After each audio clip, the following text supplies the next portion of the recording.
Once I crossed over, I became an ordinary juvenile giant panda. In this world where everyone tames beasts, my contracted beast partners each possess unique skills and powerful elemental attributes. And yet I have nothing, until I awakened a system that allows me to add points infinitely as long as someone generates emotions toward me. To become invincible as soon as possible, I chose to allocate all my stats to strength. Little did I know, the moment I stepped out, I encountered a reincarnated empress. She actually said she wanted to contract me. My name is Lin Mo. 3 days ago, I transmigrated into a world where everyone tames beasts and became a juvenile panda. I also awakened an infinite value system. As long as any creature has emotions towards me, I can gain value points. Every spirit beast in the beast taming world possesses one of the 5 attributes: wind, fire, thunder, water, or rock. Although I don't have any attribute, my values have no upper limit, which excites me immensely. However, it's been 3 days, and I haven't encountered a single living spirit beast, let alone a person. Just as I was about to despair, a small, mottled rock snake as thick as a bull crawled over.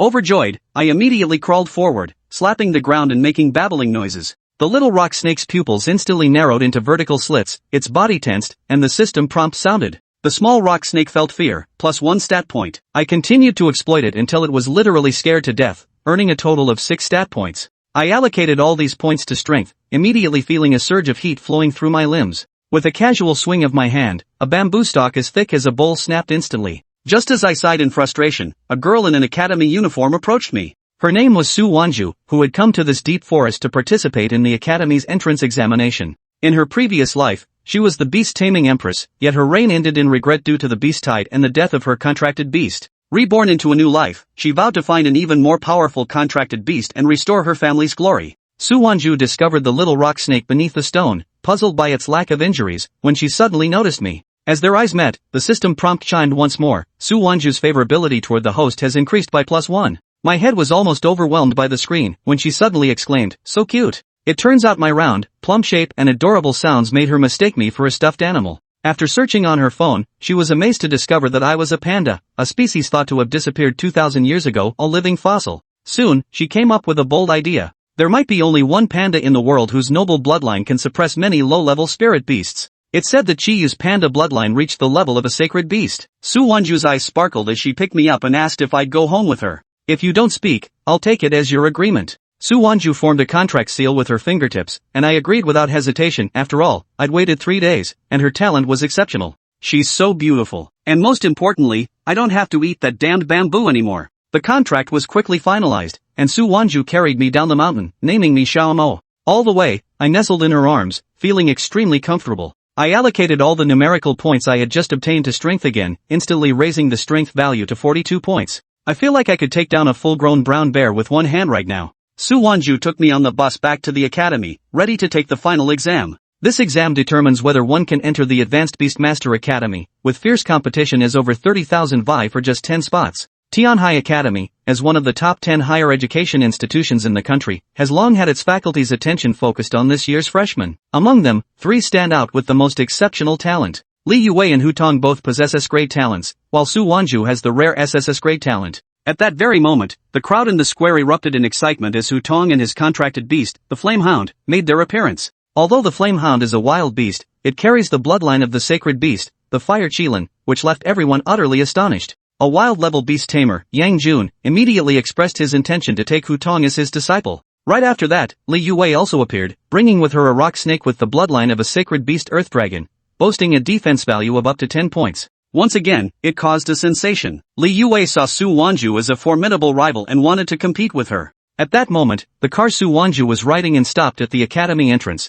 and she carried me out of the car. Everyone looked at each other, puzzled as they stared at me, with some even mocking me for seeming like I couldn't even walk. However, several teachers from Tianhai Academy recognized me. The dean, Fan Lei, was even more astonished, as he knew that the panda's bloodline could rival that of the legendary ancient beasts. He immediately decided to spare no effort to keep Su Wanzhu. But it was too late. The leaders of the other 9 academies had also received the news and were rushing over. While feeling the numerical points brought by the crowd's emotions, I stretched lazily in Su Wanzhu's arms, and let out an AO woo sound toward the people. However, their reaction was quite indifferent. Just as I was puzzled, the system prompt sounded again. Flame Dog feels fear toward you, numerical points +1. I realized that those numerical points all came from the contracted beasts of other people in the square. It turns out, my bloodline suppression had frightened them. This makes me very happy, but soon someone attributed the reason to Li Youwei's rock snake and Hutong's flamehound. Feeling dissatisfied, I decided to take advantage again. I turned my gaze toward the rock snake and the flamehound. With just one look,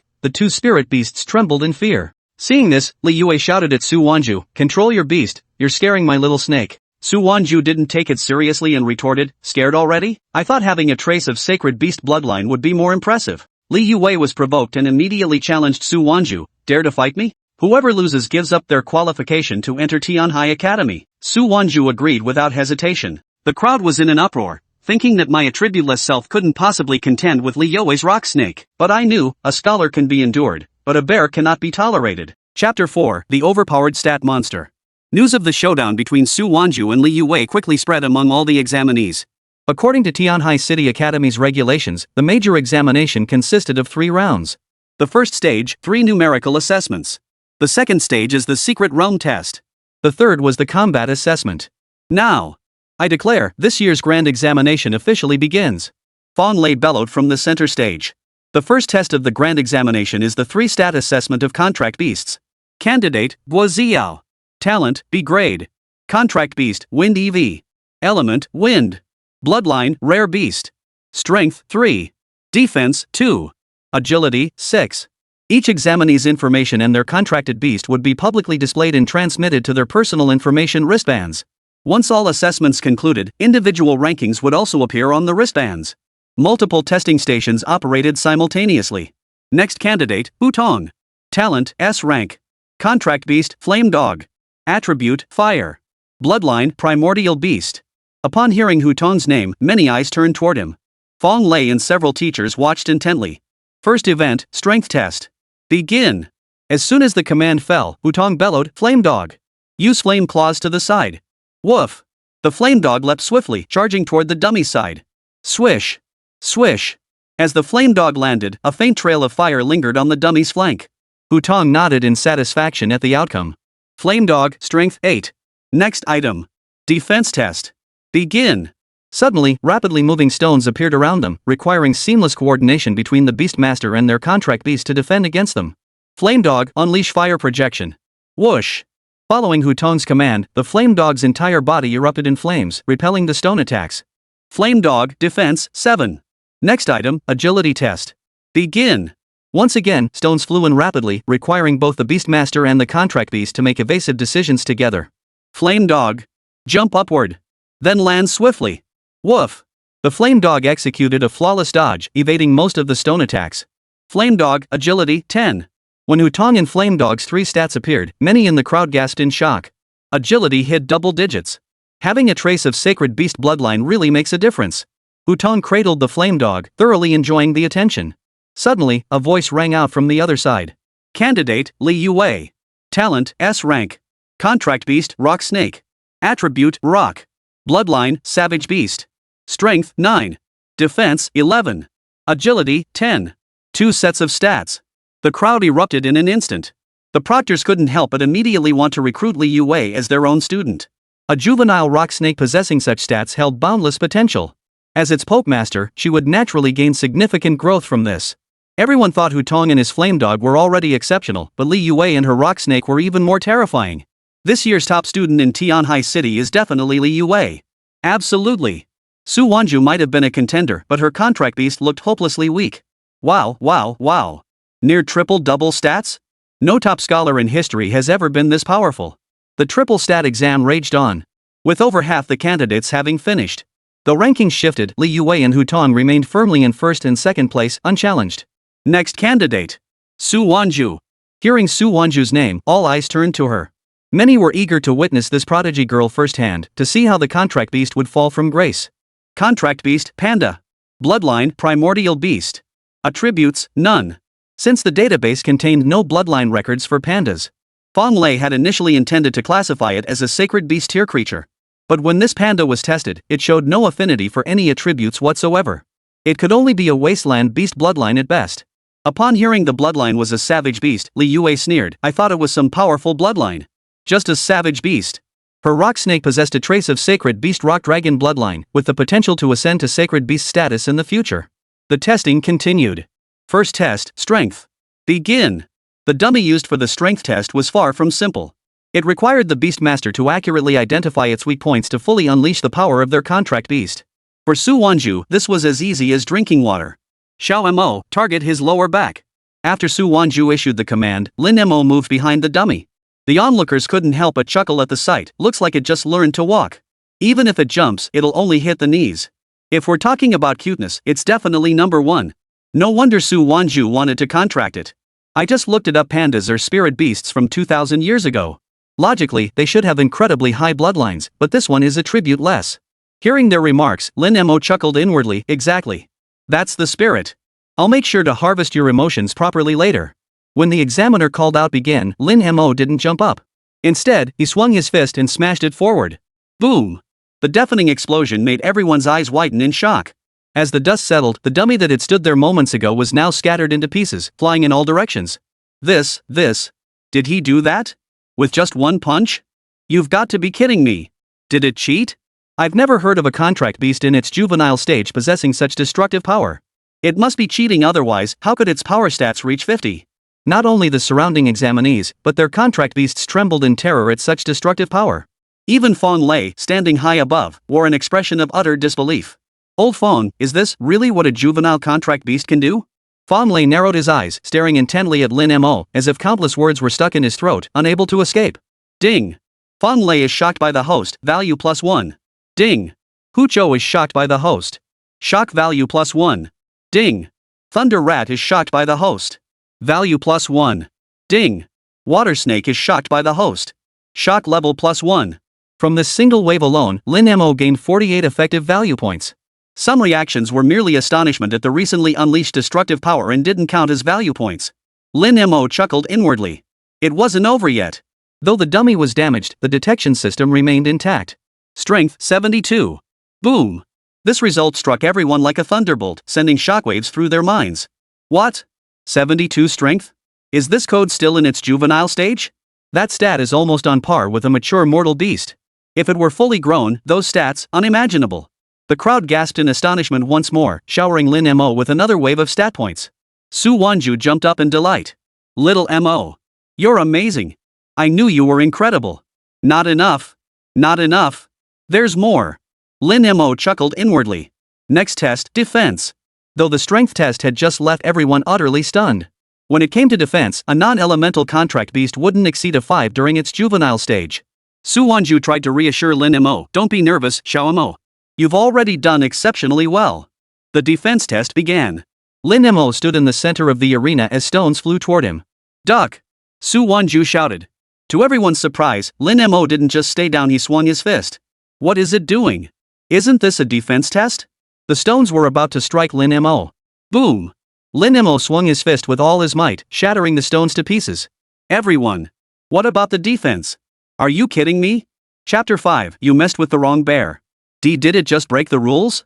In everyone's understanding, a defense exam is all about defending. What kind of defense is smashing incoming rocks? Sure enough, Lin Mo's defense score appeared shortly after. Defense, 5. Hearing this result, the still stunned crowd couldn't help but breathe a sigh of relief. Just average stats after all. No matter how strong you are, it doesn't matter. The subsequent agility test yielded similar results. Lin Mo didn't hold back, still settling it with his fists. Agility, 1. This time, no one expressed surprise. Lin Mo kept his head down, silently thinking to himself, what a loss. But in Su Wanzhu's eyes, she thought Lin Mo was blaming himself for not performing well. She hurried over and scooped Lin Mo into her arms. Don't be discouraged, Mo. You've already done wonderfully. Are you hungry? I'll make you something delicious tonight. Meanwhile, the basic assessments for tens of thousands of examinees had concluded. The rankings had shifted once more. Topping the list were none other than Su Wanzhu and her Xiao Mo. Candidate Su Wanzhu. Contracted beast, Panda. Demonstrated outstanding performance across all 3 statistical tests. While her defense and agility stats are average, her strength displays an exceptionally high value. Therefore, Su Wanzhu takes the provisional lead. After Fawn Lei announced the results, someone protested loudly, Dean Feng. You clearly stated it would be a 3-stat test, but Su Wanzhu's contract beast wasn't properly tested for the latter 2 stats. Where there was one voice, a second soon followed. Fawn Lei looked down at the crowd. Quiet. Taking hits doesn't equate to defense, and dodging doesn't equate to agility. Got it? With that single sentence, Fawn Lei explained the reasoning to everyone. At the same time, Yang Jun stepped forward to clarify, during combat, both the Beastmaster and the contract beast must adapt to any situation. The 3-stat test for contract beasts isn't just about assessing their abilities, it's more about helping you Beastmasters understand your contract beasts better, so you can unleash their full potential. These candidates had previously only received theoretical knowledge, but now they truly grasped the significance of the bond between Beastmasters and their contract beasts. Next, the second exam will commence. The top 100 candidates are to prepare. The rest are eliminated. Over 30,000 candidates were present, yet more than 20,000 were eliminated in an instant. Dejected, they departed Tianhai Academy's gates. Their only options now were lesser academies within the city or traveling to higher-tier academies in other cities to take the exams. After a 10-minute break, the top 100 candidates gathered in the Academy Plaza, preparing for the second trial, the Secret Realm Assessment. The Secret Realm portal will open shortly. Each spirit beast slain within will add corresponding points to your wristbands. You have 3 hours.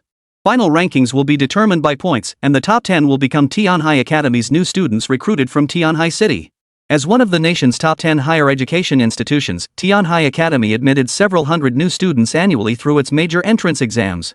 10 of these spots are reserved exclusively for Tianhai City. Examinations in other regions are conducted by specially dispatched instructors. These examination realms are specially created by the Academy for the grand exam, allowing for better control over unexpected situations. As the passage opened, Fong Lei reminded the candidates, treat this seriously. Though it's a simulated environment, combat here mirrors real secret realm battles. This is also an excellent opportunity for you to level up your contract beasts. Consider it a perk for the top 100 of you. With Fong Lei's words, the second exam officially commenced. After Su Wanzhu leapt into the secret realm with Lin Mo in her arms, they were instantly transported beside a pool of magma. Having reincarnated, Su Wanzhu understood the exam thoroughly. In her previous life, despite being an SSS tier prodigy, she had ultimately only secured second place in Tianhai City's grand examination. The top spot was snatched by Li Youwei. With Xiao Mo here this time, we'll definitely secure the top spot. Su Wanzhu smiled as she gazed at Lin Mo in her arms. Lin Mo was currently busy adding points to his stats. He had just gained a total of 36 stat points. That's far less than expected. This time, Lin Mo raised both his defense and agility to 10. Defense, 5-10 up. Agility, 1-10 up. With this, Lin Mo instantly felt his movements grow lighter and more agile. After spending 14 points, he allocated the remaining points entirely to strength. Strength, 72-94 up. He would soon reach 100 strength. Now, a single punch from his full strength could likely pulverize that little rock snake into a bloody mess. Just then, Lin Mo realized Su Wanzhu had already carried him to the edge of a volcano, where the temperature was rapidly rising. Not far away, a young fire rhinoceros of the Xian beast bloodline was bathing in the molten lava. After setting Lin Mo down on the ground, Su Wanzhu began outlining their battle plan. That fire rhinoceros has a defense rating of 24. With your strength, Xiao Mo, you can absolutely pierce through its defenses. Your speed likely won't let you dodge its attacks, so I'll draw its attention first. You strike the horn on its forehead while I distract it. Su Wanzhu explained the fire rhinoceros's characteristics in great detail. Within this secret realm, only ancient beasts existed, no spirit beasts of sacred beast bloodlines. Every other type was present, each corresponding to different point values. Common beasts were the lowest tier, while primordial beasts were the highest. Given Lin Mo's strength, Su Wanzhu skipped the lower tier spirit beasts altogether, starting directly with this fire rhinoceros of the mystic beast bloodline. Lin Mo nodded upon hearing this, but if he truly crushed it with a single punch and gained no points, wouldn't that be a huge loss? Thus, a wicked idea took root in Lin Mo's mind. The fire rhinoceros was still happily bathing when Su Wanzhu charged right up to it. Faced with the human who had abruptly interrupted its bath, the fire rhinoceros let out an annoyed roar before charging swiftly towards Su Wanzhu. But just as it raised its front hoof to strike, Su Wanzhu didn't back down. Instead, she swung both fists forward, meeting the charge head-on. Boom! At the moment of impact, both the fire rhino and Su Wanzhu stumbled backward. Staring at her fists, Su Wanzhu felt a surge of excitement. Beastmasters could gain 30% of their contracted beast's 3 key attributes. Though Xiao Mo's defense and agility weren't much, its strength granted her a full 32 points. Just as she and the fire rhino prepared to clash again. Xiao Mo. Now! Su Wanzhu shouted, and Lin Mo's figure appeared from behind, using Su Wanzhu's shoulder as a springboard to leap into the air. This punch aimed straight for the horn on the fire rhino's forehead. The horn of the fire rhino rapidly ignited with a fiery glow, followed by the appearance of a protective flame shield before it. Yet the next instant. Crack! The horn and the shield shattered together. Finally, Lin Mo landed before the fire rhino. The fire rhino retreated steadily backward. Awesome, Mo! Su Wanzhu shouted excitedly. The fire rhino's eyes were filled with terror. Lin Mo's single punch had made it feel profoundly threatened. Terrifying. Absolutely terrifying. This very fear was precisely what Lin Mo craved. He intended to fully harvest these emotions before finishing it off. But before the system upgrade could complete its third step, the volcano suddenly began to tremble. Immediately, a winged spirit beast emerged from within and devoured the fire rhino. Those claws, a young fire-winged dragon. Its strength and defense are both around 30, but its agility has already reached 50. No matter how strong Xiao Mo is, he'll likely struggle to land a hit. Xiao Mo. We need to get out of here. As Su Wanzhu turned, she saw Lin Mo had already approached the fire-winged dragon. Defense is only 30? You've picked the wrong fight. Lin Mo was absolutely furious. Chapter 6, Su Wanzhu's Contrast. Damn it. Finally a chance to boost my stats, and you have to get in the way. Seeing a tiny little thing come to provoke it, the fire-winged dragon couldn't care less. It grunted softly, extending just one claw. In its eyes, a single claw was more than enough to crush the opponent. Yet Lin Mo seized the fire-winged dragon's claw. With strength exceeding 90 points, he executed a devastating overhead throw mid-air. Boom! Though still immature, this juvenile fire-winged dragon was already 10 times the size of an average human. Its overconfidence had given Lin Mo the opening he needed. To prevent its escape, Lin Mo then snapped the dragon's wing clean off. Spare me! Spare me, the fire-winged dragon wailed. I can spare you if you summon more spirit beasts to aid me. Lin Mo communicated with the dragon in the language of spirit beasts. Yes. Unable to defeat Lin Mo, the fire-winged dragon had no choice but to submit. It raised its head and let out a long, piercing cry, causing the ground to tremble. That's a beast call. Su Wanzhu instantly recognized the situation. Only the most powerful spirit beast within a region could activate the beast call, summoning all lower-level spirit beasts in the vicinity. To protect Lin Mo, Su Wanzhu swiftly ran forward and positioned herself in front of him. Be careful, Mo. Many spirit beasts may appear soon. The best solution is to kill this fire-winged dragon. Su Wanzhu's words brought a smile to Lin Mo's heart. He never intended to spare the fire-winged dragon anyway. Su Wanzhu struck first, followed closely by Lin Mo. Before the fire-winged dragon could react, fists from both man and beast slammed toward its face. You're not. The fire-winged dragon had thought it might escape unscathed, never expecting such an unethical attack. The instant they slew the fire-winged dragon, over 30 Xian beasts charged toward them. The fire-winged dragon is dead? They had barely arrived when they witnessed a small black and white spirit beast and a human extracting the fire-winged dragon's beast core. Simultaneously, an upgrade notification flashed in Lin Mo's mind. Ding! Congratulations on leveling up. LV.1 LV.2 up. Note, after reaching LV.5, evolves into youth stage and gains human speech ability. After LV.5, every 5 levels gained grants 1 passive skill lottery draw. Lin Mo was thrilled not because of the level up, but because of the 30+ juvenile stage Xian beasts before him. The juvenile stage, meaning below LV.10, typically has all 3 stats ranging between 20-50. Su Wanzhu stared at these Xian beasts. Even though Xiao Mo was powerful, the sheer number of Xian beasts facing them was overwhelming. Killing the fire-winged dragon had certainly instilled some fear, but it was far from enough. Just then, she noticed Lin Mo's face showed no trace of fear. He even seemed eager for battle. Xiao Mo, are you planning to fight them? Su Wanzhu asked. Lin Mo nodded in response. Su Wanzhu was startled at first, then smiled affectionately. Alright. Let's fight. This feeling astonished Su Wanzhu deeply. In her previous life, even a contracted beast wouldn't dare act so recklessly in its juvenile stage. It was all the courage Xiao Mo had instilled in her. Seeing Su Wanzhu and Lin Mo strike first, the pack of Xian beasts roared in fury. Yet before the battle had even begun, something terrifying happened. This juvenile black and white spirit beast not only displayed overwhelming power, but also held back from striking hard. It felt as though it was merely intimidating them. Ding! Windbone snake develops fear toward host, value +1. Ding! Fire monkey has developed fear of the host, fear value +1. Ding! Firefox develops fear of host, value +1. In their eyes, Lin Mo this panda wore a perpetual smile that was utterly terrifying. Xiao Mo. Step on my foot. Then drop down from above and punch them. Su Wanzhu shouted, already assuming a shooting stance. She then kicked Lin Mo into the air. By the time Lin Mo landed, the Xian beasts had nearly given up resisting. How could they possibly fight this? A human who seemed to know everything, and a walking nuclear bomb. Seeing no emotion left in them, Lin Mo could only deliver a fierce punch as he landed. Instant carnage ensued. Way to go, Xiao Mo. Let's keep this up. Su Wanzhu's excitement surged. If this kept up, not only could they secure the top spot in the grand examination, but little Mo might even leap several levels in one go. After dispatching over 30 dark beasts, 2 hours had passed. Stowing the scattered beast cores into her backpack, Su Wanzhu happily embraced Lin Mo. Little Mo, I'm so glad I met you. Woo woo woo. Lin Mo could only manage muffled whimpers, nearly gasping for breath. Let's rest for a bit first. We'll search for any remaining Xian beasts during the final half hour. Su Wanzhu carried Lin Mo away from the lava zone and settled beneath a large tree to rest. Lin Mo took the opportunity to allocate the points he had just gained. Leveling up granted 10 points, and his emotion stat stood at 76. Finally, he checked his panel. Name, Lin Mo. Race, Panda Juvenile.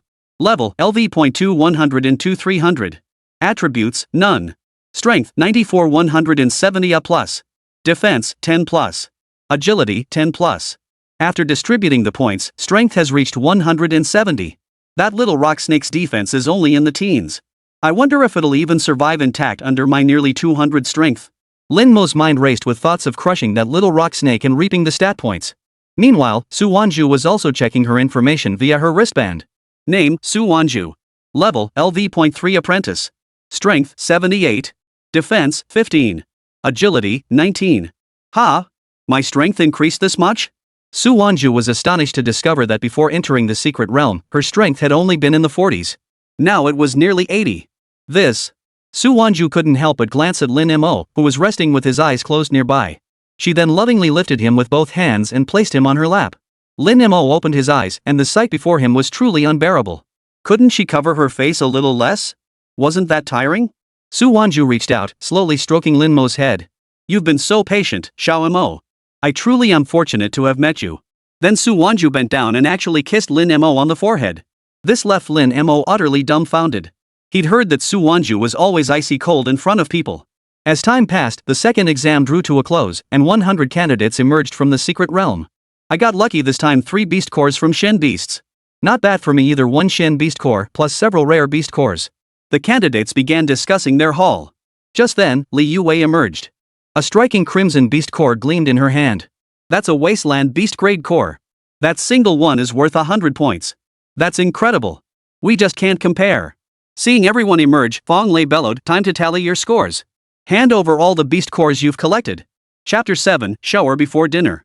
As each person took out the beast cores from their bags, their scores began appearing on their wristbands.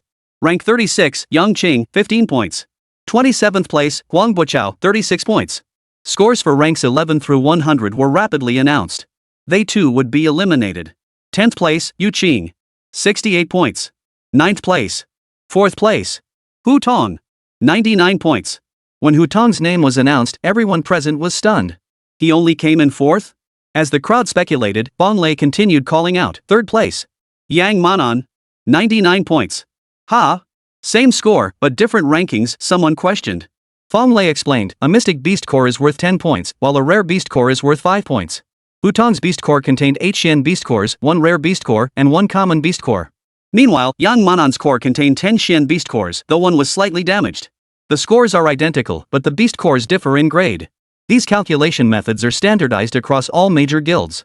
When you begin your internships or graduate, you'll all be subject to this system. After explaining, Fawned didn't wait for the candidates to discuss. He continued calling out. Now, we have the scores for candidates Li Youwei and Su Wanzhu. First, we announce Li Youwei's score, 135 points. The moment this score appeared, it instantly sparked intense discussion. She actually surpassed 100 points. And it's 135 points. I recall Tianhai Academy's record was 101 points. Li Youwei has shattered the Academy's all-time record. Looks like she's definitely the top scorer. But since they're the top two, Su Wanzhu must have scored over 102. Compared to Li Youwei, hers will likely be lower after all. Li Youwei's contract beast has 3 stats approaching triple digits. Hearing these praises, Li Youwei smiled and said, "Thank you, Dean Feng, for giving me this opportunity. My little rock snake just leveled up to LV.3 in the secret realm, and now all 3 stats have reached double digits." The moment she spoke, the room erupted once more. Did I hear that right? A juvenile contract beast with 3 double-digit stats. What terrifying talent. At this rate, her rock snake will surely evolve into a sacred beast. Or even a rock dragon. I'm thoroughly impressed by this top-ranked candidate. Li Youwei will be the pride of all beast masters in Tianhai City. Among the candidates present, many hailed from wealthy families and understood how crucial it was to cultivate a relationship with Li Youwei at this moment. Even if they couldn't become close, it would still be something to boast about in the future. Everyone congratulated Li Youwei, yet no one paid attention to Su Wanzhu. In their eyes, Li Youwei was undoubtedly the top candidate. At that moment, Fawned cleared his throat and announced, "Now, we will reveal Li Youwei's ranking in the second exam. As soon as Fawn Lei finished speaking, Li Youwei's name and score appeared on the ranking board. Second place. Whoosh. This result stunned not only Li Youwei but everyone else as well. What the hell? 135 points is only second place? Then what score is first? Fawn Lei announced the top score in the second exam. Su Wanzhu. 460 points. Whoosh. Su Wanzhu's name, ranking, and score instantly appeared at the top of the leaderboard. That Su Wanzhu was first was already quite surprising enough. Now that the score was displayed, the examinees were deeply suspicious either Su Wanzhu had cheated or the score was wrong. No way. Am I seeing things? 460 points? Is that even human? How was that calculated? Could it be a mistake? Facing the crowd's skepticism, Fawn Lei offered an explanation. Please don't doubt it. You, our Tianhai Academy teachers, and I all witnessed this historic moment. Within Su Wanzhu's beast cores, 1 wasteland beast core and 36 mystic beast cores. What the heck? 36? Or the beast core? The same thought flashed through everyone's mind. Crazy. Absolutely insane. Could it be cheating? There were only 3 hours total. Setting aside whether one could defeat them, even if they could, there wouldn't be enough time to hunt down that many Xian beasts. Are you questioning Tianhai Academy's fairness? Yang Jun suddenly glared at the student who voiced the doubt. This secret realm was created by Principal Feng after he subdued it. He knows its spirit beasts inside out. If any beast cores not native to this realm appeared, he'd know immediately. This also proved Su Wanzhu's score was absolutely genuine. That's terrifying. Not just Tianhai Academy, no other high academy could possibly have a candidate achieve such a score. I feel like Su Wanzhu isn't just destined to be Tianhai City's top scholar. If she sets her mind to it, she could become the top scholar nationwide. Su, hello? In an instant, the candidates who had been fawning over Li Youwei moments ago all rushed over to Su Wanzhu's side. From the very beginning until now, Su Wanzhu hadn't uttered a single word of protest, only waiting quietly for the results. Now that the results were out, it was time to rest. Su Wanzhu really is cold as ice. If I'd known, I would have pursued her earlier. Look at that panda. How annoying. It looks like it's turned into a panda in Su Wanzhu's arms. Su Wanzhu was naturally delighted to take first place, but Lin Mo was not. He thought that winning first place would help him regain some emotional control. But who knew there wouldn't be a single hint? Which meant all the shock and awe was directed at Su Wanzhu, not him in the slightest. Damn it! Watching Su Wanzhu walk away, Li Youwei gritted her teeth in fury. All these honors should have been mine. And that panda. 3 days prior, Li Youwei had also ventured into the abyssal forest to seek her own contract beast. She had spotted Lin Mo transformed into a panda, but he hadn't noticed her. To Li Youwei, it was just a worthless, unknown spirit beast. In the end, she chose a small rock snake with the bloodline of the sacred beast, the rock dragon. Little did she know that Su Wanzhu would end up contracting that very panda. I must prove that I am the true genius. Unwilling to settle for second place, Li Youwei immediately resolved to train with her little rock snake tonight. Now that the second exam had concluded, the top 10 finalists had been selected. Fawn Lei instructed all 10 to rest well overnight and prepare for tomorrow's third exam. Tomorrow will be a draw battle. Those drawn into the same group will fight each other until this year's top student is determined. At the same time, show your best selves. During the battles, our Tianhai Academy instructors will be present to observe.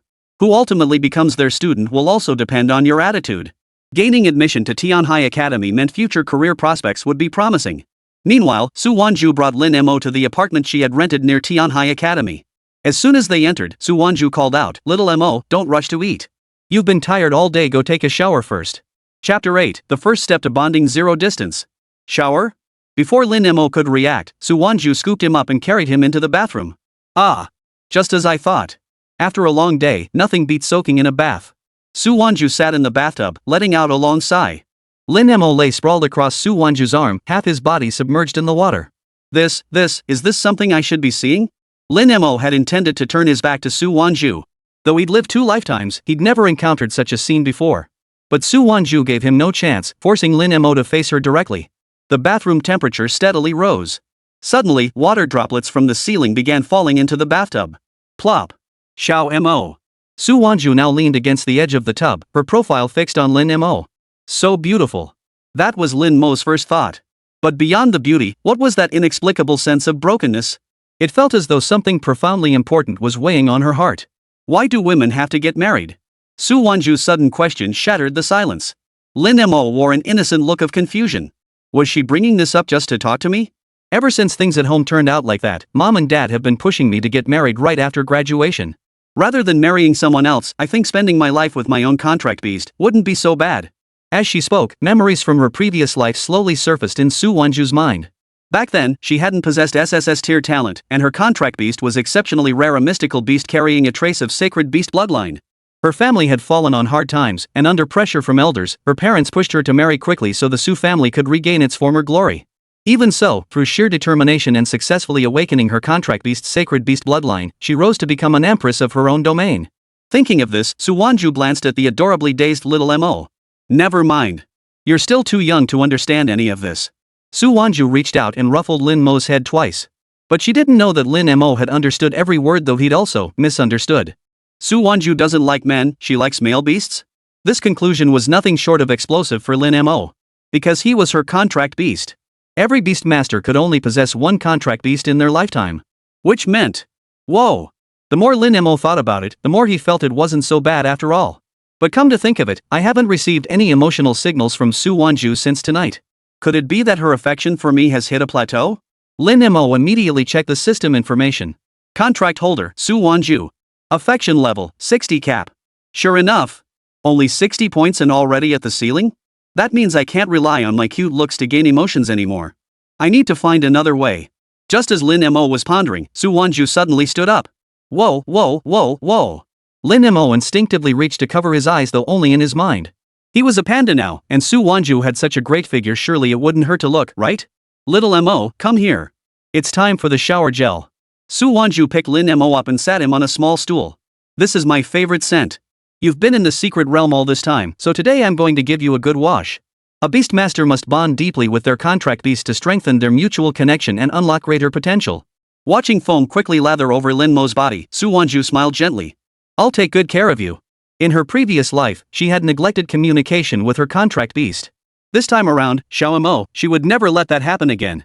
Su Wanzhu meticulously scrubbed Lin Mo's body clean. Come on, turn over and lie down. Ha! This isn't quite right, is it? After all, his soul was that of a normal man. Such an intimate encounter. Unfortunately, Lin Mo had no chance to resist as Su Wanzhu laid him down in the specially prepared basin. Ha ha ha ha. You still no shame. Seeing Xiao Mo shielding himself with both hands, Su Wanzhu couldn't help but laugh. Don't be shy, it's not like I've never seen it before. Besides, you're just a little thing. It's no big deal. Su Wanzhu laughed as she carefully washed every part of Lin Mo. Lin Mo had resisted at first, but Su Wanzhu's technique was too skillful. Gradually, his body began to involuntarily relax and enjoy the sensation. Seeing little Mo satisfied, Su Wanzhu felt happy too. After finishing, it was Su Wanzhu's turn. Mo, could you help me wash my back? Ha? Is that okay? Lin Mo couldn't help but feel puzzled. Seeing Xiao Mo's dazed and adorable expression, Su Wanzhu chuckled, you don't understand yet. Girls bathing together always scrub each other's backs. Even though you're a male beast, you're my Xiao Mo, so it's fine, just like how I helped you earlier. With that, Su Wanzhu turned her back to Lin Mo. Gulp. Lin Mo instinctively swallowed hard. Su Wanzhu's beautiful back, that wasp-like waist. With such an opportunity right before him, he certainly wasn't going to hold back. Lin Mo raised his two little bare paws, grabbed the towel, and began scrubbing Su Wanzhu's back. Ah! Su Wanzhu suddenly gasped. I'm fine, really. I just didn't expect you to be so skilled, Mo. You picked it up after just one try. It just feels like something's missing. Try without the towel. No towel? Lin Mo tossed the towel aside and continued scrubbing with his paws. The moment those two little pads touched her back, Su Wanzhu's eyes suddenly widened. This feeling I've never experienced before. Su Wanzhu closed her eyes tightly, her brows furrowed. It felt absolutely incredible. Even though Xiao Mo was still young, she couldn't voice it out loud. It was too embarrassing. Ding. Su Wanzhu feels shy towards the host. Affection +1, stat +1. Holy crap. So this solves the affinity bottleneck issue? Lin Mo never expected such an unexpected bonus. So it was shyness? Well, that makes things much easier. Lin Mo's gaze suddenly drifted downward, settling on her wasp-like waist. Su Wanzhu was still struggling to suppress her inner feelings. Suddenly, a soft sound escaped her throat. She desperately wanted Xiao Mo to stop, but the sensation was simply too pleasurable. Only after a long while did Su Wanzhu emerge from the bathroom, head bowed as she clung to Lin Mo, returning to their room. This time, Lin Mo gained 5 stat points. All added to strength. Strength, 170-175 up. Su Wanzhu held Lin Mo as they leaned against the bay window, savoring the gentle summer night breeze. Lin Mo suddenly noticed someone doing something on the street. Su Wanzhu noticed too. Is that Li Youwei? What's she doing? After observing for a moment, Su Wanzhu realized Li Youwei was training with her little rock snake. Training this late at night? Thank goodness my master isn't a lunatic like Li Youwei, Lin Mo couldn't help but sigh. Su Wanzhu recalled that in the final ranking battle of the grand examination in her previous life, she and Li Youwei had also fought until the very last match. In the end, she had won by a narrow margin, securing the top spot in the city's grand examination. We've rested enough time to eat. Food. Yay! Lin Mo was already bursting with anticipation. Real braised spare ribs? Here I come. Yet the next moment, the rice bowl placed before Lin Mo was yet another green braised pork ribs. Little Mo, why aren't you eating? This is the freshest bamboo I specially prepared just for you. Chapter 9, Xiao Mo blasted away. Seeing Xiao Mo sitting on the floor without touching a single bite, Su Wanzhu picked him up with concern. At that moment, Lin Mo noticed what was placed on the dining table: sweet and sour spare ribs. The real deal, sweet and sour spare ribs. Seeing Xiao Mo remain silent, his eyes fixed intently on the dish on the table, Su Wanzhu instantly understood. No way. Xiao Mo, you want to eat that? Su Wanzhu was utterly astonished. In her understanding, whether they were spirit beasts or already contract beasts, regardless of bloodline, beasts still ate like beasts. Carnivores ate meat, herbivores ate grass. Pandas eating bamboo was perfectly normal. But why on earth would Xiao Mo show interest in human food? Could it be? The thought sent a wave of astonishment washing over Su Wanzhu once more. Xiao Mo, you wouldn't be able to take human form, would you? Su Wanzhu placed Lin Mo on the table, staring at him intently. For a contract beast to take human form was an extremely demanding feat. It wasn't just about bloodline, more importantly, it depended on the individual's development. From infancy through adolescence to adulthood, each stage of growth influenced the conditions for shapeshifting. Su Wanzhu understood this point very well. Only spirit beasts nearing adulthood, showing signs of transformation, gradually adopt human-like habits in their daily lives. But Xiao Mo already wants to eat human food. Could it be destined to transform? Lin Mo didn't catch a single word of Su Wanzhu's mutterings. His attention was entirely focused on the sweet and sour spare ribs beside him, his trembling paw reaching out eagerly. 3 days. Do you have any idea how I've endured these past 3 days? Sweet and sour spare ribs. Here I come. The moment his fingers touched the sweet and sour spare ribs, the dish's unique aroma flooded Lin Mo's nostrils. Ah! This aroma! I won't hold back. Just as Lin Mo was about to savor it properly, Su Wanzhu suddenly pulled him into her arms. Xiao Mo. I never imagined your transformation rate would be this high. I'm so thrilled. But that very hug caused Lin Mo's claws to slip off the ribs, sending them flying. My sweet and sour ribs. No! In the end, Lin Mo could only watch helplessly as the last piece of sweet and sour ribs plummeted into the bamboo tray. Wah! Seeing Xiao Mo upset, Su Wanzhu comforted him. It's okay, there's more in the fridge. I'll go heat some up for you right now. The thought of Xiao Mo's high chance of transforming into a human form filled Su Wanzhu with unbounded joy. Humming a tune, she went to reheat the ribs. Seizing the moment, Lin Mo didn't hesitate. He leapt to the floor and scooped up the spare rib. Delicious. So delicious. As for the bamboo in the plate, Lin Mo kicked it away in annoyance. What a piece of junk. Soon, Su Wanzhu brought the steaming spare ribs to the table, placing Lin Mo on it as well. Watching Lin Mo expertly gnaw on the ribs, Su Wanzhu leaned on the table and murmured. Little Mo showed signs of being able to devour human-sized portions even as a cub. There's a 90% chance he'll take human form once he reaches adulthood. And contract beasts capable of shapeshifting possess superior strength and bloodline. And, since Xiao Mo is a male beast, I wonder what form he'll take. After eating and drinking their fill, it was time to rest. Su Wanzhu slipped into her nightgown, cradled Lin Mo in her arms, and settled onto the bed. This meal had been utterly satisfying for Lin Mo. Xiao Mo, be good. Come into your master's arms. Under the covers, Su Wanzhu spread her arms wide in her nightgown. Ever since cradling the round, fluffy panda Lin Mo to sleep in the secret realm yesterday, Su Wanzhu had become utterly captivated by the sensation, utterly hooked. Of course, Lin Mo wasn't about to pass up such a golden opportunity. Oh dear, you naughty little Mo. Why can't you even sleep properly? No wonder you're still young. A spirit beast in its juvenile stage is much like a toddler. Maybe you think my arms are your mother's. Ouch. Naughty Mo, stop touching. By morning, Lin Mo had smoothly racked up another 6 stat points. Strength, 175, 181 up. With this strength, ordinary attribute attacks and defenses are no more than a single punch for me. Today's ranking battle, I'll shock the entire arena. Upon waking, Lin Mo immediately began strategizing how to harvest emotional values. Once ready, Su Wanzhu escorted Lin Mo to Tianhai Academy for the final ranking battle of the grand examination. Tianhai Academy, Battle Plaza. The top 10 candidates of the year and their contract beasts had all arrived. Besides the academy officials, Lin Mo noticed several unfamiliar faces among the spectators on the surrounding stands. Their gazes all converged on him and Su Wanzhu. Candidates, prepare for the draw. The ranking battle officially begins.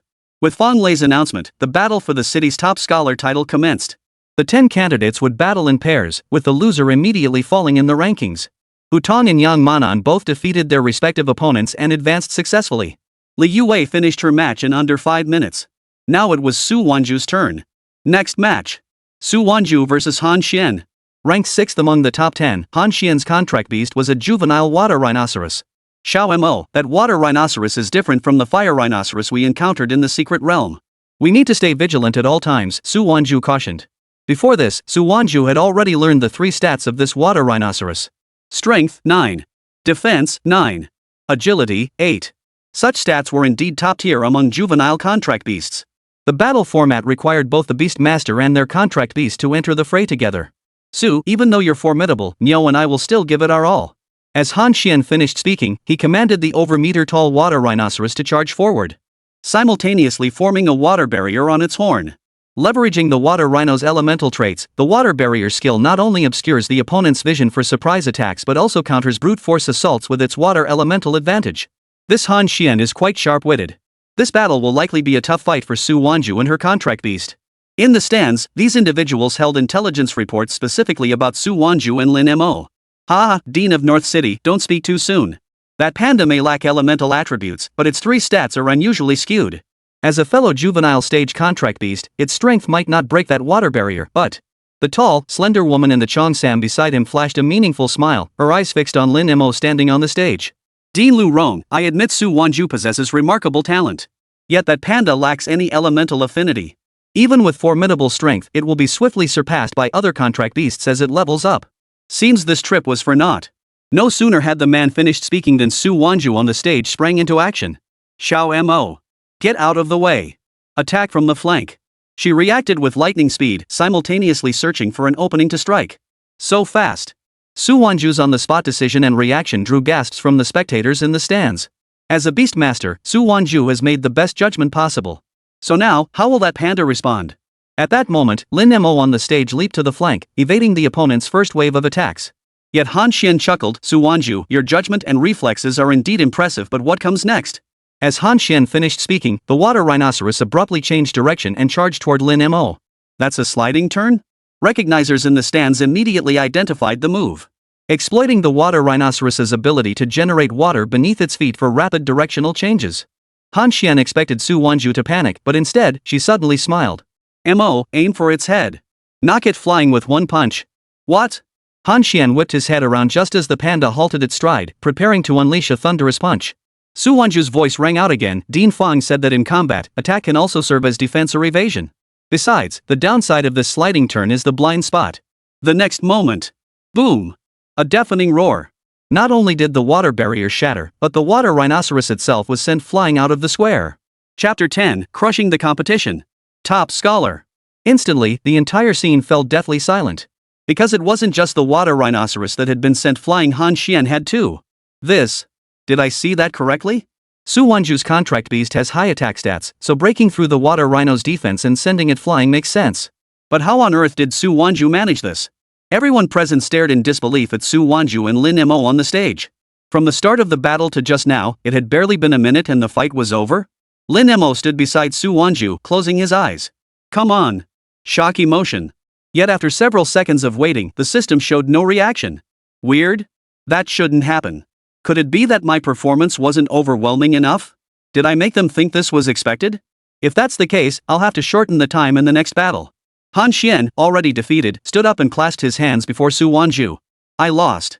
You truly are formidable. There's just one thing I don't understand. Speak. Su Wanzhu replied.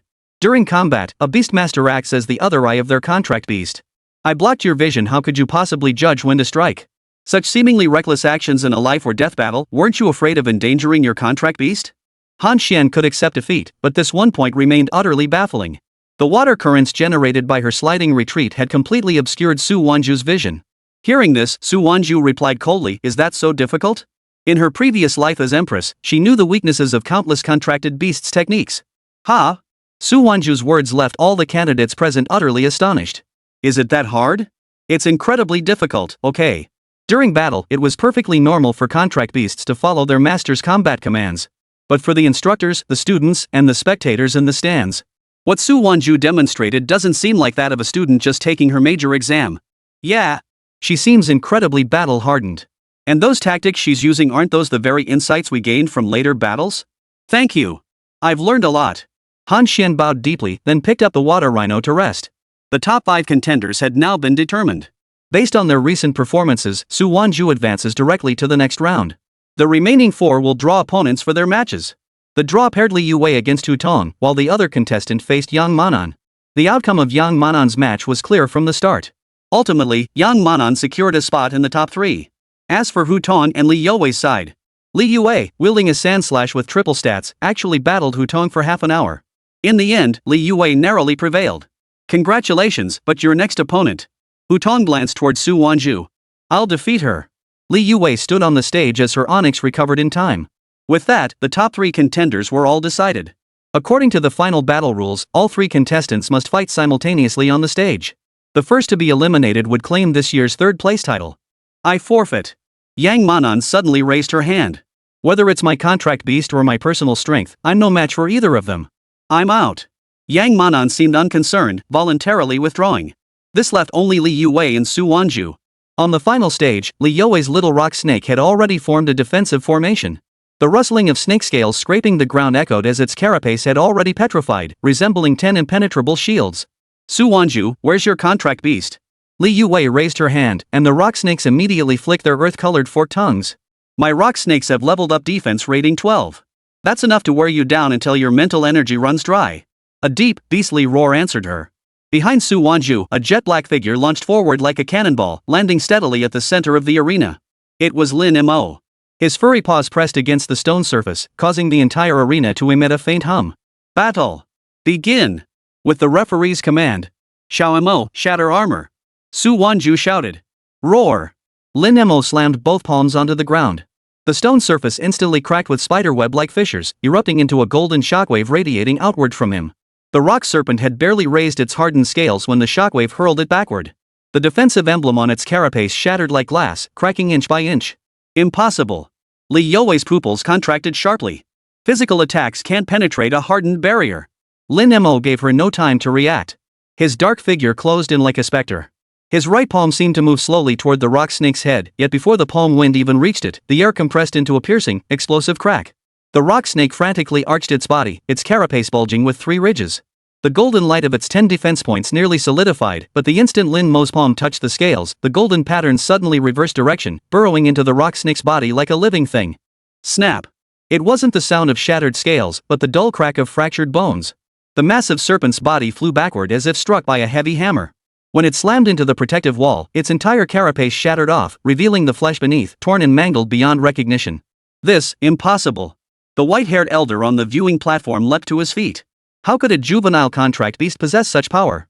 Lin Mo closed in on the remaining 2 rock serpents like a shadow, his palms whipping through the air, leaving trails of inky afterimages. Each seemingly casual strike landed precisely on the rock snake's joint crevices. Those hardened areas, protected by 10 defense points, shattered like thin paper beneath his palms. Hardening. Stack 3 layers of hardening now. Li Youwei commanded hysterically, only to watch in horror as the rock snake's movements grew increasingly sluggish. Lin Mo paused at the shout, clasped his palms before his chest, then thrust them forward with brutal force. The stone beneath his feet caved in with a thunderous crash. The snakes were lifted by the light patterns only to be slammed back down, their carapaces pulverized into dust upon impact. When the dust settled, the little rock serpent lay collapsed in the pit like a broken clay figurine. Dead silence fell over the entire arena. Li Youwei knelt on the ground, trembling as she pointed at Lin Mo. His power can actually break through elemental skills. It wasn't just her, every single person present stared in disbelief, mouths agape. Though the little rock snake's defense stat was 12, breaking an elemental skill's defense was impossible unless the opponent's power far exceeded its own. I lost? Li Youwei knelt on the ground in disbelief. Su Wanzhu also stared at Xiao Mo in astonishment. She knew his strength stat was high, but never imagined each punch could shatter the rock snake's petrified scales. Ding! Li Youwei has generated anger toward the host. Stat points +1. Ding! Li Youwei feels shock toward the host, value points +1. Ding! Su Wanzhu feels astonishment toward the host. Stat point +1. +1, +1. The sound of the points piling up filled Lin Mo with immense satisfaction. He gained another 32 points. System. Allocate points. Strength 181 213 up. Su Wanzhu, congratulations. I'm Lu Rong, Dean of Shucheng Academy. Would you be interested in joining us? The woman in the cheongsam on the viewing platform appeared before Su Wanzhu first. Hey, hey, hey! Dean Lu, are you trying to poach talent already? Immediately after, a burly man descended, none other than Hu Tiancheng, Dean of North City Central Academy. Su Wanzhu, with your talent, North City is the perfect fit. And your contract beast will nurture both of you with special care. Beyond these two academies, others also gathered around. Su Wanzhu recognized them all, deans or admissions officers from the nation's top 10 academies. Hey! This is going too far. At that moment, Fang Lei rushed over. Su Wanzhu is taking our academy's assessment. You're poaching her right in front of me. Do you think Tianhai Academy is a flea market? Chapter 11, the panda symbolizes something terrible. He knew this would happen. Earlier, Fang Lei had ordered the news to be sealed off, but deep down, he knew it was already too late. He just hadn't expected this group to arrive in a single day. Esteemed deans and seniors, I appreciate your kindness, but I was already taking the entrance exam at Tianhai Academy. Having secured admission here, I naturally cannot transfer to another academy. In his previous life, though he too had achieved top honors, these influential figures had never appeared. This time, things were different. If there was one thing that changed, it was Xiao Mo. These people must have come for Xiao Mo. Su Wanzhu knew it well. Lu Rong, upon hearing this, calmly pulled something out of her bag. This is... Dean Lu, you're being too ruthless. You're actually bringing this out? The others noticed that what Lu Rong held in her hand was none other than a famous specialty of Shucheng. Spring bamboo shoots. 1,000 years ago, these were the Panda clan's absolute favorite. Lu Rong waved the spring bamboo shoots in front of Lin Mo. Little one, this is a welcome gift for you. If you like them, we have plenty more back at our place. Spring bamboo shoots weren't just the Panda clan's favorite food, they were seasonal and extremely rare. But to Lu Rong's utter surprise, this panda named Xiao Mo didn't even glance at them. Not interested? Impossible. Lu Rong's face paled slightly. According to ancient Shucheng texts, pandas should never refuse such a gift. In Lu Rong's mind, if this panda approved, Su Wanzhu would surely agree to join Shucheng Academy. But alas. Su Wanzhu chuckled inwardly. This woman still didn't know that Xiao Mo preferred human food. And it had a particular fondness for her sweet and sour spare ribs. As for staying at Tianhai Academy, that was something Su Wanzhu had already decided long ago. By becoming Tianhai Academy's top scholar, she would gain access to that secret realm. There, she would find a crucial treasure, the only way to prevent her father's death. Ah, everyone. Now that the major exams are over, I'll treat you all to a proper feast today. Fang Lei felt immensely pleased. He had expected their arrival might sway Su Wanzhu. But unexpectedly, Su Wanzhu had flatly refused. Though Tianhai Academy ranked among the top 10 institutions, its strength and faculty resources placed it firmly at the bottom of the league. Now that the grand examination was over and the top 3 had been expelled, this incident would naturally become a celebrated tale passed among the people of Tianhai City. The crowd had dispersed, leaving only Li Youwei standing there in a daze. Still standing here? Hu Tong noticed Li Youwei hadn't left as he passed by her. Mind your own business. Li Youwei shot him a vicious glare. Hu Tong sighed. But Li Youwei couldn't hear reason. She suddenly looked toward the direction Su Wanzhu was approaching and shouted, Su Wanzhu, our battle isn't over yet. Before she could finish, Su Wanzhu walked right past her as if she were invisible. This feeling of being ignored only deepened the hatred in Li Youwei's heart. Meanwhile, whispers began to circulate around them. That Li Youwei said she'd challenged Su Wanzhu earlier. Everyone thought she'd be the one competing for top honors. Who knew? Ugh, Li Youwei isn't actually going to drop out of Tianhai Academy, is she? Enough already. She's still second place, a position we can only dream of reaching. These words relentlessly pounded at Li Youwei's heart. Second. Who cares about second place? Hey! Su Wanzhu! Li Youwei suddenly shouted, drawing the attention of those who were just about to leave. Su Wanzhu halted and turned back. What is it? As per our wager, I'll honor my promise and leave Tianhai Academy. What? No one expected Li Youwei to actually withdraw. After all, she was the runner-up in Tianhai City's major exams. Once she entered the academy, regardless of anything else, she would definitely receive excellent resources for cultivation. She really is acting on impulse. Su Wanzhu didn't even care about this matter. Facing Li Youwei's words, Su Wanzhu merely responded with a faint "oh." Whether Li Youwei stayed or left seemed utterly irrelevant to her. In her eyes, strengthening her abilities and saving the Su family were the absolute priorities. For Su Wanzhu, it meant one less thing to worry about.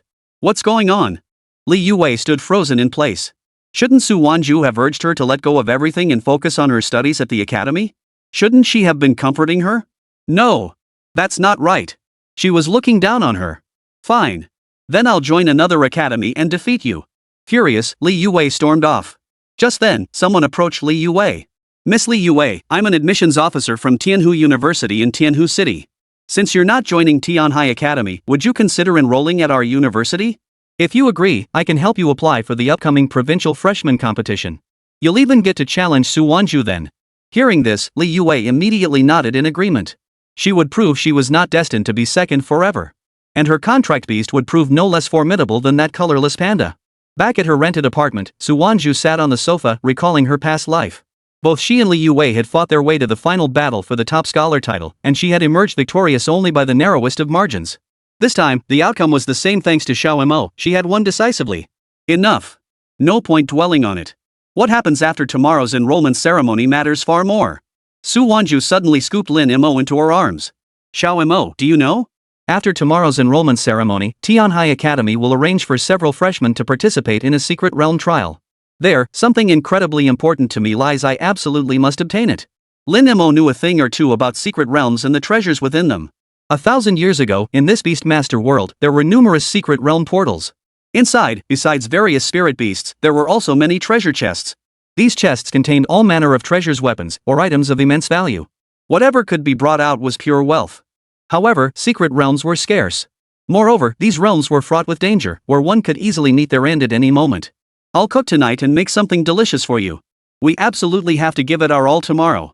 Hearing Su Wanzhu's words, Lin Mo nodded firmly. Nighttime, rooftop of Tianhai's premier luxury hotel. Gentlemen, I presume your visit today is all about Su Wanzhu's contract beast? Fong Lei cut straight to the chase. While SSS tier beast tamers were rare, that alone wouldn't explain why these guests had traveled so far. The only other possibility was that panda. Dean Fong, you must understand the significance of a panda. Younger generations may be unaware, but you certainly aren't. The speaker was none other than Lu Rong, Dean of Shucheng Academy. I am indeed aware, but you all witnessed the panda's condition. It possesses no elemental attributes. What attributeless meant, these people understood all too well. So what if it's attributeless? Could our judgment be wrong? That panda absolutely possesses extraordinary innate talent. Hu Tanchang, Dean of North City Central Academy, suddenly interjected. The other deans also voiced their opinions. But there's one crucial prophecy: the sudden reappearance of pandas after 1,000 years of extinction signifies something truly terrifying. Hearing this, Fong Lei was startled. What kind of dreadful event?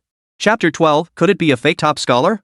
It's said that whenever the panda clan appears, it brings immense turmoil to the entire world.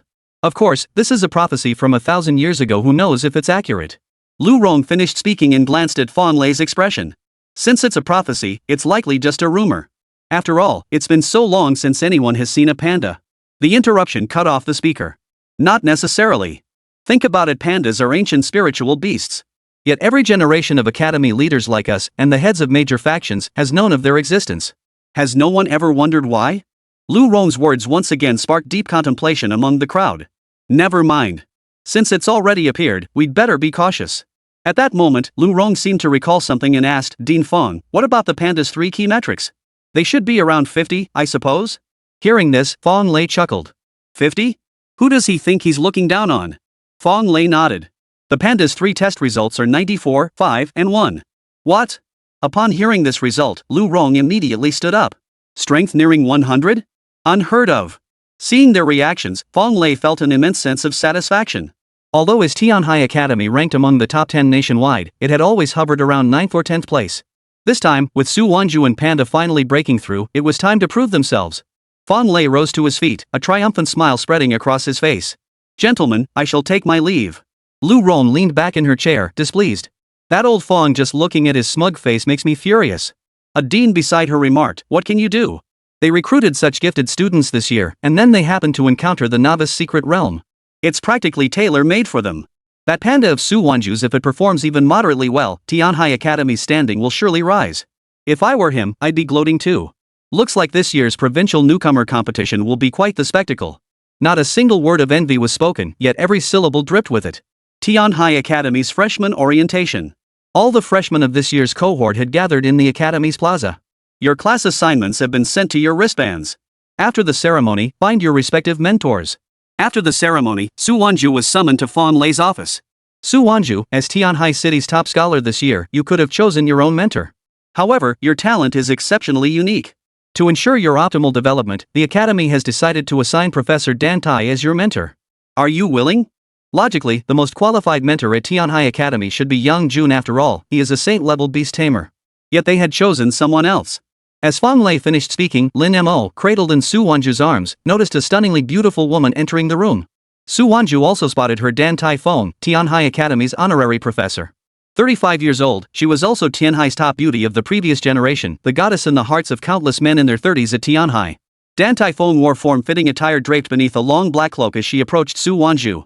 "Hello, Su," she said. "Oh, hello." The scene was so awkward that Fang Lei dared not interrupt. If Dan Tai Feng was the #1 beauty in the hearts of men over 30, then Su Wanzhu was the most beautiful woman in the eyes of men under 30. Though Dan Tai Feng was somewhat eccentric, she was undoubtedly the most suitable person to mentor Su Wanzhu. "Principal Feng, if there's nothing else, I'll take Su Wanzhu with me now." Dan Tai Feng's long, wavy hair cascaded down her shoulders, radiating an alluring charm. "Hold on, there's one more thing." Fang Lei called out, then turned to Su Wanzhu. "Su Wanzhu, I have a spot available for the novice secret realm. As Tianhai City's top scholar, you could join our seniors on this journey. Are you interested?" The novice secret realm, as the name suggests, only allows entry to novice beast masters and their contract beasts at the youth stage or below. "I accept." Su Wanzhu replied without hesitation.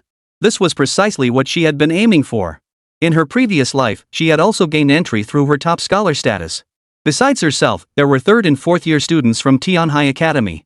After emerging, though they gained some rewards, they learned someone had obtained an item called the Departing Fire Armor from the deepest part of the realm. The Li Fire Armor granted its wearer 5% fire resistance. At the time, she hadn't thought much of it. Little did she know that the one who obtained this armor was Zhao Dong of the Zhao family from Tianhai, the sworn enemy responsible for the Su family's downfall. Moreover, after the Zhao family obtained the Li Fire Armor, their patriarch, Zhao Tianyang, met with my father. Suddenly, a massive fire erupted. In the end, Zhao Tianyang, protected by the armor, survived, while my father tragically perished. Though subsequent investigations cleared the Zhao family of any involvement, my father's death accelerated the Su family's decline. Thus, Su Wanzhu resolved that this time in the novice secret realm, she would obtain the Li Fire Armor to prevent her father's death. After leaving Fang Lei's office, Dan Tai Feng led Su Wanzhu to a secluded training room within the academy. As Dean Fang mentioned, the secret realm opens at 3 p.m. You have over 3 hours left. I'll escort you there then. Dan Tai Feng spoke, then sat down opposite Su Wanzhu, her eyes fixed on Lin Mo and Su Wanzhu's arms. "What's this little one's name?" Dan Tai Feng inquired. "Xiao Mo." "Xiao Mo?" Dan Tai Feng suddenly chuckled. "Would Xiao Mo like to come into Big Sister's arms?" Big Sister understands you far better than that immature little girl. Gazing at Dan Tai Feng, who now blocked his entire line of sight, Lin Mo felt certain he'd suffocate if he went over. "Xiao Mo won't go over," Su Wanzhu suddenly shouted. "Oh?" Dan Tai Feng chuckled with interest. "Worried I'll snatch Xiao Mo? Don't worry, I have a contract beast." As she spoke, a fire phoenix with wings ablaze appeared behind Dan Tai Feng. Pure-blooded sacred beast lineage. A fire phoenix. The Phoenix clan. And already in its mature stage. Dan Tai Feng snapped her fingers, and the fire phoenix let out a long, soaring cry. "What are you doing?" Su Wanzhu suddenly frowned. "Nothing much, just checking how your Xiao Mo's bloodline holds up. Little Mo also possesses the bloodline of a sacred beast identical to your fire phoenix." Dan Tai Feng paid no heed to Su Wanzhu's words. She noticed that when the fire phoenix unleashed its bloodline suppression, the little panda showed not the slightest reaction. So then, the bloodline was at least of the sacred beast level. But if it were merely a sacred beast bloodline, that wouldn't make sense either. Phoenix bloodlines are supremely noble, all birds pay homage to the phoenix. It's not just birds, even ordinary sacred beast bloodlines couldn't withstand the fire phoenix's bloodline suppression. Just then, the fire phoenix vanished. A cute little girl emerged from behind Dan Tai Feng. "Master, I cannot discern its bloodline either," the fire phoenix stated. Lin Mo was dumbfounded. "Was this shape-shifting? Even you can't tell? That's quite interesting." Dan Tai Feng then asked Su Wanzhu, "Could I borrow your little Mo for a couple of days?" "No way." Su Wanzhu immediately refused. "Don't be so resistant. After all, I am your aunt. How can you speak to an elder like that? I might get hurt, you know." Dan Tai Feng was Su Wanzhu's aunt? Lin Mo couldn't help but inwardly groan. How melodramatic. Before Dan Tai Feng could finish, Su Wanzhu abruptly cut her off. "Enough. It's almost time. I have to go." "You impatient child. Fine, I'll walk you there. But I must warn you, Zhao Dong will be participating this time, and the Zhao family has already bribed several people to assist him. If you encounter him in the secret realm, avoid conflict. Su Wanzhu snorted coldly inwardly. Of course she knew about this. In moments, Dan Typhoon led Su Wanzhu to the secret realm's entrance atop the rooftop of Tianhai City's Hangwan Mall, riding the Fire Phoenix. Look! That's this year's city top scholar, Su Wanzhu. And with her, that looks like Dan Typhoon, the honorary professor of Tianhai Academy. I heard Dan Typhoon isn't even from Tianhai City. And apparently, she's preparing to take the Saint-level Beastmaster exam. The gathering of the city's former and current top beauties this scene is truly unprecedented. But even if Su Wanzhu is the top scholar, isn't it a bit presumptuous for her to challenge the secret realm already? Exactly. Look at her contract beast, no idea what that thing is, and it doesn't even seem to have any attributes. How did she even win top honors with a contract beast like that? Chapter 13, Group Experience Boosters? Lin Mo glanced over the participants. Over 30 students from Tianhai Academy had joined this novice secret realm expedition. Their contract beasts had all reached the youth stage, meaning they were at least LV.5. Hey, isn't that our city's top scholar, Su Wanzhu? That's her spirit beast named Panda, right? Doesn't look like much. A voice suddenly cut through the air as several men approached. They were men roughly the same age as Su Wanzhu. Watch your language. The leader scolded the speaker, his voice sharp. He then turned to Su Wanzhu. My apologies, Wanzhu. These fellows don't know how to speak properly. Zhao Dong. Su Wanzhu shot him a cold stare. So this was Zhao Dong? Lin Mo thought to himself. He had just heard about the grudge between Su Wanzhu and the Zhao family. Wanzhu, I heard you finally passed the imperial examination as top scholar. Congratulations. But your contract beast doesn't seem very combat ready. Once we enter the secret realm, I'll protect you. No need. Xiao Mo and I are just fine. Su Wanzhu's demeanor remained as cold as ice. Lin Mo was patted on the head by Su Wanzhu, who occasionally gave him a quick rub. Ding. Zhao Dong feels jealousy toward the host. Stat points +1. Ha! The sudden system notification made Lin Mo glance at Zhao Dong. Sure enough, the guy was glaring at him with a look of resentment. He probably figured out what was going on. Well then. Ha ha ha. An idea suddenly struck Lin Mo. Yikes. Su Wanzhu let out a startled cry. Little Mo and her arms had begun acting spoiled, even extending his little paws to scratch around everywhere. Little Mo, be good. Don't fidget ticklish, Su Wanzhu called out, her voice tinged with coyness. Ding. Su Wanzhu has developed shyness toward the host. Stat points +1. Ding. Zhao Dong feels jealousy toward the host. Affection points +1. Ding. Zhao Dong feels anger toward the host. Affection points +1. That damn little thing. How dare it get so close to Wanzhu?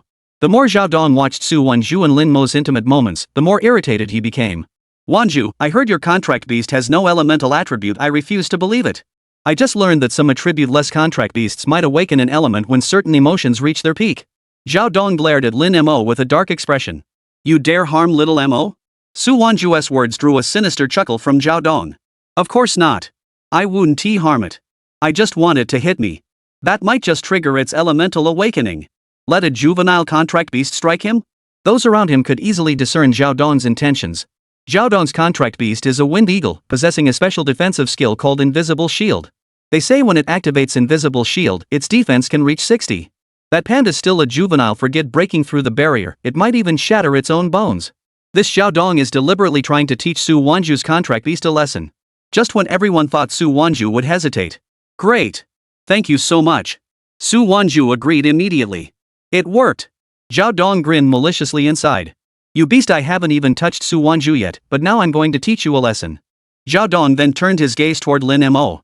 Then he actually leaned his face in close. Come on, little thing. Your master promised. I will. Definitely. Help. You.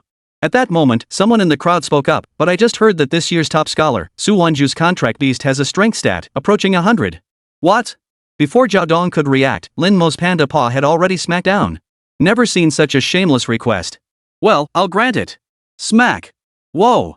Zhao Dong spun around more than a dozen times before landing on the ground. What just happened?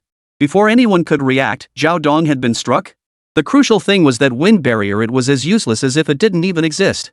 This panda truly lives up to its reputation. Its strength stats are terrifyingly high. Ding. Acquired Wang Yin's shock towards the host, value +1. Ding. Acquired Li Peng's astonishment toward the host, value +1. Ding. Acquired Zhao Dong's anger toward the host, value +1. Young Master Dong. Young Master Dong. Are you okay? Several people rushed forward to help Zhao Dong up. Zhao Dong was boiling with rage, about to yell at Su Wanzhu when he pointed at her. But seeing her face and remembering he'd been the one to suggest it, he couldn't bring himself to speak. The force was decent. Looks like you really are attributeless after all. Zhao Dong's face was practically swollen as he mumbled these words. Su Wanzhu merely gave him a cold glance before scooping Lin Mo into her arms and leaping into the secret realm. Just as she leaped in, Lin Mo deliberately bumped her head against Zhao Dong and flashed him a mischievous grin. That Panda actually dared to laugh at me. Ding! Acquired jealousy from Zhao Dong toward the host. Value +1. Little Mo, that Zhao Dong and the Zhao family are our enemies. You must remember that. You're still young and might not understand these things. 10 years ago, when the Su family was still the premier beastmaster clan of Tianhai, grandfather suddenly fell gravely ill. I'm certain the Zhao family was behind it, but I had no proof. The Zhao family also tried to force me to marry Zhao Dong. Lin Mo nodded blankly. So that's how it was. Su Wanzhu recounted the events of that year to Lin Mo as they hurried along. Even if she thought little Mo wouldn't understand, frequent communication with her contract beast might hasten his transformation. Since Zhao Dong fancies Su Wanzhu. Ha. We've gotta seize this chance. After all, tool-like guys like him are hard to come by. Lin Mo chuckled maliciously inside, wanting to harvest emotional values. The idea of shocking the entire crowd felt a bit unstable. But with Zhao Dong, who had a direct connection, wouldn't it be much simpler? She truly hoped to encounter that guy sooner in this secret realm. Though this is a beginner's secret realm, the boss is still LV.8, a thunder attribute wild beast known as the Thunderclap Tiger. Since Su Wanzhu hadn't encountered the boss in her previous life, this was all the information available. As for the Li fire armor, she knew it could only be discovered within the boss's territory. Rumble. Thunder suddenly roared in the distance. It must be over there. Su Wanzhu intended to head straight there, treating any spirit beasts encountered along the way as trial battles. Suddenly, the ground beneath her feet began to shake. Then, a dark shadow burst from the ground. It's a rock weasel. Its sense of smell is incredibly sharp. And it can dig tunnels.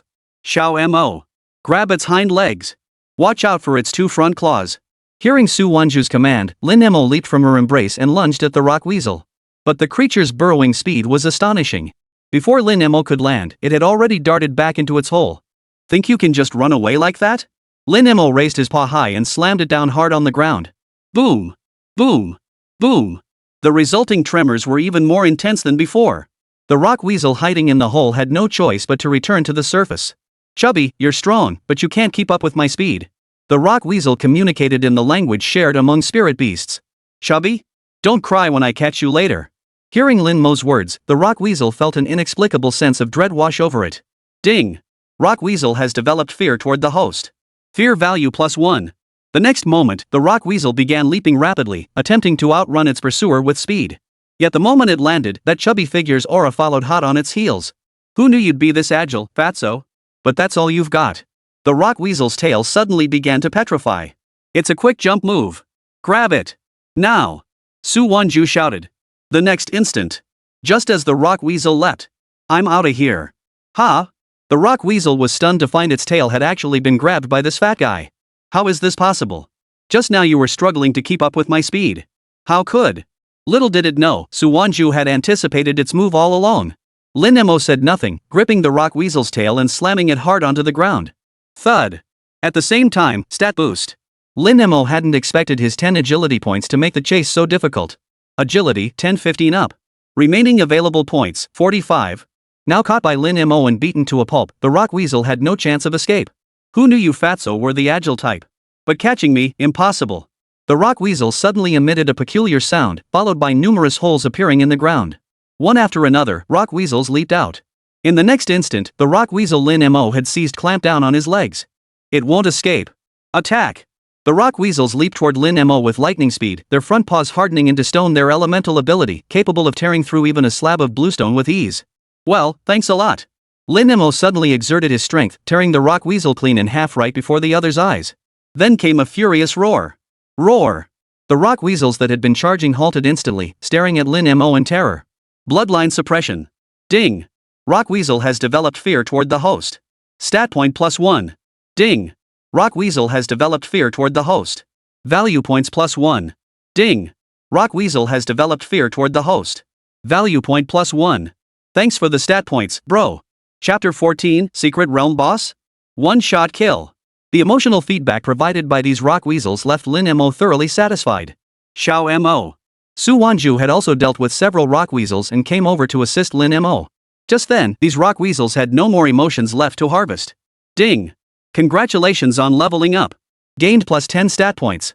LV.2 LV.3 up. Xiao Mo, are you okay? Su Wanzhu scooped Lin Mo up, carefully checking for injuries. Only one rock weasel remained among those slain. Don't kill me. I'll tell you the secret to a treasure chest. The rock weasel whimpered in supplication. But Su Wanzhu couldn't understand this spirit beast language.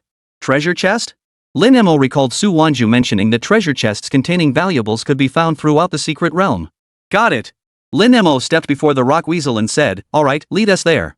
Then Lin Mo tugged at Su Wanzhu's pants. What's up, little Mo? Earlier, Su Wanzhu had seen Xiao Mo and the rock weasel chattering away and suspected they might be communicating. After all, spirit beasts share a common language. But Lin Mo was still in his juvenile stage. Could he really communicate already? Are you telling me to follow too? Su Wanzhu asked. Lin Mo nodded. Though she didn't know why Xiao Mo was doing this, the direction they were heading matched the valley where the thunderclap tigers resided. They continued their journey, encountering several other young spirit beasts along the way. Thanks to Lin Mo's formidable stats and Su Wanzhu's precise analysis of the beasts, the encounters were swiftly resolved. Ding! Congratulations on leveling up. Gained plus 10 stat points. LV.3 LV.4 up. Remaining stat points, 65. Allocate points. Strength, 213 278 up. The surviving rock weasel had grown numb to Lin Mo's overwhelmingly formidable display. Lin Mo lay on Su Wanzhu's back. Over 5 hours had passed since they entered the secret realm. Oh woo oh woo oh woo. Lin Mo suddenly let out a cry. Su Wanzhu halted her steps. Lin Mo then leapt to the ground and began sketching the outline of a tiger in the dirt. Little Mo wants to know about the thunderclap tiger?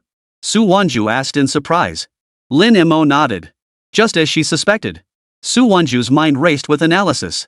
Typically, a young contract beast grasping even a few basic commands was already impressive. But Xiao Mo not only understood commands, it could even communicate on its own.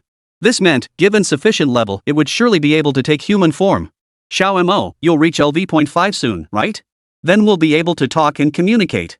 As for the Thunder Roar Tiger, my information is incomplete. Beyond knowing its lightning attributed, I also know its level is around LV.8.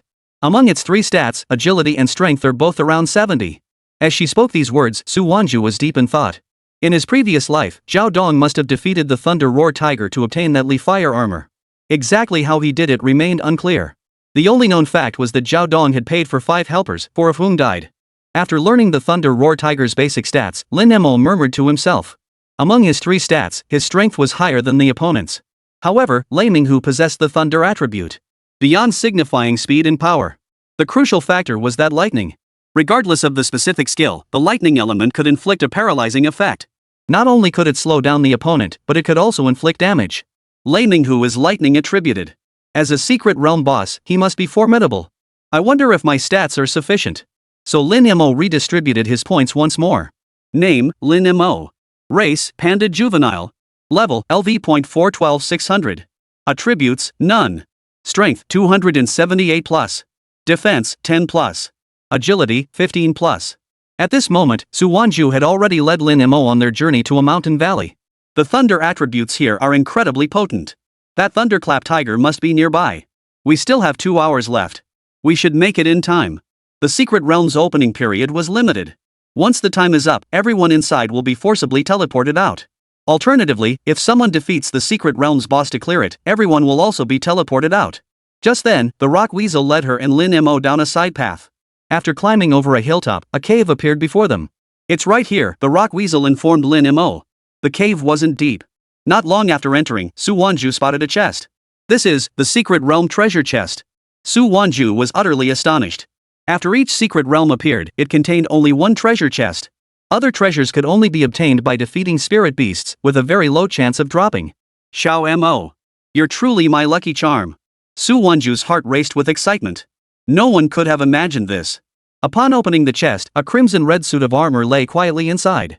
It's the Li Fire armor. Wasn't this exactly what she needed?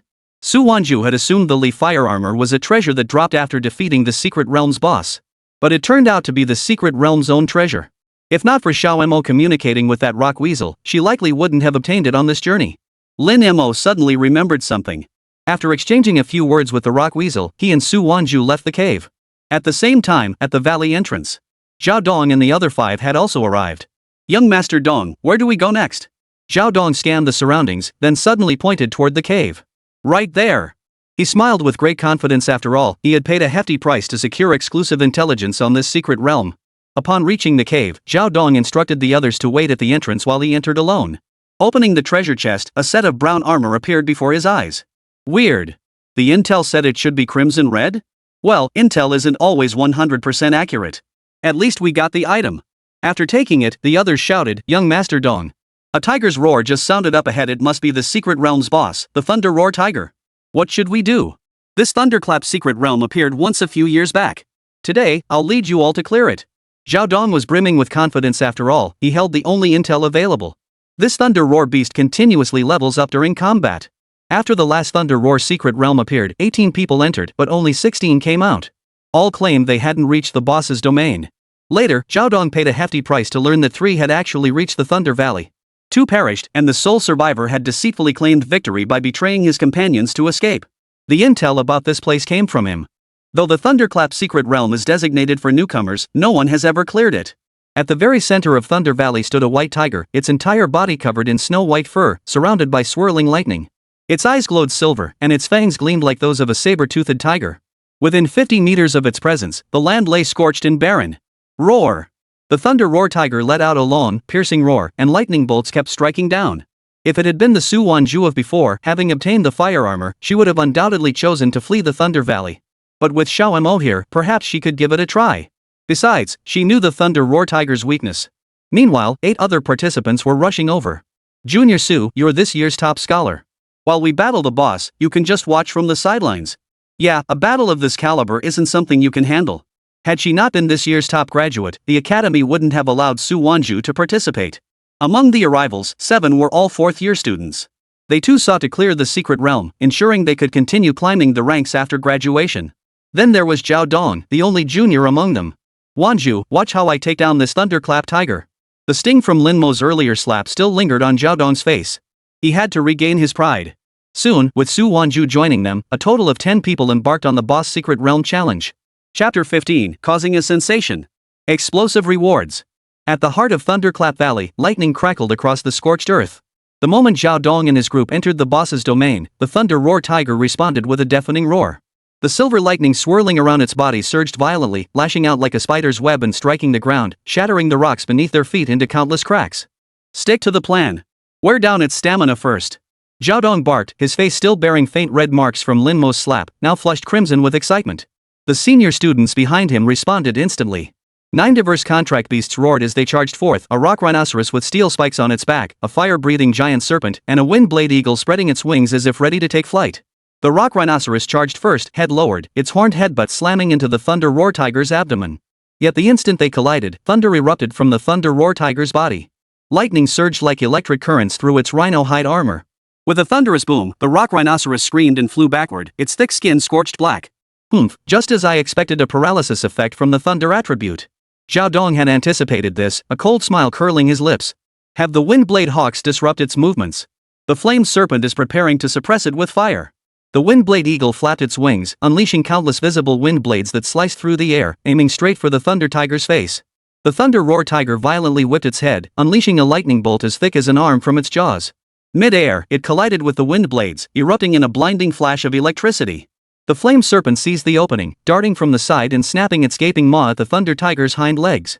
Simultaneously, flames erupted from its entire body, only to be instantly repelled by the surging lightning, causing the Thunderclap Tiger to stumble back several paces. Ah, nothing special. Zhao Dong grew even more smug seeing the Thunder Roar Tiger momentarily suppressed. See? That's the boss's power, nothing more than. Before his words faded, the Thunder Roar Tiger suddenly let out a savage roar.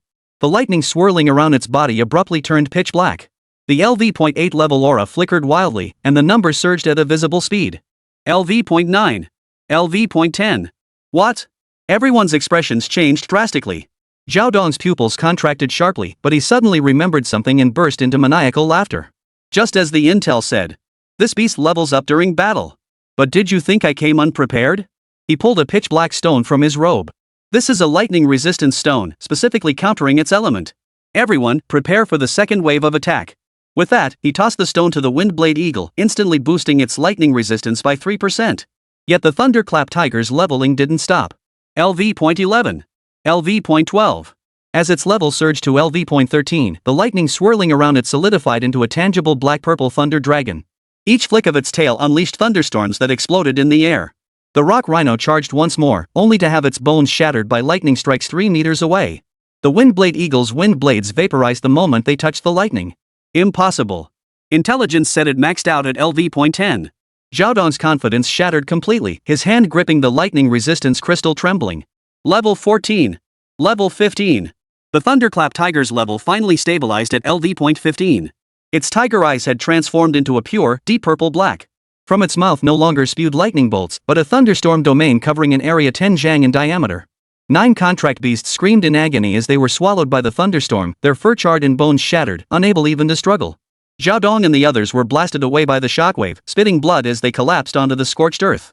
Their contract beast companions now lay on the verge of death. "No, my contract beast!" Someone shrieked in agony, eyes filled with despair. Zhao Dong was terrified out of his wits and turned to flee, only to be instantly struck in the thigh by a jet-black lightning bolt. "Ah!" He screamed, collapsing to his knees as the lightning rod crystal slipped from his grasp, shattering into pieces upon impact. Roar! The Thunder Tiger locked onto Zhao Dong, the closest target, striding forward with each step leaving scorched paw prints in the ground. The purple-black lightning pursued the group like flesh-eating maggots. Just then, Su Wanzhu, who had been standing at the rear, suddenly crouched down and whispered urgently into Lin Mo's ear, "Xiao Mo, its weak point is at the base of its tail. Though the Thunder Tiger's lightning core is in its heart, beneath the scales at the tail's root lies a vulnerable spot. Shatter that, and its lightning storm domain will be breached." Lin Mo clung to Su Wanzhu's back, his dark, piercing eyes fixed on the raging Thunderclap Tiger.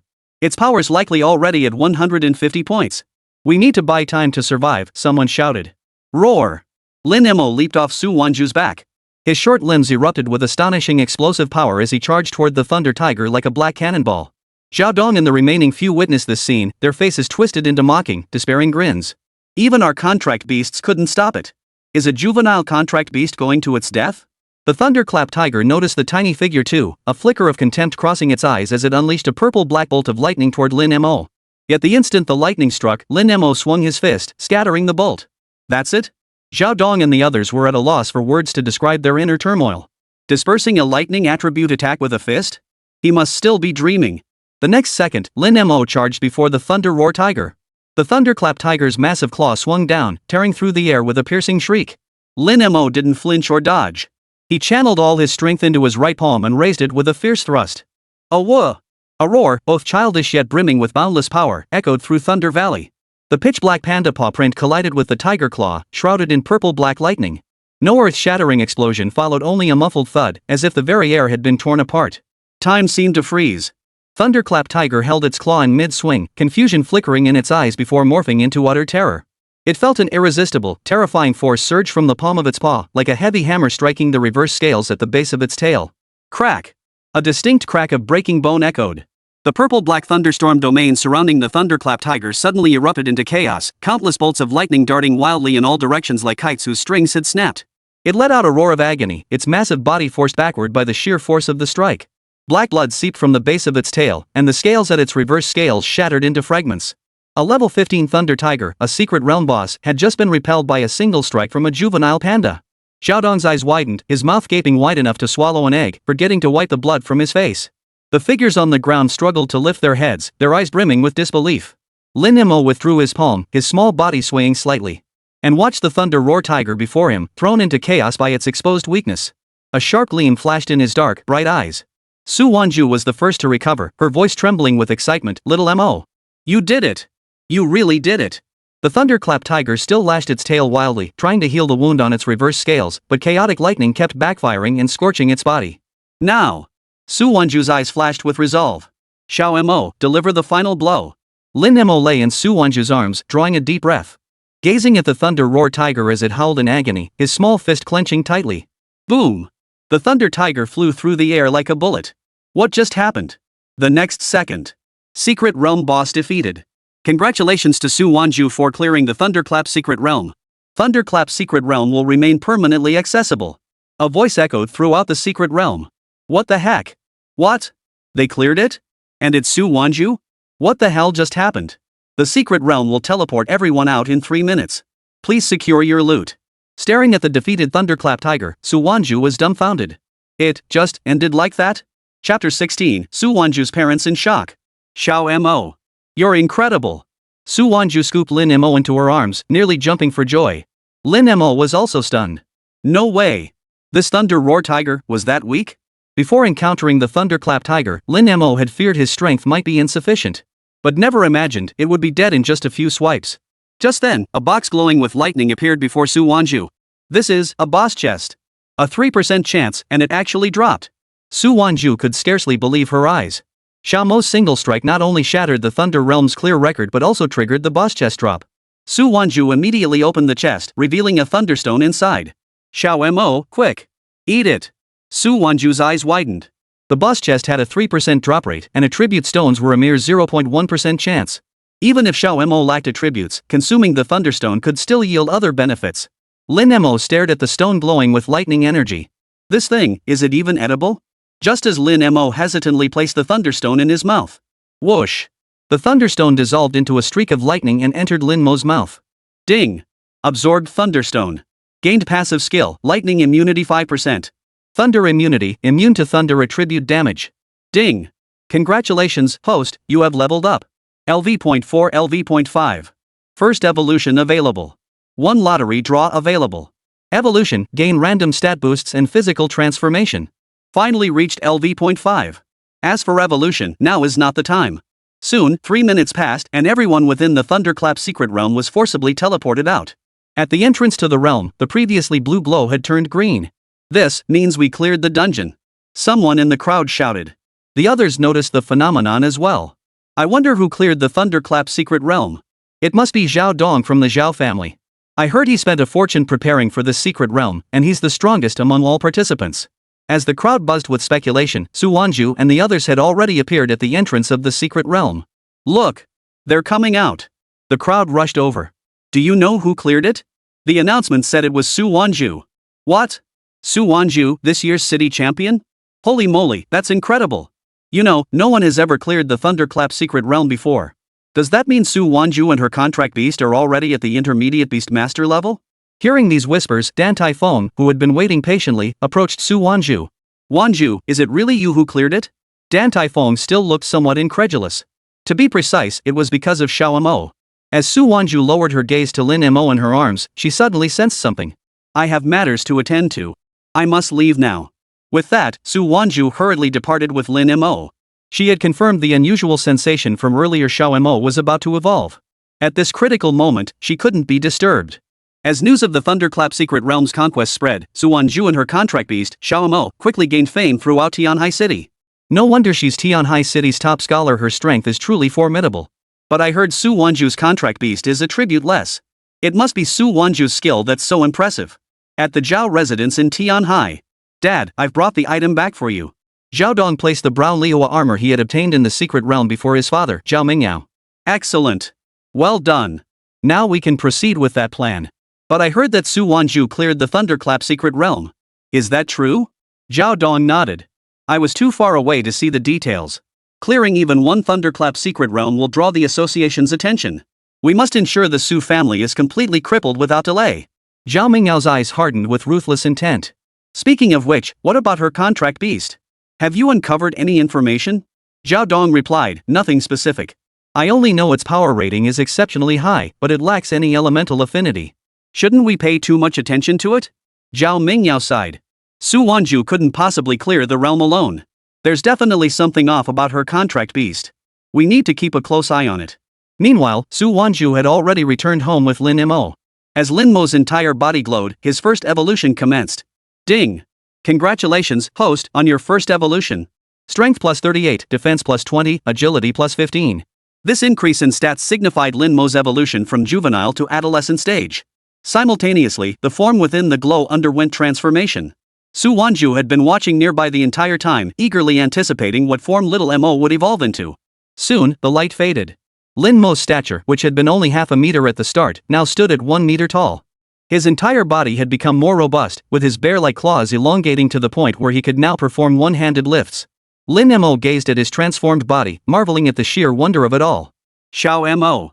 Su Wanzhu happily threw herself at him, rubbing her face repeatedly against the soft fur. Now that you're bigger, you're so much more comfortable to hug. Lin Mo also began checking his information panel. Name, Lin Mo. Species, Panda young adult. Attributes, none. Level, LV.5. Strength, 316 plus. Defense, 30 plus. Agility, 30 plus. Lightning immunity, 5% fire immunity, 0% water immunity, 0% rock immunity, 0% wind immunity, 0%. Remaining stat points, 32. Draw attempts, 1. 32 attribute points left? Lin Mo finally snapped out of it. On the way back, his mind had been buzzing non-stop. But he'd been preoccupied with studying evolution and hadn't paid attention. In that case, let's allocate them. Strength, 316 348 up. Ding. First evolution successful. You have earned 1 lottery chance. Draw now? A spinning wheel appeared on the system panel, displaying an array of rich rewards. Fire immunity, 13%. Lightning immunity, 610%. Strength, 1030. Defense, 2050. Seeing this, Lin Mo suddenly felt like he was using himself as the alchemical ingredient. Begin the lottery. As the light circle spun, the lottery commenced. When the light circle came to a stop. Ding. Congratulations, host, you have obtained fire immunity, 23%. This is great. Defense can block direct attacks, but elemental attacks still require elemental resistance. Just as Lin Mo was feeling pleased, Su Wanzhu emerged from the room, already dressed in a new outfit. Mo. Tonight, I'll introduce you to my parents. Lin Mo, though he knew he was a contract beast, that phrase still felt odd. At a meter tall, Lin Mo no longer needed Su Wanzhu to carry him. Instead, she held his hand as they stepped outside. Xiao Mo, you'd better grow up fast. Then I can ride you. Ride? Certain images immediately flashed through Lin Mo's mind. Su Wanzhu's parents lived in an old residential complex. Little Zhu, you're home. Seeing Su Wanzhu return home, her mother He Fang was overjoyed. Mom, where's Dad? Su Wanzhu asked. Your dad went out to buy groceries. He'll be back soon.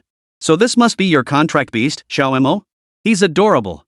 Lin Mo lifted his head to look at He Fang, noticing that her every gesture and movement didn't seem like those of an ordinary woman.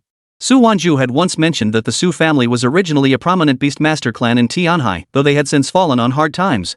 At that moment, Su Wanzhu's father, Su Hao, also returned home. This is for you. Su Wanzhu presented the Li fire armor she had obtained to her father. This? Li fire armor? Where did you get it? Su Hao asked in bewilderment. Chapter 17, Battle. Breaking records. Explosive update. Vote now. It's for you. Make sure to wear it, it has fire resistance. Su Wanzhu then recounted her experience participating in the novice secret realm. Little Mo is that talented? Su Wanzhu's mother, Dan Tai Lan, beamed as she picked up Lin Mo. She whispered softly into Lin Mo's ear, Little Mo, I'm entrusting this child to you. She's been working so hard, and there's little we can do to help. Ding. Dan Tai Lan feels a surge of pride toward the host. Stat points +1. Both parents were already aware of their daughter becoming the city's top scholar and clearing the Thunderclap secret realm. You need this more than we do. I have Xiao Mo. I won't need this armor. Su Wanzhu made up a casual excuse. Oh, Dad, I heard the Zhao family wants to meet with you tomorrow? Su Hao nodded. Yes, it's about the ancestral home your grandfather left behind. Su Wanzhu merely nodded, saying nothing more. After finishing dinner, Su Wanzhu prepared to leave with Lin Mo. Not staying the night? No, I plan to take the Beastmaster Association's rank assessment tomorrow. That assessment. Are you planning to take on missions? Su Hao suddenly realized something. Lin Mo understood that Su Wanzhu was aiming to boost her strength faster. While there was a chance to find treasures in the secret realm, most people took quests from the Beastmaster Association to earn money. To save the Su family, money was just as indispensable as personal strength. Before leaving, Su Wanzhu reminded her father once more to wear the Lihua armor. Early the next morning, Su Wanzhu led Lin Mo to the Beastmaster Association in Tianhai City. She also sent a message to Dan Tai Feng, requesting a few days off. Upon learning the reason, Dan Tai Feng agreed without hesitation.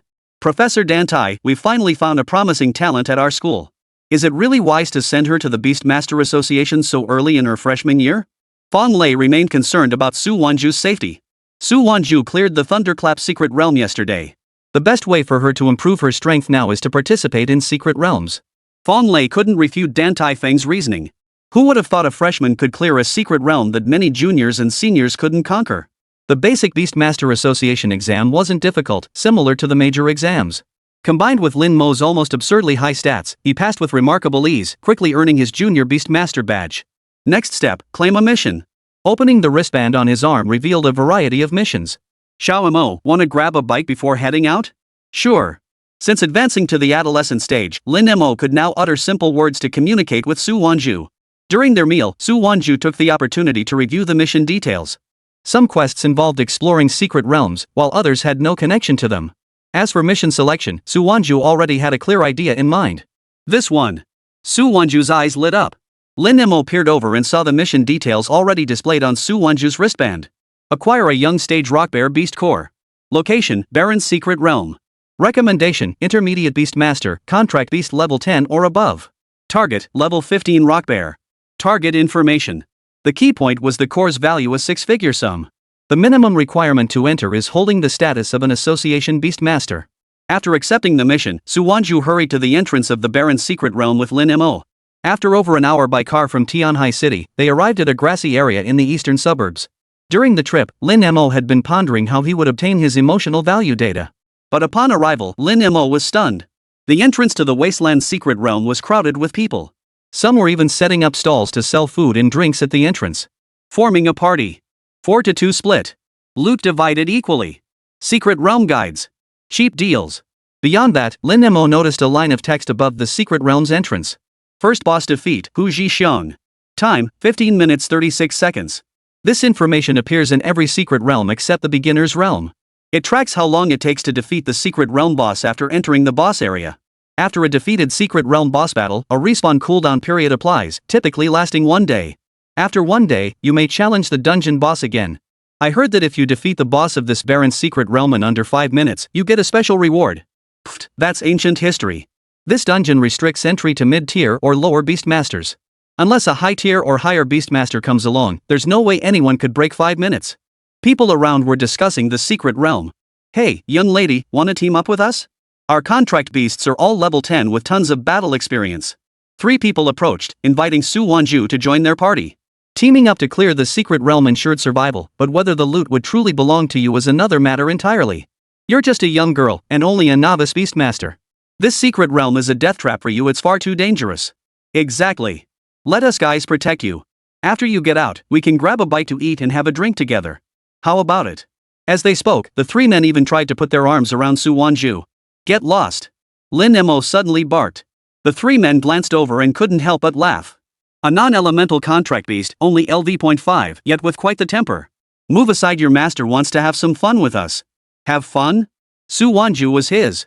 Lin Mo leapt into the air, swinging a massive punch that landed squarely. Smack! Smack! Smack! Smack! The trio spun around in circles from the blows. You little bastards. Looking for trouble, are you? Ding! Yang Guang has generated anger toward the host. Stat points +1. Ding!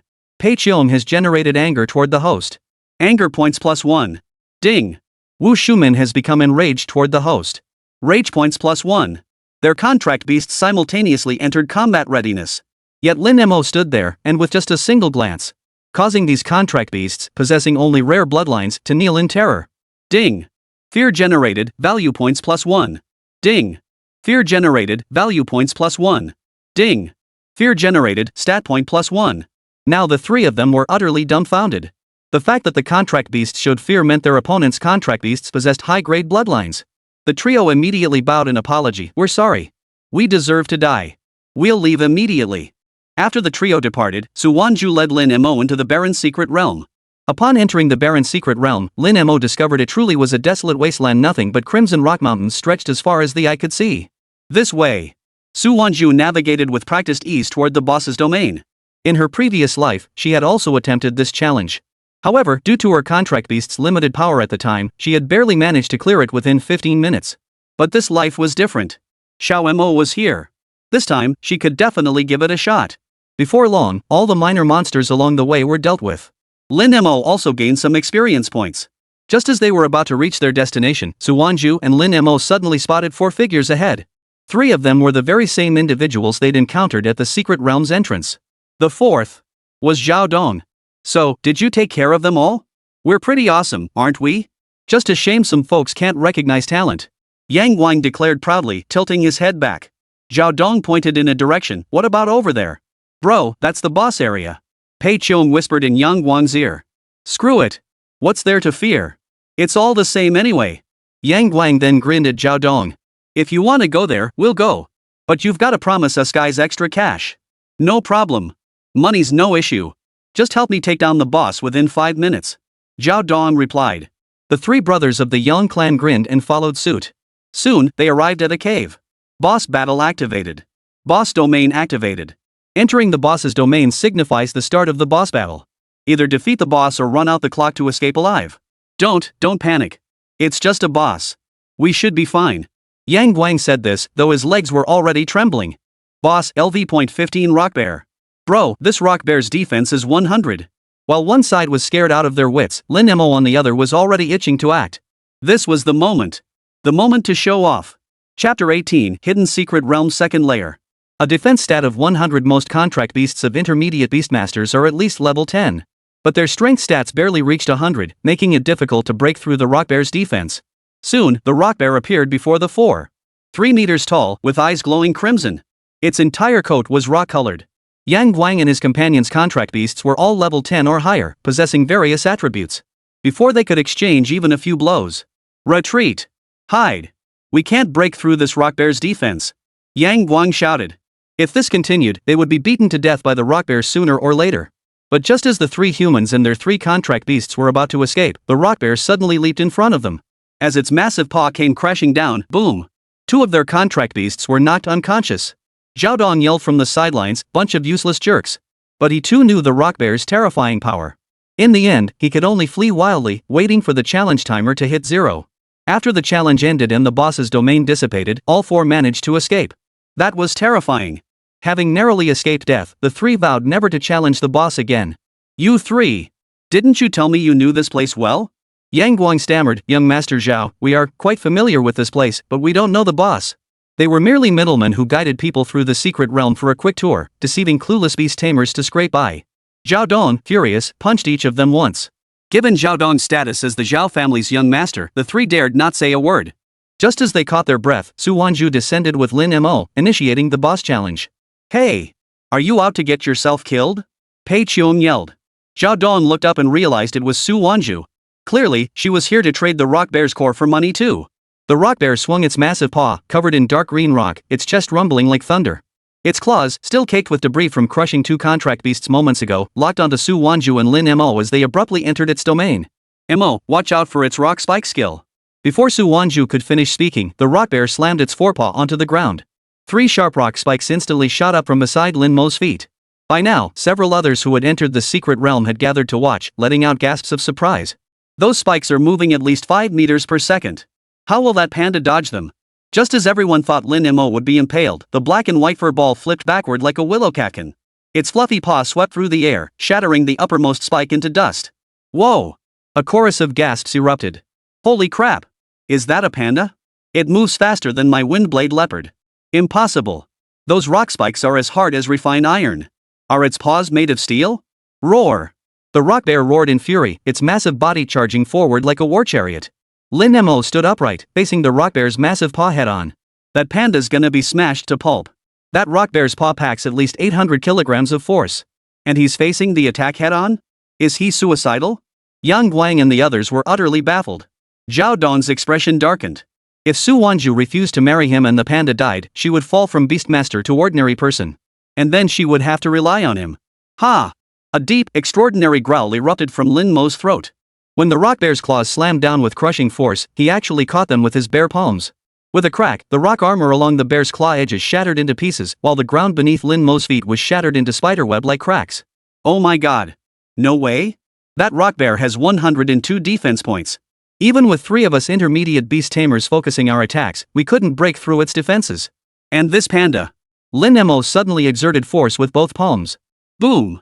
A thunderous impact reverberated through the entire domain. The massive Rock Bear staggered back 3 steps, its forepaw stone armor completely shattered, revealing bleeding flesh beneath. It broke! It really broke! How much strength does that panda have? At least over 200, right? My storm dragon only has 99 strength, not even half of this panda's? Now! Xiao Mo! Attack its chest! A sharp gleam flashed in Su Wanzhu's eyes. Lin Mo nodded and obeyed, parrying the Rock Bear's attack with his left hand while clenching his right fist to smash down. The Rock Bear roared in pain, its massive claws sweeping out. Lin Mo leapt upward like a shadow, his furry fist crashing into the bear's face with a thunderous roar. Boom! The bear's head snapped back violently, the rock armor on its forehead shattering into dust. Xiao Mo, finish it. Before Su Wanzhu's words had fully left her lips, Lin Mo had already landed and rolled forward, pressing his forepaw onto the rock bear's ankle joint. With several sharp snaps, the bear's leg bones snapped cleanly. The massive bear, thrown off balance, crashed to the ground, kicking up a cloud of dust. The domain fell instantly silent, broken only by the rustling of wind through the grass. Everyone stared at each other, speechless. Lin Mo brushed the stone dust from his paws and waggled his round tail as he walked over to the rock bear's head. He looked down at the still twitching boss, his dark, gleaming eyes devoid of any trace of innocence, only coldness. With one final strike to the rock bear's crown, the secret realm boss which had sent countless beast tamers back defeated was slain in a mere 3 minutes. Beep! The silence was shattered by an unknown wristband's notification sound, followed by a deafening roar of astonishment. It's over? In just 3 minutes? Yang Guang scrambled to his feet, his face etched with shock. While Zhao Dong's face was a mask of utter disbelief. Pei Qiong covered her mouth, her eyes wide as saucers. Did that panda's palm just shatter the rock bear's skull? I think I saw brain matter. No mistake, the rock bear really isn't moving. Who is that woman? Ding! Su Wanzhu's bracelet lit up. Congratulations on defeating LD.15 rock bear. Obtained young rock bear beast core +1. Boss first defeat, Hu Zhisheng 1536. The record was now updating at a visible pace. Latest record, Su Wanzhu 2 minutes 58 seconds. Outside the secret realm, someone gasped sharply, followed by a wave of gasps echoing through the crowd. Record broken. A decade-old record shattered. Everyone. Witness history. 2 minutes 58 seconds. Nearly 13 minutes faster than the old record. How did Su Wanzhu do it? Ding. Li Chang is shocked by the host, +1 shock value point. Ding. Wang Lily is shocked by the host, +1 shock point. Another 56 value points. Now we're talking. Lin Mo chuckled inwardly. Just as Su Wanzhu picked up the rock bear beast core, the rocky ground beneath her feet suddenly glowed with a faint, eerie blue light. Lin Mo sprang to his feet with heightened alertness. The entire rock formation within the boss's domain began to writhe like a living creature. While a sinister blue liquid seeping from the cracks rapidly solidified into steps, forming a spiral fissure that reached all the way to the vortex at the secret realm's dome. What is this? Su Wanzhu's pupils contracted sharply. Defeat the secret realm boss within 5 minutes. Wasteland's secret realm, hidden second layer. What? This barren secret realm actually has a second layer? Is this the special reward? Could there be some treasure hidden in the second layer? For a moment, everyone both inside the realm and outside its entrance was utterly dumbfounded. Chapter 19, a single slap breaks the seal? All because Su Wanzhu defeated the boss, the rock bear, within 3 minutes, unlocking the second layer of the barren secret realm. We're going in too. The second layer must have something amazing. Hurry, hurry, hurry. In an instant, the crowd surged into the wasteland's secret realm. Simultaneously, word of this event was swiftly relayed to various factions. Desolate secret realm, hidden second layer. All the rock spikes within the domain suddenly collapsed in reverse. The debrised mid-air into a spiral staircase, each step gleaming with a liquid metal-like luster. The hidden second layer? Xiao Mo watched the fluctuations in the steps. Even in her previous life, Su Wanzhu had never heard of a hidden second layer within the barren secret realm. Utmost caution was imperative. Meanwhile, Yang Guang and his 2 companions immediately rushed to Su Wanzhu's feet and knelt. Big sister. We were wrong. We shouldn't have spoken like that earlier. The 3 had thought they were in the clear, only to discover the entire boss domain had transformed into the entrance to the second layer. Without the right timing, there was no way back to the first layer. Now, it seemed only Su Wanzhu could lead them out. After a moment's thought, Su Wanzhu pointed toward the steps before her, about to speak. But the trio, mistaking the newly appeared steps for a safe path, rushed up them. Before they could climb a few steps, suddenly. Ah! What is this thing? I'm melting. Su Wanzhu and Lin Mo watched helplessly as the 3 vanished completely on the steps.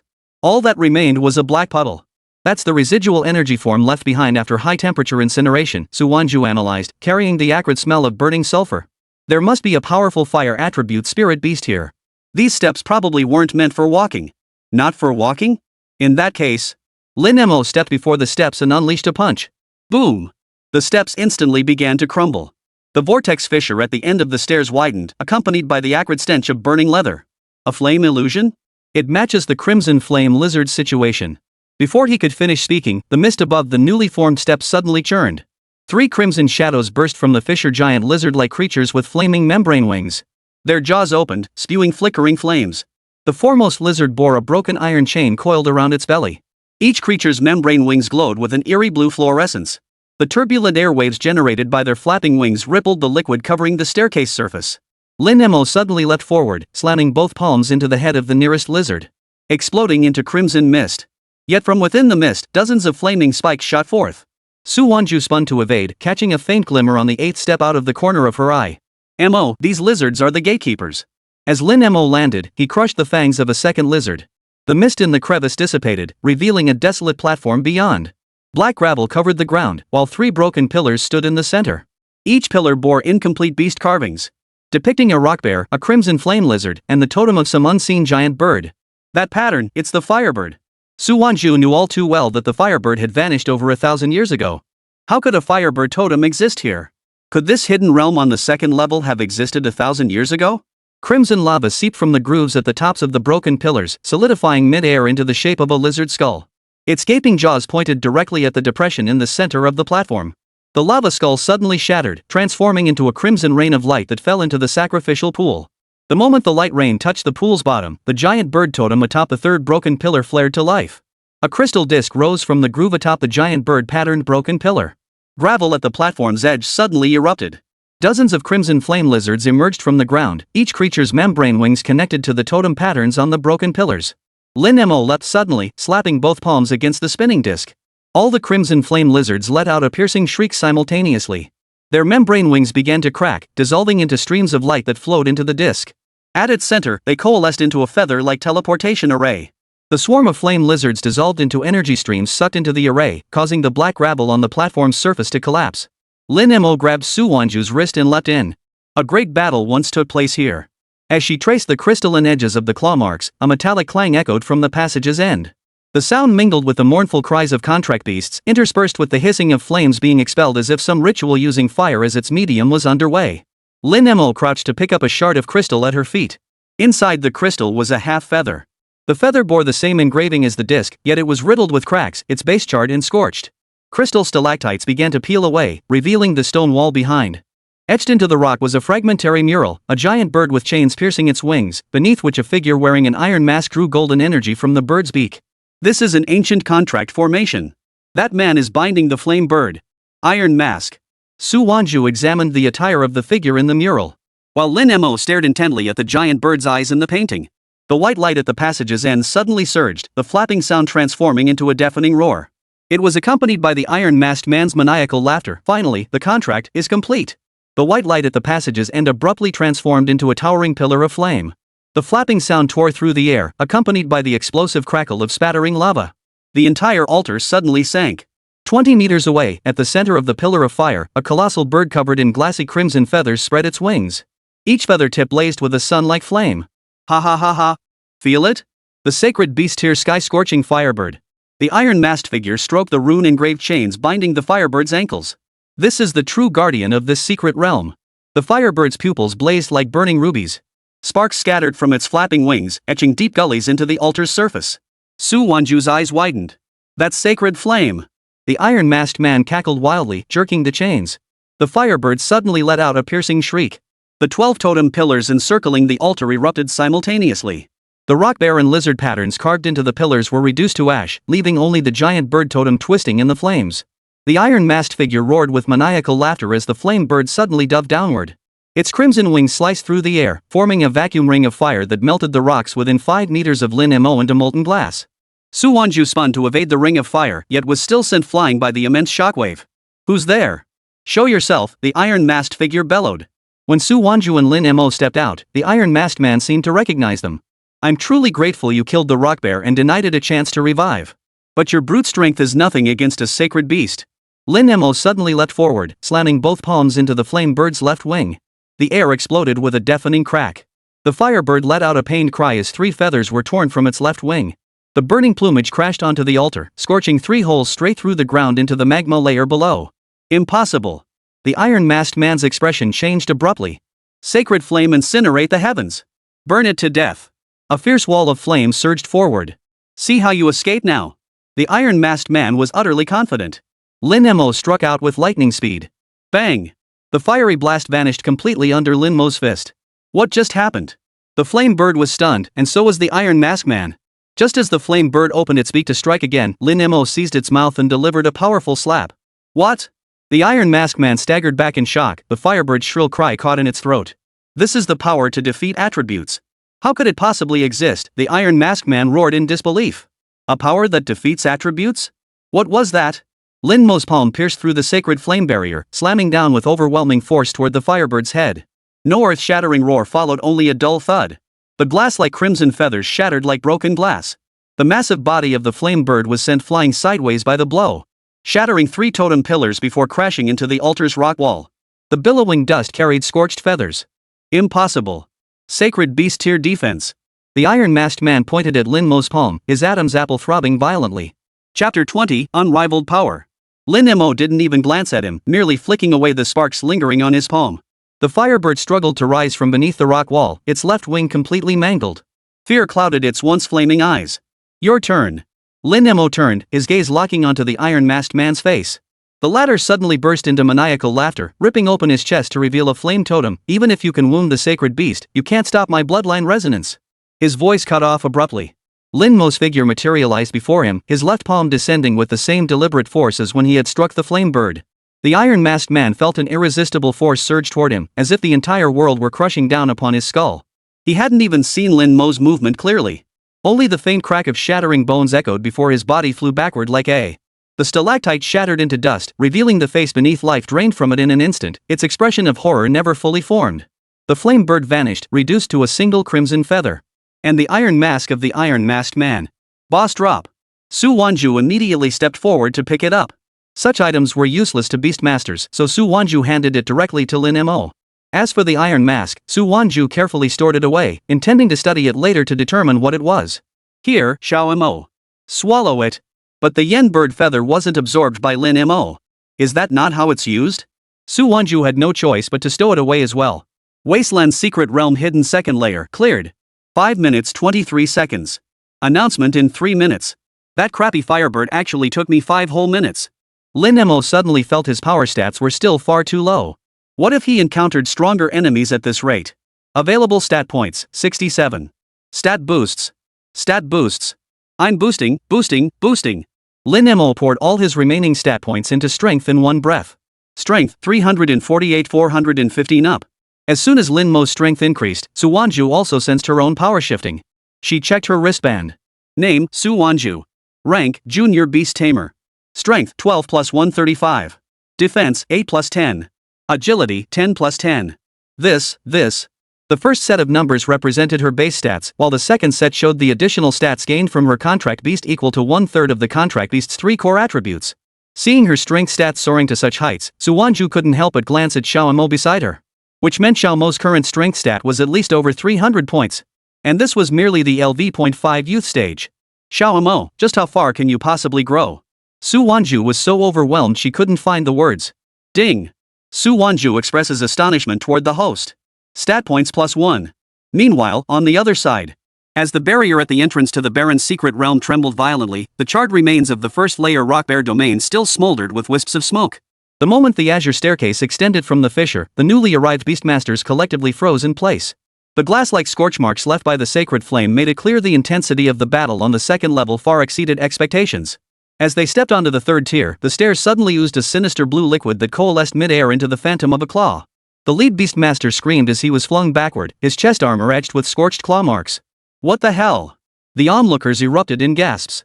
More attempted to surge forward, only to see crimson afterimages suddenly darting from both sides of the stairs. None other than the crimson flame lizards Lin Mo had previously eliminated, now transformed into a fiery trap. Retreat! A beastmaster with singed hair scrambled back, crawling and rolling. My windblade leopard was incinerated the moment it touched the steps. Amidst the chaos, a dark figure stepped through the shattered rock. The spirit beast pouch at Dan Tai Feng's waist fluttered without wind. Those flames had no effect on her.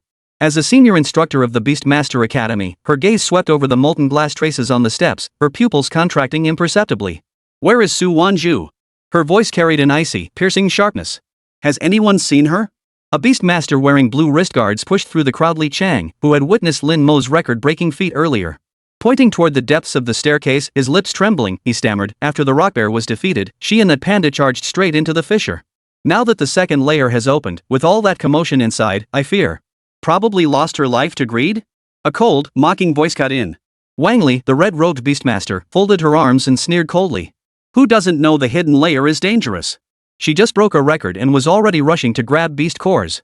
Chances are she's been torn to shreds by the spirit beasts in there by now. Exactly, several beastmasters who'd been driven back by the rock bears chimed in. If the rock bear realm is that tough, the second layer must be brutal. She dared to venture in with just a panda? That's suicide. Dan Tai Feng's gaze swept across the crowd. Silence. Her voice turned icy. At that moment, as Su Wanzhu supported Lin Mo retreating up the azure staircase, the air at the secret realm's entrance seemed to freeze. The crimson gold beast core hanging at Su Wanzhu's waist emitted a soft, sacred flame glow, the energy crystallization of a sacred beast tier contract beast. That's a level 20 sacred beast core? Li Chang, the first to react, pointed at Su Wanzhu's waist, his voice rising to a shrill pitch. The crowd erupted like boiling water. Beastmasters jostled forward, countless spiritual energy probes shooting toward the core. A trembling administrator in guild uniform raised a recorder, its lens capturing the core's distinct patterns, the unique glazed feather markings of the sky-scorching flame bird. In the second layer, there was a burning sky flame bird sacrificed through bloodline. Su Wanzhu's voice rang clear in every ear. We obtained the beast core after purifying and breaking its seal. Purify the seal? Dan Tai Feng's voice carried shock. She stepped forward, her jade ornaments glow sweeping over the beast core. An ancient beastmaster's bloodline seal, how did you break it? Well. Xiao Mo smacked it with one palm. What? That panda's slap? You mean the seal? You didn't just smack it to death, did you? Su Wanzhu remained silent, but in everyone's minds, that was as good as an answer. A panda with no elemental affinity actually killed a level 20 firebird with a single slap. Sure, the firebird wasn't high level, but it was still a sacred beast tier creature. Faced with everyone's astonishment, Lin Mo felt quite satisfied. After all, the stat points kept rising. Just then, a voice echoed from within the secret realm. Wasteland Secret Realm clear record, Su Wanzhu, 2 minutes 58 seconds new. Wasteland Secret Realm hidden second layer first clear record, Su Wanzhu, 5 minutes 36 seconds. Reward, intermediate hidden secret realm frozen land challenge ticket 1. What? First ever clear record for the hidden second layer? And the base layer record was broken too? 2 minutes 58 seconds? That's impossible. The entrance to the barren secret realm erupted in chaos. Countless gasps and gasps of astonishment intertwined, shaking loose fragments of rock from the walls. After all, the previous record holder had barely managed to clear the basic layer in over 10 minutes, a mark that had remained unbroken ever since. Yet Su Wanzhu not only entered the hidden layer with a seemingly ordinary panda, but also shattered the base layer record in under 3 minutes. This utterly overturned everyone's perception of the secret realm's difficulty. Administrators in guild uniforms scrambled to verify the data from the recorder. The timestamp and energy fluctuation curve flashed clearly on the screen, while the crimson gold beast core hovering at Su Wanzhu's waist served as the ultimate proof. Impossible. There must be an error. It's just a panda, how could it possibly achieve something like this? Check the rewards, that'll confirm if the system glitched. Dan Tai Feng's gaze fell upon the challenge ticket that had suddenly appeared in Su Wanzhu's hand. Chapter 21, Your panda's days are numbered. It was a thin sheet crystallized from ice, its surface swirling with blue runes, its edges carved with the totem of an ancient ice dragon. The very token granting access to the intermediate hidden realm, land of frigid cold. A reward of this caliber could never materialize out of thin air. Moreover, according to current intelligence, no more than 8 individuals were known to possess a cold realm challenge token. Lin Mo's furry paws toyed with the beast core of the burning skyflame bird. Little Mo, let's leave this place first. Su Wanzhu sensed the increasingly intense stares around them, a mix of envy, jealousy, and even a hint of malice. She gently patted Lin Mo's head and turned to head toward the secret realm's entrance. Just then, the ground suddenly shook violently. What's happening? An earthquake? No. It's an energy fluctuation from deep within the secret realm. The group stared in terror toward the azure staircase. The steps, which had previously shimmered with a liquid metallic glow, suddenly erupted with a blinding crimson light, as if some terrifying entity was awakening. At the end of the staircase, countless spiderweb-like cracks spread across the rock wall, faint crimson flames flickering within the fissures. The remnant soul of the sky-burning flame bird, someone cried out. Impossible. Without its beast core, how could any remnant remain? Dan Tai Feng's expression darkened instantly. She swiftly summoned her spirit beast pouch. A flash of azure light erupted as a fiery phoenix feathered from head to toe and crowned with twin horns soared out. The phoenix opened its massive beak, spewing forth a pale green energy barrier that shielded Su Wanzhu and Lin Mo behind it. Everyone, retreat. Dan Tai Feng barked sharply. The secret realm's energy is chaotic. There may be unknown dangers. Before her words faded, a thunderous crash echoed as they shattered completely. Countless fragments of rock, ablaze with sacred flames, erupted like cannonballs, striking the phoenix's energy barrier with a sizzling, corrosive sound. Even more terrifying, a savage aura mingled with blood and fire surged forth from behind the shattered rock wall, instantly engulfing the entire entrance to the secret realm. What is that? Amidst the swirling dust, a twisted, shadowy form slowly materialized. It possessed no fixed form, seemingly pieced together from countless burning feathers and shattered bones. With a core suspended at its center, engulfed in a dark purple flame. The energy fluctuations emanating from it far surpassed those of the previous burning skyflame bird. Is this the backlash from a bloodline sacrifice? Su Wanzhu's pupils contracted sharply. She had encountered similar accounts in ancient texts when a powerful spirit beast was subjected to a forced bloodline sacrifice. If the ritual was interrupted, the residual energy and resentment would condense into a jinzhou, not only retaining fragments of the original beast's power but also brimming with a destructive urge. The ash beast emitted an inhuman shriek as its dark purple flame core erupted in blinding light. Countless fiery claws materialized out of thin air, tearing through the air as they lunged toward Su Wanzhu. Watch out! Dan Taifeng's face paled as the fire phoenix's energy barrier shattered like paper before the claws. At the critical moment, Lin Mo moved. Xiao Mo! Su Wanzhu cried out in alarm. While the other Beastmaster's contract beasts let out mournful cries the moment they touched the dark purple flames, retreating back into their spirit beast pouches. Roar! Lin Mo roared, a flash of savagery darting through his golden pupils. He held nothing back. His fur bristled without a breeze, and terrifying power erupted from his body. He stomped forward, leaving a deep claw mark in the ground. Lin Mo's right palm slammed forward with blinding force. Though devoid of any visible light, it carried a terrifying might powerful enough to warp space itself. Boom! No earth-shattering roar, only an extremely muffled explosion. The body of the ember beast, composed of flames and bones, was sent flying backward by the strike, just like the burning skyflame bird before it. It crashed into the rock wall behind it, letting out a defiant roar. But the ember beast proved far more troublesome than the sky-scorching flame bird. It smashed a massive dent into the rock wall but didn't vanish immediately. Instead, it emitted a grating sound of bones grinding together as its form visibly reassembled, its dark purple flame core burning even more fiercely. This thing is actually immune to physical attacks? Su Wanzhu's expression turned grave. Lin Mo also frowned. He could sense that although the palm strike had severely wounded the ember beast, it hadn't completely destroyed it. Instead, it had made its energy even more frenzied. As long as its core remained intact, this creature could regenerate endlessly. We must destroy its core. Dan Taifeng declared in a deep voice. She commanded the fire phoenix to spew a stream of corrosive flames toward the ember beast's core, but the crimson flames vaporized the moment they touched the dark purple flames. Lin Mo let out a low growl and charged at the ember beast, a faint golden aura emanating from his body. The ember beast seemed to sense the threat, unleashing countless fiery spikes from all directions toward Lin Mo. Yet Lin Mo now resembled an unstoppable tank, charging straight through the barrage of flames. His passive fire immunity mitigated some damage, while the lingering sting only fueled his savagery. Shatter! Lin Mo pressed his palms together and thrust them violently toward the ember beast's core. Boom! This time, an earth-shattering explosion echoed through the air. The dark purple flame core shattered inch by inch beneath Lin Mo's palms, dissipating into countless streams of energy that vanished into the air. Deprived of its core, the ember beast's body instantly collapsed, scattering into a sky filled with flying sparks before finally extinguishing completely. The raging energy at the secret realm's entrance finally subsided, leaving only a trail of devastation and the acrid smell of gunpowder. Holy crap! Is it done? That panda smashed to pieces? What the hell was its power rating? An elemental attack not only did it withstand it, but it was shattered by a single punch? Am I dreaming? No one had ever witnessed anyone shatter an elemental attack with their own power. The surrounding beastmasters stared in disbelief at Lin Mo standing amidst the dust, as if witnessing a monster. The battle had just unfolded, revealing Lin Mo's strength and defense far beyond their comprehension. Especially the final scene where he braced against the fiery attack left them trembling with fear. Su Wanzhu hurried forward to check if Lin Mo was injured. Xiao Mo, are you okay? Lin Mo shook his head. Just then, the system notification sounded again. Ding! Successfully eliminated the secret realm's backlash product Ash Beast. Gained +3 lottery chances. LV.5 LV.6 up. Ding! Acquired +10 attribute points. Available attribute points, 10. Lin Mo's eyes lit up. Without hesitation, he allocated all 10 attribute points to strength. Strength, 415 425 up. Feeling his strength surge once more, Lin Mo flexed his claws with satisfaction. But killing this ember beast actually granted 3 lottery chances. At that moment, Lin Mo wished there were 2 more. Wanzhu, here's your challenge ticket. Dan Taifeng stepped forward, handing the icy challenge ticket that had fallen to the ground to Su Wanzhu.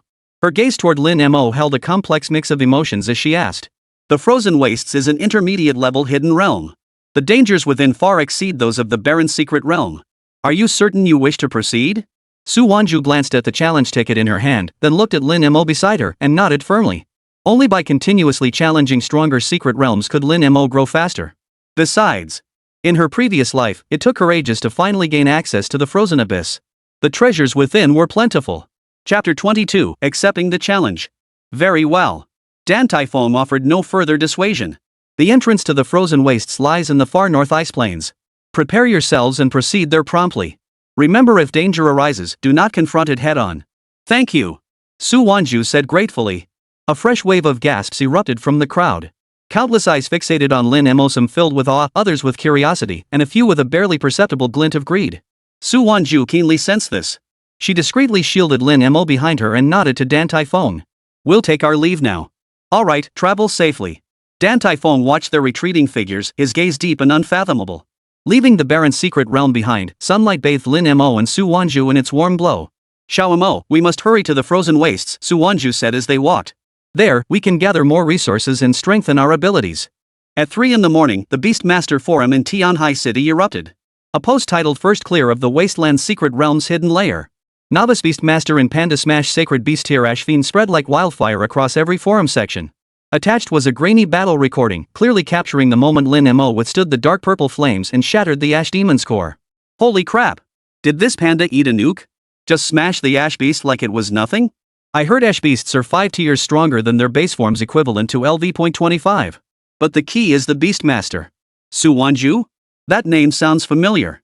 Wait. Is this the Su Wanzhu who topped this year's grand exam? A freshman? And a novice Beastmaster? To raise a neutral element panda to this level, that Su family girl must be cheating. The energy crystal of the burning skyflame bird. A reward of this caliber could lift the Su family from fallen nobility to prosperity overnight.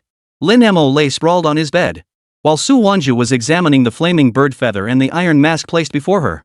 He kept recalling memories from his past life, searching for any clues related to this. Just then, the dorm door was pounded on with a thump thump thump. Su Wanzhu. A slightly shrill female voice called from outside. Su Wanzhu frowned and opened the door. Standing there was a fashionably dressed girl with meticulous makeup, wearing the uniform of Tianhu City University, none other than Li Youwei. Li Youwei eyed Su Wanzhu up and down, a mocking curve forming at the corner of her mouth. Su Wanzhu regarded her coldly. What do you want? Back in the day, Li Youwei, born into wealth, had always looked down on the impoverished Su family. She had even publicly mocked Su Wanzhu when she contracted Lin Mo, calling it choosing a useless beast. Can't I come see you without a reason? Li Youwei rolled her eyes and deliberately waved a golden card in her hand. I'm here to tell you I've been officially specially recruited into Tianhu City University's Beastmaster department. In half a month, I'll be representing the school in the provincial competition. Su Wanzhu raised an eyebrow, saying nothing. The provincial grand tournament was a Beastmaster competition open to all university students, carrying immense prestige. But given Li Youwei's abilities, as if reading her thoughts, Li Youwei's smile grew even more triumphant. What? Don't believe me? My contract beast is already at LV.15.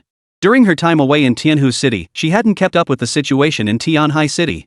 Li Youwei stepped forward, nearly pressing against Su Wanzhu, her voice thick with provocation. The preliminary rounds of the provincial grand tournament will be held right here in Tianhai City. Su Wanzhu, I formally challenge you. On the tournament stage, I'll show you and your useless panda what a true beastmaster is capable of. The air froze instantly. Su Wanzhu gently stroked Lin Mo's back, calming him. She looked at Li Youwei, her gaze calm and unruffled. Are you sure? Absolutely certain. Li Youwei straightened her back. Fine. I accept. But I need to step out first. Where to? The frozen wastes.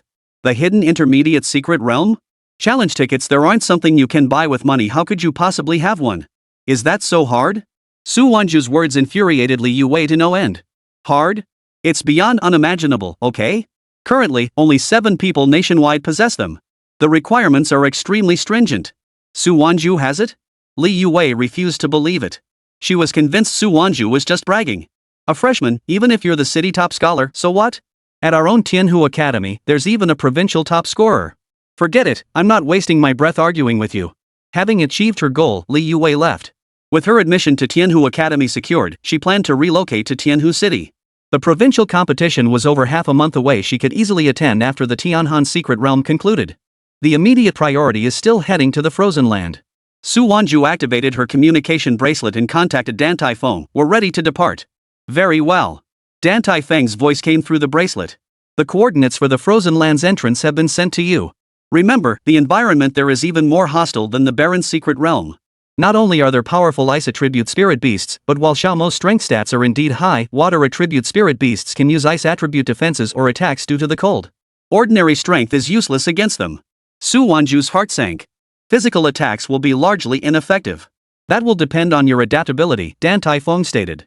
The core region of the frozen wastes is said to hold a treasure called Mystic Ice Marrow, which might be beneficial for your mother's illness. As for the flame bird feathers and iron mask you mentioned earlier, I haven't found any leads yet. However, the ancient texts of the Su family might contain records, though those books were all seized by the Zhao family. Also, regarding the provincial competition, I've already signed you up.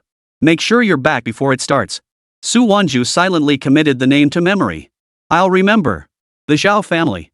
And the Su family, my mother's illness. Once I return from there, I'll settle everything. Afternoon, the secret realm hall of the Beastmaster Association. Several guards stood watch around the perimeter. When Su Wanzhu and Lin Mo entered, they immediately drew everyone's attention. It's her. That's Su Wanzhu. Is that Su Wanzhu's contract beast? It looks not particularly special, does it? Don't be fooled by appearances. Haven't you seen the forum videos? She smashed a sacred beast tier ash demon with one swipe. Try it yourself if you dare. Ignoring the surrounding chatter, Su Wanzhu purchased a ticket to the Tianhan's secret realm. In the VIP lounge of Tianhai City International Airport, the metal detector suddenly emitted a shrill beep. Beep beep beep beep. Some people's contract beasts can fly, so they don't need to take planes. Lin Mo mused inwardly, if only he could tame a flying spirit beast as his subordinate, could he soar through the skies whenever he traveled? The plane pierced through the clouds, heading toward the far north. Inside the cabin, several passengers murmured among themselves.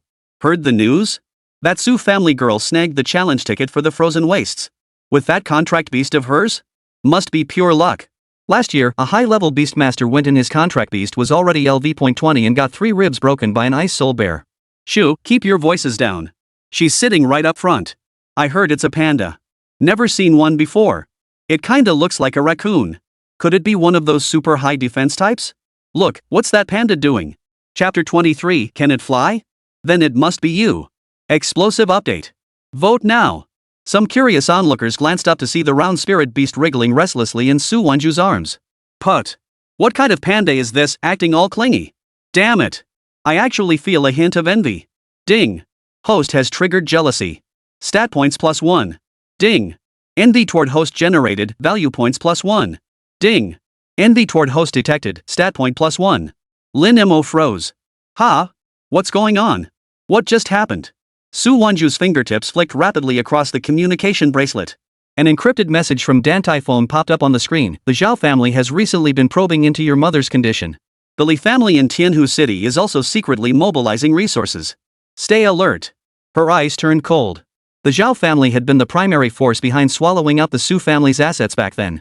As for the Li family, Li Youwei's clan, they seemed to be acting in close coordination with the Zhao family. But she had already handed over the Li Youwei armor to her father. Today, he was meeting with the Zhao family. She hoped nothing would go wrong. Her own rise alongside Lin Mo had already disrupted certain interests. 3 hours later, the plane touched down at a makeshift airfield on the edge of the far north icefield. A bone-chilling wind whipped snowflakes into her face. Even clad in a specially designed cold weather suit, Su Wanzhu couldn't help but shiver. Lin Mo, however, leapt off the plane with excitement. The view stretched out before them, an endless expanse of ice.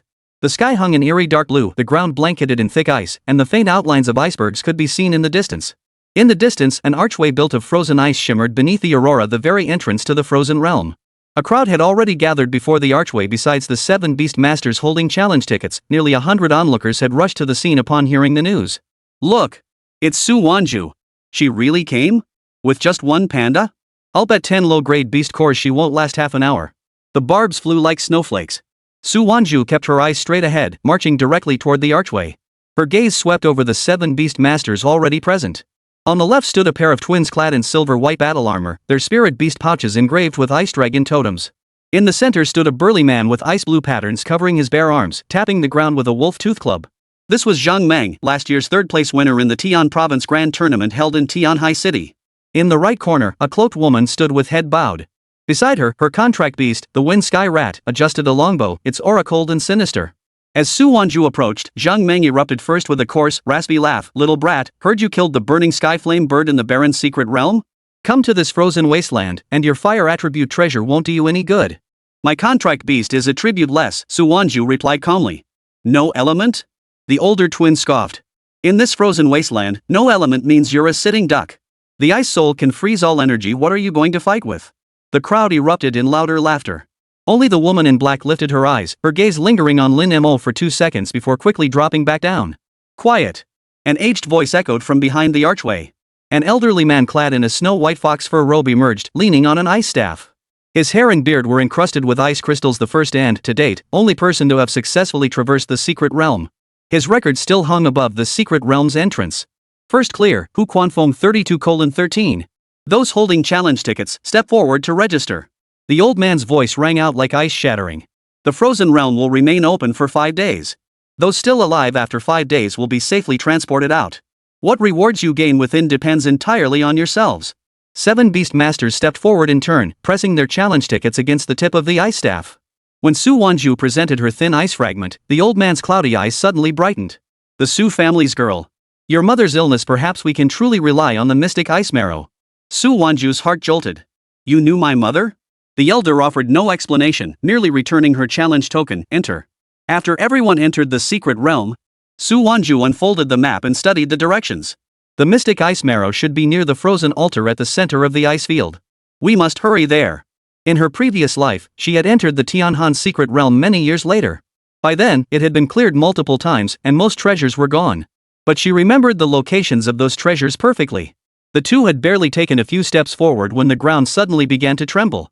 Roar! A deafening roar echoed from the icy mist ahead. Instantly, a massive white wolf burst through the fog, materializing before them. Its fur shimmered with an icy crystalline sheen, and it exhaled bone-chilling cold breath. It was the icefield snow wolf Dantai-Foam had mentioned. But this snow wolf was a full size larger than the one Li Youwei had encountered, and its aura indicated a level of LV.20. It's a patrolling guardian beast. Su Wanzhu's expression darkened as she immediately summoned her spirit beast pouch. Xiao Mo, prepare for battle. The icefield snow wolf's roar shook the ice, causing it to shatter and fall. Its amber eyes locked onto Lin Mo, its throat churning with a bone-chilling aura. No sooner had Su Wanzhu spoken than Lin Mo shot forward like an arrow released from its bowstring. His right palm slammed toward the wolf's muzzle. Before the palm strike even reached, cracks already rippled across the frozen ground. Clearly caught off guard by the seemingly clumsy panda's blinding speed, the wolf hastily raised its forepaw to block. The ice crystals crystallized at its claws collided violently with Lin Mo's palm. Crack! The icy claws shattered instantly. The snow wolf let out a pained growl as its massive body was sent flying sideways, crashing into the ice spires behind it. Xiao Mo! Watch out for the ice breath! Su Wanzhu cried urgently. Lin Mo neither dodged nor retreated. He crossed his palms before him, a layer of frost forming on the fur-covered palms. But with a sudden jolt, he shattered the frost instantly. Seizing the moment the snow wolf paused its breath attack, Lin Mo closed in like a shadow, his left palm striking the beast's flank with overwhelming force. Boom! The dull crack of shattered bones rang out clearly. The snow wolf let out a mournful howl, its massive frame collapsing to the ground. It dissolved into shimmering ice crystals that vanished into the air, leaving behind only a beast core glowing with a faint blue light. Lin Mo shook his paw, kicking the beast core toward Su Wanzhu. Su Wanzhu gathered the core and swiftly traversed the icy plains. Suddenly, Lin Mo halted abruptly, lifting his head to gaze skyward. What is it, little Mo? Su Wanzhu followed his gaze and saw several dark shadows spiraling rapidly through the dark blue sky, their shrill cries piercing the silence of the ice plain. Above the ice fields, crystalline wings sliced through the dark blue canopy, their piercing cries causing snowflakes to cascade from the clouds. With wingspan stretching 3 meters, liquid cold light flowed through its plumage, none other than the level 25 special ice attribute spirit beast, the frost sky ice phoenix. The biting currents stirred by their circling whipped snow columns several meters high from the ground, trapping Lin Mo and Su Wanzhu at their center.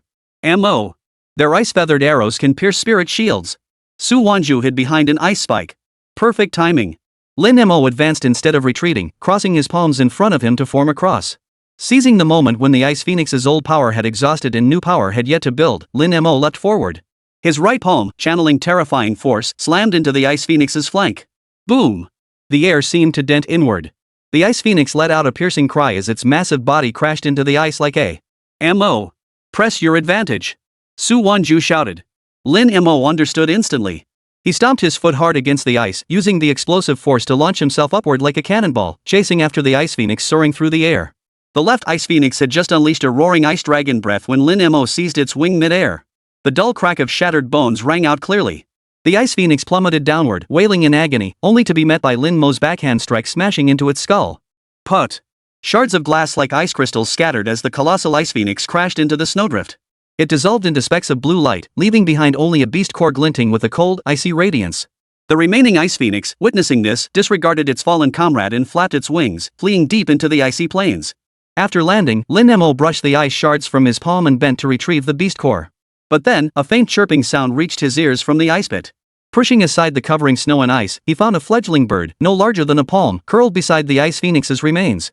Its feathers were still sparse and translucent, a pale blue, with fragments of unbroken eggshell clinging to the tips of its wings.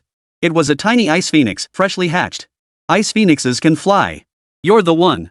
Hey. Kid, call me big bro. Lin Mo approached the ice phoenix with a mischievous grin. But the next second, the creature suddenly tilted its head back, its entire body radiating a brilliant blue light. What's going on? Is it angry? Could it trigger an avalanche? Chapter 24, Big Brother. I'm too young, I can't. To prevent any accidents, Lin Mo grabbed the ice phoenix by the neck with one hand. You're not getting away with this. But the next second, the little ice phoenix cried out in a language he could understand. I'm dying. I'm dying. I'm dying. I'm just expressing my utmost respect. Though the little ice phoenix said this, inside it was cursing silently. With its fate held by the back of its neck, it truly had no choice. It could play the weakling first, then look for an opportunity. I'm so wicked. The little ice phoenix stared at Lin Mo with its black bean-like eyes, tilting its head as its pale yellow beak trembled slightly. Lin Mo crouched down, poking the little ice phoenix's head curiously with his claw. The little creature instantly puffed up its feathers, stumbling back 2 steps. With a fierce little snarl, it opened its beak, attempting to spew out a blast of cold air, but only managed to expel a string of tiny ice crystal bubbles. Chirp! Don't touch me!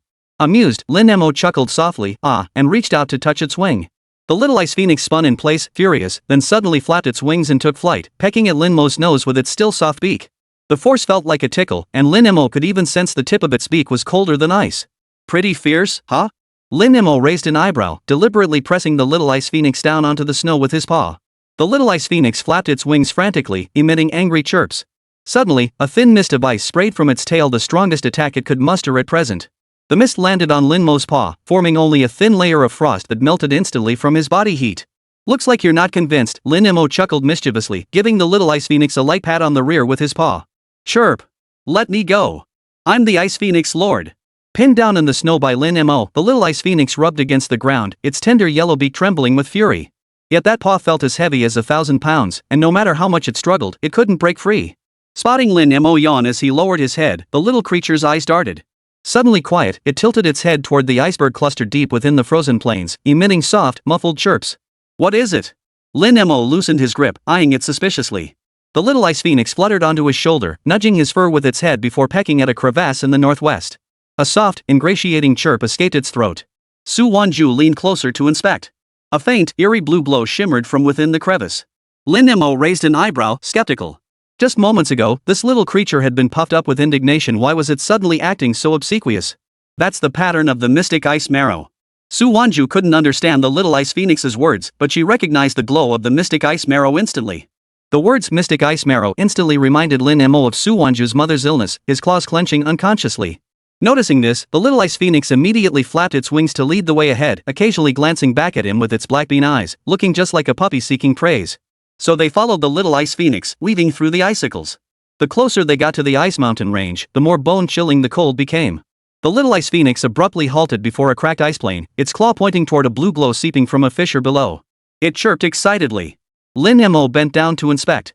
Beneath the ice, liquid cold energy surged, the characteristic energy field of Xian ice marrow. Yet the abnormally dense fluctuations suggested something more, the lair of a powerful spirit beast. Roar! Before the sound faded, the ice field erupted violently. A giant wolf, its size comparable to a small mountain, burst through the ice. Its fur was covered in frost-like ice crystals, and a diamond-shaped bone protrusion on its forehead glowed with a sinister light. A level 30 spirit beast, the Frost Wolf King. Dozens of tundra snow wolves followed in its wake, crimson pupils locked onto Lin Mo, drool frozen into icicles at their mouths. The little ice phoenix chirped and hid behind Su Wanzhu, peeking out with just half its head. The Ice Phoenix clan dares to trespass on my territory, the Frost Wolf King roared. Lin Mo finally realized he'd been used as bait by this little creature. Furious, he wanted to grab the little ice phoenix and spank it, but saw the Frost Wolf King already opening its massive jaws, unleashing a soul-freezing blizzard. Mo! Su Wanzhu shouted. Lin Mo leapt into the white mist. The Frost Wolf King clearly hadn't anticipated the panda's blinding speed. In a panic, it blocked with its forepaws. The impact of Lin Mo's landing cracked the ice plane. He turned and glared at the little ice phoenix in his pocket. The little creature shivered in fright before suddenly chirping and soaring into the air. It fired a string of ice crystal bubbles at the disoriented Frost Wolf King. Though a juvenile's attack, it landed squarely on the Wolf King's face. Growling?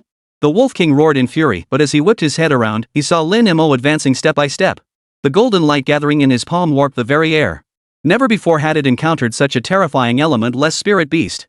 Instinctively, it took half a step back, a threatening growl rising from its throat. Lin Mo, however, had no patience for idle talk. Recalling the frustration of being used as bait moments before, he slammed his right palm down onto the ground. With a thunderous crash, the ice plane erupted around him. Countless ice spikes shot skyward, impaling the remaining snow wolves into frozen sculptures. The Frost Wolf King, seething with fury and dread, prepared to unleash its ultimate ice explosion only to find Lin Mo closing in like a shadow, his palm carrying a force that made its very soul tremble. Thud! No earth-shattering roar, only a muffled thud of flesh and bone. The Frost Wolf King's massive body was slammed into an ice mountain. As its skull shattered, a beast core glinting with blue light rolled out. Lin Mo picked up the core, then with a backhand strike, smashed the Snow Wolf King attempting a sneak attack into ice shards.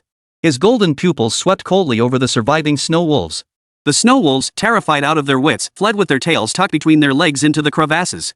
The little ice phoenix, who had been hiding, poked its head out. Staring at the frozen sculptures and the wolf king's remains scattered across the ground, its black bean eyes widened in shock. Could a panda actually be more terrifying than the Frost Wolf King? It flapped its wings furiously and flew to Lin Mo's feet, its little head bumping against his paw with a thud. In a high-pitched voice, it called out, "Big! Big brother!" Lin Mo raised an eyebrow, deliberately stiffening his expression. The little ice phoenix immediately shrank its neck in fright, pointing its wing toward the depths of the ice mountain crevice. It chirped twice, meaning, "There's something good inside to make amends." Su Wanzhu stepped into the crevice and saw several droplets of blue liquid, each about the size of a pigeon's egg, crystallized on the cave wall. It was precisely the Xian ice marrow they had been searching for. "Mo! We found it," she exclaimed joyfully. Lin Mo watched the little ice phoenix nuzzle against his palm, and his initial intention to scold it faded away. Though the little rascal had led them astray, it had accidentally stumbled upon the Xian ice marrow. He tapped the ice phoenix's head with his claw, earning a flattering chirp in return. Seeing this, the little ice phoenix immediately flew onto his shoulder, rubbing its head against his soft fur. Thinking to itself, "Big brother's thigh gotta hold on tight. Big brother." The little ice phoenix suddenly pointed toward the depths of the ice crevasse, emitting an alert chirp. Su Wanzhu's expression darkened. "Run! This place is collapsing." Behind them, the ice cracked like a spider web. Dark purple flames erupted from the fissures, identical to the ember demon energy of the Baron's secret realm. The moment they burst out of the ice formations, an earth-shattering roar erupted behind them. The entire ice mountain disintegrated into a swirling storm of icy dust. That was close. Su Wanzhu gasped, then suddenly pointed at Lin Mo's paw. "Little Mo, what's that in your hand?" Lin Mo opened his palm, revealing a walnut-sized black crystal stone resting quietly there. The little ice phoenix curiously pecked at it, then suddenly shuddered as a faint purple glow began to emanate from the down on its wings. "That's an ice crystal stone. It seems to enhance ice attributes?" Su Wanzhu exclaimed in surprise. The little ice phoenix also chirped at Lin Mo, "Big bro. Give me this to eat, I can grow bigger." Growing bigger, wouldn't that mean he and Su Wanzhu could fly away? How big can it get? "I can grow half a meter longer," the little ice phoenix declared proudly. After all, it possessed the strongest bloodline among the Ice Phoenix clan. Its growth rate was sure to please its big brother. Yet when little Ice Phoenix looked up, all it saw was Lin Mo's deeply dissatisfied expression. "Half a meter? That's too small." The little Ice Phoenix gasped in shock. "That's plenty. You can only eat a tiny bit of this ice crystal stone at a time." Before it could finish, Lin Mo grinned wickedly as he leaned closer. "Hey! Big brother, what are you doing? I'm still young." "No! Stop it." Chapter 25, The Secret is Out. Lin Mo paid no heed, prying open the little ice phoenix's beak and shoving the ice crystal stone inside. "Big bro, it won't work. I need ice attribute enhancement." "What's that? It's already gone? Need my help?" "Got it." Without another word, Lin Mo delivered a punch. Thud. In that moment, the little ice phoenix felt its grandmother coming to fetch it. After a moment, a blue glow began to emanate from the little ice phoenix's entire body. The little ice phoenix perched on Lin Mo's shoulder suddenly let out a piercing cry. Chirp! The little ice phoenix's body swelled at a visible pace, its down feathers shedding to reveal wings covered in glazed ice crystals. The fledgling, once palm-sized, transformed in an instant into a colossal bird with a 2-meter wingspan. Liquid cold light flowed through its feathers, and 9 diamond-shaped ice crystals formed at the tips of its tail feathers, a trait exclusive to mature ice phoenixes. Even more astonishing, a dark purple phoenix pattern emerged on its forehead, perfectly matching the veins of the black crystal. Is this bloodline awakening? Su Wanzhu stared at the young ice phoenix in shock, suddenly recalling ancient texts mentioning the ice phoenix mother crystal. That ice crystal stone is likely the sacred heirloom of the ice phoenix clan. It can cause a chick possessing the bloodline of a sacred beast to directly awaken its adult form. Lin Mo was also startled by this sudden transformation. The frigid aura surrounding the little ice phoenix surged violently, its LV.1 fledgling essence instantly skyrocketing to LV.30. Even more eerie were the dark purple ice crystals stirred up by its flapping wings.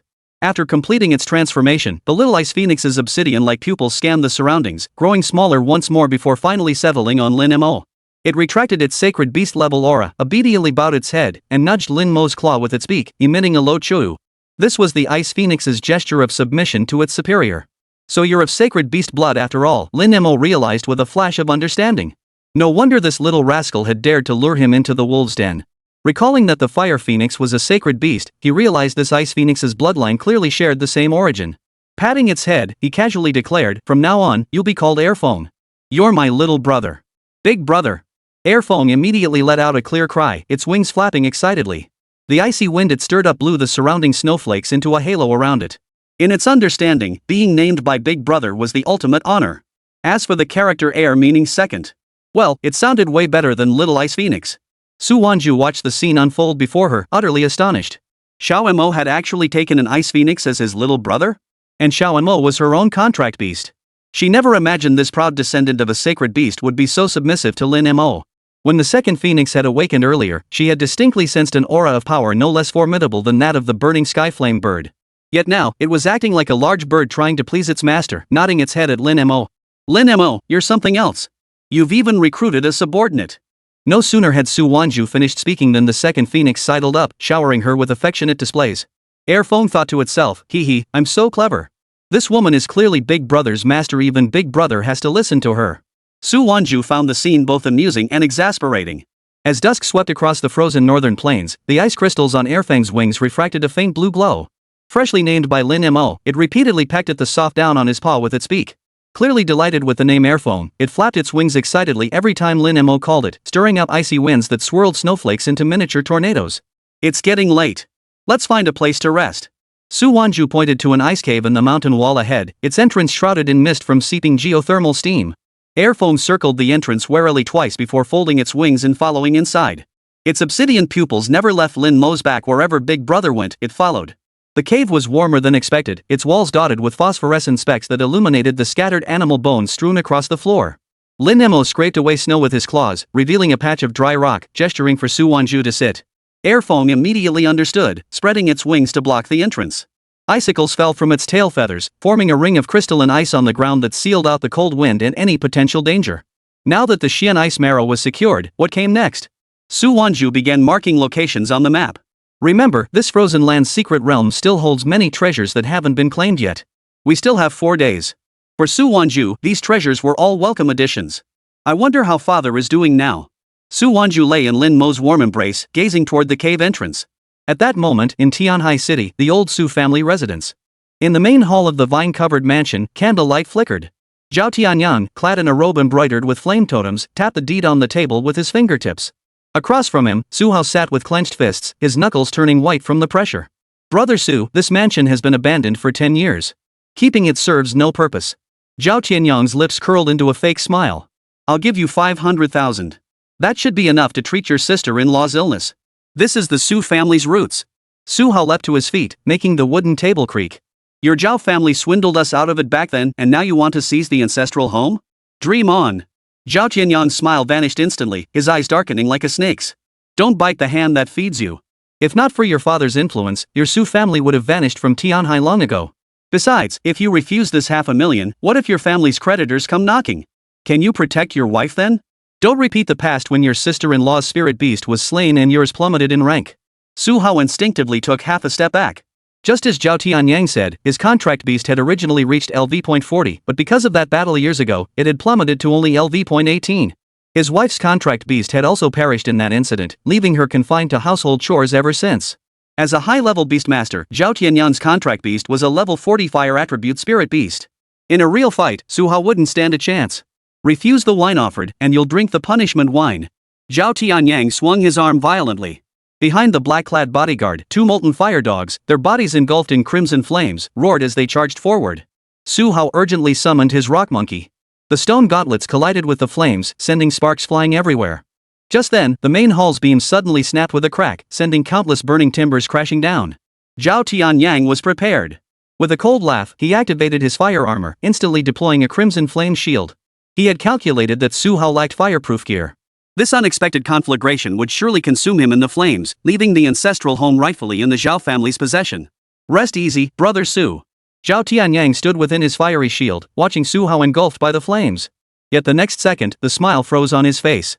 A layer of pale golden flames had ignited on Su Hao's body. The moment the falling burning beams touched the golden flames, they melted like ice. Seizing the opportunity, Su Hao commanded the rock apes to smash open the ground. Meanwhile, Zhao Tianyang's fire armor was now sizzling and emitting black smoke, its flame shield melting like rags under the intense heat. How is this possible? Zhao Tianyang stared in horror at the armor on his arm. The coating, reputed to be fireproof, was peeling away inch by inch in the golden flames, revealing the scorched skin beneath. This Li fire armor is fake. Zhao Tianyang had no time to ponder what had gone wrong. He could only command the molten fire dog to find an escape route through the inferno. Suddenly, a piece of wood fell, striking Zhao Tianyang's arm. Simultaneously, flames began to consume his legs. Seeing this, the molten fire dog immediately latched onto Zhao Tianyang's clothes. Utilizing its fire resistance, it dragged him out of the flames. Gazing at his severed arm and legs, severely burned, Zhao Tianyang roared, "Get me to the hospital immediately." Inside the cellar, the radiant armor Su Hao wore was none other than the departing fire armor gifted by Su Wanzhu. Had this armor not activated automatically just now, he likely would have perished in the flames. The rock monkey crouched beside him, clearly startled by the sudden turn of events. Su Hao breathed a slight sigh of relief. Suddenly, Su Hao remembered something. Rock monkey, break through the ceiling and get back up there. Xiaolan might be in danger. Chapter 26, Gauntlet Prison Dragon. As Rock Monkey's stone fist smashed through the cellar ceiling, scorching ash rained down onto Su Hao's shoulders. He rushed out of the ruined mansion clutching the rosewood box, his contract beast Rock Monkey trailing close behind, its body covered in stone dust. Xiaolan. Su Hao slammed open the wooden gate of their rented courtyard. Seeing his wife, Dan Tailan, sitting there eating, his heart finally settled back into place. What happened to you? Dan Tailan set down her palm fan, her fingers trembling as they brushed the scorched edge of her husband's sleeve. After listening to Su Hao's halting account of the attack on the old residence, she gazed out at the deepening dusk beyond the window. Zhao Tianyang won't let this rest. She lifted Su Hao's robe to reveal the dazzlingly fire armor beneath, a flicker of lingering fear crossing her eyes. Thank goodness Wanzhu returned the armor. Just as the two were about to leave, the sound of metal scraping against metal suddenly echoed from outside the courtyard gate. Su Hao abruptly shielded Dan Tailan behind him, while Yan Ho crouched low to block the steps, his stone gauntlets scraping the ground with a soft rustling sound. Mr. Su, Mr. Zhao invites you to be his guest. The moment the courtyard gate was kicked open, a dozen shadowy figures streamed in. Su Hao clenched his fists. His rock monkey, at LV.18, faced a group of contract beasts averaging LV.20. Cold sweat seeped through the cracks of its stone armor. The Zhao family intends to wipe us out? He positioned himself in front of Dan Tailan. The scarred man sneered, about to give the order, when suddenly a crimson flash of fire ripped through the dusk. A deafening phoenix cry echoed from outside the courtyard. A fiery whirlwind swept into the yard, instantly incinerating the lead-molten hounds into charcoal. Who dares? The black-clad figures turned to look, only to see a colossal bird, its entire body engulfed in golden flames, hovering above the eaves. Its feathers flowed like molten lava, none other than a sacred beast-tier fire phoenix. As the fire phoenix descended, a shadowy figure followed close behind. Dan Taifeng's voice, cold as the northernmost icefields, cut through the flames. Did Zhao Tianyang send you? Her voice was colder than the frigid winds of the northern icefields. Behind her, the fire phoenix let out a clear, piercing cry, its wings flapping and sending sparks flying. It's Dan Tai from the Beastmaster Academy. The scarred man's pupils contracted sharply as he instinctively took half a step back. As mid-tier beast masters, they knew full well how terrifying a fire phoenix was, let alone Dan Tai Feng, who was notorious throughout the academy. Little Feng. Dan Tai Lan lunged forward, only to be seamlessly shielded behind her sister. Dan Tai Feng's fire phoenix suddenly dove downward, weaving a golden net of flames mid-air that enveloped over a dozen beast masters along with their contract beasts. Piercing screams mingled with beast roars erupted violently, only to fall silent within half a minute. All that remained were scattered fragments of charred armor. Go! Dan Tai Feng grabbed the Su Hao couple. The fire phoenix spread its wings, forming a barrier of flame that blocked the scattered dark shadows pursuing them. Zhao Tianyang wasn't after the ancestral home, he wanted the box in your arms. Back when the Zhao family seized everything by cunning and force, they somehow missed this brick. Now it was clear Zhao Tianyang's target had never been the property. Their plans are disrupted now, but we can't stay here. You can come to my place. Wanzhu has gone to the secret realm of the frozen land. We'll discuss it when she returns. Dan Taifeng had a house near Tianhai Academy, spacious enough for 3 people. Within the frozen land's secret realm. Day had broken. Su Wanzhu, Lin Mo, and Airfeng had awakened and were preparing to venture deeper into the secret realm. Su Wanzhu's objective was clear. In the eastern part of the secret realm lay Mirror Lake, where a parchment scroll was hidden. It detailed a highly unusual method, specifying the conditions required to recontract a spirit beast should the current contract beast perish. Mother's contract beast has been dead for a long time. Without a contract beast, she's easily bullied. The dawn light of the far north ice plains dyed the sky a pale purple, while the ice crystals on Airfeng's wings refracted rainbow like halos in the sunlight. Su Wanzhu rolled up the map and tucked it into her backpack. Lin Mo had already leaped onto Airfeng's back, his paw affectionately patting its neck. This sacred beast-tier ice phoenix now had a wingspan nearing 3 meters. When crouched, it could easily carry 2 people securely upon its back. Hold on tight, Xiao Mo. Before Su Wanzhu's words had fully faded, Airfeng let out a clear cry. Its wings flapped violently, whipping up a bitterly cold wind that swept snowflakes from the ground. The frigid air from high above penetrated the ice crystal shield, turning Su Wanzhu's cheeks rosy. The parchment scrolls of Mirror Lake record the method for reforming soul contracts. If Mother could recontract with a spirit beast, she wouldn't have to endure the Zhao family's bullying anymore. Lin Mo closed his eyes to check the system panel. The 3 lottery chances obtained last time remained unused. System, draw. Use all 3. Soon, the panel began to flicker with light. Ding. Congratulations on drawing, defense plus 13. Ding. Congratulations on winning, water immunity plus 12%. Ding. Congratulations on winning, gauntlets caged dragon holy grade. Ha! The first 2 were fine, but this last one is actually a pair of gauntlets. Gauntlet caged dragon, dragon scale patterns, dragon tendon toughness. Punches emit a piercing sound like a dragon's roar. Special effect, generates area of effect shock damage upon striking, with consecutive armor piercing effects. This is awesome. Lin Mo was thrilled. He never expected this lottery pull to be such a jackpot. He immediately slipped the gauntlets on. They fit perfectly. If he weren't currently flying atop Airfeng, he'd be itching to test them out. Look! Isn't that Su Wanzhu down there? A sudden cry echoed up from the icy valley below.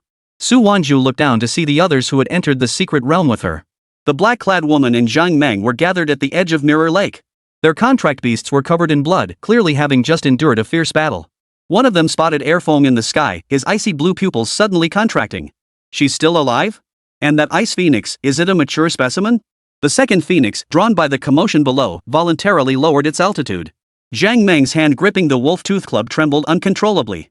The black-clad woman silently nocked an arrow, but its tip wasn't aimed at Su Wanzhu. Instead, it was fixed on the mirror-like surface of the lake at the center of Mirror Lake. Su Wanzhu, what are you doing here? The younger of the twin siblings raised an ice spike, her tone laced with warning. Only then did Su Wanzhu notice the lake's surface dotted with countless translucent crystals, water source crystals, immensely beneficial to all water-type contract beasts.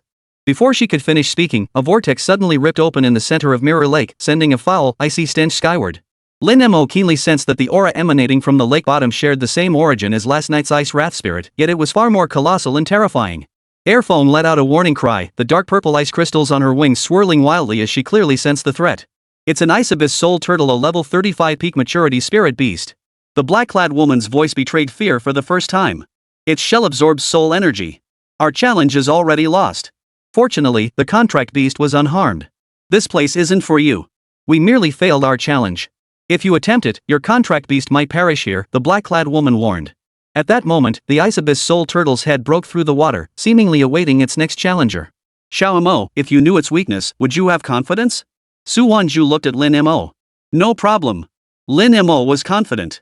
This was the perfect chance to test the power of the dragon-binding gauntlet on this old monster. Airfeng waited outside the challenge domain. Seeing Su Wanzhu actually enter, the others sighed. She really is competitive. I heard Su Wanzhu's contract beast has no elemental affinity, it's purely brute strength. This ice abyss soul turtle has incredibly high defense. Forget brute force, even our contract beast's elemental attacks can't break through its carapace. Looks like Su Wanzhu isn't just going to lose, she might even meet her end here. It's not our fault, she should have listened to our warnings. No sooner had the words left their mouths than the situation before them took a dramatic turn. Something's wrong. Look. Chapter 27, Armor Break. Effortlessly. To them, Su Wanzhu entering with her contract beast was nothing short of suicide. The moment the ice abyss soul turtle burst through the water, the sinister blue soul flames embedded in its carapace cast an eerie purple-black glow across the lake's surface. The surface of its shell was crisscrossed with deep grooves, each groove radiating a soul-devouring chill. The overwhelming pressure froze the air itself into frost. Zhang Meng's knuckles turned white as he gripped his wolf tooth club, while the black-clad woman's hand trembled slightly on the bowstring. Having just witnessed the soul turtle's terror, they knew its shell could absorb even elemental attacks. Xiao Mo, watch out for its soul-sucking breath. Before Su Wanzhu could finish speaking, the soul turtle had already opened its massive maw. Water source crystals drifting on the lake surface seemed pulled by an invisible hand, all flying into its mouth. They transformed into a jet of purplish black breath, carrying countless remnants of soul flames, surging toward Lin Mo like a tidal wave. The breath carried the wails of the dead, its very aura enough to make souls tremble. Instead of retreating, Lin Mo leapt forward to meet the breath. His right fist, clad in the dragon-binding gauntlet, traced an arc through the air. The dragon scale patterns erupted with a blinding golden light. Before the fist's force even reached, the air rippled visibly. Accompanied by the low, phantom roar of a dragon, it actually caused the soul turtle's breath to falter. Boom! The moment the gauntlet collided with the purplish black breath, Lin Mo felt an icy chill radiate from the armor. Instantly, the soul-devouring force receded like a retreating tide. The dragon scale patterns on the gauntlet remained utterly unstained, instead faintly revealing a shadowy dragon form. Zhang Meng gulped, forgetting to pick up the wolf tooth club he'd dropped. This attribute-less panda had actually withstood a level 35 spirit beast's attack with his bare hands? Those gauntlets, are they Saint grade? What's going on? The elder frost twin gasped, his icy blue eyes fixed on the dragon patterns swirling across Lin Mo's gauntlets. Su Wanzhu was equally stunned. She had no memory of ever obtaining this gauntlet. The only possible explanation was, a companion holy artifact. It said that some spirit beasts have a chance to manifest a companion holy artifact when their bloodline awakens or reaches a certain stage. But this panda, it's only LV.6, the woman in black cried in disbelief. Within the boss's domain, Lin Mo gave the soul turtle no chance to breathe, his left fist slamming out again with a piercing dragon's roar. This time, he struck precisely between the cracks of the turtle's shell. The instant his fist made contact, a visible golden ripple spread outward from the impact point. The blue soul flames embedded in the shell shattered like glass, crackling and popping as they exploded. Lin Mo roared as he unleashed a flurry of punches, each strike from his dragon-scale gauntlets accompanied by a deafening dragon's roar. The colossal body of the soul turtle trembled violently under the fist's force. Its once impenetrable carapace now bore spiderweb-like cracks, from which a purple-black mist poured out frantically. It let out an agonized roar, its massive claws slamming the lake's surface and sending towering waves crashing upward, yet it failed to even graze the hem of Lin Mo's robe. The armor's broken. He's actually shattered the turtle shell. The black-clad woman gasped in shock. Her contract beast had fired dozens of specially crafted ice arrows at the soul turtle's shell without leaving a single mark. Yet now, Lin Mo had torn through that defense with nothing but his bare fists. That old turtle's defense is at least 180 points, plus attribute bonuses. And this panda actually broke it down punch by punch. Unbelievable. Absolutely incredible. This Su Wanzhu and the panda, they might just be on the rise. We absolutely must not provoke them in the future. Xiao Mo. Left eye. Su Wanzhu timed her strike perfectly as the soul turtle reared its head to roar. Lin Mo instantly understood. His strength had surpassed 400 points, yet this was the first opponent he couldn't defeat with multiple punches. His right fist, carrying the force of scorching the heavens and boiling the seas, slammed toward the soul turtle's left eye. This time, the continuous armor break effect of the dragon-binding gauntlets stacked and triggered. The first punch shattered the surface soul flames, the second tore through the turtle shell defense, and the third struck the soul core directly. The soul turtle's agonized screams echoed like the wails of a vengeful specter, as countless soul flames surged from the gaping void where its left eye once was. As Lin Mo withdrew his fist, the colossal form of the ice abyss soul turtle began to collapse. Its carapace shattered like glass, shards of embedded soul flames dissolving into flickering specks of light that vanished into the air. She finally understood why this attribute-less panda could run rampant in the secret realm. The combination of a saint-grade gauntlet and terrifying strength was itself the most unbeatable combat power. As the lake's surface regained its calm, a walnut-sized beast core slowly surfaced. Lin Mo flicked his finger, sending both the beast core and the parchment scroll flying into Su Wanzhu's hands. Air foam dove down from beyond the challenge domain, gently nudging his gauntlet with its beak. Its obsidian pupils shone with reverent admiration. Even this sacred beast had been stirred to its core by the fluid, seamless sequence of fists. Is this the power of a sacred grade weapon? Su Wanzhu stroked the soul condensing core, then gazed at the dragon-shaped aura coiling around Lin Mo's gauntlet, her eyes brimming with awe. Lin Mo flexed his fist with satisfaction. The dragon-scale gauntlet fit his claws perfectly. Let's go. Ignoring the frozen frost twins, Lin Mo leapt first onto Airfang's back. Su Wanzhu followed closely behind. As she turned back, she saw the black-clad woman give a slight nod in their direction. Zhang Meng opened his mouth to speak, but was forced back by the icy mist spewing from Airfang's nostrils. Only a few people remained at the edge of Mirror Lake, staring at each other in silence. The shattered turtle shell on the ground bore clear indentations from the fist guard's impact. This was a turtle shell that couldn't even be shattered by a level 30. Ding! Zhao Meng is shocked by the host.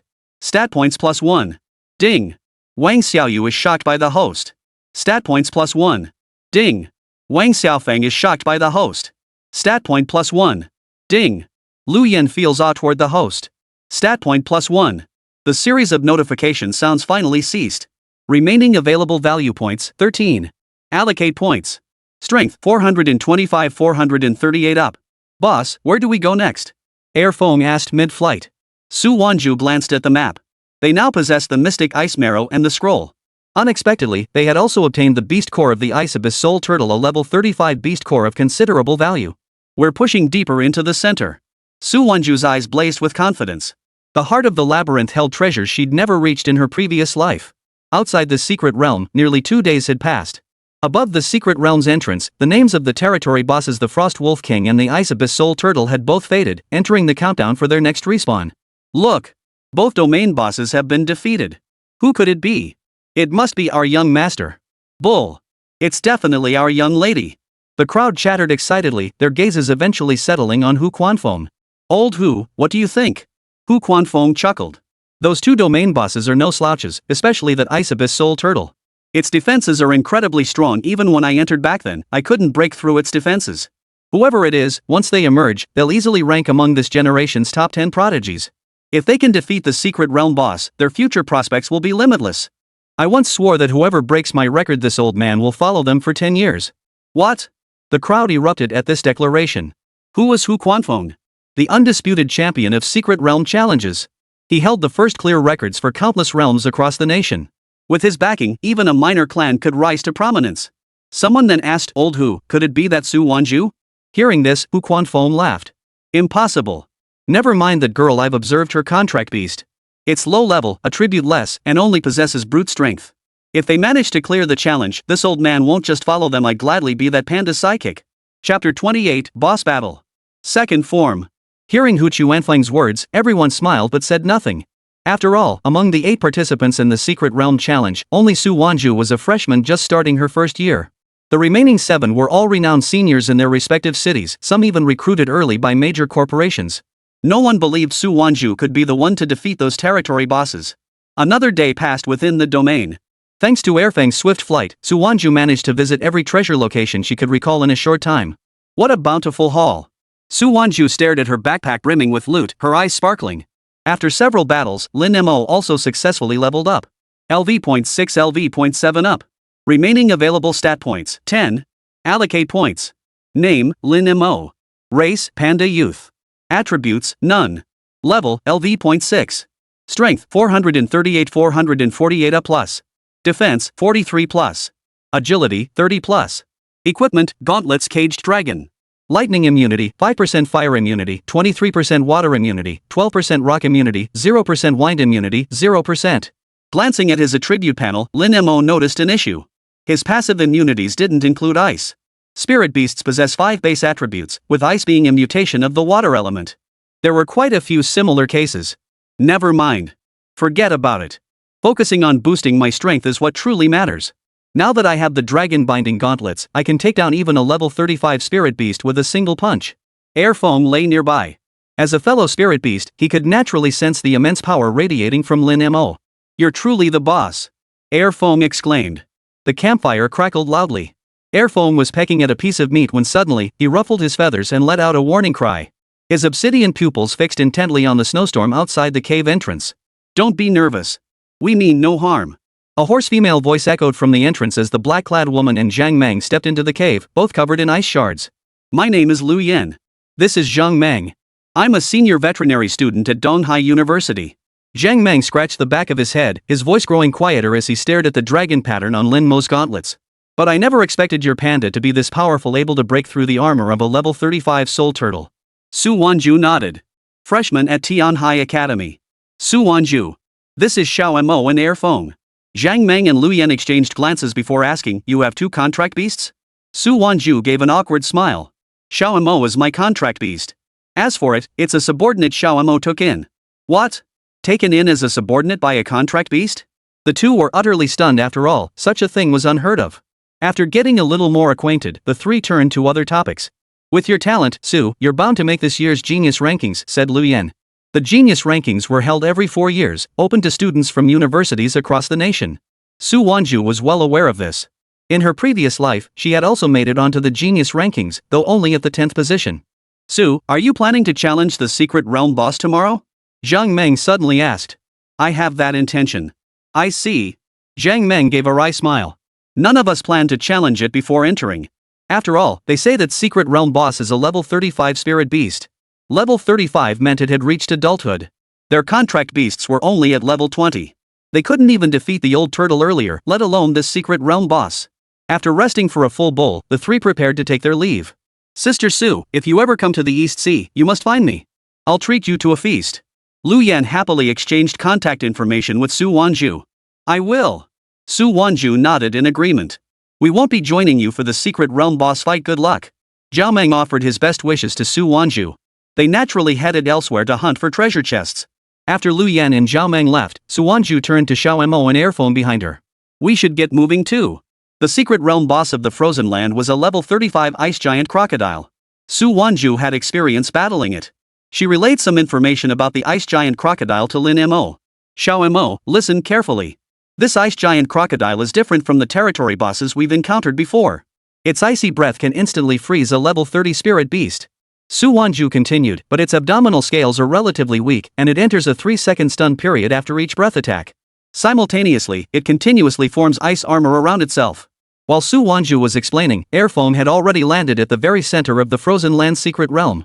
A vast ice-cracked valley, its depths shrouded in bone-chilling white cold, served as the nest of the giant ice crocodile. Roar! A deep roar echoed from the valley floor, accompanied by the thunderous crackling of the ice. A colossal crocodile, nearly 20 meters long, burst through the water. Its dark blue scales were encased in thick ice, its eyes flickering with a sinister blue glow. Each powerful swing of its tail sent icicles cascading down the valley walls. Secret realm boss battle initiated. Xiao Mo, watch its forelimbs. Before Su Wanzhu's words faded, the colossal crocodile opened its gaping maw, spewing a torrent of frigid air laced with shards of ice. Lin Mo leapt into the breath, his dragon binding fist drawing a golden arc through the air. Before the fist's force reached, the air already rippled with a dragon's roar, shattering the icy breath instantly. Boom! The moment the gauntlet collided with the icy breath, Lin Mo felt a bone-chilling cold radiate from it. Yet that freezing power receded like a tide, while the dragon scale patterns on the gauntlet began to emit wisps of white vapor. Left fist. Strike its front claws. Su Wanzhu seized the giant crocodile's momentary pause as it landed. Lin Mo instantly understood, driving his left fist forward with a piercing dragon's roar, striking the joint of the giant crocodile's foreleg. The prison dragon gauntlet's area of effect shock damage activated. As golden ripples spread, the ice layer covering the forepaw shattered like glass, revealing the dark blue-black scales beneath. The giant crocodile let out an agonized roar, its tail sweeping up a storm of ice shards. Lin Mo pressed his advantage, unleashing a torrent of punches like a downpour. Each strike echoed with a dragon's roar. The crocodile's wails mingled with the shattering of scales, reverberating through the icy valley. Its head thrashed wildly, yet it couldn't even graze the hem of Lin Mo's robe. Aim for the belly. Su Wanzhu shouted. Lin Mo's right fist slammed into the giant crocodile's belly mid-air. Even the ice armor forming around it was relentlessly shattered by Lin Mo. What the hell, the giant crocodile cursed inwardly. The newly formed ice armor shattered instantly. Did it even stand a chance? The crocodile let out a deafening roar. A wound the size of a bull gaped in its belly, spewing out dark blue blood that instantly froze into icicles. As Lin Mo withdrew his fist, the colossal crocodile's massive body crashed to the ground, causing the frozen valley floor to tremble violently. The fallen frost giant crocodile suddenly emitted a shrill cry, neither beast nor bird. Its dark blue scales abruptly glowed a purplish black. Watch out! It's not dead yet. Before Su Wanzhu could finish speaking, the crocodile's corpse shattered violently. Countless ice shards coalesced into a purplish-black whirlwind. Warning! Frost Crocodile has entered its second form. Secret Realm Boss Battle Phase 2 initiated. Chapter 29 Victory. Third brother? The ice valley trembled as the mutated giant crocodile stared down at the motionless Lin Mo. The purple-black soul flames erupting from its nostrils seared the air, making it sizzle. It lashed its tail spine, covered in ashen demonic patterns, crushing the ice shards on the ground to dust. Its soul fire eyes brimmed with contempt. How could this panda, who couldn't even unleash a skill, shatter its icy armor? Roar! Scum like you dare challenge this king? The ashen demon crocodile's roar echoed with the howls of countless vengeful spirits. It opened its gaping maw, sucking in the frigid air of the entire ice valley. The cold air transformed into a purple-black breath, laden with shards of ice, hurtling toward Lin Mo. Lin Mo met the breath bare-handed. His right fist, clad in the dragon-binding gauntlet, traced a crude arc through the air. Before the fist wind even reached, the air already rippled visibly. Boom! The moment the gauntlet collided with the purple-black breath, there was no explosion as imagined, only a thunderous roar of utmost depth. Lin Mo felt only a chill radiate from the gauntlet. Instantly, the soul-devouring force receded like a tide. The dragon scale patterns remained utterly unstained, instead faintly revealing the shadowy outline of a dragon. The embered demon crocodile's breath had been shattered by that single punch. Impossible. How could an elemental attack? He didn't use a skill? Just one punch? The embered demon mad crocodile froze in shock. In its 3 centuries of existence, it had never witnessed anyone nullify an elemental ultimate with mere physical force. Roar! Die! The enraged crocodile swept its massive tail, flinging soulfire bone spines from the ground like a torrential downpour toward Lin Mo. Instead of retreating, Lin Mo advanced. His left fist erupted with a piercing dragon's roar. The instant his fist's edge touched the bone spike, it finally realized every punch from this panda carried terrifying shock damage. The belly! Hit its belly! Su Wanzhu seized the moment the mad crocodile swung its tail. Lin Mo understood instantly it was the only area not covered by the ashen demon scales. The moment the dragon-binding gauntlet struck, the crocodile let out a blood-curdling scream like a slaughtered pig. A wound the size of a bull gouged open its belly, spewing forth dark purple blood. How is this possible, my defense? The mad crocodile stared at the wound in disbelief. Its embered demon scales could absorb any elemental attack, yet they proved powerless against this raw physical force. Lin Mo pressed his advantage, unleashing a torrent of punches like a raging storm. Each strike was accompanied by a deafening dragon's roar, forcing the colossal crocodile's massive body to retreat repeatedly, pounding countless fist-shaped craters into the frozen valley floor. The mad crocodile roared furiously. A blinding light erupted from the soulfire core between its eyes, drawing all the purple-black energy across the ice plane toward it. This energy coalesced into a full bodysuit of ashen demon armor. Taste the ashen demon tide. It slammed its tail into the ground, unleashing a tsunami of purple-black energy toward Lin Mo. In its path, every ice spike shattered into dust. Su Wanzhu's face drained of color. This attack's range was too vast to evade. Yet Lin Mo stood his ground, slowly raising the dragon-binding gauntlet above his head, channeling all his strength into his fist. As the purple-black torrent closed in to engulf him, his right fist slammed down. Boom! The moment the gauntlet struck the ground, a golden ripple radiated outward from its surface, spreading across the entire ice valley. The raging purple-black energy was violently repelled by the strike, as if colliding with an invisible wall, shattering into fragments before it could advance. The embered demon crocodile stared in disbelief as its prideful ultimate move was so easily nullified. For the first time, fear flickered in its soulfire eyes. Impossible. What kind of monster are you? It tried to flee, only to find its limbs numbed by the shockwaves from Lin Mo's fist. Lin Mo advanced step by step, the dragon patterns on his gauntlets shifting with his rage, each stride leaving golden fist imprints on the ice. Roar! He unleashed a deafening roar, his right fist surging with colossal force as it slammed toward the soulflame core at the mad crocodile's brow. This punch held no flourish, yet contained terrifying power capable of shattering mountains and splitting rocks. The soulfire core of the ashen demon mad crocodile shattered inch by inch under the fist's force. The purple-black energy receded like a tide, and the massive body crashed to the ground, dissolving into countless sparks of soulfire that vanished into the air. When the ice valley returned to stillness, only a walnut-sized soul-condensing core remained, along with a field of fist-sized craters of varying depths. Ding! Defeated LV.35 Ember Demon Mad Crocodile, plus 3 lottery chances. Only when the system notification sounded did Lin Mo feel a dull ache in his arm. He picked up the beast core and discovered countless fist marks etched onto its surface, the imprints left by his raw power. Secret Realm Challenge ended. You will be teleported out of the realm in 3 minutes. A mechanical voice echoed throughout the secret realm. Zhang Meng and the others were still searching for treasure chests when they suddenly heard the announcement. It's Su Wanzhu. She succeeded? Meanwhile, outside the secret realm, the teleportation plaza was already packed with people.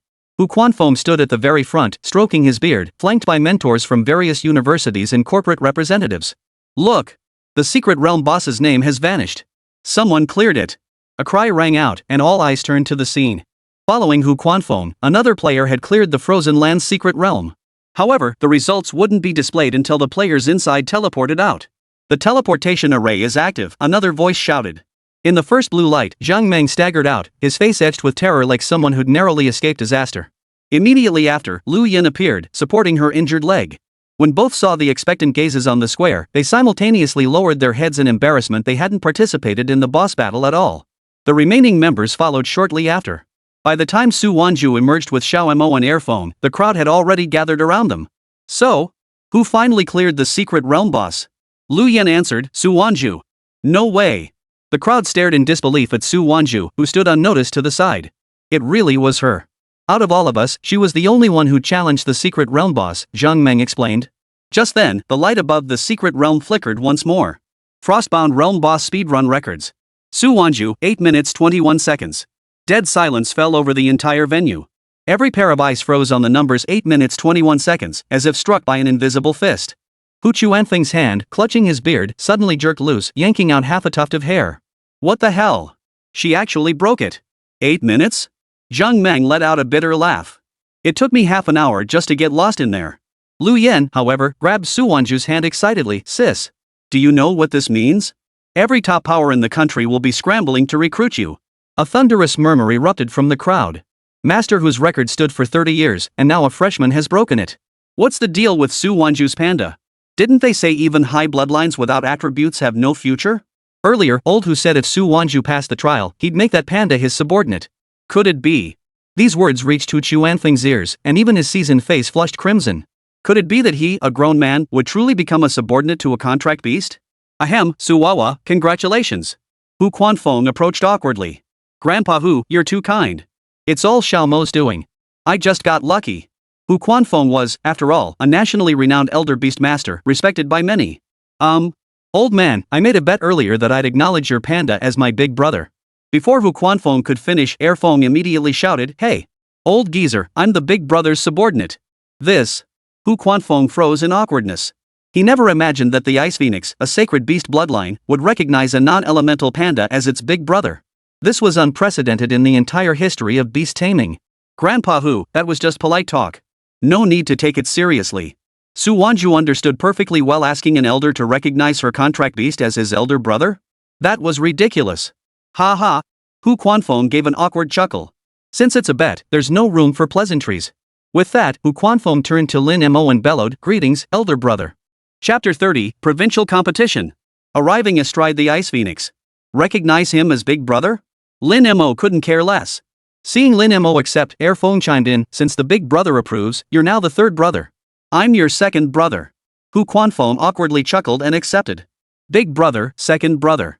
Here he was, a man in his 60s, with a contract beast already at LV.35 fully matured and possessing awakened sacred beast bloodlines. Now he was acknowledging two spirit beasts as his elder brothers. But to be fair, this panda was no ordinary beast. Without any elemental affinity, it had defeated the secret realm boss in the frozen wastes. Having cleared the dungeon himself, he knew exactly how formidable that boss was. Perhaps following this panda wasn't such a bad idea after all. He could treat it as a leisurely stroll for an old man. Su Wanzhu watched the scene unfold, utterly speechless. Grandpa Hu, please don't mess with them. Oomph. This old man is dead serious. Besides, I hear your Su family's been facing some trouble. As the third brother of Big Brother Mo, it's only right I help ease the burden for you, the eldest sister. Hey! This old man. Feng immediately bristled at this remark, someone even better at flattery than herself. Hu Quanfeng chuckled inwardly. No matter how powerful Xiao Mo the panda was, his master was still Su Wanzhu. Grandpa Hu, you know about my family? Su Wanzhu froze. After all, Hu Quanfeng had always been in North City, how could he have heard about her family's affairs? Years ago, a friend of mine knew your grandfather. He came to see me, told me about your family's situation, and asked me to help your grandfather. Just as I was preparing to go, he told me the matter had already been resolved. So that was it. Su Wanzhu finally understood what had happened. Just then, Su Wanzhu's bracelet lit up a voice message from Dan Taifeng. Where are you? The grand competition starts in 3 hours. Dan Taifeng's tone carried a hint of urgency. On my way, Su Wanzhu could only reply. With Feng around, if she took a flight, she'd likely only arrive tonight. Alright, hurry up. One more thing. Dan Taifeng then recounted the situation her parents had encountered a few days prior. Su Wanzhu showed no surprise, merely assuring her that once she returned, these matters would be resolved. Xiao Mo, we need to head back. Su Wanzhu called out. Lin Mo nodded, and Feng resumed his human form. Big sis, big brother, hop on my back, I'll take you home. Su Wanzhu and Lin Mo immediately leaped onto Feng's back, followed closely by Hu Quanfeng. This Ice Phoenix is different from the ones I saw back in the Frozen Land secret realm. Oomph. Your second brother here isn't just any ordinary Ice Phoenix. Never mind. You wouldn't understand anyway. With that, Feng flapped its wings and began soaring toward Tianhai City. Su Wanzhu departed with effortless grace, leaving behind a group of people frozen in place like statues. What just happened? Did Old Hu really acknowledge that panda as his big brother? Forget it. The old man likes to stir things up, let him have his fun. Should we tell the Hu family about this?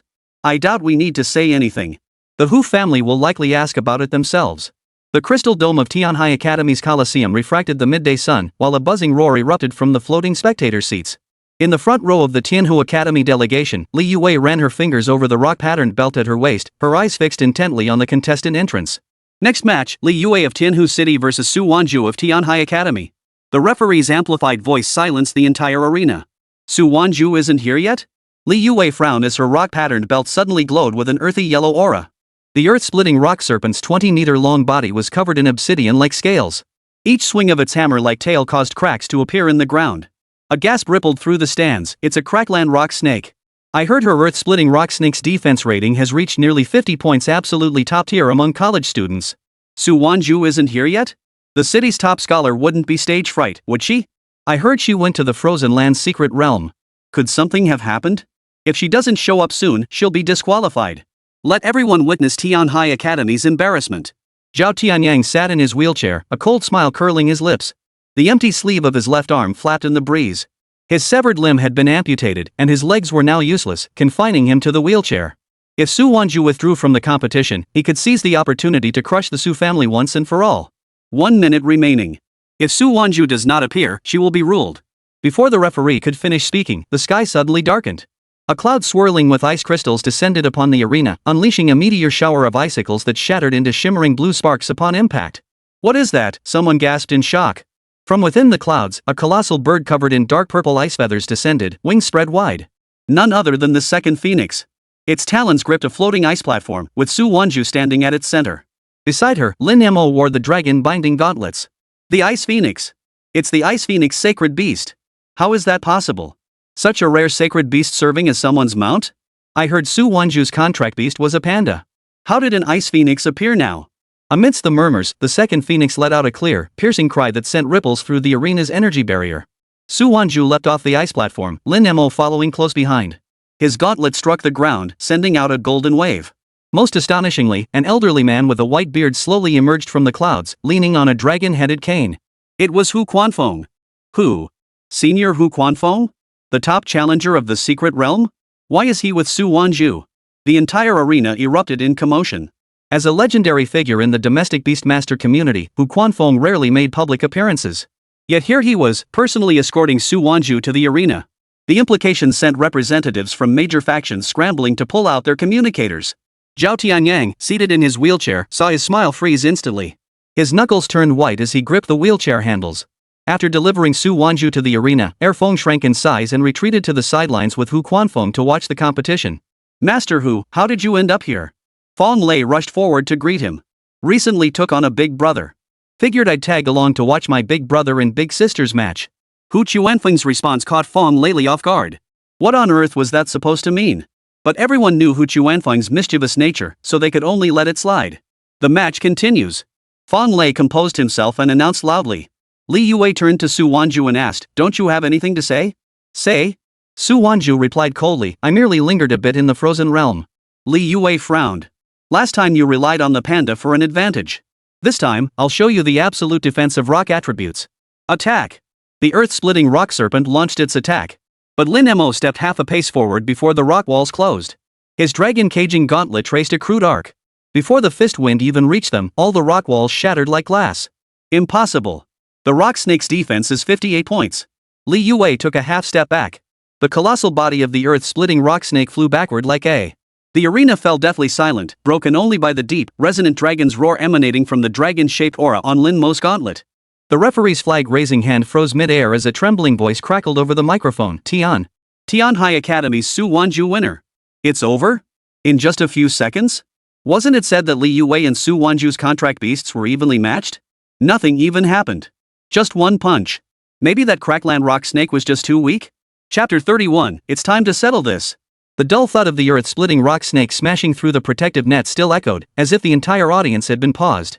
That single punch hadn't triggered an earth-shattering explosion, yet it shattered the rock serpent's defenses like glass. Its 58-point scale defense proved utterly useless against raw power. 58 defense points. Is that all? A beast master in the front row muttered, dropping the tablet recording data with a clatter. At the Tianhu City team's seats, Li Youwei's mentor abruptly stood, his gold-rimmed glasses sliding to the tip of his nose. Impossible. Last week in the simulation match, this rock snake withstood the lightning blast of a level 15 thunder. More people pulled out communicators to frantically record the scene, their lenses focusing on the golden patterns swirling across Lin Mo's gauntlets. The sacred seal of lawbreaking was decomposing the residual rock attribute energy. This panda, what the hell is his deal? Elemental-less? Don't be ridiculous. What elemental-less spirit beast could shatter a rock snake's defense with a single punch? Look at his gauntlets. The shockwave from that punch felt like an earthquake. A tidal wave of murmurs surged through the crowd. Parents in the floating seats scrambled to lift their children, fearing the arena's energy barrier might not withstand the aftershock of the next blow. Master Hu, this panda. Principal Fawn Lei's voice trembled as his gaze swept over the golden fist imprint Lin Mo's gauntlet had left on the ground. Was that punch purely physical impact? Hu Quanfeng stroked his white beard, a fervent gleam in his eyes. Of course. My big brother is incredible. With that, he burst into hearty laughter. Li Youwei stood frozen in the center of the arena. She recalled the special training she'd prepared for this match. Now it felt like a joke. When absolute power could shatter any attribute defense, technique became meaningless. I lost. She murmured softly. The rock-patterned belt suddenly dimmed, a sign that her contract beast was gravely injured. Lost? With just one punch? The prodigy Li Youwei taken down in an instant? If that panda enters the national tournament. I can't even imagine. Ding. Stat +1, ding. Stat +1, ding. Stat +1, ding. Stat +1. Lin Mo chuckled inwardly. Just as he'd expected. This kind of situation yielded the most points. In just that one exchange, 56 points had already been credited. System. Allocate points. Strength 448, 504 up. 500 points in strength. Even a level 40 spirit beast wouldn't possess such strength. The first round of trials concluded swiftly. All qualifiers would advance to the second round, set to commence in 1 day's time. By then, Su Wanzhu had already found Dan Taifeng. How are my parents? After Dan Taifeng had told her about that day's events, she couldn't help but feel worried. Let's go. I'll take you to see them. As Dan Taifeng finished speaking, Erfeng and Hu Quanfeng approached. Mr. Hu, what brings you here? Dan Taifeng greeted Hu Quanfeng with a respectful clasp of his fists. When the boss is leaving, I naturally must follow, Hu Quanfeng replied with a smile. Big sister? Su Wanzhu? Dan Taifeng felt a wave of exasperation wash over her. She'd long heard rumors that this old man was a mischievous prankster who never spoke without shocking someone, and now it seemed those tales were true. But, with Hu Quanfeng around, perhaps there might be a turning point in the matter between the Su and Zhao families. Thus, led by Dan Taifeng, the group arrived at her home. Dad. Mom. Seeing her parents were unharmed, Su Wanzhu finally felt at ease. Wanzhu, this gentleman is. Su Hao noticed the elderly man accompanying his daughter, who seemed vaguely familiar. This is Hu Quanfeng. What? Hu Quanfeng. Su Hao and Dan Tailan were utterly astonished upon hearing that name. As beast tamers, who hadn't heard of Hu Quanfeng? Greetings, Elder Hu. The couple immediately bowed in greeting. No need for formalities. You two continue your conversation. My eldest and second brothers and I will just sit here. First brother and second brother? With no other choice, Su Wanzhu had to explain the situation once more. So you mean? Elder Hu recognized Xiao Mo as his elder brother? And the Ice Phoenix as well? In an instant, Dan Taifeng, Dan Tailan, and Su Hao all turned their gaze toward Lin Mo. This panda, Xiao Mo, is just too amazing. Getting the two phoenixes to acknowledge him as their elder brother was one thing, they were both spirit beasts. But what's going on with old Hu? Mom and Dad. I plan to meet Grandpa and the others tonight and finally settle the matter with the Zhao family. Su Wanzhu's gaze was unwavering. Alright. I'll contact them right away and head over shortly. Su Hao could sense his daughter's resolve. Lin Mo sat beside them, still holding onto the 3 lottery draws he'd previously obtained. System. Drawl. Ding. Congratulations on gaining defense +15. Ding. Congratulations on gaining rock immunity +12. The first 2 were just ordinary stat boosts. But then came the last one. Ding. Congratulations on acquiring the skill Thunder Fist, Heaven's Awakening. Shock Fist, Heaven's Awakening, deplete all remaining stamina to unleash a punch with triple strength. A skill. It's a skill. I can have a skill too. Lin Mo's eyes lit up instantly. After all, skills only existed for those with attributes. He'd always thought he was just a stat freak, but now he could actually use skills. And triple strength.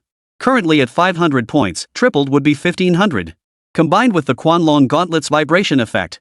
Even a 1,000-year-old glacier could be shattered with a single punch. But it would consume all his remaining stamina and couldn't be used right away. To maximize its effect, it had to be saved as his ultimate finishing move. Meanwhile, Su Hao had already contacted the Su family, and the group immediately set off for their residence. Since we still have a bit of time, Mom, come with me, Su Wanzhu suddenly called out. Dan Tai-lan had no idea what her daughter intended to do. Once mother and daughter entered the room, Su Wanzhu produced the parchment scroll she had obtained from the Frozen Land's secret realm. She had already begun studying the method inscribed there for recontracting a spirit beast during their journey, a method with extremely stringent requirements. Mom, would you like to recontract a spirit beast? Su Wanzhu's sudden question caught Dan Tai-lan off guard. It had been a full decade since she lost her contract beast. Though she rarely voiced her thoughts during those years, as the once prodigious beast tamer of the Dantai family, how could she not yearn for it? Xiaozhu, of course I want to, but in that case, just do as I say later. It might hurt a bit, though. Dan Tai-lan gasped. You have a solution? Su Wanzhu nodded and produced the ice soul marrow, the crucial ingredient for reforging the spirit beast's skeleton. Next came the flaming phoenix feather, obtained by chance in the Baron's secret realm. According to the parchment scroll, the method to reclaim a contract beast wasn't to find another spirit beast, but to use an item belonging to a spirit beast of the same elemental attribute. Dan Tai-lan's previous contract beast had been a fire-flying rat, a fire attribute variant, just like air foam. And this flame phoenix feather was precisely an item belonging to a flame phoenix, one bearing the bloodline of a pure-blooded sacred beast. Mom! Let's get started. Su Wanzhu gathered all the necessary items and began setting up the blood contract array as instructed by the parchment. As Dan Tai-lan endured the searing pain from the molten flame, placing the flame phoenix feather in her palm, a phoenix cry echoed through the air. Chapter 32, Return to the Su family. The instant the Yanfengyu feather touched Dan Tai-lan's palm, the contract array on the parchment erupted with a golden red glow. Su Wanzhu hurriedly dripped ice soul marrow onto her mother's wrist. The deep blue liquid spread through her veins, intertwining with the fiery energy of the Yanfengyu feather to form a Tai Chi pattern. Ah! Dan Tai-lan arched her back violently as Yanfengyu transformed into a stream of fire, burrowing into her body. The neural node shattered 10 years prior by Zhao Tianyang's father reconnected under the ice soul marrow's nourishment. Golden red and deep blue energies swirled within her, filling the air with the scent of scorched feathers.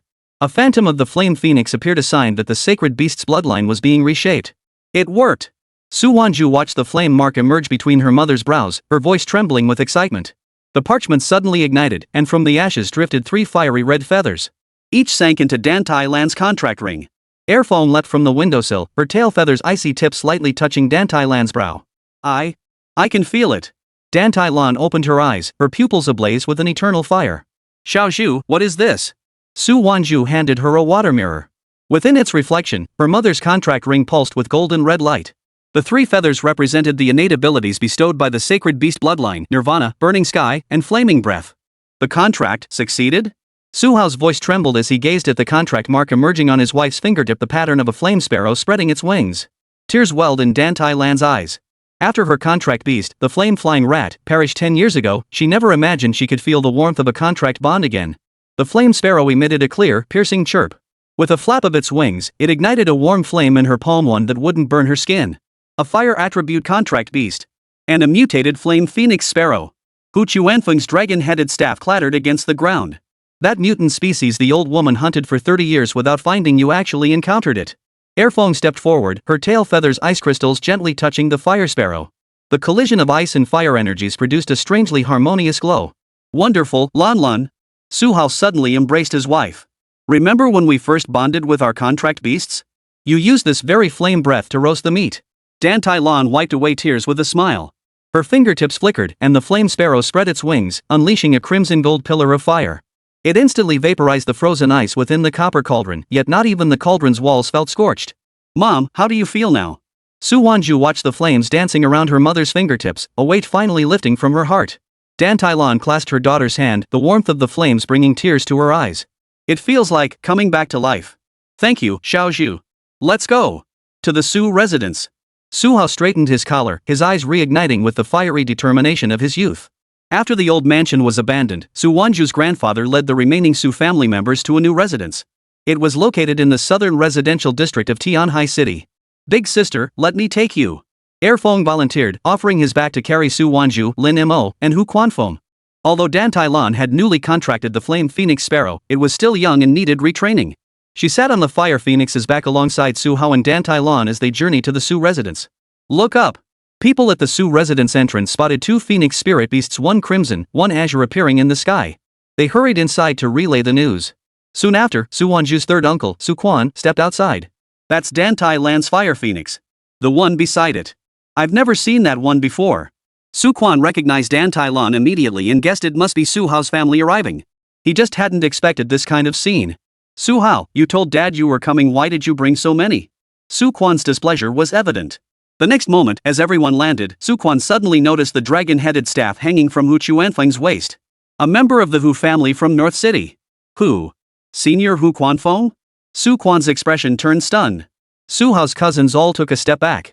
Why would Elder Hu come to a place like ours? Second uncle Su Guang plastered on a smile, beads of sweat forming on his forehead. Did the Zhao family provoke you? I came with the big sister.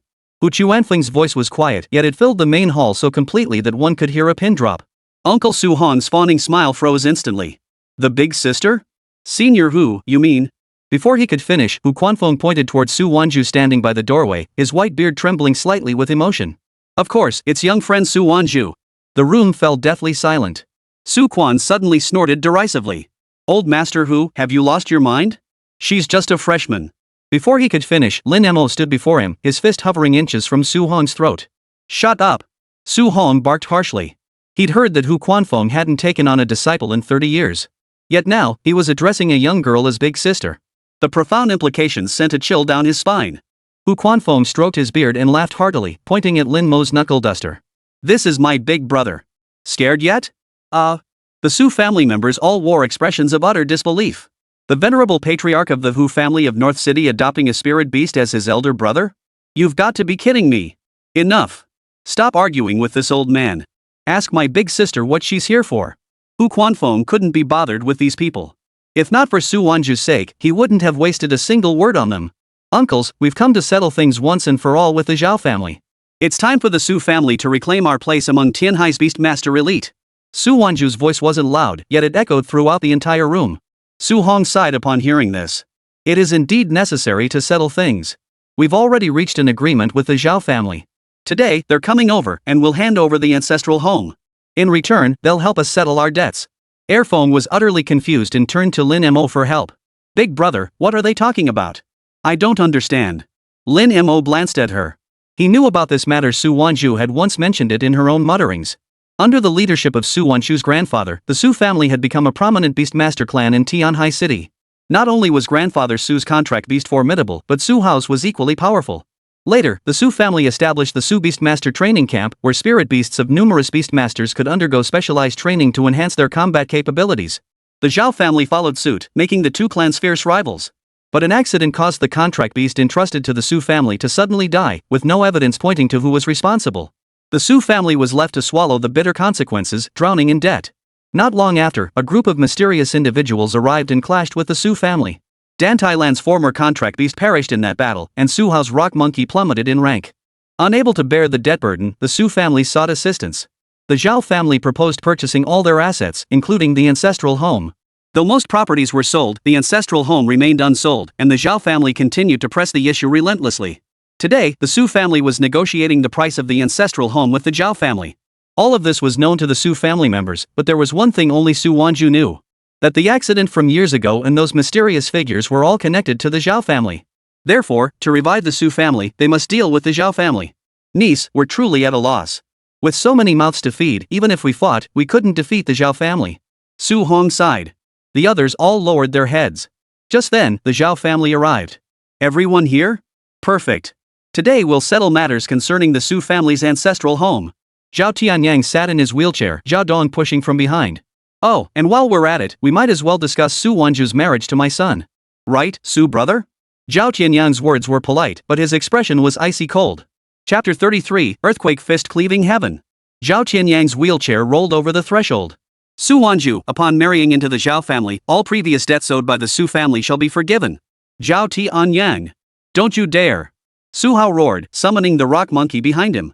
Simultaneously, a tiny flame phoenix sparrow appeared atop Dan Tailan's head. Zhao Tianyang looked surprised. New contract beasts? I didn't expect you two to have such abilities. His gaze fixed on the flame mark at Dan Tailan's fingertip, a cold smile curling his lips. Pity. A mere level 1 fire sparrow. What could it possibly do? Zhao family head, Su Wanzhu stepped forward, her voice calm yet icy. The sudden death of the contract beast entrusted to you back then, and the attack on the Su family both were orchestrated by your Zhao family.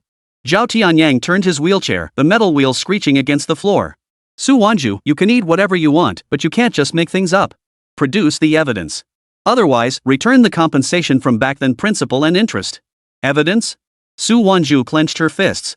Witnesses from 10 years ago either vanished or met untimely deaths. Do I need to elaborate on the Zhao family's methods of silencing them? Zhao Dong snorted beside him. You expect to renege on a debt with empty accusations? Su Wanzhu, I think the cold climate has made you lose your mind. Today, you either pay up or... Before she could finish, several Zhao family beastmasters behind him were already poised for action. Suddenly, boom! It was Hu Chuanfeng's dragon-headed staff striking the ground with force. Old Master Hu, are you protecting the Su family? Zhao Tianyang dared not offend Hu Quanfeng. But, our Zhao family and the Su family are merely business partners. If word gets out that you, Old Master Hu, are meddling in this, it might tarnish your reputation. Let's put it this way, I'm no villain. We'll just follow the rules. Zhao Tianyang smiled as he continued, let Su Wanzhu fight my son. If you lose, everything belonging to the Su family becomes ours. If you win, this matter ends here. How does that sound? Not enough. Su Wanzhu shouted. I want you to return everything you seized from the Su family. The Su family had traded with the Zhao family, but one item had been seized by the Zhao clan. You mean that monkey's armor? Zhao Tianyang pointed at the rock monkey behind Su Hao. Fine. Provided you can win. Zhao Tianyang sneered, lowering his gaze. He knew full well that Panda possessed formidable strength, but that didn't mean he was unprepared. In that case, with Elder Hu present, I trust Miss Su won't renege on her word. As Zhao Tianyang finished speaking, Zhao Dong stepped forward, his contract beast perched on his shoulder, the Windblade Eagle. A level 18 Windblade Eagle? Its agility stat must be around 120. Can Late Bamboo's contract beast handle it? Su Hong asked with some concern. The Windblade Eagle on Zhao Dong's shoulder spread its wings, 18 green streaks swirling beneath its feathers. An LV.18 wind attribute contract beast boasted an agility stat of 120. The gusts generated by its flapping wings rattled the tiles in the main hall. Zhao Tianyang turned his wheelchair with a cold sneer.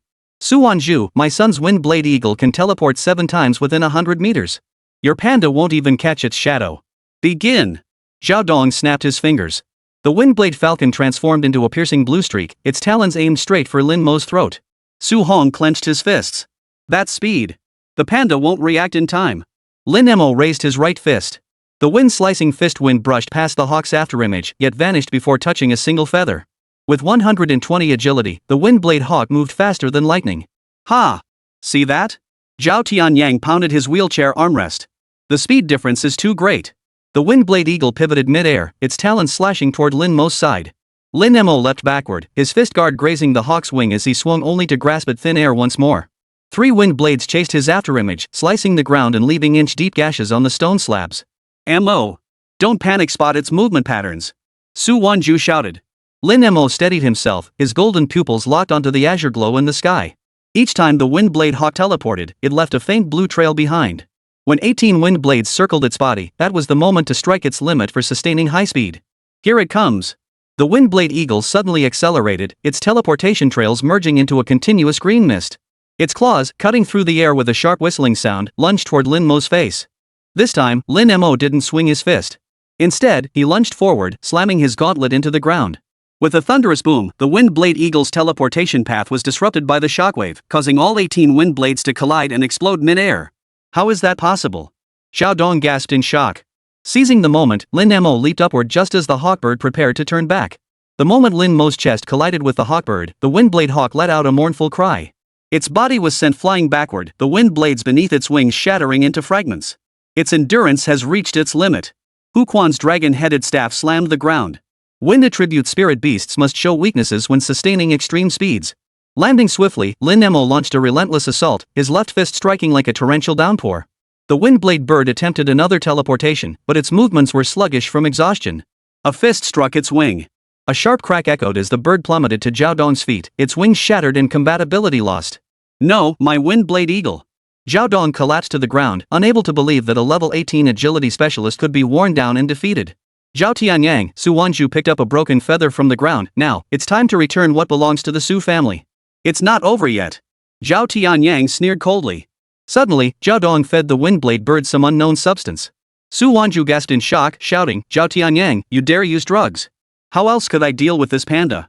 Zhao Tianyang roared with laughter. The eagle bird let out a piercing screech as its wings suddenly swelled to enormous size. Zhao Dong, ecstatic, pounded its back. Quick! Use instant flash stab. The Windblade Eagle transformed into a jet black streak of light. Its agility stat, normally 120, skyrocketed to a terrifying 250 under the potion's effect. Lin Mo's punches repeatedly missed their mark, the wind from his strikes grazing the bird's afterimages without even touching a feather. Su Hong shouted in frustration, "That's dirty. What kind of skill is using banned substances? What's the point?" Zhao Tianyang sneered. "Look at its claws." The Windblade Hawk's talons sliced through Lin Mo's gauntlet, leaving 5 stark white gashes. "Xiao Mo, watch out. Su Wanzhu. Ha! See that?" Zhao Tianyang roared with laughter. "This potion keeps it at peak speed for 10 minutes. Your panda can only take hits." The Windblade Eagle charged again, its speed so great it left countless afterimages in the air. Lin Mo swung his fist 3 times in quick succession, each strike missing. The purplish-black patterns around his wounds grew denser and denser. Everyone watching could tell Su Wanzhu's contract beast was nearing exhaustion. "Alright, Dong, use that one move." Zhao Tianyang shouted just as a strange occurrence unfolded. Lin Mo slowly raised his right hand, clenching his fist as he gathered power not toward the Windblade vulture but facing straight ahead. Is he giving up? The next moment, Lin Mo unleashed a fierce punch. Shock fist, cleave the heavens. Boom! A muffled thud. Crack! Crack! The surface where the Windblade sculpture stood began to tremble. What's going on? I just felt something like an earthquake. Look at that Windblade Eagle. It's hovering mid-air. What's happening? Lin Mo collapsed weakly onto the ground. The heaven-shattering fist had drained his last ounce of strength. Triple power, 1500 points of attack. Simultaneously amplifying the Quanlong Gauntlet's shock effect threefold. I won! Just as everyone was still confused, the Windblade Eagle's body cracked open in multiple places. Its eyes widened as its body fell apart piece by piece onto the ground. Whoa! What the hell just happened? Chapter 34, I'm arrogant because you're too weak. The instant Lin Mo unleashed his heaven-shattering fist, the air in the main hall froze solid. Before the fist's force could reach the Windblade Eagle, golden fissures began to form in midair. Zhao Tianyang's maniacal grin froze on his face. Snap! Crack! The dense crackling of shattering bones echoed as the Windblade Eagle's movements abruptly halted. It remained frozen in mid-charge, its body now covered in cracks, each one deep enough to reveal bone. Zhao Don's outstretched hand froze mid-air as he watched helplessly. His contract beast seemed torn apart by an invisible force, disintegrating from the tips of its wings. No! My Windblade Eagle! That punch was even more brutal than any wind-type contract beast's skill. These wounds, could they really be caused by a fist? Su Han's voice trembled. Hu Chuanfeng's dragon-headed staff slammed the ground. What overwhelming power! But how could a non-elemental attack mimic the properties of wind? Zhao Tianyang's wheelchair jerked backward. He watched the Windblade Eagle, now utterly incapacitated and stripped of every feather, resembling a plucked chicken. You actually. Zhao Tianyang's voice trembled. Zhao Tianyang, it's over. Su Wanzhu's words were icy cold. Given the current situation, Zhao Tianyang couldn't utter a single word, no matter how furious he felt. After all, Hu Quan was still sealed here. He could only abandon the rock monkey's armor and lead the Zhao family members away. Dad! Are we just letting this slide? Zhao Dong demanded. A flicker of resolve passed through Zhao Tianyang's eyes. Don't worry. We'll settle this debt. Remember what your uncle does in Huayao City. Besides, we've already devised a strategy to deal with the Su family. On the Su family's side, Su Wanzhu picked up the rock monkey's armor from the ground, its Su family crest clearly visible. Xiao Mo. How are you? Hu Quanfeng approached, leaning on his staff. The dragon-headed cane tapped lightly on the ground. Nothing serious. Just overexertion. The elderly beastmaster of the Su family pulled out a jade green potion from his robe. Here. Give this to your panda. It will accelerate his physical recovery. Su Han's face flushed with shame. Wanzhu, your uncle was foolish before. Since I know I was foolish, from now on, all matters concerning the Su family will be decided by my father. You too, are you serious? Su Wanzhu surveyed every member of the Su family present. No meaning. No one dared say anything. After all, Su Wanzhu's contract beast had just demonstrated its power. Anyone daring to challenge her now would likely be no match. Inside the room, she gazed down at Lin Mo's peaceful sleeping face. If not for this little one, she doubted she could have accomplished so much so swiftly in this lifetime. Su Wanzhu gently laid Lin Mo on a soft animal skin mat. His long lashes cast shadows beneath his eyelids, and the corners of his mouth even curved upward slightly, as if he were dreaming sweetly. Dan Tai Lan brought a basin of warm water and gently wiped the blood from Lin Mo's palms with a towel. Mom, Su Wanzhu took the towel. Xiao Mo did this for us. Dan Tai Lan nodded firmly. I understand. Xiao Mo is family to us. Watching the purplish red patterns on Lin Mo's palms gradually fade, she silently prayed for his swift recovery. Su Hao stood in the doorway, watching his daughter tend to Lin Mo. His eyes brimmed with satisfaction. Lin Mo had simply fallen asleep from exhaustion. When he awoke, it was already morning. That punch really packed a punch. He vaguely recalled that after throwing that punch yesterday, his body felt completely drained, unable even to lift his arm. It seemed best to avoid using this skill unless absolutely necessary. Otherwise, once his stamina was gone, he'd be as helpless as a lamb led to slaughter. Still, that punch had earned him a decent amount of stats. Available stat points, 23. After allocating the points, Lin Mo checked his information panel. Name, Lin Mo. Race, Panda Youth. Attributes, none. Level, LV.64502000. Strength, 527+. Defense, 58+. Agility, 30+. Lightning immunity, 5% fire immunity, 23% water immunity, 12% rock immunity, 12% wind immunity, 0%. This power brings a damn sense of security. Lin Mo chuckled. Just as he was about to sit up, he felt something pressing down on him. He turned his head and saw it was Su Wanzhu's arm and leg. This woman couldn't even sleep still. After everyone had risen, Su Wanzhu would take Lin Mo to participate in the second stage of the provincial competition. The Su family would also restart their remaining businesses, with Su Hao formally assuming the role of family head. The second phoenix spread its wings, its tail feathers glistening with ice crystals that refracted rainbow hues in the sunlight. As it lifted Su Wanzhu and Lin Mo into the air, gasps rose from the crowd below. Look! It's the ice phoenix and the panda! The crystal dome of Tianhai Academy's Coliseum shimmered brilliantly under the sun, its floating seats already packed to capacity. As Su Wanzhu and Lin Mo entered the contestant passageway, the announcer's voice cut through the air. Next match, Wang Zhe of Tianhu Academy versus Su Wanzhu of Tianhai Academy. Wang Zhe? Isn't he Li Youwei's classmate? I heard he's this year's top scholar in Tianhu City. Two top scholars facing off, this should be quite the spectacle. I heard his thunder leopard is a mutant breeded awakened thunder blast at LV.8. Su Wanzhu's panda one-shot a rock snake yesterday, wonder if it can withstand lightning-type attacks this time? Amidst the buzz, a youth clad in lightning-patterned battle armor stepped onto the arena. Beside him crouched a leopard, its coat pure silver. Purple lightning coiled around the tip of its tail, amber eyes fixed intently on Lin Mo as a low growl rumbled from its throat. Wang Zhe stroked the thunder leopard's head, a confident smile curling his lips. Su Wanzhu, your panda is powerful, but its strength can't match the speed and explosive power of lightning attributes. Before Su Wanzhu could respond, Lin Mo interjected, so it's similar to that thunder roar leopard from the Thunder Roar Secret Realm? Not exactly impressive either. Since his upgrade, Lin Mo's speech had become increasingly fluent, surpassing even most contract beasts in eloquence. This panda has just entered adolescence and can already communicate with humans. Won't it surely be able to take human form in the future? The power it displayed yesterday was indeed formidable, but Wang Zhe's thunder leopard is different. Its lightning attribute attacks can paralyze opponents, making it significantly stronger than even the thunder tiger. Just then, the thunder leopard spoke in human language. You're too arrogant. Before the thunder leopard could finish, Lin Mo's palm struck out. Smack! The thunder leopard flew backward. Thunder leopard! Wang Zhe shouted, rushing over to check on Lei Bao. No one had even processed what had just happened. That slap was simply too fast. Lin Mo remarked, too weak. Your master is a top scholar because your abilities only allow you to help him reach that level. My master is the top scholar because the highest title possible is top scholar. Chapter 35, is Xiao Mo about to lose? Ding! Leopard feels jealousy toward the host, stat points +1. Enough! You cheating panda! Wang Zhe's voice cracked slightly. He took a deep breath, forcing down the turmoil in his heart. Leopard! Can you still fight? Hearing Wang Zhe's voice, Lei Bao shook his head and let out a furious roar to express his displeasure. Alright! Thunder Leopard, show them the power of the Thunder Glow Charge! Before the words had fully left his mouth, Lei Bao suddenly crouched low. His silver-white fur instantly bristled, and the purple lightning arcs at the tip of his tail surged violently, twisting and writhing like a living serpent.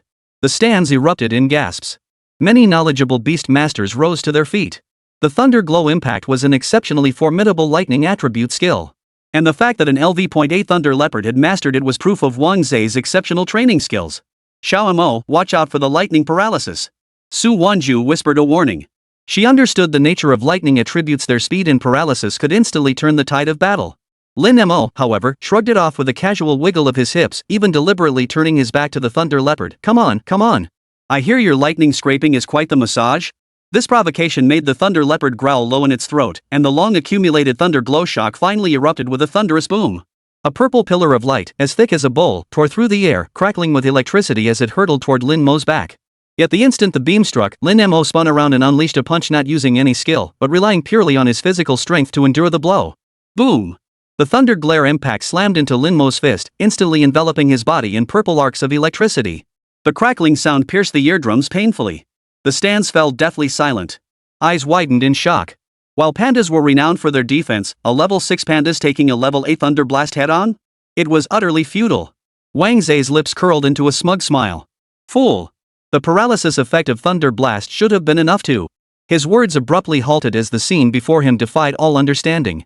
The purple lightning arcs danced across Lin Mo's body for less than half a second before melting away like snowflakes exposed to intense heat. Lin Mo stood unscathed, a look of disgust crossing his face. Is that all? Impossible.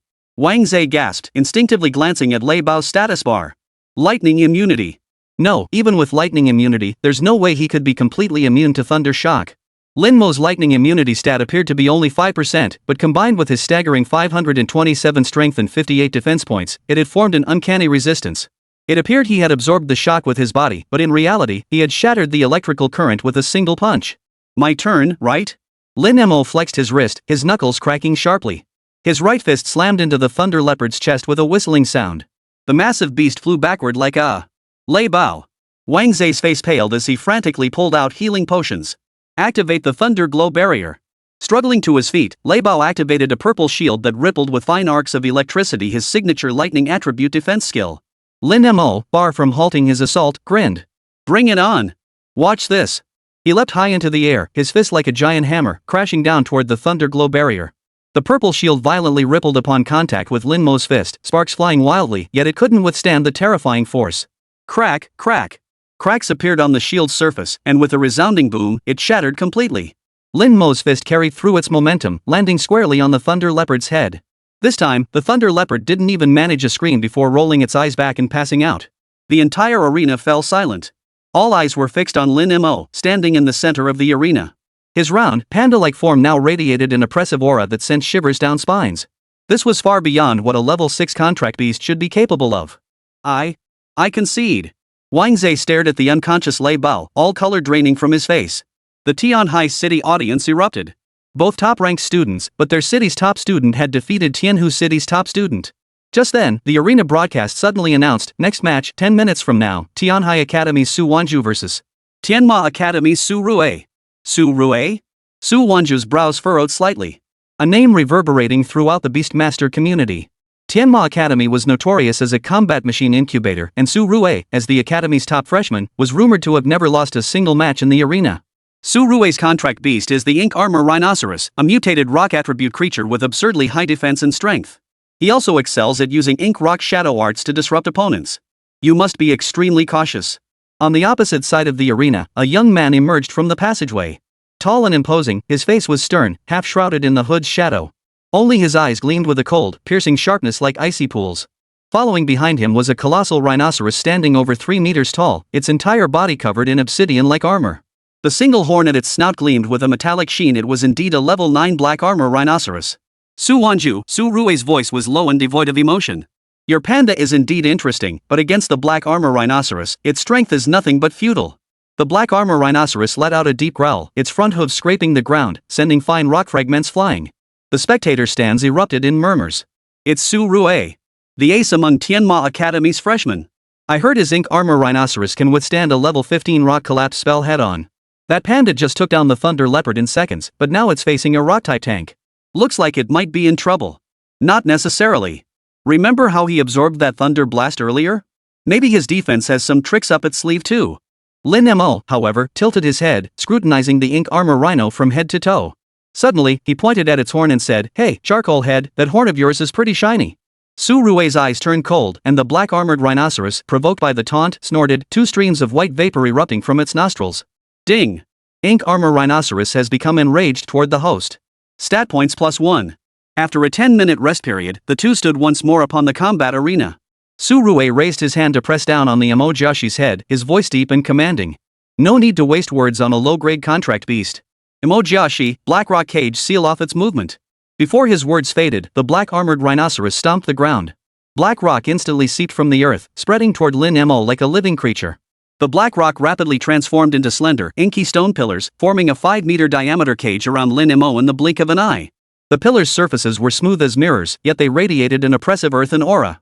This is the black armor rhinoceros's special ability, unbreakably sturdy.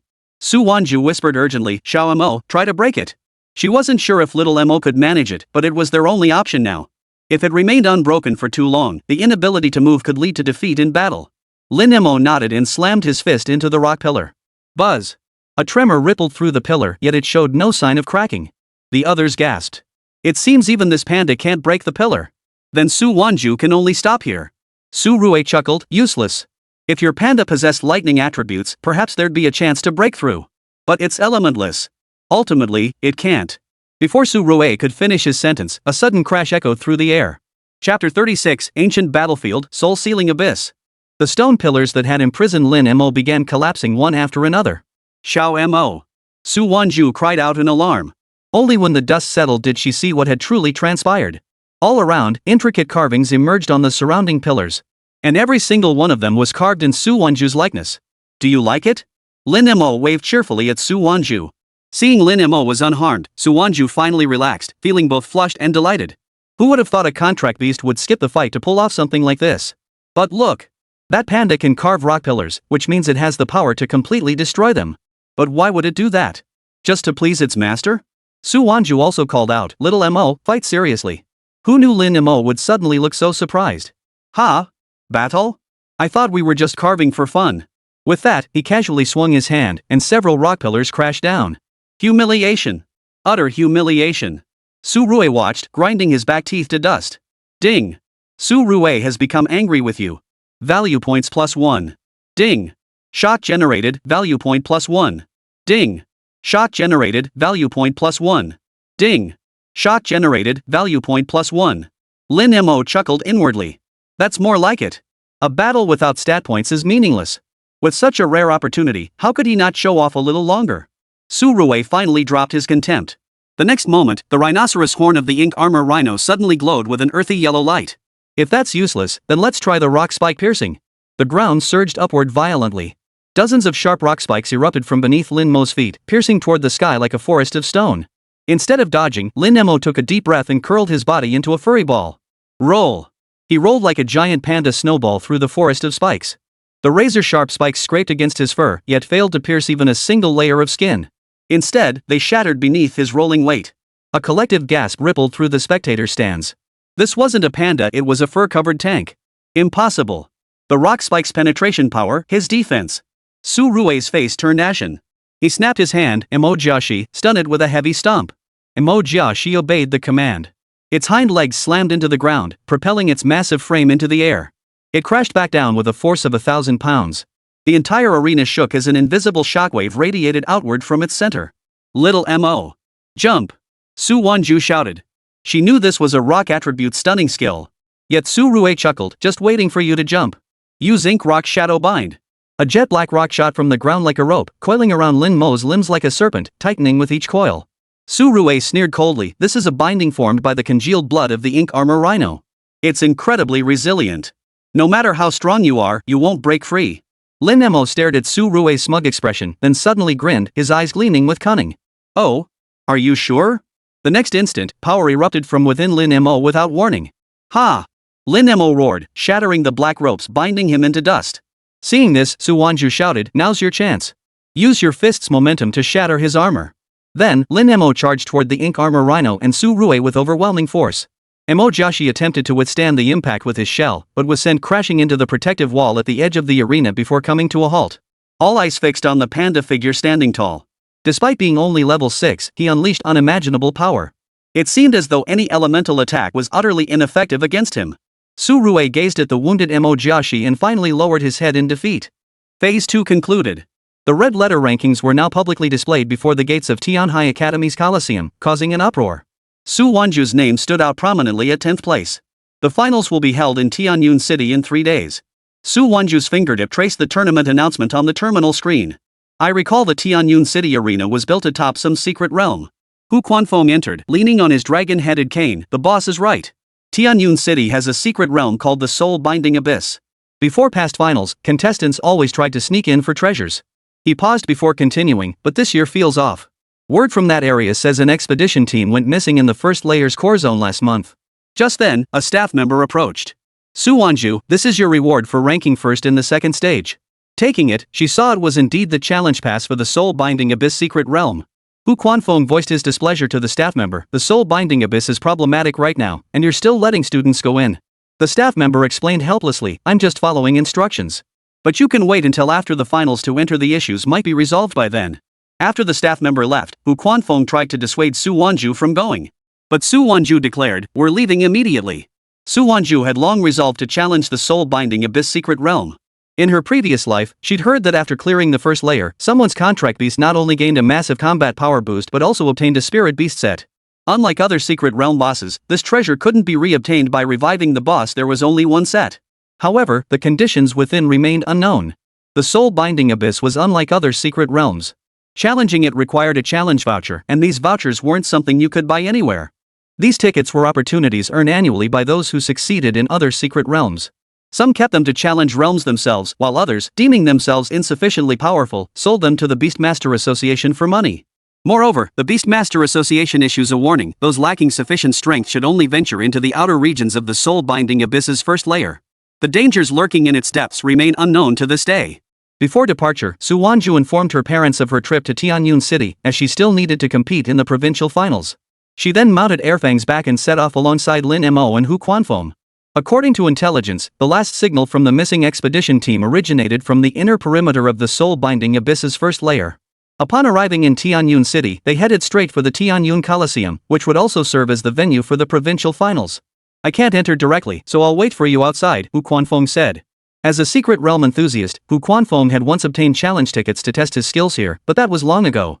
His strength wasn't sufficient, so he'd only ever explored the outer areas. Even he had no idea what the ancient battlefield looked like now. The secret realm's entrance was located on the third underground level of the arena. Upon entering the secret realm, Su Wanzhu beheld an immense bronze gate. Its sculpture depicted a colossal bear with bronze chains piercing its shoulder blades, a half-broken arrow embedded in its paw. The bronze doors rose with a thunderous roar, and the scent of decaying leaves and dust washed over her. It was the very image of an ancient battlefield. She glanced at Su Wanzhu beside her, who remained motionless. What's going on? Did she get transported again? Chapter 37. So, who's riding Diochan? Su Wanzhu's voice trembled. Too many contract beasts have died here. Xiao Mo, prepare to test the ground's hardness. I need to confirm if there's a hollow structure beneath. Lin Mo stepped down as instructed, sending a dull vibration rippling outward. Su Wanzhu closed her eyes, sensing the feedback. Good. The ground 5 meters ahead is stable. Loose rock on the left front wall. On 3, clear the obstacle. 1, 2, 3. Boom. Lin Mo's palm strike shattered the debris, revealing a bronze arrowhead concealed within the rock crevice. Since Su Wanzhu was also entering for the first time, they proceeded cautiously, step by step. After advancing some distance, the scenery transformed. Before them lay a canyon cleaved as if by a giant axe. Both rock walls were embedded with fragments of armor. Blood-red light seeped through the cracks, illuminating the rusted armor and reflecting an eerie glow. Emerging from the gorge, Lin Mo abruptly halted before a bronze stele engraved with beast motifs. These are ancient characters, Su Wanzhu recognized. Just then, a roar unlike any beast or horse echoed from the depths of the gorge. Lin Mo looked up just as a dark shadow, carrying shards of armor, crashed before him. Amidst flying debris, half a ferocious beast head emerged. Snake head, horse body, with eerie green ghost flames flickering in its eye sockets. A rusted bronze collar hung around its neck. It's a bronze fire beast. Its ghostly flames can burn. Mo, watch for its attack. Wind up. When it flicks its forked tongue, circle around to its rear and strike the joint where its collar connects. The fire beast roared again as it lunged forward, its serpentine tongue flicking out a green line of flame that nearly grazed Lin Mo's nose. Step back half a pace. Su Wanzhu shouted. Now dodge left. Strike its front leg joint with the heel of your palm. Lin Mo executed the move as instructed, slamming his palm against the creature's leg with a thud. The creature staggered in pain. Su Wanzhu immediately followed up, while it's off balance, hit the copper ring. Use your heaviest force. Lin Mo struck the copper ring with both palms simultaneously. With a crack, the ring split open, suddenly emitting a whimpering cry. Behind you. Su Wanzhu suddenly pointed at the rock wall. Something's coming down. Countless fragments of armor shot out from the rock crevices like a downpour. Su Wanzhu immediately commanded, fall back behind that triangular rock. Wait until half the fragments have passed, then use horizontal palms to smash them all back. Lin Mo crouched behind the stone. As the fragments flew toward him, he suddenly swung his palm out horizontally. The palm winds swept through, sending all the fragments back into the crevices. Several agonized screams echoed from within. Well done. Su Wanzhu gave him a thumbs up. Yet the more she observed the scene, the more familiar it felt, strikingly similar to a secret realm she had visited in her previous life. And there, I obtained the most crucial thing for becoming empress in my past life. Follow me now. Remember, don't step on the glowing stones on the ground, step on the dark ones. No sooner had they stepped inside than the ground began to tremble violently. A war elephant, its body composed of hundreds of bronze scales, charged forth. A burning copper chain was wrapped around its trunk, with a half flag bearing the character Jin hanging from the chain's end. That's a war elephant. A mount-type contract beast from ancient times. Su Wanzhu's voice remained steady. Its weak points are the base of its tusks and the joints of the fire chain on its trunk. When it stomps, quickly hide behind its ears, that's the dead zone for the shockwave. The war elephant roared as it charged forward. The instant its trunk arched upward, Lin Mo leapt violently, clawing at the gaps between the armor plates on its back. Strike where its spine connects. Su Wanzhu shouted. Lin Mo slammed his fist down. Crack! Several scales shattered. The war elephant thrashed in pain, trying to shake him off. Don't let go. Su Wanzhu's voice cut through the roar. It's about to whip its chain. Look at the fiery chain on its trunk, the brightest red spot is the power point. Punch right there. Lin Mo aimed at the glowing red chain link and struck it with his fist. The chain snapped with a crack, snapping back to wrap around the war elephant's leg, causing it to collapse to its knees. Final strike. Su Wanzhu's ice spike aimed straight for the war elephant's nape. Hit the hole where the flag was stuck. Lin Mo took a deep breath, his fist cutting through the air with a whistling sound as he struck down. The war elephant's entire body shattered with a thunderous crash. Level up, LV.6, LV.7 up. Remaining available stat points, 30. The battle ended as they stepped out of the stone passageway. A final muffled thud echoed from the distant abyss. Su Wanzhu looked up toward the canyon entrance, where a middle-aged man in purple robes stood. Tall and imposing, he had an old mansion behind him and was twirling a token engraved with dragon patterns in his hand. Quite interesting, the man chuckled. I am the master of that house behind me. You've made it through the soul-binding abyss, you've got some skill. He glanced at Lin Mo, then at Su Wanzhu. Your command style, it's just like those old hands in the military. Seems you know this place well? Su Wanzhu remained silent, noticing the man's attire didn't belong to this era, it resembled garments she'd seen in a secret realm during her previous life. Are you ancient? Su Wanzhu inquired. The man chuckled. I've heard that title over 3,000 times. But I prefer how some recent arrivals address me. Territory boss. Over 3,000 times. Meaning that over the years, more than 3,000 people had attempted to conquer the first layer of the soul-binding abyss's secret realm, and all had failed? But in her previous life, after becoming an empress, she had also come here. Why had she never seen this man? Could it be that treasure came from this ancient man? Young lady, fear not. Since you've come this far, it means you've come to challenge me. If you win, everyone trapped here will be able to leave. But if you lose, you'll join them staying here to keep me company. As the middle-aged man finished speaking, his purple robe fell away. A trident-adorned purple gold crown shot skyward. Beast-faced, head-devouring chain mail armor, dark and imposing. The old house behind him collapsed with a thunderous crash. Then, a city wall rose, bathed in a sea of crimson. The crimson sky surged like boiling water.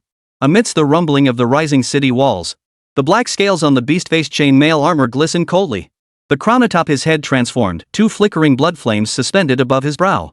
His square-headed halberd pointed diagonally at the ground. From the fissure carved by its tip, eerie green ghostly flames seeped out, illuminating the three gilded characters hula pass atop the city wall behind him, making them appear as if weeping blood. I am Lu Fengxian, the second-generation beastmaster of the human race. You insolent brat dares to trespass upon my 10,000 souls demon-sealing hula pass. Lin Mo froze in shock at the words. Holy! Never thought I'd get to fight Lu Fengxian one day. Lu Fengxian roared with laughter, his voice shaking, the battle flags fluttering atop the city walls. Even when Lu, Guan, and Zhang taunted me beneath these walls, none had a voice as loud as yours. But that doesn't add up. If you're a beastmaster, where's your contract beast? Lin Mo demanded. Could it be? Lin Mo shook his head violently from side to side. It can't be Diochan, can it? Lu Fengxian's grip on his halberd tightened. Of course it's red hair. Ding! Lu Fengxian has become enraged towards you. Rage points +1. Lin Mo chuckled inwardly and pressed on, don't get mad. One more question, if Diaochan isn't your contract beast, could she be Dongzhua's? Ding! Lu Fengxian has become angry with you. Anger points +1. Ding! Lu Fengxian has become angry with you. Anger points +1. Ding! Lu Fengxian has become angry with you. Anger points +1. Chapter 38, Such a Shameless Panda. Bull! Lu Fengxian roared in fury. What kind of wild history is this that you dare utter? Lu Fengxian's roar shook the canyon walls, sending bronze fragments tumbling down. First, witness the might of this ancient battlefield. Behold my halberd. The Fangtian halberd surged upward.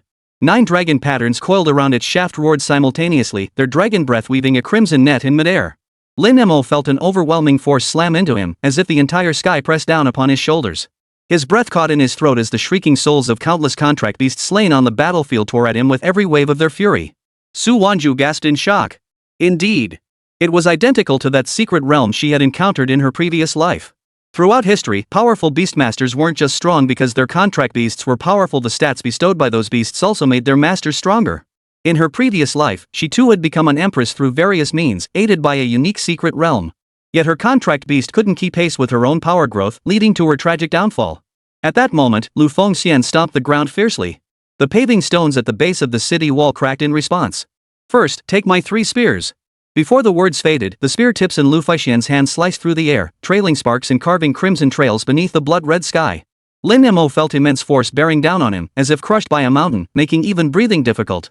Lin Mo had barely leapt half a step backward when Lu Fengxian's Fangtian Huaji spear plunged into the spot where he had stood moments before. The bronze paving stone was pierced 3 inches deep, the spear shaft vibrating with a humming resonance.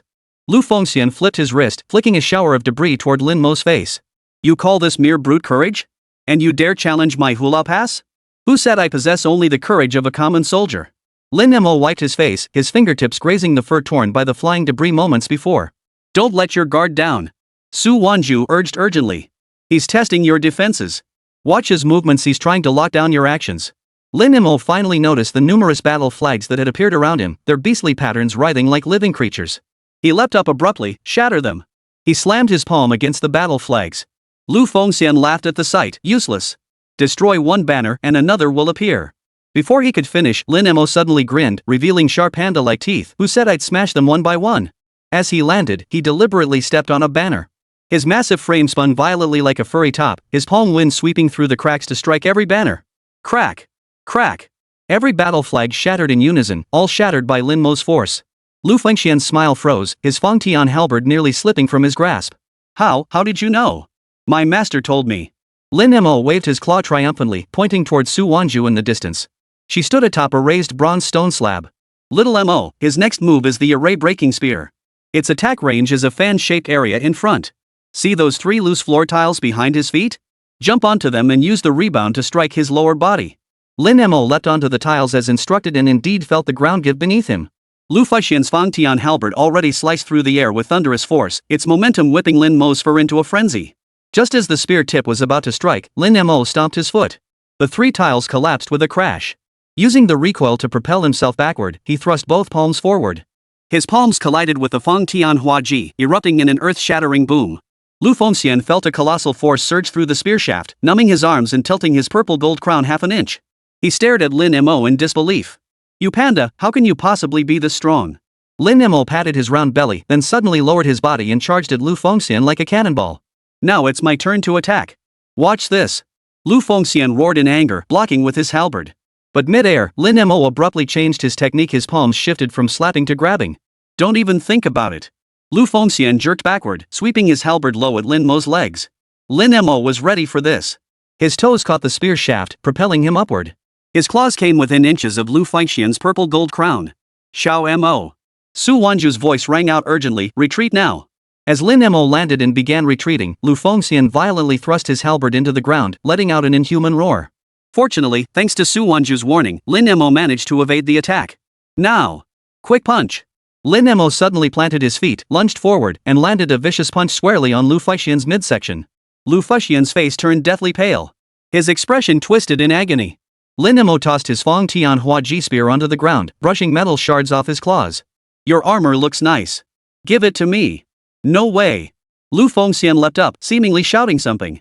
Xiao Mo, back up. Su Wanzhu shouted. At that moment, a warhorse engulfed in crimson flames leapt through the air.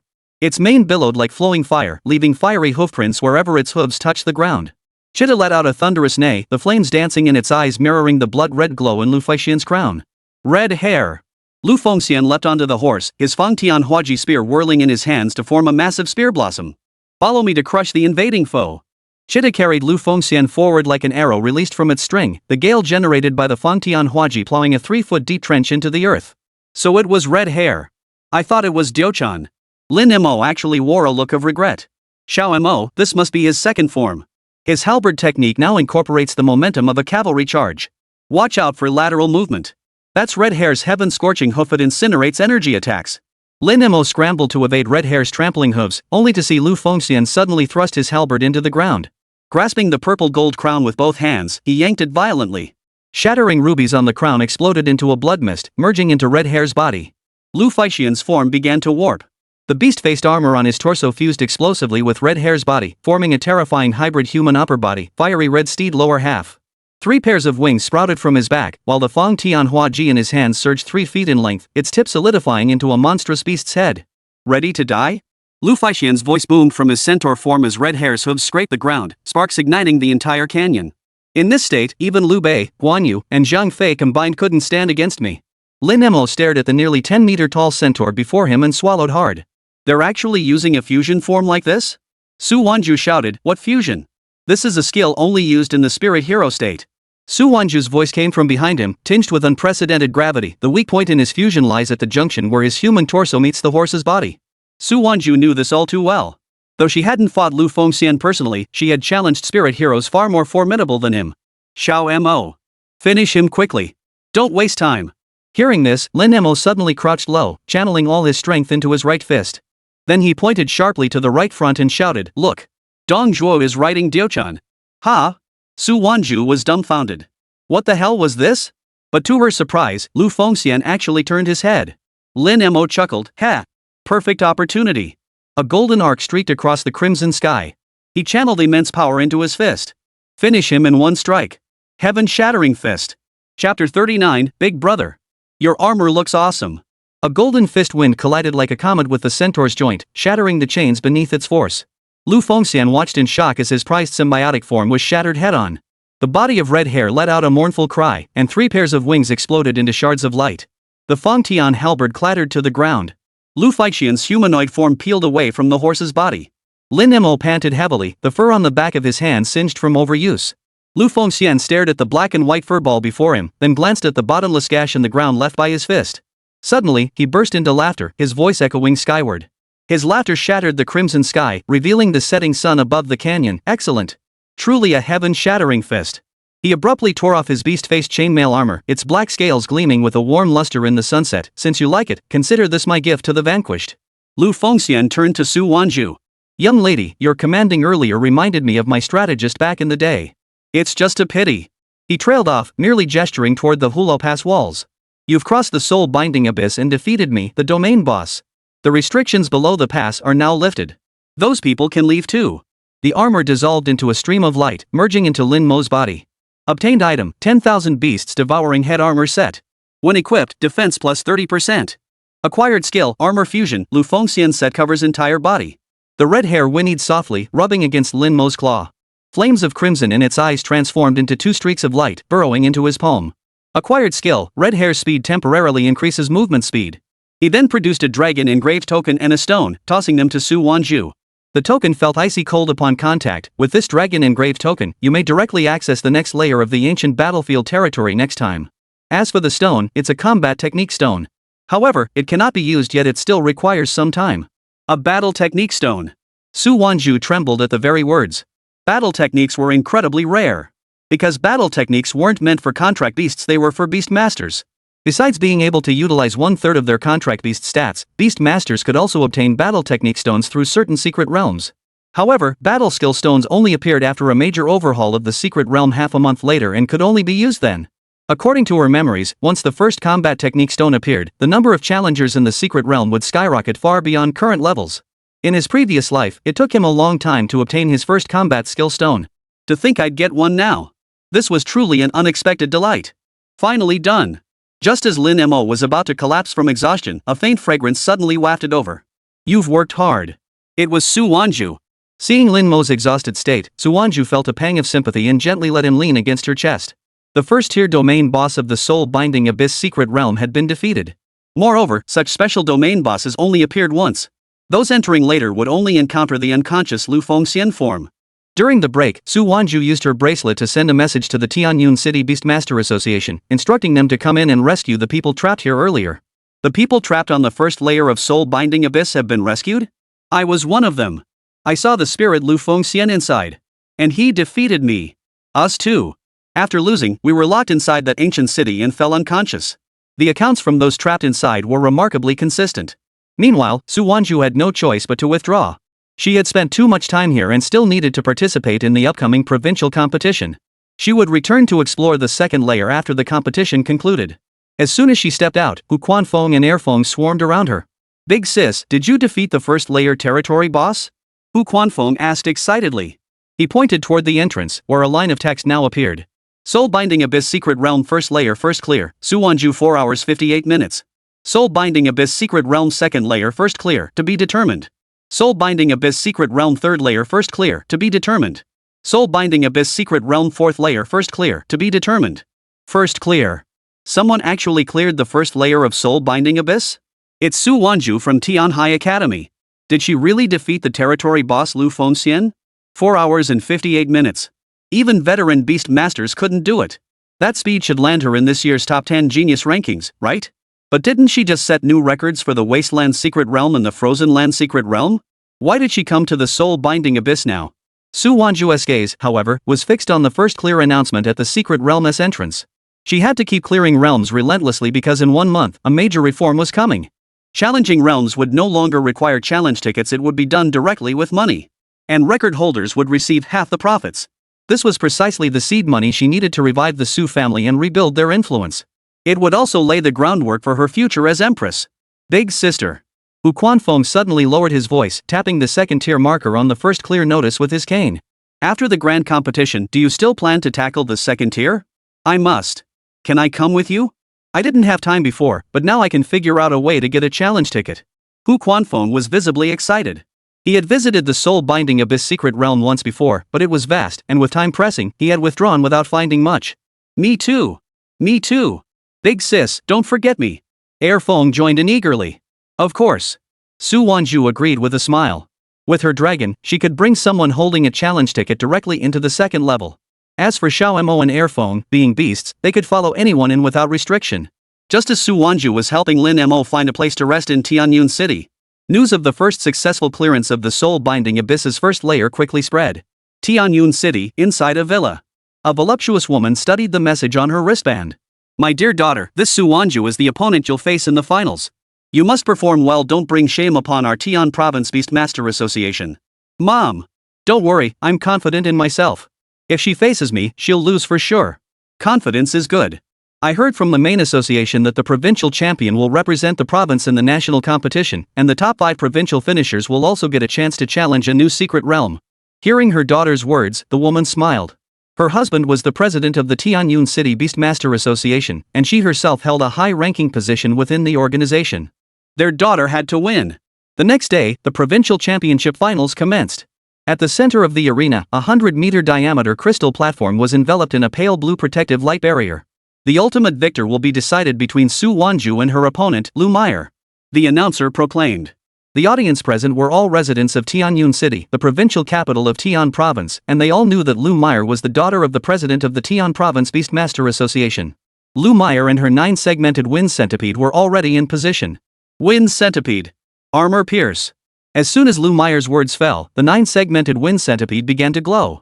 When the light faded, a form-fitting armor appeared on its body, shimmering with a silver glow. So cool, the crowd shouted. Lu Meyer lifted her head, feeling she had already won in presence. It's beast armor. That's a treasure many beast masters don't even possess. Possessing beast armor means a contracted beast stats increase by at least 20%. No wonder she's the guild president's daughter, she's loaded. Facing the crowd's cheers, Lu Meyer lifted her head, brimming with pride. But just then, Su Wanzhu shouted, Xiao Mo. Armor fusion. Everyone froze in shock. Could it be that Su Wanzhu's contract beast also possessed beast armor? Just as doubts began to surface, Lin Mo's entire body erupted in golden light. Chapter 40, Crushing Victory. When the golden light faded from Lin Mo, Lu Fengxian's beast-faced armor appeared on him, fitting perfectly. Every eye in the arena widened in shock. What is that? That beast armor looks so familiar. It's the beast armor of the hero Lu Fengxian. He obtained it. Those who had been trapped inside Hulong Pass back then recognized it instantly. Below the stage, Airfeng, standing beside Hu Quanfeng, gasped, Holy crap! Big brother is so awesome. His armor looks amazing. Everyone gazed with envy. Beast armor was extremely rare on the market now, affordable only to wealthy families like Liu Myers. Yet in this final match, two had appeared at once. This match is bound to be spectacular. That was the unanimous thought. The moment the gong sounded from the judges' stand, Su Wanzhu suddenly shouted, "Xiao Mo, red hair speed." Buzz. Lin Mo's body erupted with crimson flames, his hooves leaving streaks of light across the crystal arena as he charged forward. His speed was so blindingly fast that he became nothing but a flickering black and white afterimage. Liu Myers' pupils contracted sharply as she barked, "Little green, bone-eroding heavenly net." The nine-segmented wind centipede reared its head, its venom sacs bursting like bombs to spew dark green poison mist. Instantly, mid-air above the arena, it coalesced into a corrosive poison web spanning 30 meters. Viscous poison threads writhed and twisted like living creatures. Wind-type mutation? Su Wanzhu recognized it, a rare fusion of wind and poison attributes. This attribute skill was troublesome. Bring it on! Lin Mo roared with excitement, unleashing a thunderous punch. The poison net shattered instantly. Impossible! Liu Meyer gasped in shock. Before she could react, Lin Mo had already circled around to the rear of the nine-segmented wind centipede. Boom! With just one punch, the nine-segmented wind centipede emitted a shrill hiss as cracks instantly spread across its silver beast armor. Little green. Liu Meyer's face drained of color, but Lin Mo showed no mercy after landing the blow. He grabbed the nine-segmented wind centipede by the face and slammed it hard against the arena floor. Boom! The crystal platform shattered outward from the impact, propelling Lin Mo skyward with the recoil. His right palm expanded like a fist-sized flower. The nine-segmented wind centipede's blood-red compound eyes blazed with savage fury as it lunged at Lin Mo with its mangled body. The venom sacs at its tail, not yet completely shattered, began erupting. Su Wanzhu's eyes narrowed sharply. "Lin Mo, watch its venom sac. Turn and dodge." Su Wanzhu accurately anticipated the nine-segmented wind centipede's attack and reacted with lightning speed. With Lin Mo's punch, the nine-segmented wind centipede was sent tumbling backward by the guard, losing its ability to continue fighting. The bell on the referee's platform rang again, this time with solemn gravity. "I declare the winner of the 27th Provincial Beastmaster Elite Tournament Finals, contestant Su Wanzhu." The arena fell silent for 3 seconds before erupting in thunderous cheers. Spectators in the stands waved glow sticks, their beams weaving into dazzling patterns across the night sky. The giant screen repeatedly replayed the footage of Lin Mo crushing the nine-segmented wind centipede with 3 punches. Unbelievable. She completely crushed him. Su Wanzhu truly is this season's dark horse, breaking the first clear record in the secret realm, and now clinching the provincial championship. First clear of the soul-binding abyss's first layer in 4 hours and 58 minutes, then a 3-minute victory over the nine-segmented wind centipede in the finals. This panda is a god of war incarnate. A seasoned beast tamer in the front row bellowed, his tournament record book damp with excited sweat. "I'll bet 10 grand this girl will crack the top 3 in this year's national championship." Top 3? She'll go even higher. Floating cameras in the media zone whirred frantically, while the live stream's comment stream refreshed at a rate of thousands per second. Holy crap, what did this panda eat to grow up? Knocking out a poison-type overlord with 1 punch? Su Wanzhu is legendary. I hereby declare her my new goddess starting today. Did anyone notice Liu Meyer's expression? She's green with envy, haha. And she had the nerve to trash talk before the match? Inside the VIP box, Lu Hongchang, president of the Tianyun City Beastmaster Association, wore a grim expression as dark green tea spilled onto the gold-embroidered tablecloth. His secretary whispered beside him, "President, the congratulatory telegram from the Central Association has arrived. Also, regarding the roster, Su Wanzhu has been appointed as team captain." Captain? Lu Hongchang sneered coldly. A wet behind-the-ears girl? She's qualified to lead an expedition into the secret realm? The most crucial aspect of this provincial challenge to the secret realm concerns future cooperation with the association. Forget about first place, just avoid finishing dead last. Tell Mayor that even if the team finishes dead last, she mustn't look too pathetic. At the center of the arena, as Su Wanzhu accepted the championship medal, she discreetly hung it around Lin Mo's neck. Ding! Shock triggered. Stat points +1. Ding! Shock triggered, value points +1. Ding! Shock triggered, value point +1. Ding! Shock triggered, value point +1. Ding! Shock triggered, value point +1. Remaining available value points, 89. Come on, Xiao Mo, we've got more important things to do. Su Wanzhu gave its ear a gentle rub. Outside, a long queue had already formed. Countless beast masters waited to enter, their destination none other than the soul-sealing abyss secret realm. Look! It's champion Su Wanzhu! Someone shouted, and the queue immediately erupted in commotion. Big shot, please take me. I want to tackle the first floor of soul-binding abyss too. Panda bro, can I touch your armor? Su Wanzhu produced her dragon token. Upon entering the secret realm, she was instantly teleported to the second layer of the soul-binding abyss. Amidst the crowd, Liu Meyer pushed her way to the front with 2 guild members. Move aside, she barked, her eyes flashing with venom. This lady is challenging the first layer of the soul-binding abyss. Who dares block my path? Miss Liu? Didn't you just lose the finals, someone murmured, only to be whipped back half a step by Lu Meyer's spiritual thread. Shut up. She glared fiercely at the person. I will personally verify what underhanded tactics Su Wanzhu used to clear the stage. With that, she pulled out her challenge token and stepped into the teleportation array first. Meanwhile, Su Wanzhu had already arrived at the entrance to the soul-binding abyss secret realm with Lin Mo, Foam, and Air Foam. System. Stat boost. Lin Mo commanded inwardly. Strength 527 616 up. Before the teleportation light of the soul-binding abyss's second layer had fully dissipated, a bone-chilling cold seeped into her fingertips. Su Wanzhu nearly stumbled upon landing the ground beneath her wasn't solid earth, but churning dark blue liquid crystal sand. Each grain was encrusted with jagged ice crystals, refracting countless shards of light in the eerie glow. Whoa! This sand bites. Air Foam hopped up, lifting her paw as fine ice patterns instantly formed on it.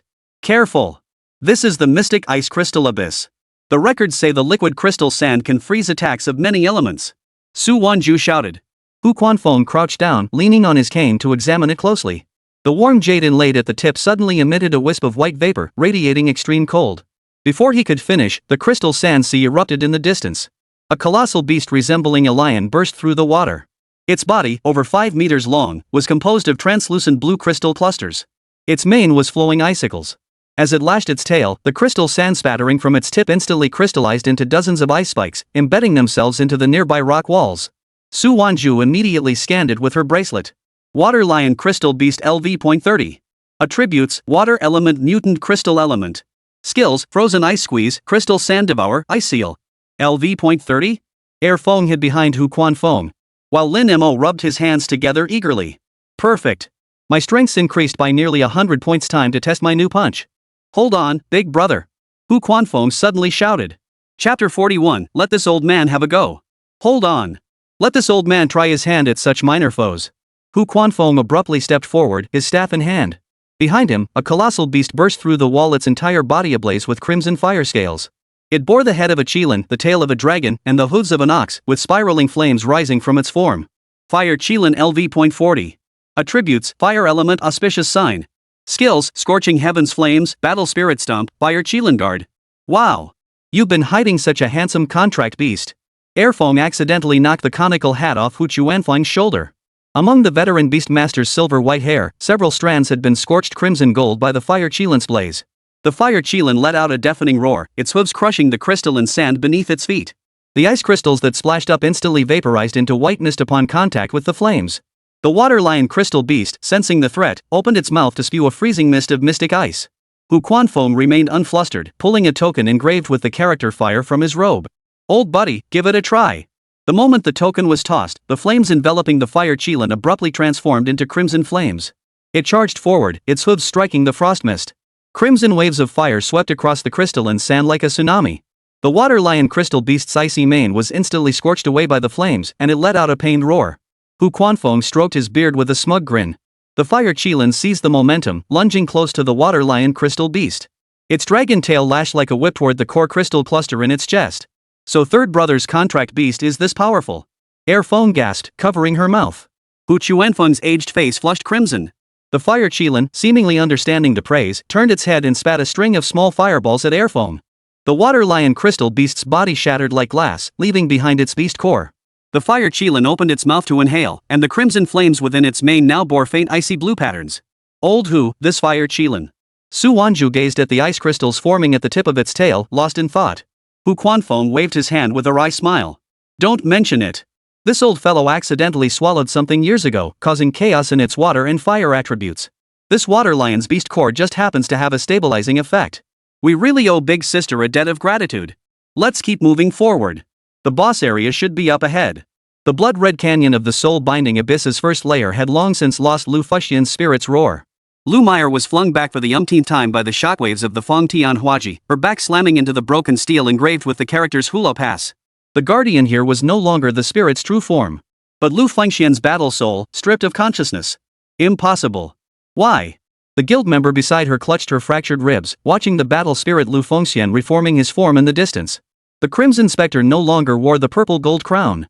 War soul Lu Fuxian fragmented consciousness form. Rank, none fluctuating. Contract beast, red hair. I'm here to help. An aged voice echoed from the direction of the teleportation array. Lu Meyer turned to see Xiaoqua, a senior member of the guild, stepping into the gorge, followed by 3 beast masters bearing high-ranking insignia. Xiaoqua's contract beast was a colossal flame eagle with twin wings sprouting from its back, its feathers ablaze with crimson fire. Elder Zhao. Lu Meyer gasped, as if seeing a savior. Xiaoqua studied the trajectory of War Soul Lu Fengxian's halberd strikes. Su Wanzhu's ability to defeat the centaur form head-on indicates she knows its weaknesses and that her contract beast has mastered some technique. Lu Fengxian emitted a silent roar as his Fangtian halberd suddenly flew from his grasp. Its tip shot toward Lu Meyer like a guided missile. Xiaoqua's flaming giant eagle flapped its wings to intercept. The fiery barrier collided with the spearhead, erupting in a shower of sparks. Yet Lu Fengxian teleported onto the spear tip, pummeling the barrier with fists and palms like a spear. Unbelievably fast. Xiaoqua's pupils contracted sharply. The giant eagle's wings suddenly erupted with fiery feathers, each transforming into a miniature fire spear hurtling toward the battle spirit Lu Fengxian. Lu Meyer watched with her heart pounding, finally understanding why she had suffered defeat after defeat. They were simply not on the same level of combat power. Now, Xiaoqua seized the moment. Flaming spears, glowing with battle soul patterns, coalesced from the giant eagle's talons. Simultaneously, the other 2 contract beasts unleashed their ultimate attacks. Lu Fengxian's body shook violently under the triple assault, his Fangtian halberd clattering to the ground. When silence returned to the gorge, Xiaoqua slumped exhausted to the ground, the fire eagle's wings charred black across most of its surface. Lu Meyer stared at the timer displaying 12 hours and 37 minutes, then recalled Su Wanzhu's 4 hours and 58 minutes. Her face grew paler than the crimson crystal sands scattered on the ground. Such a result should have warranted congratulations from everyone. But compared to Su Wanzhu's previous record, it instantly felt utterly insignificant. Looks like Su Wanzhu and her panda are truly formidable. Who says otherwise? They say after clearing the first layer, she can go straight to the second. Wonder how she's doing now. Within the second layer of the soul-binding abyss, Su Wanzhu had already entered the boss area. This time, the boss wasn't a spirit hero, but a warhorse. It's the warhorse Zhuiying. Su Wanzhu recognized it almost instantly. Zhuiying, that was Chao Xianda's warhorse. Could it be that everything within the soul-binding abyss is connected to the Three Kingdoms era? Boss battle initiated. Boss LV.33 Shadowless Warhorse. This time, only Su Wanzhu and Lin Mo entered the boss challenge. The warhorse Zhuiying pawed the ground, its mane whipping up visible wind blades. A faint blue aura enveloped its form, and each stomp of its hooves left translucent wind-blown marks on the stone ground. That's its passive skill, Wind Rush, boosting its movement speed by 300%. Mo, watch its starting movement. Before Su Wanzhu could finish speaking, the shadowless warhorse shot forward like an arrow released from its bowstring. As a flash of blue light streaked past, sparks erupted from the rock wall before Lin Mo. The warhorse's iron hooves brushed past his nose, the resulting shockwave blowing the fine hairs on his ears straight up. Block the path with brute force. Seizing the moment its body faltered, Lin Mo slammed both fists into the ground. Boom! The rock layers within the boss's domain suddenly shattered. Fragments erupted skyward like a fountain, precisely blocking Zhuiying's next charge path. Zhuiying reared up, its front hooves shattering the debris, but Lin Mo seized the opportunity to lunge forward. Its defensive core is on its spine. Su Wanzhu shouted from the side as she circled around. Lin Mo instantly understood, rolling on the spot to dodge Zhuiying's back kick. Lin Mo suddenly leapt up, aiming for its nape. But the warhorse reacted with lightning speed, violently tossing its mane as wind blades sliced toward Lin Mo's wrist like razor-sharp blades. Just as blood was about to be drawn, Su Wanzhu suddenly shouted, "Now! Flip onto its back!" Lin Mo twisted his body mid-air, spinning through the sky as his right fist slammed into the center of Zhuiying's back. A dull thud echoed as the light core on its back trembled violently. Zhuiying let out a pained whinny, stumbling backward on all 4 hooves as the whirlwind blades around it suddenly became chaotic. Press your advantage. With its protective shield gone, Zhuiying's speed plummeted. Seizing the moment, Lin Mo leapt onto its back, his arms clamping down on the horse's neck like iron pincers. Zhuiying thrashed wildly, charging toward the rock wall in a desperate attempt to fling Lin Mo off with the impact. Instead, it bounced back, the force leaving it reeling. Final strike. As Su Wanzhu's words echoed, Lin Mo clenched his fists and unleashed a barrage of punches against the light core embedded in Zhuiying's spine. 10 punches. 20 punches. The light core's glow grew weaker and weaker until it finally shattered with a crack. Zhuiying let out a long, drawn-out hiss as its body dissolved into specks of blue light, leaving behind only a dragon pattern token granting access to the 3rd layer and a faintly glowing object. It's a skill stone. And it's a skill stone for contract beasts. After the challenge concluded, Su Wanzhu also prepared to leave the 2nd layer and exit the secret realm. After all, she knew a bit about the 3rd and 4th layers ahead. They weren't something Xiao Mo could challenge yet. Just as she stepped out, she saw a group of people outside discussing something. Look! The information for the second layer of the soul-binding abyss has changed. Could someone have actually cleared the second layer? Chapter 42, oh wow. Skill stones. Just as everyone exited the first layer, a light suddenly reappeared at the entrance to the secret realm. Soul-binding abyss secret realm first clear of layer 1, Su Wanzhu 4 hours 58 minutes. Soul-binding abyss secret realm second layer first clear, Su Wanzhu 5 hours 07 minutes. Another clear. I heard Hu Quanfeng followed Su Wanzhu into the second layer. Could this Hu Quanfeng be? Exactly who you're thinking of, that old man from the Wu family in North City. Ah, that explains it. With him around, it makes perfect sense they cleared it so fast. At that moment, Su Wanzhu and the others emerged from the second layer. After all, the first layer took a long time to complete, so the next layer would have to wait for another time. Look! It's Su Wanzhu. An old man who... A crowd quickly gathered around them, eager to ask about the second layer of the soul-binding abyss's secret realm and curious about what treasures they'd obtained there. When Su Wanzhu cleared the first layer, she had obtained Lu Feixian's armor and even had it worn by that Panda, a fact everyone was already aware of. Facing the crowd's inquiries, Hu Quanfeng smiled briefly, preparing to let Su Wanzhu speak a few words. After all, without Su Wanzhu's permission, he wouldn't have been able to enter the second layer himself. But when he turned around, he saw Su Wanzhu had already left with Lin Mo and Airphone. Big sis. Wait for me. Hu Quanfeng hurried after them. Witnessing this scene, everyone was dumbfounded. What was this Hu Lao from North City up to? He actually called Su Wanzhu big sister. By now, the names of Su Wanzhu and her contract beast, the Panda, had spread throughout the entire Tian province. Big sister, where are you rushing off to? Airphone landed on Lin Mo's shoulder and inquired. First, I'm heading home. Then, we're going to Dimi Mountain. Dimi Mountain. The moment he heard those three words, Hu Quanfeng's eyes widened in shock. Hey, third brother, what's gotten into you? It's just a mountain. Look how scared you are. Airphone shot him a look of disdain. She thought to herself, I've only just emerged from the secret realm myself, and I haven't encountered as many humans as you have. Yet here you are, the one who's scared. Lin Mo was also curious what made this Great Ni Mountain so special that it startled even the experienced Hu Quanfeng. Hu Quanfeng explained, the Dimi Mountain's secret realm is different from others. The spirit beasts there are all level 40. Not only would our leader, who's just a novice beast tamer, never dare venture in, but even Xian grade beast tamers wouldn't go there lightly. Upon hearing this, Airfang's voice trembled slightly, yet she forced herself to remain composed. It's fine. My big brother is here. Though it sounded like a joke, Su Wanzhu thought the same. Master Hu, I'll only venture into the outer reaches of the Great Ni Mountain secret realm. I won't go deep inside, because there's something I absolutely must retrieve. Su Wanzhu finished speaking and glanced at Xiao Mo beside her. If not for Xiao Mo, she would never have dared to venture so recklessly into the outer realm of Mount Demi. Although we drove the Zhao family away last time, they will surely retaliate. I must obtain that item quickly, so the Su family can gain an advantage against the Zhao family in a month's time. Xiao Mo's growth rate was astonishing. Even at LV.7, his formidable power and judgment allowed him to hold his own against some LV.35 spirit beasts. Therefore, venturing into the outer realm of Dimi Mountain should pose no significant problem. As for the third and fourth layers of the soul sealing abyss, Su Wanzhu was acutely aware that their current strength was insufficient to challenge them.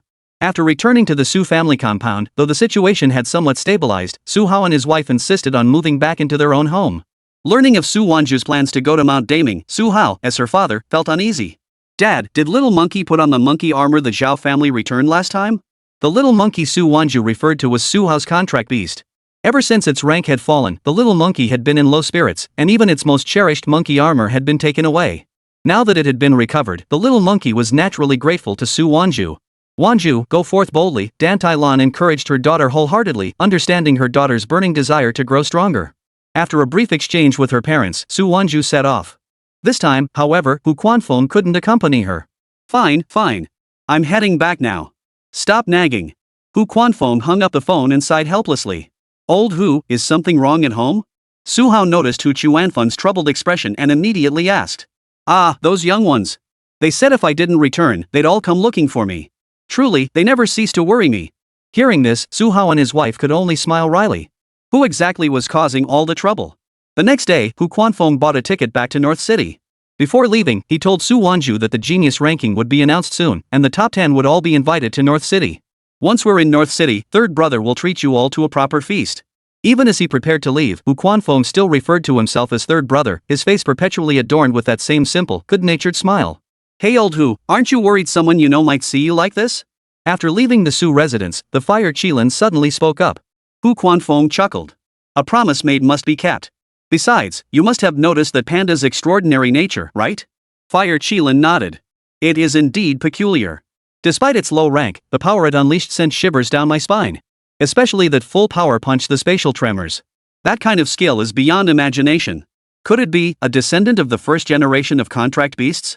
At those words, Hu Chuanfeng's footsteps halted abruptly. What? You agree with my theory? After all, descendants of the first generation contract beasts by your own standards possess a super ancient beast bloodline even higher than that of sacred beasts. Fire Qilin pressed. But Hu Quanfeng slapped his forehead and shouted, I forgot to tell you, big sister. Don't use the rewards from the second layer of the soul sealing abyss. Yesterday, when they cleared the second layer of the soul binding abyss, there were 2 rewards. One was a water attribute beast core, which Hu Quanfeng had given to the Fire Qilin to balance its attributes. The second was a contract beast skill stone. When used by a contract beast, it could randomly grant 1 elemental skill. But Big Brother has no attributes at all. Using it could backfire. Better to sell it could fetch a hefty sum. He immediately contacted Su Wanzhu through his wristband. Big sis, that skill stone, you didn't give it to my big brother, did you? Hu Quanfeng asked. Just used it. Why? Nothing, never mind. Has Big Brother had any adverse reactions? Su Wanzhu sat atop Erfeng's back, glancing back at Xiao Mo lying nearby. Seems fine. Xiao Mo is attributeless. Even if he can't learn skills, it should still have some effect. Su Wanzhu had never encountered a contract beast like Xiao Mo before, one with no attributes yet boasting absurdly high stats. After defeating Lu Fengxian last time, Xiao Mo had learned the skill, red hair speed, so Su Wanzhu figured she might as well try it. What if it worked? Meanwhile, Lin Mo lay with eyes closed, his brow furrowed. Ding! Acquired skill stone. Please select. Chapter 43, Mount Daimi. Is that really the panda? None. Seeing the message from the system panel, Lin Mo was dumbfounded. 3 no's. Are you kidding me? Do you want to eject the skill stone? Yes, no. Lin Mo decisively chose yes. It wasn't like it was doing anything useful anyway. Ha? Little Mo, did you spit it out? Lin Mo nodded. Seems kinda useless. Su Wanzhu stowed the skill stone away. Since Xiao Mo couldn't use it, she'd find an opportunity to sell it later. It's okay. Once we reach the outer realm of Great Mi Mountain, you might just learn new skills like you did in Soul Binding Abyss, maybe even level up a few times. Su Wanzhu offered reassurance. Lin Mo couldn't care less. Skills? The system could just roll them out. As for levels, Lin Mo cared even less. Now numbers were what truly mattered. Big sis, we're here. Air Foam folded her wings and landed at the valley entrance. The valley was packed with beastmasters, at least 100 of them. Each wore the insignia of a high-rank beastmaster embroidered on their sleeves. Their contract beasts crouched beside them, level 25 ironback wolves, level 28 poison spike scorpions, and even the weakest among them, a level 20 rock-shelled turtle. An elementary beastmaster? Someone noticed the laurel emblem on Su Wanzhu's sleeve. The voice was quiet but clear. And she brought a level 7 contract beast? A panda? Attributeless, right? A bearded beastmaster narrowed his eyes at Lin Mo. The outer reaches of Great Mi Mountain start with level 30 spirit beasts at minimum. Coming here to die with that level? Every year we get these overconfident fools. A woman beside him curled her lip. Her contract beast, an ice-tailed fox, swished its tail. Little miss, take my advice, the bearded man approached, his tone dripping with condescending kindness. This isn't a place for you. Last month, a Xian-grade beastmaster lost an arm here. Your little panda.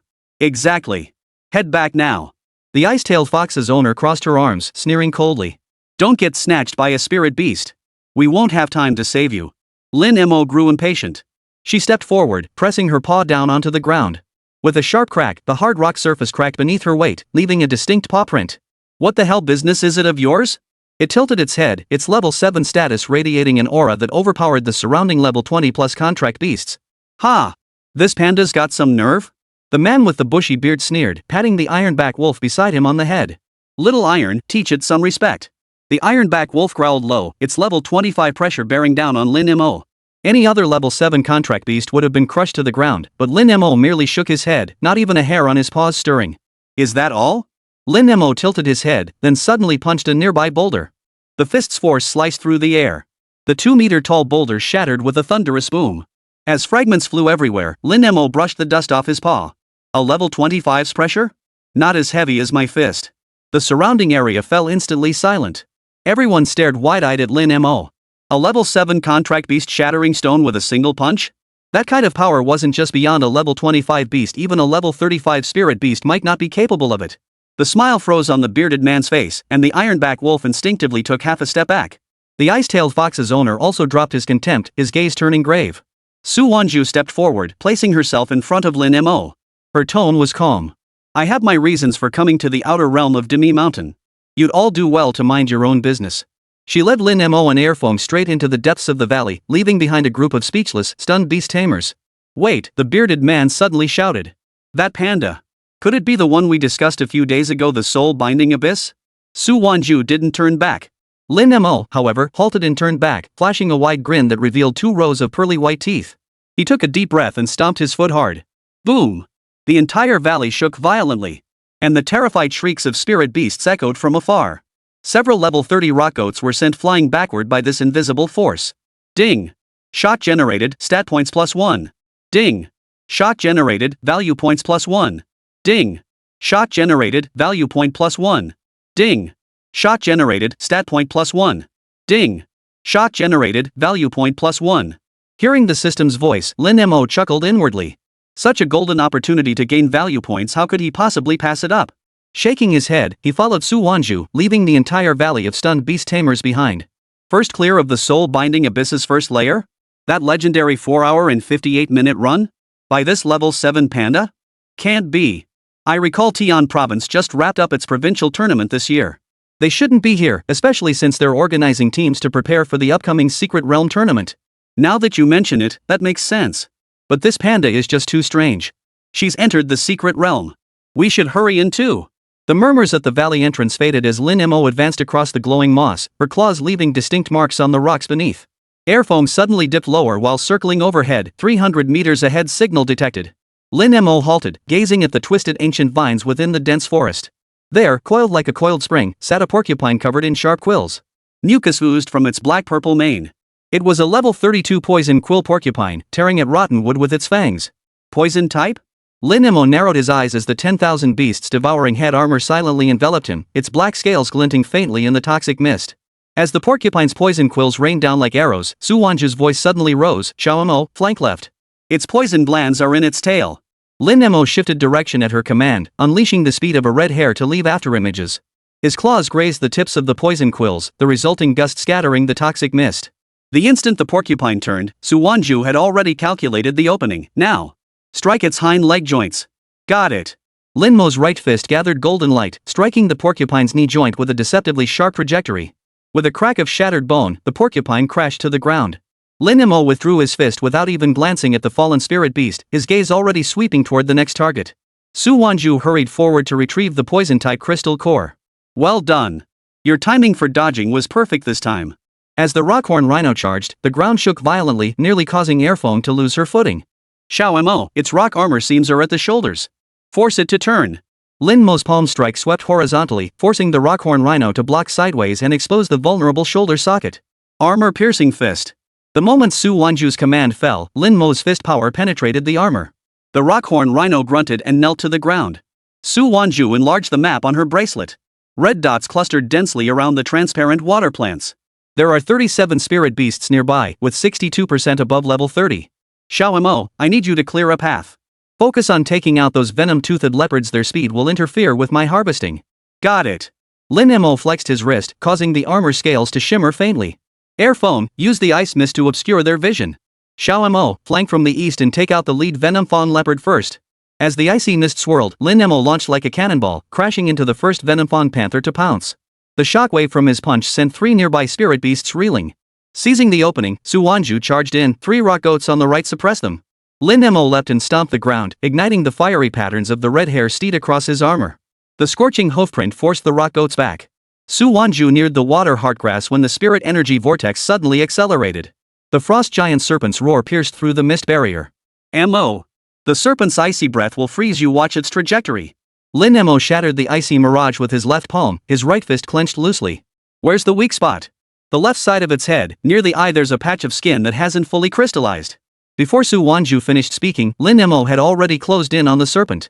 As its icy breath erupted, he sidestepped the blast, his fist's momentum grazing the serpent's head and leaving a white mark on its scales. Su Wanzhu timed her command perfectly. Now. Strike below the left eye with a shockwave punch. Lin Mo struck instantly. His fist pierced the fragile scales. The colossal serpent let out an agonized roar, its massive body crashing to the ground. You okay? She pried Lin Mo's claws apart, revealing a deep gash on his armored shoulder that exposed bone. Lin Mo shook his numb claws. Minor injury. Chapter 44, New feature unlocked. Spiritual energy reactions are abnormally concentrated within a 3-kilometer radius of the water heartgrass. The attribute-less upgrade stone should be in the core area. Air foam flapped her wings, dispersing the last wisp of icy mist. Her sharp claws pointed deep into the dense forest. The miasma over there has a different color. It looks like it's been boiled by something. The deeper they ventured, the more crimson the moss on the ground became, the air thick with the pungent stench of sulfur mingled with rotting leaves. Lin Mo suddenly halted, pressing his forepaw against a cracked rock. Dark purple slime oozed from the fissure, rapidly corroding the stone surface. It's the slime of a black-scaled crocodile. Su Wanzhu's pupils contracted slightly as she enlarged the red dot on her bracelet's map. Level 35, poison and water types. Territory spans 500 meters in diameter. Before she could finish speaking, a massive wave erupted from the pond ahead. A colossal crocodile, its entire body covered in jet-black scales, burst through the water. Its lower jaw's venom glands swelled into dark blue-black sacs. When its serrated tail fins slapped the surface, the splash droplets solidified midair into venomous needles. Its scales are 3 times denser than ordinary crocodiles, Su Wanzhu said rapidly. The gaps between its abdominal scales are half a finger wide. Watch out for the toxic mist it sprays when it swings its tail. Roar! The black-scaled crocodile whipped its head, unleashing 3 water columns as thick as barrels, each laden with venom needles, toward Lin Mo. Lin Mo rolled sideways on the spot. His armor grazed the edges of the poison needles, sizzling as they scraped against his black scales. The venom actually etched minute indentations into the surface of his armor. Duck behind that boulder. Su Wanzhu tossed 3 spirit energy decoys. Its visions pour it tracks by sound. Lin Mo darted behind the boulder as instructed, only to hear a derisive chuckle from behind. The bearded man emerged from the right side bushes with his iron-back wolf, his gaze lingering on the crack in Lin Mo's shoulder armor. Young lady, I told you this isn't a place for you. A level 35 black-scaled crocodile? Even a Xian-grade beast master would think twice. That panda struggled even with the poison-spiked porcupine earlier. The ice-tailed fox swished its tail. The black-scaled crocodile's venom glands secrete neurotoxins. 1 hit and you'll be down for 3 days. Lin Mo ignored the taunt, her claws grinding sparks from the rock. Su Wanzhu stepped forward instead, her bracelet's red light locking onto the crocodile's belly. Xiao Mo, strike when it swings its tail for the 3rd time. Ha, like hitting a stone with an egg, the bearded man sneered, though he didn't move. He was eager to see what tricks this level 7 panda could pull. An icy mist instantly enveloped the pool. The black-scaled crocodile flicked its tail in agitation, its venomous fog swirling into a dark blue vortex within the mist. Su Wanzhu stared intently at the thermal sensor on her wristband. It's coming. It's diving underwater. Lin Mo leapt up, his fists blazing with golden light as he slammed them toward the water's surface. Before the shockwave from his fists could reach the surface, the black-scaled crocodile surged upward like a black torpedo from the depths, its massive jaws snapping toward Lin Mo's midsection. Roll left. Punch its jaw. Su Wanzhu's command was precise as a ruler. Lin Mo twisted mid-air, his right fist tearing through the air with a sharp whistle as it slammed into the black-scaled crocodile's jaw. A sharp crack echoed as several black scales shattered, splattering dark green blood onto Lin Mo's armor. The crocodile recoiled in pain, its venom sac swelling violently as it spewed a torrent of viscous poison. Hold your breath. The venom vaporizes upon contact with air. Su Wanzhu raised her hand to summon a spirit energy shield, yet Lin Mo advanced instead of retreating. The patterns on his 10,000 beasts devouring head armor suddenly glowed crimson. Speed of the crimson hair. Strike its tail root.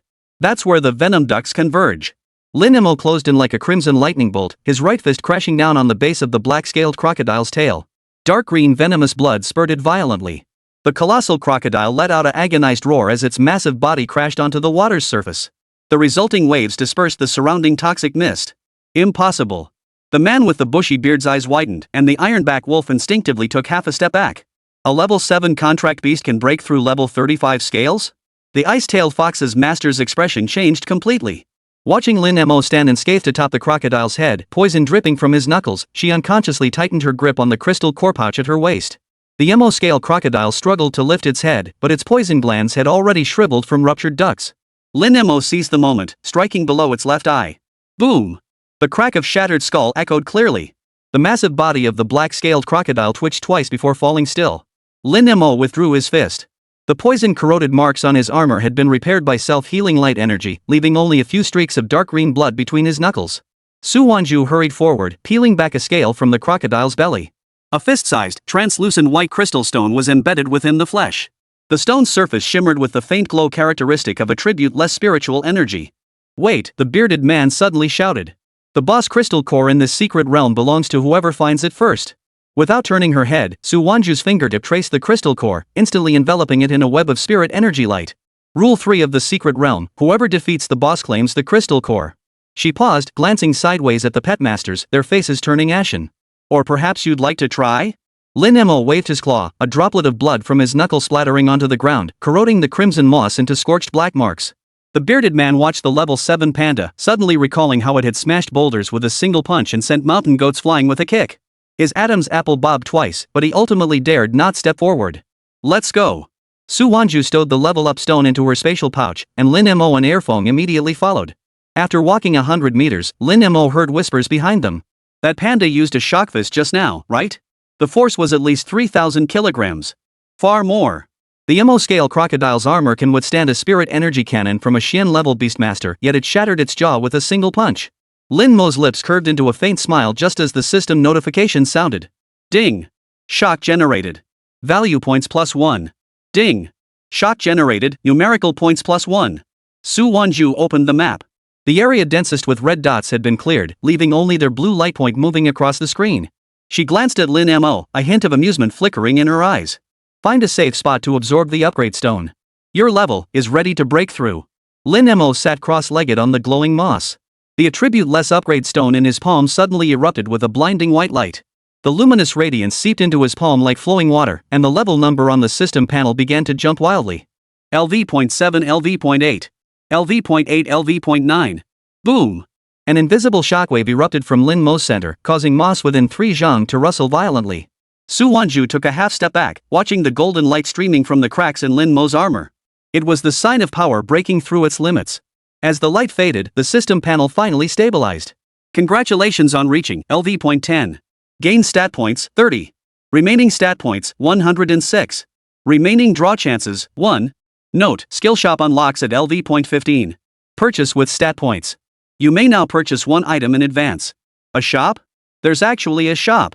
Lin Mo was utterly astonished, having assumed this system was purely numerical. Well then, let me see what goodies are available. Lin Mo opened the system shop interface and the scene that appeared instantly startled him. Chapter 45: Getting to know Xiao Mo better. Inch Power Whisper unleashes full power over short distances, ignoring 35% of the target's defense. Price: 100 stat points. Tai Chi Heavenly Reversal delivers 64 consecutive strikes, balancing offense and defense. Price: 100 value points. Note: current price is an introductory offer, available for purchase only once. They're all martial arts techniques. Lin Mo was intimately familiar with these martial arts. Not only that, but this world also possessed martial arts, only they had been abandoned. After all, those contract beasts possessed elemental skills and couldn't learn these techniques. If he mastered them all, combined with his god tier stats, any single skill could instantly wipe out an opponent. After carefully examining each one, he wanted them all. But he could only choose one. After much deliberation, this one it is. He currently had 106 attribute points available. Congratulations on learning Inch Power Whisper. This short-range burst damage skill perfectly compensates for the shortcomings of Thunderfist. Next up, a lottery moment. Ding! Congratulations on obtaining Agility +12. Lin Mo then allocated the remaining 6 stat points to Strength. Name: Lin Mo. Race: Panda Youth. Attributes: None. Level: LV.10. Strength: 622+. Defense: 58+. Agility: 42+. Lightning immunity: 5% fire immunity, 23% water immunity, 12% rock immunity, 12% wind immunity, 0%. Skills: Thunder Fist, Red Hair, Speed, Inch Power Whisper. Equipment: Beast Mask Set. Just then, Su Wanzhu asked with an expectant look, Xiao Mo, how does it feel? Lin Mo chuckled, learned a new skill. Another skill. Su Wanzhu was equally surprised. As a neutral attribute contract beast, if Xiao Mo could learn new skills upon leveling up, could this be a unique trait exclusive to neutral attribute contract beasts?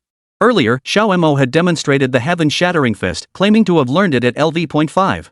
Later, the swiftness of Red Hair was gained by defeating Lu Fengxian. Now, at LV.10, he'd learned yet another. Could it be that Xiao Mo learns a new skill every 5 levels? That would be insane.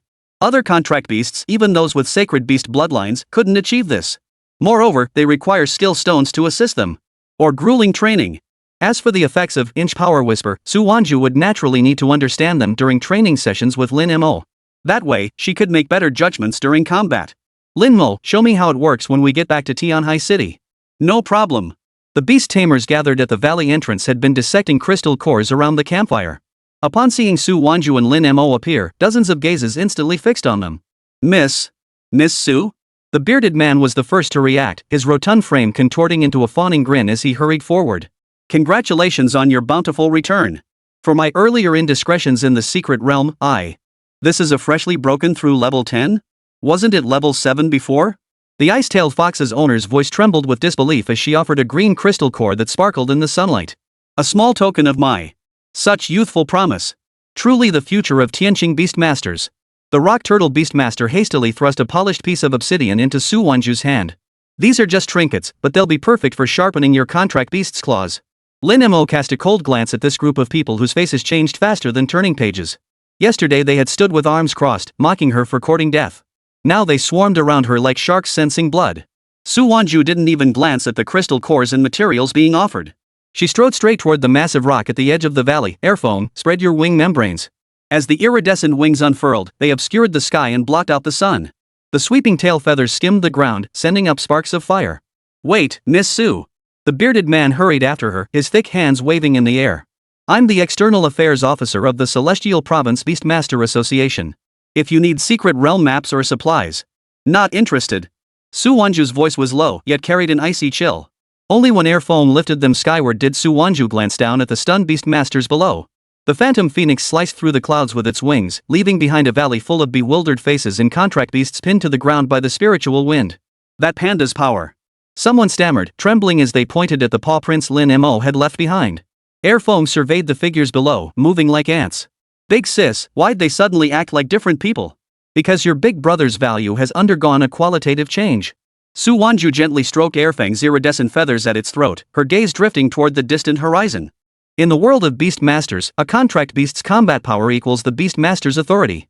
When your big brother defeated a level 35 with his level 7, they saw value. She turned her face, sunlight gilding the tips of her lashes. You asked why I'm so fixated on the attribute-less upgrade stone? Lin Mo swished his tail, waiting for her answer. The bond between a Beastmaster and their contract beast is far more complex than you imagine. Su Wanzhu's voice was carried intermittently by the wind. The contract bond isn't a one-way transfer, it's a two-way resonance. Every time your level rises, my stats increase too. Airfang's wings sliced through the clouds, revealing Tianhai City below in clearer detail. Oh, right, Lin Mo recalled a detail from their battle. How do you always spot a spirit beast's weakness so quickly? Is it thanks to that bracelet's thermal sensing? Maybe I'm just clever. Su Wanzhu smiled a rare smile that felt like sunlight breaking through an iceberg's cracks. More importantly, I know exactly how thick the scales your fists can pierce, how fast your speed can dodge attacks. I need to understand these data points perfectly. As she spoke, Su Wanzhu suddenly realized something. Xiao Mo was growing at an astonishing rate, becoming increasingly formidable. Relying solely on her memories from her previous life wasn't enough to keep up with Xiao Mo. She must deepen her understanding of Xiao Mo. Before she could finish, Airfoam executed a sharp turn, landing steadily on the balcony of a villa with an aerial garden. A woman in a vermilion brocade cheapo leaned against the carved railing, brewing tea. Spotting them land, she exclaimed, "My dear little auntie. I've been waiting for you." Auntie? As Su Wanzhu landed, Lin Mo noticed her tense shoulders instantly relax. Dan Taifeng hurried forward, her well-maintained fingers pinching Lin Mo's ear. Her fingernails, painted with hibiscus red, tapped a crisp rhythm on his armor. Oh, our little Mo has grown so sturdy. Let auntie check your level. LV.10? Her eyes widened dramatically. Did you raid the nest of a venomous porcupine in the outer reaches of Great Meat Mountain, or kick the ancestral grave of a black-scaled crocodile? Both, really. Su Wanzhu accepted the tea her aunt offered. Just that? Dan Taifeng clicked her tongue repeatedly. Those old fools at the association have practically worn out the surveillance footage of the Tian province secret realm. Oh, right, business matters. She pulled up the photo from her bracelet. This year's genius rankings are out. See for yourself. Chapter 46, serves you right for your arrogance. The genius rankings? Lin Mo leaned closer to Su Wanzhu, staring at the bracelet screen. Ranked 10th was none other than Su Wanzhu, labeled as a junior beastmaster with a contract beast at LV.10. The top 9 spots were all occupied by senior beastmasters, with contract beasts starting at LV.20. 10th place? Su Wanzhu raised an eyebrow. You're still not satisfied. Dan Taifeng tapped her wrist. The youngest among the top 9 is 22. You're only 18. The association is letting you take the Intermediate Beastmaster Qualification exam in 3 days. After that, you have to form a team to attack the Qinglan Secret Realm. Qinglan Secret Realm? Lin Mo's ears twitched. A spirit beast zone starting at LV.25, Dan Typhoon pulled up the bracelet map. The last provincial competition was to select captains for this expedition. Each province sends a 5-member university team. You'll lead the Tian province squad, though results aren't mandatory after all. Tian province's past performances haven't been ideal. Got it. Su Wanzhu was no stranger to the provincial team's Qinglan Secret Realm campaigns. In her previous life, however, she hadn't been the Tian province team captain or even a member, just an outstanding freshman representative tagging along to observe. As for the intermediate Beastmaster assessment, Su Wanzhu was naturally confident she could pass. Alright, you may rest now. I'll send the assessment materials to your wristband. Dan Taifeng waved her hand. Meet at the association headquarters in 3 days. Don't be late.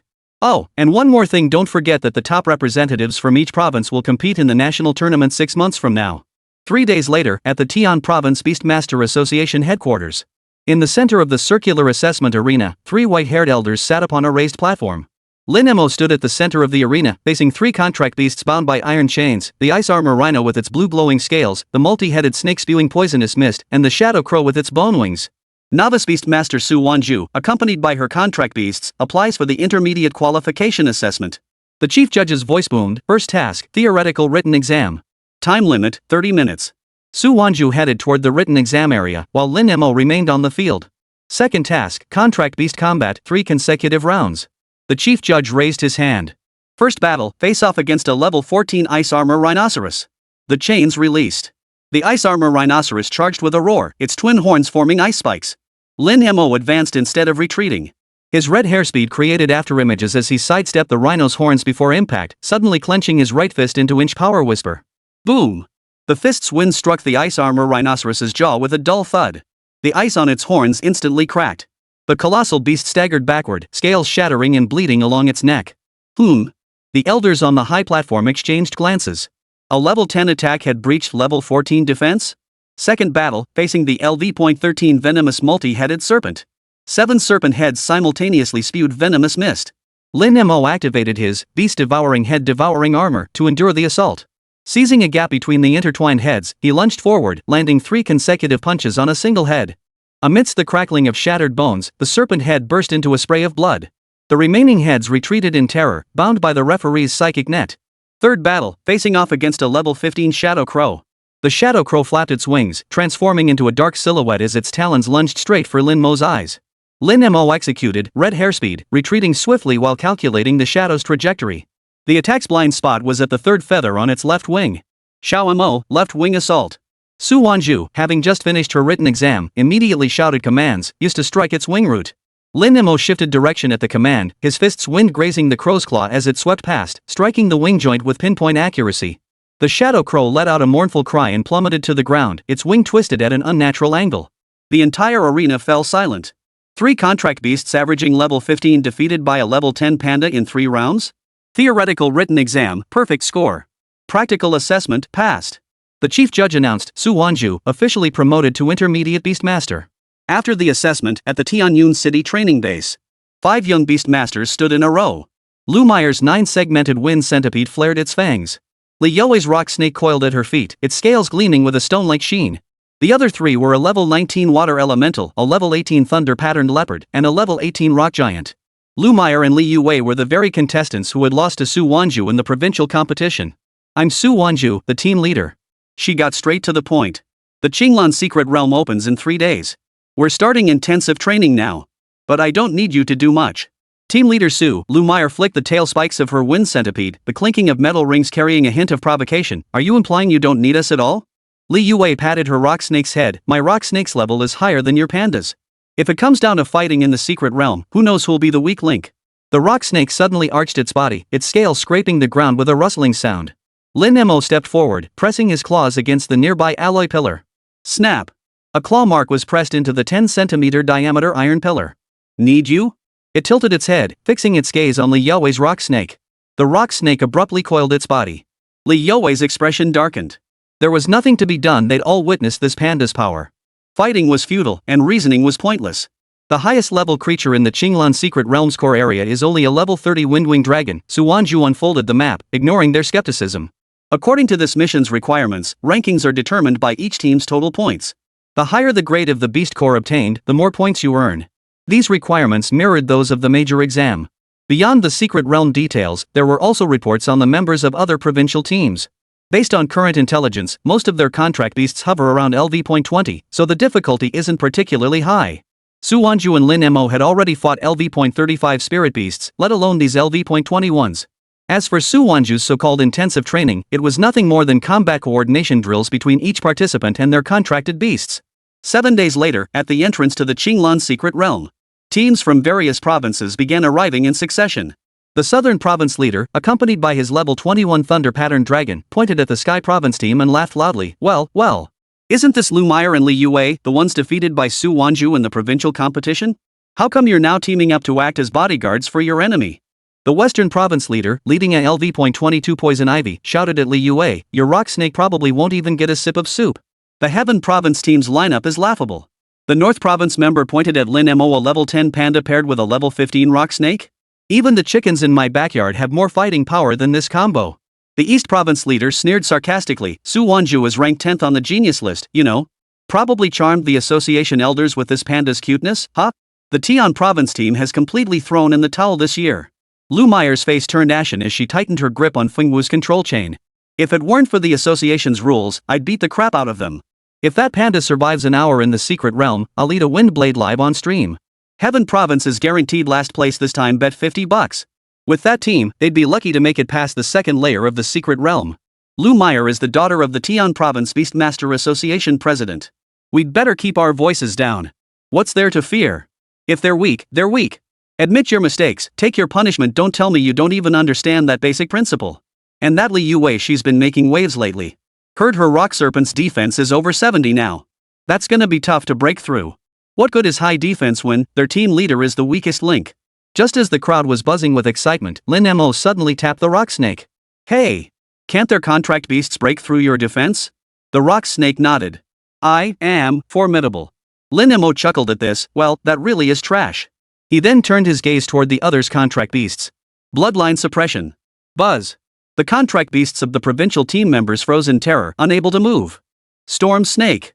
What's wrong with you? Fire wolf, pull yourself together. Voices rang out.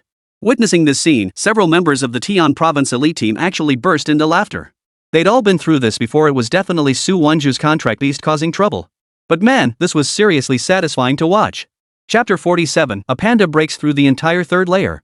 On the floating platform at the entrance to the Qinglan secret realm, 9 beams of light suddenly illuminated the area. An elderly man clad in a golden beastmaster's robe materialized within a halo of spiritual energy.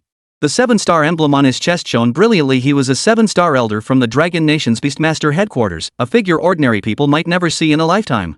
Silence. The elder's voice echoed through the entire venue via spiritual energy, instantly silencing the previously boisterous provincial teams. This year's Qinglan Secret Realm campaign will be personally overseen by this old man. His gaze swept over the dozens of teams below. The rules remain unchanged. Ranking will be determined by Beast Core points acquired within 72 hours. However, I bring an additional reward today. With a wave of his hand, the gilded emblem of the Dragon Nation Beastmaster Corps appeared in the air, beneath which projected images of densely packed aerial bases. The top 3 teams by points will be granted full access to tour and study at the Qinglan Beastmaster Corps. Qinglan Beastmaster Corps? The Southern Province team leader gasped in shock. One of the Dragon Nation's 7 Great Beastmaster Corps. Its members are all high-level Beastmasters at minimum, earning salaries high enough to buy entire cities. We really get to tour the Beastmaster Corps? Poison Ivy from the Western Province trembled with excitement, her vines quivering wildly. I heard their training grounds have level 50 spirit beasts as sparring partners. Good heavens! If we catch the guild's eye, we'd be set for life. The Northern Province member rubbed his hands together, eyes sparkling. What college student wouldn't dream of joining a Beastmaster Corps? It's a symbol of both power and prestige. Lin Mo tilted his head to look at Su Wanzhu. Is the Beastmaster Corps really that impressive? The Qinglan Beastmaster Corps has 3 same-tier Beastmasters, Su Wanzhu murmured.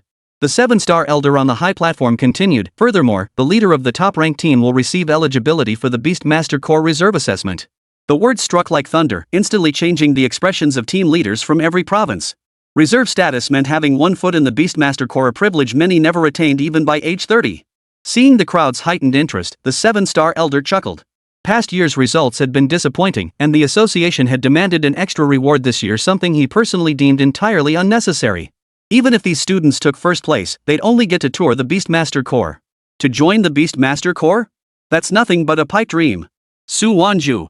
Lu Meyer suddenly tugged at Su Wanzhu's sleeve. We have to win first place. I want to join the Beastmaster Corps. Li Youwei's rock snake rubbed its head against Su Wanzhu's pant leg, clearly understanding the allure. Even the grumbling rock giant Beastmaster clenched his fists. Captain, if joining the Beastmaster Corps means it, I'll take on 10 wind blades. Su Wanzhu surveyed her excited teammates, then glanced at the fierce determination in the opposing provincial team's eyes. Her voice grew solemn. If you want first place, follow my commands. She turned to Lin Mo. The Chaos Source Stone is in the core area. Don't waste energy on level 25 spirit beasts along the way, save your strength for the boss. Got it. Lin Mo flicked his claws. Seeing the team's high spirits, the 7-star elder raised his hand and pressed the activation button. Xinglan's secret realm, activate. Hum. The entrance membrane pulsed violently, forming a massive vortex. Teams from every province poured in like a tidal wave. As the southern province leader departed, he glared back at Lin Mo. Don't even think about taking first place, Heaven Province team. The chance to join the Kanglin Beastmaster Corps is ours. Who wins isn't decided yet. Lu Meyer waved her hand in protest. Su Wanzhu took a deep breath. Tian Province team, follow me. Lin Mo charged through the light membrane first, followed by his fiercely determined teammates. First layer of Qinglan's secret realm, wind-eroded canyon. 3 wind blades whistled past Lin Mo's armor the moment they entered the gorge. It charged forward with red hair speed, then shattered the skull of a level 20 windblade leopard with a single punch from inch power, whisper, without even slowing down. Is level 20 high enough to join the Beastmaster Corps? Not enough. Su Wanzhu picked up the Beast Core, her bracelet registering plus 50 points. We need at least LV point 30 or higher.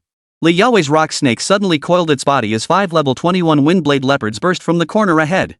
Lu Meyer instantly unleashed her 9-segmented wind centipede. Cover them with poison mist.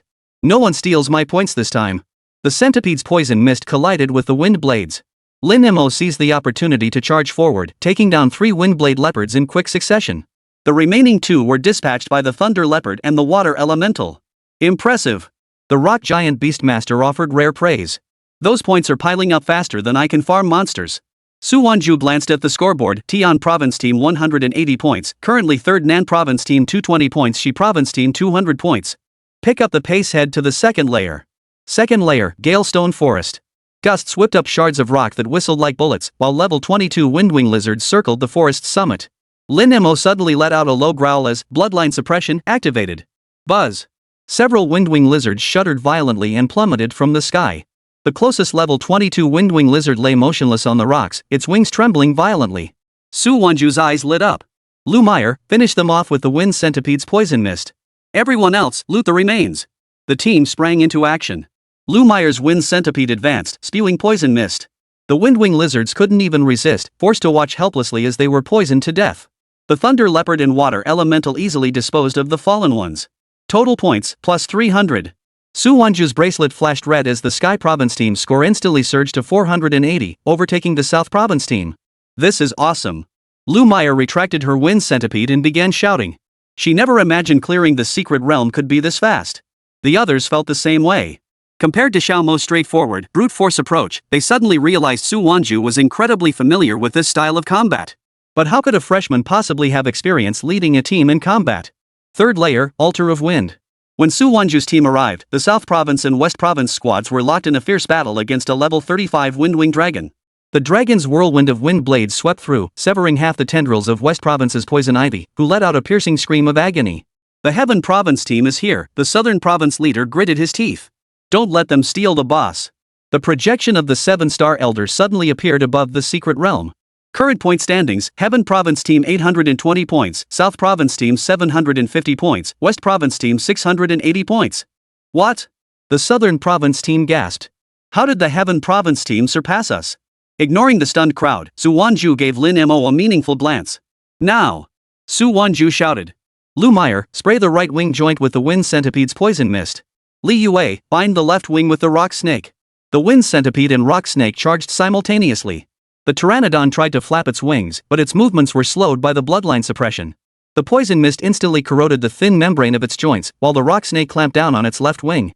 Xiao Mo, strike its throat with. Lin Mo charged like a cannonball, his right fist blazing with golden light as it slammed into the windwing dragon's throat. Dark green blood spurted wildly. The windwing dragon let out a mournful cry as its massive body crashed to the ground. Acquired level 35 Beast Core, points plus 300. Tian Province's team points skyrocketed to 1120, far surpassing all other provinces. Impossible. The Southern Province team leader turned ashen. How could they possibly reach 1120 points on the third floor? That panda must be rigged, the Western Province leader gritted his teeth. Who says we have no chance? The South Province deputy leader suddenly pointed to the edge of the map. The beast core dropped by the fourth floor boss is worth 1000 points. If we can defeat the Storm Eagle, we can overtake the Sky Province team. A level 35 boss? The Northern Province team members grimaced. Our highest level contract beast is only level 22. Going in would be suicide. Meanwhile, at the secret realm entrance, the support teams of each provincial delegation erupted in chaos. How did the Sky Province team do it? 1120 points in 3 hours? Rumor has it they cleared the entire third floor with just a level 10 panda? They should be coming out any minute now. Look! The Heaven Province team is challenging the fourth floor. You've got to be kidding. If they lose the battle, all their points will be wiped out. Perfect timing gives us our chance. Since they're going, let's all drop out and wait to see the Tian Province team make fools of themselves. Chapter 48, Mind-blowing. Another speedrun. At that moment, the aerial projection revealed the scene of the fourth layer of Qinglan's secret realm. Are they crazy? A level 10 panda daring to fight the fourth layer boss? The Storm Eagle on the fourth floor is LV.35. One swipe can shatter a 10-meter boulder. The Southern Province team leader stared intently at the map on his wristband. Seeing the Sky Province team's cursor actually moving toward the fourth layer entrance, he suddenly sneered coldly, let them go to their deaths. Once the pandas get flattened, we'll move in to pick up the scraps. Qinglan's secret realm, fourth layer, the Eye of the Storm. Gale force winds swirled into visible vortexes, sending sand and gravel dancing through the air. A colossal eagle with a 20-meter wingspan perched on the central platform. Its feathers gleamed with a metallic sheen, the very LV.35 storm giant eagle. Spotting Su Wanzhu and Lin Mo below, disdain flashed through its golden eyes. With a fierce flap of its wings. Whoosh! A tornado roared toward them, its diameter easily 5 meters wide. Scatter! Su Wanzhu dragged Lu Meyer backward, but Lin Mo leaped straight into the tornado. The 10,000 beasts devouring head armor erupted with golden light. The tornado slammed into the armor, only to be violently deflected off course, shattering the rock wall behind it. What? The Western Province team watched this unfold through remote monitoring, nearly biting their tongues. A level 10 panda tanking a level 35 tornado? The Storm Eagle was also taken aback. Shedding its disdain, it flapped its wings rapidly, unleashing 3 tornadoes in a triangular formation.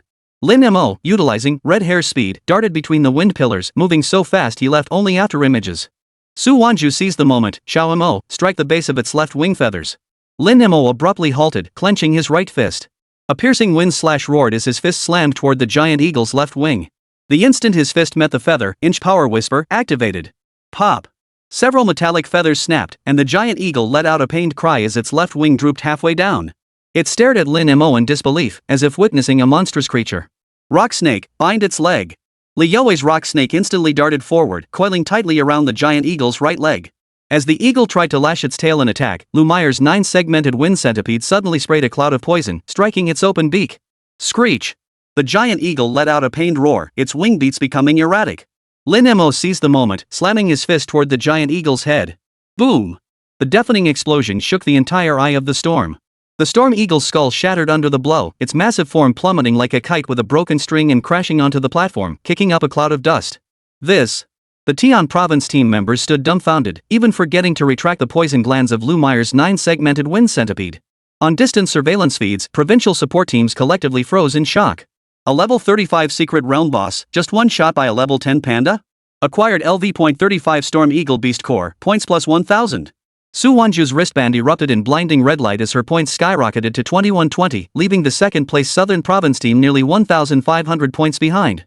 This can't be. The Southern Province team leader slumped to the ground, his face paler than death. One punch, just one punch? The Western Province leader gripped his hair tightly, muttering, this panda's bloodline, it must be super ancient tier. A Northern Province team member pulled out his communicator, Mom, I just saw a god. A panda one punch killed a level 35 boss. Lin Mo shook the blood from his fist as system notifications flashed in rapid succession. Ding! Shock generated. Gained +1 numerical point. Ding! Shock generated, gained +1 numerical point. Ding! Shock generated, +1 stat point. Ding! Shock generated, +1 stat point. The series of sounds was like setting off firecrackers. Little Mo, Su Wanzhu approached it, her eyes sparkling with excitement. How does it feel?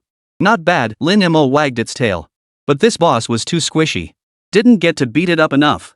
At the entrance to the secret realm, Elder 7 Stars watched the surveillance feed, his hand stroking his beard trembling slightly. A servant beside him whispered, "Elder, this panda's combat data. Transmitted immediately to the Kanglin Beastmaster Core." The 7 stars elder cut him off, his eyes sparkling with excitement. Definitely an awakened ancient bloodline, and an attributeless mutant at that. Tian Province might just be about to produce a prodigy unseen in a century. The support teams from every province were already in an uproar. That punch just now was definitely a special effect. Special effects? Have you ever seen special effects that can shatter a level 35 boss's skull? Tian Province's team has first place locked up. Beastmaster Core observation qualifications are guaranteed. The Southern Province team leader suddenly stood up, pointing at the monitor and shouting, "Cheating! This is definitely cheating. How could a level 10 panda possibly have that kind of strength?" "Right. We're protesting." Western Province members joined the clamor. Hearing this, the 7-star elder's expression darkened. His voice, transmitted through psychic energy, echoed throughout the venue. "The secret realm's surveillance covers every angle. The Tian Province team has not used any prohibited items from start to finish. Dissatisfied? You may file an appeal with the Dragon Nation Beastmaster headquarters." At this, the Southern Province team leader immediately wilted. The review process at the Dragon Nation headquarters was incredibly complex. Even if there were genuine issues, by the time the review concluded, the Beastmaster Core's visitation privileges would have long expired. Su Wanzhu stowed away the Storm Eagle's Beast Core and announced, "Our points are secure now. The remaining time is free activity. Stay safe." Lu Meyer promptly dragged Li Youwei off to farm minor monsters for points. Su Wanzhu glanced at Lin Mo, a smile curling her lips. This trip to the Qinglan secret realm had not only secured first place but also earned them entry to the Beastmaster Core. Recalling her past life, her first visit to the Beastmaster Core didn't happen until after she'd graduated from university. Soon, the secret realm closed. "I thought it would take 72 hours, but who knew that with the help of a panda, we cleared it in just a few hours." The voice of the 7-star elder sounded again. "The Qinglan secret realm campaign concludes. Team Tian Province takes first place in points and earns the right to tour the Kanglin Beastmaster Core. Team leader Su Wanzhu qualifies for the reserve assessment." The Tian Province team clinched first place with an overwhelming lead of 2,120 points. Su Wanzhu earned the right to take the Beastmaster Core reserve assessment, while the team members also secured their desired tour of the Kanglin Beastmaster Core. As they emerged from the secret realm, they were greeted not only by the cheers of the Tian Province support group but also by the complex gazes of representatives from other provinces. The Southern Province leader opened his mouth, only to manage a grudging, "Guess you got lucky." Their words were sharp, yet their eyes brimmed with envy. "Big bro. Congrats, those guys are practically your superfans now." Airphone, now shrunken, landed on Lin Mo's shoulder. Unable to enter the secret realm as a non-contracted beast, had been tasked with guarding Su Wanzhu's backpack. The voice of the 7-star elder echoed at the secret realm's exit, "All members of the Tian Province team, follow me to the Kanglin Beastmaster Core." "Elder, are we truly permitted to visit the Beastmaster Core headquarters?" "Of course." Founded in the 302nd year of the Dragon Nation calendar, the Kanglin Beastmaster Core boasts a 7th-century legacy. It currently houses 3 Saint-level Beastmasters and 62 high-level Beastmasters. Saint-level Beastmasters? The rock giant Beastmaster's eyes widened. The kind who can contract spirit beasts above LV.60? And more. The voice of the 7 stars elder echoed through the teleportation light. The Kanglin Core's guardian contracted beast, the sky-splitting Thunderpang, saved over 100,000 civilians during the Beast Tide more than 20 years ago. Upon hearing this, Lu Meyer inquired, "Speaking of the Beast Tide, I wonder if it will ever return." The 7-star elder laughed heartily. "Rest assured. With so many Beastmaster Core around, even if it does happen, nothing will come of it." Chapter 49, Kanglin Beastmaster Guild. Elder 7 stars summoned his contract beast. The azure wind pang spread wings spanning nearly 30 meters, its feathers shimmering with spiritual energy. "All aboard." The wind pang can reach the Kanglin Guild within half an hour. Lu Meyer was the first to climb onto the saddle on the wind eagle's back. The 9-segmented wind centipede poked its head out and hissed, only to be gently tapped on the head by the wind eagle's beak. "Stay still, little one." Li Youwei's rock serpent nervously coiled around Su Wanzhu's waist. Lin Mo flicked his tail as he leaped onto the wind eagle. Just as his paws found firm footing on the saddle, the wind eagle suddenly flapped its wings and soared into the sky. Whoa! The rock giant Beastmaster gripped the reins tightly as the secret realm entrance below shrank into a tiny speck. Lin Mo lay across Fong Peng's neck, feeling the rushing wind against his face. "Elder, how fast can this winged Pegasus fly?" someone asked. "Jitting's top speed is twice that of an airplane." Elder 7 stars stroked the wind phoenix's feathers. "Its mother once carried me across the entire Dragon Nation continent." The wind phoenix pierced through the troposphere, transforming the clouds below into churning cotton. Lu Meyer clung to the saddle's edge, gasping, "Look! It's the light of a secret realm." Amidst distant mountain ranges, a blue ribbon of spiritual energy flowed like a winding river. The Kanglin Beastmaster Corps was founded at the Eye of the Secret Realm Storm. Elder 7 Star's voice was broken by the wind. The Eye of the Secret Realm? They say one of the portals that unleashed the last beast tide was here. Isn't that dangerous? Precisely because it's dangerous that the Beastmaster Corps must guard it. Fengpeng suddenly executed a side flip, dodging a streaking bolt of lightning. 300 years ago, the founding leader tamed the sky-splitting thunder pine here, establishing the Kanglin Corps. While the others continued their discussion, Su Wanzhu's thoughts drifted to the beast tide. Records of beast tides trace back 1,000 years, when spirit beasts suddenly escaped from a secret realm, causing widespread devastation. Since then, beast tides have occurred periodically. Though each was resolved, incidents of spirit beasts running amok frequently occurred. A beast control corps was established specifically to handle such incidents. Yet when it came to predicting the timing of the next beast tide, others dared not venture a guess. Su Wanzhu, however, knew exactly when it would strike. In just over a month, a small-scale beast tide would emerge. Coupled with the secret realm's transformations, such tides would soon become frequent occurrences. The Eye of the Storm within this secret realm marked the exact location of the next beast tide. Yet the future waves weren't entirely detrimental. Defeating certain leader-level spirit beasts during these surges could yield far superior rewards. This was information unknown to others, and Su Wanzhu intended to leverage it using the beast tide to drastically enhance her strength. Lin Mo gazed down at the gradually sharpening aerial structures below. Metal-framed platforms flickered in and out of view amidst the spirit energy mist, while dozens of contract beasts patrolled the skies. The wind pang slowed its descent and landed on a floating platform. The edge of the platform bore the emblem of the Kanglin Corps, a thunder pang with wings spread wide. We're here. The 7 Stars Elder leapt down first. The Kanglin Corps' core zones are divided into Combat Division, RD Division, Medical Division. Elder. A silver-armored attendant hurried forward. The commander awaits at the training grounds, requesting to personally assess the Tian province team's capabilities. As they traversed a corridor adorned with battle reliefs, Lin Mo abruptly halted. The spirit beast depicted in this relief. The stone wall depicted a colossal bear smashing thunderclouds with its fist, inscribed beneath with Master Mo Ancient Mo Sha. That's the contract beast of Elder Mo from North City 300 years ago. Elder 7 Stars pointed at the relief. Elder Mo never joined a Beastmaster Corps in his lifetime, yet he trained 3 Saint-level Beastmasters. Captain Li Youwei was his final disciple. Master Mo of North City? Su Wanzhu's heart stirred. North City was the birthplace of Dragon Nation's Beastmasters, and the name Master Mo was legendary to her. At the center of the training ground, the sky-splitting thunder pang behind Li Youwei let out a long cry, making the air buzz with its resonance. Elder 7 Stars, is this the Tian province team? Indeed. The 7-star elder gestured for Su Wanzhu to step forward. Captain Lei, this is Su Wanzhu and her contract beast, Xiao Mo. Li Youwei stepped before Lin Mo and suddenly pinched its ear. Little one, I hear you punched a level 35 Storm Eagle to death? Lin Mo shook its ears. It was too flimsy. Ha ha ha ha. Li Youwei roared with laughter, then suddenly whipped his whip against a nearby metal pillar. With a loud boom, deep gashes were carved into the pillar. Try your fist, can it deliver that kind of power? Lin Mo bared his teeth, channeling golden light into his right fist as he slammed it into the metal pillar. Inch power whisper. The fist's force sliced through the pillar, snapping it clean in two. A golden fist imprint remained etched into the fracture. Li Youwei's pupils contracted slightly. Impressive. To possess such strength at LV.10. And he speaks with such clarity too. By the way, what's his element? Seeing Li Youwei ask this, the 7-star elder looked somewhat awkward. Su Wanzhu answered directly, no attribute. No element? Li Youwei was dumbfounded. After all, Mo Lao's Panda was lightning attributed. This no element was completely unlike anything he'd seen. The 7 Stars elder chuckled awkwardly. Precisely because it's attribute-less, even if it didn't place first, I still brought it to show you. After all, you know how rare spirit beasts like pandas are.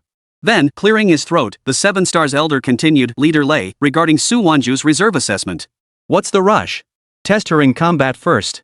Activate the training ground LV.20 Windblade Panther simulation targets. The ground suddenly cracked open, and 3 Windblade leopards materialized from light and shadow, lunging forward. Lin Mo charged forward with red hair speed, unleashing 3 consecutive punches that shattered the simulation targets. Li Youwei raised an eyebrow. Decent reflexes, but real combat isn't this simple. Lin Mo's performance had genuinely stunned Li Youwei. But as the squad leader, he couldn't praise the young recruits. He mustn't let their arrogance grow. Ahem. The real test begins in 3 days. You'll accompany me to Blackwind Canyon to eliminate the level 40 Windwolf King. Level 40? Li Youwei looked at Lin Mo and Su Wanzhu. That's our objective. As for you two, completing one assigned task will count as passing the assessment. You'll be admitted into the Kanglin Beastmaster Corps' reserve ranks. Deal. Su Wanzhu immediately agreed. Li Youwei gestured toward the depths of the training grounds. Kanglin Core's rule is simple, strength is your credential. Over these 3 days, you may collect cultivation resources from the logistics area. Ask if you have any questions. As they left the training grounds, someone curiously asked, Elder, is that Elder Mo's primordial ink slaughter really that powerful? Elder 7 Stars stroked his beard with an awkward smile. Master Mo's primordial ink demon once shattered the spirit beast tide's defenses with a single heaven-shattering thunder fist. Oh, and there's a stone over there made of a special material. Back when Elder Mo was young, his primordial ink slaughter was only at LV.30. Thanks to its powerful attribute bonuses, he left a fist imprint on it. They say it can test the destructive force of a full power strike. You can try it too. He thought to himself, no matter how formidable that Panda is without attributes, once its level increases, it won't compare to spirit beasts with attributes. It all depends on how far this Panda and its master can grow. I hope I haven't misjudged them. What if we break the stone? Lin Mo suddenly asked. Haha, that special stone is incredibly hard. Hit it as much as you want. If you manage to break it, I'll pay for it. Before the 7-star elder could finish, a thunderous crash echoed. The stone shattered. Chapter 50, The Panda's a freak. The owner's even more freaky. Lin Mo rubbed the back of his head with one hand, laughing awkwardly. Oh dear, could this thing be a fake? Ding. Stat points +1, ding. Stat points +1, ding. Stat points +1. Lin Mo had just unleashed his heaven-shattering fist, a technique capable of tripling his strength. He wanted to see just how much power this punch could unleash. But he never expected. We're done for. We're done for. Elder Qixing's beard nearly flew off. All because of his own big mouth. Compensation? With what? Over the next 3 days, Elder 7 Stars led a few people on a tour of the entire Kanglin Beastmaster Corps. Officially, it was out of kindness to show concern for these young people. It's basically working as a guide for the Kanglin Beastmaster Corps to pay off my debt. The Kanglin Beastmaster Corps has over 3,000 members. While this number may not seem large compared to other Beastmaster Corps, Kanglin prioritizes quality over quantity. Every member possesses unique skills. Moreover, the Kanglin Beastmaster Corps primarily oversees the entire Southeast 3 provinces region. Among these 3 southeastern provinces lies Tian Province. 3 days later, at dawn, Lei Xiaotian shouted, Tian Province team, follow me to Black Wind Canyon. Your mission is to survey the 5-kilometer perimeter around the Wind Wolf King's territory. Record the movements of all spirit beasts above level 30 and determine if any unusual activity is occurring. As the wind pang landed at the canyon's edge, Lei Xiaotian tossed 5 reconnaissance devices. Bury the equipment at the marked points. Report any anomalies immediately. Su Wanzhu caught the devices. The cold metal against her fingertips suddenly brought back vivid memories from her past life. Back then, the news reported that during the Kanglin squad's purge of the Wind Wolf King in Blackwind Canyon, a hidden level 35 windy-roded leopard had suddenly gone berserk, causing 3 squad members to suffer arterial injuries from wind blades. The splattering blood in the footage and the savage glint in the one eye of the beast in the accompanying news photo remained etched in her memory. Lu Meyer remarked, we shouldn't encounter any spirit beast rampages, right? As long as we avoid direct confrontations with high-level beasts, we should be fine. Xiao Mo, follow me. Su Wanzhu abruptly turned. You 4 cover the east flank. Lay the equipment at the marked points. Ha? Aren't you waiting for us? Lu Meyer called out, but Su Wanzhu had already charged deep into the canyon with Lin Mo. The rock giant beastmaster scratched his head. Did team leader Su discover something? Li Youwei frowned. The direction she went is opposite the Wind Wolf King's lair. West side of the canyon, the wind-eroded stone forest. Lin Mo stepped on glowing moss as he walked, then abruptly halted. The wind here smells off. The air was thick with the scent of rust. Su Wanzhu unfolded the map on her wristband. Beside the red marker point, a faint green speck glowed the coordinates of the wind-eroded leopard's lair mentioned in the news of her previous life. Found it. Su Wanzhu pointed to a crevice in the massive boulder ahead. Coiled within it was a leopard covered in spiraling patterns, its single eye flashing with a mad red light. The very wind-eroded leopard, LV.35. Beneath its paws lay half a spirit beast carcass, surrounded by scattered fragments of blood-stained wind blades. Roar! Spotting them, the wind-eroded leopard's single eye blazed with savagery as both paws slammed the ground. Dozens of spiraling wind blades erupted in a fan-shaped barrage, denser than the Wind Wolf King's assault. Lin Mo activated Red Hair's speed and retreated swiftly. The wind blades whizzed past his armor, leaving deep gouges in the rock. Xiao Mo, its wind blades are corrosive. Su Wanzhu's urgent warning rang out. Watch the patterns beneath its single eye, that's the core. Lin Mo's 10,000 beasts devouring head armor erupted with golden light, hardening against 2 wind blades. His right fist clenched, unleashing inch power whisper as he charged forward. The wind-eroded leopard snarled, its single eye flashing crimson. It suddenly spun in place, forming a whirlwind vortex. Strike the vortex's center with shock fist. Su Wanzhu's command landed with precision. Lin Mo swung his fist violently, piercing the vortex with sheer force and striking the spiral pattern beneath the windy-roded leopard's single eye. A crisp crack echoed as the windy-roded leopard let out a pained roar. The vortex abruptly dissipated, and the red light in its single eye instantly dimmed. Now! Su Wanzhu hurled the spirit energy decoy. Strike its tail base. Lin Mo shifted direction mid-strike, his fist tearing through the air to slam into the base of the tail. The windy-roded leopard's massive body crashed to the ground, twitching twice before going still. Su Wanzhu hurried forward, scooping up the beast core. Got it. Lin Mo shook the blood from his fist. As Su Wanzhu stared at the madness lingering in the beast's lone eye, she thought silently, just like the last time. She stowed the beast core and said to Lin Mo, "Let's go. We need to find the others." East side of the canyon, survey point. Lu Meyer was burying the surveying device into a rock crevice when the 9-segmented wind centipede suddenly hissed. What's wrong? She frowned, only to see Su Wanzhu and Lin Mo emerge from the stone forest. Lin Mo's armor still bore green bloodstains. Team leader Su, where did you go? And this blood? We took care of an escape level 35 windy-roded leopard. Su Wanzhu's tone was flat, as if she'd merely squashed an ant. Lu Meyer and the rock giant beastmaster both froze in shock. Level 35? How had they missed it? Impossible. Lu Meyer shook her head. Our scanners only detected a level 28 windblade leopard on the western side. It must have been hiding deep enough. The rock giant beastmaster glanced at Lin Mo and swallowed hard. Team leader Su, how did you know there was a rampaging spirit beast there? Su Wanzhu lifted her gaze toward the northern sky, where gray clouds had gathered unnoticed. Intuition. We took down a level 35 wind-eroded leopard. Su Wanzhu's tone was matter-of-fact as she waved her bracelet. Captain Lei, the anomaly on the west side has been cleared. Thunder Roar's laughter crackled through the communicator. Excellent. I'll wait at the Wind Wolf King's lair. His words abruptly cut off by a beast's roar. Damn it. The Wind Wolf King isn't dead yet? Move out. Su Wanzhu immediately led her team toward the den. Outskirts of the Wind Wolf King's lair. Lei Xiaotian's sky-splitting thunder pang circled overhead, suppressing the threat. Yet the Wind Wolf King dug up a wind blade crystal ore from the ground with its forepaws. Clasping its claws together, it instantly expanded its wind blade matrix threefold. Lei Xiaotian was forced to retreat, a crack appearing on his shoulder armor. Wind-eroded leopard. Show yourself. The Wind Wolf King suddenly raised its head and roared, the shockwave causing stones to rain down from the forest. You promised to join forces. The Wind Wolf King calling for backup? Su Wanzhu suddenly accelerated, with Lin Mo's red hair speed close behind, coming to an abrupt halt before the Wind Wolf King. She flung the wind-eroded leopard's beast core into the air, its green crystal core glinting in the sunlight. You mean this one? The Wind Wolf King stared at the core rolling to his feet, the savage glint in his single eye suddenly freezing. The crackling lightning of the sky-splitting thunder pung surged into it. Lei Xiaotian chuckled, so you had a backup plan all along. Too bad you ran into that unlucky star. Impossible. The Wind Wolf King's voice carried disbelief. That wind-eroded leopard was clearly had its bones shattered by us. Lin Mo waved his bloodied claw, his fist wind grazing the Wind Wolf King's nose. Next time you pick allies, remember to choose ones who can take a beating. Lei Xiaotian roared with laughter. Hear that? Even the panda thinks your allies are too fragile. The Wind Wolf King let out a final, mournful howl before his massive body crashed to the ground. Lei Xiaotian picked up the Wind Wolf King's beast core and suddenly asked, how did you know the wind-eroded leopards were revolting? Su Wanzhu watched Lei Xiaotian approach and immediately replied, pure luck. I stumbled upon it by accident. The team members standing beside Lei Xiaotian were already staring in disbelief. Good luck? If that kind of luck fell on them, they wouldn't dare accept it. It could have cost them their lives.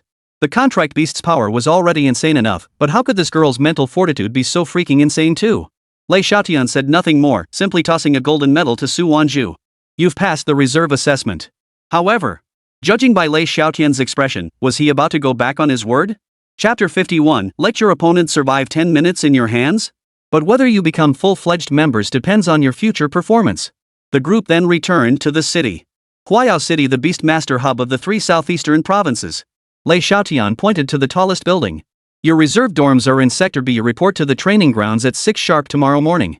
Lei Xiaotian tossed 5 identity badges. Take these. Use them to claim resources from the regiment. The 5 stared at the badges in their hands, overcome with excitement. Kanglin Core Communications Room. Lei Xiaotian dialed the direct line to Tianhai Academy. A hearty laugh soon came through the line. Old Demon Lei, what brings you to call me? Dean Fong Lei Xiaotian leaned back in his chair. I have news. The Tian province team took first place in the secret realm. Su Wanzhu and her panda passed the reserve assessment. A 3-second silence hung on the line before Fong Lei's voice shot up. What did you say? Su Wanzhu? Joined the Kanglin Core Reserve? What did you expect? Lei Xiaotian raised an eyebrow. I was stunned when that Panda one-punched a level 35 Wind Wolf King. Nonsense. Fong Lei's tone was stern, yet he couldn't hide his amusement. She's only 18. Don't put too much pressure on the kid. Cut the crap, Lei Xiaotian cut him off. Back when you took students into the secret realm, you were even tougher than I was. After exchanging a few more pleasantries, I understand. Take good care of them. Contact me immediately if anything comes up. Immediately after, Lei Xiaotian notified the other academies in Tian Province. Tianhai Academy, Dean's office. Fawn Lei set down his communicator, his fingers drumming a hurried rhythm on the desk. An elderly professor from the next office poked his head in. Dean, who's got you so worked up? Angry? Fawn Lei suddenly burst into laughter, snatched his coat, and strode out. Notify the publicity department, pin the battle report from Qinglan's secret realm to the top. Also, send an invitation to Su Wanzhu's parents. The academy is hosting a banquet tonight. Fawn Lei immediately dialed Dan Taifeng's communicator. Little Fawn, your niece has made it big. Lei Xiaotian just called Su Wanzhu got into the Kanglan Corps Reserve. What? Dan Taifeng nearly dropped her teaching aids while lecturing. Commander Lei wasn't joking? The Qinglan secret realm ended just days ago. Why would I lie? Fong Lei chuckled. Have Su Hao and Dan Tai Lan prepare. I'll be over for dinner tonight. We'll celebrate properly. Su Wanzhu's home. Just as Dan Tai Lan placed the simmered soup on the table, Dan Taifeng's call came through. Sis. Wanzhu got into the Kanglan Beastmaster Corps Reserve Unit. Lei Xiaotian personally called to say so. Put. Su Hao spit out the psychic energy tea he'd just sipped. Kanglan Corps? You mean that Kanglan Corps with the same tier Beastmaster? Exactly that one. Dan Taifeng's voice cut through the screen. Lei Xiaotian said Wanzhu is Tianhai City's youngest reserve member in 30 years. Even Dad didn't get that treatment back in the day. Dan Taifeng's voice trembled with excitement. Dean Fong said Wanzhu was the first freshman in Tianhai City to join the Beastmaster Corps. Dean Fong is coming over for dinner tonight. Get ready.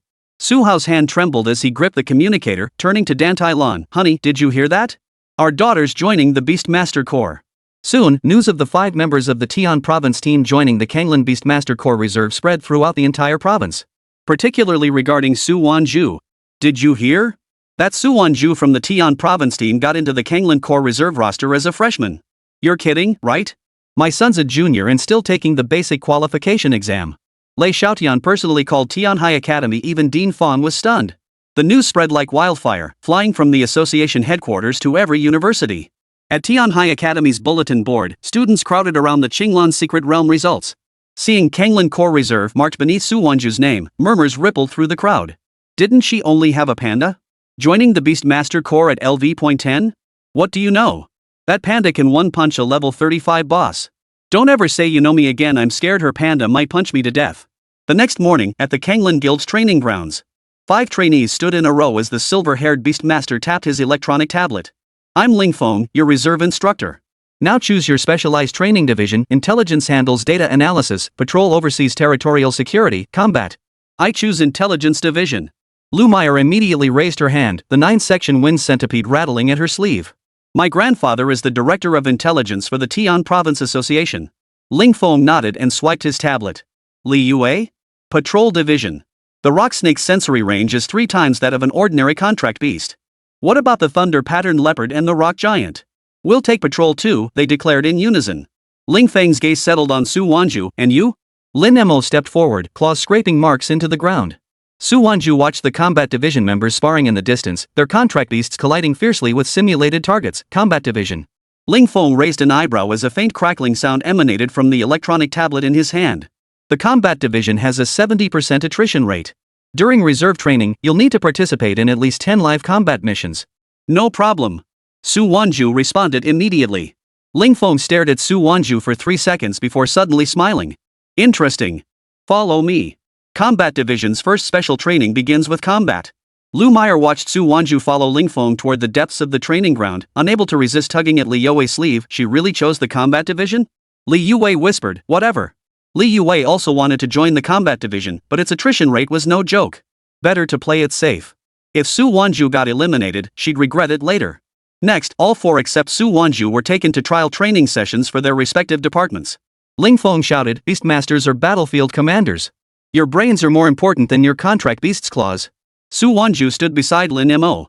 Within the circular arena, 12 psychic projectors were generating simulated beasts, not illusions, but solid constructs, each possessing the attack strength of a level 25 spirit beast. 10 minutes. See how long you can last. Time starts now. Mo, take out the Windblade Wolves first. Their speed will disrupt our formation. Su Wanzhu's voice was cool and clear. Lin Mo immediately leaped forward, his black and white figure streaking like lightning toward the Windblade Wolves. Sparks flew as his metal claws collided with the ally shell, the Windblade Wolf model's sharp talons grazing his armor. Jump and strike. The command barely left his lips before Lin Mo leapt into the air, his right fist crashing down on the Windblade Wolf's head. Simultaneously, the rock rhino charged forward, its massive body stirring up a whirlwind. Circle around to its side. Target its hind leg joints. Su Wanzhu stared at the rapidly fluctuating speed data on the tactical screen, her pupils slightly contracting. Lin Mo deftly sidestepped, his striking the rock rhino's joint with pinpoint accuracy. The simulated beast staggered, collapsing onto one knee. Watch your back. Su Wanzhu suddenly shouted. Unnoticed, two stealth mode Shadow Panther models had flanked Lin Mo from behind, their claws gleaming coldly. Use the sweeping strike. Lin Mo spun violently, his arm whipping like a steel whip to snap the Shadow Panther's neck clean off. 10 minutes of training concluded. Lin Mo returned to Su Wanzhu's side, panting heavily, his armor covered in scratches of varying depths. Su Wanzhu and Lin Mo both turned to look at Ling Feng. Not bad, Ling Feng's mouth twitched slightly. He told him to last 10 minutes, not to defeat it within 10 minutes. But he couldn't praise him either, he had to stay strong and composed. Where on earth did the commander find this monster? Alright, take a break. Then follow me. Chapter 52, Special Mission. Ling Feng led Su Wanzhu and Lin Mo into the Combat Division Reserve Training Zone.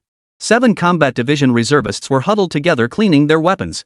Wang Zhiguang, a stocky man with a crew cut, glanced up at Su Wanzhu and snorted derisively.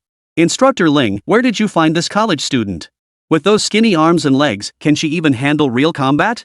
The Beastmaster controlling the Black Panther beside him joined in the mockery, a level 10 panda? What a joke. My Black Panther just hit level 28 last month, and I still wouldn't dare say it's a sure bet for the Combat Division. The others shot her skeptical glances as murmurs of doubt rippled through the group. Ling Feng stated she and her contract beast just completed their first special training session. Their time was 10 minutes. 10 minutes? That strong? Impossible. I only lasted 3 minutes on that simulated beast array last time. That alone puts her on par with my contract beast. Not surviving 10 minutes, annihilating it within 10 minutes. Ling Feng deliberately emphasized his words. Watching the group's faces turn ashen, a cold smile curled his lips. What? Defeated that monstrous beast array? 1 against 12? You've got to be kidding me. Wang Zhiguang scratched the back of his head and approached Su Wanzhu. Sis, I underestimated you earlier. I'll have to learn more from you in future training. Ling Feng clapped his hands at the right moment. Listen up. In 7 days, the Combat Division will hold its formal assessment. Those who complete this mission stay. Otherwise, pack your bags and leave. He pulled out his tactical tablet, its screen densely marked with over a dozen red dots. The mission will be issued after tonight's special training ends. Over the next 7 days, you'll face at least 10 live combat scenarios. No backup. No supplies. Your survival depends entirely on your own skills. The training ground fell deathly silent. The Beastmaster controlling the Flying Eagle swallowed hard. 10 engagements? That's twice the intensity of previous assessments. If you can't handle it, get out now. Ling Feng's gaze swept over the group, finally settling on Su Wanzhu. Especially those who think they're so great don't come crying for an exit later. After Ling Feng finished his speech, the 8 trainees resumed their training. This continued until nightfall. Ling Feng flung 8 sealed document envelopes onto the table. The dark red top secret stamps on their covers glowed coldly. Each of you may choose one. Select your difficulty level. Consequences are your own responsibility. Wang Zhiguang grabbed the folder labeled Blackwind Canyon Purge first. I'm familiar with this kind of field operation. The other reservists eagerly selected missions involving spirit beast combat. Only Su Wanzhu's gaze locked onto the file tucked in the far corner. Its cover displayed a 3D map of Huayao City, its edges still stained with dried brown residue. The moment she lifted it. Su Wanzhu, have you lost your mind? Wang Zhiguang's expression darkened instantly upon glimpsing the mission details she'd pulled out. Capturing the Nightshade Organization's leader? That guy's flame sword tiger is LV.42. Last month it shredded an entire squad of regular members' armor to pieces. This bounty's been on the board for half a year. Even Kanglin Guild's a rank squad returned defeated. Su Wanzhu's fingertips traced the photograph inside the mission booklet, revealing a man Zhao Huasheng, the Nightshade Organization's boss. His sinister face made her pupils contract slightly. In her previous life, it was this second son of the Zhao family who colluded with foreign forces. During the Beast Tide, he cut off the Su family's supply lines, leading to her father's fatal injuries. The words written beneath the photo, now suspected of murdering a Beastmaster and smuggling spirit beast cubs, made her clench her fists tighter. I'll take this one. She pushed the mission log toward Ling Feng without a moment's hesitation. Ling Feng raised an eyebrow. You're aware of the death waiver clause attached to this mission? I know. Su Wanzhu recalled her mother weeping outside the hospital room in her previous life, her fingernails digging deep into her palm. But someone has to go. The training area fell deathly silent. Wang Zhiguang suddenly grinned, slapping his mission booklet on her shoulder. All right. You've got guts. I picked a different mission, but if you run into trouble, just give me a shout. The other reservists nodded in succession, their previously skeptical gazes now tinged with respect. Remember, the mission deadline is 7 days.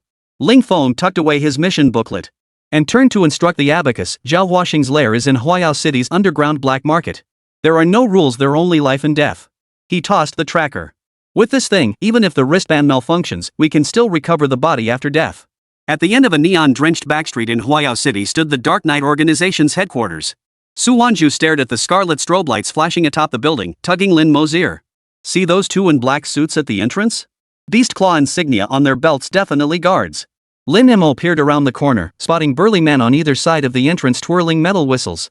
At their feet lay venomous lizards flaring their tongues, the very venom fawn guards mentioned in the mission briefing. The intel says he's hosting a banquet tonight. Su Wanzhu unfolded the map. A banquet meant a crowd not ideal for a direct breach. Per the plan, you'll infiltrate disguised as a vegetable delivering spirit beast, while I enter through the ventilation ducts. Before she could finish, Lin Mo had already sauntered up to the guards. The two guards glanced down at the plump panda, startled for a moment before snorting derisively. What kind of idiot is this? Get lost. Boss Zhao is hosting distinguished guests tonight, no invitation, no entry. Is Zhao Huaxing inside? Lin Mo tilted his head, his paw pointing at the main gate. Don't you understand human speech? The guard on the left swung his leg to kick, only to have Lin Mo seize his ankle.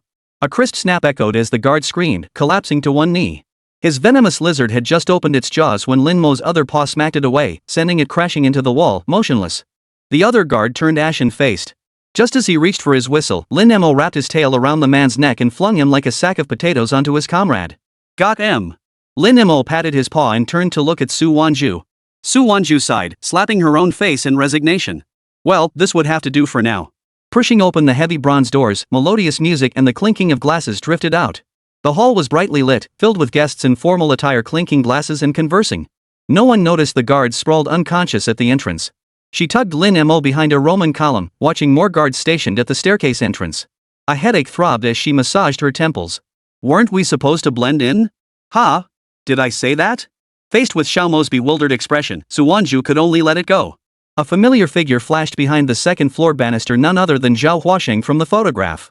He was accompanying a man in a top hat toward the banquet hall. When Su Wanzhu saw the man beside Zhao Huaxing, she froze in shock. How could it be him? No. I have to change my plan. But when she turned back, Xiao Mo was gone again. Turning again, she saw Lin Mo sitting there eating grilled meat. A butler-like figure in a tailcoat charged over with two robotic dogs in tow. Lin Mo swallowed the meat, licking his paw. This meat's pretty tender. Got any more? The butler trembled with rage, waving his hand to command the mechanical dogs to attack. Lin Mo didn't dodge or flinch. He let the mechanical teeth bite into his armor, then countered with a punch that smashed one dog's head. He grabbed the other by its hind legs and flung it, smashing it through the decorative wall. Alarm! Unidentified creature breaching security. Guests in the hall screamed and scattered in panic. Zhao Huaxing, on the second floor, heard the commotion. Peered out and spotted Lin Mo. Catch it. Yes, boss. But instead of fleeing, Lin Mo walked toward Zhao Huaxing. So you're Zhao Huaxing. With that, Lin Mo delivered a punch straight to his face. Chapter 53, Dragged Like a Dog. When Lin Mo's fist was 3 inches from Zhao Huaxing's face, a fiery red afterimage suddenly shot in. The flame sword tiger opened its gaping maw, its fangs grazing the fist's wind as it bit into thin air. Its scorching breath seared the carpet, leaving charred scorch marks. Roar! A level 42 sword tiger dares block me? Lin Mo grunted, switching his right fist to a palm strike aimed at the tiger's jaw. Metal armor clashed with tiger claws, sparks flying in a deafening burst. The sword tiger staggered back half a step, its golden pupils flashing with shock and suspicion. Zhao Huaxing ducked behind the sword tiger, adjusting his bow tie ruffled by the blast. His voice trembled, but he forced himself to stay calm. Where did this wild panda come from? Zhao Huaxing. Su Wanzhu stepped forward. Zhao Huaxing recognized Su Wanzhu in the insignia on her uniform, instantly understanding. So it's the Su family girl. I heard you made it into the Kanglin Beastmaster Corps reserves. That explains it.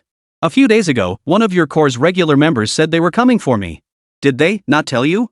Ha ha ha. The top-hatted man beside Zhao Huaxing suddenly burst out laughing, cigar ash falling at Su Wanzhu's feet. Su Wanzhu burst from behind the Roman column, a tactical dagger gleaming coldly in her palm. Deputy Commander Chen Kong, is it the new trend for the Firewolf Beastmaster Corps to act as bodyguards for smugglers? Chen Kong lifted an eyelid, revealing the scar at the corner of his eye. The people I protect? Even the Kanglin Corps would think twice. The cigar between his fingers flickered. And as a reserve member, you're not qualified to speak to me. As for the criminal you mentioned, where's the evidence? The evidence is in my hands, Su Wanzhu said, crushing the tracking device underfoot. All the records of Zhao Huaxing smuggling spirit beast cubs are right here. Zhao Huaxing's face paled. How did you get? Chen Kong, however, remained utterly composed as he patted Zhao Huaxing's shoulder. Mr. Zhao was merely finding owners for those spirit beast cubs. How could that be called smuggling? Su Wanzhu stared at Chen Kong. The Firewolf gang meddling in a smuggling case, aren't you afraid of an investigation from above? Chen Kong suddenly stepped forward, his cigar-stained finger pointing at Su Wanzhu's nose. Do you know how much resources Mr. Zhao provides to the Firewolf gang every year? Know your place and get out.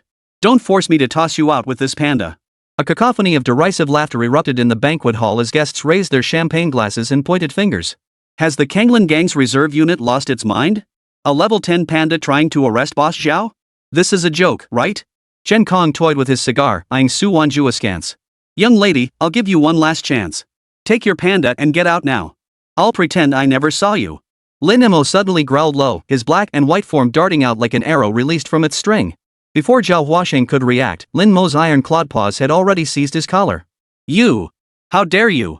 Before Zhao Huaxing could finish his sentence, his entire body was violently hurled backward, crashing heavily into the carved wall. The entire wall collapsed with a thunderous crash. Blood trickled from Zhao Huaxing's nose and mouth as he lay sprawled in the debris, struggling to rise. The banquet hall fell instantly silent. Eyes widened in disbelief, as if witnessing an absurd spectacle. Has that panda lost his mind? He dared attack after being warned? Kill it. Beat it to death.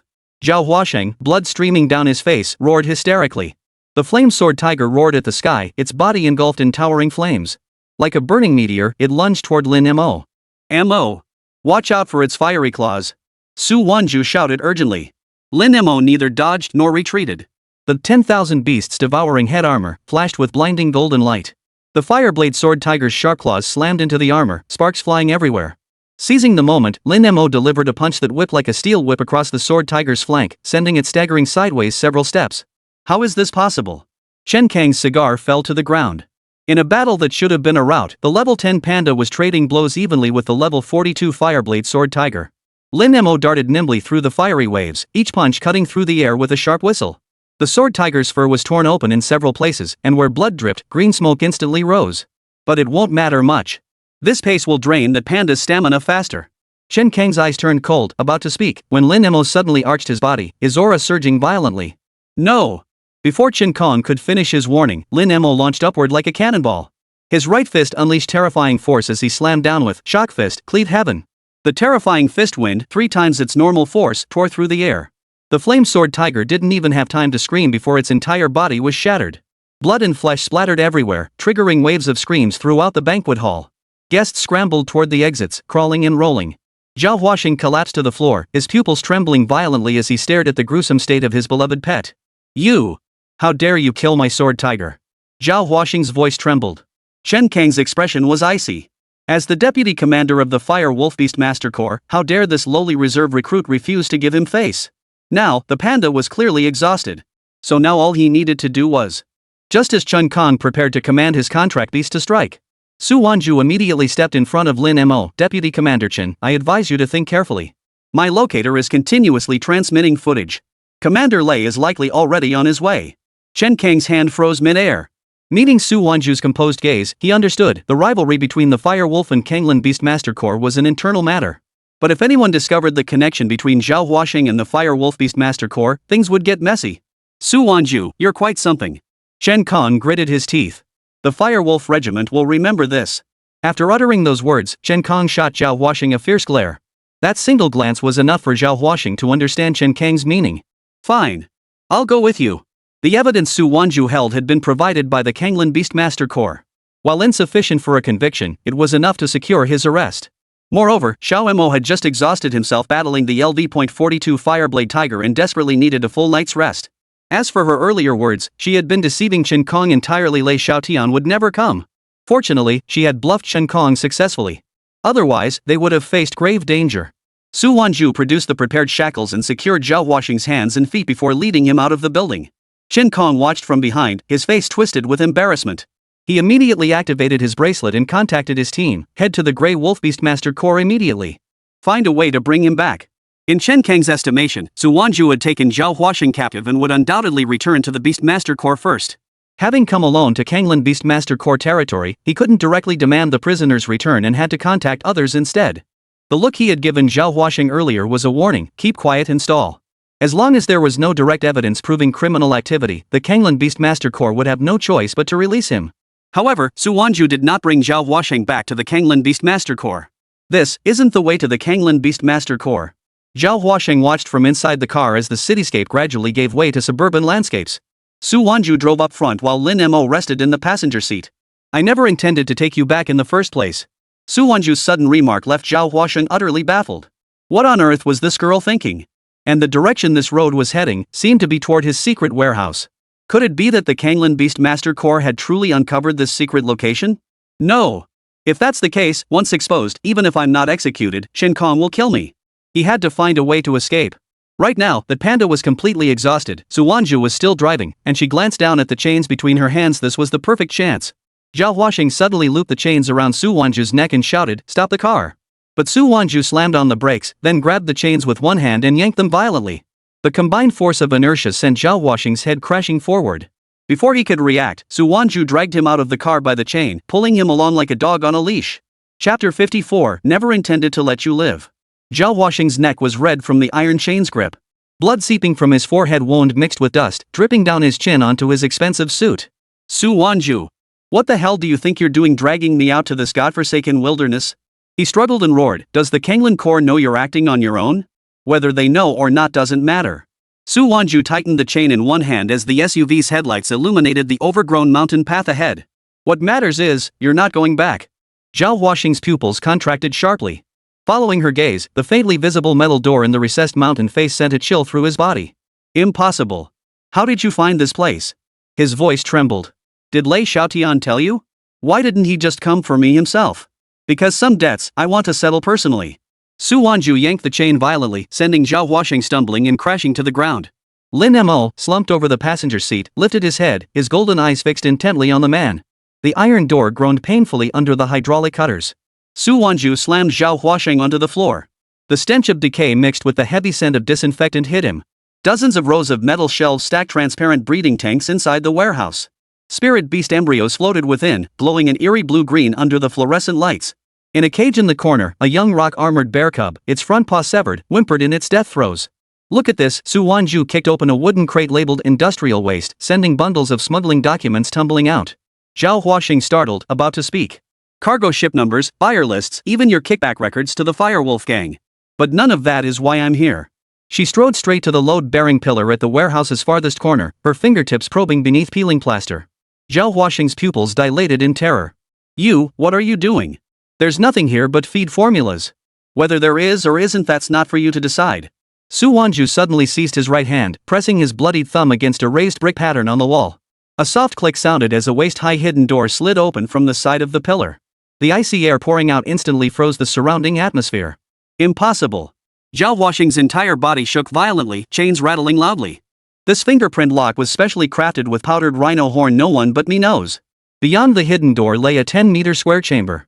Its walls were inlaid with luminous star-patterned stones, while a fist-sized bead lay motionless upon a central white jade pedestal.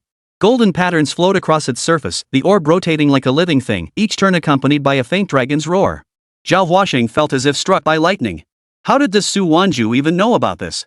And within this hidden compartment lay a pearl adorned with white gold patterns. Su Wanzhu gripped the pearl with its shifting platinum patterns. Memories from her past life surged back, her father's dying words by his sickbed, her mother's blood-stained white hair as she was hunted down. And the truth about this place only surfaced after he had destroyed the Zhao family. But by then, the bead had long since vanished. Give it back. Zhao Huaxing suddenly lunged forward, the chains binding Su Wanzhu's arms tightening. This was the tribute specifically ordered by Deputy Regiment Commander Chen Kong. If you dare keep it, you'll be hunted down by the entire city. Lin Mo, having regained some strength, sat directly on Zhao Huasheng, pinning him down with his weight. Su Wanzhu. Zhao Huasheng suddenly softened, the chain scraping the floor with a shrill sound. I'll give you the evidence you want. I'll hand over the resources. Just spare me, and I'll reveal every single one of the Firewolf Regiment's channels. Not necessary. Su Wanzhu tucked the jade pendant into her bosom and turned toward the breeding chamber. She drew her dagger and slashed open the nearest glass enclosure. A slime-covered crimson-eyed scorpion lion landed, instantly raising its tail spike. Its poisonous barbs glowed a sinister purple under the lights. You released them? Zhao Huasheng watched as more and more spirit beasts burst through the broken hatches, a rock-armored bear with severed claws, a windwing fox missing an eye, a thunder eagle with broken wings. These creatures, tortured to the brink of death by him, now glared at him with eyes filled with venomous hatred. They hate you. Su Wanzhu retreated to the chamber's entrance, watching a young rock-armored bear cub stumble as it took its first steps, and let out its first roar. Zhao Huasheng was still futilely tugging at the chains. The crimson-eyed scorpion lion's tail spike pierced his calf, followed by the rock-armored bear tackling him to the ground. Its broken claw slashed his face, leaving a gash deep enough to see bone. The warehouse echoed with a cacophony of beastly roars and agonized screams. Su Wanzhu leaned against the doorframe, watching these abused creatures exact their most primal revenge, her eyes utterly unruffled. Only when the screams finally ceased did she reach for her bracelet and dial Ling Feng's number. Hello, Su Wanzhu? Ling Feng's voice was thick with sleep, wondering if she was about to abandon the mission. We caught Zhao Huasheng, but he escaped. Su Wanzhu cut him off, her gaze sweeping over the warehouse's utter devastation. During the pursuit, he fled to an abandoned feed mill on the outskirts of town. Then, he was attacked by the wild spirit beasts here. A moment of silence followed on the other end before Ling Feng's grave voice came through. Wild spirit beasts? Are you sure? I'm sending a team immediately. Stay put and stay safe. Su Wanzhu hung up and slipped the communicator back into her pocket. She walked over to Lin Mo. Little Mo, she whispered, take a look at this treasure sphere. See if you can learn anything from it. Defeating Zhao Huasheng was something Su Wanzhu had long desired, but this pure white gold treasure sphere was perfect for Xiao Mo. The moment Lin Mo received the jewel, the system registered a response. New skill detected, Wish Fragment. Wish Fragmented, instantly restores 10% stamina. Cooldown, 1 day. Watching Lin Mo open his eyes again, Su Wanzhu asked with concern, Xiao Mo, how is it? Lin Mo nodded. I've learned a new skill. That's wonderful. Su Wanzhu gently touched Lin Mo's forehead, her heart simultaneously confirming something. Xiao Mo might not just possess sacred beast bloodline, he was highly likely to have ancient beast bloodline. Only spirit beasts possessing ancient beast bloodlines could potentially learn ancient beast skills. Still, this great white gold treasure orb was only a fragment. The skill isn't complete, but it's a gain nonetheless, Su Wanzhu smiled. Yet, the system in Lin Mo's mind sounded again. Detected fragmented skill. Consume 50 points to restore complete skill? Lin Mo was startled. The system actually had a repair function. Restore. Repair complete. 50 points consumed. New skill, Wish. Prayer, instantly restores 20 HP stamina, 1 day cooldown. This was an excellent skill. Lin Mo never imagined such a skill existed. This means he can use Heaven Shattering Fist twice a day. He immediately activated Prayer, instantly boosting his stamina recovery from a slow pace to 20%. Combined with his previous rest, he had already recovered 30% of his stamina. Just then, Ling Feng arrived with his men. He's inside, Su Wanzhu pointed toward the warehouse, adding, but he might be unrecognizable. Ling Feng was still puzzled. Had Su Wanzhu really captured Zhao Huasheng in just 1 day? No problem. We've seen it all. But when Ling Feng led his team inside, several members immediately ran back out due to physical discomfort. This isn't just unrecognizable, they're not even human anymore. Chapter 55, officially joining the Kanglin Beastmaster Corps. Ling Feng forced himself to ignore the queasiness in his stomach as he stepped into the warehouse, its air thick with the pungent stench of blood and beast. The scene on the floor was far more gruesome than he had imagined. Zhao Huasheng's corpse had long been torn beyond recognition by the spirit beasts, whose pent-up resentment had been unleashed. Only a few remnants of his expensive, blood-stained suit. And the watch still revealing intricate engravings despite being shattered that barely identified the victim. Seal off the scene. Collect every fragment of remains you can find and take them back for DNA comparison, Ling Feng ordered in a low voice, a barely perceptible tremor in his tone. He had witnessed countless bloody scenes, yet such utter devastation still left him shaken. Several seasoned team members suppressed their nausea, donned gloves and masks, and began meticulously processing the scene. Su Wanzhu, Ling Feng stepped out of the warehouse, his gaze complex as he looked at the girl leaning against the SUV. Are you certain it was a wild spirit beast attack? Su Wanzhu remained calm, as if the bloody revenge had nothing to do with her. What else could it be? Zhao Huasheng is cunning. By the time Lin Mo and I tracked him here, he'd already provoked these abandoned wild spirit beasts. The situation spiraled out of control, we couldn't stop it in time. She deliberately emphasized the word wild, her tone tinged with a perfectly measured note of regret. Ling Feng studied her intently. He wasn't stupid. This was Zhao Huaxing's warehouse, it couldn't possibly be unguarded. Even facing a few injured spirit beasts, he shouldn't have ended up like this. Yet the evidence at the scene was chaotic claw marks and bite wounds from various beasts crisscrossed the floor. Adding to that, Su Wanzhu and the panda appeared only slightly fatigued. He couldn't find any inconsistencies. Besides, Zhao Huaxing himself had a long history of misdeeds. Dying in a place like this didn't seem all that surprising. Alright, Ling Feng sighed. You did, well this time. Though the process was a bit brutal, you did complete the mission within a day. Come back to headquarters with me. This requires a detailed report. By the time Ling Feng returned to the Kanglan Beastmaster Corps headquarters with Su Wanzhu and the nearly unrecognizable corpse, it was already the early hours of the morning. The news spread like wildfire throughout the Corps. What? Zhao Huaxing is dead? And he was taken down by a reserve member? You've got to be kidding. I remember his contract beast was at least LV.40 plus, how could a wild spirit beast kill him? I heard it was that reserve member named Su Wanzhu. The freshman who just reported yesterday. A reserve member? She completed her assessment mission in just one day? And took down Zhao Huaxing? That's impossible. Did her contract beast cheat or something? The entire Kanglan Beastmaster Corps was in an uproar. Probationary assessments usually had strict time limits, typically 1 week. Veterans like Zhao Huaxing were notoriously difficult to capture. Yet Su Wanzhu, a freshman barely 18, had completed the mission in a single day and in such a decisive manner. The atmosphere in the combat division's conference room was heavy. Minister Lei Xiaotian, a burly middle-aged man with eyes as sharp as an eagle's, listened to Ling Feng's report. His fingers drummed rhythmically on the table, producing a steady tap-tap sound. The situation on the ground is as follows, Commander. Although Su Wanzhu and her contract beast, Lin Mo, participated in the pursuit, according to her account, it was Zhao Huaxing who first provoked the wild spirit beast. The situation spiraled out of control, leading to the tragedy. Ling Feng finished and stood respectfully to the side. Lei Xiaotian fell silent for a moment, his gaze sweeping over the corps members of the combat division present before finally settling on a file about Su Wanzhu on the desk. Interesting, Lei Xiaotian suddenly smiled, a hint of admiration in his laughter. 1 day to take down Zhao Huaxing. Ling Feng, do you think she's lying? Ling Feng hesitated before speaking truthfully, Commander, judging by the evidence at the scene and her demeanor, it doesn't seem like a lie. Moreover, we've confirmed that during Zhao Huaxing's banquet, Su Wanzhu's contract beast had already killed Zhao Huaxing's contract beast. However, Zhao Huaxing shouldn't have ended up like that from those already injured spirit beasts. It shouldn't have happened, but what if someone guided them? Lei Xiaotian's eyes flashed with sharp insight. Zhao Huaxing was a man of questionable ethics who made many enemies. Su Wanzhu, this young lady is no ordinary girl. He rose and walked to the window, watching the sky gradually brighten outside. Regardless of the process, the result is that she completed the assessment task and in a way that surprised everyone. The Kanglan Beastmaster Corps hasn't seen such a refreshing new recruit in a long time. He turned, his gaze unwavering. Transmit my order, revoke Su Wanzhu's reserve status. Appoint her directly as a full combat member of the Kanglan Beastmaster Corps. Prepare her combat uniform and insignia, I will personally present them.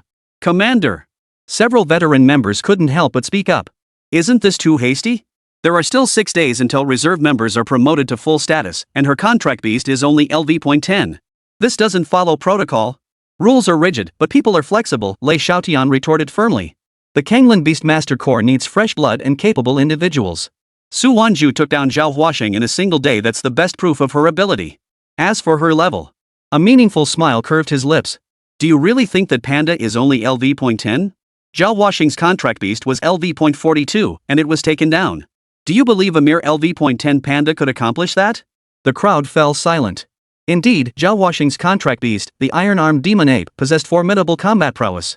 Even if Zhao Huaxing himself had met with misfortune, that demon ape shouldn't have been so easily slain. Unless Su Wanzhu's panda was far more powerful than it appeared. The news was soon officially announced. When Lei Xiaotian personally handed Su Wanzhu a brand new deep blue combat uniform and a silver badge engraved with the Kanglan Guild emblem, the entire Kanglan Beastmaster Guild erupted in excitement. Congratulations, team member Su Wanzhu, Lei Xiaotian's booming voice carried clear praise. You've made history for the Kanglan Beastmaster Corps and for every Beastmaster Corps in Huaya City. Becoming a full combat member at 18, as a freshman, was once unimaginable. Su Wanzhu accepted the combat uniform and badge, her expression still calm as she gave a slight bow. Thank you, Captain. Thank you for Kanglan's trust. I will work hard. The news quickly spread throughout Huaya City. What? A level 10 defeated a level 42? How is that possible? Even a level jumping challenge wouldn't be that outrageous. I heard it too, apparently a one-hit KO. That panda punched straight through his skull. Terrifying. What's the deal with that panda?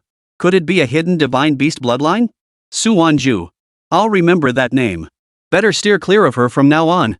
In an instant, Su Wanzhu and her contract beast, Lin Mo, became the hottest topic in Huayao City's Beastmaster circles. Everyone was buzzing about this girl who burst onto the scene and her enigmatic panda. Meanwhile, in a luxurious villa elsewhere in Huayao City, Deputy Commander Chen Kang's face was dark enough to rain. He had just received a report from his subordinates. Zhao Huaxing had not only failed to retrieve what he was sent for, but had met a gruesome death outside the Kanglin Beastmaster Corps. Useless. A bunch of useless trash. Chen Kong slammed the teacup in his hand onto the floor, sending shards flying everywhere. How did he die? Wasn't he supposed to be taken directly to the Kanglin Beastmaster Corps? Su Wanzhu, did she do this on purpose? Or did Zhao Huaxing deviate from my plan? He paced back and forth, his heart burning with rage. Chapter 56, Return to Tianhai City. Zhao Huaxing not only handled numerous matters too sensitive for him to manage personally but was also tasked with locating that particular item. Now that Zhao Huaxing was dead, not only had his plans fallen through, but the items he tasked Zhao Huaxing with procuring were also missing. What infuriated him most was that Su Wanzhu, that little brat he'd never taken seriously, had repeatedly sabotaged his plans. Not only had she become a full-fledged team member, but she might have even uncovered Zhao Huaxing's hidden secrets. Su Wanzhu.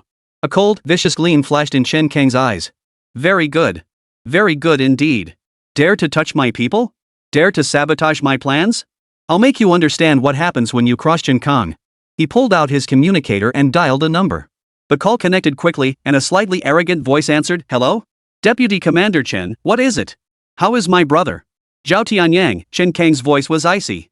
"Your brother, Zhao Huaxing, is dead." Silence hung heavy on the line before erupting into furious roars. What? My brother is dead? How did he die? Who did this? I don't have time for details, Chen Kang cut him off impatiently. I'll only tell you this, he died at the hands of a girl named Su Wanzhu. Your brother worked for me, and now he's met an untimely end. Shouldn't the Zhao family do something about it? Give me an explanation and avenge your brother. The news of his brother's death sent shockwaves of fury through him. When he heard the name Su Wanzhu, a flash of ruthless determination hardened his eyes. Su Wanzhu? I know her. Deputy Commander Chen, rest assured. The Zhao family will avenge this. That Su Wanzhu and the Su family behind her, I'll make them pay. Very well, Chen Kong nodded with satisfaction. Remember, keep it low-key. Don't involve me. As for what your brother had in his possession, send someone to retrieve it immediately. Once found, deliver it to me without delay. Understood. Zhao Tianyang gritted his teeth in agreement before hanging up. Meanwhile, at the headquarters of the Kanglin Beastmaster Corps, Lei Xiaotian regarded Su Wanzhu with a hint of amusement in his eyes.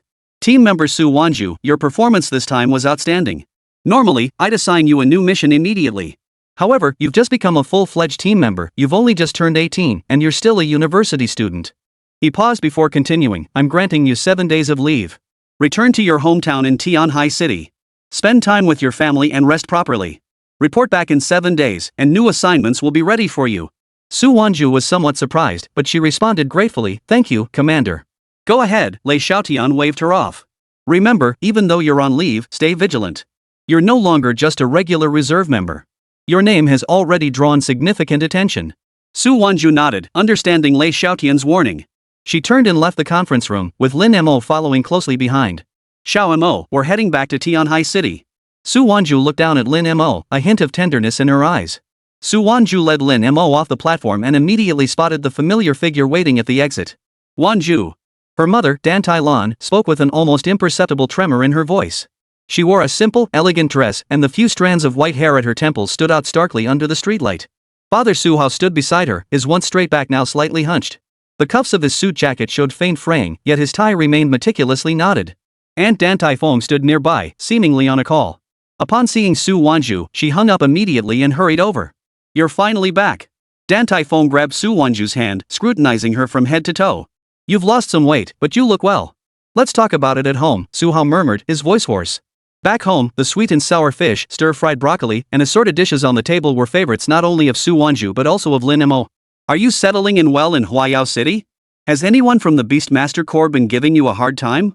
Su Hao placed a piece of fish into his daughter's bowl, asking casually. Su Wanzhu set down her chopsticks, her words measured as she spoke. Dad, Mom, Auntie, I've officially joined the combat division of the Kanglin Beastmaster Corps.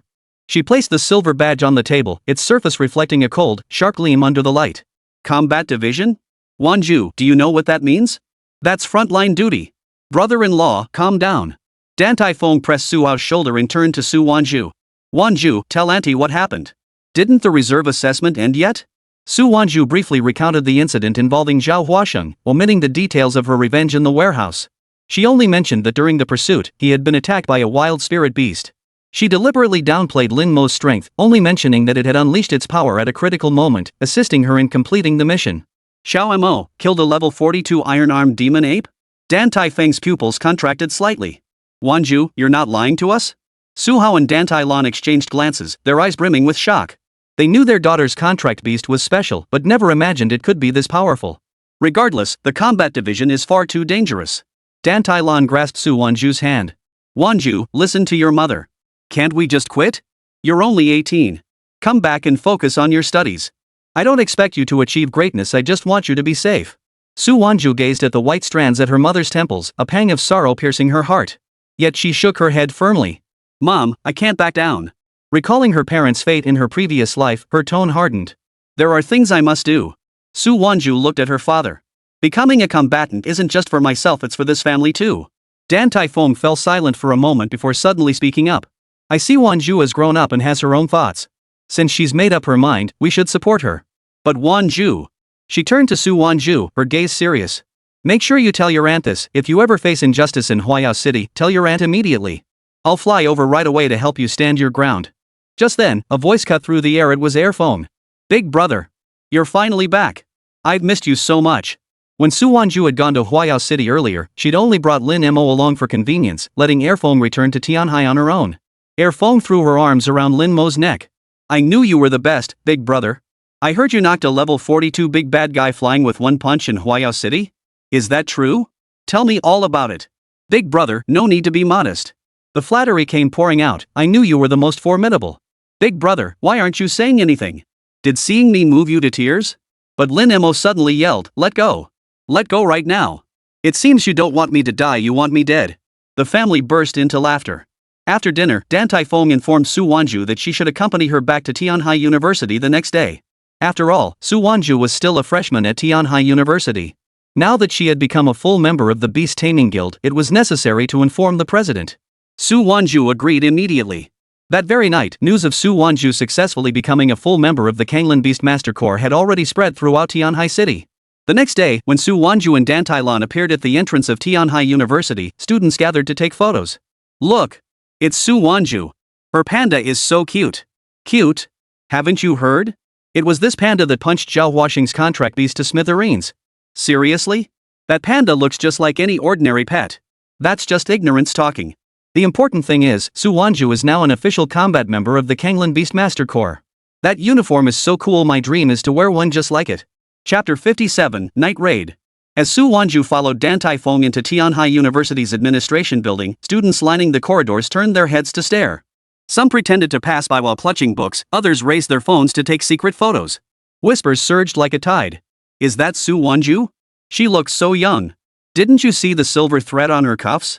That's the emblem of the Kanglin Corps' combat division. Heard she just turned 18.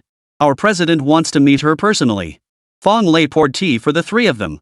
Student Su, I hear you've become a combat member of the Kanglin Corps? That Lei Xiaotian fellow has certainly struck gold. Su Wanzhu accepted the teacup with both hands. It's all thanks to the commander's trust. Trust is earned through strength. Fong Lei shifted his tone. But you're still a student at Tianhai University. School regulations state that official Beastmaster Corps members must take a leave of absence. What's your decision? The air instantly froze. Just as Dan Taifeng was about to speak, Su Wanzhu interjected, Principal, I don't want to take a leave of absence. Oh? Fong Lei raised an eyebrow. With the combat divisions demanding missions, how will you manage your studies? Simple. My professor is Dan Taifeng. I'll just have her enter passing grades for my semester evaluations. Su Wanzhu stated this matter-of-factly, as if it were perfectly reasonable. Fong Lei paused upon hearing this, then chuckled. Actually, you could choose to take a leave of absence. Not necessary. Su Wanzhu refused again. Fong Lei had assumed Su Wanzhu was still primarily a student, likely worried she might struggle to adapt to the Beastmaster Corps and wanted to keep her options open to return anytime. Little did he know Su Wanzhu harbored other intentions. As Su Wanzhu stepped out of Tianhai University's gates, dusk had already settled over the camphor treetops. Just as she rounded the corner, 3 men in black suits emerged abruptly from the shadows. The leader bore a knife scar across his face, and the Zhao family crest was embroidered on his cuffs. "Miss Su, please stop." The scarred man's tone was stiff. "My young master would like to invite you to the ancestral home for tea." Lin Mo immediately growled and leaped onto the ground. While Airfong spread his wings, ice crystals forming between his tail feathers. "Hey! What do you think you're doing to my big brother and big sister?" Su Wanzhu stood before the two spirit beasts, her tone cold. "I have nothing to discuss with the Zhao family." "Miss Su, please show some consideration." The scarred man stepped forward. "Our master has spoken. Hand over what you have and return with us." "The item?" Su Wanzhu raised an eyebrow. Zhao Huashang was drowning in debt. When he died, all that remained was the stench of blood, nothing else. The scarred man sneered coldly. "Why pretend ignorance, Miss Su? Who else could have it but you?" "I'll say it again." Su Wanzhu's gaze turned icy. "The item isn't with me." "Refuse the wine, and you'll get the punishment." A porcupine spirit beast, covered in sharp quills and gleaming with metallic sheen in its mane, darted out from behind the scarred man. "Iron spine boar, block her path." Airfong beat into it, spreading her wings as an ice spike shot toward Iron Spine Pig. But Iron Spine Pig suddenly curled into a spiked ball, shattering the ice spike into dust upon impact. Lin Mo roared lowly, muscles bulging across his body. "Wait!" Su Wanzhu suddenly pressed her hand against Lin Mo's back. She glanced at the control collar around Iron Porcupine's neck and sneered coldly. "Is this how the Zhao family treats their contract beasts? Forcing combat power with substandard collars?" The scarred man's face stiffened. The iron-spiked pig was originally a level 25 spirit beast, barely reaching level 30 through the collar's enhancement. Now that Su Wanzhu had exposed the truth, he actually backed away timidly. After all, if such practices were exposed, it would severely damage the Zhao family's reputation. "Get lost." Su Wanzhu spat out the single word, her gaze sharp as a blade. "Tell Zhao Tianyang if he wants something, he can come ask for it himself." The scarred man stared at the panda behind Su Wanzhu, recalling the rumors circulating in Huayao City. Finally, he gritted his teeth. "Miss Su, you'll regret this." With that, he turned and left with iron-spiked pig. "Just letting them go like that?" Airfong tilted her head in question. "Even if we didn't, the outcome would be the same. We'll just wait for them to come to us," Su Wanzhu replied with a smile. Just as they reached the alley entrance, Su Wanzhu's communicator suddenly buzzed. The screen flashed the name Lei Xiaotian. "Su Wanzhu," the commander's voice carried a hint of urgency. "Where are you now?" "Just left Tianhai University, heading home." "Get home immediately and don't go out." Lei Xiaotian's voice was grave. "Some of Zhao Huashang's shadow group operatives are heading to Tianhai City." Lei Xiaotian paused. "I've already dispatched Lingfeng with reinforcements, but they'll take at least 3 hours to arrive. Stay alert." After hanging up, Su Wanzhu immediately quickened her pace. "Xiao Mo, Airfong, we need to hurry." Airfong let out a low growl and suddenly crouched down. Su Wanzhu understood and swiftly mounted its back. One person and 2 beasts shot toward the Su family's ancestral home like arrows released from a bow. Meanwhile, at an abandoned factory on the outskirts of Tianhai City, 5 masked figures in black robes huddled around a bonfire. The leader, Wang Tong, head of the shadow group, toyed with a jet black beast claw ring. "Leader, the Zhao family says Su Wanzhu refuses to hand over the item," one of the figures reported. Wang Tong sneered coldly. "Refuses to hand it over? Then make sure she never gets the chance. We must get that item." He rose to his feet, a cold gleam flashing in his eyes. "Send word, at midnight sharp, strike at the Su family's ancestral home. Leave no one standing." Just as Su Wanzhu finished locking the courtyard gate, Lin Mo suddenly pricked up his ears. His golden pupils fixed intently on the western wall, where 3 dark figures clung to the surface like lizards. "They're here." Su Wanzhu had earlier sent her parents and Dantai Feng elsewhere, keeping this matter from them. Lin Mo growled lowly as he stepped forward, his claws plowing 5 deep gouges into the blue stone slabs. Airfong spread her wings and soared upward, ice crystals forming dozens of razor-sharp spikes between her tail feathers. Whoosh! A poison-tipped dart whizzed past Su Wanzhu's ear, embedding itself in the wooden door behind her. Instantly, dark green sap oozed from the wound. 3 shadowy figures landed. The leader bore the shadow group's distinctive beast claw insignia at his waist. "Su Wanzhu, is it?" The black-clad figure's voice was hoarse. With a flick of his wrist, 3 palm-sized scorpion spirit beasts darted out, their venomous tails glowing phosphorescently. Lin Mo suddenly roared, sending fallen leaves flying across the courtyard. The scorpion spirit beasts were spun around by the shockwave, their venom dripping onto the ground and corroding the stone slabs into sizzling pits. "A level 10 panda with such power?" The cloaked figure stared in disbelief, then snapped his fingers. "Venom-tailed scorpions, strangle." 3 venomous scorpion spirit beasts opened their mouths and sprayed, instantly enveloping Lin Mo in a dark green mist of poison. Su Wanzhu's heart tightened, but she saw Lin Mo neither dodge nor retreat. Boom! The panda slammed its front paw down, unleashing a visible shockwave that exploded outward from its center. The poison mist instantly dispersed. The three scorpion spirit beasts flew backward like kites with severed strings, crashing into the surrounding wall and shattering into dust. The black-clad figure's expression twisted in shock.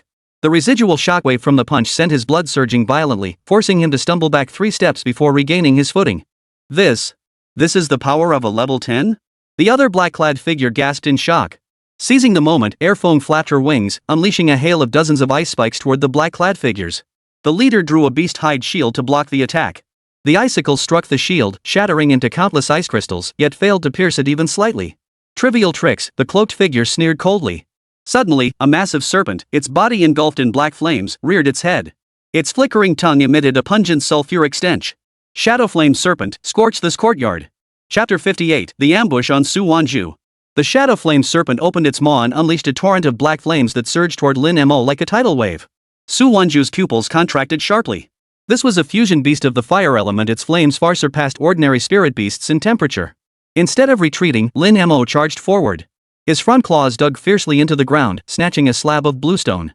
With a low growl, he hurled the slab, striking the Shadow Flame Python's vital point with pinpoint accuracy.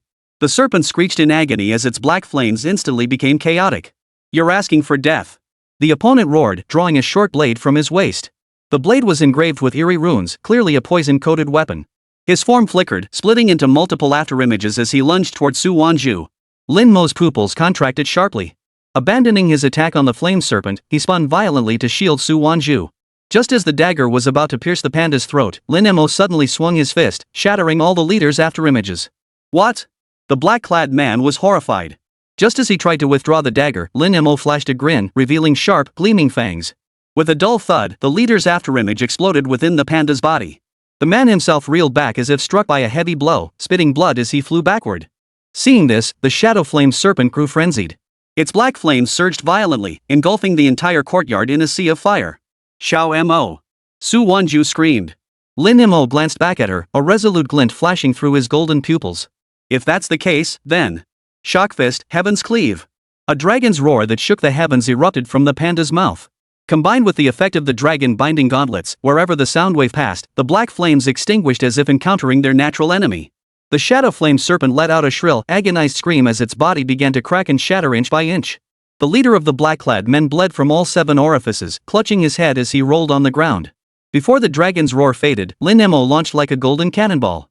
His front paws sliced through the air with a sharp whistling sound as he slammed a fist into the Shadow Flame Serpent's skull.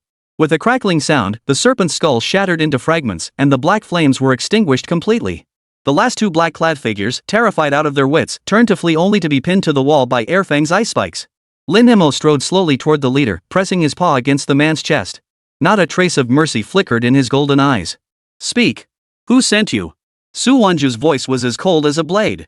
Staring into the murderous intent in the panda's eyes, the black-clad man finally broke. It was Chen Kong. Before the words had fully left his mouth, Lin Mo's claws suddenly tightened. With a wet thud, the man's chest caved in, killing him instantly. "Little Mo," she murmured softly. The panda turned its head, rubbing against Su Wanzhu's palm. Airphone landed on its shoulder, using its wings to wipe the blood from its face. "It's okay now." Su Wanzhu embraced Lin Mo's neck, feeling its warm body heat. Just then, hurried footsteps echoed outside the courtyard gate. Ling Feng burst in with the Kanglan squad members. Seeing the carnage within the courtyard, everyone froze in shock.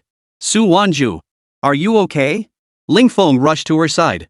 His expression darkened instantly when he spotted the Shadow Group insignia on the ground. "Shadow Group? You took them all out?" Su Wanzhu nodded, pointing at Lin Mo. "He did it."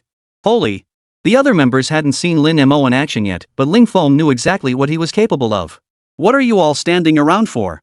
Get to work. Stop freaking out." Su Wanzhu offered no explanation, only saying wearily, "Captain Ling Feng, I'll leave this to you. I need to go check on my family." Earlier, Su Wanzhu had sent her parents to the Dan Tai Feng residence. But when she arrived, she discovered the 3 were absent. She immediately contacted Dan Tai Feng via her bracelet. "We're at the Zhao residence now. It's Zhao Tianyang." Before Dan Tai Feng could say much more, Su Wanzhu heard him yelling, "If you Zhao family have the guts, come at me. Like I don't have a level 40 contract beast. You bet I'll tear your Zhao family apart today." The call abruptly disconnected. Su Wanzhu immediately rushed over with Lin Mo and Airphone. Along the way, Lin Mo used prayer once to restore 20% of his stamina. The bronze gates of the Zhao family's ancestral home stood tightly shut, flanked by 2 stone beasts holding halberds. Before they could approach, dozens of shadowy figures leapt down from the walls. The leader, clad in gray, stroked the beast pouch at his waist with a cold smile. Su Wanzhu, you're just in time. Air Fong dove down, her tail feathers like ice spikes embedding themselves beside the gray-clad man. Release my big sister's family. You're overestimating your abilities. The gray-clad figure flicked a beast whistle. A piercing shriek echoed as 7 Black Panther spirit beasts, their bodies bound in chains, burst forth. Each Black Panther wore a crimson collar around its neck, its pupils glowing with an eerie blood-red hue. Ice prison sealing heaven. Air Fong screeched as she flapped her wings, unleashing a sudden downpour of ice spikes from the sky. The Black Panthers leapt only to be pierced by the ice spikes, shrieking as they froze into crimson ice sculptures. The gray-clad man's pupils contracted sharply as he prepared to summon new spirit beasts. But Lin Mo had already plunged toward him like a golden meteor. His front claws sliced through the air with a sharp whistling sound, slamming viciously into the man's chest. Snap! The sound of shattered ribs rang out clearly as the gray-robed man flew backward like a crashing into the bronze door with a dull thud. After landing, Lin Mo dug fiercely at the ground, uprooting a half-man-tall stone beast by its roots and hurling it toward the tightly shut gate. Boom! The bronze door shattered upon impact. Amidst flying debris, the interior of the Zhao family mansion was laid bare. On the steps of the main hall, Zhao Tianyan leaned back in an armchair, with Su Hao and Dan Tai Lan seated beside him. Dan Tai Feng wore a defiant expression, as if daring anyone to challenge him. Miss Su has indeed arrived. Zhao Tianyang suddenly smiled, pulling a purple gold token from his robe and tossing it onto the table. Hand over the great white gold treasure pearl, and the Zhao family will forgive my brother's death. Dan Taifeng sneered coldly. Zhao Tianyang, you and Zhao Washing grew up like 2 peas in a pod. You'd spare the murderer of your own brother over a mere bead? Try selling that to the dead. Zhao Tianyang's face instantly turned ashen. He forced down his rage. This is a misunderstanding. I merely invited Brother Su to discuss business using the great white gold treasure pearl as capital. Besides, you're now a full member of the Kanglan group. Why would the Zhao family commit such a foolish act as kidnapping? Su Wanzhu's tone was icy. My Su family has no interest. Besides, how could you, Zhao Tianyang, not know what Zhao Washeng has been up to in Huayao City? If you were unaware, how would you even know about the great white gold treasure pearl? Zhao Tianyang chuckled. Seems you do know where the great white gold treasure pearl is. I don't know. Su Wanzhu retorted flatly. I only heard Zhao Washeng mention such an item. With no living witness to contradict her, Su Wanzhu played the fool. Zhao Tianyang studied Su Wanzhu intently. This girl was clearly only 18, yet she faced him, the head of a venerable, long-established family, without a trace of fear, her words striking directly at the heart of the matter. He was secretly startled, yet his face wore an expression of helplessness. Since Miss Su won't give me the courtesy, then please take your leave. Judging by Zhao Tianyang's demeanor, it seemed he truly only intended a brief meeting. After the Su family departed, in the Zhao family study, Zhao Tianyang downed a glass of red wine in one gulp. Turning to the black-clad figure behind him, he asked in a deep voice, have you confirmed it? Absolutely confirmed, the black-clad figure bowed. Su Wanzhu will depart Tianhai City in 5 days. A sinister smile curled the corners of Zhao Tianyang's mouth. Then let them see what an accident truly means. Chapter 59, Surrender? Could he even say it?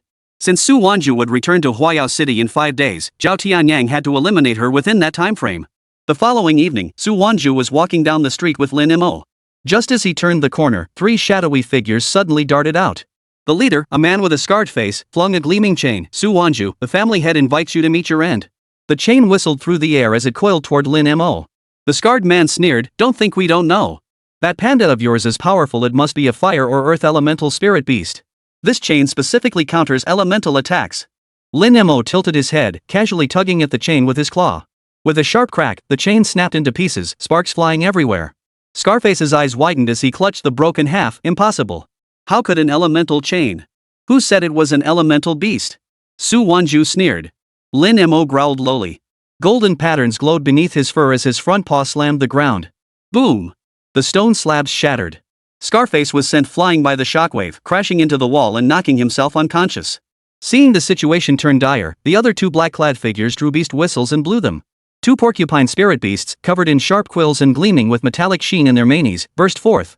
Instead of retreating, Lin Mo advanced, slashing his palms repeatedly. The quills flew like a torrential rain, sending the porcupines screaming backward. They crashed into a roadside trash bin, shattering it. Zhao Tianyang sent you here to die? Su Wanzhu stepped before the scarred man, who struggled to shout, you'll pay.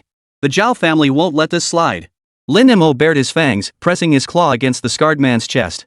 Su Wanzhu waved him off. Forget it. Let's keep him alive for questioning. She crouched down, yanked open the scarred man's collar, and sure enough, spotted the Zhao family crest. Where is Zhao Tianyang? The scarred man was terrified out of his wits.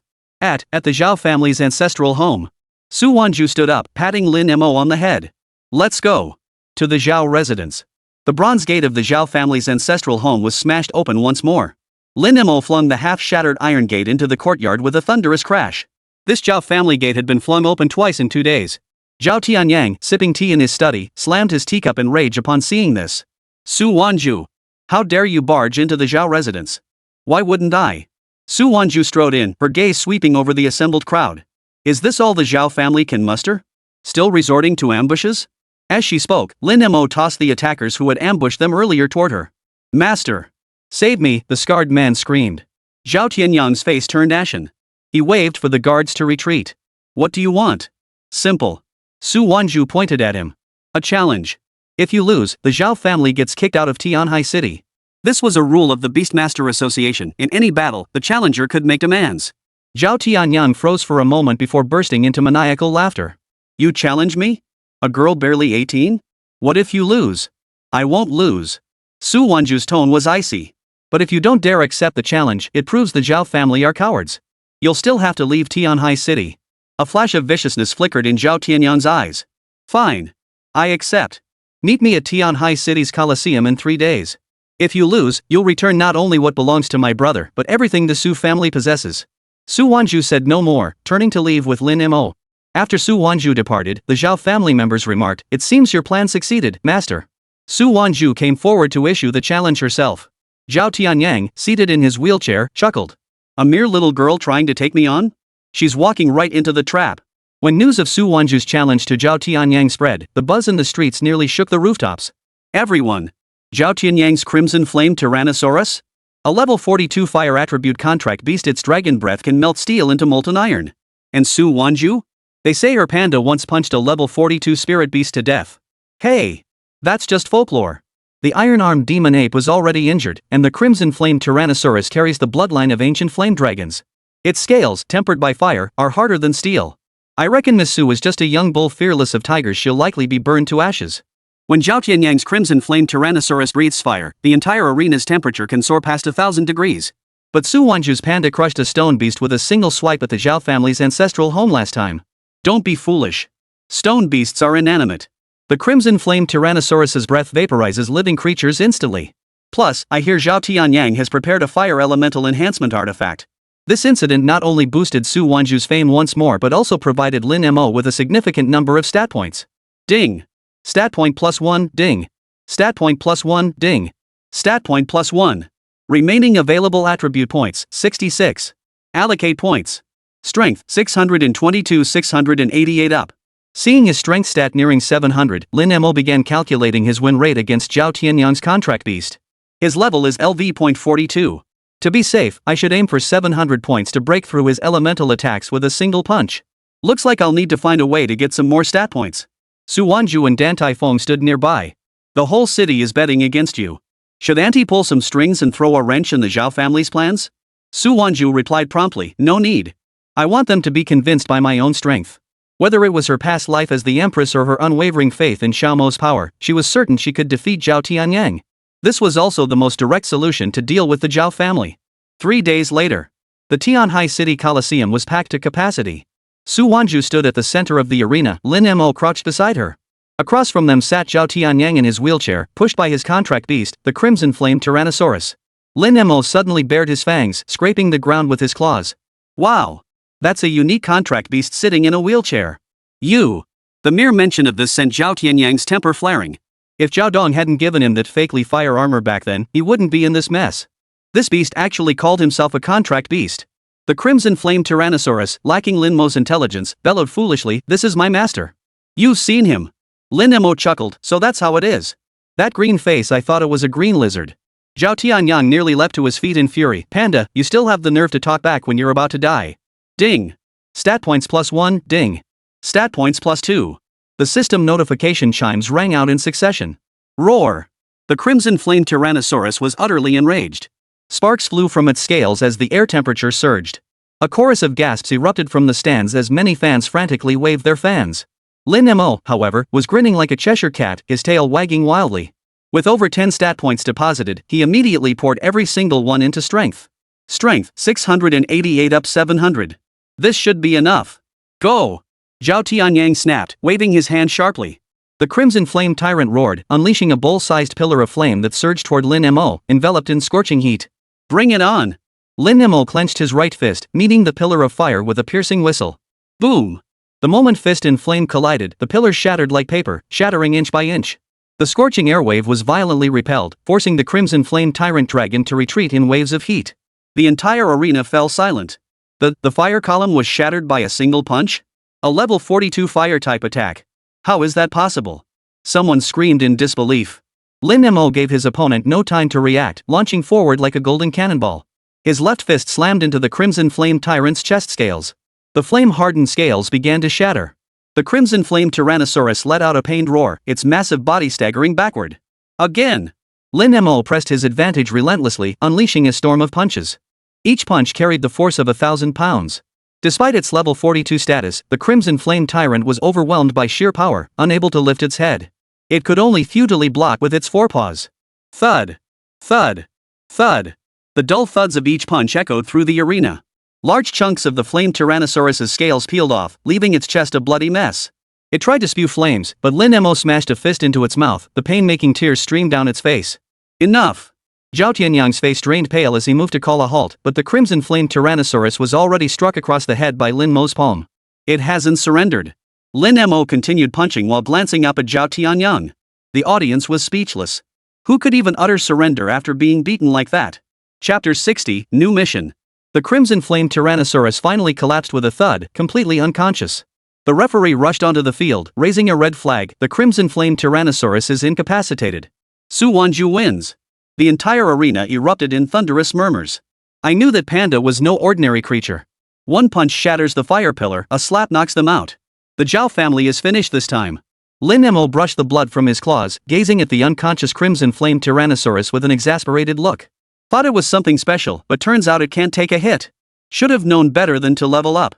The audience watched this scene, utterly speechless. The crimson flame tyrannosaurus was beaten to the brink of death, its eyes barely open. How could it possibly call out to surrender? The arena fell into a deathly silence before erupting into a deafening roar of discussion. Holy crap, that Panda is a freaking monster. A level 42 crimson flame tyrant is getting absolutely crushed. Zhao Tianyang really bit off more than he could chew this time. He thought it was a sure win, but ended up getting beaten into the ground. Zhao Tianyang sat in his wheelchair, his face paler than a sheet of paper. His hands gripped the wheelchair handles so tightly his knuckles turned white. He never imagined his meticulously trained crimson flame tyrannosaurus would look like a fragile doll against this panda. Lin Mo finally paused, slowly wiping the blood from his claws. He strolled over to Zhao Tianyang, towering over him with utter contempt in his eyes. Well, wheelchair guy, your lizard's no good. Can't take a beating. Su Wanzhu stepped forward, her gaze icy as she fixed it on Zhao Tianyang. Zhao Tianyang, as agreed, starting today, the Zhao family has no place left in Tianhai City. Zhao Tianyang gritted his teeth, his entire body trembling. He wanted to spit out some harsh words to salvage his dignity, but his throat felt constricted, and not a single word came out. Everyone knew that after today, the Zhao family's empire built through years of painstaking effort in Tianhai City was utterly finished. News of Su Wanzhu's victory over Zhao Tianyang swept through Tianhai City like a whirlwind. On every street corner, the topic of conversation was that earth-shattering battle. Did you see it? That little girl with her panda beat the Zhao family to a pulp. You bet. They say Zhao Tianyang left in a wheelchair, looking like a total loser. The Zhao family couldn't even hold their heads up. Students at Tianhai University idolized Su Wanzhu. Campus bulletin boards were plastered with her photos, and students spontaneously organized speeches recounting her legendary journey. Standing before the administration building, President Fawn Lei watched the excited students chattering on the sports field, smiling and shaking his head. That girl has truly brought honor to our university. After the Zhao family's departure, the Su family naturally took over numerous businesses. Su Hao and Dan Tailan had initially worried that success might invite trouble, but seeing their daughter's current strength filled them with pride and confidence. Dan Taifeng added, with Wanzhu and her panda around, who would dare touch the Su family? She raised her glass at the cocktail party and declared loudly, prompting the surrounding entrepreneurs to nod in agreement.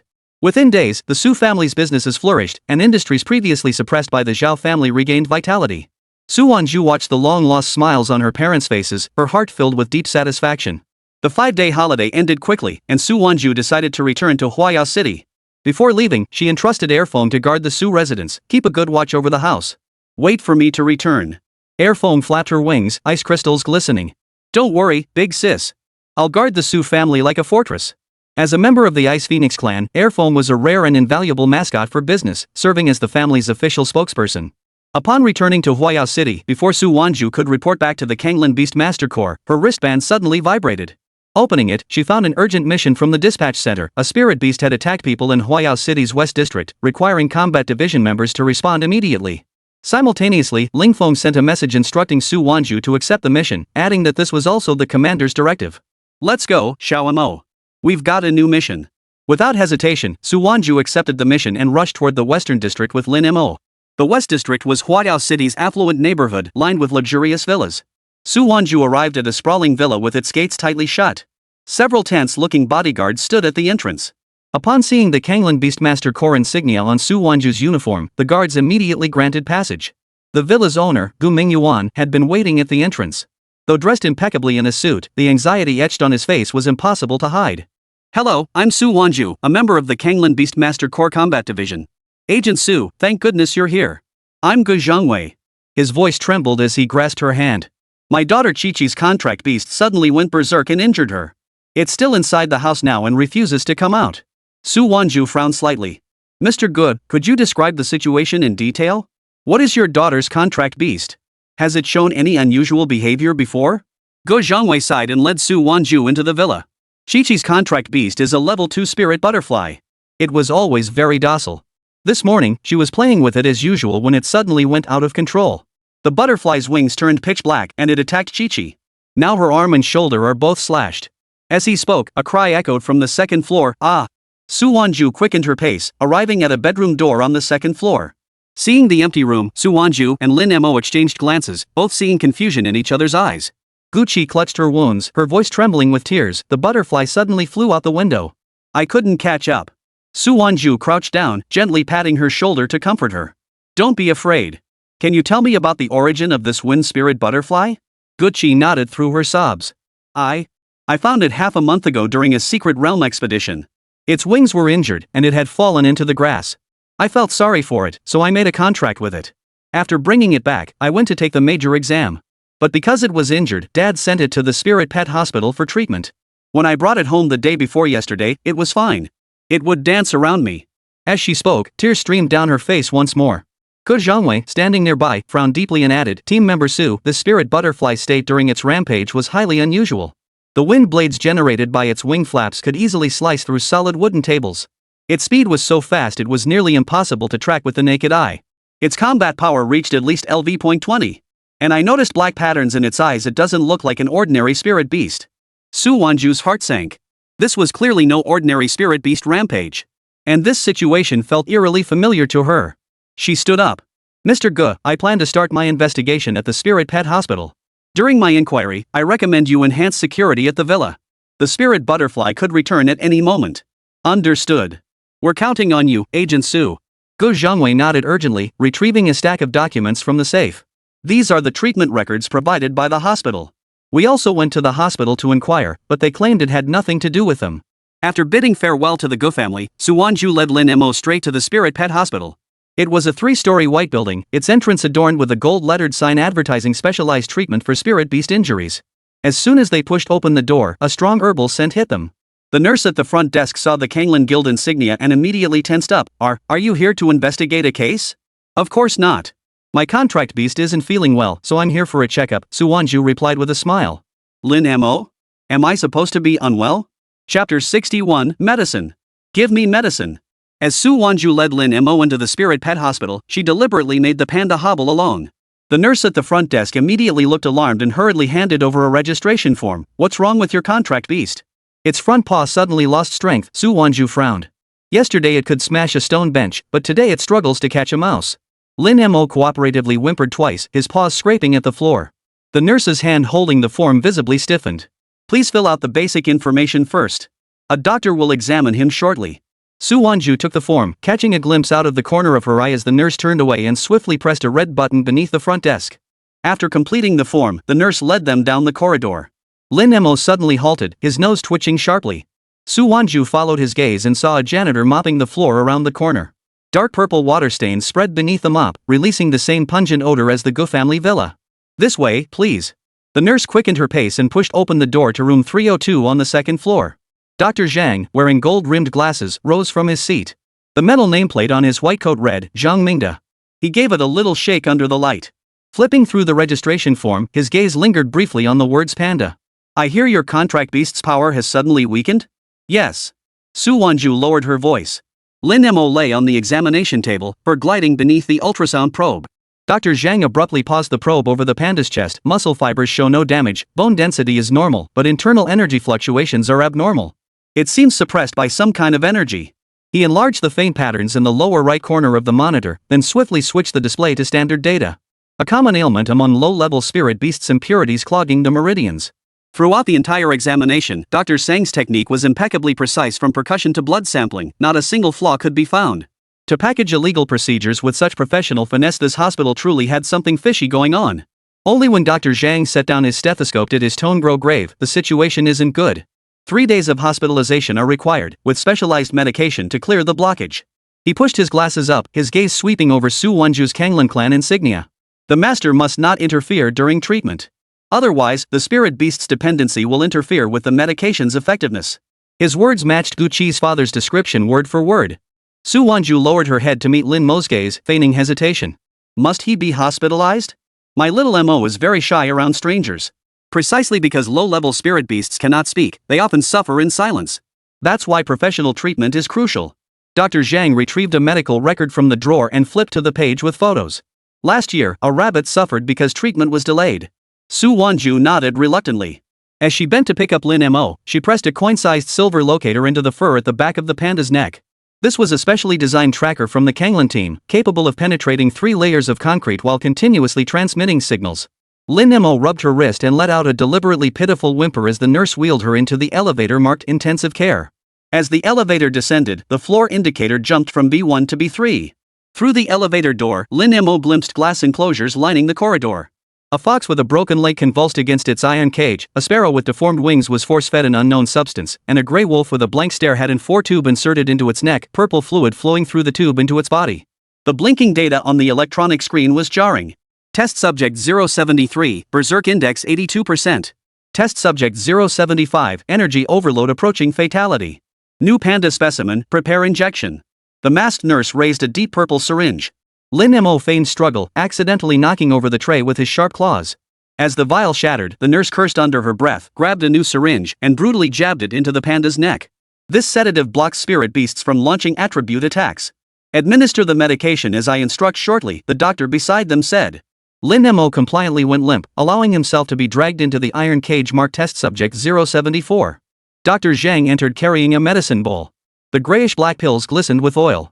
The nurse pried open the panda's mouth to force-feed it. The moment the pill touched its tongue. Warning. Contains neurotoxin with berserk factor. Ingestion will cause loss of rationality. You may spend 1 stat point to convert this into 10 experience points. Convert? Lin Mo's pupils contracted sharply. Yes. It hung its head, feigning unconsciousness, yet its peripheral vision fixed on the control console. Dozens of buttons flanked by spirit beast photos, with butterfly scales still clinging to the indentation of button 073. Increase the dosage. Record data continuously. Dr. Zhang's voice echoed as he adjusted the equipment. A rare experimental subject, we can't afford to waste it. Just a bit more data, and our drug can go into mass production. Then, ha ha ha. Dr. Zhang cackled maniacally. Lin Mo realized that all the so-called experimental subjects here were contract beasts of level 10 or below. But their numbers were sparse, indicating this was only the beginning. This method, however, mirrored the situation at Zhao Washing's workshop exactly. How's the data? Dr. Zhang inquired. No changes so far. The nurse was puzzled. Previously, all spirit beasts brought in would go berserk after being dosed. Why hadn't this one reacted yet? Dr. Zhang frowned. Then increase the dosage. Another pill was administered. Experience points plus 10. Lin Mo had been about to take matters into his own hands, but free experience points? Why pass them up? So he lay there, feigning slight agitation. Oh whoa! Then he wilted again. Whoa! This thing, no wonder it's a panda. It really can't be compared to ordinary contract beasts. Keep feeding it the medicine. Dr. Zhang was slightly excited. But if the dosage is too high, it could be fatal, the nurse cautioned.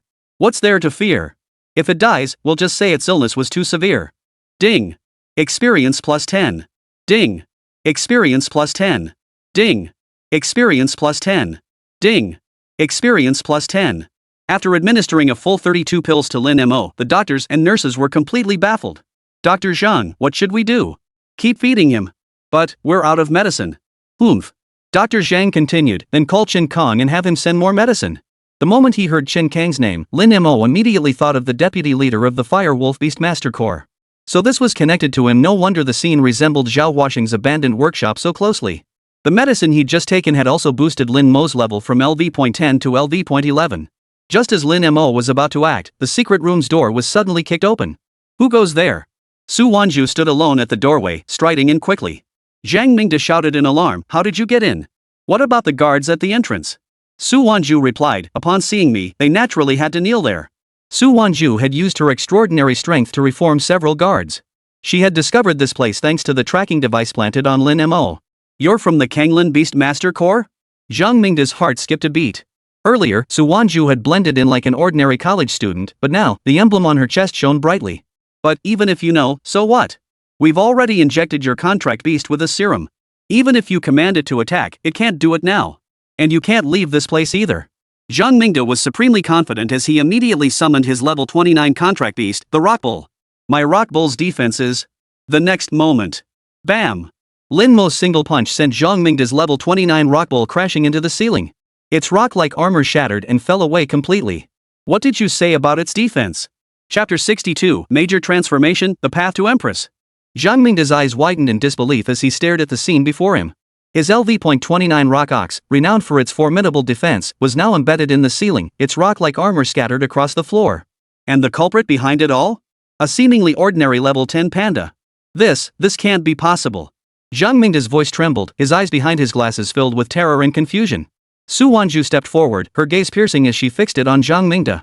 Now, it's time to talk about these pills, isn't it? She bent down, picked up a grayish-black pill from the floor, and toyed with it in her hand. Don't try to fool me. Tell me honestly, where did these drugs come from, and what exactly do they do? Zhang Mingde swallowed hard, forcing himself to steady his nerves. These are proprietary medications developed by our hospital. They're still in the experimental phase. Our original intent was to help low-level contract beasts enhance their abilities. We never anticipated such an unexpected outcome. He deliberately adopted a regretful expression, but his mind was already calculating. By shifting all blame onto the hospital, any consequences would fall solely on the institution. Chen Kong, the mastermind behind him, would remain unscathed. Oomph, you're lying. Lin Mo suddenly spoke, his voice low and forceful. These drugs weren't developed by you at all, they were based on a formula provided by Chen Kong. The words sent a deathly silence rippling through the entire lab. Zhang Mingde froze, his eyes wide as saucers, the color draining from his face. He never imagined a level 10 panda could not only possess terrifying strength but also speak.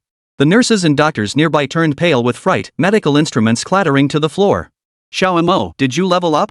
Only then did Su Wanzhu notice the stronger aura faintly emanating from Lin Mo. At the word leveled up, Zhang Mingde's terrified eyes instantly turned feverish. Ignoring the fear instilled by Lin Mo, he muttered to himself, he actually leveled up, without fighting, without using any upgrade stones. Could it be that my medicine truly possesses the ability to level up contract beasts? This is an unprecedented, monumental discovery. Madness flickered in his eyes as he envisioned himself using this discovery to unleash a storm in the Beastmaster world. While Zhang Mingde was lost in his fantasies, Su Wanzhu was contemplating deeper implications. She understood that Zhang Mingde had taken the blame voluntarily precisely to be taken back to the Kanglin Beastmaster Corps. That way, Chen Kong could find a way to get him out. After all, with Zhao Huaxing's downfall, Chen Kong would inevitably need Zhang Mingde to continue the drug research. Eliminating Zhang Mingde outright was not a wise move. Instead, they could use him as bait to lure out the big fish Chen Kong. Zhang Mingde, since you've admitted your guilt, you'll accompany us back to the Kanglin Beastmaster Corps for investigation. Su Wanzhu said coldly, signaling Ling Feng and the others to step forward and place specially designed handcuffs on Zhang Mingde. Zhang Mingde offered no resistance, instead flashing a barely perceptible smirk of satisfaction. In his mind, this was merely a temporary incarceration. Chen Kong would undoubtedly exhaust every means to secure his release, after which he could resume his reckless drug experiments. Soon, the dark secrets of the Spirit Pet Hospital were exposed by Huayao City News. Reports flooded television and online platforms. On screen, rescued contract beasts lay weakly on the ground while their owners wept bitterly beside them. Ever since my spirit beast was treated at this hospital, it's become restless and irritable. I thought it was sick, but it turns out they were using it for experiments. This is outrageous. These people are utterly depraved. The citizens' outraged voices spread through the media, sending shockwaves throughout Huayao City. With the full support of the Kanglan Beast Master Corps, all the imprisoned contract beasts were successfully detoxified. Veterinarians worked day and night to prepare the antidote, while technicians analyzed the drug's components to find the optimal solution. When Gucci saw Fawned Lingdai fully recovered once more, she clutched the butterfly and wept uncontrollably. "Little butterfly, you're finally back. Miss Su, I can't thank you enough. If not for you, I might never have seen little butterfly again."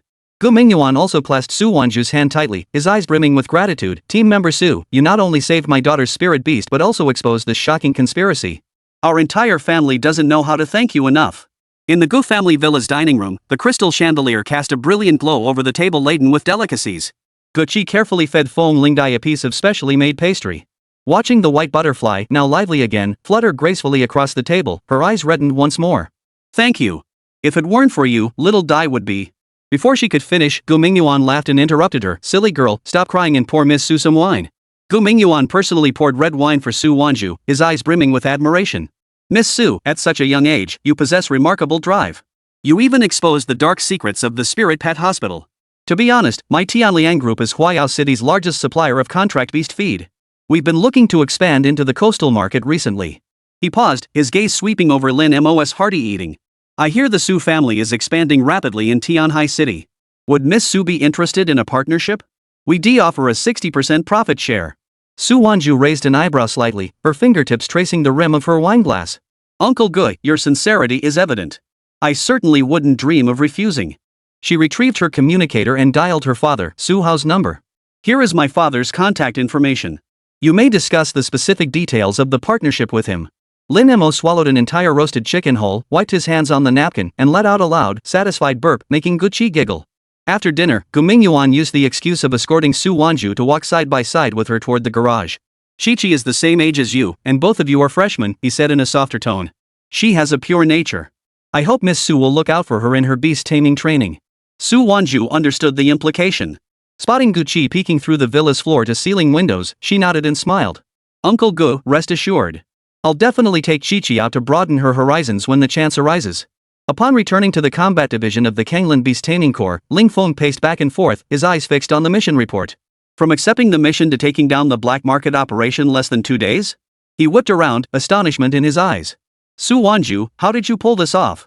I'm still processing the Zhao family incident, and now this."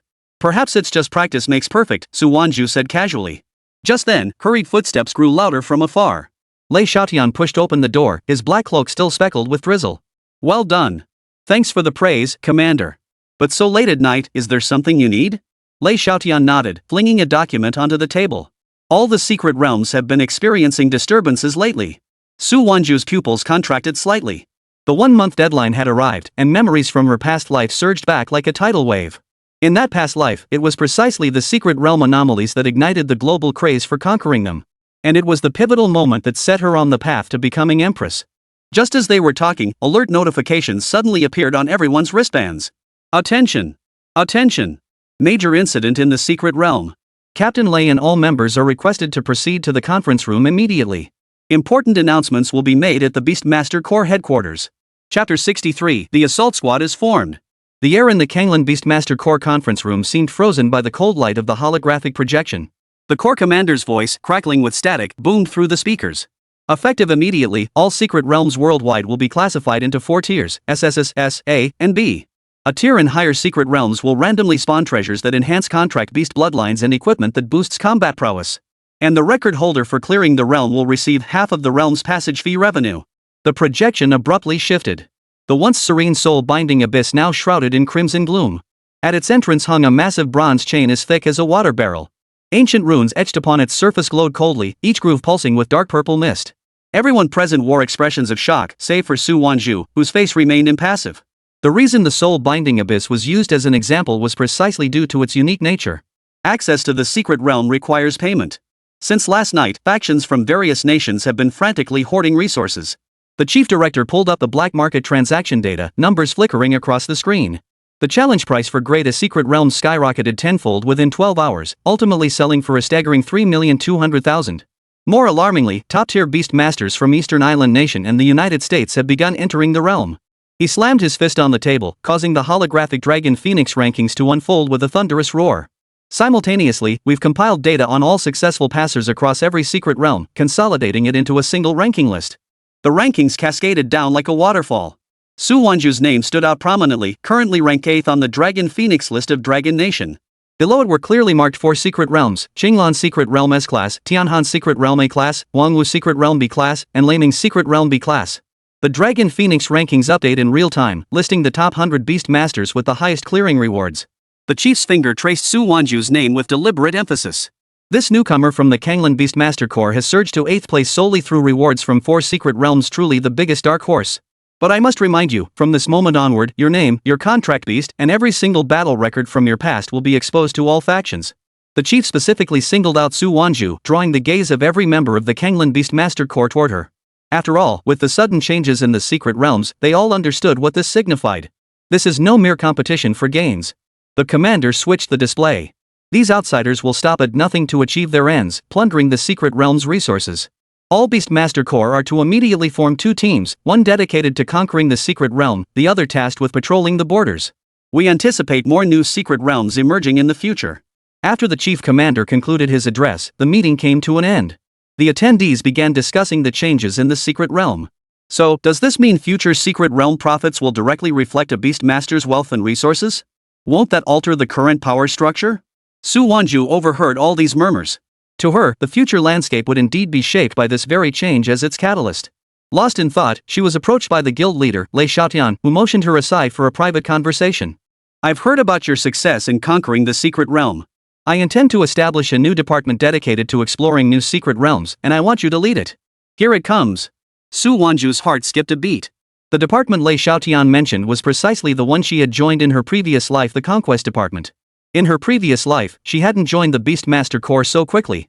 It wasn't until her senior year, after demonstrating exceptional performance, that she was recruited early into the Kanglan Beastmaster Corps. By then, the Conquest Department already existed, and that was the department she joined. From that point onward, new secret realms began appearing in great numbers across the world. Within Dragon Nation, both Beastmaster Corps and individuals relentlessly tackled these new realms, vying for first-hand resources. She never imagined she would become the first ever head of the Conquest Department. All right. I accept. Su Wanzhu agreed without hesitation. After all, this was the most crucial turning point on her path to becoming empress. Moreover, every Beastmaster guild in the nation except for the Kanglan Beastmaster Guild would establish their own Conquest Department. Soon, Lei Xiaotian confirmed the establishment of the Conquest Department, with Su Wanzhu directly appointed as its head. Beyond Su Wanzhu as the leader, several team members were needed. 3 would be like Su Wanzhu, primarily responsible for conquering the secret realm. 2 members from the intelligence department would gather intelligence on the secret realm, and 1 from logistics would handle information relay and miscellaneous tasks. To allow Su Wanzhu to focus entirely on dungeon exploration, Lei Xiaotian instructed that she would have complete authority over team selection. Can they be from outside the Kanglan Beastmaster Corps? Su Wanzhu inquired. Absolutely. Following their previous 2 missions and Su Wanzhu's selection as the 8th-ranked member of the Dragon Phoenix list, Lei Xiaotian granted her considerable authority. Anyone you select who joins the Conquest Division will be considered part of our Kanglan Beastmaster Corps. Thus, the Kanglan Beastmaster Corps' Conquest Division was formally established. However, Su Wanzhu envisioned renaming it the Strategy Squad. Since she could select members at her discretion, several outstanding candidates immediately came to mind. Xiao Mo. Let's go. We're heading out.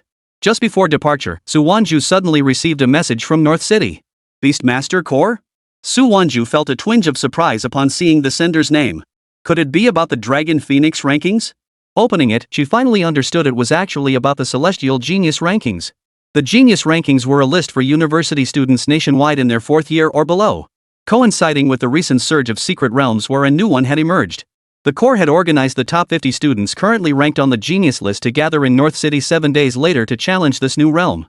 Moreover, this new realm had already been classified as an A-grade secret realm. We're already on the Dragon Phoenix list. Isn't participating in this Genius list event kind of like bullying us? Lin Mo glanced at the message and asked. Su Wanzhu chuckled, a new secret realm? Who wouldn't want more secret realms right now? Since a new realm had appeared and she was part of the attending was a given. Right now, the most important thing was to assemble her team. The first person she needed to find was Qiu Ran, the captain of the she'd been part of in her previous life. However, Qiu Ran was not currently part of the Kanglan Beastmaster Corps, but at Huayao University. As soon as Su Wanzhu, clad in the Kanglan Beastmaster Corps uniform, stood before the gates of Huayao University, she was met with stares from a crowd of students. It's someone from the Kanglin Beastmaster Corps. She looks so young, probably our age. That's probably Su Wanzhu. I heard the Kanglin Beastmaster Corps recruited several people during the provincial competitions earlier, all freshmen from Tian province. Just then, a woman approached Su Wanzhu. Team member Su. It was Gucci, with the wind spirit butterfly perched on her shoulder, waving to Lin Mo. Mo. Long time no see. Gucci waved at Lin Mo as well. Team member Su, what brings you here? Looking for someone? Gucci asked warmly. Yeah, I'm looking for someone named Qiu Ran. Hearing Qiu Ran's name, Gucci was visibly startled. You mean Senior Qiu? She? Gucci paused abruptly, then whispered, Senior Qiu hasn't been around for days. I heard something happened at her home. Chapter 64, Reunion, Identity Swap. You know her? Su Wanzhu raised an eyebrow. Gucci nodded vigorously, her eyes sparkling. Senior Qiu Ran is a legend at our school. A space element talent awakener who solo cleared, what they call a B-rank secret realm now during her freshman year. If it weren't for her family's financial struggles, she would have been specially recruited by the Beast Taming Guild during her junior year. She lowered her voice. She hasn't been to class these past few days. I heard her uncle and aunt suddenly fell gravely ill, and the medical bills are astronomical. Su Wanzhu's heart stirred. In her previous life, she had indeed met Qiu Ran in the strategy department, but she never delved into her past. Where does she live? I know. I can take you there. Senior worked off campus before. I delivered materials to her once. They passed through an old residential building and arrived at a weathered apartment door. No one answered when she knocked. Su Wanzhu tried pushing the door and it swung open on its own. The interior was dimly lit, filled with the pungent smell of medicine. Qiu Ran was crouched by the bed changing an elderly patient's dressing. Hearing the noise, she whipped around, bloodshot eyes wide. Who are you? She wore a faded t-shirt with frayed cuffs, bearing no resemblance to the formidable figure Gucci had described. I'm Su Wanzhu from the Kanglin Beastmaster Corps. Su Wanzhu got straight to the point. I'd like to invite you to join my expedition team. Qiu Ran froze, glancing at the badge on Su Wanzhu's chest, then at Lin Mo standing behind her. She gave a wry smile. Team leader Su must be joking. I can't even afford tuition right now. How could I possibly think about joining a Beastmaster Corps? How much does it cost? Su Wanzhu asked directly. This question left Qiu Ran speechless. Just as he was about to answer, Gucci suddenly interjected, no matter the cost, my family will cover it. Huh? Qiu Ran looked at Gucci in disbelief. Don't believe me? I'm Gucci. My dad is Gu Mingyuan. Qiu Ran's eyes widened. Your father is. That's right. Half the hospitals in Huayao City belong to my family, so we can easily waive your fees. Gucci declared, lifting her chin. But why would you help me? Qiu Ran remained wary. Because she wants you to join some strategy team or something. She's my benefactor too. Gucci made it sound perfectly reasonable. Finally, Qiu Ran said, fine.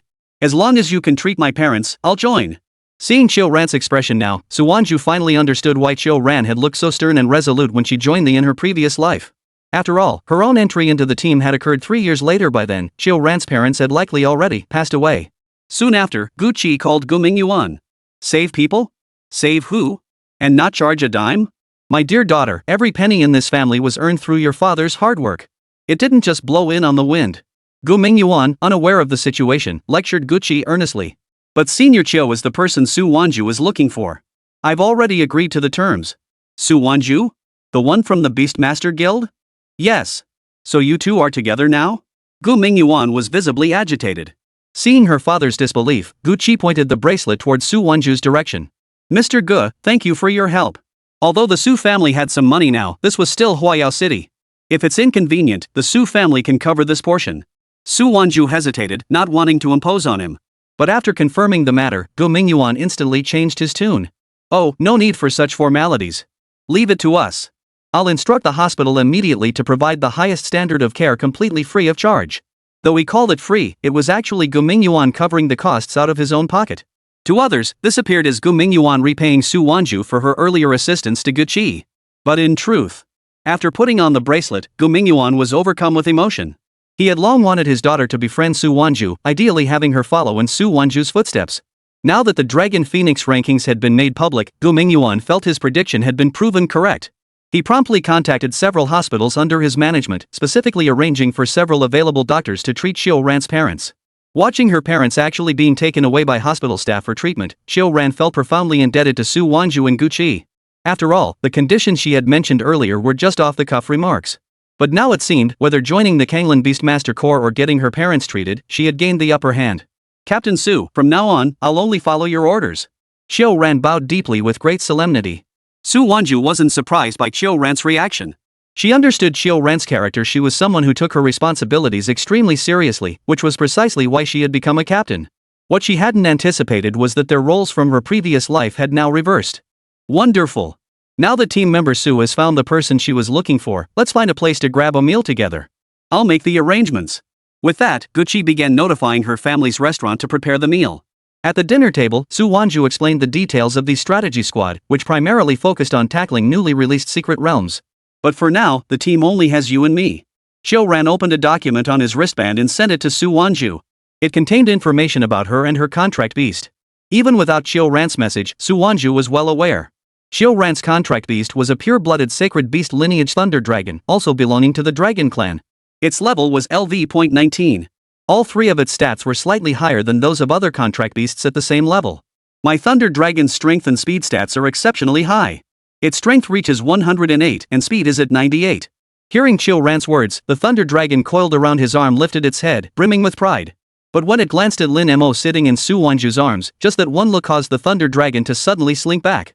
This left Xiao Ran looking at Lin Mo with some puzzlement. Captain, your contract beast. Su Wanzhu smiled. This is Xiao Mo. He's a panda, level 11, with no elemental attribute. No attributes? Hearing this, Gucci and Xiao Ran both gasped in shock. After all, they'd heard tales of Su Wanzhu and her contract beast's exploits. But they never imagined it would be elemental-less. After all, an attribute-less contract beast was just an ordinary beast. Xiao Mo is a bit special. His strength stats are exceptionally high, which is why he's like this. Su Wanzhu's explanation was simple, but for the two girls, it was incredibly difficult to comprehend. It completely shattered their worldview. Team leader Su, since your team still needs members, could I join? Gucci looked at her with eager anticipation. I know Ling Dai is low level now, but I can handle logistics support instead of participating in raids. With my family's resources, it's totally doable. Before Su Wanzhu could finish, Lin Mo interjected, your family is just super rich in Huayao City, right? Gucci shook her head. The Huayao City businesses were founded by my father, but there's also my mother's family's side. Gucci, we're the same age, I'm just a few months older. Stop calling me squad leader Su. Call me Sister Su instead. Sure thing. Sister Su, you might not know this, but my mom's family is also very wealthy, just not in Huayao City, but in Shu City. Shu Cheng? Wealthy? What's your mother's name? Her surname is Lu. Shucheng Academy was founded by my great-grandfather, and my mother is the current dean, though I'm not exactly sure how wealthy she is. Whoa! Shucheng Academy's dean, Lu Rong. I saw that woman during the Tianhai Academy entrance exams. And it said that both Shucheng Academy and the Shucheng Tianfu Beastmaster Corps belong to the Lu family. Moreover, Shucheng Academy ranks among the top 3 academies nationwide. Huayao University ranks 12th nationally, while Tianhai Academy holds 10th place. The Lu family's holdings extend far beyond academies and Beastmaster Corps. They own nationwide corporate chains. This isn't just about being rich. Then, why are you attending Huayao University? Chapter 65, The Strategy Team's First Challenge. Well, Gucci visibly squirmed with embarrassment. It turned out her parents were both business titans who couldn't stand each other, so they competed fiercely in the commercial world. Lu Rong built her empire in Shucheng, while Gu Mingyuan established his in Huayao City. Though they were business rivals, their relationship remained solid. Gucci grew up in Shucheng, but later, due to Lu Rong's work commitments, she had less time to care for her, so Gu Mingyuan took over. Regarding her entrance exam results, Lu Rong refused to use family connections to get Gucci into Shucheng Academy. Gucci gained admission to Huayao University solely on her own exam scores. But Ling Dai was the spirit I contracted in Shucheng's abyssal forest to bring along for the entrance exams. Hearing this, everything finally clicked into place. But Gucci, being a logistics officer, isn't just about having money. Logistics isn't merely about distributing resources within the team, it's more about acting as a leader. The squad has 3 parts, 4 combatants responsible for clearing the secret realm, 2 intelligence officers tasked with gathering intel, and the logistics officer who must coordinate and analyze all intelligence before relaying it to each member. In other words, the unique aspect of the expedition team is that it functions like a miniature Beastmaster Corps. Sister Su, I know my current strength isn't enough to join the assault squad, but I'll work hard to prove myself. How about giving me a spot as a reserve? Plus, my wind spirit butterfly is unique. Though she's only LV.2, she possesses a symbiotic skill, shared vision. She can share her field of view with me. Vision sharing means the spirit beast instantly transmits everything it sees to its tamer. This skill isn't rare, many spirit beasts possess it. However, for a level 2 contracted beast to possess such an innate skill was quite rare. Upon hearing this, Su Wanzhu suddenly recalled someone from her past life. She didn't know the person's name, but she knew they came from an extremely wealthy family and possessed a very unique contract beast. It was precisely because of this contract beast that they gained the ability to single-handedly rival half of a Beastmaster squad's support personnel. She'd also heard that this person's contract beast had suffered trauma early on, which otherwise would have made its abilities even stronger. Comparing the two, could it be Gucci? But Su Wanzhu couldn't jump to conclusions just yet. Alright, you'll join our assault squad as a temporary support member, essentially a reserve for the Beastmaster Corps. Your permanent status will depend on your future performance. Yay! Gucci cheered, raising both hands in delight. Even being a reserve member made her incredibly happy. Captain, how should we select the other members? Wouldn't it be better to choose from within the Beastmaster Corps? Xiao Ran asked. Not necessarily. I have better candidates in mind, though we won't need an intelligence officer for now. If anyone possessed more intelligence than this reincarnated individual, it could be said there was absolutely no one. Just then, Su Wanzhu received a message. Even Lin Mo couldn't see the content of the message, but he noticed Su Wanzhu flash a faint smile after reading it. We've eaten enough. Let's go find our fourth member. Gucci, you have a task. Head back now and prepare the necessary supplies. Tomorrow, we're heading out to conquer the first secret realm. Huh? So soon? Was that just now about a new secret realm? Gucci was utterly astonished. Su Wanzhu offered no explanation, simply stating, the secret realm will take about 2 days to conquer. Prepare supplies for 2 days. Yes, Captain. Gucci immediately acknowledged the order. Su Wanzhu and Xiao Ran then set off to find the fourth member. Are we looking for another combat member next? Xiao Ran asked. Exactly. This person had already been decided in Su Wanzhu's mind. But we're tackling the new secret realm tomorrow. Shouldn't we wait until the final combat member is confirmed? Su Wanzhu smiled. The final combat member has already been decided. He just won't be appearing yet. You'll meet him when the time comes. Then who is this third combat member? You know this person, Meng Xiaoyi. What? At the mention of Meng Xiaoyi's name, Xiao Ran froze in place. Su Wanzhu, however, showed no surprise. She knew full well that Xiao Ran and Meng Xiaoyi were acquainted. Not only did they know each other, but there was also a very subtle emotional connection between them. This was something she had discovered after joining the strategy department in her previous life. Like Xiao Ran, Meng Xiaoyi was a senior at Huaya University. However, Meng Xiaoyi was currently interning in the reserve unit of the intelligence department within the Kanglin Beastmaster Corps. Xiao Ran seemed somewhat reluctant, but he still followed Su Wanzhu to the Kanglin Beastmaster Corps headquarters. Hello, Director Su. At present, there was no one in the entire Kanglin Beastmaster Corps who didn't know Su Wanzhu, the head of the strategy department. As for the strategy squad, according to Su Wanzhu's vision, it was the strategy department's first squad. Thus, she served both as the department head and the captain of the first squad. This division of roles was identical to the one Xiao Ran had implemented in his previous life, designed to streamline management of subsequent members. On the way to the intelligence department, they encountered two familiar faces. They were Lu Meyer and Li Youwei, both hailing from Tian province like Su Wanzhu. Su Wanzhu. Lu Meyer greeted her cheerfully, while Li Youwei maintained her usual impassive expression. Though they had once been rivals with Su Wanzhu, her growth had been too rapid. She was now completely out of their league. After a brief chat, Su Wanzhu learned that the Kanglin Beastmaster Corps was establishing a branch in Tian province. Both Lu Meyer and Li Youwei had applied to become Beastmaster Corps inspectors in Tianhu City. After Su Wanzhu left, Lu Meyer remarked, "We couldn't beat her before, and now we'll never stand a chance." The memory of their fierce rivalry atop the soul-binding abyss made Lu Meyer chuckle. Are you still jealous of her? Lu Meyer turned to Li Youwei beside her. Li Youwei shook her head. She's essentially left Tian province now. With her gone, I'll be the top freshman. Nothing to be jealous about. Put. With me around, you think you can be top freshman? Besides, next year you won't even be a freshman anymore. Li Youwei replied, that's still a year. My goal has always been this. At the same time, at the headquarters of Tian Liang Group. In Guming Yuan's office, his secretary entered. Mr. Gu, the young miss requested an urgent transfer of some items from the warehouse, but without your authorization documents, it's difficult to arrange. Gu Mingyuan remained unresponsive, his gaze fixed on his desk. It's just 2 bags of contract beast rations. Tell her to take them. But, it's not 2 bags. It's 2 days' worth for 3 contract beasts, plus food for 5 people. What? Gu Mingyuan snapped his head up. A similar incident had occurred before Gucci and her classmates had used such supplies to hire a beastmaster to escort them, still students at the time, into the secret realm for fun. This was serious. He had to get to the bottom of it. Just as he was about to contact Gucci, she arrived herself. She held a document in her hand, waiting for his seal. What are you doing? Gu Mingyue frowned. Conquering the secret realm, of course. Conquer the secret realm? You're only a freshman. And your school hasn't had any such activities lately. Gucci didn't get angry at all. Instead, she proudly pulled out the reserve badge Su Wanzhu had given her. Watch this. I'm now a reserve member of the Kanglan Beastmaster Corps' Conquest Division. The moment Gu Mingyuan saw the badge, he shot up from his chair. It really is a reserve badge. What's going on? Chapter 66, Hey? Why should I listen to her?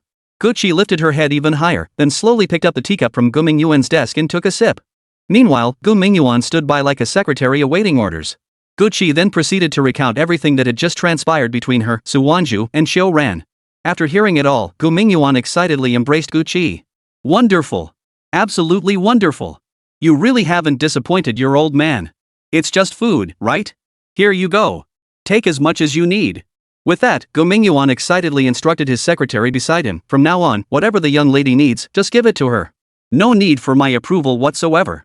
At this point, Gu Mingyuan seemed to realize something was still amiss and added, oh, and no one is to question the young lady's reasons. Anyone who dares to delay her affairs will be out of a job tomorrow. No one could fathom why Gu Mingyuan was so agitated. His relationship with his wife, Lu Rong, was indeed solid, but the two families had always been somewhat at odds. The Lu family believed that since the Gu family were all business people, they couldn't properly raise Gucci. And since Gucci hadn't even made it into the top 10 universities nationwide in her college entrance exams, Gu Mingyuan had always harbored a grudge about it. Now that his daughter had become a reserve member of the Kanglan Beastmaster Corps and was close with Su Wanzhu, it meant she'd already set one foot through the Corps' gates. When he next met his wife's family, let's see who dared say he couldn't raise his daughter properly. Besides, among the nation's many Beastmaster Corps, there was a clear hierarchy. The Kanglan Beastmaster Corps from the 3 southeastern provinces ranked among the top 5 nationally, no less prestigious than the Shu City Beastmaster Corps.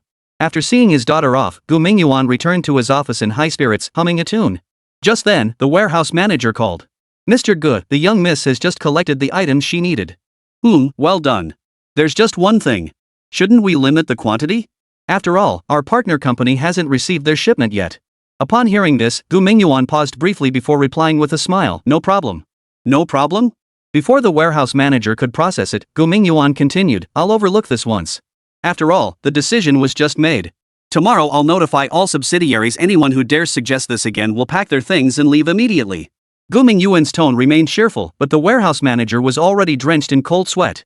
Oh, and if the Su family in Tianhai City has any requests, ship immediately. If this warehouse can't handle it, pull stock from warehouses nationwide.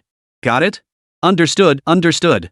Over at the Kanglan Beastmaster Corps, Gucci had already arrived with the prepared items to meet Su Wanzhu. Su Wanzhu and Xiao Ran were seated in the lounge, waiting for the reserve training session to conclude. Lin Mo lay resting nearby. Su Jia, this is the Intelligence Department's reserve unit. Aren't you looking for combat personnel? Gucci asked, puzzled. Su Wanzhu smiled. Exactly. The person I'm looking for is right here. He's not suited for the intelligence division. As she spoke, she deliberately glanced at Xiao Ran beside her. Just then, Ling Feng approached. Director Ling? Su Wanzhu didn't rise, but Xiao Ran and Gucci both hurriedly stood up and bowed. Ling Feng was the head of the combat division of the Kanglan Beastmaster Corps, a man who led from the front lines. Moreover, in Huayao City, there was no one who didn't know Ling Feng. Ling Feng waved his hand dismissively. Since Director Su recruited you, you're all family now. As he spoke, Ling Feng turned his gaze toward Su Wanzhu, as if he had something to say. After the two left the lounge, Ling Feng remarked, Chen Kang's people came to see Zhang Mingde. It turned out that just moments ago, someone claiming to be a relative of Zhang Mingde had come to visit him, but they were clearly agents of Chen Kang. Their conversation sounded perfectly normal, Ling Feng said, pulling out the recording for Su Wanzhu to listen to. And Zhang Mingde confessed to everything he did, taking full responsibility for his crimes. After listening, Su Wanzhu stated, then we needn't concern ourselves. As for the recording of the earlier conversation, it surely contains other information. Have the intelligence department cooperate with the investigation. Agreed. After Ling Feng left, he suddenly stopped in his tracks. Something's not right. Even though she's a minister now, why am I so obedient to her? We're both ministers, why should I? With that thought, Ling Feng instinctively straightened his posture and continued walking. Over at Chen Kang's side. Brother Chen, I've translated everything Zhang Mingde said. Chen Kang opened his wristband and saw the display, unexpected discovery. The medicine has upgrade effects. Just increase the dosage. Reading this, Chen Kang immediately stood up and asked, is this really what Zhang Mingde said? The contact with Zhang Mingde was from the former Firewolf Beastmaster Corps Intelligence Division. It's accurate. Great. This is a major breakthrough. Chen Kang began contacting people through his wristband, reproduce another batch of the medicine. Send people to search for materials in all the secret realms. Bring Zhao Tianyang here. I have a mission for him. Soon, Zhao Tianyang arrived before Qin Kong. Zhao Tianyang, since you left Tianhai with your family, have you ever wanted to go back? Hearing this, Zhao Tianyang immediately looked up. Yes. Of course I do. Then I need you to do something. If you can destroy the Su family's supply chain, I won't just let you return to the Su family, I'll make your Zhao family Tianhai City's largest supplier. Really? What exactly do you need me to do? Chen Kong smiled. The Su family currently sources their medicinal ingredients primarily from 2 secret realms near Tianhai City. You take your people into those realms. Whenever you encounter members of the Su family, find a way to drive them away and take the medicinal materials. This will disrupt the Su family's potion supply, inevitably angering their partners. Once trouble strikes the Su family, Su Wanzhu will surely emerge. Once Su Wanzhu shows up, you won't need to worry about the rest. Qin Kong still believed that the large white gold treasure sphere Zhao Huasheng had possessed was in Su Wanzhu's hands. It must be retrieved. Understood. I'll handle it immediately. As deputy leader of the Firewolf Beastmaster Corps, Qin Kong couldn't simply confront Su Wanzhu at the Kanglin Beastmaster Corps and demand the large white gold treasure sphere outright. He had to force Su Wanzhu to come to him for negotiations. The bargaining chips? He could create them however he pleased. Could an 18-year-old girl possibly stand a chance against him? Within the Kanglin Beastmaster Corps, the reserve training session for the intelligence division had concluded. Meng Xiaoyi, someone's here to see you. Come out, the training instructor called out. Coming. Gu Qi, standing in the lounge, spotted a bespectacled, exceptionally handsome young man running toward her. Surprised, she exclaimed. Su Jia, isn't he Meng Xiaoyi, the senior from Huayao University? After saying this, Gu Qi unconsciously glanced back at Xiao Ran, who had turned his head away, seemingly unwilling to acknowledge knowing the person. So you know him too? Su Wanzhu suppressed a smile. Gu Qi nodded vigorously and whispered, this is common knowledge at Huayao University, and besides. Gu Qi stopped mid-sentence, catching Xiao Ran's gaze filled with murderous intent. The lounge door swung open. Meng Xiaoyi smiled, hello, everyone. May I ask? Ha? Meng Xiaoyi's eyes suddenly widened in excitement. Xiao Ran. You're here too. Xiao Ran, however, looked extremely reluctant. You, don't come over. Don't be so shy. We grew up together since we were kids, what haven't we seen? Ha? Lin Mo's eyes snapped open. Holy. Major gossip.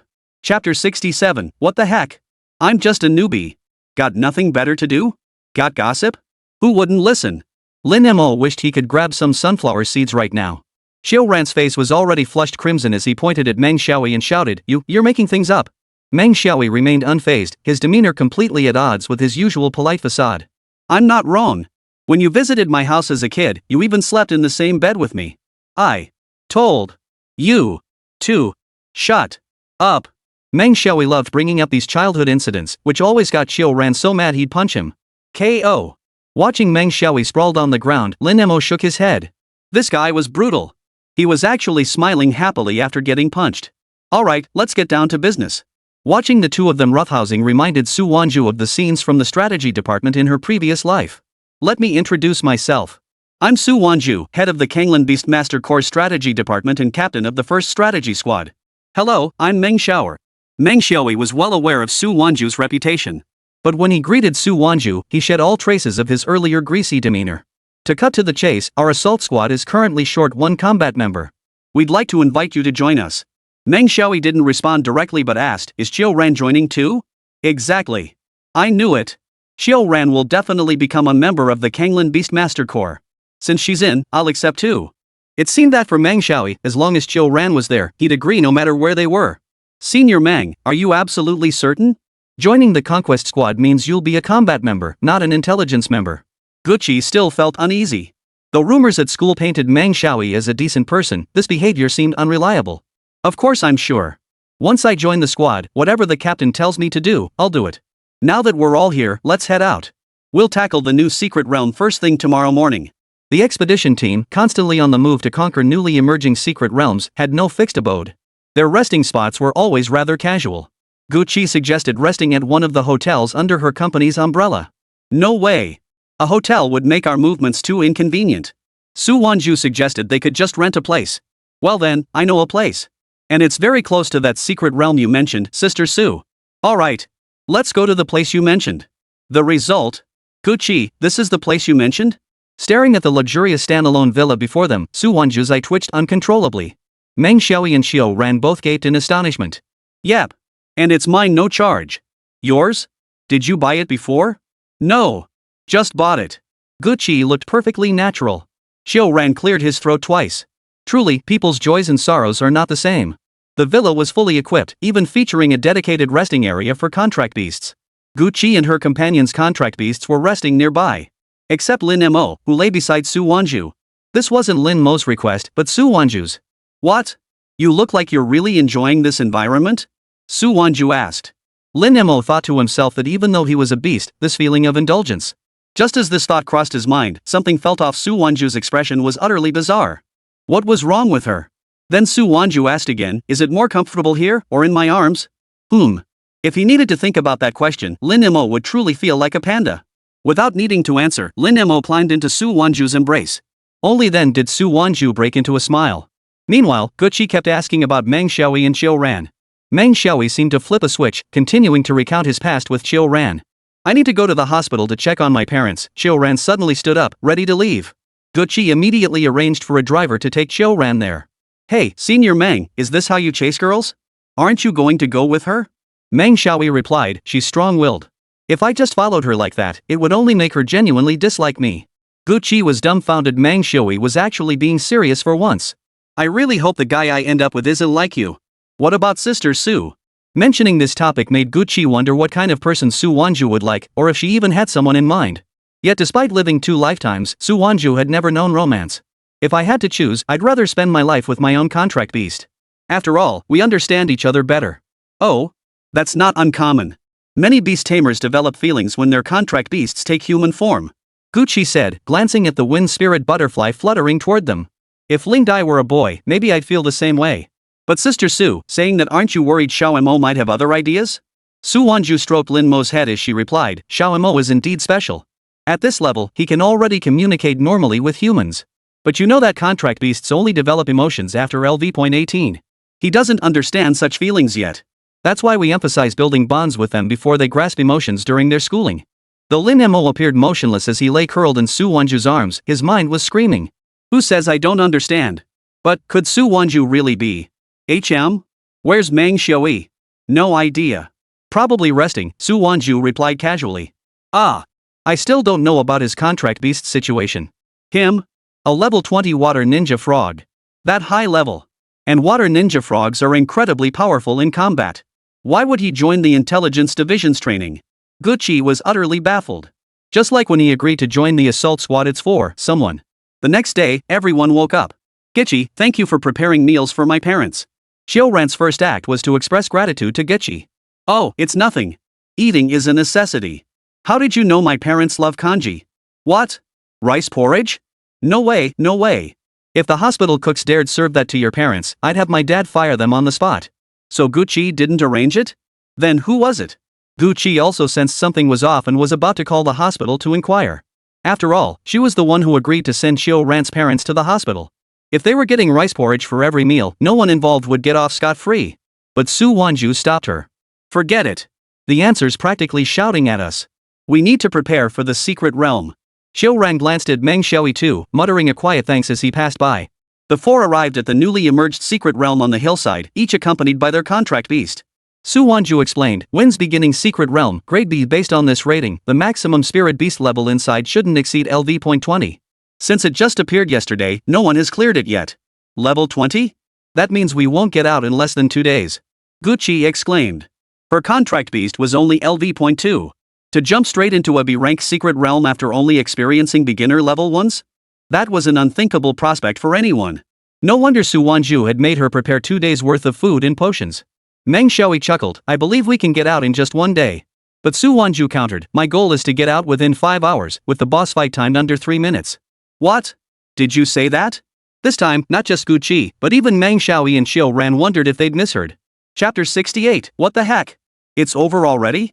But Su Wanzhu didn't elaborate much. Instead, she took out the prepared money and placed it at the entrance to the secret realm. The challenge fee for a B-rank secret realm was 20,000 yuan per person. For 4 people, that came to 80,000 yuan. However, once a beastmaster enters the secret realm, the value of what they can bring out depends entirely on their luck. However, the items dropped by the secret realm boss are undoubtedly the most valuable treasures within. If B-rank secret realm tickets cost this much, then a rank and S rank must be even more expensive. Xiao Ran suddenly realized that without Su Wanzhu, given his family's circumstances, he'd likely never have the chance to enter a B-rank secret realm in his lifetime. At that moment, Su Wanzhu interjected, besides the 4 main types of secret realms, there's also the novice secret realm. Clearing it doesn't cost anything, but the items inside aren't particularly valuable either. At this point, Su Wanzhu stopped speaking. Because in the days to come, more and more beast masters, lacking funds, would have no choice but to try their luck in the novice secret realm, searching for treasures they could sell. Once they had money, they would venture into higher-level secret realms. Before long, the group had entered the Wind's beginning secret realm. Wow! What luck, there's a treasure chest over there. Gucci pointed to a red chest hidden behind some rocks nearby. But she didn't go to open it. After all, they were now a team, and every action they took had to follow Su Wanzhu's orders. It's fine, go ahead and open it. Su Wanzhu walked over as well. Though she'd never visited this secret realm before, Su Wanzhu knew precisely where the B-rank boss resided, right at its very center. Meanwhile, besides Su Wanzhu's team, many others had formed groups to tackle this new secret realm.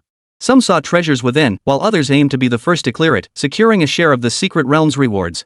Su Wanzhu's group continued advancing toward the center. For the lower-level spirit beasts they encountered ahead, Su Wanzhu assigned Xiao Ran and Meng Xiaoyi to handle combat. Thunder Dragon. Thunderstorm. Water Ninja Frog. High-speed movement. These spirit beasts were all around level 8, making them easy pickings for the Thunder Dragon and Water Ninja Frog. After defeating certain spirit beasts, there was a chance a treasure chest would appear. There's a hidden sentry at the entrance, a wind attribute Shadowbug. Su Wanzhu pointed at the tiny black dots ahead. Xiao Mo, clear the way. Lin Mo took a deep breath and struck out with a fist. A flash of green light erupted and the black dot vanished. The barrier cracked open, revealing a narrow gap just wide enough for one person to pass through. Go! The moment they stepped into the secret realm, the ground beneath their feet suddenly collapsed. The entire land was shifting. Gray-black gravel formed a wind-eroded canyon, its walls dotted with spiral wind tunnels from which green streaks of light occasionally shot out. From those wind-eroded cavities, thick green mist billowed out, within which faint claw-like shadows flickered. It's the Windblade Leopards. No sooner had Su Wanzhu spoken than 3 green shadows lunged from the mist, their forepaws whipping out windblades. Gucci, distract them. Su Wanzhu sidestepped the attack, while Lin Mo charged head-on, slapping his palm directly at the Windblade Leopard's snout. A dull thud echoed as the leopard was sent flying backward. Gucci's wind spirit butterfly suddenly spread its wings, scattering fluorescent powder to obscure the rear's vision. Now! Meng Xiaoyi's water ninja frog formed seals with both hands, conjuring a water prison that instantly trapped the remaining panther. Keep moving forward. Su Wanzhu didn't seem phased, but Gucci trailing behind was utterly dumbfounded. Those were all level 12 Windblade Leopards just now, and they were all taken care of in the blink of an eye? The deeper they went, the stronger the winds grew. Whirlpools began erupting from the rock walls, spinning miniature tornadoes that instantly spun Gucci's wind spirit butterfly in place the moment it approached. The next second, all the wind holes simultaneously erupted with azure light, coalescing into a wind spirit beast shaped like a colossal wolf. Wind Howl Demon Wolf LV.18. The demon wolf opened its maw to inhale, then violently whipped its head, unleashing a hurricane of wind blades toward the group. Xiao Mo, break the wind. Before Su Wanzhu could finish speaking, Lin Mo had already leaped up like a cannonball, his fists tearing through the air as they slammed toward the demon wolf's forehead. Both the wind blade and the wolf were knocked to the ground, and then the treasure chest appeared. Su's sister, that's it? One punch? Gucci knew the legends surrounding Su Wanzhu and had heard of Xiao Mo's prowess. But this was the first time she'd witnessed Xiao Mo's power shatter even an elemental attack. Xiao Mo's stats are rather unique. You'll get used to it, Su Wanzhu explained. Passing through the wind-eroded gorge, a forest of wind-eye stones appeared ahead. Coiled around the central stone pillar was a colossal serpent covered in wind-scale armor. Its head bore a pair of falcon-like wings, and its forked tongue flickered with a piercing whistling sound. Boss battle activated. Boss, Windwing Celestial Serpent LV.22. It's a LV.22 boss. Gucci exclaimed. Earlier, while following Su Wanzhu and the others to fight monsters, her wind spirit butterfly had gained a level, but it was still only LV.3. Facing a boss of this level, she doubted she could be of any help. Simultaneously, the entire secret realm echoed with the challenge notification. Someone found the boss this quickly? Someone must have entered at dawn. Should we hurry? If the boss is defeated, everyone in the secret realm will be teleported out. No rush. You think the boss is some stray dog? It'll take hours to take down, and even then, victory isn't guaranteed. Su Wanzhu stared intently at the patterns on the sky serpent's wings. Its wings are the wind attribute core, while its body is poison attribute. Xiao Mo, you'll be responsible for binding its body. Meng Xiaoyi, have the water ninja frog attack its flanks. Xiao Ran, have the thunder dragon attack its front. Gucci, have the spirit butterfly distract its vision. The moment the orders were given, the windwing celestial serpent shot forward like an arrow released from its bowstring. With each flap of its wings, countless wind blades formed a hail of arrows. Lin Mo seized the moment to pounce onto the serpent's body, his fists pounding its scales like drums. The serpent, pained, coiled its body violently, binding Lin Mo tightly. Now! Su Wanzhu shouted. Water ninja frog. Use water cannon. Meng Xiaoyi commanded. The water frog's water cannon struck the bomb with precision. The explosive force, mixed with the water flow, instantly surged into the heavenly serpent's body. The heavenly serpent let out an agonized hiss as the wind patterns on its wings cracked with a sharp snap. Simultaneously, Xiao Ran commanded, Thunder Dragon. Use Thunder Fist. Thunder Dragon's fist, enveloped in powerful lightning, slammed toward the windwing heavenly serpent's face. Just as the windwing celestial serpent prepared to counterattack, Gu Qi shouted, Spirit Butterfly. Use wind-blown blossoms. Don't let it retaliate. Whoosh! A shower of pollen fell from both sides of the wind spirit butterfly. Boom! The wind wings shattered violently. Deprived of its wind attribute support, the celestial serpent's body slumped limply to the ground. Challenge success. Wind's first secret realm first clear, Su Wanzhu, Meng Xiaoyi, Xiao Ran, Gu Qi. First boss clear, 2 minutes 19 seconds. Secret realm will enter cooldown in 3 minutes. If it's a party, regardless of size, all names will appear above, and half of the subsequent rewards will be split evenly among them. It's over? Gu Qi, who am I? Where am I? What have I done? Chapter 69, Jingdu City Legends. Gu Qi's eyes widened.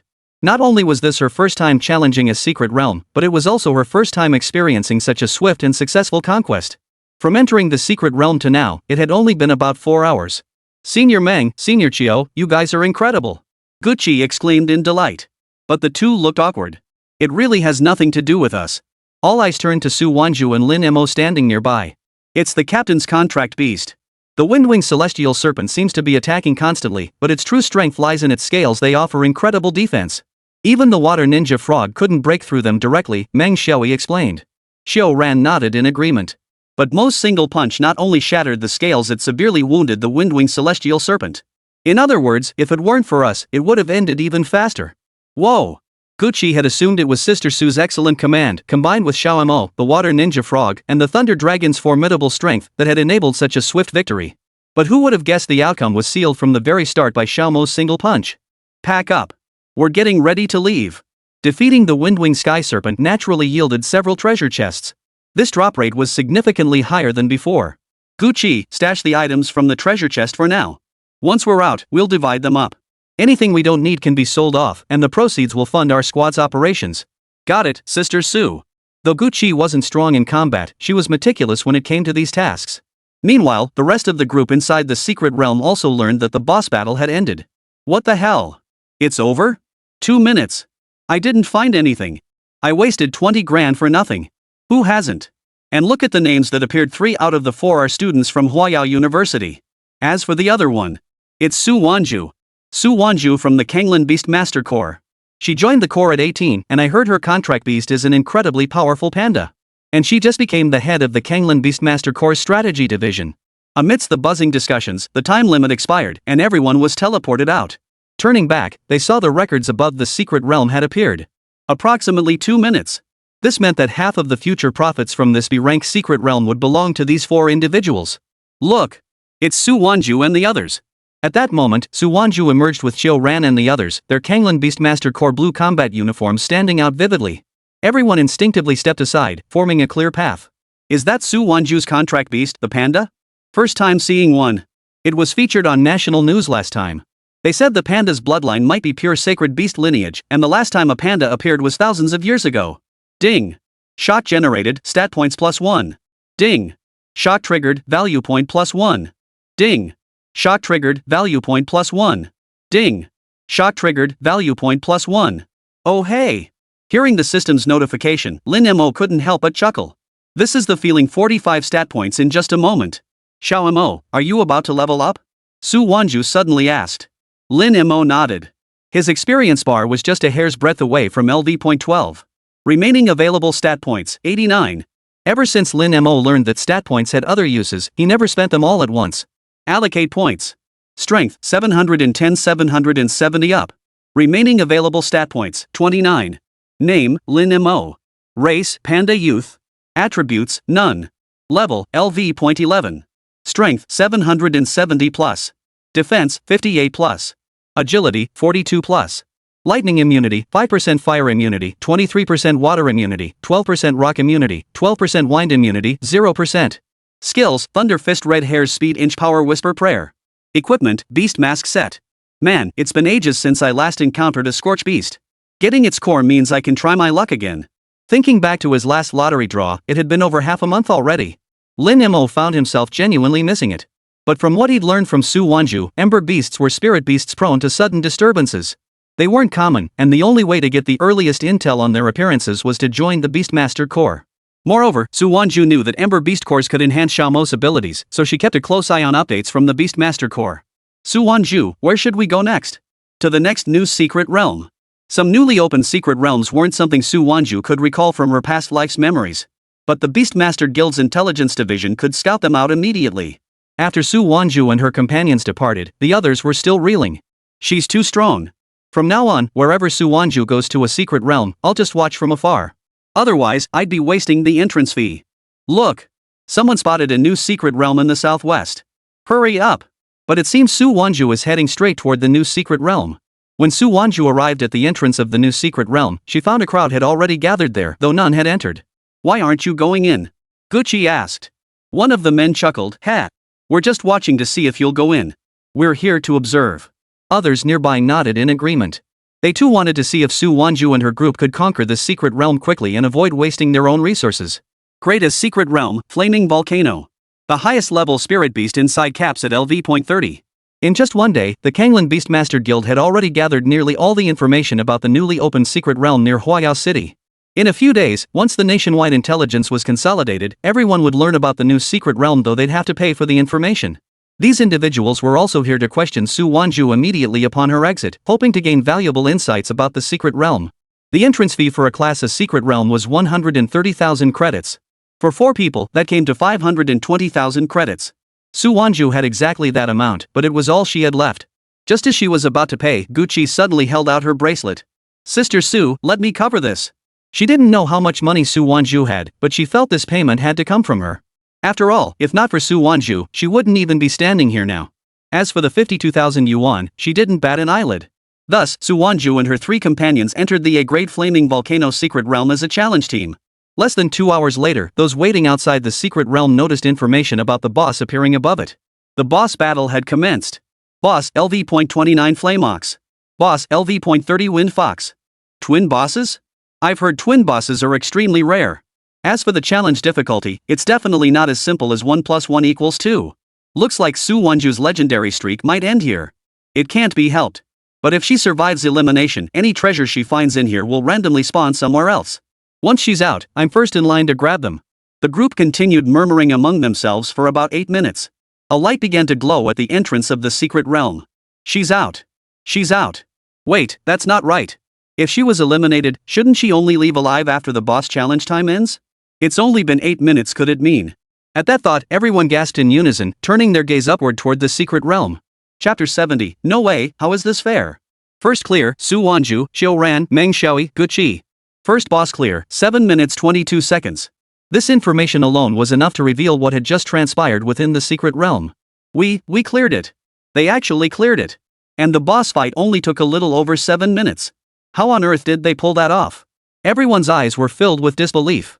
As for Guqi, Xiao Ran, and Meng Xiaoi, their expressions remained unchanged from when they emerged from the previous secret realm. Even though he remained strong and composed, his gaze never left Lin Mo. He's too strong. Little Mo is too strong. Facing a rare twin boss encounter. They had expected Su Wanzhu to lead them to a way to survive. But unexpectedly, Su Wanzhu seemed to have known all along, executing precise moves one after another. More importantly, it was still Xiao Mo, still just her fists. Clang, clang, clang, just a few punches and it was over. Not only that, but this time they also witnessed Lin Mo's beast-faced armor. Not only was it incredibly imposing, but its defense was absurdly high. The beast-faced armor boosted his defense stats by a percentage. In other words, the boss's ineffective attacks on Xiao Mo weren't solely due to the armor. It was because Xiao Mo's base defense stats were already exceptionally high. What's the Thunder Dragon's defense stat? Meng Xiaoi couldn't help whispering. 22, why? Xiao Ran replied. Meng Xiaoi pushed his glasses up. Your Thunder Dragon is LV.18. Among its 3 stats, defense is the lowest, but it's still 22. Similarly, a level 30 Firefox has the lowest defense among its 3 stats, yet it still hovers around 130. Xiao Mo's punch was clearly a skill captain's who called it inch power whisper.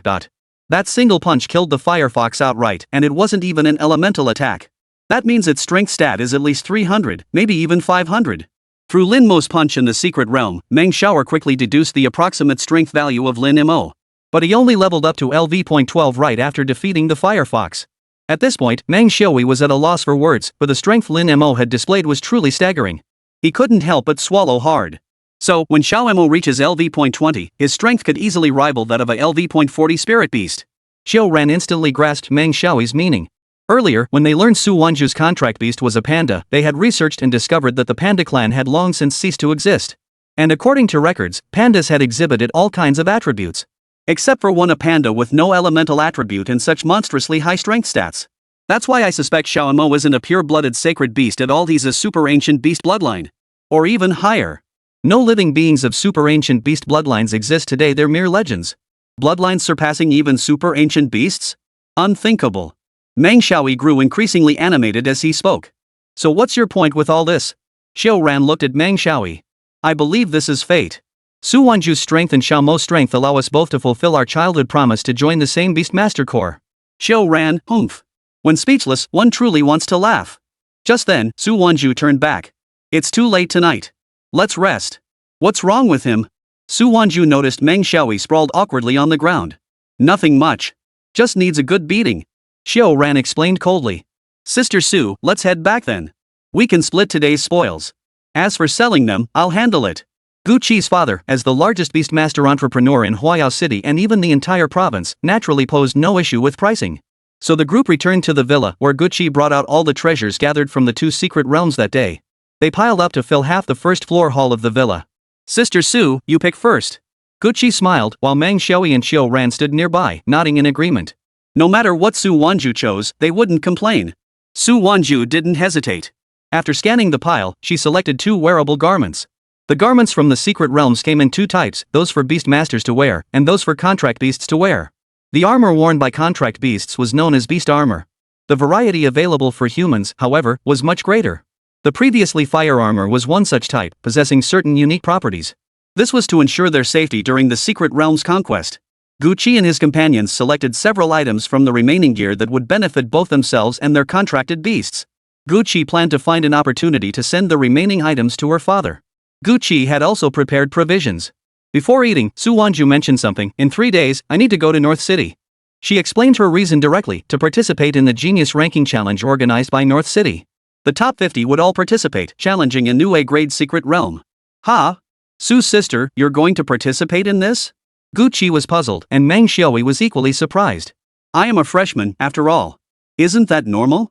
When Su Wanzhu asked, the 3 shook their heads in unison. As far as I know, the Genius Rankings are indeed all university students, but their strength is on par with Senior Meng and Senior Qiu. Sister Su, if you go, it's like an adult competing in a primary school race. Won't people say you're bullying them? After Gu Qi spoke, Meng Xiaoer added, Xiao Ran and I were on last year's Genius Rankings. She was 7th, I was 8th. Honestly. I feel like even if I won first place, it would be an insult to you and Xiao Mo.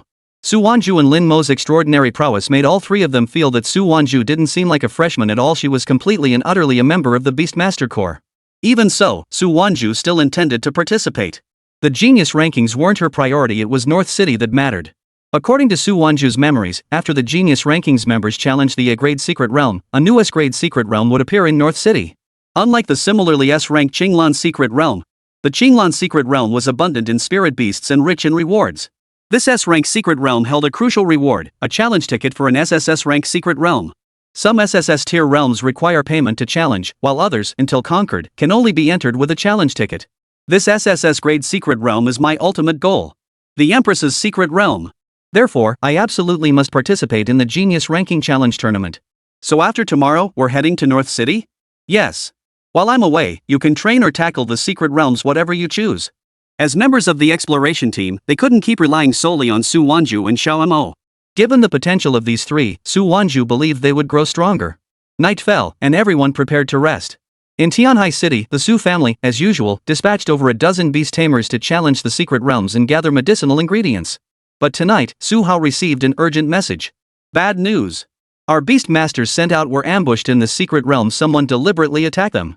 18 beast masters went out, but only 2 managed to escape back. Upon receiving the news, Su Hao sprang to his feet. Once the 2 survivors were brought back, he immediately questioned them. It was the Zhao family. They brought several unfamiliar beast tamers and deliberately ambushed us in the secret realm. All the raw materials were stolen. What? Su Hao's eyes widened. This was disastrous. The partners were waiting for the goods, and without the raw materials, there was no way to produce the potions in time. Chapter 71, My potion can level up. Bad for the brain. Notify everyone immediately. Block all exits from the secret realms. When those people emerge, don't let a single one escape. After issuing the order, Su Hao's face was etched with worry. If they entered the secret realm to capture those people, the realm was too vast, they might not even find them. Moreover, entering a B-level secret realm cost 20,000 per person. Sending everyone in would likely result in even greater losses. However, there was a time limit within the secret realm. After 2 days, they would be automatically teleported out. Just as Su Hao was making these arrangements, his wristband suddenly buzzed again. What is it? Master, someone requests an audience with you. Who? Zhao Tianyang. It's him. The entire Zhao family had been expelled from Tianhai City because of Su Wanzhu. And now this Zhao Tianyang dares to return. Soon, Su Hao received a message from Zhao Tianyang. He was invited to meet at a hotel once owned by the Zhao family, with Zhao even stating that Su Hao could bring as many people as he wanted. That Zhao Tianyang. Seeing her husband so enraged, Dan Tai Lan rose to accompany him. In the hotel private room, Su Hao had already arrived with Dan Tai Lan and 18 beast tamers trained by the Su family. Across from them sat only Zhao Tianyang and his father, Zhao Dong. The moment he entered, Su Hao pointed at Zhao Tianyang and shouted, "How dare you come back?" Zhao Tianyang, however, showed no sign of fear. He poured himself a cup of tea and said, "Calm down, brother Su. I did this to secure a way out." A way to survive? By blocking others' paths? That's just like you, Zhao Tianyang. Hearing this, Zhao Tianyang smiled, offering no denial. Brother Su, those raw materials are all in my possession now. The secret realm refreshes daily. I imagine you're eager to get them back, right? Seeing Zhao Tianyang's expression, Dan Tai Lan was about to explode, but Su Hao stopped her. Su Hao shot Zhao Tianyang a cold stare. What are your terms? Ha ha ha, my demands aren't high, just return what rightfully belonged to the Zhao family. What? Those were lost in a bet you lost back then, and now you want them back? Dan Tai Lan demanded loudly. Quite right. I did lose them. But so what? Zhao Tianyang lifted his head to face the Su family members. He intended to make unreasonable demands, never expecting Su Hao to agree. His goal was to cripple the Su family's business while waiting for news from Chen Kong. Zhao Tianyang, you don't seriously think I, Su Hao, won't touch you, do you? As Su Hao finished speaking, the 18 beast tamers behind him were already poised to act. Zhao Tianyang laughed. Go ahead if you dare. See if you can still get those raw materials. And from now on, whenever any of your Su family members venture into the secret realm, my men will follow. I'm barefoot, what can I fear from you, the well-shod? Su Hao's molars nearly ground to dust. That was the truly infuriating part. Zhao Tianyang had dared to have his men snatch the raw materials, proving he'd come prepared. In business, competition isn't the problem, it's the constant harassment that grinds you down. Even if they crippled Zhao Tianyang now, his men would simply continue their tactics. You couldn't possibly cram every beast tamer into a single secret realm. The raw materials gained would be completely disproportionate. Just as Su Hao was at a loss for what to do, someone suddenly pushed open the private room door. Who goes there? Seeing the caller ID, it was Jiang Hong, the contact person for Huayao City's Gu Corporation and secretary to Gu Mingyuan. Mr. Su, I'm Jiang Hong. Mr. Gu instructed me to contact you earlier. Gu Mingyuan's secretary. This left Su Hao and the others somewhat stunned. Whether it was the Su family or the former Zhao family, no matter how powerful they were, their influence was confined to Tianhai City. And Tianhai City was just one city within Tian province. But Gu Mingyuan was different. The Gu family's enterprises were based in the provincial capital of Hua province, and their businesses were nationwide chains. Their scale was entirely different from the Su family's holdings. Upon seeing Jiang Hong arrive, Zhao Tianyang was the first to rush over to butter her up.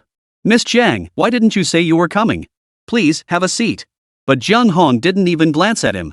Mr. Su, Mr. Gu sent me to inform you that whatever the Su family needs going forward, you can collaborate with Gu Enterprises. Jiang Hong had arrived earlier specifically to discuss business with Su Hao at Gu Mingyuan's request. But when she sent someone to find Su Hao, she was told he wasn't available. Just then, the sound of an argument drifted over from the next room, and Jiang Hong realized Su Hao was right next door. After speaking, Jiang Hong handed Su Hao a list. Mr. Su, this is a small token of Mr. Ge's goodwill. Everything will be delivered tomorrow. A token?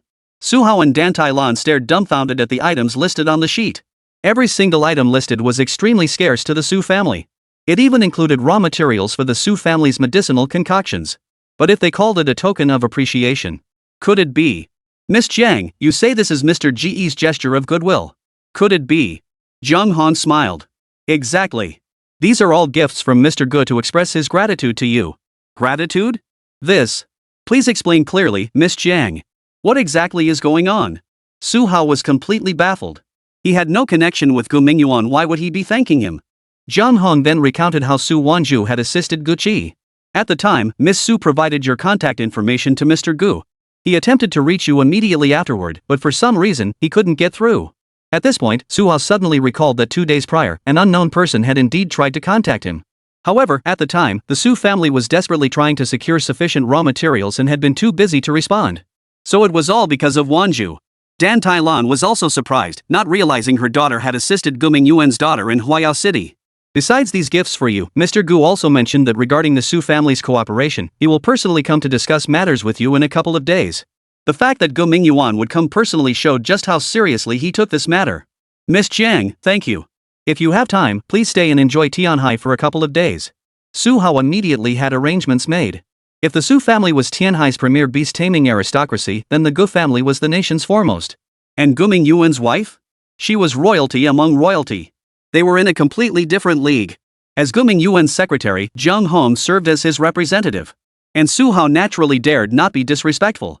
Moreover, among the items Gu Mingyuan had gifted, not only were the required raw materials provided, but there was a significant surplus. Coupled with the Gu family's reputation, there was simply no need to concern themselves with Zhao Tianyang's side. Thus, Su Hao led the Su family members and Zhang Hong away, leaving Zhao Tianyang and his son standing there dumbfounded. Dad! What do we do now? How could Su Wanzhu have this kind of connection with the Gu family? In Zhao Dong's initial eyes, Su Wanzhu was merely the spoiled daughter of a fallen family. But now it seemed Su Wanzhu had climbed to heights he himself could never reach. Zhao Tianyang clenched his fists tightly. This development rendered the task Shen Kong had assigned him utterly meaningless. Notify everyone to withdraw immediately. I'll report this to Chen Kong right now. Soon, Chen Kang's side learned of the situation. The Gu family? Hearing that Gu Mingyuan was involved, Chen Kong was somewhat surprised. Stay there with your men. I'll have some medicine sent over. With a high enough dose, this medicine can make contract beasts level up multiple times. By this point, Zhao Tianyang understood Chen Kang's intent. No matter what it took, the Su family would pay the price. Understood. Rest assured, I'll see it through. Zhao Tianyang thought to himself, if there really is medicine that can make contract beasts level up consecutively, then as long as he takes care of the Su family before Gu Mingyuan arrives, the mission will be accomplished. Chapter 72, The Real or Fake Panda King? After Su Hao had made proper arrangements for Zhang Hong, he also assigned 2 Su family beast masters to accompany her for the next couple of days as she toured Tianhai City. Honey, can you imagine what our daughter must have endured out there? Not only did she meet Gu Mingyuan, but she even managed to get him to owe us such a huge favor? Su Hao felt both proud and somewhat incredulous. Well, didn't Miss Jiang just explain? It's because our daughter helped Gu Qi. That may be the case, but I've heard Gu Mingyuan is all about self-interest. If that were the only reason, he'd just repay our daughter, he'd never go this far. Su Hao was a shrewd man and well aware of the Gu family's standing. Repaying an individual and repaying a family were entirely different matters. Stop overthinking it. Our daughter takes after me, Dan Tai Lan declared proudly. Hey! She takes after me, okay? Enough of that. I was thinking, once our daughter returns, perhaps we could go over there and take a look? You mean the Dan Tai family? Dan Tai Lan nodded. Su Hao said with a hint of concern, well, if we really go back, we should tell her about the situation. Otherwise, knowing her temperament, I'm afraid she might. On this point, the couple reached a consensus. Thank goodness for our daughter's situation, otherwise I really wouldn't know how to handle things. Erfeng also said yesterday that she needs to leave for a while because of something unexpected. In Huayao City, during the daytime, Su Wanzhu and the others had just finished eating and were preparing to tackle the next secret realm. Upon arriving at the entrance, they found a crowd already gathered. Yet no one had entered, all stood at the doorway, as if awaiting something. Look! It's Su Wanzhu and the others, they really came. I told you they would come. Well, looks like we'll have to wait until this secret realm is cleared before we can go in. These people had all come to the new secret realm hoping to strike it rich. But since news of Su Wanzhu had spread throughout the city, everyone feared that if they entered, Su Wanzhu might be inside too. If Su Wanzhu were to clear the realm again in record time, they'd be forcibly teleported out. So they all came to wait. Gu Qi, leveraging her extensive connections, had also heard about this. Upon learning this, Su Wanzhu instructed Guqi to inform everyone they could enter without worry. Ha! Su, aren't we speedrunning today? Having cleared 2 secret realms consecutively yesterday, the sudden change caught Guqi off guard. Su Wanzhu nodded. This secret realm is a bit special today. Though it's in a rank realm, the boss drops aren't great. Ha! You mean there could be drops better than the bosses? This time, Su Wanzhu merely smiled without answering. Guqi stared wide-eyed, her gaze brimming with admiration. Sister Su truly was exceptional, she even knew such secret intel. This A-rank Changshan secret realm was also one Su Wanzhu had accidentally discovered during her previous life. As for where that even better treasure lay within, she herself didn't know. It would require time to search for it. Compared to speedrunning to become a record holder, Su Wanzhu was far more eager to obtain this treasure herself. As for why she wanted others to enter too, it was because the treasure's appearance had a prerequisite: a certain number of people must enter the secret realm simultaneously. Soon after, everyone received a piece of news. Su Wanzhu's expedition team wasn't here to conquer today, they were merely training. So that's how it is. Now I can relax. We can go in and search for treasures. Hurry up. If you don't go soon, someone else will scoop up everything. One by one, they paid their fees and swiftly leaped into the secret realm. Su Jia, shouldn't we hurry in? What if someone snatches that treasure first? It won't happen. Su Wanzhu led Guqi and the others inside at a leisurely pace, brimming with confidence. But as soon as they entered, Su Wanzhu had Qiu Ran, Meng Xiaoyi, and Guqi stay behind to fight monsters as training. She herself sat nearby, cradling Xiao Mo, waiting patiently. After about 2 hours, a voice suddenly echoed through the secret realm. Boss battle initiated. Ha! Someone starting a boss fight? Could it be Su Wanzhu and the others? For a moment, everyone felt like they'd been tricked. But then, someone sent a message through their wristbands. Look, Su Wanzhu's team is right over their way out of the boss's range. So it's not Su Wanzhu's team after all. Then let's hurry up and search too. What if this team challenging the boss is also really strong? In an instant, everyone accelerated their search. Sister Su, someone's challenging the boss. What if they win? What then? Su Wanzhu replied, don't worry. Even if they win, they won't be able to leave. This Changshan secret realm was truly peculiar. Su Wanzhu still remembered feeling baffled when she first arrived here. A great secret realm where the record holder took over a day to clear. The boss battle alone had taken over 10 hours. Later, she learned the reason. Once you entered this realm, even defeating the boss wouldn't let you leave. The true way to clear it was to gather 8,000 people, at which point a hidden boss would appear. Only after defeating this hidden boss is the dungeon truly cleared. Otherwise, everyone trapped inside must wait 2 days for the mandatory teleportation out. However, the location of the hidden boss is randomly generated and unpredictable. So after leading them inside, Su Wanzhu had them rest on the spot.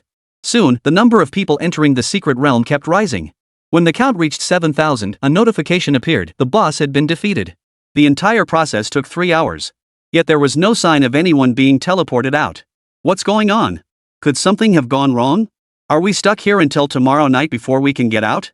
That'd be perfect, I haven't looted enough yet. Amidst the ongoing murmurs, the voice from the secret realm spoke once more. Number of people, 8,000. Hidden realm activated. It's here. Su Wanzhu sprang to her feet. Everyone, get ready. Instantly, 4 walls materialized around each person, enclosing them completely except for the open sky above. A dark figure flashed overhead. West side. Xiao Mo. Break through these walls. At Su Wanzhu's command, Lin Mo smashed the walls to pieces with 2 powerful punches, simultaneously helping Guqi escape. Qiu Ran and Meng Xiaoyi also emerged with their contract beasts. Quick, chase them! Su Wanzhu shouted. The group sped westward with their contract beasts in tow. They chased all the way to the foot of a mountain range, where they spotted a palm-sized glowing object ahead. What is that? An elf? Guqi noticed a humanoid spirit beast inside the light, along with a pair of elf-like ears. Su Wanzhu's eyes lit up as she declared, not an elf. It's Xuanfeng. Hidden boss battle activated. Boss, LV.1 Sun Wind. LV.1? Lower level than my wind spirit butterfly. Is it really the boss? But just as Guqi finished speaking, the glowing entity shot past Xiao Mo, the wind spirit butterfly, the water ninja frog, and the thunder dragon at breakneck speed before returning to its original position. Immediately after, Xuanfeng's form began to grow, transforming into the shape of the water ninja frog. Simultaneously, its level matched that of the water ninja frog exactly. Xuanfeng is unpredictable. It can transform into any contract beast within the boss's domain, replicating both their elemental skills and numerical stats. At that moment, Meng Xiaoyi suddenly remembered something, his expression turning horrified. What if he turns into Xiao Mo? Chapter 73, A Parting Gift. Xuanfeng, now in the form of the water ninja frog, hovered mid-air, enveloped in a cyan blue aura that was identical to Meng Xiaoyi's contract beast. Oh no! Before Meng Xiaoyi could finish speaking, Sun Feng suddenly thrust out his palm. A water column as thick as a bucket slammed violently into the ground, the signature skill of the water ninja frog. Xiao Mo blasted open. As Su Wanzhu's voice echoed, Lin Mo's fist already struck out, colliding with the water column and sending a skyward spray of droplets. But the next second, Xu Wenfeng abruptly transformed into the form of a thunder dragon. No! It can replicate multiple contract beast skills simultaneously. Xiao Ran urgently sent the thunder dragon forward to counter with matching attributes. Gu Qi's wind spirit butterfly flapped its wings, scattering fluorescent powder, only to be sliced in half by Xu Wenfeng's lightning blade.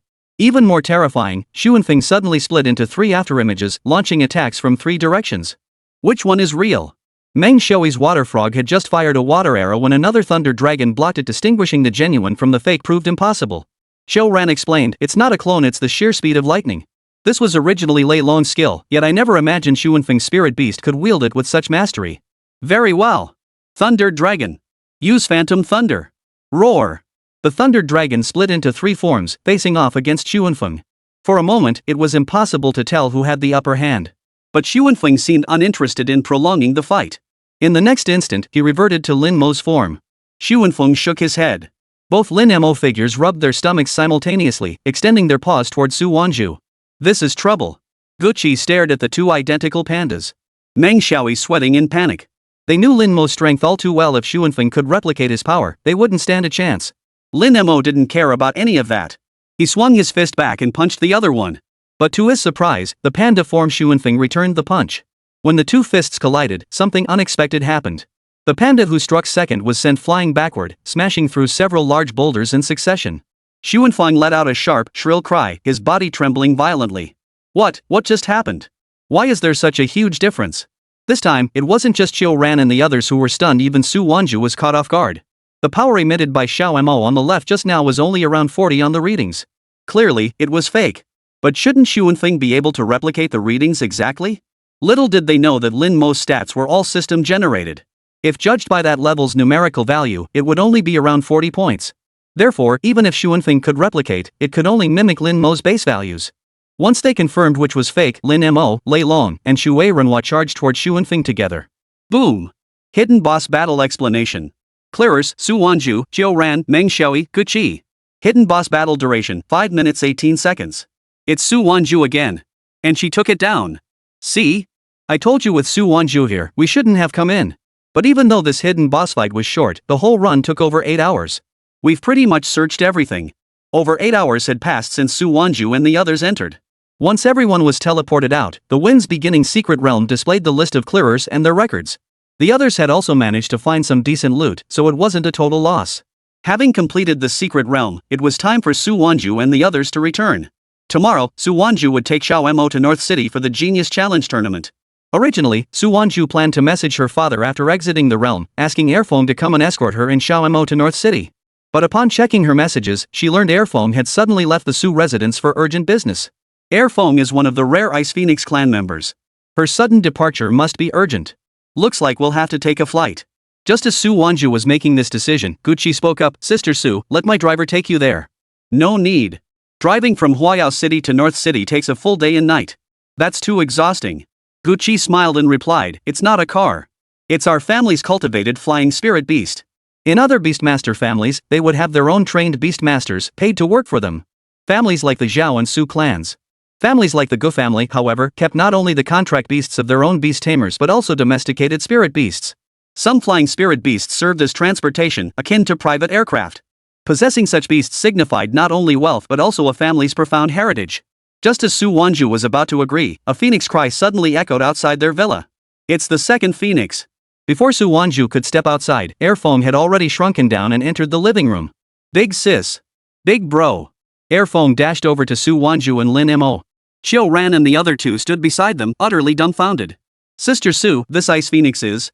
Su Wanzhu smiled. "He's Little Mo's little brother. His name is Airfong. A younger brother to a contract beast? It completely shattered their understanding. Xiao Ran and Meng Xiaoyi were, after all, seniors at Huaya University. What theoretical knowledge hadn't they studied? But they'd never heard of a spirit beast willingly acknowledging a contract beast as its big brother. Even the flying spirit beast kept by Gu Qi's family operated on a similar hired relationship. Gu Mingyuan provided them with sustenance and methods to enhance their power, while they served the Gu family. This was precisely why most Beastmaster aristocratic families couldn't afford to keep other spirit beasts. Yet this rare ice phoenix was willing to recognize Xiao Mo as its leader. "Hey, second phoenix, I heard you went out a couple days ago. How'd you end up here?" Su Wanzhu asked. Hee, I remember Big Sis mentioning she was heading to North City last time. I figured the timing was about right, so I was planning to come find you anyway. But the day before yesterday, I suddenly sensed a familiar feeling like the aura of my own kind, so I went out to look for it. Air foam was brought out of the Tianhan secret realm by Su Wanzhu and Lin Mo. Once spirit beasts from the secret realm left its confines, they lost the protection of its laws and could not be revived. The beast tide erupted when those spirit beasts emerged from the secret realm. Most of Airfang's kin perished then, and the two survivors remained trapped within the realm. Airfang, are you certain it was your kin scent? Did you find them? Airfang shook her head. No, it was only similar. I didn't find them, so I flew straight over here. Su Wanzhu fell silent for a moment. Since Airfang, an ice phoenix like herself, could sense a similar aura, it meant the other party wasn't within the secret realm but existed in the real world. Either someone had contracted an ice phoenix or again a spirit beast had already emerged from the secret realm. According to Su Wanzhu's memories from her previous life, no beast tide had been reported anywhere during this period. Since we haven't found it, it's perfect timing for me and Xiao Mo to head to North City. We'll depart first thing tomorrow morning. Alright. Airfang flapped its wings happily. Watching Su Wanzhu and Airfang communicate effortlessly, Guqi crouched down curiously and gently touched the ice phoenix with her finger. Instantly, the chill of a 1,000-year glacier surged through her fingertip. Sister Su, what level is this ice phoenix? Last time it was LV.20, but now. Su Wanzhu checked with her bracelet. It showed LV.25. It had actually leveled up 5 times in such a short period. Oh, Guqi, none of the items in this secret realm suit you or Lingai. I have something here to give you. Su Wanzhu pulled a stone from her backpack. When the stone appeared before everyone, Guqi jumped up in surprise. Chapter 74, Can't Ignore My Wife's Call. It's actually a skill stone? Guqi and the other two exclaimed in unison. Sister Su, this is far too valuable. I can't accept it. Guqi hurriedly pushed it away. A skill stone could instantly grant a contract beast a skill matching its attributes. And a single one could fetch millions on the market. Su Wanzhu was actually giving her such a precious item. Su Wanzhu explained, since I'm giving it to you, just take it. After all, these past 2 days, we've seen how hard you've worked. Besides, we've brought out quite a few good things from the secret realm this time. These two will have more than enough. Su Wanzhu was referring to Qiu Ran and Meng Xiaoi. This skill stone was obtained after their previous dungeon run with Hu Quanfeng. It had been tried on Xiao Mo before, but since it was attributeless, it was completely useless and had been sitting in Su Wanzhu's bag ever since. Giving it to Qiu Ran or Meng Xiaoi would certainly boost the team's strength. But Su Wanzhu didn't intend to overly interfere with the development of their contract beasts. Guqi, on the other hand, came from a wealthy family, but skill stones weren't exactly commonplace. Moreover, Guqi's current strength lags too far behind the rest of the group. If we tackle more advanced secret realms in the future, she'll inevitably struggle to keep up. Meng Xiaoi and Qiu Ran didn't object to this decision. Noticing Guqi's gaze turn toward them, both nodded in unison. If it's the captain's call, then following the captain's lead is the right thing to do. Senior Meng, Senior Qiu. Guqi was so touched she nearly cried. Alright, take it. This gift officially signifies your acceptance as a full member of our conquest division. Becoming a full member of the strategy department meant becoming a full member of the Kenglin Beastmaster Corps. This privilege was granted to Su Wanzhu by the guild leader, Lei Xiaotian. Sister Su. Guqi immediately hugged Su Wanzhu. Thank you. Guqi didn't know why Su Wanzhu had chosen her, but she understood that as the sole logistics officer, she must handle her duties flawlessly. So Su Wanzhu and the others could fight and conquer the secret realm with peace of mind. Later, today's spoils were brought out. Still nothing Su Wanzhu needed. Qiu Ran and Meng Xiaoi picked out a few items, handing the rest over to Guqi to handle. Combined with the items from yesterday's 2 secret realms, Guqi's backpack was now stuffed to the brim. It's still early. Let's head into town for dinner. Sister Su leaves for North City tomorrow, Guqi suggested. As for plans after Su Wanzhu's departure, Qiu Ran, Meng Xiaoi, and Guqi each had their own ideas. Guqi planned to return to school and focus on studying logistics. Qiu Ran and Meng Xiaoi hoped Su Wanzhu could speak to the commander on their behalf, requesting temporary assignment to the combat division. This would allow them to learn combat skills while also enhancing their contract beasts' battle capabilities. According to Su Wanzhu's estimates, this trip to North City would likely take over a month. Guqi and the others were determined to impress Su Wanzhu upon her return. After arriving at the hotel, Guqi told the 3 to rest while she went to find her father, Gu Mingyuan. Guqi, take me and Xiao Mo with you. I want to use your family's medical facility to give Xiao Mo a physical. The trip to North City involved more than just a challenge tournament. It was standard practice to have one's contract beast undergo a physical before such major events. But the cost for a single checkup was no small sum. Sure thing. Xiao Ran also stood up. I'll go too. Thanks for uncle's help. If she was going, Meng Xiaoyi naturally went too. So the group arrived at the building housing Gu Mingyuan's company. Upstairs, Gu Mingyuan had just had a business meeting with a partner that ended in failure.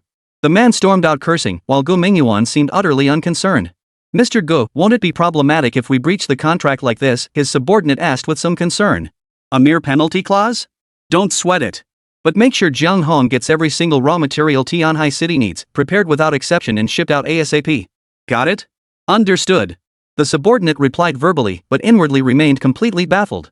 These two deals were entirely different concepts. One was a cooperative partner offering numerous benefits, the other a small family business where investment yielded no visible returns. Why choose the latter? Though perplexed, he could only follow his boss's orders. Sitting in his chair, Gu Mingyuan pondered for a moment before sending a message. Arrange my trip to Tianhai City for the day after tomorrow. Prepare some gifts. No sooner had he sent it than the office door swung open. He looked up to see his precious daughter smiling as she walked in. Oh, Chi-Chi, what brings you here so? Gu Mingyuan froze mid-sentence. Gu-Chi pointed to the badge pinned to her chest, her expression beaming with pride. This is the badge for official members of the Kanglin Beastmaster Corps. Hee. Pretty cool, huh? Gu Mingyuan was dumbfounded. Everyone knew how grueling the assessment was to advance from reserve to full member of the Beastmaster Corps, not to mention the considerable time it took. How could his daughter have gone from reserve to full member in just 2 days? Quick, tell daddy what happened. Gu-Chi then proudly recounted the entire story. Sister Su even gave me a gift. When Gu-Chi pulled out the skill stone, Gu Mingyuan could barely sit still. A skill stone? For you? Yes. Sister Su gave it to me, so I can't give it to you. You little rascal, Dad's thrilled. By the way, where's your sister Su? Oh, she's sitting outside with 2 other team members. Whoa! How could you let them wait outside? Hurry up and invite them in. Gu Mingyuan glared at his daughter for her lack of manners. He then personally went to invite Su Wanzhu and the other 2 inside. Hello, Uncle Gu. I'm Xiao Ran. Thank you for providing medical care for my parents. After Su Wanzhu greeted them, Xiao Ran gave a slight bow to express her gratitude. So it was her. Gu-Chi had mentioned this matter last time. It was merely a single treatment, so Gu Mingyuan hadn't paid it much mind. Little did he expect she was a member of the strategy department. Hello. Please, have a seat. Gu Mingyuan was extremely courteous, even personally delivering tea to each of them after having it brought in. What would you like to eat, Xiao Mo? Gu Mingyuan turned to Lin Mo. Lin Mo waved his hand, declining. After a few minutes of small talk, Gu Mingyuan took the initiative to arrange a place for dinner, as it was time to eat. Chi-Chi, take them over first. I'll handle the last few things here and join you shortly. After seeing off Su Wanzhu and the others, Gu Mingyuan immediately sent another message via his wristband, his voice trembling far more than before. Plan change. Head to Tianhai City tomorrow. Double all prepared gifts and make them top tier. Everything must be ready tonight. Oh, and that couple Chi-Chi referred to the hospital a few days ago, move them to a premium ward. What? They're already in premium? Then upgrade them to the highest tier. Keep a constant eye on their situation, not a single mishap is tolerated. Only after arranging all this did Gu Mingyuan head to the hotel private room. After sitting down, Su Wanzhu learned that the Su family had encountered some trouble a couple of days ago, all of which Gu Mingyuan had helped resolve. Thank you. Gu Mingyuan was startled. Miss Su, there's no need to be so formal. Just for taking Chi-Chi in, our group will be your most solid logistical shield for your entire campaign department from now on. Mid-conversation, Gu Mingyuan's wristband suddenly buzzed. He hadn't intended to answer it, but upon checking, he saw it was his wife, Lu Ron, calling. He walked to the doorway to answer it. Old Gu. I heard our daughter joined the Kanglin Beastmaster Corps? No doubt someone on his side had tipped her off. Just as Gu Mingyuan was about to proudly explain the situation, Lu Ron cut in. Is Su Wanzhu the head of the strategy department where our daughter is? There's a national college competition at year's end, hosted in Xuchang. Make absolutely sure both our daughter and Su Wanzhu attend, it's crucial. Chapter 75, Independent Combat Awareness. Got it. After finishing his call with his wife, Gu Mingyuan pondered when to tell his daughter about this matter. Having her personally invite Su Wanzhu seemed the most appropriate approach. Little did he know, as soon as he returned to the private room, Gu-Chi piped up, Sister Su. Are you participating in the National College Student Competition at the end of the year? I heard it's being held in Xuchang. Why don't I go with you then? My mom's family is in Xuchang too. Gu Mingyuan seized the moment. If you two go, I'll cover all expenses. Actually, it'd be best if your entire strategy department went together. Think of it as a team building trip. What do you say? Meng Xiaoyi and Xiao Ran were naturally on board, but it all depended on Su Wanzhu. Shu Cheng. Sure. I'll go with you then. Even without Guqi's invitation, Su Wanzhu had already planned to go to Shucheng for the National College Student Competition. The next morning, Su Wanzhu and Lin Mo sat together on Airfang's back, preparing to fly from Huayao City to Beicheng. The challenge for the Celestial Pride ranking will take place in 2 days. As one of the largest cities in Dragon Nation, North City naturally had designated landing zones for flying spirit beasts. After landing, Air Feng shrank down and settled onto Lin Mo's shoulder. The North City authorities had already arranged accommodations for all participants of the Celestial Pride Challenge. However, Su Wanzhu chose a more remote location. Her reason was simple: this location was much closer to the new secret realm. No sooner had they settled in than Su Wanzhu received a message from Hu Quanfeng.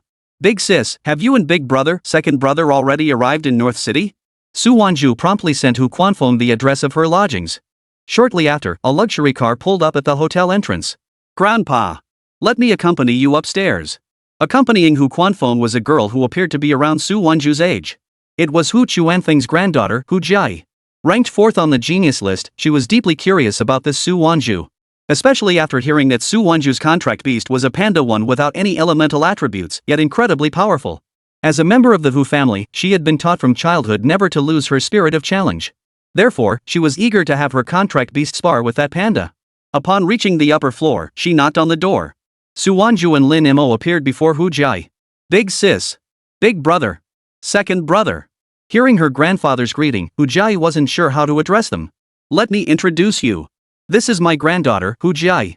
Jiai, this is your grandfather's big sister, Su Wanzhu. Next to her is big brother Xiao Mo, and that second brother Airfeng.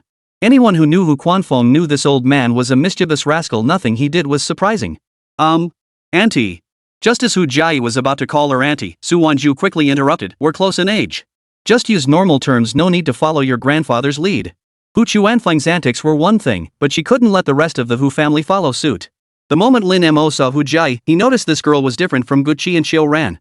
Guqi was bright, lively, and adorable. Xiao Ran was cold and aloof. But Hu Jiai, hailing from a nationally renowned beastmaster aristocratic family, carried an undeniable confidence in her very bones. But, at this thought, Lin Mo glanced at Su Wanzhu beside him. Though Su Wanzhu's family had once been prominent, they couldn't compare to the Hus, let alone Guqi's family. Yet Su Wanzhu possessed an intangible aura. Even Hu Jiai, meeting her for the first time, could sense it. After entering the room, the group began chatting. Wanzhu, thank you for looking after my grandfather earlier, Hu Jiai said, taking the initiative. During their conversation, they learned that Hu Jiai was a sophomore at North City Central University, 1 year ahead of Su Wanzhu. Oh, and thank you too, Xiao Mo and Airfeng. I brought gifts for you both. Hu Jiai produced a special food item unique to North City, specifically prepared for contract beasts. Airfeng smiled at the sight. We're family, no need to be so formal. She promptly handed the food over. Seeing this, Hu Jiai looked surprised. Why isn't Xiao Mo eating? Su Wanzhu explained, Xiao Mo is a bit special. He doesn't eat this kind of food. He prefers human food? And grandfather mentioned Xiao Mo can communicate with people very fluently. Doesn't that mean he must be able to take human form? Having only heard about it before, Hu Jiai was genuinely astonished now that she witnessed it firsthand. After all, she'd never heard of any contract beast that could be certain to take human form. Wanzhu, I wonder if my fire phoenix could spar with him. After Hu Jiai spoke, Hu Quanfeng quickly added, Jiai is also a member of the Genius Challenge tournament. Besides, this kid has loved challenging others since childhood. Big sis, don't get upset. Hu Quanfeng understood Hu Jiai's temperament but felt it inappropriate to state it directly, hence his diplomatic interjection. Of course. Su Wanzhu did not refuse. Really? Fantastic. Let's do it now. Head to the Hu family's arena. On the way there, Hu Jiai asked, Wanzhu, I heard you not only successfully joined the Kanglin Beastmaster Corps but also became the head of the strategy department. That's impressive. As fellow university students, Hu Jiai understood that joining the Kanglin Beastmaster Corps could only be achieved through sheer ability. If Su Wanzhu could become a member, then the strength of that panda was beyond doubt. At this point, Hu Quanfeng whispered, Big sis, about that time you said you'd let me join your strategy squad, was that for real? The moment the words left his mouth, Hu Quanfeng caught Hu Jiai's glare. He turned to Su Wanzhu with an apologetic expression. Sorry about that. My grandfather's personality is just too childish. He must have caused you trouble. And you? Grandpa, you know perfectly well how the Beast Taming Guild operates. You turned down their offer to join as an advisor before, yet now. If they find out, won't it cause unnecessary trouble for Wanzhu? It was clear Hu Jiai genuinely believed her grandfather would cause trouble for others. It's fine. Everyone understands old man Hu's situation. Besides, our strategy department focuses on conquering secret realms. It's only natural he'd want to join. I just wonder which Beastmaster guilds have invited him. Hu Jiayi explained, one is our Beicheng Beastmaster Guild, the North Star Guild. The other is the Firewolf Guild from the 3 central provinces. Among all Beastmaster guilds, the North Star Guild ranked first nationally. Kanglin Beastmaster Guild ranks third, and Firewolf Beastmaster Guild ranks fourth. By the time they finished talking, the car had returned to the Hu residence. It was an exceptionally large compound. According to Hu Jiayi, the 2 villas within the compound belonged to her family.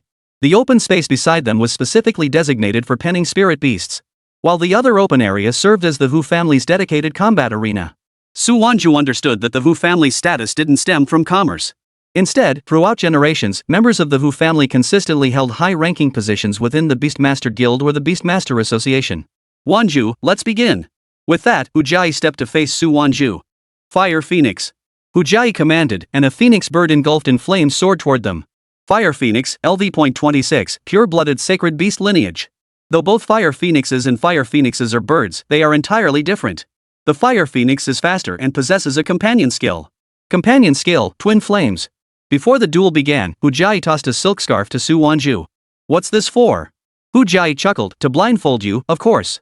Let's see if your little MO has any independent combat awareness. Chapter 76, No Way. A college student entering an elementary school competition? Hu Jiayi continued her explanation. Contract beasts inherently possess limited mental capacity, with a significant gap compared to humans. If they become overly reliant on their master's commands, they won't be able to react to unexpected situations during combat. Xiao Mo may be able to speak and eat human food, but whether he can fight independently is another matter. But Huowan's intelligence is already equivalent to that of a 9-year-old child. Hu Jiayi possessed absolute confidence in this training regimen. As a prominent Beastmaster family, the Hus have conducted extensive research on the relationship between contract beasts and their masters. Later, they discovered that many spirit beasts, after being contracted, had their intelligence restricted due to contractual limitations. Consequently, some lower bloodline contracted beasts could only understand simple commands from their masters, rendering them incapable of properly utilizing their full potential when forced into autonomous combat. Fire Phoenix had contracted with Hu Jiayi just a year ago, yet in that brief time, it had advanced to level 26, a feat largely attributed to its autonomous combat training. Upon hearing this, Su Wanzhu also donned a scarf to cover her eyes, though a hint of worry flickered in her heart. Could Xiao Mo truly fight independently? Yet standing on the field, Lin Mo smiled inwardly. Autonomous combat? Isn't that just about the contract beast's self-awareness? So a contracted beast at this level only possesses the intelligence of a 9-year-old child? Well, his own adult mind, in his 20s, would blow theirs out of the water in a heartbeat. Begin! Hu Jiayi's command echoed as Huowan shot forward like an arrow released from its bowstring. It wasn't a straight attack, but rather a figure-8 trajectory traced through the air. With each flap of its wings, hundreds of flame clusters rained down, enveloping Lin Mo in a fiery net. That's the Fire Phoenix's starlight scatter, blazing fast and capable of redirecting flames mid-air. Hu Quan exclaimed. Lin Mo closed his eyes. As the fiery net closed in, he suddenly rolled on the spot, his front paws gouging 5 deep gashes into the ground. The next instant, the Fire Phoenix struck from the rear flank, its claws blazing as they lunged for Lin Mo's nape. Lin Mo spun violently, his palm striking the Fire Phoenix's claws with pinpoint accuracy, sending it flying backward. Impossible! Hu Jiayi could hear the wings slamming into the ground even with her eyes covered. Before her words faded, Lin Mo launched upward like a cannonball, not aiming for the phoenix in flight, but at the cluster of flames it had just spewed. Crack! Lin Mo's palm shattered the flames, revealing the Fire Phoenix's silhouette within. Meanwhile, the previous Fire Phoenix dissolved into flames and vanished. The Fire Phoenix let out a mournful cry as the flames enveloping its body dimmed. He actually broke the twin flames. Hu Quanfeng exclaimed in shock. His elder brother was simply too powerful. Back when he first witnessed the Fire Phoenix using twin flames, he never imagined the initial form was merely a flame avatar. The Firebird instantly adjusted its posture, folding its wings to form a fiery shield while simultaneously launching 3 fire feather arrows from its tail feathers. Lin Mo rolled upon landing, his ears twitching slightly. By the whistling of the arrows cutting through the air, he determined their trajectories, and managed to collide with each one in succession using its rear end. The arrows skimmed his fur and embedded themselves into the ground, scorching the stone slabs with their heat. Unbelievable! Fire Phoenix let out a long cry, its flames surging as it transformed into a colossal phantom of a firebird. With the might to scorch mountains and boil seas, it charged toward Lin Mo. This was one of the Fire Phoenix's trump cards, the Heaven-Scorching Feather. It consumed immense energy but possessed terrifying power. Seeing this, Lin Mo crouched low, using the spring in his legs to leap upward. Had Hu Jiayi been able to see this, she would have ordered the Fire Phoenix to evade first. Boom! The moment fist and flame collided, the arena's protective shield suddenly flashed crimson. The fire phoenix was sent flying backward, crashing into the shield before sliding to the ground. The flames on its wings nearly extinguished. Lin Mo shook his head, the fur on his ears fluttering wildly from the shockwave, yet he remained firmly planted where he stood. The battle is over. Hu Quanfeng bellowed. Su Wanzhu removed her silk scarf, seeing the fire phoenix panting on the ground while Hu Jai stared blankly at Lin Mo. Is this the attribute-less panda? She approached Huoluan, gently stroking its feathers. Level 12 defeating level 26? Wanzhu, your contract beast is beyond strong, it defies description. Hu Jai conceded defeat, acknowledging that Su Wanzhu's contract beast seemed unlike any ordinary spirit beast. Lin Mo wagged his tail triumphantly, rubbing against Su Wanzhu's pant leg. Hu Quanfeng roared with laughter, slapping his granddaughter's shoulder. I told you the big sister and big brother were formidable. Little Mo's combat instincts are far superior to your by-the-book training. Hu Jai shot her grandfather a disapproving look but extended her hand to Su Wanzhu. I'm impressed. It's actually Xiao Mo who's special. Su Wanzhu helped Lin Mo up. I've suspected his bloodline might carry innate combat instincts, or that he could think like a human. Enough, Hu Jai cut her off. I'll treat you to dinner tonight. Welcome to our home. At dinner that evening, only Hu Jai and Hu Quanfeng were present. As for the rest of the Hu family, according to Hu Jai, one of her uncle's sons was doing his senior internship, while the other was participating in the North Star Beastmaster Corps' reserve assessment. Her parents and both uncles worked for the Beastmaster Corps and the Beastmaster Association. Lately, they'd been swamped with preparations for the Genius Ranking Challenge tournament. 2 days later, at the North City Olympic Sports Center. The stadium, with a capacity of 100,000, was packed to capacity. On the central floating competition platform, a giant screen displayed the list of the top 50 contestants in this year's Genius Ranking tournament. Hu Jai, ranked 4th, stood in the front row of the contestant area. Beside her was Qin Feng, the 3rd-ranked lightning attribute beastmaster, whose contract beast was a level 26 lightning illuminating Qilin. Heard there's a really strong contestant this time? The organizing committee's security is too tight, they won't even let us preview the top 50's profiles. Who cares? The top 3 spots are ours anyway. Before the words had fully faded, a commotion erupted at the entrance to the contestant area. Several beast tamers pointed toward the entrance, their faces frozen in shock. Isn't that Su Wanzhu from the Kanglin Beastmaster Corps Operations Division? How did she get here? The Genius Challenge requires participants to be current university students. Isn't she part of the Kanglin Beastmaster Corps? Dumbass, of course she's still a student. A freshman, at that. Due to the requirement for transparent identities, all participants wore their respective university uniforms. Except for Su Wanzhu, she wore the official combat uniform of a full-fledged Kanglin Beastmaster Corps member. The purple-gold emblem on her chest stood out strikingly. Making it into the Beastmaster Corps means she's incredibly powerful. She must be incredibly strong. Haven't you heard she conquered 3 new secret realms in Huayao City just the other day? And all at lightning speed. This is getting interesting. Her presence here is like a college student competing in an elementary school tournament. Just then, the PA system blared. All contestants proceed to the registration area. The first round of the Celestial Pride Challenge, the 100 Beasts Maze, is about to begin. The screen switched to display the labyrinth map, with the central reward zone shimmering with golden light. Qin Feng studied the map, a cold smile curling his lips. So what if she's a Beastmaster Guild member? Each rank secret realm is unique. The 100 Beasts Maze tests a contract beast's understanding of its environment. The goal is to escape the maze in the shortest time possible. But just then, Su Wanzhu asked, are there any other restrictions? None. You just need to exit the maze's boundaries, the staff member replied. With no restrictions, Su Wanzhu turned to Lin Mo. Mo, you know what to do, right? Lin Mo chuckled. Of course he understood. Even if Su Wanzhu hadn't said anything, he would have done it anyway. After all, there were so many people here, and it had been far too long since he'd earned any stat points. Chapter 77, this stat point earned was insane. On the large screen, all 50 top-ranked beast masters from the Genius rankings had entered the 100 Beasts Maze. The maze walls stood 5 meters tall and were incredibly vast. Upon entering the 100 Beasts Maze secret realm, each beastmaster was randomly teleported to a location and began searching for the exit. According to the rules, the top 20 who exited the labyrinth first, ranked by elapsed time, would advance to the next round. Additionally, spirit beasts appear throughout the labyrinth, and defeating them offers a chance to obtain rewards. The moment Qin Feng stepped into the labyrinth, the thunder-roaring Qilin let out a roar. Lightning spread across the ground, etching conductive patterns onto the stone slabs. The maze walls are made of conductive rock. Use Thunder Probe to scan the path. Any living creatures or traps will reveal themselves. The Qilin swished its long tail, sending lightning rippling out like radar waves. Within 3 seconds, it locked onto 3 rock armor rats in the left passage.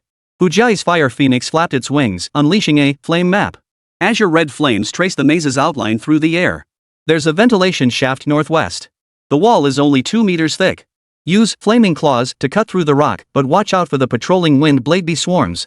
The fire phoenix let out a shrill cry, its claws igniting as it effortlessly carved an opening in the rock wall. The 2 beast tamers behind her followed suit. Su Wanzhu, ranked first on the celestial pride list, remained more composed.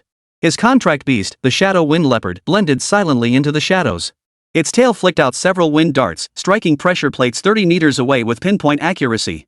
The maze's core is a gravity trap, he murmured, stroking the panther's ear. Follow the shadows and avoid all reflective tiles. The shadow leopard growled lowly, its claws suddenly stretching shadows into a dark path leading straight to the center. On the viewing platform, the commentator pointed excitedly at the large screen. Ladies and gentlemen, Xin Fang's thunder illuminating Qilin has cleared 3 passages. Hu Jiai's fire phoenix is mapping the entire layout. And Su Wanzhu has located the mechanism's core. At this pace, they could complete the challenge within 5 hours. I'm betting on Qin Feng to win first. The thunder illuminating Kirin's lightning scans leave no blind spots. Hu Jiai's fire phoenix is more agile, and she excels at exploiting timing gaps. Don't forget Su Wanzhu, rumor has it he cleared a similar maze realm in just 3 hours. The audience buzzed with discussion, none noticing the corner in the lower left of the map where Su Wanzhu and Lin Mo had just teleported in, facing a 5-meter-high conductive rock wall. Mo just charged straight through. Before Su Wanzhu could finish speaking, Lin Mo had already rubbed his paws together. Taking a deep breath, Lin Mo began to swing his fists. The 5-meter-high rock wall shattered instantly. Fragments flew like cannonballs, crashing through the opposite end of the maze and kicking up a cloud of dust. Lin Mo snapped his fingers, strode through the gap, and casually swatted away 2 charging rock-armored rats.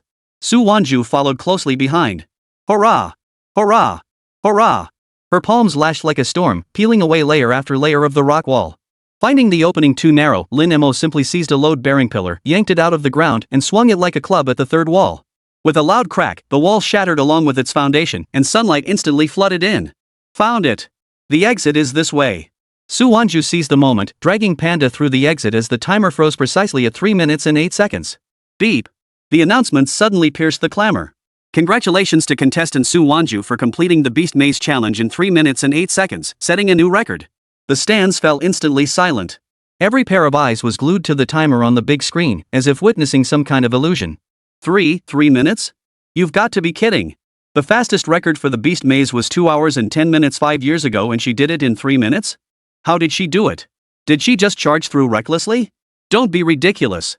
Those maze walls, even a level 25 contract beast couldn't completely break through them, only manage a small crack at best. Only when the camera cut to the ruins of the maze behind Su Wanzhu revealing 3 startling breaches and a warped energy barrier did the audience finally understand. Holy crap! Did she really have the panda tear down the walls?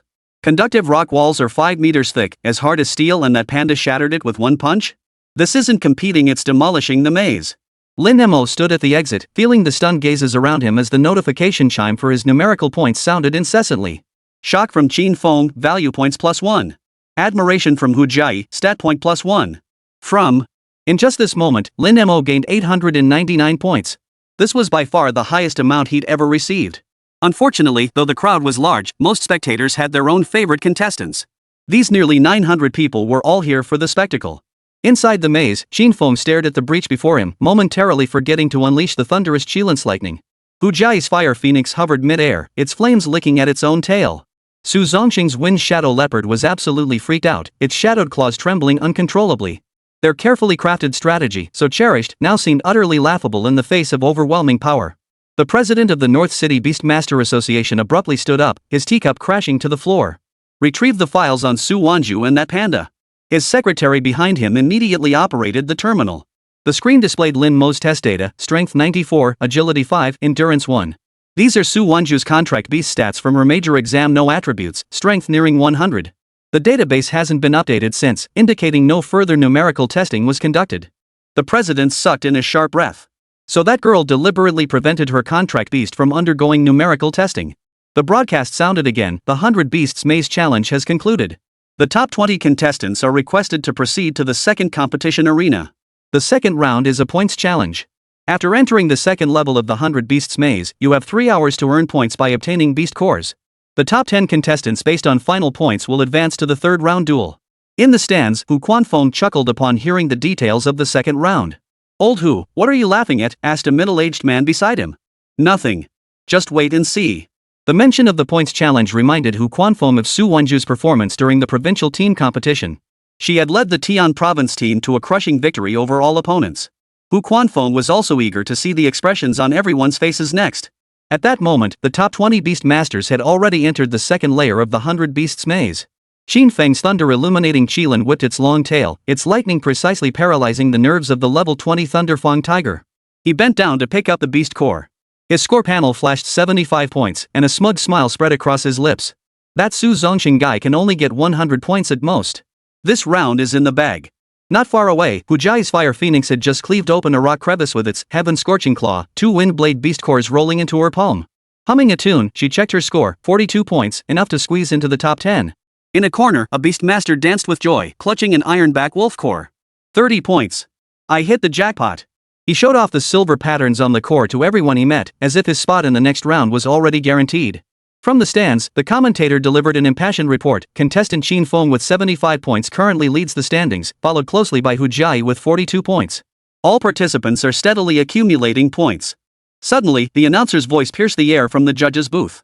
Temporary rankings announced. First place, Su Wanzhu, 327 points. Second place, Su Zongxing, 89 points. Third place, Xin Feng, 75 points. The entire arena fell silent. Chapter 78, S-Rank Secret Realm, Looking for Trouble. When the referee's whistle signaled the end of the 3-hour points competition, the high-tier spirit beasts on the second floor of the maze had been nearly wiped out. When the final scores flashed across the giant screen, the venue plunged once more into a suffocating silence. Su Wanzhu's name was followed by the blindingly large 1782 points. While second place Su Zongxing's score hovered at 319 points, not even a fraction of hers. 1782 points? The commentator's voice trembled. That means she averaged nearly 10 points per minute, equivalent to taking down one level 20 plus spirit beast every 6 minutes. Xin Feng crushed the communicator in his hand. The thunderous Qilin pawed the ground impatiently. It had only cleared 12 spirit beasts throughout the entire match. Hu Jiayi slumped in the rest area, her fire phoenix's feathers standing on end in shock. It had only barely scraped together 150 points at the very last moment. What sent chills down everyone's spine was the match replay. Lin Mo operated like an unstoppable rock crusher. A level 25 Shadow Panther had its sternum shattered by a single punch. A swarm of LV.22 venomous scorpions crumbled to dust beneath his palms. And even a level 28 Rock Armor Dragon was crushed unconscious as he hurled boulders at it. No elemental affinity. How could it possess such destructive power? The president of the North City Beastmaster Association stared fixedly at the screen, his fingertips digging deep grooves into the armrest. The air in the lounge seemed to freeze. Among the top 10 Beastmasters, only Su Zongxing remained expressionless as he wiped the shadow leopard's claws. The others stared at Su Wanzhu with eyes filled with fear and confusion. Hu Jiayi hesitated, then simply handed Su Wanzhu a bottle of recovery potion. What's the deal with this panda? Su Wanzhu accepted the potion, watching Lin Mo gnaw on an energy bar in the corner to replenish his stamina. She merely smiled, just got lucky. 2 hours later, 5 floating platforms rose from the center of the final arena. In the first match, Su Wanzhu's opponent was the 9th-ranked Thunder Attribute Beast Master on the Genius rankings. The moment his Thunder Glowhound unleashed a Thunderball, Lin Mo swatted it away with a single slap. The panda then lunged forward, pinning the hound's head down. Boom! The spirit beast didn't even have time to cry out before it passed out. The entire arena fell silent. The referee's hand trembled as he raised the flag, Su Wanzhu, victorious. As the 5 victors drew lots, Li Youwei glanced at the number 3 slip in her hand, then at Su Wanzhu's number 4 slip, a cold smile curling her lips. As the second-ranked prodigy, her contract beast the Flame Hornet was a level 23 mutated spirit beast that had defeated 3 consecutive level 25 fire-type spirit beasts in provincial competitions. Su Wanzhu, she deliberately raised her voice as she stepped onto the stage, your panda power is strong, but what about speed and defense? My hornet sting inferno, can melt even steel. Lin Mo crouched at Su Wanzhu's feet, yawning. The flame wasp fluttered its wings on Li Youwei's shoulder, its stinger flickering with an eerie crimson glow. The surrounding air warped from the intense heat. In the stands, Hu Jiayi tugged at her grandfather's sleeve. Grandpa, the fire wasp's venom can pierce high-level defenses. Little Mo. Hu Quanfeng narrowed his eyes. Big brother would likely strike even harder. What? Hu Jiayi was confused. Xiao Mo, beast face armor. Su Wanzhu shouted. Instantly, Lin Mo's body shimmered with metallic sheen. Black armor spread from his forehead to his limbs, even the patterns on his palms becoming sharply defined. Seeing this, the fire wasp flapped its wings, unleashing hundreds of flaming venom stingers, their tips trailing spiraling trails of flame. This was the incredibly useful skill she'd developed through her joint efforts with the flame wasp. Clang! Clang! The stingers struck the armor, sparking showers of sparks yet failing to pierce even a fraction. Lin Mo didn't even bother dodging, letting the needles bounce off his armor as he steadily advanced toward the fire wasp. Wu Lichuan's expression darkened instantly. Impossible. How could this armor? She urgently commanded, use Swarm Storm. Hundreds of fiery afterimages suddenly swirled around the fire wasp, forming a vortex-like attack formation. It's over. Before Su Wanzhu could finish speaking, Lin Mo leapt forward, driving a fist toward the vortex's center. His armored fist tore through the air with a piercing whistle, piercing straight through the fiery vortex and striking the flaming hornet squarely. As the flame wasp fainted, Wu Lichuan took an incredulous half-step back.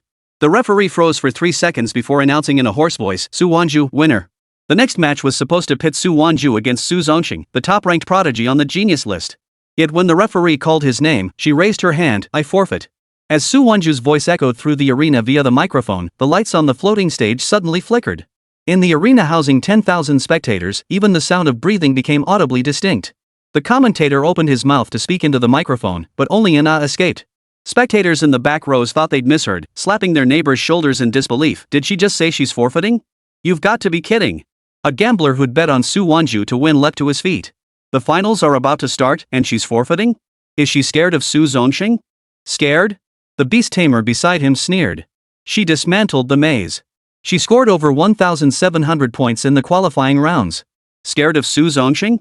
Hu Quanfeng, in the VIP section, twirled his beard as he watched Su Wanzhu's hasty retreat. Suddenly, he whispered to Hu Jiayi, follow her. Though puzzled, Hu Jiayi left with Hu Quanfeng. As Su Wanzhu burst out of the Olympic Sports Center, air foam had already transformed into a streak of light hovering at the center. She leapt onto the phoenix's back, her fingers flying across the communicator's keys. The screen flashed up the briefing for S-Rank Secret Realm, Meteor Crater. Realm status, unconquered. Core drop, SSS rank Secret Realm challenge ticket 100% drop rate when unclaimed. Countdown to opening, 22 minutes. This message was something Su Wanzhu had recorded and set a timer alarm for ever since her rebirth, to prevent herself from forgetting. It was set to remind her in half an hour. It was just after her duel with Wu Lichuan that the alarm she'd set went off, prompting her to forfeit. The rankings of the Genius Challenge tournament didn't matter anyway. The second phoenix spread its wings and soared into the sky. At the Olympic Sports Center, the giant screen replayed the moment of her withdrawal. The commentator finally found his voice. The reason for Su Wanzhu's withdrawal remains unclear. However, according to the rules, Su Zongxing automatically claims the championship title of this year's Genius ranking. In the competitors' lounge, Wu Lichuan was surrounded by a group of seniors from North City University. She stared down at the hem of her shirt, shoulders trembling slightly as her long hair fell to cover half her face. It's all my fault. I underestimated her. Li Chun, don't beat yourself up. Senior Fengyan slammed his fist on the table. That panda must have used illegal armor. The judges should have called her out for cheating. Exactly. Senior Qian Kuan chimed in. Her withdrawal proves she's guilty as charged. When she enters the national tournament, we'll ambush her in Xuchang. In the corner, a bespectacled senior adjusted his frames, his voice composed. Su Wanzhu's panda has a power stat of 94. That armor is a legitimate drop from the secret realm. And... He paused. Didn't you watch the points match replay? Her panda withstood a level 28 rock armor dragon's charge. A fire wasp's attack? It couldn't even break through its defense. Wu Lichuan snapped her head up, her eyes reddening. Senior Wuzhe, why are you defending her too? She sniffed, her voice breaking. I know I'm not strong enough. I've let everyone down. Tears fell onto the floor as she continued, but the way she looked at me on the stage just now, it was like she was looking at an insect. Fengyan immediately bristled at the sight. This is outrageous. Just because she cleared a few secret realms, does she really think she's invincible now? Xian Kuan pulled out his communicator. I'm sending everyone from our department to search right now. Let's find out where that Su Wanzhu is gone. Wu Lichuan watched the two seethe with righteous indignation, a barely perceptible curve playing at the corner of her mouth beneath the shadow of her long hair. She wiped away her tears and tugged at Fengyan's sleeve with feigned vulnerability. Seniors, please don't get into trouble for me. It's my own fault for being outmatched. But this only fueled Fengyan's anger further. Who said we're causing trouble? This is called seeking justice. Suddenly, the wristband communicator buzzed. Brother Feng. Word is an S-rank secret realm suddenly appeared near our university, and someone saw Su Wanzhu head there. Chapter 79, This campus beauty is arrogant. Hearing this, Fengyan immediately dashed out the door, not forgetting to shout back at Wu Lichuan, watch me get revenge for you. With that, Fengyan dashed off toward the new secret realm, brimming with excitement. At the entrance of the S-Class Secret Realm, Meteorite Abyss. Though a crowd had gathered, the hefty challenge fee of hundreds of thousands deterred anyone from recklessly entering. After all, no one knew what lay within. Spending hundreds of thousands to enter, only to gain little or nothing, would mean a severe loss. After Su Wanzhu brought Lin Mo here, she had Feng wait at the entrance. Feng obediently nodded in agreement. Su Wanzhu had prepared this substantial sum long ago, specifically for this moment. After paying the fee, Su Wanzhu and Lin Mo were teleported inside. Meanwhile, before entering, Lin Mo processed the numerical values he had previously obtained. Stat boost. Strength, 770 1570 up. Name, Lin Mo. Race, Panda young adult. Attributes, none. Level, LV.12. Strength, 1570 plus.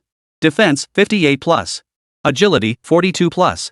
Lightning immunity, 5% fire immunity, 23% water immunity, 12% rock immunity, 12% wind immunity, 0%. Skills, Thunder Fisted Hair Speed Inch Power Whisper Prayer. Equipment, Beast Mask Set. Remaining available stat points, 99. Done. His strength surged to around 1,500 points. Though Lin Mo's physique remained unchanged, power seemed to well up endlessly throughout his entire body. Noticing someone had entered, the others gathered around. Someone just went in, seems like they weren't in a party. That's some serious guts. Even Xian-grade beast masters wouldn't dare enter this S-rank secret realm alone. Guess they're about to waste hundreds of thousands for nothing. Shortly after Su Wanzhu entered, Feng arrived with his friends. Brother Feng, it's hundreds of thousands just for one person. There's no way the 8 of us can afford that much. Feng looked helpless. Though their families were well off, 8 people meant several million. Here's what we'll do: pool our resources and form a 4-person team. Our main goal is to avenge Wu Shui. Once we've done that, we'll look for some loot. That way, it won't be too much of a loss. Under Feng Yan's arrangement, the 8 pooled enough for 4 to enter.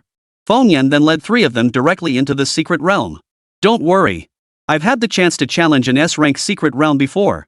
The spirit beasts inside are high level, but they won't attack proactively. As long as we're careful, we'll be fine. Feng Yan's contract beast was already among the strongest in the school, so the 3 naturally trusted him implicitly. Meanwhile, Su Wanzhu, who had entered the secret realm ahead of them, was already leading Lin Mo at a brisk pace. Mo. Turn right up ahead and go straight. When you hit a slope, just head straight up. Su Wanzhu, relying on her familiarity from her previous life, guided Lin Mo through the terrain swiftly, skillfully avoiding spirit beasts that would only waste precious time. After running for a while, Su Wanzhu finally spotted the S-rank secret realm's boss. Boss challenge initiating. Boss, Darkstar 5-headed fire python, LV.39. The instant the boss's domain materialized, Su Wanzhu immediately sensed something was off. How can it have 5 heads? The Darkstar Fire Serpent typically had only 1 head, and its level wasn't even the highest among other S-rank secret realm bosses. But it possesses a unique trait: the number of heads that appear matches the number of players participating in the challenge. Each head possesses the strength equivalent to a level 39 individual. Now, with 5 heads, it meant there were 5 challengers in total. Yet she was clearly alone. Su Wanzhu immediately turned around and saw Feng Yan and the other 3 emerge. What's going on with these 4? Are they other beast masters challenging the secret realm? Feng Yan approached with a smile. Su Wanzhu. Looks like you're eager to challenge this boss. Could it be there's some treasure you're after? Seeing their hostile intent, Su Wanzhu's expression darkened instantly. Who are you? Ha! We're friends of Wu Lichuan. After defeating her in the challenge match, you chose to forfeit. Do you have any idea how much that hurt her pride? Hearing this, not only was Su Wanzhu speechless, but Lin Mo couldn't fathom what these college students were thinking. So childish. Anyway, we'll be the ones defeating the boss. You? Just stand aside. Feng Yan had it all figured out. Even if all 5 initiated the challenge simultaneously, success would mean the S-rank secret realm's record would bear all 5 of their names. But whatever drops, they'll be the first to divide it among themselves. Su Wanzhu won't get a single thing. With that thought, Feng Yan immediately shouted, "Prepare to engage." Swish. Swish. Swish. The contract beasts of the other 3 members leapt out one after another. In Feng Yan's view, though the Darkstar Fire Serpent had 5 heads, they had 4 contract beasts. Victory was still possible. Feng Yan's Thunderstorm Dragon struck first, lightning coiling like silver serpents around its claws as it lunged at the left head of the Darkstar 5-headed fire python. Use Thunder Claw to tear through its scales. He shouted, his voice brimming with satisfaction. Beside him, the Thunderglow Leopard simultaneously unleashed Thunderglow Assault, its body transforming into a streak of lightning as it circled behind the serpent's head to bite at its tail. Watching the scene, Su Wanzhu stood with her arms crossed at the edge, Lin Mo crouched at her feet. Watching Feng Yan and the others battle, her brow gradually furrowed. The Thunderstorm Dragon focused solely on frontal assaults, its ambushes lacking any strategy. The other 3 contract beasts were thrown into disarray by the serpent head's fiery breath. Mo, watch closely. This is a textbook example of a beastmaster's mistake, she murmured. Su Wanzhu. If you're scared, just say so. Seeing her hesitation, Fengyan thought he'd found her weakness. If you're too scared to fight, get out of the way. Don't block us from claiming the reward. Shen Kuan's thunder glow hound joined in the barking, only to be scorched by the dark star flames spewing from the serpent heads. Su Wanzhu ignored the taunts, her focus fixed on the 5 serpent heads' rotating patterns. Though sharing a single body, each maintained its own independent attack rhythm. Focus fire on the left head. Fengyan roared. 4 contract beasts closed in. The thunderstorm dragon's lightning struck the serpent head, sending sparks flying. The lightning leopard's claws finally tore open a wound, spurting dark green blood. Quick! Press the advantage. Fengyan's face lit up with wild excitement. At that moment, the left serpent head suddenly erupted in a cloud of dark stardust. When the mist cleared, the head had vanished. In its place came the simultaneous roars of the remaining 4 heads. Their scales had grown darker, and the red glow in their eyes had become even more blinding. What the hell? Shen Kuan screamed in horror as his thunder glowhound was swallowed whole by the serpent head on the right. Su Wanzhu warned from a distance, every time the Dark Star 5-headed fire serpent loses a head, the remaining heads gain a 30% power boost. Before she could finish, the central serpent head suddenly unleashed a spiraling torrent of dark star flames, threatening to shatter the thunder dragon's thunder barrier. Retreat! Retreat now! Fengyan panicked, his earlier confidence completely shattered. Li Youwei struggled to drag the gravely wounded thunderstorm dragon backward, only to be swept aside by the tail of the rear serpent head, slamming them violently into the altar's stone pillar. Su Wanzhu watched their disheveled state and remarked, "You dared to force your way into an S-rank secret realm without even understanding the boss's basic mechanics? You?" Fengyan clutched his bleeding forehead. "You knew this would happen, didn't you?" Su Wanzhu offered no reply, merely waiting. Soon, the challenge failure notification sounded, and the boss's domain dissipated. Yet Su Wanzhu didn't retreat. Clearly, she intended to challenge the boss again. She's challenging the boss again? It'll still have 4 heads. Has she lost her mind? Let her go. Best if that Dark Star Fire Python teaches Su Wanzhu a lesson. Su Wanzhu stepped back into the boss's domain. Boss domain activated. Boss battle initiated. Su Wanzhu pointed at the remaining 4 serpent heads. Swish! Lin Mo's figure instantly charged forward. Inch power whisper. A fist was unleashed. The foremost snake head instantly exploded. Su Wanzhu turned to the few people outside the domain and said, "Now, do you still think you can snatch the rewards?" Chapter 80, 3 ranks up, encountering the Ember Beast again.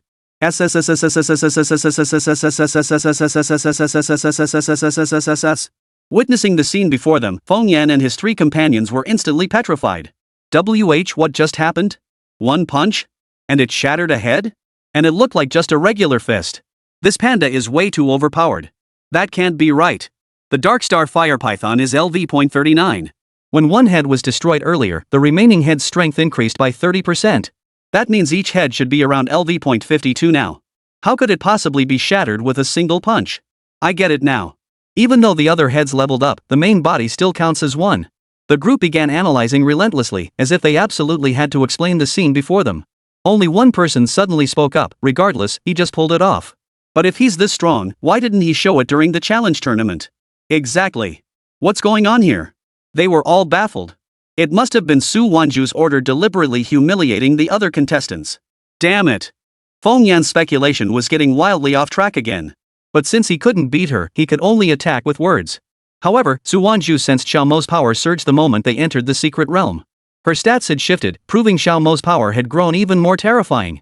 The 4th serpent head of the Dark Star 5-headed fire python had just unleashed a spiral of dark star flames when a black shadow burst through the fiery net like a golden meteor. Golden light surged around Lin Mo. The patterns on its beast-faced armor shimmered with metallic luster. It bared 2 rows of sharp fangs, its fist packed with immense force, smashing straight toward the serpent head's forehead. Boom! The serpent head exploded under the impact, jade green blood raining down like a storm. The splattering flesh even knocked Fengyan and the other 3 at the edge of the domain to the ground. Shen Kuan wiped the blood from his face. His pupils reflected the panda retracting its fist as a ragged gasp escaped his throat. That power, how is it possible? Su Wanzhu stood high above. Xiao Mo, the scales at the joint of its right front paw are thinnest. Use inch force whisper. The panda growled lowly, its form instantly blurring into afterimages. What appeared to be a gentle slap landed repeatedly on the same spot, snapping the serpent claws with a crack. The fire python let out an agonized hiss, its remaining 3 heads simultaneously turning toward Lin Mo, their eyes blazing crimson. Right on! Lin Mo leapt upward, using the momentum of the snake's tail sweep to swing his fist like a giant hammer. The top serpent head hastily fired a dark star energy orb, only for it to explode violently upon contact with the panda's fist wind. The shockwave tore apart half the fire serpent's face. Golden light pierced through the blood mist, illuminating the entire boss arena as bright as day. Feng gripped the Thunder Dragon's reins with deathly force. He watched helplessly as the panda crushed 3 heads with overwhelming force. Having once fancied himself a worthy opponent, he now felt his throat tighten, drained even of the energy for mockery. The last one. Before Su Wanzhu could finish her sentence, Lin Mo had already shot forward like an arrow toward the final serpent head. The fire serpent seemed to sense death approaching. Dark star flames surged around its body, coalescing into a massive fiery wheel that swept toward them. This strike was the fire serpent's all-out effort. Lightning fast, it seemed unavoidable. Lin Mo suddenly shifted gears, red hairspeed. Whoosh! The explosive power beneath Lin Mo's feet surged, propelling him forward several times faster than the fire serpent. He spun, leaped, and soared over its head before twisting mid-air once more. The fist, packed with 1,500 points of force, shattered the serpent's head into a shower of blood.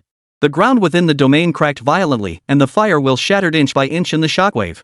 A rainbow of light shot skyward as a golden treasure chest rose slowly. Su Wanzhu rushed over, snatched the chest, and opened it. Inside lay the very SSS-grade Secret Realm challenge ticket she sought. Finally mine. And it had only been 2 months since her rebirth. Simultaneously, a voice echoed in Lin Mo's mind. Congratulations on leveling up to LV.13. Congratulations on leveling up to LV.14. The final experience bar halted just short of LV.15. Just a little more experience, and I can reach LV.15 and unlock the shop feature. Just as Lin Mo was marveling, the boss domain suddenly shook violently, purple mist churning wildly. The scattered serpent heads transformed into a dense black fog, coalescing in midair into a new colossal beast. A colossal serpent entirely black, its scales rippling with dark star patterns, none other than the legendary Ember Beast. This doesn't match my memories at all. Su Wanzhu's pupils contracted sharply. In her previous life, the Meteor Abyss boss battle had never featured the Ashen Beast, let alone a Dark Star mutated variant. The Ember Beast opened its gaping maw, spewing forth black flames, dark matter capable of corroding spiritual energy. Spiritual energy is the key to contractual beasts or spirit beasts using elemental attacks. It's the equivalent of mana cost in games. Outside the domain, Feng and the others were already preparing to flee. This is the Ember Beast? Feng Yan's face drained of color. Let's get out of here. Forget the S-rank Secret Realm record. The 4 scrambled away, crawling and stumbling, desperate to get as far as possible. As 3rd and 4th year students, they knew exactly what the Ember Beast was. Legend says that long ago, massive beast swarms erupted. Those spirit beasts escaped from secret realms, their bodies completely blackened, collectively known as ash beasts. And the power of an ashen beast is nothing like that of ordinary spirit beasts. Its appearance always heralds the arrival of a beast tide. Su Wanzhu forced herself to stay calm. Though Xiao Mo had defeated an ashen beast once before, the two situations were entirely different. This Ember Beast was equivalent to a fully fledged level 52 spirit beast. No matter how high Xiao Mo's stats were, breaking through the base defense of a level 52-ish beast would be incredibly difficult. Just then, Lin Mo suddenly stepped in front of Su Wanzhu. Xiao Mo, you want to fight? Su Wanzhu stared at his back in disbelief. Lin Mo turned back and smiled. Of course he did. After all, it had been nearly 2 months since their last encounter with an ashen beast. And defeating this thing would yield incredibly generous rewards from the system. As for the enemy's level? Lin Mo chose to completely ignore it. Seeing Lin Mo's expression, Su Wanzhu seemed to grasp something. She suddenly slapped herself. Smack! An instantly vivid red handprint appeared on her delicate, rosy cheek. Su Wanzhu inwardly scorned herself. In her previous life as empress, she had never once faced a battle without specific intelligence, nor had she ever feared any hardship. Why was she afraid this time? Just as Su Wanzhu prepared to give orders, the ash beast suddenly spewed a thick black fog from its mouth, completely obscuring her vision. She couldn't even see Xiao Mo anymore. But Su Wanzhu didn't panic. She stood her ground and shouted, Xiao Mo, I believe in you. Destroy the horn on its head first, and the fog will dissipate. With combat now autonomous, Su Wanzhu needed only to wait. Lin Mo was closer to the ash beast and could vaguely make out the horns on its black serpent head. An ordinary punch would likely be dodged or blocked. In that case. In the next instant, Lin Mo leapt high into the air, soaring above the thick black fog. Shock fist, cleave heaven. He expended the last of his remaining stamina, unleashing a fierce punch. Buzz. The entire area shook violently. Triple the power, 4,500 points. Had this struck the Ember Beast directly, it might have been finished. But distance was an issue. Lin Mo's punch only briefly dispersed the black fog and shattered the large horn on the serpent's head. This scene even startled the Ember Beast. Once the fog cleared, Su Wanzhu could finally see the situation, though Lin Mo had collapsed onto the ground, exhausted. The Ember Beast lowered its head, staring at Lin Mo with genuine surprise. Your strength is formidable. Why not join the ranks of the Ember Beasts? And you've completely exhausted your strength now. No matter what. Before the Ember Beast could finish, it extended its serpent tail and coiled around Lin Mo. Lin Mo. Su Wanzhu cried out in alarm, lunging forward in a desperate attempt to save him. At that very moment, a green glow suddenly emanated from Lin Mo's body. Prayer. Stamina instantly restored by 20%. Chapter 81, An Unexpected Reward. Please vote. The moment Lin Mo's stamina recovered, he charged toward the Ember Beast once more. Closing in on the beast, Lin Mo unleashed a flurry of punches. Inch power whisper. Thud. Thud. Thud. Combined with red hair speed, this allowed Lin Mo to move at high velocity while delivering swift, precise, and devastating strikes to every part of the Ember Beast. The piercing force's armor-piercing effect forced the Ash Beast back repeatedly, its dark serpent scales continuously shedding. As the thick black fog dissipated, Su Wanzhu's vision cleared once more. Mo, strike its brow. Su Wanzhu shouted. The panda grinned, his figure shooting forward like a golden meteor. The Ember Beast frantically whipped its serpentine tail, unleashing a torrent of dark matter spikes like a downpour. Only to be dodged entirely by Lin Mo using red hair speed. Lin Mo leapt atop the Ember Beast's head. Shock fist, cleave heaven. Before the fist's force could reach, the Ember Beast tried to raise its head in haste, only to feel an invisible pressure halting it. Boom! Half of the Ember Beast's skull was instantly shattered. The core of the LV.52 Ember Beast was forcibly shattered. Ding! Congratulations on leveling up. LV.14 LV.15 up. Defeated the Ember Beast, earned 3 lottery chances. After disposing of the Ember Beast, the boss field finally lifted. Su Wanzhu immediately embraced Lin Mo. Xiao Mo. How do you feel? While asking, Su Wanzhu took out the prepared stamina recovery potion and had Lin Mo drink it. Only after confirming Xiao Mo was unharmed did she relax. Feng Yan and the others, who had retreated to a safe distance, remained unaware of the situation due to their distance. However, a voice suddenly echoed through the secret realm. Boss battle challenge success. Clearer, Su Wanzhu. Boss battle duration, 9 minutes 17 seconds. The moment this announcement sounded, it signaled that Su Wanzhu's contract beast had defeated the newly emerged Ember Beast. Damn it! What the hell just happened? Feng. Brother Feng, what should we do now? What do we do? Of course we go back. That panda can even defeat a level 52 Ember Beast. You wouldn't dare provoke it, would you? Feng Yan let out a long sigh of relief. Thank goodness he hadn't stayed behind, otherwise Su Wanzhu would never have spared him. 3 minutes later, everyone within the secret realm was teleported out.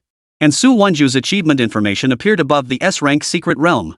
As Su Wanzhu and Lin Mo emerged, they immediately encountered Hu Quanfeng and Hu Jai. After arriving, the grandfather and granddaughter learned Su Wanzhu had already been inside the secret realm for some time, so they decided to wait at the entrance. Big sis, you actually conquered it? Hu Quanfeng was taken aback, especially since rumors had just spread about a Jinzhou beast appearing inside the secret realm. Su Wanzhu nodded. It's all thanks to Xiao Mo. But now we need a place to rest. No problem. I'll take you and Big Brother with me. With Hu Quanfeng present, the other beast tamers dared not speak to Su Wanzhu. But once Su Wanzhu departed, they began waiting for the secret realm's cooldown to end. They planned to rush in immediately afterward, aiming to break her record. After all, with the secret realm's altered conditions, major cities like North City saw many prominent families setting their sights on conquering it. Hu Quanfeng escorted Su Wanzhu and Lin Mo to the Hu family compound, arranging a quiet residence where no one was permitted to disturb them. While Lin Mo rested, Su Wanzhu took out the SSS grade secret realm challenge ticket she had obtained from her backpack. She also noticed a significant increase in funds within her wristband. It was all from fees paid by those who later challenged the secret realms she had conquered. Lin Mo, lying there resting, closed his eyes to check the system status. Congratulations on reaching level 15. Shop unlocked. This time, Lin Mo noticed the shop contained far more items than before. Besides some skills, there were even items available. But the prices weren't cheap. For instance, the inch power whisper, which had cost 100 value points to exchange last time, would now cost 500 value points to purchase. Current available points, 129. Since my current skills are sufficient for now, I see no need to purchase anything. As for those other items, they seem to be mostly materials. Nothing else to do, might as well try the lottery. A glowing orb soon appeared before him, and the rewards from the lottery were significantly more abundant than before. Lin Mo used all 3 chances. Congratulations! You have obtained Agility plus 12, Defense plus 8. Congratulations on obtaining Wind Resistance plus 10%. Congratulations on obtaining Subcrystals 100. Ha! What are a crystals? Lin Mo skimmed the description and learned that these stones were specialized materials used to craft unique battle armor for beast masters. Never mind, I'll store it away for now. Might come in handy later. Next, Lin Mo checked his personal information. Name, Lin Mo. Race, Panda Youth Stage. Attributes, none. Level, LV.15. Strength, 1570 plus. Defense, 70 plus. Agility, 50 plus. Lightning immunity, 5% fire immunity, 23% water immunity, 12% rock immunity, 12% wind immunity, 10%. Skills, Thunder Fist, Red Hair Speed, Inch Power, Whisper, Prayer. Equipment, Beast Mask Set. There's just something reassuring about 4-digit strength. Just as Lin Mo was marveling, Su Wanzhu noticed he had already woken up. Xiao Mo, you should rest a little longer. Su Wanzhu stood up, walked over to Lin Mo's side, sat down again, and lifted him up to place him on her lap. The next moment, Su Wanzhu suddenly realized Xiao Mo seemed to have grown larger.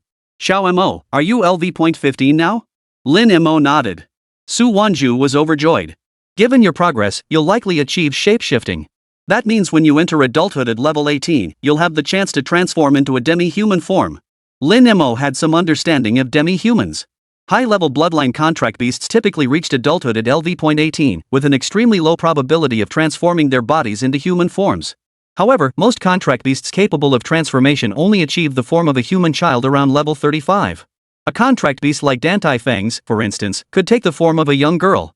At this point, Lin Mo had grown to 1.5 meters tall, not much shorter than Su Wanzhu.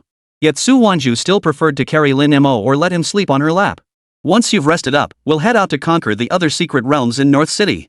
Now that little Mo had advanced to level 15, once he reached level 18, the combat technique stone she had obtained earlier would finally become usable. Moreover, the very first combat technique stone that should have appeared was found in North City. It wouldn't take more than 2 days for someone to discover it, and when they did, it would cause quite a stir. However, Su Wanzhu's motivation for continuing to explore North City's secret realms wasn't the combat skill stones. She needed something far more precious. According to her memories, the grade crystals needed to craft the Empress set lie within a newly opened secret realm in North City. Whether it was the character set or the sub-crystal stone, both were making their first appearance like the battle skill stone and commanded extraordinary prices. She vividly recalled how, in her previous life, she had spent a fortune just to acquire a single sub-crystal for crafting the Empress set. Chapter 82, Battle Technique Stones Emerge. Secret Realm Frenzy. After resting for one night, Su Wanzhu immediately led Lin Mo to continue exploring the newly opened secret realm in North City. During this time, a piece of news instantly sent shockwaves through the entire community. Within half a day, it had spread nationwide. Lu Tianyang, head of the Lu family of North City, stood beside the boss's remains in the new secret realm, Falling Star Valley, holding a black crystal engraved with ancient patterns. Silver light patterns swirled across its surface. It was the long-lost battle technique stone, vanished for a millennium. Using the stats shared by his level 50 contract beast, he activated the stone. Instantly, a complete combat technique flooded his mind. Thunder Dragon shatters the mountain. This allowed the Beastmaster to unleash a thunderous explosive fist. It really is the battle technique stone. Lu Tianyang trembled all over. Half an hour later, starting from the northern city, all news headlines exploded with the announcement. Millennium-old treasure resurfaces. Lu family headmaster's battle technique, Thunder Dragon shatters mountains, smashes 3 layers of basalt with a single punch. The accompanying photo showed Lu Tianyang's fist wrapped in lightning, proving the existence of the battle technique stone. The Beastmaster community erupted in chaos. Records of battle technique stones trace back to ancient times. Legend holds that Beastmasters once fought side by side with their contracted beasts, but for some reason, these stones vanished. Lu Tianyang's video now boasts over 100 million views, with the comments section flooded with fervent reactions. No wonder ancient Beastmasters could single-handedly slay dragons. They could fight on their own. Hurry! Raid every secret realm. I need a battle technique stone. Luoxing Valley is already sealed off by the Lu family rush to the new secret realms. I heard you can only learn battle technique stones after your contract beast reaches LV.18, otherwise, they won't even activate. While other beast tamers scrambled to buy secret realm tickets, Su Wanzhu had already arrived at the entrance of Shadow Gorge with Lin Mo. This newly emerged B-grade secret realm in North City. But Su Wanzhu had a clear objective: to find sub-crystals, the crucial material for crafting the Empress set. Mo, same as always, find the weak spot. Before Su Wanzhu's words had even finished, Lin Mo had already charged into the canyon. The afterimages created by Red Hair's speed caught the shadow wolves on the cliff face off guard. Each strike landed precisely on the wolves' throats. Within half a minute, all 10 level 18 shadow wolves lay defeated. The shadow giant spider boss had barely begun to spew its silk when Lin Mo shattered 8 of its eyes. Su Wanzhu picked up the dropped beast core, her brow furrowing slightly. No sub-crystals. And at 4 minutes and 21 seconds, it was another speedrun record. 2 hours later, at the entrance to the lava cavern's secret realm. Just as the Beastmasters scraped together enough admission money, the secret realm's information panel above refreshed. Secret Realm Conqueror, Su Wanzhu. Boss battle duration, 3 minutes 58 seconds. A chorus of groans erupted from the crowd. Damn it! She beat us to it again. That panda must have turbocharged herself. She makes me rank secret realms look like child's play. Heard she cleared 2 dungeons yesterday. The new North City dungeon's cooldown isn't even over yet. The online storm erupted unexpectedly. On the North City Beastmaster forum, why should Su Wanzhu monopolize all the secret realm resources, surged in popularity at a visible speed. As views surpassed 1 million, the comments section flooded with snide remarks. Some mocked her, she just got lucky with a couple of weak dungeons. While others insinuated there must be some shady dealings behind the scenes. But given her terrifying track record in both the challenge tournament and secret realms, most dared only hide behind their screens, none truly stepping forward to challenge her. Shortly after this incident, Chen Kong, deputy leader of the Firewolf Beastmaster Corps, entered North City. Running his fingers over the crimson glowing Firewolf totem at his waist, his eyes burned with a sinister glint. Over 2 months ago, the great white gold orb was snatched away by Su Wanzhu, who had suddenly appeared. This great white gold orb, the very item capable of granting a contract beast a random skill, now became an indelible shame in his heart. Spread the word that Su Wanzhu has Hu Quanfeng backing her. He sneered coldly, a non-elemental contract beast sweeping through the secret realm? Only a fool would believe that. Within half a day, the family groups of major factions in North City erupted in chaos. So that's why Su Wanzhu was acting so cocky. The Hu family was pulling strings behind the scenes. Hu Quanfeng actually swore brotherhood with a panda. What is the Hu family playing at? Do they want to call a contract beast their brother? Second place in the Genius Challenge tournament? Probably bought with Hu family money. Withdrawing from the finals? They must have lost face. Inside the Hu family mansion, the steward's voice carried a hint of anxiety. Master, the rumors outside are growing louder. The association has already received over 20 joint letters demanding an explanation regarding Su Wanzhu. Several families have threatened that if we don't provide one, they'll unite to boycott us. Hu Quanfeng set down his teacup. A bunch of frog in the well fools. He twirled his beard and roared with laughter. That's a panda capable of punching a Jinzhou to smithereens. Its stats are so terrifying even an S-rank boss couldn't withstand it. How could they possibly understand? But the outside world wouldn't listen to explanations. Some dug up screenshots of Hu Quanfeng calling Lin Mo big brother at the challenge tournament and spread them far and wide. Others dug up the Hu family's recent transaction records with Su Wanzhu. Even Su Wanzhu's withdrawal during the challenge tournament was interpreted as the Hu family exerting pressure behind the scenes, afraid she'd expose her true strength. Meanwhile, Su Wanzhu remained utterly unaware of the storm brewing. She was leading Lin Mo into the new secret realm, the Ice Abyss corridor. The biting cold at the entrance hit them like a wave. Within the icy blue mist, muffled thuds echoed as heavy footsteps pounded the ground. Several level 20 ice armor rhinos charged out, their blood-red eyes glaring. Frost glistened on their horns, and wherever they passed, thick ice spikes formed on the ground. Xiao Mo, shatter their ice armor. Before Su Wanzhu's words had fully faded, Lin Mo charged forward like a golden cannonball, slamming into the rhino's defenses. A thunderous crash echoed as the ice armor shattered into fragments. Then, in a flash, Lin Mo unleashed Inch Force Whisper. What appeared to be a series of gentle slaps struck the rhino's joints 10 times in succession, only to unleash terrifying penetrating force on the 10th strike. With a crack, the rhino's massive body crashed to the ground. After dispatching the rhino herd, a deep, rumbling roar echoed from the depths. The Ice Abyss corridor's boss, the Ice Soul Giant Bear, revealed itself. Standing 3 stories tall, its entire body was encased in crystalline armor. A single swipe of its paw could unleash a storm of ice blades. Lin Mo showed no fear, charging straight into the storm. 3 minutes later, as the Ice Soul Giant Bear collapsed, Su Wanzhu rummaged through its remains. Finally, she felt a faintly glowing purple stone, the very subcrystal she had longed for. I finally found it. She clutched the stone tightly, her eyes sparkling with excitement. So that's what you were looking for. Lin Mo crouched on the ground, suddenly grinning. Why didn't you say so sooner? I've got plenty. Before Su Wanzhu could react, Lin Mo pretended to rummage through his pockets, but actually pulled out over a dozen subcrystals from his system storage. Each one shone more brilliantly than the one in her hand. Su Wanzhu stared in disbelief. Where did you get so many? Lin Mo chuckled, they just dropped right into my palm when I defeated that boss earlier. But Su Wanzhu wasn't one to be easily fooled. Having conquered countless secret realms across 2 lifetimes, she'd never heard of such a thing. Spill it, what's the real story here? With no other choice, Lin Mo came up with a plausible excuse. It's what you call the Ember Beast. It happened twice, but it seems only I could see it. Lin Mo chuckled inwardly. He was a genius. As long as Su Wanzhu believed him, she'd surely focus her search on the Ember Beasts from now on. And he could gain more lottery chances by slaying them. Chapter 83, The Imperial Heir's Throne. Now that she had obtained the challenge ticket she desired, Su Wanzhu prepared to leave the secret realm with Lin Mo. However, just as they stepped out of the secret realm, Su Wanzhu noticed some messages on her wristband. It was from those who had previously claimed Su Wanzhu only achieved her results by relying on the Hu family. They were now demanding an explanation from the Hu family.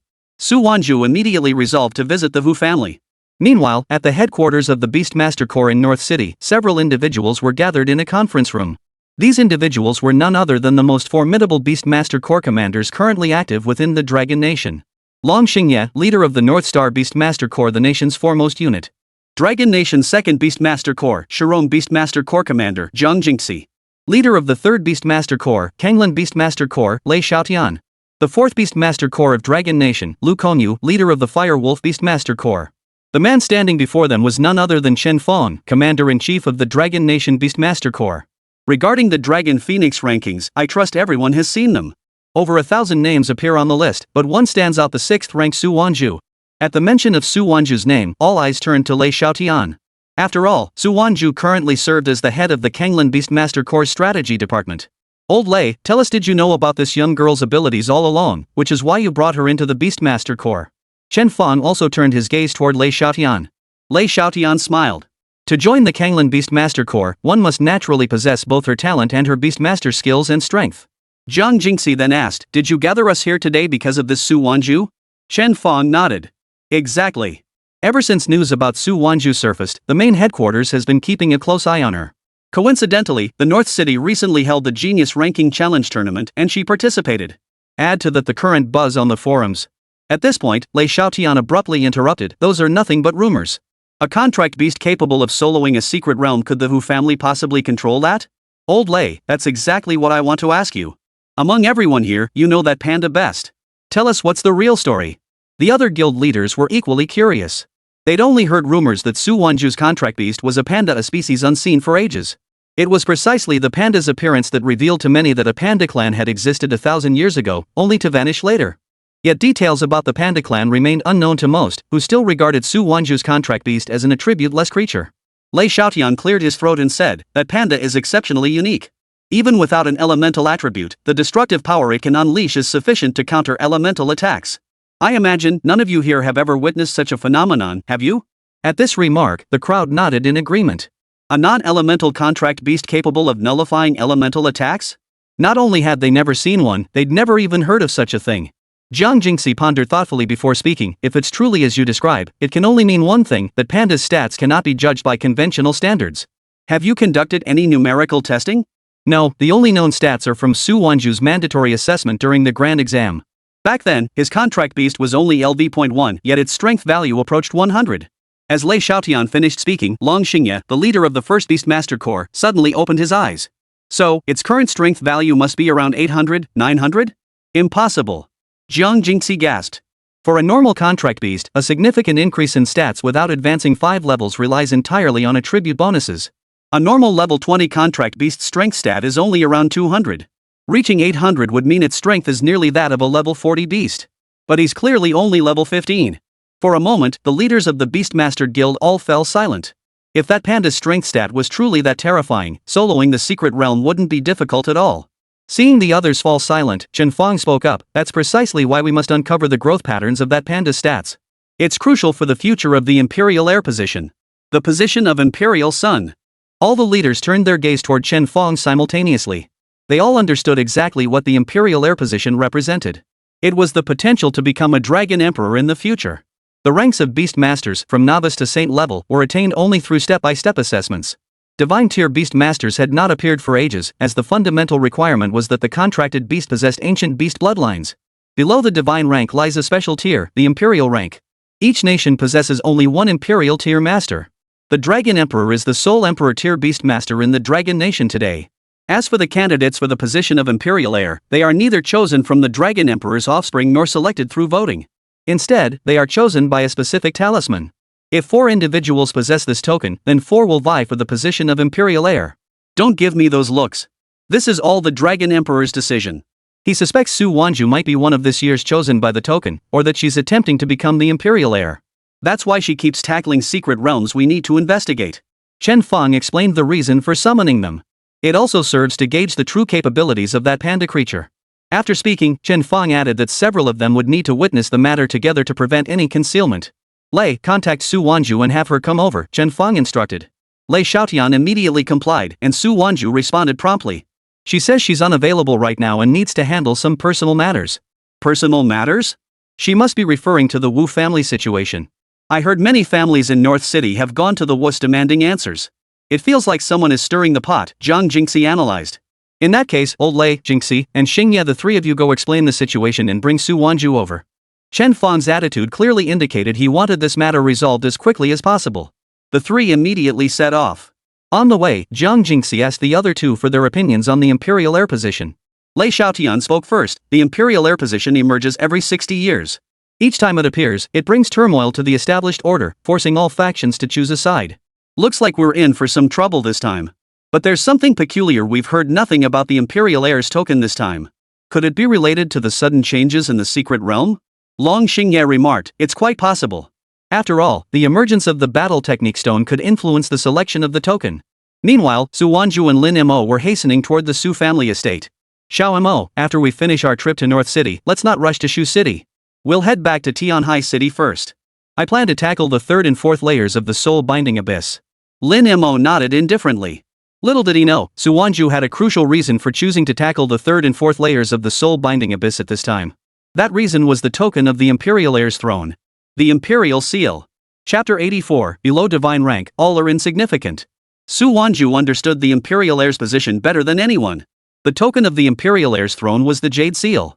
However, this jade seal is unique. It may bear one character or two. Each time it appeared, it was different. This time, a total of 8 jade seals would appear, signifying that this cycle would have 8 candidates for the position of imperial heir. Each seal bears a single character. Together, they form the phrase, mandate from heaven, longevity and everlasting prosperity. In her previous life, Su Wanzhu unexpectedly obtained the final jade seal bearing the character prosperity within a secret realm, thereby entering the race for the imperial heir position.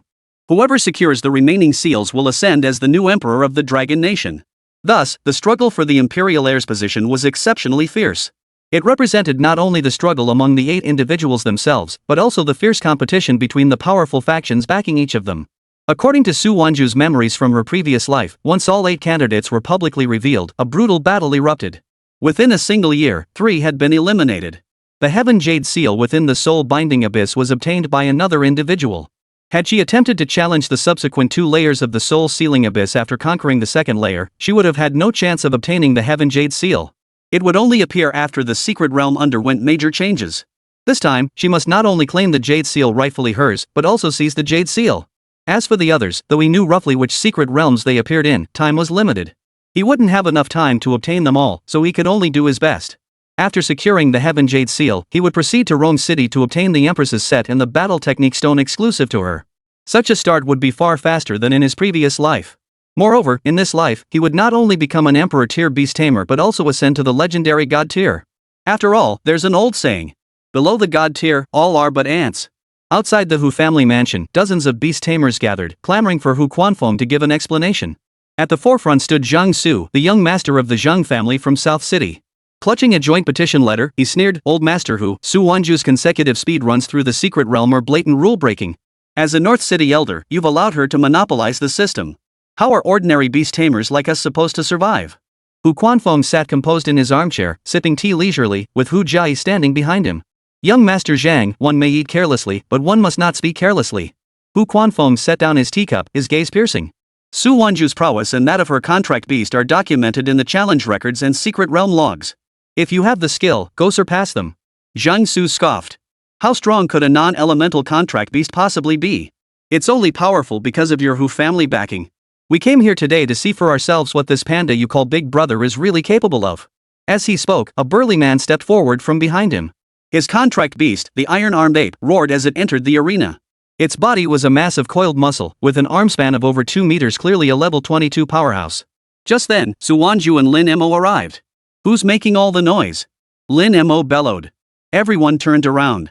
"It's Su Wanzhu and that panda. I heard the Panda clan appeared thousands of years ago. If Su Wanzhu's contract beast is truly that powerful, could it be an ancient beast bloodline? Impossible. Super ancient beast bloodlines only exist in legends." Hu Jai approached Su Wanzhu, her voice laced with concern. "Some troublemakers are here to make a scene, hoping to see you humiliated. Make a fool of me?" Lin Mo grinned, leaping down and striding to the entrance. He yawned at the iron-armed ape. "Is that all you've got?" Zhang Su saw Lin Mo was barely 5 feet tall and looked utterly lazy, further convinced he was all bark and no bite. He waved his hand dismissively. Iron-armed ape. Teach this arrogant panda a lesson. The iron-armed ape roared furiously, swinging a tree trunk as thick as a bowl toward Lin Mo with a howling wind. The crowd held their breath, only to see Lin Mo neither dodge nor flinch. With a casual flick of his palm, he actually seized the trunk. The iron-armed ape's eyes widened in shock. It strained with all its might, yet the trunk didn't budge an inch. Lin Mo flicked it away impatiently. Iron-armed monkey, still clutching the trunk, flew backward, crashing into the courtyard wall and sending fragments of stone flying. This can't be possible. Zhang Su's face paled. Before he could react, Lin Mo had already darted like a ghost before the iron-armed ape. With 10 consecutive strikes of inch power whisper, the ape's prided steel like bones cracked under the strain. With a sharp snap, its right arm fractured. The entire crowd erupted in shock. The beast tamers accompanying Zhang Su all took several steps back, their eyes filled with terror as they stared at Lin Mo. Is this all you've got? You dare cause trouble? Lin Mo crossed his arms, looking down at Zhang Su. You're not satisfied? Then come at me all together, save me the trouble of taking you down one by one. Whoosh. That panda is way too cocky. Exactly. That tone, I really wanna punch him. Ding. Anger generated, stat point +1. Ding. Anger generated, value points +1. Ding. Anger generated, value point +1. Lin Mo chuckled inwardly. Truly a bunch of tools earning so many points for free. Zhang Su's face flushed crimson as he prepared to retort, when suddenly, a piercing whistling sound split the air. 3 flying machines descended rapidly. Leading them was none other than Chen Kong, deputy commander of the Firewolf Beastmaster Corps. Dressed in sleek black armor, he was accompanied by 2 beast tamers whose auras radiated steady composure. Oomph. Talk is cheap. Chen Kang's eyes were dark and fierce as he fixed his gaze on Lin Mo. This was exactly the reaction he wanted. Su Wanzhu, since your contract beast is so formidable, dare you have it fight mine? If I win, return the great white gold orb to me and apologize to all of North City. Prove that the rumors aren't unfounded. If it can't even defeat me, that alone proves all those rumors about you are false. Just as Hu Quanfeng was about to speak, Lin Mo cut him off. No problem. Chen Kong sneered coldly, overconfident. Leave it to you two. The contract beast standing behind Chen Kong roared, Fire main lion. Flame-tailed serpent. Charge. The crowd gasped at the sight of 2 level 29 contract beasts. Chen Kong. What do you think you're doing? 2 against 1? Is that fair? Hu Jiai shouted. Of course it is. If we win 2 on 1, doesn't that just prove how powerful this panda is? Chen Kong sneered. Su Wanzhu made no move to stop him. After all, during the twin boss secret realm, Xiao Mo had taken on 2 opponents alone and emerged victorious. The fire main lion roared, spewing blazing flames, while the flame-tailed serpent exhaled corrosive, venomous flames. 2 flames intertwined, forming a sea of fire that swept toward Lin Mo. Lin Mo's pupils contracted slightly. He drew a deep breath as a metallic sheen erupted around his body. The beast face armor activated. Flames and poisonous mist lashed against the armor, sending sparks flying, yet failed to leave a single scratch.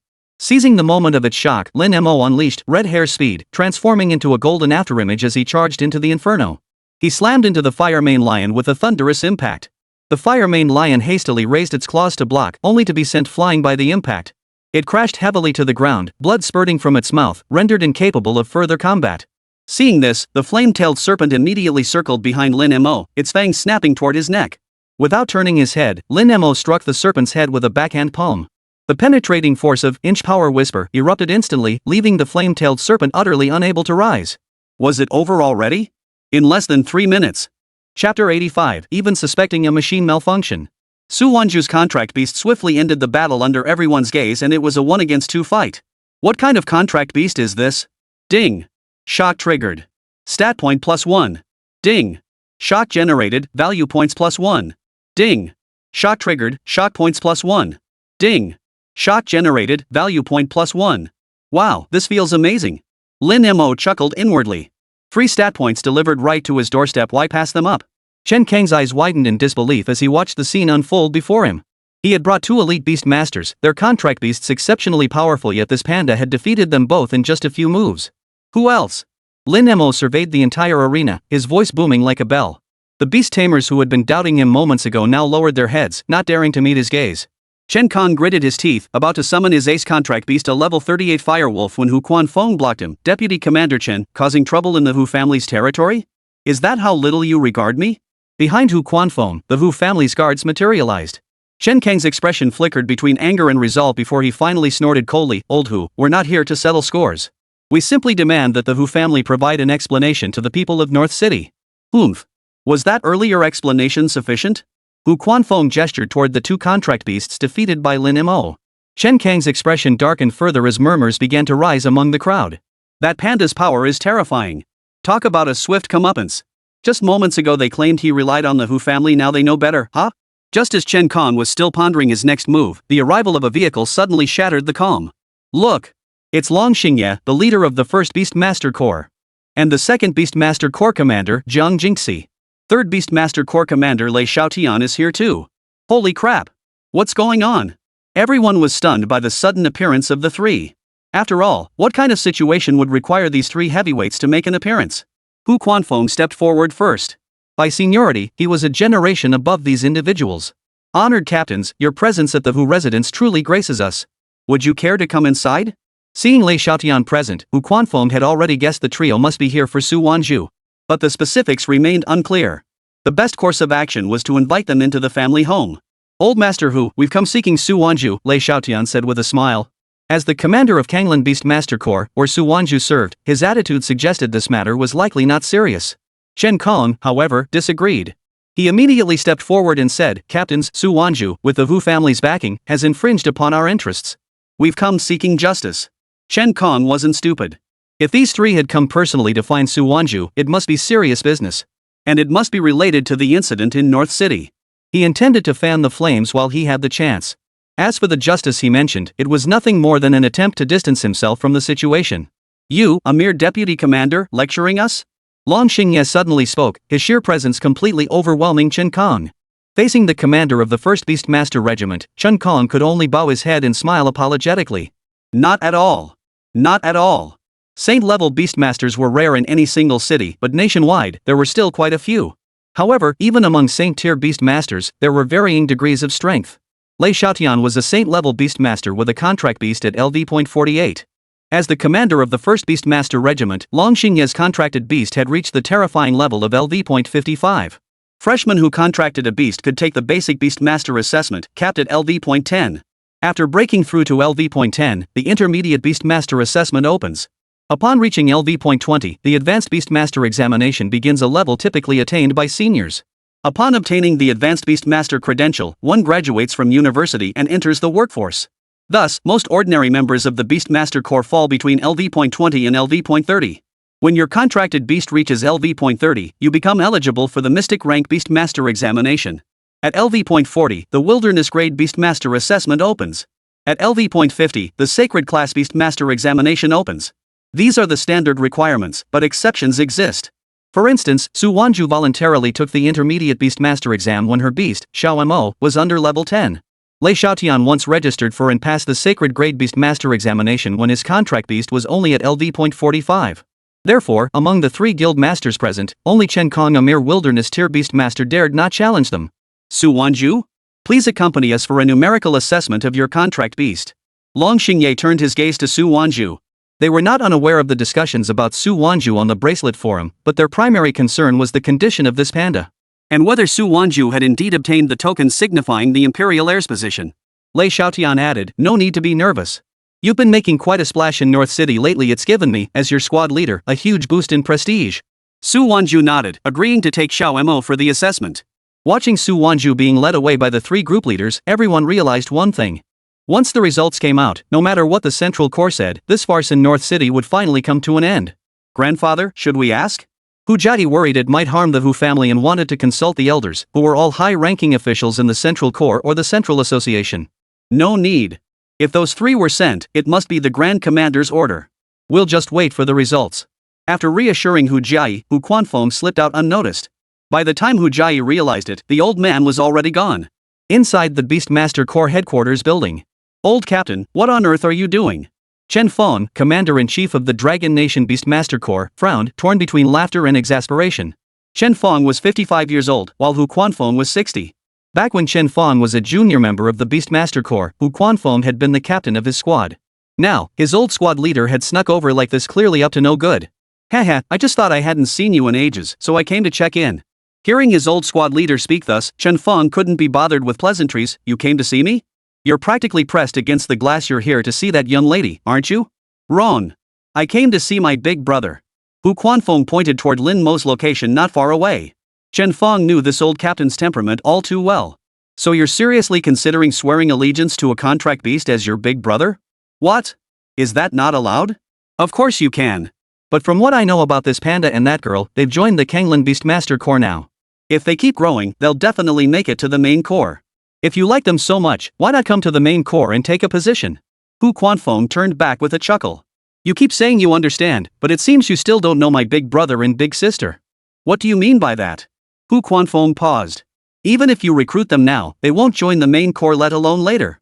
This left Chen Fong even more perplexed. So according to you, the old captain, I absolutely must recruit them now? No way. There are at least 800 top-tier beast tamers nationwide, if not 1,000. This girl is barely 18, and her contract beast hasn't even reached level 20. No matter how exceptional she is, recruiting her early is out of the question. But just then, Chen Fong's wristband buzzed. Director Chen, Su Wanzhu's results are in. She possesses no Imperial Heir token and knows nothing of the matter. As for her rapid progression through the secret realm, it's purely driven by her desire to grow stronger. Hearing this, Chen Fong thought, the only possible reason for early recruitment is gone. The old captain is getting old. But there's a problem with Su Wanzhu's contract beast. What kind of problem? His 3 vital signs, we suspect there might be a problem with the machine. Chapter 86, keep an eye on this panda going forward. How could the machine malfunction? We can't explain it either. You should come see for yourself. The subordinate had no idea how to account for the utterly baffling readings before them. Alright, I'm coming right now. In the meantime, switch to another testing device and compare the data. With that, Chen Fong instructed Hu Quanfeng to rest here first. Seeing Chen Fong's expression, Hu Quanfeng couldn't help but chuckle. He knew full well that his big brother's readings must have scared the hell out of those guys. Back when he'd witnessed Lin Mo's destructive power firsthand, one thing had become crystal clear: this elder brother's strength metrics had reached terrifying levels. No elemental affinity, yet absurdly high stats. It was precisely this reason that made Hu Quanfeng willingly accept a contract beast as his big brother. Below, Su Wanzhu continued her testing. The previous assessment had already confirmed that every one of Su Wanzhu's attributes was SSS tier. And since Long Xingye himself was overseeing the examination, he directly inquired about the Imperial Heir position. Su Wanzhu understood perfectly well. However, the fierce competition for the Imperial Sun title in her previous life was still vivid in her memory. She certainly didn't want to reveal such information so soon. Not only had she yet to obtain the token, but even if she had, she wouldn't reveal it. So she feigned ignorance. Given the prior conflicts between the Su and Zhao families, her response that she wanted to become stronger was entirely reasonable. Lin Mo's situation, however, was entirely different. Data analysts conducted 3 stat assessments on him, monitored by Jiang Jingxi and Lei Xiaotian. When they saw Lin Mo's 3 stats, defense and agility, were above average for his level, they remained relatively calm. But when they saw that 4-digit strength value, they both suspected the same thing: the machine was broken. How could anyone possibly have a 4-digit strength value? Jiang Jingxi immediately had someone notify Chen Fong and began retesting. By then, the results of the retest had already appeared. Strength 1570. Defense 70. Agility 50. Jiang Jingxi stood speechless, her mouth agape. Lei Xiaotian could only manage a wry smile. He knew this panda's stats were absurd, but never imagined they'd be this absurd. Jiang Jingxi's contract beast was LV.50, possessing both fire and thunder attributes, with strength as its primary stat. Yet even its strength stat barely reached 900 points, and that was after Jiang Jingxi had painstakingly nurtured it for over a decade, feeding it all manner of precious treasures specifically designed to boost strength. This panda, at a mere LV.15, possessed a staggering 1500 strength points. Thankfully, it has no elemental attributes. If it possessed even one, a single casual move from it would overwhelm most contract beasts nationwide. What's the situation? Chen Fong had just arrived. See for yourself. I've lost track of the numbers. Jiang Jingxi tossed the final data to Chen Fong before stepping aside. She finally understood why Lu Rong, the principal of Shucheng High School, had suddenly gone to Tianhai City. She was definitely there to see this panda. Chen Fong sucked in a sharp breath upon seeing the data. This. He managed to stammer out 3 syllables, but it might as well have been silence. The 3 of them stared at each other in stunned silence. As commander of the Beastmaster Corps, Chen Fong's contract beast level surpassed even Long Xingye's. Having reached level 60, his contracted beast's highest stat among the 3 was agility, yet it was only a few hundred points higher than this panda's strength stat. What on earth did Su Wanzhu feed him? Chen Fong finally suspected Su Wanzhu might be the issue. It was common knowledge that during normal leveling, a contract beast's 3 stats increased steadily. Only by providing specific items designed to boost a particular stat could one rapidly increase one of the 3 stats. But such items never came cheap, they were exorbitantly priced. They had also investigated Su Wanzhu's background, a Beastmaster family from Tianhai City. How could they possibly have access to such vast funds? Now the three understood why the name of an 18-year-old girl like Su Wanzhu appeared on the Dragon Phoenix rankings. Director Chen, should we make this public? Chen Fong pondered for a long moment before replying, the exact figures cannot be disclosed yet. We'll only state that Su Wanzhu and her contract beast possess the capability to solo dungeons at an accelerated pace. The three of them calmed down slightly at this point.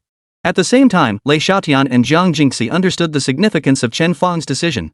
The coming years would witness fierce competition for the position of Imperial Son.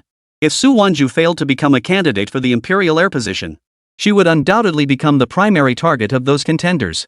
Whether through friendship or marriage alliances, they would stop at nothing. If Su Wanzhu were to become a candidate herself, she would inevitably become the primary target for the other contenders to eliminate. However, with this panda's strength and the emergence of the battle technique stone, Su Wanzhu is fully capable of maintaining her position on the Dragon Phoenix rankings. This is a positive development for the Dragon Nation as a whole. Chen Fong then had Su Wanzhu and Lin Mo escorted to rest and given proper care, while he immediately summoned the leaders of the top 10 Beastmaster Corps. In the meeting room, the other captains remained unaware of the unfolding events. And Chen Fong refrained from revealing Lin Mo's numerical details. He announced only one thing. Effective immediately, Su Wanzhu and her contract beast, the Panda Xiao Mo, will become key focus targets for our Beastmaster Corps. Provide all possible assistance wherever needed. Hearing this conclusion, some captains were momentarily bewildered. Any objections were dismissed by Chen Fong on grounds of top-secret classification. After the emergency meeting concluded, Chen Fong kept Jiang Jingxi and Lei Xiaotian behind. As for Long Xingye, he remained unaware of the situation. Regarding the panda's numerical data, only the three of us know about it right now. Old Long can't be told either. As for the personnel responsible for the testing just now, I've already made arrangements to ensure they have no opportunity to speak out. For the other team leaders, remaining unaware might be for the best. But you two, I want you to understand the stakes clearly. Do not let the catastrophe of 60 years ago repeat itself. Both men nodded heavily. After all, the competition for the position of Imperial Heir would inevitably draw support from various factions. Though the Beastmaster Corps and the Beastmasters Association would not intervene, unforeseen complications were inevitable. Just like 60 years ago, when the Imperial Heir succession battle was exceptionally brutal. None of the top 10 Beastmaster Corps had initially aligned themselves. Yet, due to a sudden upheaval within one, the others swiftly chose sides, and the Corps began slaughtering each other. This year's Imperial Heir competition will be more intense than any previous one. Chen Fong cautioned. After all, battle skill stones had emerged artifacts lost to history for millennia. Thousands of years ago, the existence of battle technique stones made the competition for the Imperial Heir position, let alone the Imperial throne, utterly brutal, involving nearly every faction. While ensuring Su Wanzhu isn't a contender for the Imperial Heir, we can help her conquer more secret realms to gather as many battle technique stones as possible. Only then will our Beastmaster Guild have a chance to protect ourselves in the upcoming Imperial Heir contest and even the potential Imperial throne struggle. Chen Fong already sensed that this generation might well replicate the fragmented power struggles of a millennium past. Yet after the trio parted ways, Jiang Jingxi immediately relayed this intelligence to Lu Rong. Chapter 87, The First Imperial Heir Candidate Emerges. Upon receiving the message from distant Shu City, Lu Rong replied to Jiang Jingxi with just a few words. Come to Shu City with Su Wanzhu. The meaning was straightforward. Su Wanzhu would arrive in Shu City in 2 months to participate in the National College Student Competition.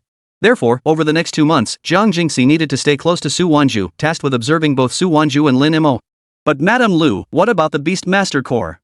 She was, after all, the second Beastmaster Corps' commander, hardly idle. I'll handle the Beastmaster Corps. Consider this a 2-month leave. This matter concerns not only the Lu family and the Shu Rong Beastmaster Corps, but the entire Shu City. Faced with this response, Jiang Jingxi had no choice but to agree. Meanwhile, the outcome of Su Wanzhu's detention unfolded exactly as Chen Fong had predicted. She was released. When the Northern City faction saw that the final outcome wasn't a specific number but rather a statement of affirmation, they finally understood what was happening. If the Beastmaster headquarters says so, it means Su Wanzhu and that Panda's abilities are truly extraordinary. Do you think the Corps might be trying to recruit Su Wanzhu, which is why they didn't disclose the exact figures? Unlikely. That's the Beastmaster Corps.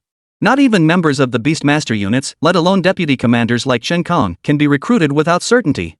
Beyond these individuals, Chen Kong also saw the results, and his heart burned with fury. He found the returning leader of the Fire Wolf Beastmaster Corps. Captain, what about Su Wanzhu? Chen Kong tried to pry information from Lu Kongxiu. She has some skill, but she's none of our concern. You can leave North City now. After speaking, Lu Kongxiu shot Chen Kong a glare. Don't think I don't know what you're thinking. While I don't know why you have a grudge against Su Wanzhu, I'll remind you, don't mess with her. After all, Chen Fong had already made his stance clear. If Chen Kong continued provoking Su Wanzhu, even Lu Kongxiu, as the leader, wouldn't be able to protect him. Understood. Chen Kong lowered his head, but he still wasn't willing to give up on the matter of the great white gold treasure pearl. Lu Kongxiu glanced at Chen Kong and sighed. I promised your brother I'd look out for you. Don't let him down. It was precisely Lu Kongxiu's words that made Chen Kong even more furious. If everyone doubted him, he'd prove himself all the more. On the eve of leaving North City, Chen Kong secretly contacted someone. Follow Su Wanzhu discreetly. Report her next move to me immediately. Meanwhile, after resting with Lin Mo, Su Wanzhu was taken to meet Chen Feng. This is our Beastmaster Corps Commander, Chen Feng, Lei Xiaotian introduced. Miss Su, thank you for your cooperation. Regarding your contract beast? Chen Feng paused, glancing at Lin Mo seated nearby before continuing. Did you know about his existence from the very beginning? Su Wanzhu explained, I wasn't aware of Xiao Mo's existence at the time. I just thought he was adorable when I saw him. Later, after looking into it, I discovered he was actually a panda. I see. Chen Feng pressed further, as a beastmaster, you must have known he was an attribute-less spirit beast before contracting him. Why did you choose to bind yourself to him? Was it purely because he was cute? After all, Su Wanzhu had previously stated she was conquering the secret realm to become stronger. If Su Wanzhu answered it was because he was cute now, that would contradict her earlier statement, indicating something was definitely off. Not exactly. When I saw Xiao Mo, besides finding him adorable, I also had the idea to contract him after confirming he was a panda. Even though he's attribute-less, I sensed Xiao Mo's extraordinary nature. After all, pandas in the past possessed ancient beast bloodlines. In essence, Su Wanzhu was saying she was taking a gamble. Chen Feng believed this explanation. After all, if it were him, upon confirming it was a panda even without attributes he'd choose to take the gamble too. That's ancient beast bloodline we're talking about. Right now, no one knows what ancient beast bloodline looks like, maybe it's just attribute-less. Otherwise, how could one explain Xiao Mo's unusual stats? As for the records in the texts, they were just that, records. And they were thousands of years old. Whether they were true or not, no one knew. So what are your plans now? First, I'll return to Tianhai to see my family, then head to Shucheng for the college tournament. Speaking of the tournament, there's something I'm curious about. Why did you forfeit at the last moment during the Genius Ranking Challenge? If your contract beast was exhausted, why did you immediately set out to conquer a new secret realm? Chen Feng's questions seemed casual, but each one felt like he was trying to get to the bottom of Su Wanzhu. It wasn't just Chen Feng, Jiang Jingxi and Lei Xiaotian present were equally curious. The first place prize for the Genius Challenge was exceptionally generous. Moreover, by giving up this time, she might lose her chance when the next Genius Ranking came around. Yet Su Wanzhu's response stunned all three of them. The Genius Rankings Challenge means nothing to me. Arrogant? That was their initial reaction. Yet upon seeing Su Wanzhu's expression, they realized it wasn't arrogance, but absolute confidence. You all know Xiao Mo's stats. As his master, I understand them even better. They say a contract beast without attributes is no different from the lowest grade mortal beast, but Xiao Mo's stats show me an opportunity. As a contract beast's master, one gains 1/3 of the beast's stats. Meaning Su Wanzhu's current strength had reached a terrifying 500 plus. That's 3 times the average strength of a grown man. So did Xiao Mo gain this massive stat boost from leveling up? Or was it from consuming something? During combat, Su Wanzhu replied truthfully this time. This was based solely on her observations. After every battle or challenge in a secret realm, Xiao Mo's stats would increase to varying degrees. That's why Su Wanzhu believed that as long as he kept fighting, Xiao Mo's stats would continue to grow. After questioning Su Wanzhu, Chen Feng turned his gaze to Lin Mo. Little guy, can you communicate normally with people? Lin Mo nodded. Then do you know what bloodline you belong to? I don't know. Lin Mo genuinely didn't know, the system hadn't mentioned it either. But even if he did know, he wouldn't tell the person standing before him. Then do you know anything about the Panda clan? Not really. What do you usually eat? Whatever's available. I don't eat pet food. This was Chen Feng's first time conversing with a low-level contract beast. It was just like talking to a human. At the same level, most other spirit beasts had intelligence akin to children. How astonishing. Given the possibility of ancient beast bloodline, it was absolutely worth paying close attention. After Chen Feng spoke, Lei Xiaotian introduced, this is Jiang Jingxi, leader of the Shurong Beastmaster Corps. I hear you're heading to Shucheng in 2 months for the university competition. She'd like to travel with you and catch up with an old friend along the way. Jiang Jingxi, in her 30s with short hair, exuded a bold and spirited aura. She stepped forward to greet Su Wanzhu and Lin Mo. Just as she was about to speak, critical alerts suddenly flashed on the wristbands of both squad leaders and Chen Feng. It really appeared, the three exclaimed almost in unison. What's happening? Su Wanzhu inquired, though she already suspected what was unfolding. The first Imperial Sun candidate of this session had arrived. Chapter 88, returning to Tianhai with the team. The first token of the Imperial heir has appeared. This first token is a jade seal engraved with the character longevity. The one who obtained the first token is Wang Chujun of the Northern City royal family. Based on current information, there are 8 tokens in total, signifying 8 candidates. News updates rapidly appeared on the wristband, spreading across major forums. They gradually overshadowed the earlier matters concerning Su Wanzhu. After all, the emergence of the imperial air competition held only once every 60 years signaled a turbulent shift in the political landscape. Moreover, the first to obtain a token was from the Northern City Royal House. The Northern City Royal House was one of the 4 great Beastmaster clans of the Northern City, standing shoulder to shoulder with the Hu family. Word is this: Wang Chujun just graduated from university this year and obtained the token recently in an ancient secret realm. From now on, the status of the 4 great Beastmaster families in North City is bound to shift. Reading the message on his wristband, Chen Feng furrowed his brow slightly. For the Beastmaster Corps and the Beastmaster Association, the emergence of a candidate for the Imperial Sun position was far from good news. I'll head back first, Su Wanzhu declared, showing little interest in the news about the Imperial Air Token's emergence. After Su Wanzhu left with Lin Mo, Zhang Jingxi followed suit. Are you heading back to Tianhai City now? Zhang Jingxi asked. No, I'm heading to Huayao City first. Since they were heading to Huayao City, Lei Xiaotian naturally accompanied them. Airphone, as a flying spirit beast, served as their mode of transportation. Sitting atop Airfang's back, Zhang Jingxi couldn't help but glance back at Su Wanzhu. She thought to herself, a freshman who not only possesses a contract beast like Xiao Mo, but also manages to obtain a rare flying spirit beast like the Ice Phoenix. Su Wanzhu's charm is truly extraordinary. Upon returning to Huayao City, Su Wanzhu contacted Guqi, Meng Xiaoi, and Xiao Ran. Sisters Ci? Guqi was utterly surprised upon seeing Zhang Jingxi. Why are you with Sister Su? As Lu Rong's daughter, Guqi naturally knew Zhang Jingxi. Zhang Jingxi simply explained it was a convenient detour. Now everyone has heard about the Imperial Heir's position. They say whoever obtains the Imperial Heir's token stands a chance to become an Emperor-level Beastmaster. An Imperial-level Beastmaster that is the dream and ultimate goal of every Beastmaster in the entire Dragon Nation. Yet until now, the only path to becoming an Imperial-tier Beastmaster has been to become one of the Imperial Heir candidates. Take the Imperial Heir contenders. 60 years ago there were 6 of them. 5 ultimately became Imperial-tier Beastmasters. Yet among those 5, 4 perished in the struggle for supremacy. Only 1 survived, the current Dragon Emperor of the Dragon Nation. I've heard that the token not only holds the method to become an Imperial tier Beastmaster, but it can even grant your contracted beast an Imperial tier set. Though Guqi lacked sufficient strength, she had researched these matters thoroughly. After a brief discussion, Su Wanzhu proposed taking Guqi and the others to Tianhai City before proceeding together to Shucheng, suggesting they could tackle some secret realms along the way. Guqi agreed first, and Lu Ran and Meng Xiaoi had no objections either. Both had now fulfilled their graduation requirements and become high-rank Beastmasters. Oh, Su's sister, you mentioned earlier that the final combat member for our team was in North City. Has she arrived? Guqi inquired. As the team's logistics officer, she naturally needed to be thoroughly familiar with each teammate's situation. Then she could formulate detailed training plans for them. Mei-chem, they should be here shortly. No sooner had Su Wanzhu finished speaking than a massive flying spirit beast appeared, and 2 figures leaped down from its back. Master Hu? You wouldn't be. Lei Xiaotian recognized Hu Chuanfeng's arrival and guessed that Su Wanzhu's final combat member referred to him. Hu Quanfeng scratched the back of his head and chuckled. Haha, well, that's exactly how it happened. Back then, Hu Quanfeng had told Su Wanzhu he hoped she would save a spot for him. But now, things have changed a bit. Saying this, Hu Quanfeng pushed his granddaughter, Hu Jiai, forward. Initially, he had indeed intended to join Su Wanzhu's team, following her and Lin Mo to conquer various secret realms. Now, with the emergence of an Imperial Heir candidate, one from the Wang family, a clan rivaling the Hu family in prestige, this forced Hu Quanfeng to reconsider his plans. Leader, I'd like to ask you to accept Jiai as the final combat member of your team, Hu Quanfeng stated earnestly. Old Hu. Lei Xiaotian hurriedly intervened. The Hu family is based in North City. Logically, even if she were to join a Beastmaster Corps, it would be North City's. This is the Kanglin Beastmaster Corps, it's likely. After Lei Xiaotian finished, Hu Quanfeng shook his head. That might have been true before, but now, we can't afford to be so particular. The rise of the Wang family is inevitable.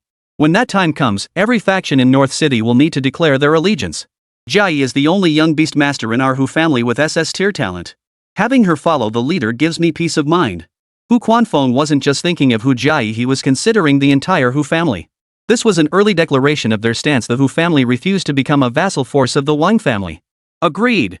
Su Wanzhu immediately consented. Su Wanzhu was well aware of Hu Jiai's future trajectory.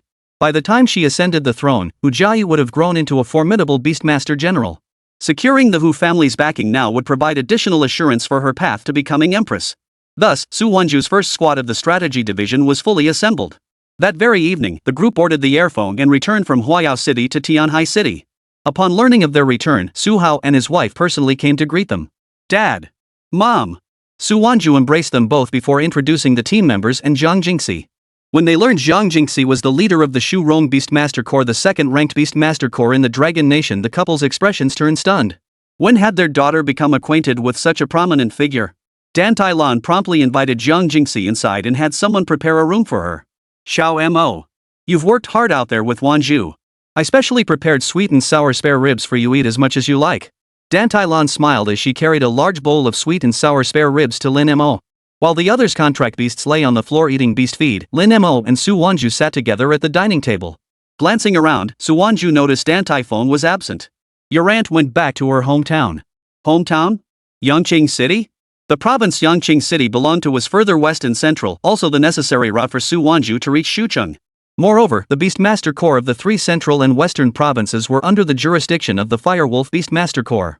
But she distinctly remembered that in her previous life, Dan Typhone hadn't returned to the Dantai family at this time. Has something happened over there? Su Wanzhu inquired. Su Hao and Dan Tailan exchanged a glance, their eyes clouding with worry. Nothing major, just that your mother and I plan to return in a couple of days. Such words held no weight with Su Wanzhu. Just then, someone rushed over to inform Su Hao. Mr. Su. It's bad. Yao Corporation has issued a challenge to a business duel. If we don't accept, they'll block all our products from the market.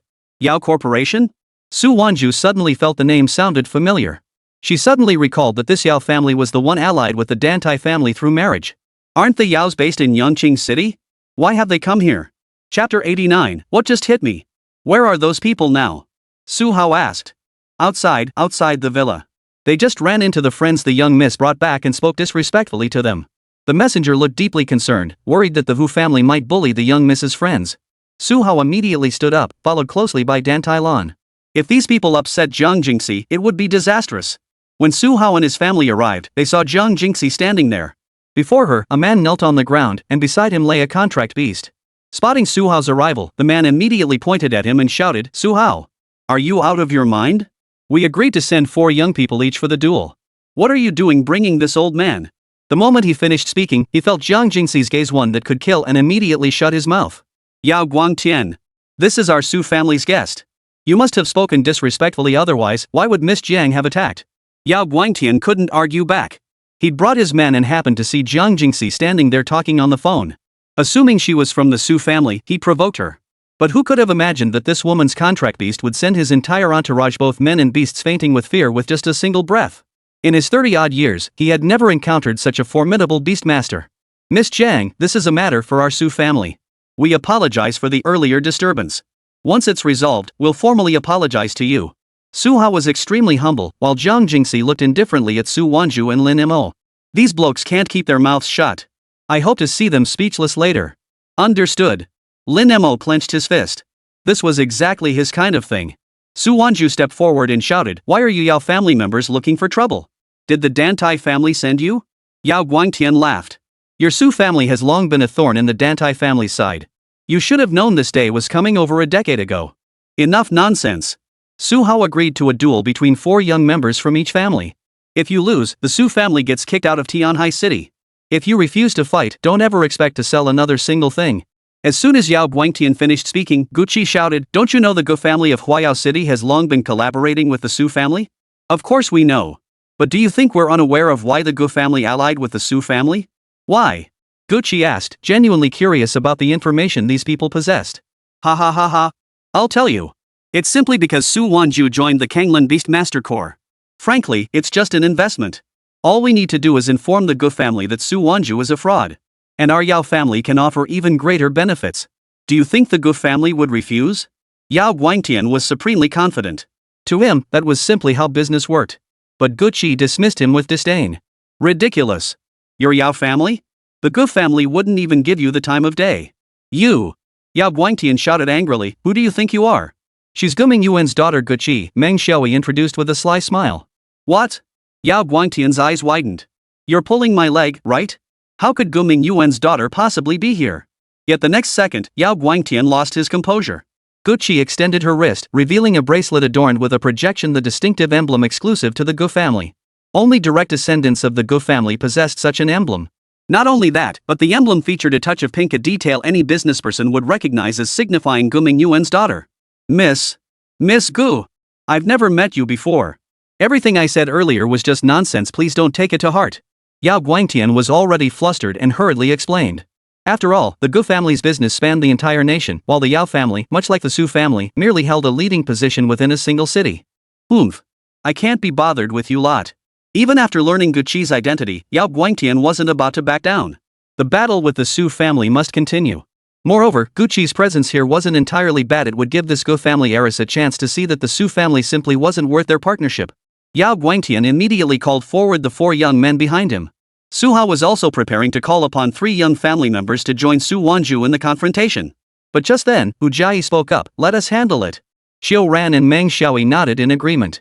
Yao Guangtian glanced at Hu Jiayi and the others, thinking to himself, do they really think I'm stupid? Anyone who can stand alongside Guqi must be no ordinary person. Hey!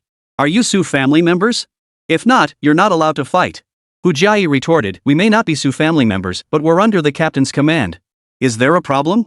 Of course there is. We agreed this was a family matter. Su Hao, you wouldn't be so petty about winning, would you? My side is all the younger generation of the Yao family. Yao Guangtian chuckled inwardly as he spoke. Victory was assured. Su Hao, according to the duel rules, 4 people take turns entering the arena until the last one is defeated. Fine. Su Hao had no choice but to agree. And so the battle commenced. Yao Guangtian's first fighter was his nephew, Yao Bin. Go! Rock Kuei Bull. Boom! A Kuei Bull charged out from behind, level 18. A pure-blooded sacred beast lineage Yen Kuei Ox. The Su family's expressions darkened considerably. They too possessed contract beasts with sacred beast bloodlines, but none were purebred. Yao Bin thrust out his palm, shouting arrogantly, hurry up. Whoever it is. Then, the first member of the Su family stepped forward. Yet within minutes, the Su family suffered a crushing defeat in their first match. After a 2-minute break, their second contestant entered the arena only to suffer another crushing defeat. By the time the third contestant stepped forward, the Su family members were shocked and nearly lost all confidence. The Su family's third contestant was Su Wanzhu's cousin, reputed to be second only to Su Wanzhu herself. They were the same age and both freshmen this year. Unfortunately, the gap in skill was too great, and he was defeated in just a few rounds. Given the current situation, just one more loss would mean complete defeat for the Su family. Yao Bin stood on the field, laughing. My Yen Kuei Bull hasn't even exerted itself fully, and you lot can't handle it. You couldn't even break through its defense. Su Wanzhu, it's your turn next. Let me see if you, hailed as a genius, truly live up to that title. Yao Bin spread his arms wide, his face twisted into a smug grin. By then, Su Wanzhu had already stepped forward with Lin Mo. The moment the battle commenced, Yao Bin suddenly sneered and shouted, "Ha! Su Wanzhu is in danger." His warning pointed directly behind Lin Mo. It was clearly the simplest form of distraction. Unexpectedly, Lin Mo actually turned around. Rock Goliath. Charge! Yao Bin immediately shouted. Exposing your back to the enemy? That's just stupid. The Yen Kuei Ox accelerated, charging toward Lin Mo in an instant. Crash! A crisp sound rang out as the Yen Kuei Bull was sent flying. It crashed to the ground, instantly incapacitated. Ha! What was that just now? A mosquito? Lin Mo turned back around and pointed at Yao Bin. Where's your contract beast? Chapter 90, An Unexpected Turn. Yao Bin watched the rock Goliath fly backward, his pupils suddenly contracting. That was a pure-blooded sacred beast of LV.18. It had clearly struck the panda's back. How could it have bounced off like hitting a steel plate? Is that panda wearing armor? Yao Bin pointed at the beast-faced armor on Lin Mo's body, his voice trembling. The surrounding Yao family members murmured among themselves. Impossible. The impact force of a sacred beast bloodline could bend steel. That panda barely seemed to exert any force before sending the rock giant ox flying. Lin Mo shook his head, pretending to look around. Did a leaf just hit my back? It tickles. He glanced down at his claws. Where's your ox? Not even as hard as my fingernail. Yao Guangtian's face turned ashen. He waved his nephew away. Useless. You've brought shame upon the Yao family. He turned to the girl behind him. Yao Yu, it's your turn. Show them what true sacred beast bloodline means. Yao Yu stepped forward, a flicker of disdain in her eyes. Her contract beast was a level 19 Windwing Lion, not only blazingly fast, but capable of unleashing wind blades. Su Wanzhu, your panda may be strong, but it's far too slow. Before her words faded, the Windwing Lion transformed into a blue streak of light, circling Lin Mo at breakneck speed as dozens of wind blades coalesced between its claws. Wind Blade Barrage. Yao Yu commanded. The wind blades rained down on Lin Mo like a storm, leaving a piercing shriek in the air. Su Wanzhu frowned slightly, about to command Lin Mo to defend, when she saw him suddenly leap into the air. His bare hands flapped left and right like swatting flies. Smack! Smack! Smack! The wind blades exploded in Lin Mo's palms. The Windwing Lion, seeing this, accelerated sharply toward Lin Mo's lower body, attempting to trip him. Lin Mo was ready, however. Activating red hairspeed, his figure blurred into golden afterimages as he circled behind the Windwing Lion and smacked its hindquarters. Awah! The Windwing Lion spun in place, its golden mane bristling. Yao Yu recoiled in shock, taking a half step back. Impossible! The Windwing Lion boasts the fastest speed among creatures below LV.20. Lin Mo brushed the bristles off his paw and drawled, "Your lion spinning is quite entertaining. Care for another round?" He deliberately slowed his movements, as if toying with prey. Yao Yu, both embarrassed and furious, commanded the Windwing Lion to unleash Whirlwind Sweep, attempting to trap Lin Mo in a hurricane. "Xiao Mo, break it up," Su Wanzhu said calmly. Lin Mo nodded. A fist wind unleashed a shockwave, instantly scattering the hurricane. The Windwing Lion was hurled by the blast, crashing into the defensive barrier erected by the Yao family members. It let out a mournful cry, its fighting ability gone. Round 2, Su Wanzhu wins, the referee announced loudly. The Yao family members turned ashen-faced, Yao Guangtian trembling with rage. He never imagined that the two strongest young members of the Yao family would be defeated so easily by a panda. Who's next? Lin Mo stood with hands on hips, his round eyes sweeping over the Yao clan members. Hurry up, come at me together. Let's finish this so we can eat. Yao Guangtian took a deep breath, turning to the last two clan members. You asked for it. Yao Lei, Yao Dian, you two together. Yao Lei and Yao Dian exchanged glances before simultaneously summoning their contract beasts. A level 18 Thunder Glow Hound and a level 17 Flame Pattern Leopard. Both contract beasts unleashed their skills simultaneously. The Thunder Glow Hound blasted lightning, while the Fire Pattern Leopard spewed flames. Mid-air, they formed an interwoven energy sphere of thunder and fire, hurtling toward Lin Mo. Interesting. Lin Mo licked his lips as the patterns on his beast-faced armor glowed. He charged straight into the Thunderfire orb, crossing his palms to block. Boom! The ball exploded in his palms, spattering sparks and flames. Lin Mo staggered back half a step, yet only faint scorch marks remained on the armor's surface. Is that all? It shook its claws, suddenly accelerating toward the Thunderdog, unleashing a flurry of strikes to its abdomen with inch power whisper. The Thunderglow Hound let out a piercing yelp and flew backward. The Fire Pattern Leopard seized the moment to strike from the side, its claws slashing toward Lin Mo's neck. Without turning his head, Lin Mo struck its forehead with a backhand palm strike, knocking the Fire Pattern Leopard unconscious. In less than 10 seconds, the last two members of the Yao clan were defeated. Round 3, Round 4 Su Wanzhu wins. The referee's voice trembled. The Yao family members were utterly dumbfounded. What they had believed to be a certain victory in their clan showdown had been swept away by a panda with overwhelming force. Yao Guangtian's face drained of color as he slumped to the ground. Yao Yu gritted her teeth and asked resentfully, "What the hell is this?" Lin Mo shook his head, not even bothering to respond. Su Wanzhu stepped forward, looking down at Yao Guangtian with disdain. As agreed, the Yao family must leave Tianhai City and cease all harassment of the Su family. Furthermore, everything you own here belongs to the Su family. A flash of venom crossed Yao Guangtian's eyes, but he dared not argue. Just then, the distant roar of car engines filled the air. Several black sedans sped toward them. The door of the lead vehicle swung open, revealing a middle-aged man dressed in luxurious attire. None other than Dantai Xiong, Dantai Lan's elder brother. Su Hao, quite the move. Dantai Xiong's smile was forced. You think finding some random panda will save the Su family? Behind him followed a young woman. Upon seeing Lin Mo, a flicker of surprise crossed her eyes before she resumed her cold demeanor. Su Hao frowned. Dantai Xiong. Did you order the Yao family to do this? Dantai Xiong sneered coldly. The Yao family is an ally of my Dantai clan. He turned his gaze to Su Wanzhu. Your panda may pack a punch, but when it meets my Dantai family's contract beast, it won't be so lucky. Lin Mo grinned, revealing sharp teeth. Oh?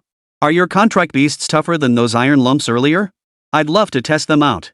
Dantai Xiong's expression darkened, about to erupt, when the woman behind him suddenly stepped forward and whispered, Father, there's no need to stoop to their level. We came here for another matter. She turned to Su Wanzhu. Su Wanzhu, the National College Student Tournament is being held in Shu City. I hope to face you in a fair and honorable battle on the field. Su Wanzhu's gaze sharpened. I'll be waiting any time. Dantai Xiong shot Lin Mo a piercing glance before turning to leave with his daughter. Seeing this, Yao Guangtian slunk away, retreating with his clan members. The commotion subsided for the moment.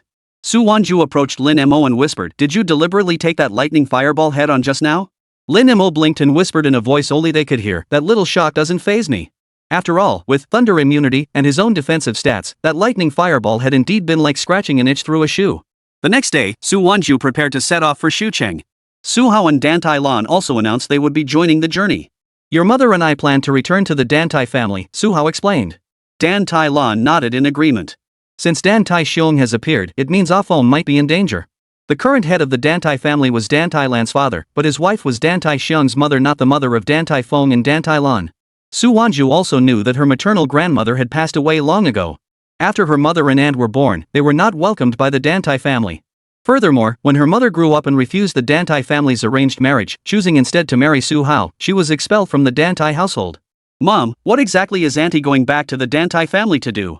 Su Wanzhu remained deeply concerned about this matter. To her understanding, Dan Tai Feng had no reason to choose this moment to return to the Dan Tai family. Dan Tai Lan took a deep breath and said, to retrieve something for you. What item? The Dan Tai family's token. She believes that now you've grown up and become powerful, the Dan Tai family will surely take notice of you. So, for your safety, she chose to go to the Dan Tai family's secret realm to retrieve the token. At the same time, she also wants me to return to the Dan Tai family. Just as they were preparing to depart, Su Wanzhu suddenly received an image sent by Dan Tai Feng. The image showed Dan Tai Feng within a secret realm, slightly blurred, surrounded by members of the Dan Tai family. Oh no! Little Feng is in danger. Dan Tai Lan exclaimed. However, Su Wanzhu noticed something in the image. It looked like the Imperial Seal. Chapter 91, Raid. The Dan Tai family's secret realm. Su Wanzhu had already enlarged the image to its maximum. Finally, relying on her memory, she confirmed that the object in the corner was indeed the single-character Jade Seal. But this only deepened Su Wanzhu's confusion. In her previous life, among the 8 Imperial heir candidates, not a single one had been from the Dan Tai family. This meant that the single-character Jade Seal from the Dan Tai family's secret realm had ultimately been seized by someone else. Regardless, now that it had appeared, she absolutely had to claim it. In the courtyard of the Su family villa in Tianhai City, Airfeng spread her flame like wings, stretching over 10 meters. Her tail feathers sliced through the sky, leaving crimson trails in their wake. Dan Tai Lan now wore the Dan Tai family's dark purple gown, a half-jade pendant hanging at her waist, the only token she'd taken when leaving the clan. The Dan Tai family's secret realm lies outside Yangqing City. By airship, it takes 8 hours. Airfeng can reach it in just 2 hours at full speed. She stroked Airfeng's sharp claws. Xiaofeng's images show she's in the Lot Dragon's secret realm. A dark thunderstorm strikes there every day at noon. We must arrive before it hits. The Lot Dragon's secret realm was discovered long ago by the Dan Tai family and remains exclusively theirs. The secret realm refreshes every 2 days. To possess exclusive rights to such a place speaks volumes about the Dan Tai family's power, which undoubtedly surpasses that of many beast-taming clans. Let's go! Before Dan Tai Lan's words had fully faded, Airfeng let out a clear cry. Her tail feathers flared out, and she shot skyward like a meteor. At 10,000 meters, gale force winds howled, but Airfeng's icy barrier enveloped them all. Mom, what was that token you mentioned earlier? She finally couldn't hold back her question. Dan Tai Lan gazed out at the sea of clouds beyond the window, her voice low. It's a token left by the first patriarch of the Dan Tai family. It's said to unlock the core area of the Lot Dragon's secret realm. But the token is split into 2 halves. One is the jade pendant in my hand, and the other half. She paused. Was in your grandmother's possession. After she passed away, it vanished without a trace. Later, Xiaofeng discovered that half is likely still within the Lot Dragon's secret realm. 2 hours later, Airfeng landed on Lot Dragon Mountain, outside Yangqing City. Mist swirled around the mountain, where dozens of Dan Tai family bodyguards stood at its base. Led by Dan Tai Lei, the eldest son of Dan Tai Xiong. Dan Tai Lei gripped the beast bone whip at his waist. The Lot Dragon's secret realm is closed today. No one is permitted to enter. Lin Mo leapt down. Sealed? He grinned. Who dares stop me? Before the words faded, the ground suddenly trembled. Lin Mo tore several boulders from the earth with his bare hands, hurling them like cannonballs at the bodyguard's defensive barrier. Boom! Boom! The bodyguards were sent reeling backward. Dan Tai Lei was both shocked and furious. You dare attack the Dan Tai family? He summoned his level 25 thunder, its claws crackling with purple lightning. Lin Mo didn't even glance at it. Activating red hair's speed, his figure blurred into an afterimage as he circled behind Dan Tai Lei and slammed a palm into his back. Ah! Dan Tai Lei flew backward like a... Who the hell are you? Dan Tai Lei tried to report back urgently, but his bracelet was snatched off by Su Wanzhu. You'll find out who we are soon enough. Su Wanzhu and the others charged into the secret realm's entrance. The interior was dark and damp, the air thick with the scent of rust. Lin Mo suddenly halted, pointing at the pool of blood ahead. There's a scent here. Su Wanzhu crouched down, dipping her fingertip into the blood. It was still warm. Hurry up! It's almost noon. Dan Tai Lan produced half a jade pendant, which suddenly glowed, pointing toward a cave deep within the secret realm. There, Dan Tai Feng leaned against the stone wall, his left arm drenched in blood. Dan Tai Xiong and several elders stood before her, the whip in Dan Tai Xiong's hand still dripping blood. Little Feng. Dan Tai Lan rushed forward to support her sister, while Lin Mo stood before them, the patterns on his beast-faced armor gleaming as bright as daylight. Su Wanzhu? Dan Tai Feng? What are you doing here? Dan Tai Xiong frowned. After confirming Dan Tai Feng was not in mortal danger, Dan Tai Lan's heart ached. How could you be so foolish? Dan Tai Feng pointed upward. They, sealed. The group looked up to see Dan Tai Feng's contract beast, the fire phoenix, its wings spread wide, bound by chains. At that moment, Dan Tai Xiong raised the half-jade pendant in his hand and declared, Dan Tai Feng dared to trespass into the clan's secret realm and attempted to steal the clan's sacred token. Since you're here, it's only fitting you return the half-jade pendant you stole all those years ago. Dan Tai Lan cried out, what do you need this for? Dan Tai Lan was utterly baffled. The token was merely a symbol of status. Why was Dan Tai Xiong so insistent on taking it? Ha ha ha ha. Dan Tai Xiong roared with laughter. Dan Tai Lan, are you truly ignorant or just pretending? Then let me tell you, when the two halves of the jade pendant are reunited, they grant the right to inherit the position of head of the Dan Tai family. Now that old man is on his last legs, I must obtain the pendant. Otherwise, the position will pass to his younger brother. At these words, Dan Tai Lan's eyes widened in shock. What do you mean, father is dying? When Dan Tai Lan was expelled from the Dan Tai family, though it was her father's order, she understood that the family wasn't truly under his control at the time. What's wrong with him is none of your concern. If you don't hand over half of the token, you won't be leaving here alive. With that, Dan Tai Xiong and his men had already pushed them to the exit. Who are you trying to fool? This is a secret realm. You think you can trap us here? Guqi shouted. Ha! Looks like you've never heard of a family-exclusive secret realm. Well then, you're welcome to stay here. Whoosh! The next moment, Dan Tai Xiong and the others vanished from their spot, exiting the secret realm. How is that possible? Can one freely enter and exit a secret realm? Guqi's eyes widened in utter bewilderment. Zhang Jingxi explained, this kind of family-exclusive secret realm is quite special. It's likely that the Dan Tai family obtained some treasure here, granting them the ability to freely enter and exit this realm. Dan Tai Feng, now feeling much better, chimed in, she's right. Ever since I was little, I've heard tales of how, hundreds of years ago, our ancestors discovered a treasure within the Locked Dragon's secret realm. It allows up to 3 people to freely enter and exit the realm at any time. But I never imagined this thing would end up in Dan Tai Xiong's hands. So does that mean we can escape by conquering the realm? Xiao Ran asked. Theoretically, yes. But the Locked Dragon's secret realm is unique, currently classified as an S-rank realm. Defeating the boss alone won't grant exit. Without discovering the exit method, you'll be forcibly teleported out after 5 days. This was all Dan Tai Feng knew about the Locked Dragon's secret realm. Su Wanzhu approached Dan Tai Feng and inquired, where exactly did you take those photos earlier? Deep inside. What do you need it for? Su Wanzhu didn't answer. Instead, she instructed her parents, Dan Tai Feng, and Zhang Jingxi to rest there while she led the strategy team deeper into the realm. Su Hao and his wife knew there was no other option but to agree. She must be worried that even if they're forcibly removed in 5 days, Dan Tai Xiong might surround them with his men and cause trouble, Zhang Jingxi remarked, watching Su Wanzhu's retreating figure. Little did they know that Su Wanzhu's true target was the one-character Jade Seal. Not long after Su Wanzhu and her 4 companions ventured deeper, they spotted the location where Dan Tai Feng had taken photos earlier. Judging by the photo's angle, it lay just ahead to the left. Chapter 92, The Shock of the Body-Forging Panda. Su Wanzhu and her companions had barely taken a few steps forward when numerous small spirit beasts suddenly leaped out from the surrounding darkness. The gravel beneath Su Wanzhu's feet shattered as dozens of dark shadows burst from crevices in the rock walls. Resembling black panthers, these beasts sported 3 pairs of compound eyes, their claws scraping the damp ground with a shrill screech. Lin Mo growled lowly. Crimson patterns flared across his beast-faced armor. Red hairspeed transformed him into a blood-red afterimage as his fist, carrying a surge of air pressure, slammed toward the lead spirit beast. Pop! The beast's head exploded like a watermelon, its dark green blood splattering onto the rock wall and sizzling as white smoke rose. Guqi immediately called out to the spirit butterfly. Whoosh! A whirlwind erupted from the ground, blowing the 3 spirit beasts away. Xiao Ran commanded the Thunder Dragon, use Thunderstrike. Whoosh! Whoosh! Whoosh! Bolts of lightning struck down, binding the 2 spirit beasts attempting to flank them. The sound of shattered bones rang out clearly. The group worked in perfect coordination, swiftly dispatching the surrounding spirit beasts. Su Wanzhu hurried forward, rummaging through a pile of rocks before her to uncover the jade seal already embedded in the wall. It really is a single-character jade seal. Su Wanzhu turned the jade seal over and discovered the character you engraved beneath. To prevent discovery, Su Wanzhu immediately stowed the seal in a separate compartment within her bracelet. The bracelet's space was limited, but it possessed an exceptionally useful feature. Within the secret realm, items stored in the bracelet would not fall out even if she was defeated. However, if placed in a backpack, everything would fall out. Moreover, the bracelet contained 10 separate compartments, capable of holding 10 distinct items. The moment Su Wanzhu stowed the scorching flat-fronted jade seal into the bracelet's compartment, the rock wall at the passage's end suddenly shattered. Amidst flying debris, a colossal beast shrouded in purple lightning stomped through stalactites. It bore 3 pairs of spiraling dragon horns, each coiled with crackling chains of electricity. Diamond-shaped lightning scales covered its entire body, and the blue electric light seeping from the gaps between the scales burned scorch marks on the damp rock walls. Most terrifying were its pupils spinning purple balls of lightning, their whites crisscrossed with spiderweb like electrical patterns. When it opened its maw, thunder snakes thick as forearms shot from its throat.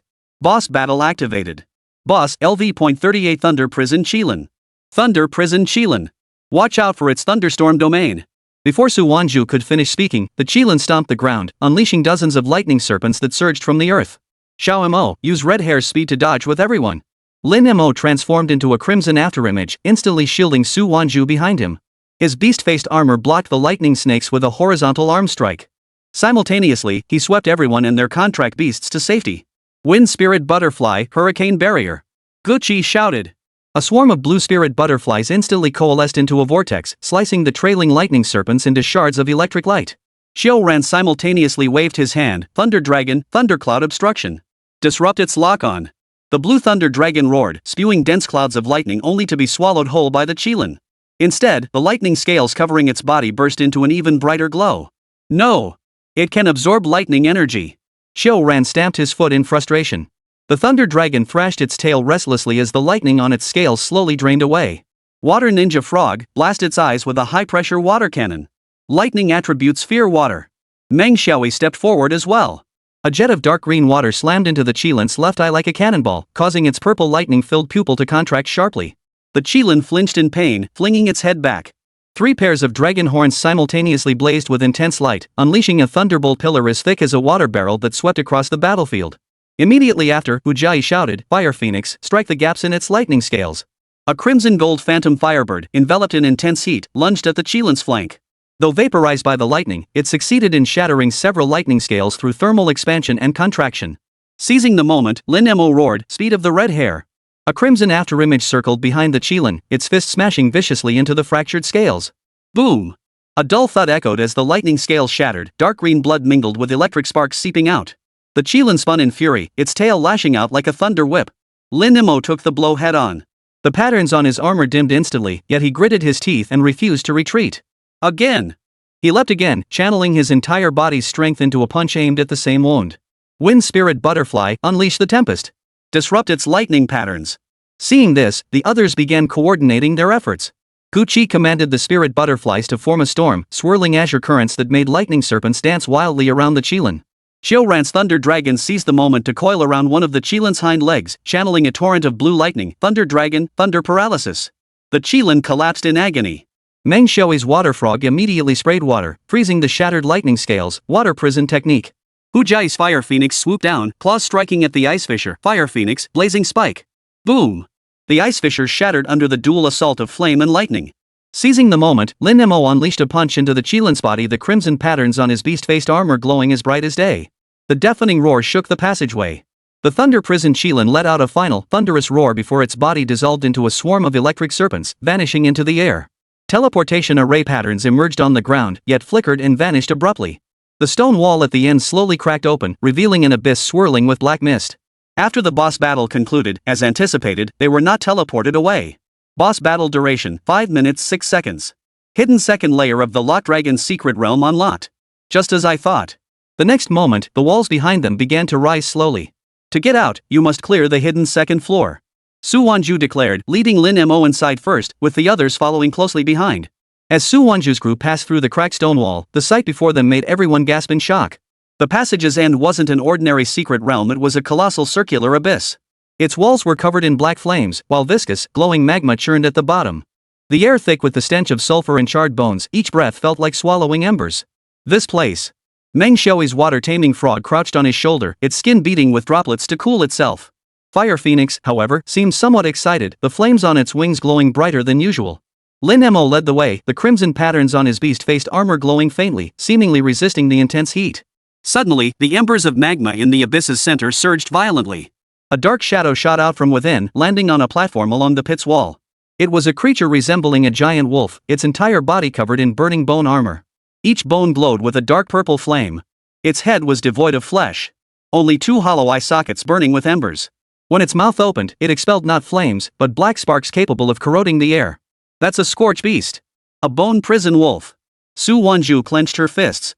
In her past life's memories, she had encountered this scorch beast elsewhere. Beware its embers, they can burn away elemental attacks. The bone prison wolf lowered its head, its hollow eye sockets locking onto the group. It stomped its foot violently.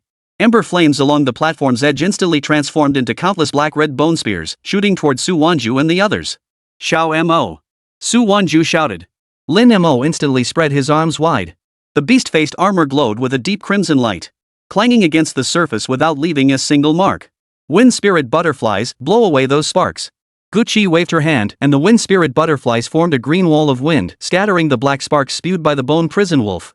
But upon contact with the wind blades, the sparks instantly fragmented into finer particles, still carrying their corrosive properties. Xiuran's thunder dragon let out a low growl, opening its jaws to unleash a bolt of lightning. Thunder dragon, thunder strike.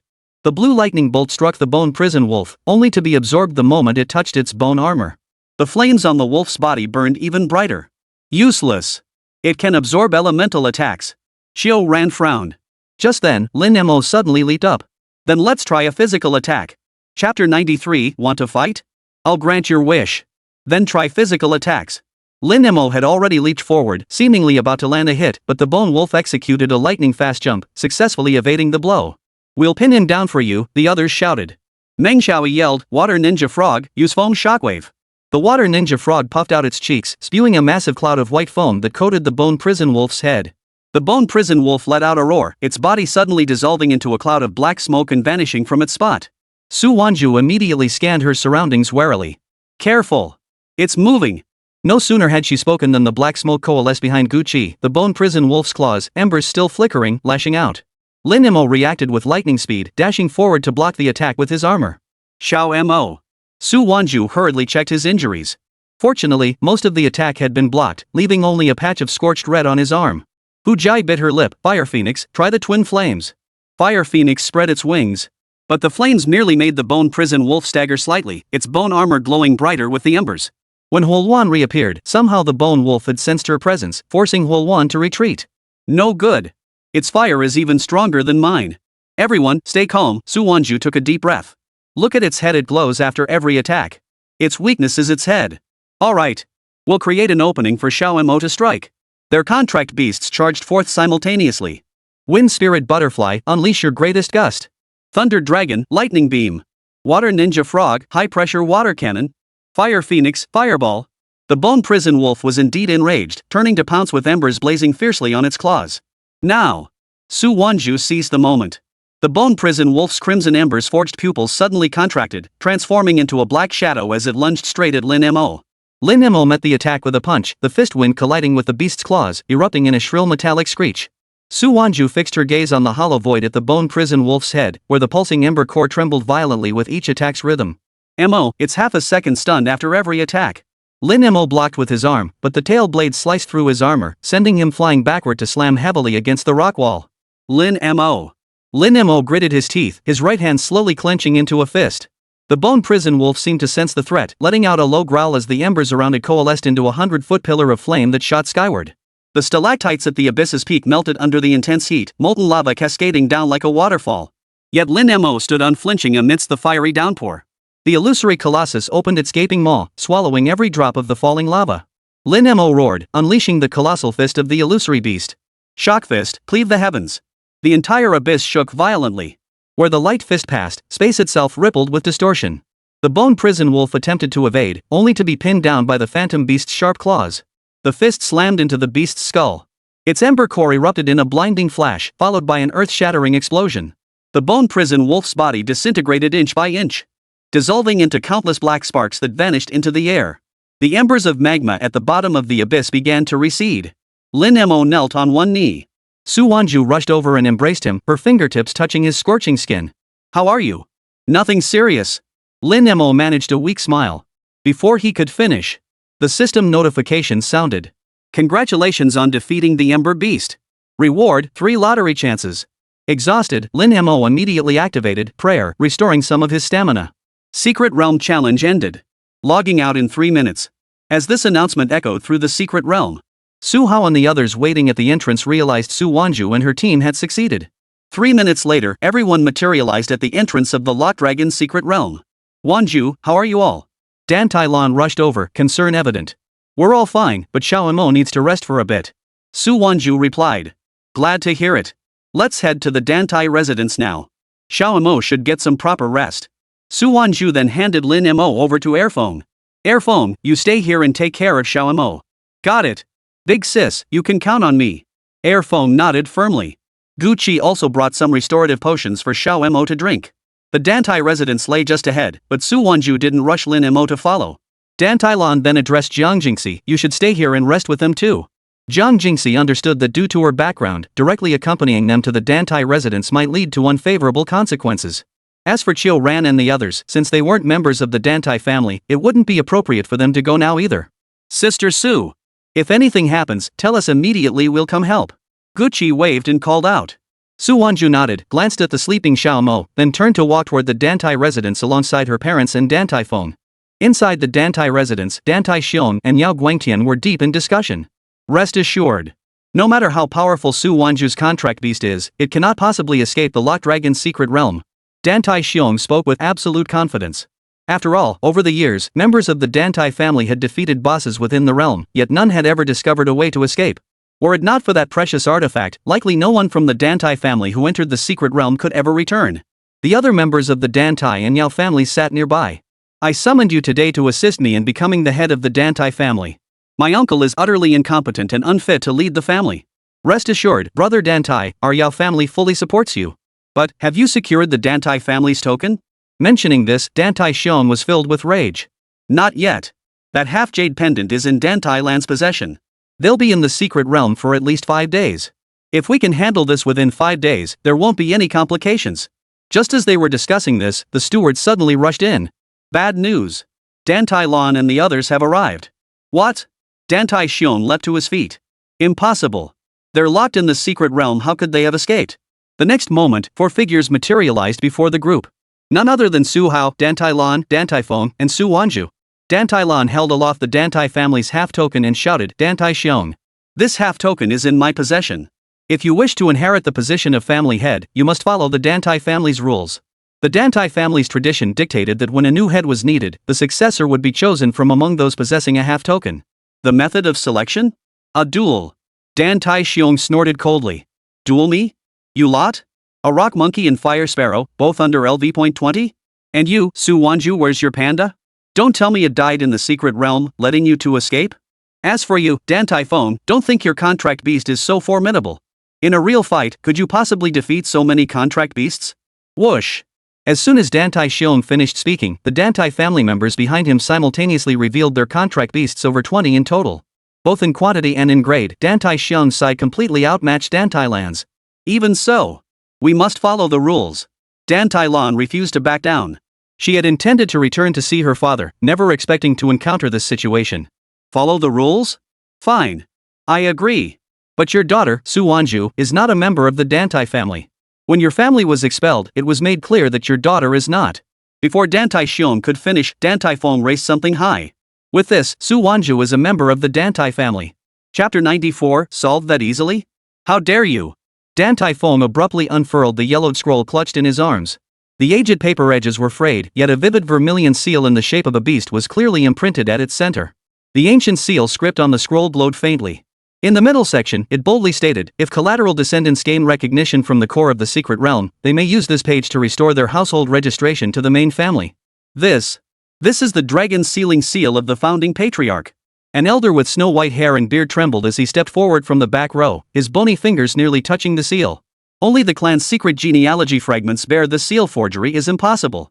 Dantai Xiong's face instantly turned ashen as iron. He lashed out at the scroll with a forceful swipe, sending a gust of wind. Nonsense. This is nothing but some old scrap paper you two found. When Dantai Lan was expelled from the clan, that girl was already expunged from the genealogy. Don't think you can pull the wool over our eyes with this worthless scrap. The scroll, struck by the lashing wind, hung eerily suspended in midair. Whether I return to the Dantai family is not the crucial point at this moment. Her gaze shifted to the elderly clan chief coughing incessantly at the head seat, her voice carrying clearly throughout the hall. But I have just returned from the Lot Dragon's secret realm and conquered its hidden second layer. According to... Before Su Wanzhu could finish, Dantai Xiong suddenly shouted, "How dare you! The Dragon Sealing secret realm is the exclusive domain of the Dantai clan. I've never heard of any hidden second level. Even the standard trial area is rarely conquered. You, a wild girl cast out from the clan, dare to spout such nonsense here." Su Wanzhu shrugged indifferently. "Whether it's nonsense or not, just send someone to check. According to the Dantai family's guest of honor protocol, anyone who independently conquers the family's secret realm regardless of bloodline is entitled to the title of guest of honor. This grants the right to participate in family council meetings, with status second only to the family head. Do you recall this clause?" A gasp rippled through the crowd. True. It's an ironclad rule established by the founding patriarch. But in nearly a century, no one has ever achieved it. Impossible. Dantai Xiong suddenly burst into maniacal laughter, pointing a finger at Su Wanzhu's nose. "If you truly possess the ability to conquer the secret realm, produce the evidence. Otherwise, I shall expel you, an outsider, from the family today on charges of slander." Before he finished speaking, the steward burst into the hall, stumbling and scrambling, his voice filled with unprecedented terror. "See catastrophe. Disaster. Something has happened in the Lot Dragon's secret realm." "What happened? Speak." "The Lot Dragon's secret realm has been conquered." At these words, every member of the Dantai family froze in shock.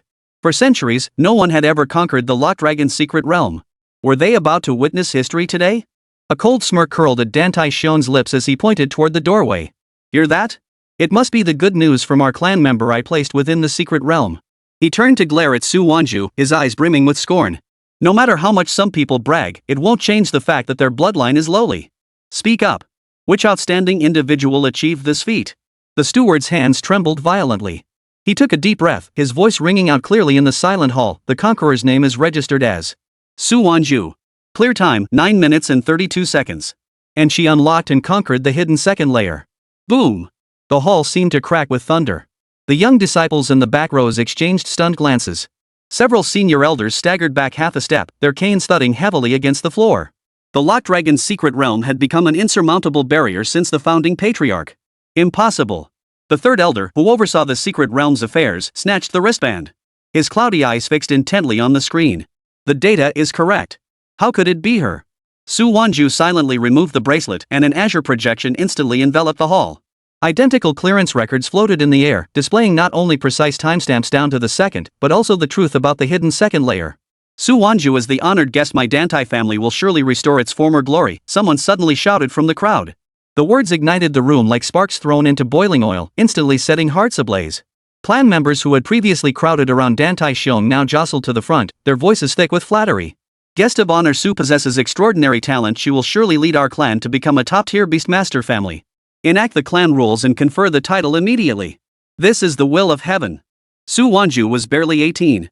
Such talent was unheard of not just in the Dantai clan, but in all of Dragon Nation. All eyes instantly turned to Dantai Xiong. Dantai Xiong's face darkened from ashen to inky black. He slammed his hand down on the emergency communication button of his bracelet. A flash of ruthlessness crossing his eyes. "So what if you lucked out and became the guest of honor?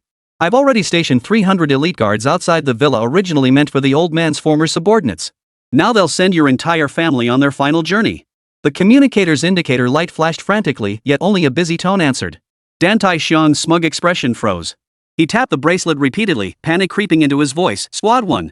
Squad 2. Come in. Outer perimeter. Respond immediately." The main hall doors burst open. Lin Mo, leaning on his partially repaired beast mask armor, strode in, followed by Chiu Ran and the others. He opened his palm, and dozens of shattered communication bracelets slid out, clattering onto the floor. "Stop shouting. Your death squads barely made it to the back mountain before I spotted them." Dantai Xiong staggered back 2 steps, colliding with the pillar behind him. "Xiao Mo." Su Wanzhu hurried to Lin Mo's side and clung tightly to him. "Weren't you supposed to rest a bit longer?" He. Gucci leaned in. "I gave Xiao Mo all the stamina restoring potions I brought, and then we ran into those guys." The Dantai family discovered that over 100 of their defeated assassins lay strewn about, while their contract beasts piled up outside the courtyard. "Dantai Xiong, what more can you say now? By the rules, let's settle this in a duel." Dantai Lan shouted. "You?" Dantai Xiong's features twisted in fury. He wanted to fight, but Su Wanzhu's contract beast was like a wild beast. If over 100 contract beasts couldn't defeat it, how could he possibly win? Just as Dantai Xiong was at a loss, his daughter whispered softly from behind him, "Dad, don't act rashly. Let them go for now. Once I defeat Su Wanzhu at the National College Tournament, everything will still belong to our family." Dantai Xiong glanced back at his daughter. Giving up all this was simply impossible for him. Yet there was no other solution at the moment. "Dantai Lan, you've won. But don't get cocky. Starting today, I, Dantai Xiong, am severing ties with the Dantai family. Whoever wishes to follow me, come now." Dantai Xiong rose and led his family out, yet not a single soul from the Dantai household followed. "Fine. Don't come crying to me later." After Dantai Xiong departed, Yao Guangtian followed suit. "Brother-in-law, what do we do now? We can't just let Su Wanzhu's family take over the Dantai clan." Dantai Xiong snorted coldly. "Looks like we have no choice but to seek out Deputy Battalion Commander Chen." Dantai Xiong instructed his daughter and wife to leave first, while he took Yao Guangtian to find Chen Kong. "Deputy Commander Chen, you must help us. If you agree to teach that Su Wanzhu a lesson, both the Dantai and Yao families will follow your lead from now on." Dantai Xiong knelt directly before Chen Kong. Chapter 95, The Spirit of an Imperial Tier Beast Master. Explosive update. Vote now. You mean Su Wanzhu came to Yanqing City? Chen Kong hadn't intended to meet Dantai Xiong and Yao Guangtian, but upon learning it involved Su Wanzhu through the communication, he immediately agreed. The three agreed to meet at a tea house. Spill it. What exactly happened? Dantai Xiong then recounted the events that had transpired earlier. "So, you want me to help you seek revenge?" "Yes, Deputy Commander Chen. If you agree, the Dantai and Yao families will ensure you become the commander of the Firewolf Beastmaster Corps." Chen Kong pondered for a moment before smiling. "Since you're both being so gracious, I suppose I can agree. However, you must also agree to one condition of mine." "Deputy Commander Chen, please speak." "You must help me find battle technique stones." These days, battle technique stones weren't exactly rare news, but few actually possessed them. Mainly because their drop rate in secret realms was ridiculously low. Even if one wanted to buy them, they were now priceless. Besides the combat technique stone, there's another item that looks like this. Chen Kong displayed an image of the single-character Jade Seal. Possessing the Imperial Seal of the first character qualifies one as an Imperial Air candidate. Moreover, the seal contains an Emperor-tier combat technique. Earlier, the first person to obtain the seal in North City publicly unleashed that Emperor-tier technique. It was incredibly powerful. Thus, the Grand Platinum Orb no longer mattered. What mattered now was the battle technique stone. "Deputy Commander Chen, this item. I believe I've seen it recently." Dantai Xiong felt an uncanny familiarity with the Jade Seal. "Seen it? Where?" Chen Kong inquired immediately. "It seems to be in the Dantai family's Locked Dragon secret realm, but that realm was just conquered by Su Wanzhu today." "Whoa!" No sooner had Dantai Xiong finished speaking than Chen Kong grabbed him by the collar and shouted, "Are you sure?" "I'm sure. I'm sure. I led a team into the secret realm today and caught a glimpse of this item. I didn't pay much attention to what it was at the time, and when Su Wanzhu's group arrived, I retreated." Chen Kong shoved Dantai Xiong aside, determined to head to the Locked Dragon secret realm immediately. The Imperial Heir's token had only appeared in recent days. According to Dantai Xiong, Su Wanzhu had entered the secret realm to rescue someone and had subsequently conquered it. If he entered and found nothing, it meant someone from Su Wanzhu's group had taken it. When Chen Kong arrived at the entrance of the Locked Dragon secret realm, he saw the time it took Su Wanzhu to conquer it displayed above. However, once an S-rank secret realm was conquered, subsequent entrants had to pay over 2 million credits. Chen Kang's wristband currently held only about 3 million credits, barely enough for a single entry. To play it safe, Chen Kong entered the Locked Dragon secret realm alone, without bringing anyone else. Meanwhile, at the Dantai family villa, Dantai Lan and Dantai Feng finally saw their father, Dantaian, lying in bed. Now gravely ill and unable to move, Dantaian had been forced to allow Dantai Xiong to carry out those actions. Su Wanzhu and Su Hao were also summoned inside. Lin Mo surmised that Dantaian likely had little time left and was making his final arrangements. Since there was nothing for him to do, he decided to rest. System, display information. Name, Lin Mo. Species, Panda Youth Stage. Attributes, none. Level, LV.17. Strength, 1570+. Defense, +70. Agility, 50+. Lightning immunity, 5% fire immunity, 23% water immunity, 12% rock immunity, 12% wind immunity, 10%. Skills, Thunder Fist, Red Hair, Speed, Inch, Power, Whisper, Prayer. Equipment, Beast Mask Set. Available stat points, 56. Remaining draws, 3. Let's roll. All 3 at once. Drawing in progress, please wait. As the roulette will spawn on the system interface, the draw commenced. Ding. Congratulations on winning, agility +8, strength +13. Ding. Congratulations on winning, agility +9, defense +8. Ding! Congratulations on winning, strength +8, strength +9. Strength 1600 plus. Defense 78 plus. Agility 67 plus. The stats had increased significantly, but Lin Mo still felt the progress was too slow. Might as well focus on conquering SSS tier secret realms from now on. As Lin Mo pondered this, Su Wanzhu approached. Su Wanzhu remained silent. When Lin Mo turned back, he noticed a trace of sorrow on her face. Mo. Su Wanzhu suddenly embraced Lin Mo. Apparently because her grandfather had passed away. Yet the next moment, Su Wanzhu said, Xiao Mo. I have a plan, but I need to discuss it with you. Lin Mo listened intently. Due to the special circumstances this time, we came to Yangqing City first. I plan to have Airfoam take us back to Tianhai City tonight to continue conquering the remaining 2 levels of the Soul Binding Abyss. Originally, according to Su Wanzhu's plan, they were supposed to tackle the Soul Binding Abyss during their previous trip back to Tianhai City. But the unexpected incident with the Dantai family forced them to change their plans at the last minute. As for the sorrow on Su Wanzhu's face, it wasn't solely due to her grandfather's passing. The challenges ahead will only grow more perilous. You're willing to stand by my side, no matter what others say about me, right? Su Wanzhu's sudden question caught Lin Mo off guard. Of course I will. Lin Mo extended his panda-like paw and ruffled Su Wanzhu's hair twice. This time, Su Wanzhu didn't resist. That evening, Su Wanzhu rushed back to Tianhai City from Yangqing City with Lin Mo and Airfoam. Upon their departure, Lin Mo learned that Su Wanzhu's grandfather had indeed passed away, and Su Hao, Dantai Lan, and Dantai Foam needed to handle the funeral arrangements. Seated atop Airfang's back, Su Wanzhu retrieved the jade seal engraved with the character U from the space within her bracelet. Lin Mo understood that possessing the jade seal meant becoming a candidate for the imperial heir. The competition for the imperial heir's position, and even the imperial throne itself, would only grow fiercer from here on. Su Wanzhu feared Lin Mo hadn't fully prepared himself mentally.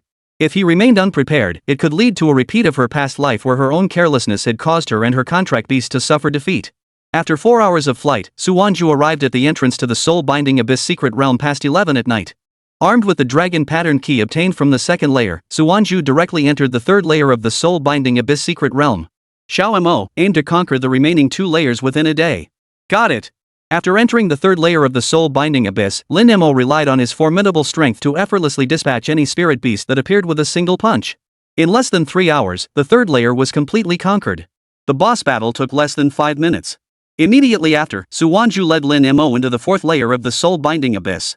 Unlike the previous 3 layers, this fourth layer lacked vast open spaces, containing only a single palace. Upon entering the palace, they saw a pedestal at its center, upon which rested the Imperial Jade Seal. Just as Su Wanzhu moved to retrieve it, the entire palace suddenly began to shake violently. Watch out! Lin Mo immediately shielded Su Wanzhu, smashing the falling stones with his fists. The next moment, a throne slowly rose before their eyes. Upon it sat a figure clad in black armor, wielding a massive axe, with a purple lion standing beside him. Roar! The purple lion let out a long roar before leaping before Lin Mo. Finally, someone dares to challenge this emperor. The figure on the throne spoke. Su Wanzhu's eyes widened. She had visited the fourth layer of the Soul Sealing Abyss in her previous life, but never imagined this fourth layer would mirror the first, both housing a heroic spirit. And this hero was none other than an ancient emperor from before the Dragon Nation existed. An emperor tier beast tamer. Chapter 96, the second Imperial Seal secured. Explosive update. Vote now. Crumbling stones rained down from the palace dome. Lin Mo shattered an oncoming stone beam with a single punch, his crimson armor shimmering in the flames. The dark armored spirit on the throne rose slowly, its massive axe cleaving the air. Emitting a thunderous hum, how many years? Finally, a living being has made it this far. The purple thunder lion stepped forward, its violet mane crackling with bursts of lightning, its eyes gleaming menacingly in the darkness. It opened its maw and sucked in the chamber's candles, transforming them into blue lightning serpents swallowed whole. Its forepaws slammed the ground, sending dozens of lightning pillars erupting from beneath Lin Mo's feet, plowing scorched, deep gullies into the earth. A peak-tier sacred-grade lightning spirit beast. Su Wanzhu clenched her bracelet as fragments of her past life's memories surged forth. This lion is the Purple Thunder Mad Lion, the life-bound contract beast of the Emperor-tier beastmaster, Emperor Sui. 800 years ago, 8 similar tokens appeared, giving rise to 8 Imperial Beastmasters. Emperor Sui was one of them. Fortunately, in its spirit form, the Purple Thunder Mad Lion only possesses Saint-tier power. Lin Mo growled lowly, activating red hair speed, as afterimages darted between the lightning pillars. The Purple Thunder Lion's pupils suddenly contracted, its tail lashing out like a thunder whip toward the afterimage. Crack! Amidst the air-shaking crack, Lin Mo's figure materialized 3 zhang away. Xiao Mo, its lightning tracks its target. Su Wanzhu shouted urgently, strike its mane. That's where the lightning converges. Lin Mo spun, clenching his fist as crimson patterns swirled into a vortex at his palm. The violet thunder lion leapt fiercely, its forepaws lashing out with purple lightning that shattered the stone slabs beneath its claws into dust. Lin Mo advanced instead of retreating. The moment his fist collided with the lion's claw. Boom! The shockwaves sent stone pillars flying through the hall. The purple lightning lion was knocked back 3 steps, scales actually peeling off its forepaws. It shook its mane, sending bursts of lightning bolts flying, only to be blocked by Lin Mo's outstretched arm. Fortunately, his lightning resistance was high, leaving him only slightly numb. Interesting. The hero upon the throne raised his massive axe. But such strength is still insufficient. Eyes beneath the black armor glowed crimson. The purple lightning lion reared up on its hind legs, lightning coalescing around its body into a 100-foot-tall pillar that bathed the entire palace in purple. No! It's activating the thunder prison cage. Su Wanzhu pulled Lin Mo back. That technique seals off 100 meters of space. Purple lightning spread like a spiderweb across the palace ceiling. The purple thunder lion stomped the ground, causing countless lightning spears to erupt from the floor. The beast-faced armor shield was pierced by the lightning spears, sparks flying everywhere. Lin Mo grunted and knelt on one knee. Xiao Mo. Su Wanzhu sprayed healing mist onto his wounds. Spirit beasts can only wield the power of a same-tier contract beast, but this lion's mastery of lightning is too refined. Lin Mo wiped the blood from his lips, fixating on the purple thunder lion's wildly lashing tail, the source of its most ferocious lightning. He drew a deep breath as spiritual energy surged violently within him. A colossal beast's phantom materialized behind him. Try this. Heaven Shattering Fist. The shadowy colossus opened its gaping maw. Lin Mo's fist, enveloped in crimson and golden light, slammed toward the purple thunder lion's tail like a cannonball. The lion let out a horrified roar, turning to block with its claws, but the fist's force struck its tailbone squarely. Snap! The sound of shattering bones rang out clearly. The purple thunder lion's tail drooped limply, and the lightning surging around its body instantly became chaotic. Prayer activated. Restores 20% stamina. Lin Mo seized the opportunity to advance, landing 3 consecutive punches on the lion's forehead, inch power whisper. Thud! Thud! Thud! After 3 muffled thuds, the colossal form of the purple thunder lion crashed to the ground, dissolving into a swarm of electric serpents that vanished into the air. The spirit on the throne let out a long sigh as its black armor gradually turned transparent. Finally, someone has defeated it. Take the Imperial Seal. The jade seal at the center of the stone platform suddenly glowed. As Su Wanzhu approached, she discovered the character receive engraved upon its surface. Countless battle scenes flooded Su Wanzhu's mind. The spirit in black armor vanished completely, and the palace began to collapse violently. Hurry! Lin Mo scooped Su Wanzhu up and dashed toward the palace exit as debris cascaded behind them like a waterfall. As they burst out of the soul-binding abyss secret realm, the horizon was already tinged with the first light of dawn. Air foam circled anxiously overhead. Su Wanzhu opened her palm. 2 jade seals lay quietly in the morning light, the characters Yu and Shou faintly resonating. Now that she held 2 jade seals in her hands, the next target was the third one in Shu City. Su Wanzhu grabbed Lin Mo's hand and leaped onto Airfang's back. The time displayed was 3:17 p.m. Since entering the soul-binding abyss at 11 p.m. last night, she had broken through 2 layers of the secret realm within a mere 14 hours. The entrance steel of the soul-binding abyss suddenly glowed red, displaying the words cooling down. The cooling duration was shown as 72 hours. Look! The soul-binding abyss is actually cooling down? The newly arrived Beastmaster team pointed at the steel in shock. One member enlarged the projection from their wristband. Clear records. All 4 layers cleared by Su Wanzhu?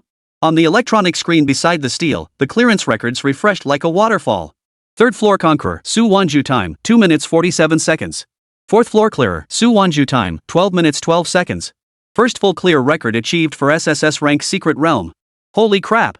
She soloed the SSS rank secret realm? Someone gasped, immediately uploading screenshots to the Beastmaster forum. Within 10 minutes, the post garnered over 1 million views. What else could drive her to such extremes besides the Imperial Heirs token? The Imperial Heir succession race has begun early. Su Wanzhu is likely one of the contenders. Meanwhile, Su Wanzhu leaned against Lin Mo's shoulder. After conquering the Emperor tier heroic spirit, Lin Mo's level bar had skyrocketed to LV.18. The system status bar clearly displayed adulthood. Immediately afterward, Lin Mo's entire body began to glow. When the glow faded, Lin Mo's height had grown from 1.5 meters to over 1.8 meters. His build had also become significantly more robust. How does it feel? Su Wanzhu asked with concern. Lin Mo flexed his arms, his bones popping softly. Feels pretty good. Seems like. At that moment, the system's voice chimed in. Reached shape-shifting level. Materials required for transformation, honey bamboo 10, honey bamboo shoots 10, subcrystals 200. Seems like what? Su Wanzhu noticed Lin Mo had paused and thought something might have gone wrong.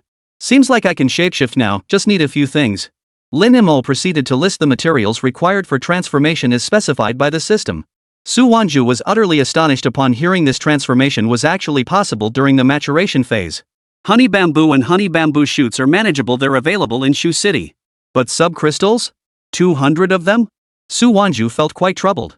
Subcrystals were extremely rare now, and before anyone discovered their purpose, she could only try to buy some. At this point, Su Wanzhu glanced at her account within her bracelet. What she saw left her speechless. Holy moly! Her assets had already surpassed 10 million, nearing a small fortune. And that didn't even include the beast cores she'd acquired from various secret realms. If she sold those beast cores, her assets would easily surpass 100 million. Since I'm this loaded, once I get to Shu City, I'll see if I can scam, oh no, buy some sub-crystals. But since Xiao Mo has reached LV.18, maybe I can finally learn that combat technique stone. Chapter 97, Emperor Grade Combat Techniques. Explosive Update. Vote for me. Battle technique stones, Imperial Jade Seals, and subcrystals all emerged after the Great Secret Realm reforms. Yet the differences between them are vast. Due to their specialized function, subcrystals have no other uses besides crafting armor and specific applications. Consequently, many still don't know what subcrystals are used for, making them very cheap to purchase right now. As for battle technique stones and the single character Jade Seal, their crucial importance became apparent within days of the Secret Realm's major overhaul. War technique stones, however, come in many varieties: low grade, mid grade, high grade, mystic grade, and sacred grade. The Imperial Seal is also a type of battle technique stone, albeit an exceptionally rare Emperor grade variant. Su Wanzhu had obtained a combat technique stone before the Secret Realm's major overhaul. But at that time, the Secret Realm had not yet undergone its major overhaul, and Xiao Mo's level was insufficient. Therefore, the battle technique stone appeared as an ordinary stone. Now, Su Wanzhu brought out the combat technique stones. First, these two single-character Jade Seals. The received Jade Seal slowly etched the character into Su Wanzhu's palm. Emperor Tier Battle Technique Brutal Rampage. Savage Rampage doubles all senses and stats for 5 minutes. This was a battle technique akin to a berserk ability.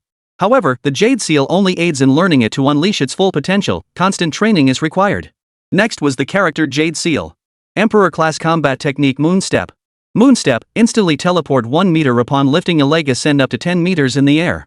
After acquiring 2 Emperor Tier combat techniques, Su Wanzhu couldn't resist testing them out. Air phone, let's rest on that mountain ahead. Su Wanzhu called out. Standing atop the hill, Su Wanzhu took a deep breath. Moon step. Swish. Swish. Swish. In the blink of an eye, Su Wanzhu had shifted 3 meters away. Next up. Fierce and unrestrained. The moment the savage rampage erupted, Su Wanzhu's entire body glowed crimson, her eyes turning blood red. Gazing at the tree trunk as thick as a man before her, Su Wanzhu delivered a fierce punch. Crack. The tree split cleanly into 6 equal pieces as it crashed to the ground. But the effect wasn't solely from that single punch. After delivering it, Su Wanzhu, relying on her superhuman senses, unleashed a flurry of consecutive strikes. This power. Su Wanzhu was somewhat astonished. After all, she had witnessed the Imperial grade combat techniques among the 8 Jade Seals in her previous life. Moreover, in that previous life, she had obtained the Life Jade Seal. In terms of raw combat power, the Imperial grade combat technique within the Life Jade Seal was comparable to the Savagery technique from the Endurance Seal. Yet now, having just mastered the Savage Rampage technique, she sensed its destructive power seemed even greater than in her previous life. This was strange. Combat techniques couldn't possibly change unless. Suddenly, Su Wanzhu remembered her 3 stats. She hurriedly checked her wristband. Agility and defense were indeed slightly above average. But this strength. What the hell? Strength 830. A third of a contract beast's stats. Her normal strength was only around 30, meaning Xiao Mo's current strength had reached 1600. Yet just a short while ago, Xiao Mo's 3-stat check showed strength hovering around 1500. In just a few days, it's increased by over 100. With my current strength stats and combat skills, I might even be able to take down a level 30 spirit beast. At this rate, it won't be long before my strength surpasses what it was in my previous life. Su Wanzhu was at a loss for words to describe her emotions. Having been reborn, she had prepared herself to quietly develop and secretly enhance her strength. But never did she expect her contract beast to deliver such a tremendous surprise. It seemed she'd have to be much more outspoken from now on. Especially with the upcoming National College Tournament. She recalled that in her previous life, just before the tournament began, the rules had been changed to require beast masters to participate in combat as well. By then, the demand for combat skill stones would be unprecedented. After all, low-level contract beasts used to be no match for high-level ones. But now, once beast masters possess combat skills and the numerical boosts from their contracted beasts, the dynamics could shift dramatically. Moreover, the numerical values of contract beasts would become even more crucial than their attributes. The higher the numerical value, the greater the combat skill potential unleashed. Lin Mo, an earphone, leaned against a large tree nearby. Bro, the boss just... That's a combat skill you wouldn't understand, Lin Mo replied, leaning back comfortably. Such combat skills function like a contract beast's abilities. Too bad earning stat points keeps getting harder. Ever since North City left, Lin Mo had noticed that emotional points were becoming increasingly difficult to obtain. Even when he ended battles with a single move, the astonishment and shock from opponents grew scarce. This could prove fatal for future strength advancement. Ding! Host has reached LV.18. New feature unlocked. Ding!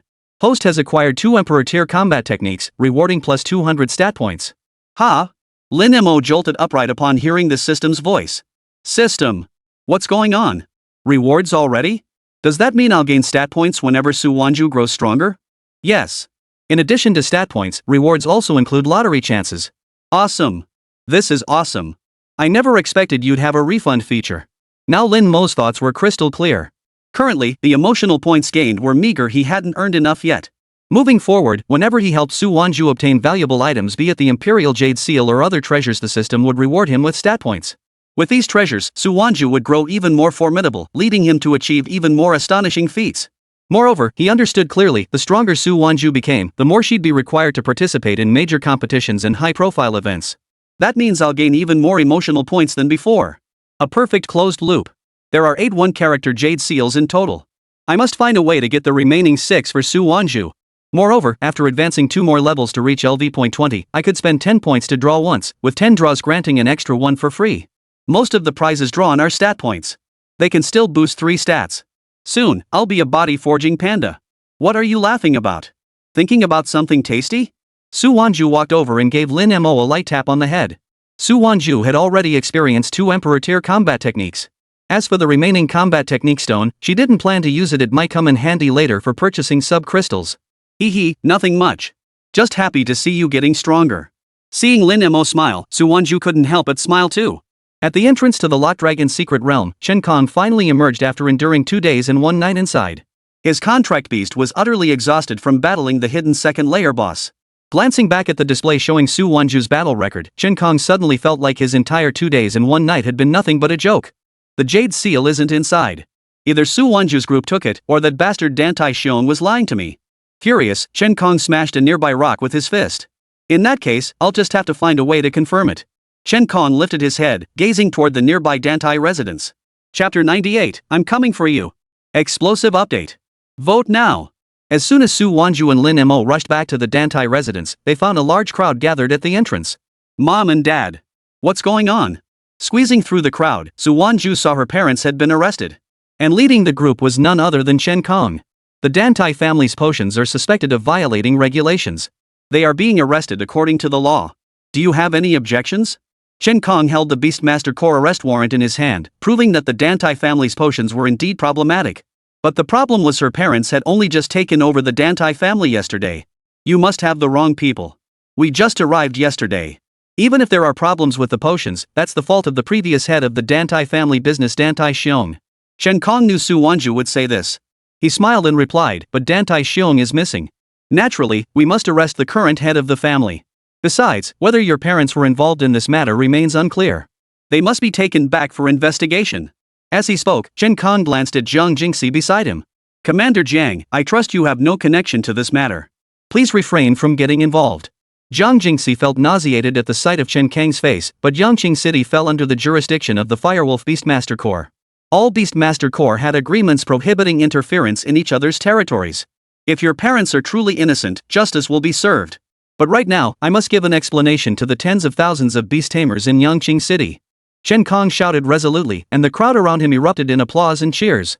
Excellent. These people must be severely punished. After giving the potion I bought 2 days ago to my contract beast, it actually regressed in level and hasn't recovered. I used to trust the Dantai family's products, but now it's clear they're just a bunch of greedy bastards who don't care about anyone else. If not for others holding them back, this crowd would have already pelted Su Hao and Dantai Lan with rotten eggs. Even though Su Wanzhu and the others knew Dantai Xiong was behind this, the crowd didn't care about the details. They demanded the Dantai family pay the price. Sister Su, don't worry just yet. This could blow over or escalate. If it comes to it, we'll shut down all the Dantai family's businesses and have uncle and aunt return to Tianhai. Gucci understood these tactics well. If substantial compensation was demanded, they could simply liquidate the assets. Su Wanzhu nodded anxiously, yet a nagging sense of unease lingered in her heart. Besides, this kind of sudden crisis hadn't even happened in her previous life. After Su Hao and Dantai Lan were taken away, the rest of the Dantai family also stayed indoors. Dantai Feng gathered them all together and demanded loudly, "Where is Dantai Xiong's family? Who among you knows?" The crowd exchanged nervous glances, none offering an answer. "You bunch of turncoats. You must know what happened with the potion. Whoever did it, turn yourselves in and get my sister and brother-in-law back." Dantai Feng slammed his palm onto the table, shattering it instantly. One person explained, "We genuinely don't know what happened. The potion processing plants said they followed the original procedures. Who could have predicted this outcome? Could it be that Dantai Lan and Su Hao did this on purpose? To get back at the Dantai family?" Before he could finish, Dantai Feng's gaze turned murderous. "Say that again. What I said isn't wrong. If it wasn't Dantai Lan, then it must be Su Wanzhu. She's been gone for over a day. Who knows what she's been up to?" Surprisingly, many found this argument plausible. Su Wanzhu had previously refused to return to the Dantai family, proving her deep hatred for them. Add to that her disappearance for over a day. She had every motive to do this. "You lot!" Dantai Feng was so furious she could practically grind her back teeth to dust. Yet yesterday, when their father passed away, she and her sister had promised to care for the remaining Dantai family members and not drive them away. Just as she was feeling helpless, a figure suddenly flashed past Dantai Feng. Swish! Smack! A crisp slap echoed through the air. The Dantai family member clutched his already swollen cheek, staring in disbelief at the panda before him. "What the hell? So what if I hit you? Come at me all together if you've got the guts." Lin Mo stood there, and not a single person dared to move. After all, they had all witnessed the power of Su Wanzhu, the contract beast. Bunch of cowards. If we really wanted revenge on the Dantai family, we'd have crippled you all ages ago. Why go through this pointless trouble? Use your brains, will you? Lin Mo's words made everyone realize the truth. It was completely unnecessary. It was precisely this action that unexpectedly earned Lin Mo 15 value points. Just as someone was about to speak up, Lin Mo suddenly shouted, "Report!" before speaking. "Our report! I saw Dantai Xiong's wife and daughter at a house in the outskirts yesterday." Upon hearing this, Su Wanzhu immediately rushed off with Lin Mo. If they could find Dantai Xiong, there would be a way to prove that her parents were wrongfully accused. Moreover, this Chen Konghe and Lin Mo had a history. It wouldn't be surprising if he deliberately harmed his parents because of it. When Su Wanzhu and Lin Mo arrived at the suburban house, they saw Dantai Xiong's daughter, Dantai Yulan, there.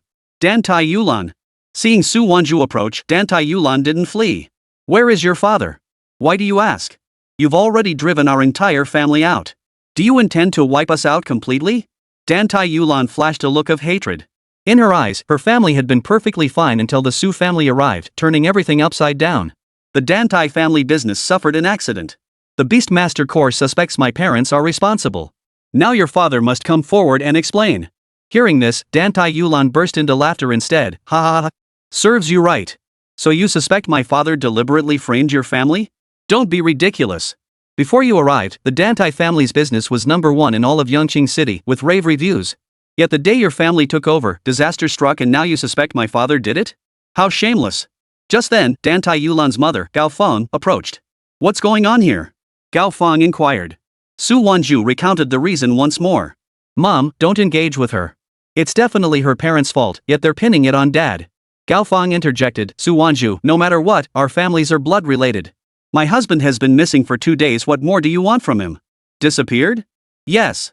You heard me right. I'm starting to suspect you're the ones who kidnapped my dad and Uncle Yao." Dantai Yulan raised her head and shouted at Su Wanzhu. But Su Wanzhu grabbed her by the collar. "Arresting him would be a waste of my time." Oomph. After shoving Dantai Yulan aside, Su Wanzhu left with Lin Mo. But this trip yielded useful information. 2 days ago, precisely when the Dantai Xiong family was expelled, meaning he and Yao Guangtian vanished then. Combined with the sudden trouble at the Dantai family's businesses and Chen Kang's appearance, it was impossible to call this a coincidence. Suddenly, Su Wanzhu's bracelet lit up with an anonymous message. Opening it revealed a set of coordinates. Chapter 99, The True Plan Explosive Update. Vote now. Who is this person? Su Wanzhu was puzzled by the anonymous message. And when she input the coordinates into her bracelet's map, the location it showed was right in Yongqing City. Could it be a mistake? Lin Mo noticed the discrepancy too and said, "It probably wasn't. Since they're anonymous, they likely don't want you to know. And who knows what's at that coordinates anyway?" Su Wanzhu nodded in agreement. Since it appeared at this critical juncture, it's likely connected to Dantai Xiong. Even if it isn't, it's probably related to Mom and Dad's arrest. Just as Su Wanzhu was about to head to the coordinates, Lin Mo suddenly stopped her. I don't think we need to go. What do you mean? Think about it. Do you know anyone in Yangqing City? Su Wanzhu shook her head. If it were someone familiar, they could have just told me directly. There's no need for this. Besides, think about it, what's our most urgent matter right now? Find Dantai Xiong. So? Su Wanzhu suddenly realized. So you're saying this message must have come from Dantai Xiong or someone connected to him, specifically to lure me there? Exactly. Since they want us to come here, it means Dantai Xiong won't be in any danger. After hearing Lin Mo's explanation, Su Wanzhu found it made sense. Little Mo, I never expected your logical thinking to improve so quickly. Most contract beasts wouldn't even consider such possibilities. Lin Mo couldn't very well explain that a human soul resided within the panda's body. So Su Wanzhu pretended not to notice and returned with Lin Mo. Wanzhu, how did it go? Did you find it? Dantai Feng asked the moment Su Wanzhu returned. Su Wanzhu shook her head. But I did learn something else. After Su Wanzhu explained, Dantai Feng also realized something. So Gao Feng and Dantai Yulan don't know what Dantai Xiangdu did. And his disappearance is likely connected to Yao Guangtian and Chen Kong. Exactly. Any news from the Beastmaster Corps? Su Wanzhu inquired. They say the situation with the Dantai family's products is extremely serious. At this point, who the real mastermind is behind it all isn't that important anymore. The current head of the Dantai family must give the public an explanation. What if they sold off all the Dantai family's assets? Su Wanzhu inquired. The Beastmaster Guild said any solution is acceptable as long as the required compensation is paid. I later inquired around and was shocked to find no one is willing to buy them. Dantai Feng's expression darkened. She hadn't anticipated that despite the Dantai family's vast holdings, no one dared to purchase them. Only one product caused the incident, but all the others are perfectly fine. I don't understand why. As soon as Dantai Feng finished, Su Wanzhu interjected, someone behind the scenes must have orchestrated this. Who possesses the influence to make the entire city of Yangqing too afraid to buy? The Firewolf Beastmaster Corps? Su Wanzhu shook her head. More accurately, it's Chen Kong. As for his specific motives, I have no idea. Dantai Feng's earlier words had already struck Su Wanzhu as odd. Earlier that day, Chen Kong had been resolute, yet now he suggested money could resolve the issue. She couldn't shake the feeling he was deliberately steering her towards selling off the Dantai family's assets. At this point, it's best to find Dantai Xiong first. We have 3 days, Dantai Feng stated. Meanwhile, Lin Mo had already risen from his seat and sought out Guqi. Xiao Mo, you wanted to see me? Yeah, there's something I need your help with. You need help with Sister Su, right? Just say the word, if I can help, I will. The next day, Dantai Feng and Su Wanzhu split up to search for Dantai Xiong. Xiao Ran and the others also assisted in searching throughout Yangqing City. The entire morning passed without a single lead, as if he'd vanished into thin air. Suddenly, Su Wanzhu recalled that anonymous tip. Could it be that they really needed to go to that place and take a look? Just then, Xiao Ran brought news. Captain Su, the people at the Locked Dragon's secret realm say they saw Chen Kong emerge from the realm a couple of days ago. What was Chen Kong doing at the Locked Dragon's secret realm? A wave of doubt washed over Su Wanzhu. Moreover, judging by the timing, it was shortly after Dantai Xiong was expelled from the Dantai family. If Chen Kong knew about some treasure inside the Locked Dragon's secret realm, that would make sense. Wait. Su Wanzhu's eyes lit up. Speaking of treasures, that must be. Su Wanzhu thought of the single-character jade seal within the Locked Dragon's secret realm. Dantai Xiong might not recognize it, but Chen Kong certainly would. If Chen Kong was searching for the other single-character jade seals, given his style, he would have dispatched people everywhere to find them. And in her previous life, this man had always had his sights set on the single-character jade seal. Even when she had just become the empress's successor, Chen Kong had tried to snatch it away. As this thought crystallized, Su Wanzhu felt as though a crucial piece of the puzzle had clicked into place. Xiao Ran, gather Meng Xiaoyi and the others. I'll send you coordinates shortly, head there immediately. Got it. After making the arrangements, Su Wanzhu immediately decided to take Lin Mo to that location first. This time, Lin Mo didn't rent a place with her. When Su Wanzhu arrived at the coordinates, she found an old house in the outskirts. As soon as they stepped inside, they saw Yao Guangtian standing there with a cheerful smile. Miss Su, please come in. Seeing him like this, Su Wanzhu was certain this group had sent the anonymous message. Upon entering, she saw Chen Kong standing nearby while Dantai Xiong sat in a chair. Su Wanzhu, we meet again. Chen Kong chuckled. In the room now, besides Su Wanzhu and Lin Mo, there were only the 3 of them and their 3 contract beasts. Did you send the anonymous message? Su Wanzhu asked. Chen Kong didn't rush to answer. He pointed at Su Wanzhu's wristband and said, turn off all recording and video functions. Su Wanzhu complied. Then stated. That's right. It was me. I knew Miss Su was searching for Dantai Xiong, suspecting he was behind your parents' capture, so I brought him here for you in advance. Su Wanzhu remained silent, watching quietly to see what these three intended to do. But, there's one thing I must remind you, Dantai Xiong isn't the one responsible for your parents. I'm sure you've already investigated that. Indeed, last night, Dantai Feng had already reviewed the surveillance footage. There was no suspicious person in sight. Simply finding Dantai Xiong wasn't proof. Yesterday I was after him, but today I'm not. Oh? Then who are you looking for? You, of course. Spit it out. What conditions will secure my parents' release? Chen Kong chuckled at this. Ha! I've already made it clear, an adequate compensation package. 80 million. While 80 million was a significant sum, the Dantai family's holdings far exceeded that figure. Yet, no one dared to make an offer. Though Su Wanzhu possessed such wealth, handing it over freely would undermine the empress's authority. So, that's why I've devised a solution that benefits both sides. Yao Guangtian will pay the 80 million. Have him purchase the Dantai family's assets. As for Dantai Xiong, if you suspect him, feel free to arrest him. You can interrogate him for 2 days. I won't interfere. How does that sound? Chen Kong was full of devious schemes. Su Wanzhu had experienced this firsthand. So this was your plan all along, to use 80 million to buy out the Dantai family's holdings? What if I refuse? Refuse? It doesn't matter. Because these are merely the sweet perks of the plan. My true plan is you.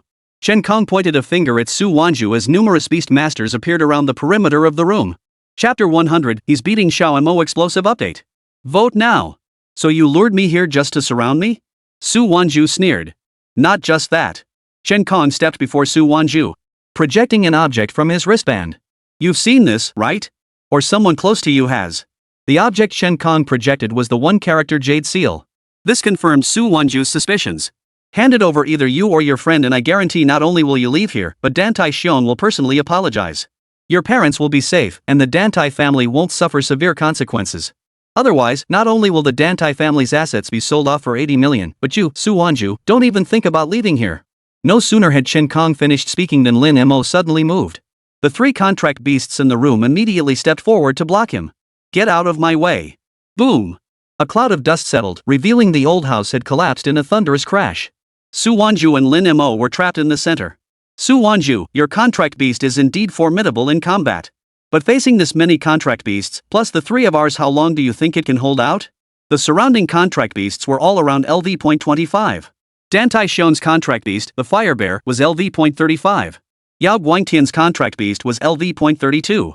Chen Kang's contract beast, the Rockwater Mad Crocodile, was LV.40. Even if they stood together and took turns being beaten by Lin Mo, it would still take quite a while. Su Wanzhu observed the scene and sneered coldly. You really think I don't know your scheme? What do you mean? Before Chen Kong could react, Zhou Ran arrived with Meng Shui, Wu Jai, and Guqi in tow. And even Dantai Feng had arrived. Chen Kong. The moment Dantai Feng arrived, she unleashed her Fire Phoenix to attack. Both at level 40, the 2 contract beasts fought fiercely, evenly matched. Zhou Ran and the others' contract beasts joined the fray. Lin Mo clenched his fists together. Facing over a dozen contract beasts, he unleashed Inch Power Whisper, delivering over 10 punches in rapid succession, each strike aimed to kill.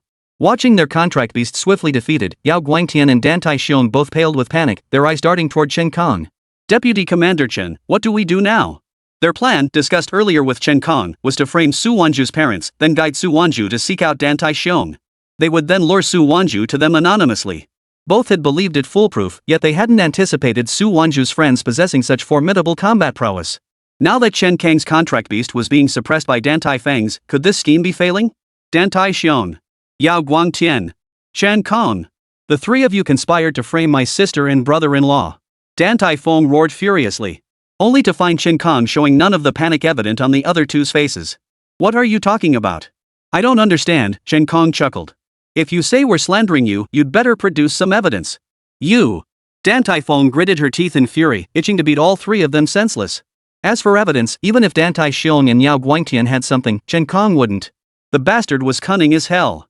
But just then, another group arrived. Their attire immediately identified them as members of the Firewolf Beastmaster Corps. Leading them was none other than the Firewolf Beastmaster Corps' commander, Lu Kongxiu. Beside him stood Jiang Jingxi. What's going on? Chen Kong, I hear you framed someone? Lu Kongxiu blared at Chen Kong. It was clearly Jiang Jingxi who had spoken up. As for this location, Guqi had informed Jiang Jingxi, who then had no choice but to seek out Lu Kongxiu. As fellow Beastmaster Corps commanders, Lu Kongxiu felt obliged to grant her this courtesy. Of course, that was assuming the allegations were true. Captain, you're just in time. My two friends and I were out fishing in the countryside, enjoying some wild game, when this Su Wanzhu showed up with her crew looking for a fight. As for the false accusations, I'm enforcing the law impartially. If Su Wanzhu is truly being framed, then they should present evidence. After Chen Kong finished explaining, Lu Kongxiu turned his gaze toward Su Wanzhu. He recognized both Su Wanzhu and the panda. The incident in North City had been sparked by her. Su Wanzhu, I'm aware of the situation regarding your parents. As Chen Kong stated, you must present evidence. Otherwise, it wouldn't be right for the deputy leader of my Fire Wolf Beastmaster Corps to be bullied like this, would it? If Su Wanzhu had prepared video and audio recordings earlier, they could prove Chen Kong was responsible. Unfortunately, upon entering, Su Wanzhu had agreed to disable those functions for her parents' sake. Chen Kong knew this for certain, which is why he dared to twist the truth. An 18-year-old girl trying to outmaneuver him? But what Chen Kong hadn't anticipated was that Su Wanzhu's purpose extended far beyond saving her parents. Commander Lu, evidence or not, I'm certain Chen Kong acted deliberately. Not one of these three will walk free. As she spoke, Su Wanzhu shot Lin Mo a look and he immediately prepared to act. Su Wanzhu! How dare you! Lu Kongxiu roared, and the LV.44 Fire Thunder Wolf King behind him leapt forward with a howl. A mere Beastmaster Corps captain dares to be so disrespectful to me? Yet Lin Mo charged forward as if oblivious, swiftly grabbing Chen Kong. The scene fell silent as Lu Kongxiu's fury boiled over. Fire Thunder! Teach that panda a lesson. Oh whoa! The Fire Thunder Wolf King's body crackled with electric light as it charged toward Lin Mo like a purple lightning bolt. Lin Mo pinned Chen Kong with one hand, sidestepping the Wolf King's attack by the narrowest margin. The Wolf King's claws gouged 4 scorched furrows into the ground, filling the air with a pungent, acrid smell. Xiao Ran shouted in panic, Thunder Dragon, help him! Just as Lei Lon lunged forward, Zhang Jingxi grabbed his arm. Don't be rash. Lu Kongxiu is the Beastmaster Corps commander. If we escalate this, the Fire Wolf Corps won't let it go. Su Wanzhu will be framed for attacking the Corps, it'll only make things worse. Guqi stamped her foot. Then just watch Xiao Mo get beaten? Zhang Jingxi's voice was grave. Xiao Mo can hold his ground. Trust him. On the battlefield, Lin Mo flung Chen Kong aside with a heavy throw, then turned to face the Fire Thunder Wolf King head-on. The Wolf King opened its jaws, unleashing a bolt of lightning as thick as a bowl. Lin Mo crossed his arms to block, taking the full brunt of the strike. Instead of retreating, he advanced, activating red hair speed to rapidly close the distance. His fist, carrying a surge of air pressure, slammed into the Wolf King's side. The Wolf King deftly dodged, its claws reaching for Lin Mo's throat. Lin Mo ducked low to evade, then countered with an uppercut that connected squarely on the Wolf King's jaw. The immense force sent the Wolf King staggering backward. Lu Kongxiu watched his level 44 contract beast trading blows evenly with the panda, his expression darkening by the second. Useless! Lu Kongxiu roared, watch me personally teach you a lesson, you arrogant fool. His hands formed seals as golden light flared around him. Mystic grade combat technique, Thunder Prison. In an instant, dark clouds swirled overhead as countless bolts of lightning descended, forming a colossal cage that trapped Lin Mo within. Lightning bolts struck Lin Mo repeatedly, causing wisps of white smoke to rise from the surface of his armor. Su Wanzhu's pupils contracted sharply. Without hesitation, she charged toward Lu Kongxiu and slammed her fist straight into his face. It was precisely Su Wanzhu's interference that caused the lightning cage to weaken. Everyone was stunned. Zhang Jingxi screamed, Su Wanzhu, have you lost your mind? Why did you hit him? Su Wanzhu's gaze was unwavering. Because he was going to hit Xiao Mo. I won't let anyone who dares to hurt Xiao Mo get away with it, not even you, the Beastmaster Corps captain. The words fell, and the entire hall fell silent. Chapter 101, Su Wanzhu reveals her identity. Explosive update. Vote for me. Just because he hit her contract beast, she dared to defy a Beastmaster Guild leader? The members of the Firewolf Beastmaster Corps all thought Su Wanzhu had lost her mind. Forget the Firewolf Beastmaster Corps, even the leader of the lowest ranked Beastmaster Corps isn't someone a mere member like you can challenge. And to top it off, you slapped him in the face.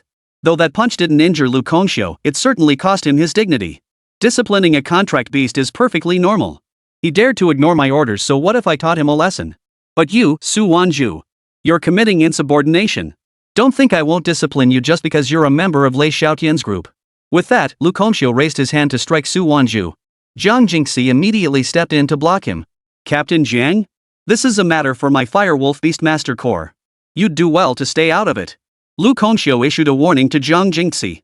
Even though his contract beast wasn't as powerful as hers, he had just acquired a mystic-grade battle technique stone.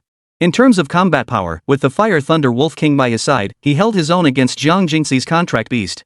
Su Wanzhu is someone the Lu family wants. Right now, I'm representing the Lu family, not the Beastmaster Corps. She could stay out of the Dantai family's affairs, but Lu Kongxiu touching Su Wanzhu was absolutely out of the question. Lu Rong had issued a direct order, Su Wanzhu must be escorted safely to Shu City. As she spoke, Zhang Jingxi's level 47 water gold phoenix spread its wings and appeared. The standoff between the two Beastmaster Corps captains once again froze the situation. Very well. Then the second Beastmaster Corps shall be occupied by my Firewolf Beastmaster Corps. Lu Kongxiu roared, advancing shoulder to shoulder with his Fire Thunder Wolf King. Zhang Jingxi knew her opponent now possessed a Xian-grade combat technique, leaving her no choice but to have the Water Gold Phoenix hold the line. Meanwhile, Su Wanzhu seized the opportunity to have Lin Mo capture Chen Kong and his two companions. Su Wanzhu, you truly don't hold me in any regard. Lu Kongxiu, still engaged in combat, sensed something amiss and immediately shouted. Captain Lu.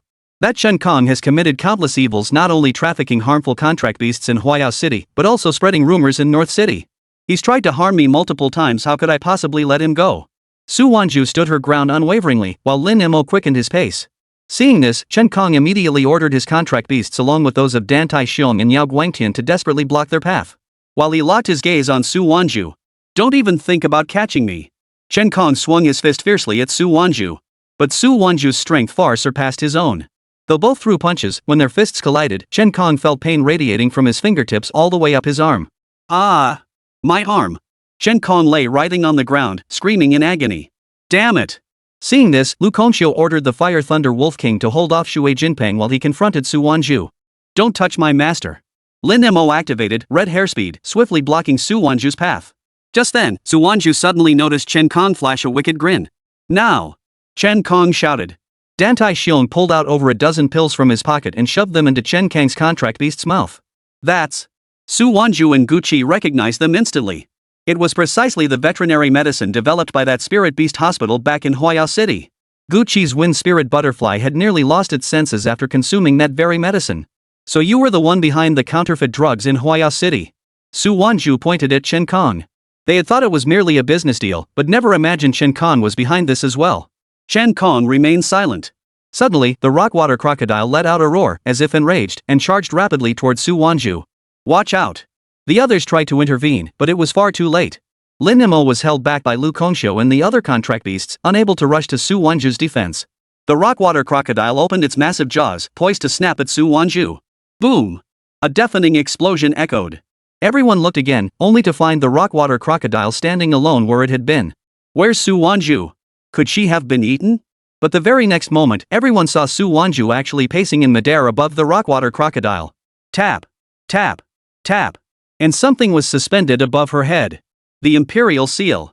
Chen Kang's eyes widened, his face lit up with wild joy. What? The Imperial Air Candidate's token, the one-character Jade Seal? Everyone was stunned. But it was true, the Imperial Air's Jade Seal contained an Imperial-level combat technique.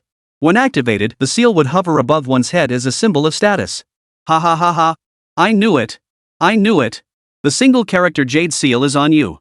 Chen Kong was nearly delirious with excitement, his eyes burning with greed. If Su Wanzhu possesses the single-character Jade Seal, does that mean she's become one of the Imperial Air Candidates? Xiao Ran asked. Definitely. But why would she possess the one-character Jade Seal yet keep it hidden? Guqi was puzzled. At that moment, Zhang Jingxi spoke up because she fears being targeted. Anyone possessing the single-character Jade Seal, without formidable backing, will inevitably be targeted by those with ulterior motives. Killing the bearer grants them the seal and elevates them to candidate status. Only then did the others grasp the situation. Though Su Wanzhu was a prodigy and Xiao Mo formidable, they were worlds apart from the first candidate revealed earlier. That individual hailed from one of North City's prominent clans, backed by untold power and influence. In contrast, Su Wanzhu's backing? Just these few people she knew.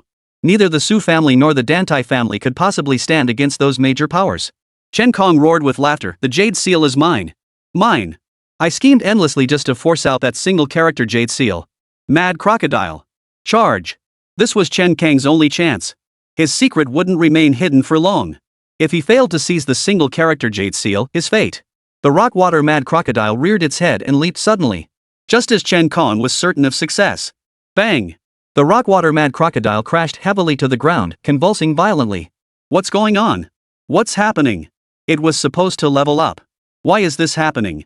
This information had originally been shared with Chen Kong by that doctor, Zhang Mingde. But neither of them knew that Zhang Mingde had witnessed Lin Mo leveling up. Now Chen Kong was dumbfounded. The rockwater mad crocodile had been poisoned to death.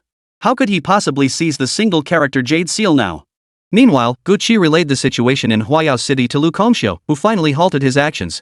He looked up at Su Wanzhu and declared, "This is my fault. I failed to investigate properly. May I take him back to be punished according to the law?" Before Su Wanzhu could respond, Chen Kong laughed maniacally, as if courting death. "Su Wanzhu, you're finished. Trying to hide your imperial heir candidate status is useless now. Soon the entire nation will know. Who knows how many will come to seize it then?" Hearing this, Su Wanzhu slowly descended to the ground, the imperial seal on her forehead vanishing. "Hide my identity? I never intended to hide it. Oh, and there's something I can tell you." Su Wanzhu slowly approached, reaching out to grab Chen Kong by the hair and yank him up. Thud! In the blink of an eye, Chen Kang's eyes bulged wide, dying with unclosed lids. He was the only one in the entire room who witnessed the terrifying scene before his death. On Su Wanzhu's forehead, a single-character jade seal flashed by, different from the previous one. This meant Su Wanzhu possessed two single-character jade seals. Alas, Chen Kong was already dead, and no one else had seen it. Having killed Chen Kong, Lu Kongxiu was naturally displeased. Even if Chen Kong had issues, it should have been his to handle. "Su Wanzhu, you." Before Lu Kongxiu could finish, his arm was seized by Lin Mo.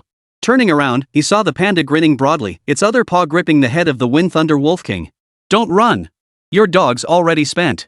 How about you keep me company for a bit?" Chapter 102, Exploded.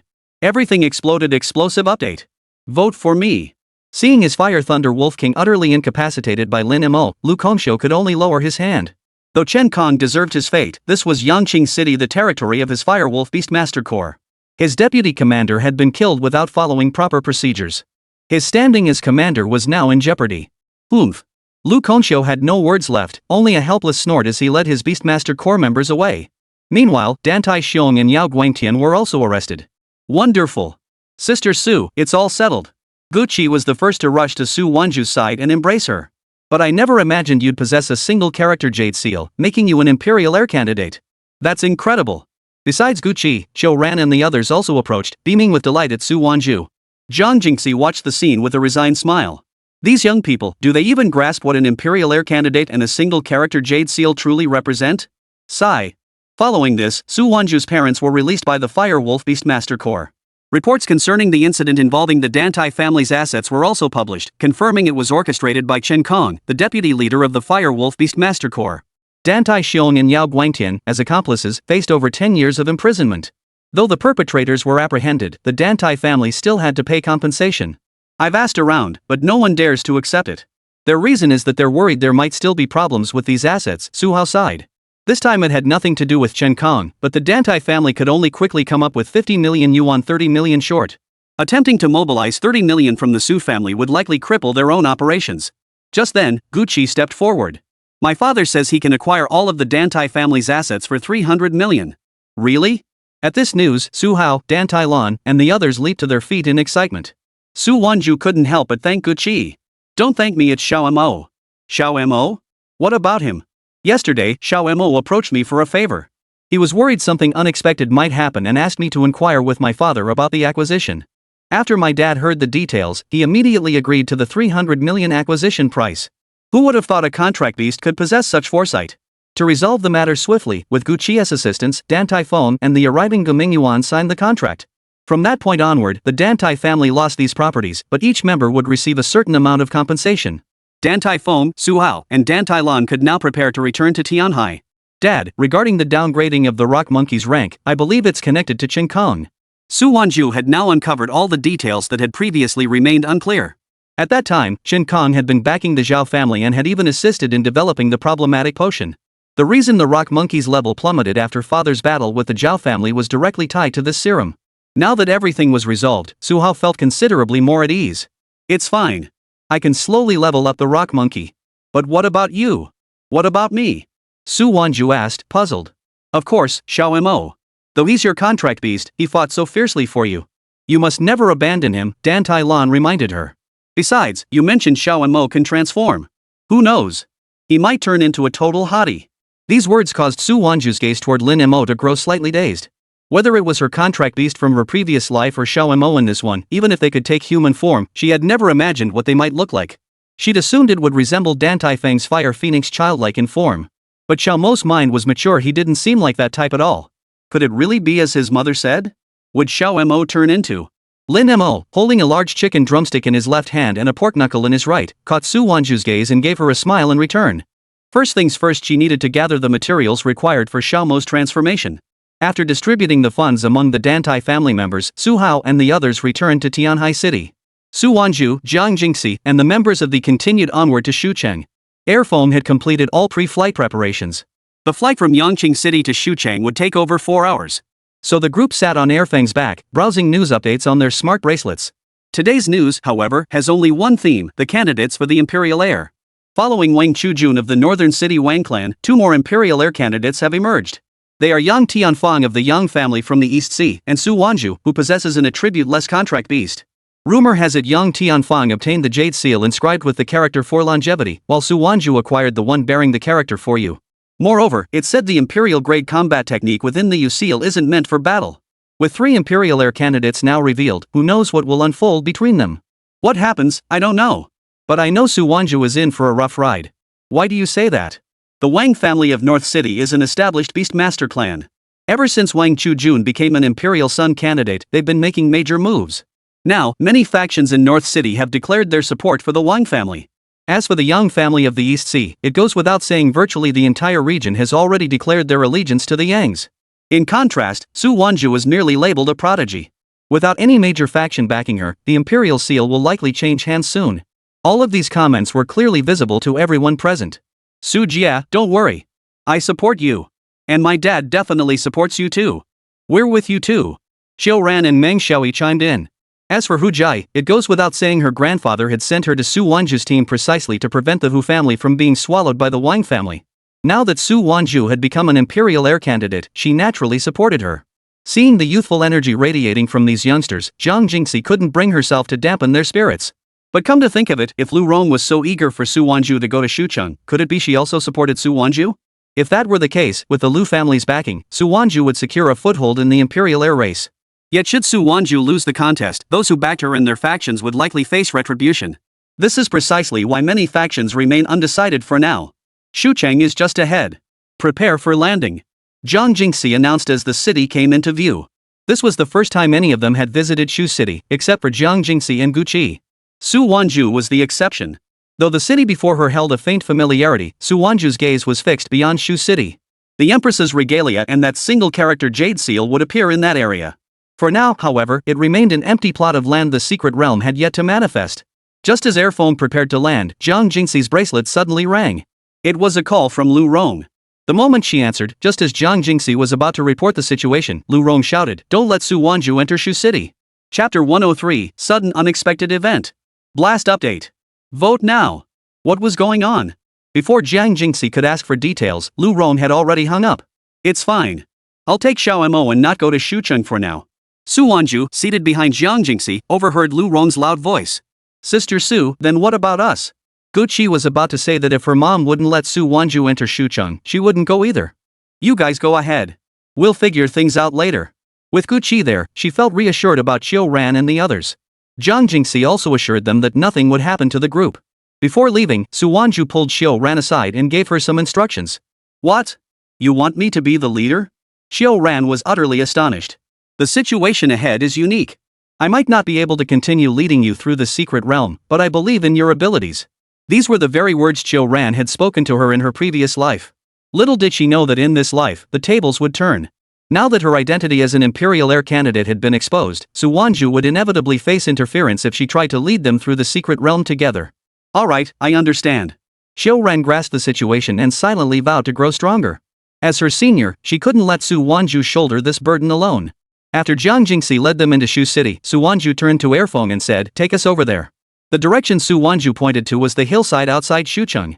Upon reaching the hillside, Lin Mo felt something was off the moment his feet touched the ground. This soil feels strange. Lin Mo crouched down and dug a bit. He discovered the soil was damp, yet it wasn't shaded. It was actually a spot where sunlight could reach perfectly. The only possible explanation for this phenomenon was that the slope was hollow beneath the surface. Or something akin to a burial ground. Mo, come over here. Su Wanzhu beckoned with a wave. Lin Mo followed Su Wanzhu down the slope, spotting an earthen house long abandoned. We'll rest here. Seeing Su Wanzhu show no signs of anxiety, Lin Mo assumed she had a plan in mind. He settled down to rest alongside Airphone. Surveying the mud hut surroundings, Su Wanzhu's memories instantly flashed back to her previous life. Back then, she had also just arrived in Xucheng. But here, a secret realm had already appeared. She had found this hut to rest before tackling the secret realm. It was precisely then that she had obtained the single-character Jade Seal and the Empress set. As for why Lu Rong wouldn't let her enter Shu City now, Su Wanzhu could guess the reason. Lu Rong feared the Imperial Heir succession war might spill over into Shu City. The Imperial Heir conflict of his previous life had been unprecedented in scale, its outcome utterly devastating. Not even the 10 Great Beastmaster Guilds or the Beastmaster Association were spared. Even though Lu Rong hadn't supported any of the Imperial Heir candidates, she was still caught in the crossfire. She herself had persevered through sheer willpower in combat until only 3 contenders remained in the Imperial Heir contest, ultimately signing an agreement where each claimed a separate empire. The territory she secured centered around Tianhai City, encompassing the entire southeastern region. But this life was different. Not only did Xiao Mo's presence elevate her to heights unattainable in her previous existence, but he had also secured 2 Imperial Seals before even obtaining his own character seal.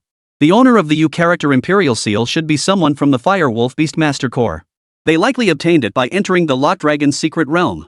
The holder of the Ming Imperial Seal hailed from a humble background yet survived to the end thanks to the formidable Imperial-grade combat techniques within the seal and a contract beast that successfully reverted to its ancestral form. As for the Heaven Seal, it will appear here soon enough.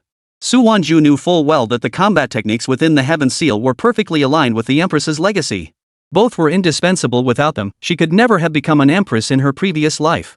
While Su Wanzhu was still recalling details of her past life in Shu City, Xiu Ran and the others had already checked into a hotel arranged by Lu Rong. Guqi and Jiang Jingxi, however, had been summoned by Lu Rong.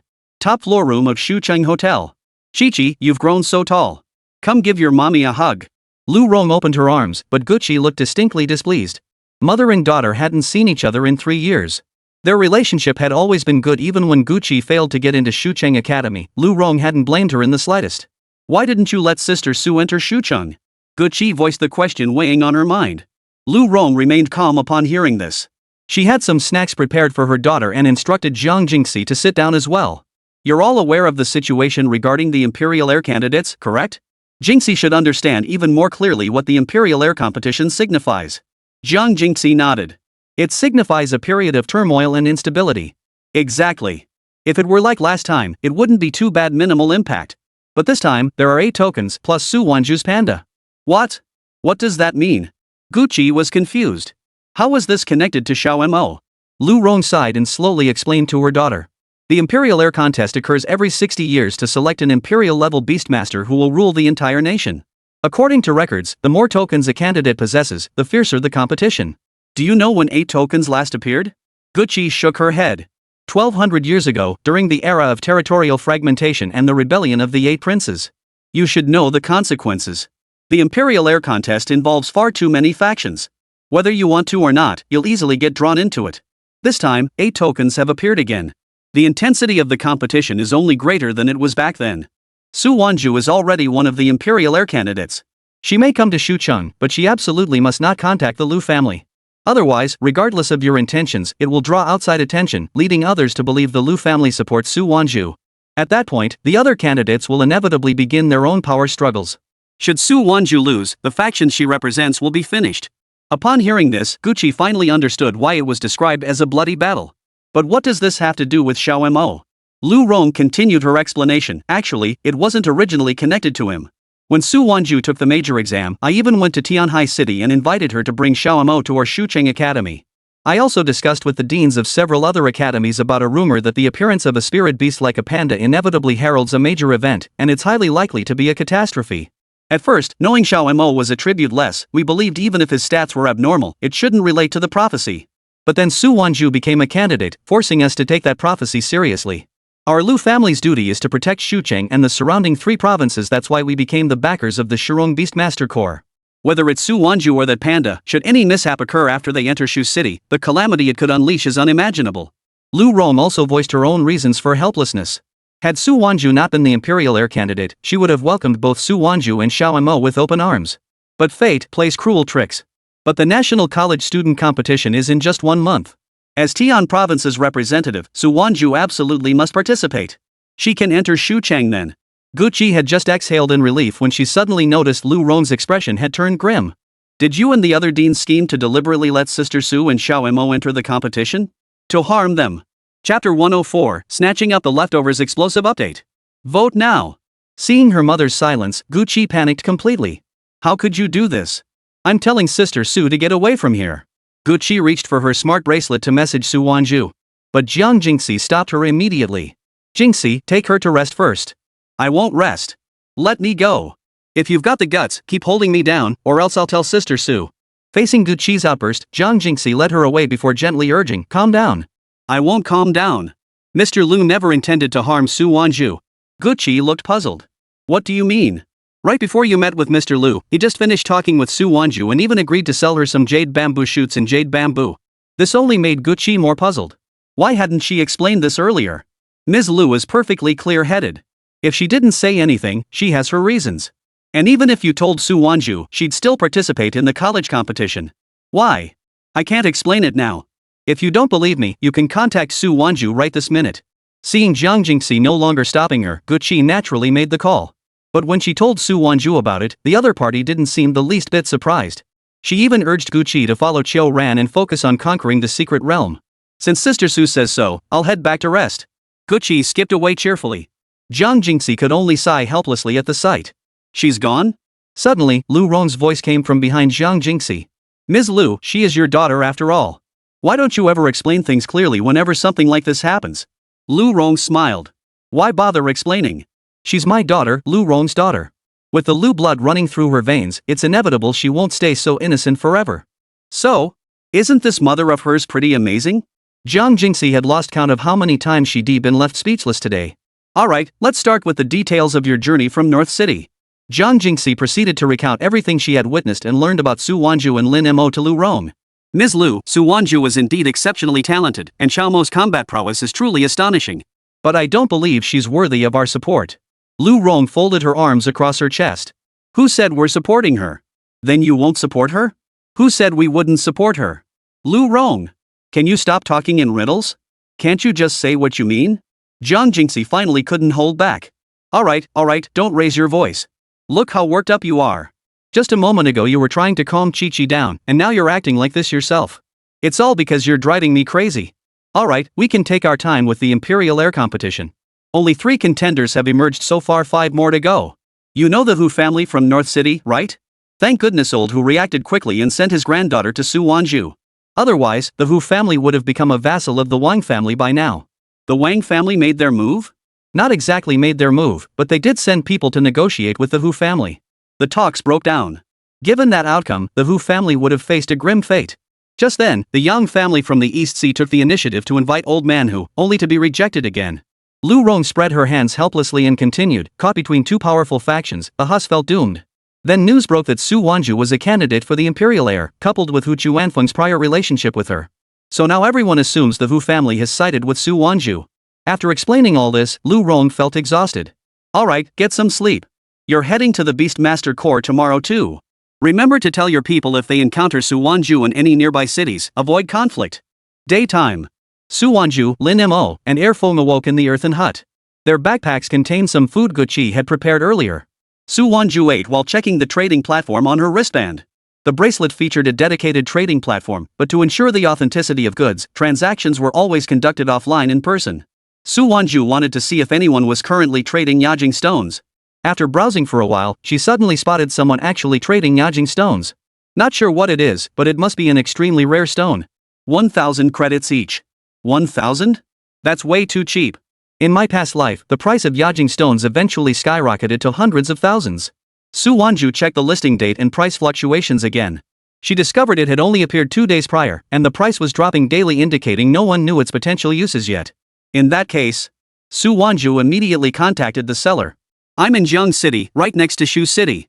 After confirming the location, Su Wanzhu boarded the airphone with Lin Mo and headed for Jiang City. Arriving at the agreed-upon small restaurant, the person waiting was a woman around 30, looking somewhat frail. Her contract beast was only LV.20. Su, the woman inquired. That's me. Are you Xiao Chun? That's me. After sitting down, Xiao Chun pulled 20 Yajing stones from her bag. Let me tell you, from my experience, these aren't common in the secret realm. They're bound to increase in value. As if to justify the price, Xiao Chun immediately began recounting how difficult it had been to obtain these stones. Su Wanzhu thought to herself, of course I know that. Rare things are plentiful, but they have to be useful. Coincidentally, my contract beast happens to love these blackish stones. 1,000 per stone is too expensive, 500 each. 500? Deal. Xiao Chun's response caught Su Wanzhu off guard. She'd expected to haggle a bit, settling on around 800 in the end. But 500 each? The other party agreed immediately. There are 20 stones here in total, making it 10,000 yuan. Su Wanzhu promptly transferred the 10,000 yuan without hesitation. Observing the other party's demeanor, Su Wanzhu understood that Xiao Chun specialized in venturing into various secret realms, bringing out items to sell for a living. Adding to the difficulty, now even non-SSS level secret realms required entrance fees, making it harder for ordinary people to earn money. Still, selling these items for 10,000 yuan far exceeded Xiao Chun's expectations. If you have more of these in the future, you can sell them to me too. After Su Wanzhu spoke, Xiao Chun instinctively glanced at Lin Mo. True, your contract beast is enormous. This little rock definitely won't be enough. After the transaction, Su Wanzhu offered to share a bite, but Xiao Chun declined, saying he needed to keep running dungeons. After Xiao Chun left, Su Wanzhu instructed Erfeng to secretly follow her from above and see where she went. You think she still has some? Lin Mo asked. She probably doesn't have any herself, but she knows where to find them.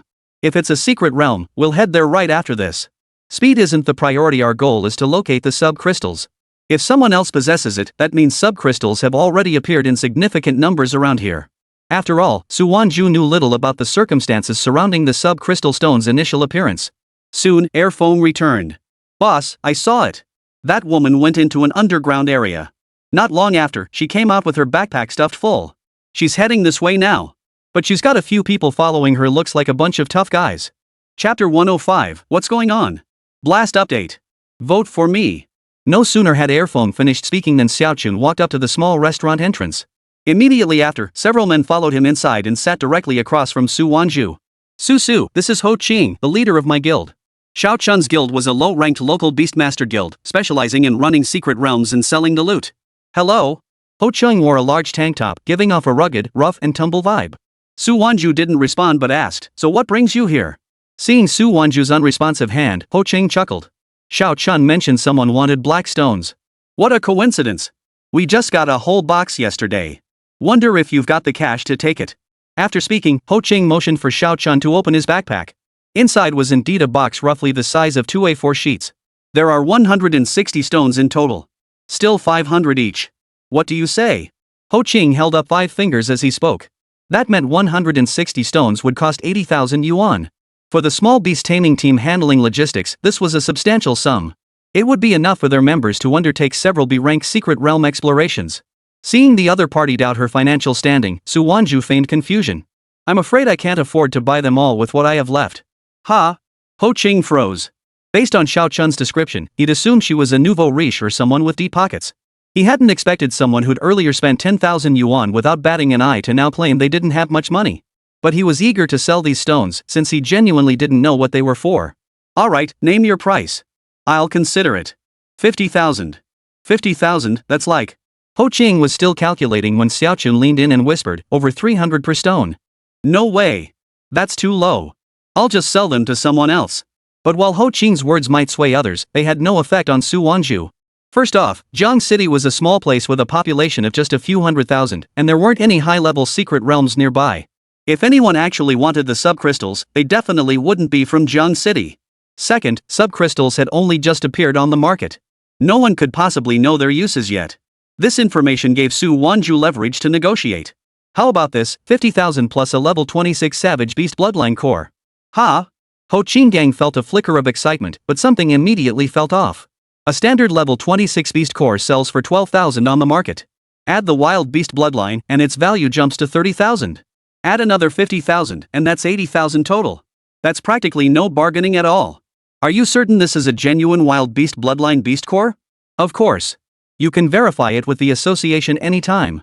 Su Wanzhu spread her hands. She had so many beast cores now that a level 26 Wild Beast Bloodline core was actually one of the lesser ones. Then you must have some demands.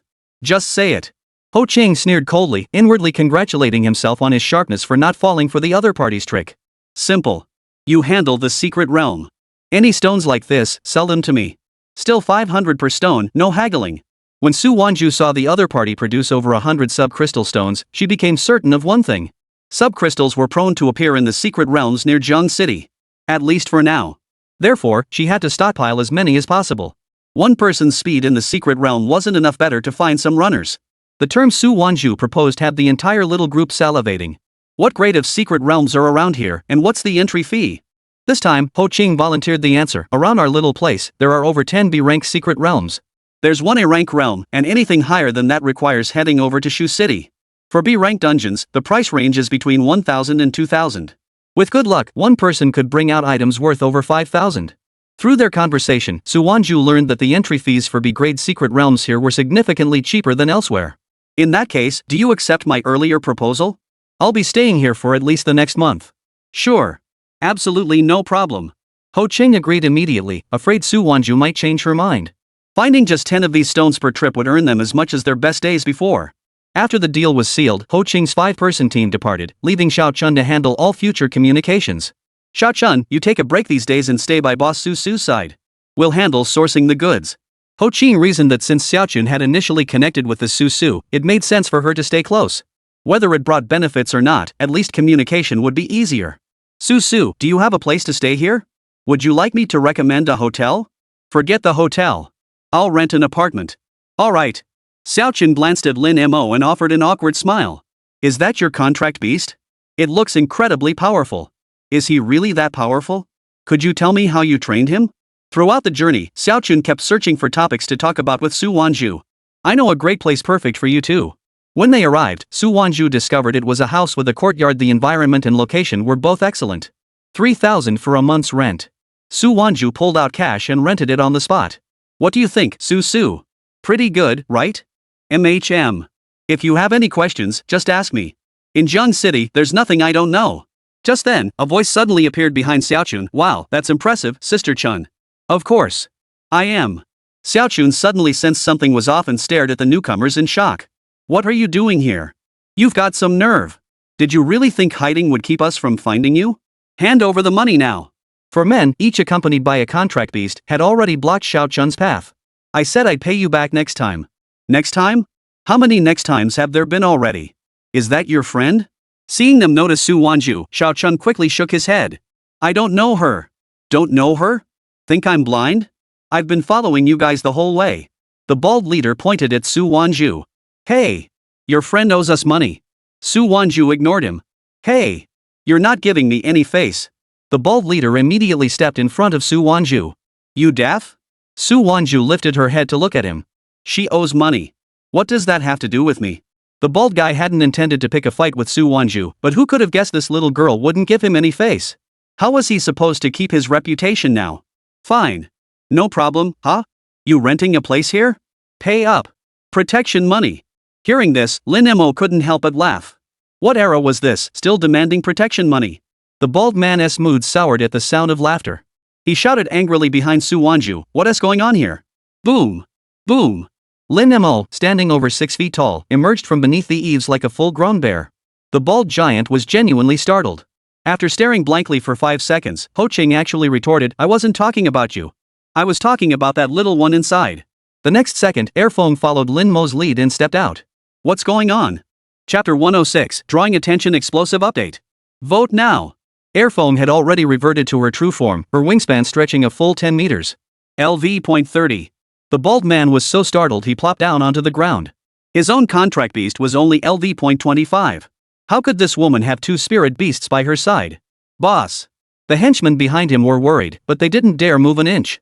Don't panic. Stay put. We're reasonable people. Huh? Reason? Not only Xiao Chun, but even the bald-headed man's men were utterly baffled. The bald-headed man extended a palm in a gesture of goodwill, then slowly rose to his feet. Since the other party hadn't made the first move, there must be a way. As the bald man rose, he moved slowly back out, eventually returning to stand before Su Wanzhu. You're from out of town, aren't you? The bald man asked out of the blue. We have a rule in Jiang City, it must be a one-on-one duel. You have 2 spirit beasts, that's unfair. Su Wanzhu pointed at Lin Mo and replied, I only have this one contract beast. That one is merely a means of transportation. Only one? The bald man looked up at Lin Mo, who towered over him by a full head, and tremblingly raised his wrist to scan the bracelet. LV.20? After confirming the bracelet wasn't malfunctioning, the bald man's eyes lit up. Fine. Since that's the case, don't say we're picking on you. If you want to protect your friend, have your contract beast duel mine one-on-one? The bald giant was brimming with confidence now. After all, his contract beast was LV.25. Shouldn't it be a breeze to take down a mere LV.20? I never said I wanted to protect. Fine. Silence means you agree. If you lose, you pay back your friend's debt. If you win, we'll call it even. As soon as the bald guy finished speaking, his henchman immediately chimed in with fawning praise. Big bro, you're so bold. Su Wanzhu was utterly speechless. Was this guy an idiot? Helplessly, she could only instruct Lin Mo, go easy on him. I don't want to draw attention for now. Seeing Su Wanzhu, a beastmaster, step aside without giving commands, the bald-headed man assumed she knew she was bound to lose. Young lady. As someone who's been there, let me warn you, a beastmaster who doesn't fight alongside their contract beast risks losing its trust. Fire lizard, attack. The bald man confidently commanded his contract beast to leap before Lin Mo. Level 25? Lin Mo voiced his surprise. Oomph. You can actually speak human language? Impressive. Too bad your master has no clue how to train you. A 5-level gap is a world apart. Scared now? Ha ha ha ha. The bald man stood with his hands on his hips, laughing wildly. No. It's just been a while since I've faced such a weak opponent. As Lin Mo finished speaking, he delivered a swift slap. A gust of wind whistled through the air. Smack! Whoosh! In the blink of an eye, the fire lizard didn't even know what hit it before it was sent flying. Fire! Fire! Little fire! The bald-headed man stood frozen in place, his mouth agape. What the hell? What just happened? Watching the fire lizard fly away, the bald guy hurried after it. Big brother! But his henchman beat him to it. The bald guy barely started moving before Lin Mo pinned him down. Brother Xiong, I was wrong. Here's Tang Chun's IOU, she owes us nothing now. Ding. Shot generated, stat point +1. Ding. Fear generated, stat point +1. Lin Mo handed the IOU to Su Wanzhu. Xiao Mo, escort him out, Su Wanzhu instructed. Got it. Lin Mo lifted the bald man with one hand, his other fist already clenched. Thud. With the same force and direction, the bald man landed squarely on the fire lizard. This scene left Xiao Chun, watching nearby, completely dumbfounded. After a long moment, she finally ran over to Su Wanzhu, smiling apologetically. Su, sorry about those guys earlier. Su Wanzhu didn't respond. Instead, she picked up the newly acquired IOU. Tang Chun? Judging by your ID number, you're not from Jiang City, but... Chun Chang? Tang Chun scratched the back of his head awkwardly. I came here to learn a trade. And this is the craft you've learned? Su Wanzhu waved the IOU. Well, I had no other choice.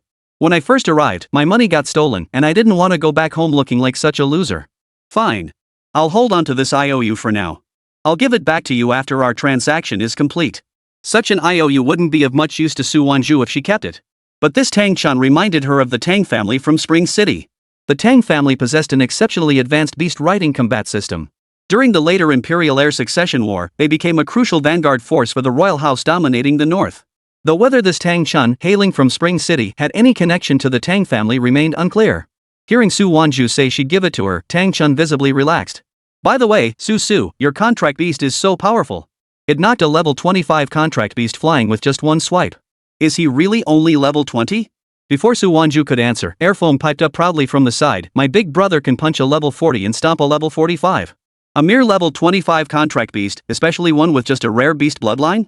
What's that even worth? Wow. Your big brother is so strong. You bet. The emotional validation Tang Chun provided gave Airfoam a real thrill. By the way, I'll prepare dinner. I just don't know what kind of beast food you and your big brother prefer. At that moment, Su Wanzhu interjected, Airfoam is easygoing and not picky. Xiao Mo eats the same human food as us. Ha? Human food? That's amazing. After expressing her surprise, Tang Chun announced she'd go buy groceries first. After Tang Chun left, a notification appeared in Lin Mo's mind. Ding! Tang Chun expressed surprise toward the host. Value points +1.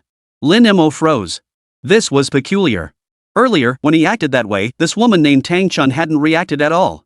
Instead, she only showed surprise just now, and that was after hearing Su Wanzhu mention she was eating people's food. Something's off with her. Lin Mo warned. You noticed too? Su Wanzhu stroked Lin Mo's head. She'd been wondering if it was someone from the Tang family, and now little Mo had picked up on something too. Meanwhile, Tang Chun, who had left not long ago, was shopping for groceries when her smart bracelet suddenly buzzed. Seeing the call notification, she hurried to a secluded spot. Intelligence from Xuchang reports Su Wanzhu and her contract beast were denied entry. What's the situation? Anything unusual? Also, I need detailed information on Su Wanzhu and her contract beast, along with photos, Tang Chun replied. Got it. Sending it now. Soon, Tang Chun received the information on Su Wanzhu and Lin Mo. A flicker of light passed through Tang Chun's eyes when he saw their images in the photos. Alright, keep me updated immediately if anything comes up. Understood. After ending the call, Tang Chun hurried back to Su Wanzhu's residence. As soon as he pushed open the door, he found the lights were all off inside and it was eerily quiet. Something was wrong. Chapter 107, Taming the Fierce Warrior bonus chapter. Vote now. Tang Chun cautiously pushed open the door and entered, one hand braced against the wall as he positioned his contract beast ahead to stand guard. Zai. Tang Chun pointed ahead. Zai instantly understood, leaping up to grip the ceiling with both paws while his long tail coiled around a short knife. Moving in perfect synchrony, the man and beast advanced as one. Just then, a dark shadow flashed by. Zai leapt out swiftly, the dagger on his tail extending. Watch out. Tang Chun sensed danger, but it was too late. Snap. Lights instantly illuminated the area. Lin Mo seized Zai by the tail with one hand and its limbs with the other, pinning it firmly in place. Su Wanzhu stepped out as air foam wheeled over a sofa. Su Wanzhu sat down and locked eyes with Tang Chun. A spirit monkey contract beast, from the sacred Chitian macaque lineage. Every member of the Tang family in Spring City contracts a spirit monkey as their contract beast. Moreover, these spirit monkeys possess exceptional agility and rock attributes. Zai's bloodline purity is only a trace of sacred beast blood. But why, as a member of the Tang family, was he sent here? Logically, the Tang family of Spring City is known for sticking together. Tang Chun hadn't expected Su Wanzhu to know all this. That's correct, I am a Tang family member, but I mean no harm. As for why I'm here, I was sent for training. Tang Chun explained. But as soon as he finished explaining, Su Wanzhu's lips curved into a slight smile, as if she had anticipated his response. I'll give you another chance to answer. Instead, let me tell you a story. Su Wanzhu began slowly. Over 20 years ago, the Tang family produced a beastmaster prodigy. During her schooling, she was rated SSS tier. However, when selecting her contract beast, she chose a spirit monkey with impure bloodlines. Everyone in the family urged her to choose another, but she was fond of this spirit monkey and proceeded with the contract. This angered several elders of the Tang family. Simultaneously, she failed the major exams that year, becoming the first member in the Tang family's history to not gain admission to the North City Central Academy. After graduating from university, she was supposed to apply for the North City Beastmaster Corps as the Tang family demanded. But then she uncovered a secret: her mother's death years ago was no accident. Upon learning this, she resolutely fled to a remote place, determined to uncover the truth behind her mother's death. She even suspected the Tang family was involved. At this point, Su Wanzhu clearly had more to say, yet she abruptly stopped. But Tang Chun was dumbfounded. For Su Wanzhu had recounted her entire past with startling clarity, as if she'd witnessed it firsthand. You? How do you know all this? Tang Chun was struggling to maintain her composure, trying not to appear too shocked, but her eyes betrayed her. Seeing her reaction, Su Wanzhu knew she had the answer she sought. What she hadn't expected was that this Tang Chun would turn out to be her. In the previous era, when three emperors stood in rivalry, the Tang family commander of the vanguard army, hailed as the mightiest of the northern emperor, was annihilated by a woman. In the final moments of the Tang clan's downfall, that woman also paid with her life. As for the woman's name, almost no one knew. Su Wanzhu had stumbled upon this tale by chance, though what she just recounted to Tang Chun was only the first half of the story. When Su Wanzhu first suspected Tang Chun, she hadn't connected her to that woman from the previous era. She had assumed he was a spy sent by the Tang family to gather information on her. But upon second thought, it didn't add up. Anyone with Tang family blood would only ever stay in Spring City. So Su Wanzhu devised a test. Upon seeing Tang Chun's contract beast, she instantly understood who it was. Tang Chun's contract beast, that spirit monkey, was exceptionally unique. Tang family members' contract beasts were all spirit monkeys, and they all wielded weapons, though with two hands. The only exception was the contract beast of the woman who had destroyed the Tang family. It wielded its tail. The only difference lay in the dagger on the tail of the legendary rock spirit monkey. But rather seemed to be naturally fused to the very tip of its tail. As for how it came to be that way, Su Wanzhu had no idea. Answer me. How do you know those things? Tang Chun roared.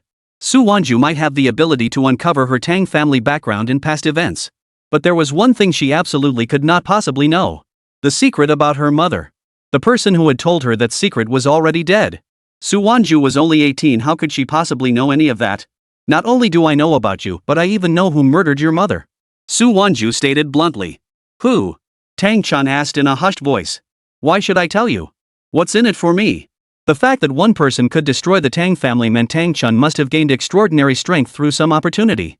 Moreover, her contract beast was no ordinary creature. In the end, it surpassed all the rock spirit monkeys of the Tang family, achieving a true ancestral bloodline awakening. It was a pity it perished in battle. If you tell me, I'll avenge you. I'll become your servant forever. If you don't believe me, I can swear by our contract.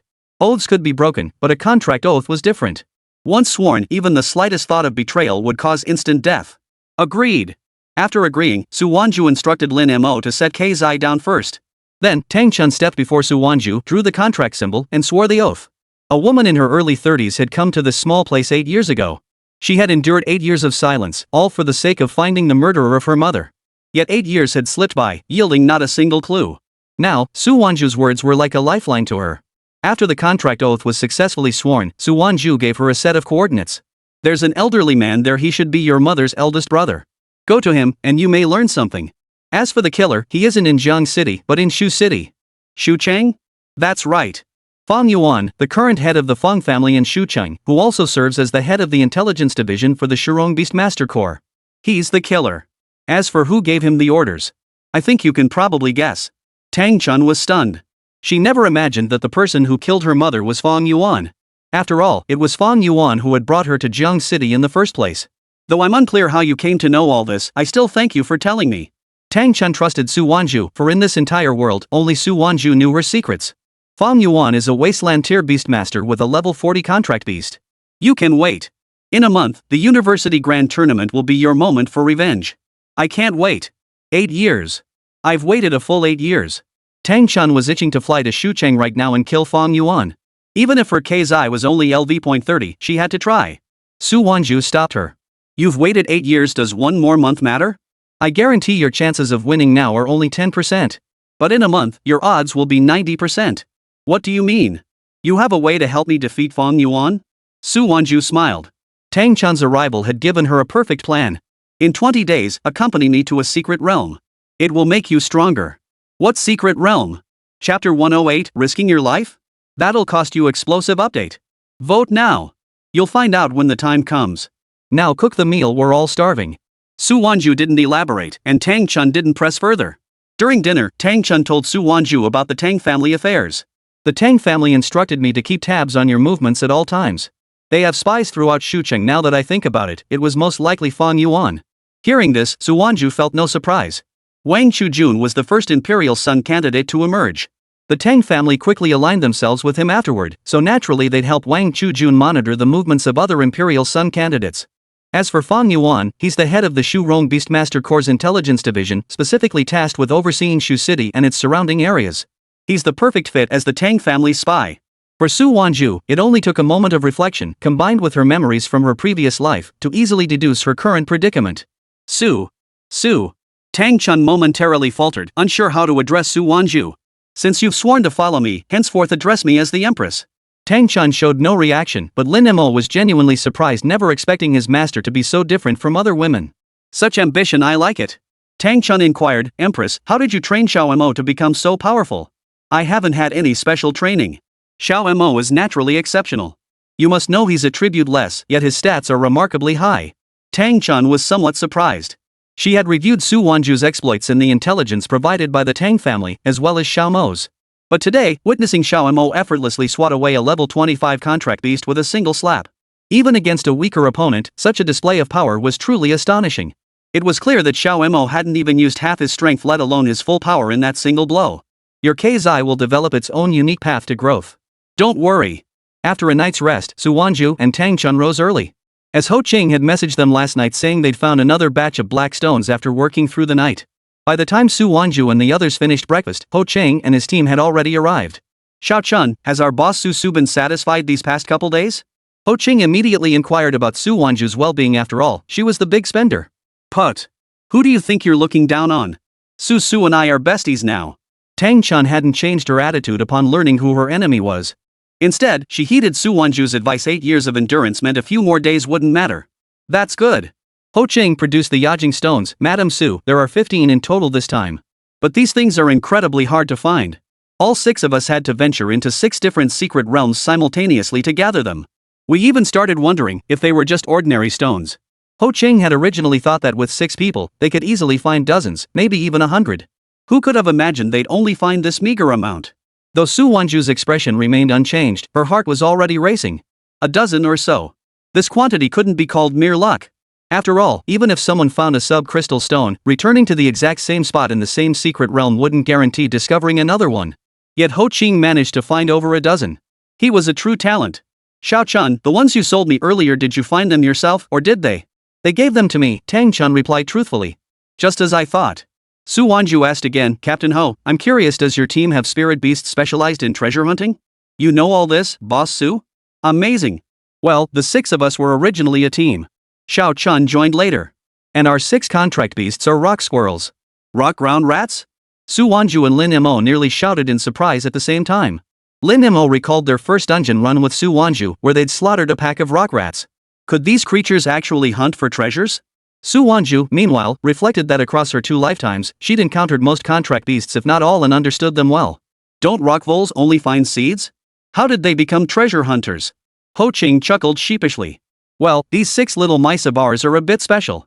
They're not very high level, just around LV.20. But they're all mutated varieties. They seem incredibly sensitive to the scent of certain treasures. Take these black stones, for example. Once we enter the secret realm, all we have to do is let them sniff them, and they can tell if there are any within dozens of meters. That's seriously impressive. Tang Chun exclaimed with a laugh. You bet. I could use the praise. But you keep saying your contract beast is weak and needs serious training. How else are you going to help Boss Susu with her business? K Zai is weak? Tang Chun hurriedly whispered an explanation in Su Wanzhu's ear. They didn't know what kind of contract beast she had. Ahem, Xiao Chun has already chosen to join my team, Su Wanzhu stated. What? Ho Qing and the other 5 stared wide-eyed. Even if you disagree, Boss Su has already. Before Tang Chun could finish, Ho Qing abruptly stood up and shouted, Boss Su. You can't do this. Su Wanzhu hadn't expected Ho Qing and the others to care so much about Tang Chun.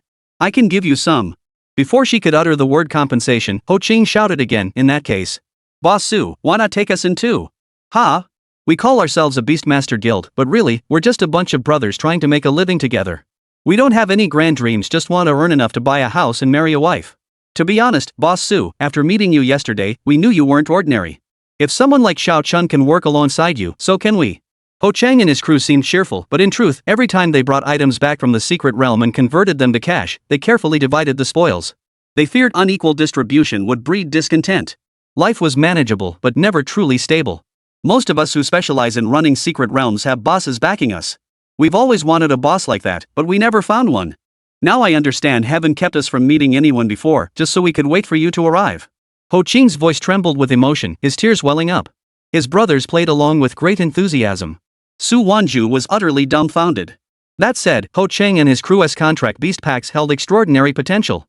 In her previous life, lacking a dedicated secret realm team had left her severely disadvantaged in resources. At that moment, Airfong spoke up, Hey! You lot! If you want to join Big Sis's crew, you'd better learn to recognize people. No! Recognize beasts. This is my eldest brother, Xiao Mo, who's also Big Sister's contract beast. I'm his second younger brother, you can call me Brother Fong. There's also a third brother, but you'll meet him later. This is Xiao Chun, currently the, head maid to the Big Sister. Got it? Hearing this, Ho Qing and the others immediately bowed 90 degrees and shouted, Understood, Brother Fong. Greetings, Big Sister. Greetings, Brother Mo. Greetings, Sister Chun. Their demeanor was impeccably polished. All right. Su Wanzhu quickly interrupted, lest this turn into some underground organization ritual. I can agree to let you join, but I have one question that needs your answer. Speak. If one day my enemies appear and might kill you all, would you still be willing to join? Whoa! Ho Chang's henchman behind him grimaced. Playing this big? That'll cost extra. Chapter 109, The Deadly One Arrives? Explosive update. Vote now. The moment the underling finished speaking, Ho Qing smacked him hard across the head. Can't tell who's the boss anymore, huh? He's the boss. What are we? Just working dogs. What right do you have to demand more money? After scolding his subordinate, Ho Qing turned to Su Wanzhu with a serious expression. Big Sis Su, my guy here doesn't know any better. But if we could get a raise, that'd be absolutely perfect. The fact that Ho Qing's crew even mentioned a raise was already satisfying to Su Wanzhu. If they'd claimed to charge ahead fearlessly, it would have sounded insincere. It was precisely this neediness that made them easier to manage. No problem. Since you've chosen to join my camp, I won't promise anything else, but I guarantee you'll earn enough money. With money, you'll naturally be able to find wives. Furthermore, from now on, I'll cover half the cost of every dungeon run you undertake. If these men weren't mutated rock gophers, Su Wanzhu wouldn't have taken them in. Paying a little money to get a specialized dungeon running squad? That's a steal. Seriously? Awesome. But let me make one thing clear up front, anything you bring back from the secret realm will be handed over to me for unified handling. I'll also give you extra commissions based on the value of each haul. No problem. Now that they were recruited, she naturally had to offer some incentives first. Su Wanzhu pulled 6 rock attribute bloodline beast cores from her backpack, all at level 30. These are for you as a welcome gift. I'll also distribute the first month's funds directly to you. For now, just focus on running Class B secret realms. The target remains those black stones. Beyond that, whatever else you acquire is yours to keep. Hearing Su Wanzhu's words, even Tang Chun gaped in astonishment, his eyes brimming with envy. Whether it was the beast cores or the terms that followed, this was a huge windfall for any team running secret realms. Big sis Su, you're practically a goddess. Rest assured, from now on, we'll dedicate ourselves solely to running secret realms for you except when we're eating or sleeping. The 6 who received the funds and beast cores were so overcome they nearly cried out in excitement. Wah! Big bro, we finally made it big. Guys, listen up. From now on, we're running secret realms for big sis Su. She's been so good to us we can't let her down. Big brother's right. So I decided besides the Blackstone Sister Su orders, anything we don't recognize or anything extremely valuable, we'll hand it all over to Sister Su. A man is not guilty for possessing a jade, but the jade itself is his crime. They understood this principle too. Though it's nearly impossible for precious treasures to appear in low-level secret realms, what if it happens? Given their strength, forget selling it. If anyone discovered it, they'd be lucky to escape alive without being killed or robbed. Alright. Big brother, we'll follow your lead. Just as the brothers finished their discussion and were about to head back down into the secret realm, a commotion erupted outside the room. It's the Beastmaster Corps. What are they doing here? That's big bald head over there. How bizarre. Ho Qing, unaware of the earlier events, was about to ask Su Wanzhu when he heard the big bald guy outside shout, "Hey, Tang Chun! And whoever's inside. Listen up. You think you're so tough? Come out. You stole my stuff and don't plan on giving it back, huh? The Beast Tamer Guild is here. We're here to arrest you." Hearing this, Ho Qing instantly understood a conflict had erupted. Just when they'd agreed to pay more, this deadly trouble had arrived. Big sis, I'll send a brother to dig a hole in the backyard. You guys hide in there. Those Beast Tamer Corps guys aren't easy to mess with. If we cross them, we'll definitely get arrested. I know them somewhat. Leave this to me. After saying this, Ho Qing had his men help Su Wanzhu hide while he pushed open the door and stepped outside. What's with all the yelling, Baldy? Can't a girl get some sleep? Ho Qing looked like she'd just woken up. Brainless monkey? What are you doing here? Where's Tang Chun? Tell her and her friend to get out. Tang Chun? More like Tang Summer Autumn Winter. She's not here. Now get lost, I'm trying to sleep. Sleep password? It's already noon. I pulled an all-nighter running dungeons last night, okay? I know you're hiding them on purpose. Don't think I don't know Tang Chun's on your team. Put. She's got legs of her own. Wherever she goes, what can I do about it? Keep yelling at password, and you'll see I'll bring people to raid your secret realm tomorrow. Ho Qing didn't back down. After all, a few insults could buy some time. You. Open your eyes and take a good look at who's standing right beside me. Ho Qing feigned straining to open his eyes, instantly shifting his tone. Whoa! The Beast Taming Corps? What's going on here? One of the Beast Tamer Guild members shouted. Big Baldy says someone not only beat him up but also snatched a death note. That's right. It's the IOU Tang Chun owes me. With backup, the bald leader stopped backing down. Enough. Ho Qing, everyone in Jiang City knows Tang Chun joined your squad. We suspect he's inside now. Either move aside or we'll make you move aside. The Beast Tamer Guild members had already issued their threats. Ho Qing could only hope his few underlings would quickly hide Boss Su.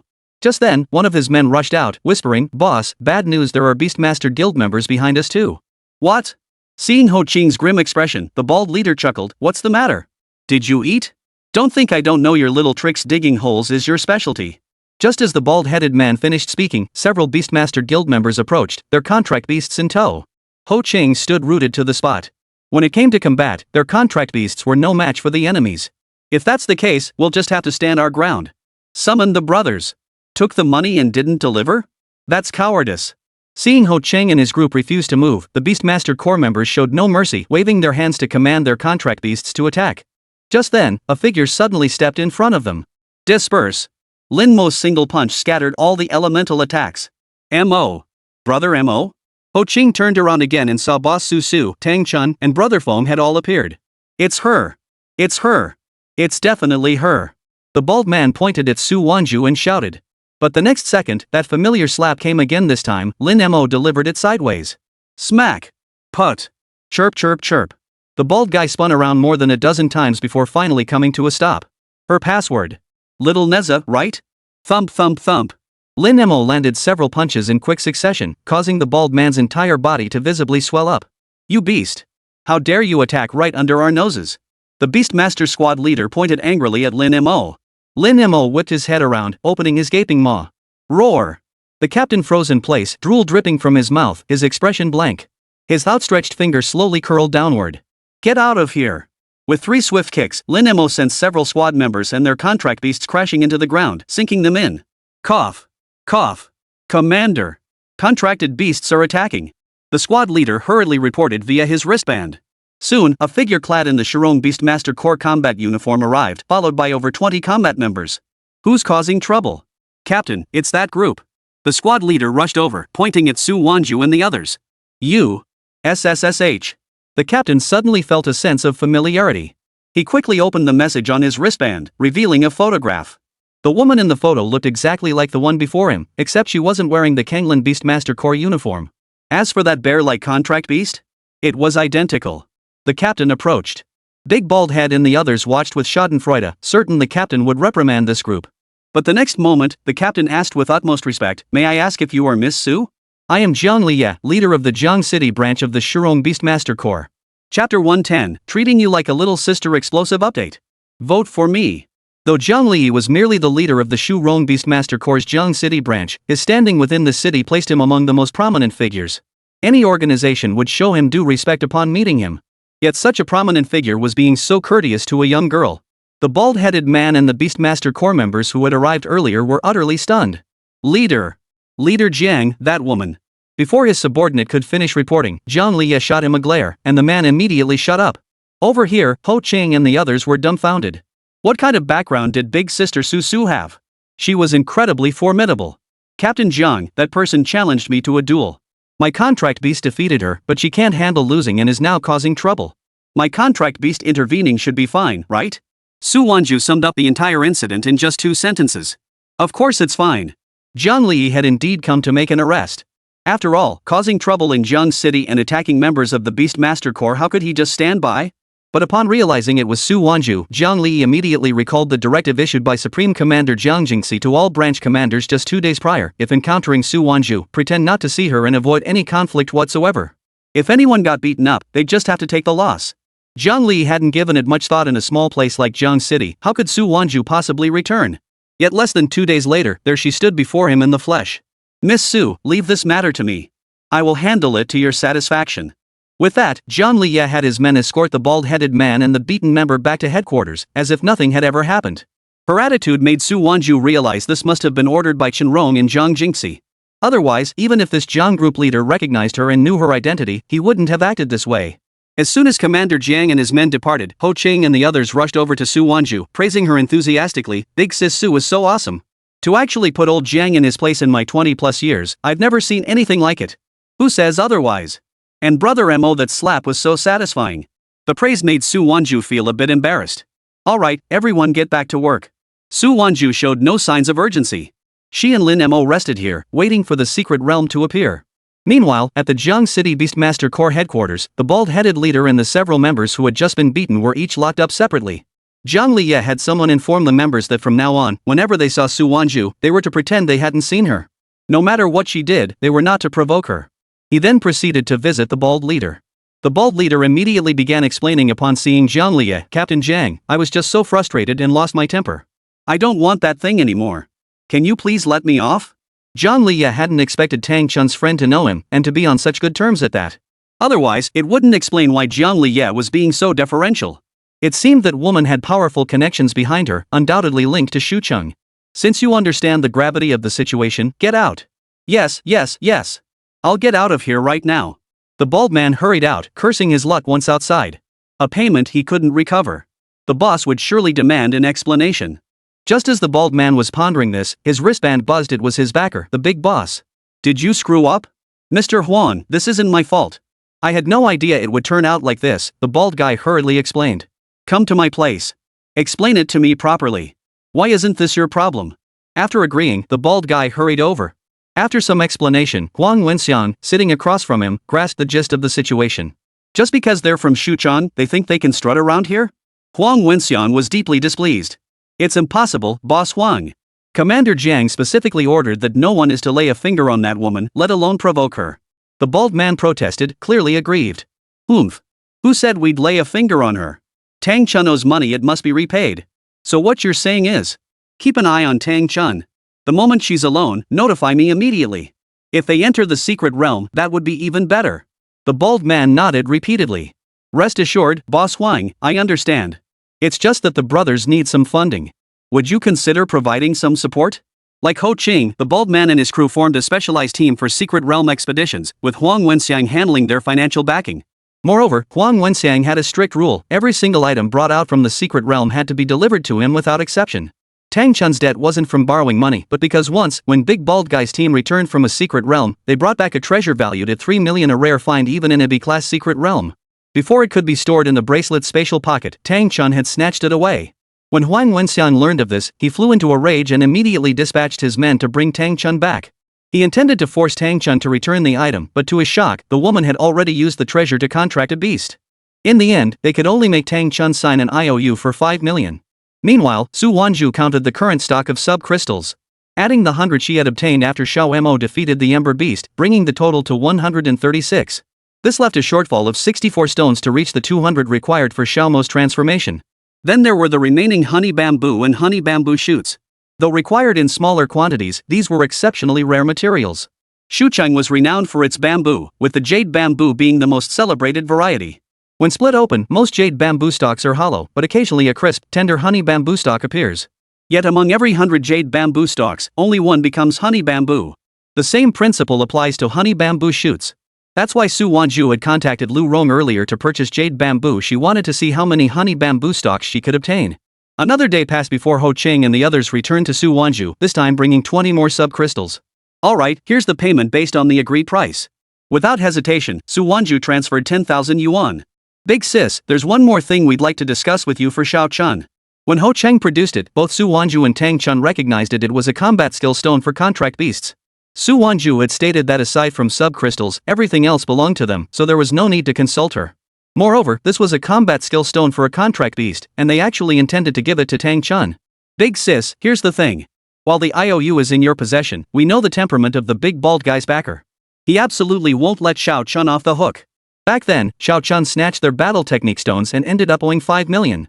So we thought Xiao Chun could use this battle technique stone to repay them and settle the debt.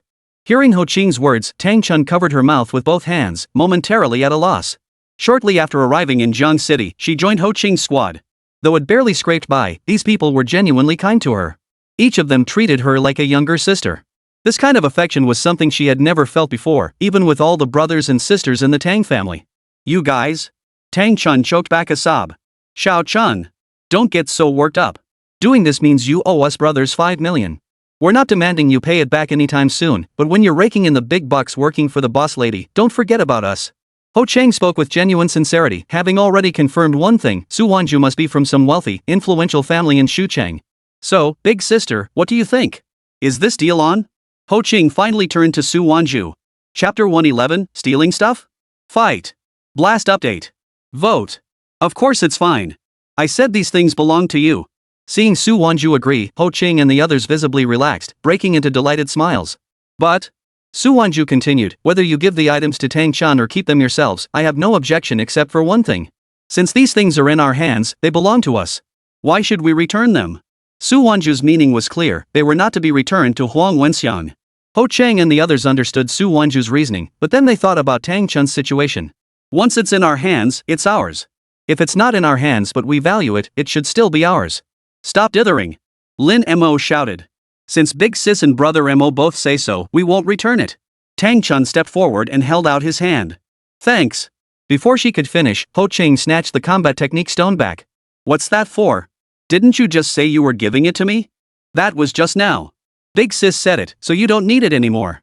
After putting away the combat technique stone, Gu Chung planned to take the brothers out for a bite to eat, then rest for the night before continuing into the secret realm.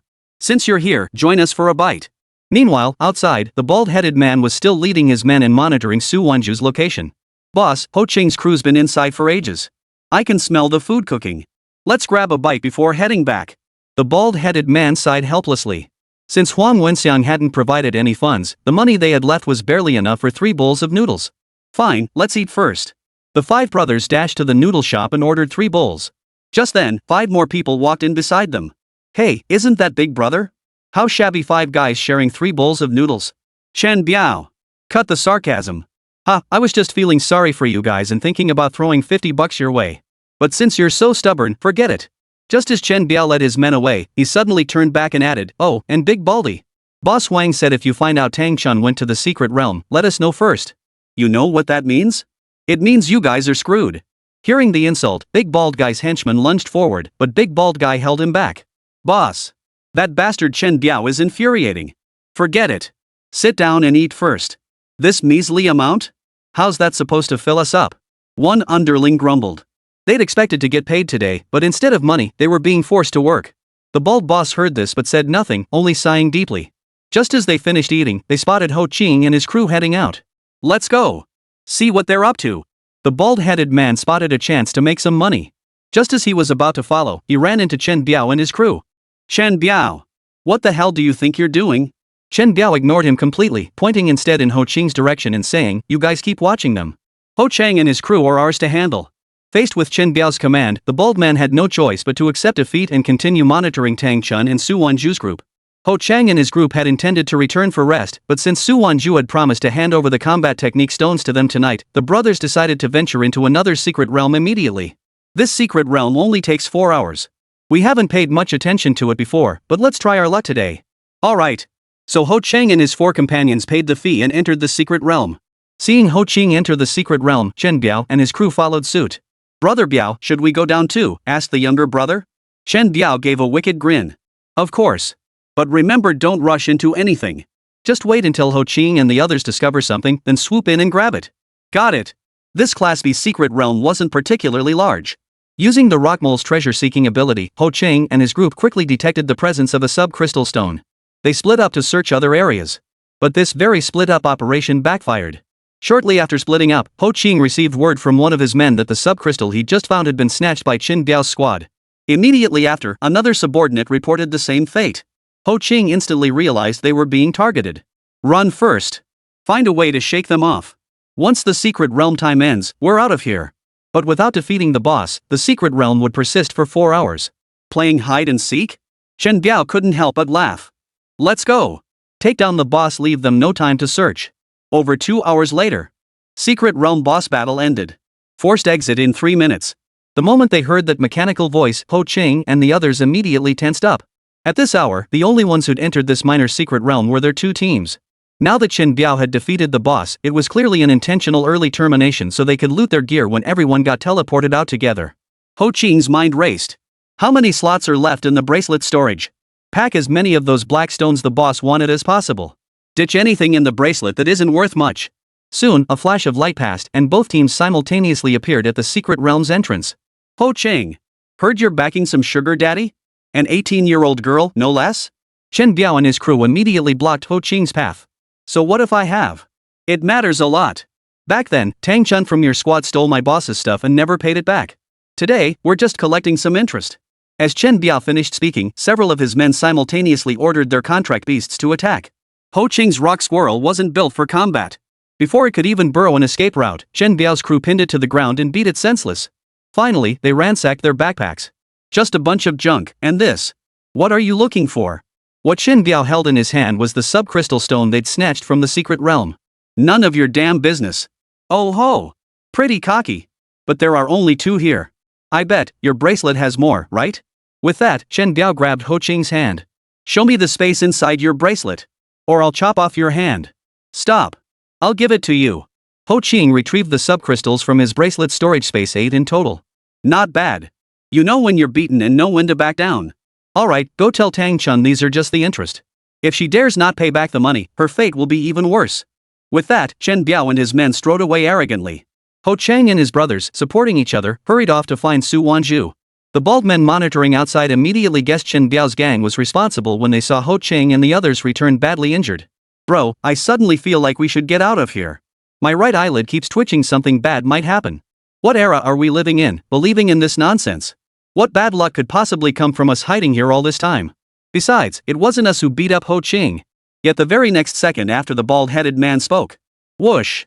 A dark shadow streaked across the sky, followed by an even larger shadow descending. It was Lin Mo. Alongside him came two massive fists. Smack! Smack!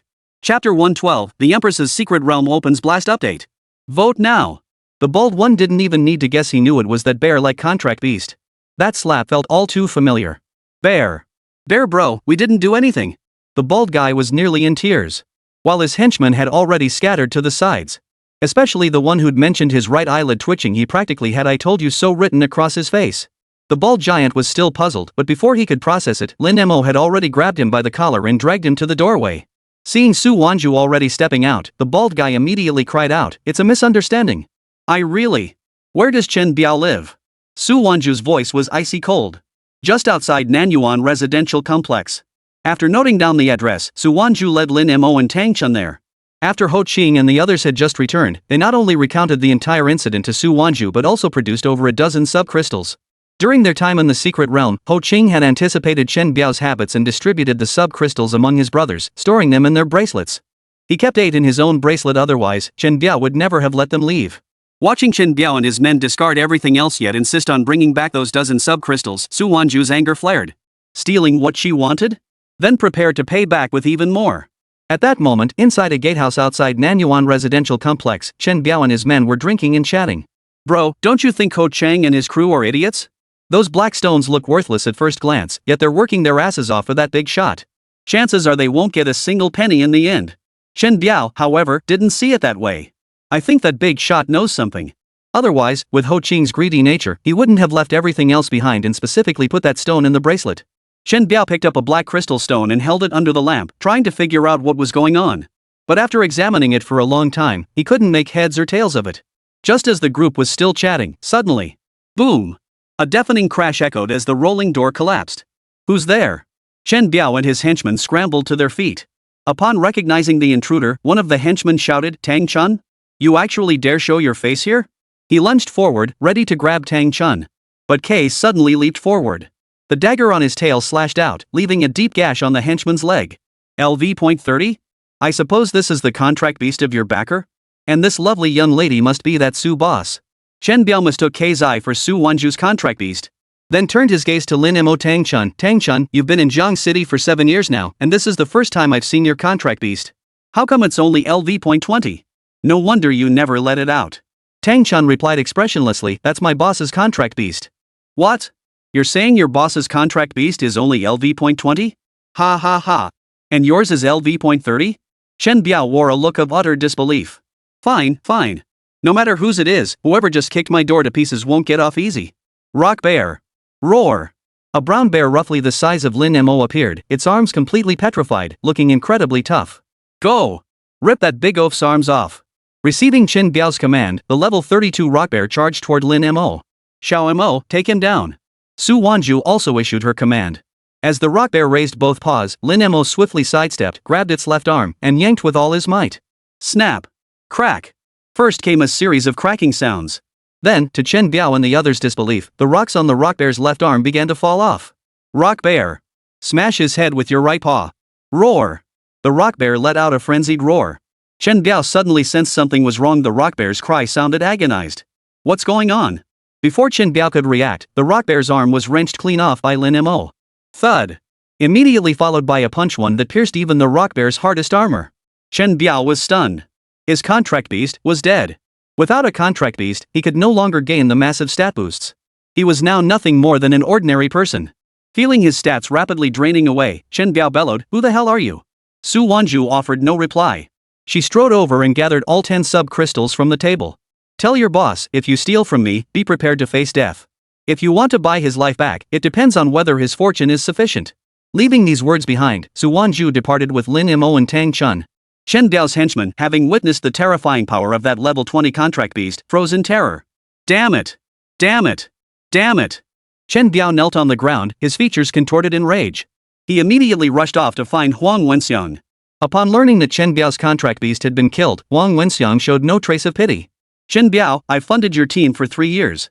This time, you've deeply disappointed me. Since you're useless from now on, I will cease all investment in your group. Mr. Huang. You can't do this. I've been with you for 3 years. I may not have achieved great things, but I put in the hard work. That little girl didn't even acknowledge you, and she said something. What did she say? She said if you want to buy your life back, it depends on whether your entire fortune is enough. Smack! Huang Wenxiang slammed his fist on the table. That kind of attitude, she might not even be from Xuchang. But since she dared to challenge me, Huang Wenxiang, she's met her end right here. At this point, Huang Wenxiang glanced at Qin Biao. Biao, do you want to atone for your sins? I do. I'm dying to. Good. Since that girl came from elsewhere, she must be here for the secret realm. She definitely has intel about a new one opening. Once they enter, I'll assign men to you. Go in and take your revenge. Thanks, Boss Huang. But, my contract beast. I've got a spirit beast I'm raising LV.35. It's not a contract beast, so it won't obey your commands like that, but you can borrow it for now. Level 35.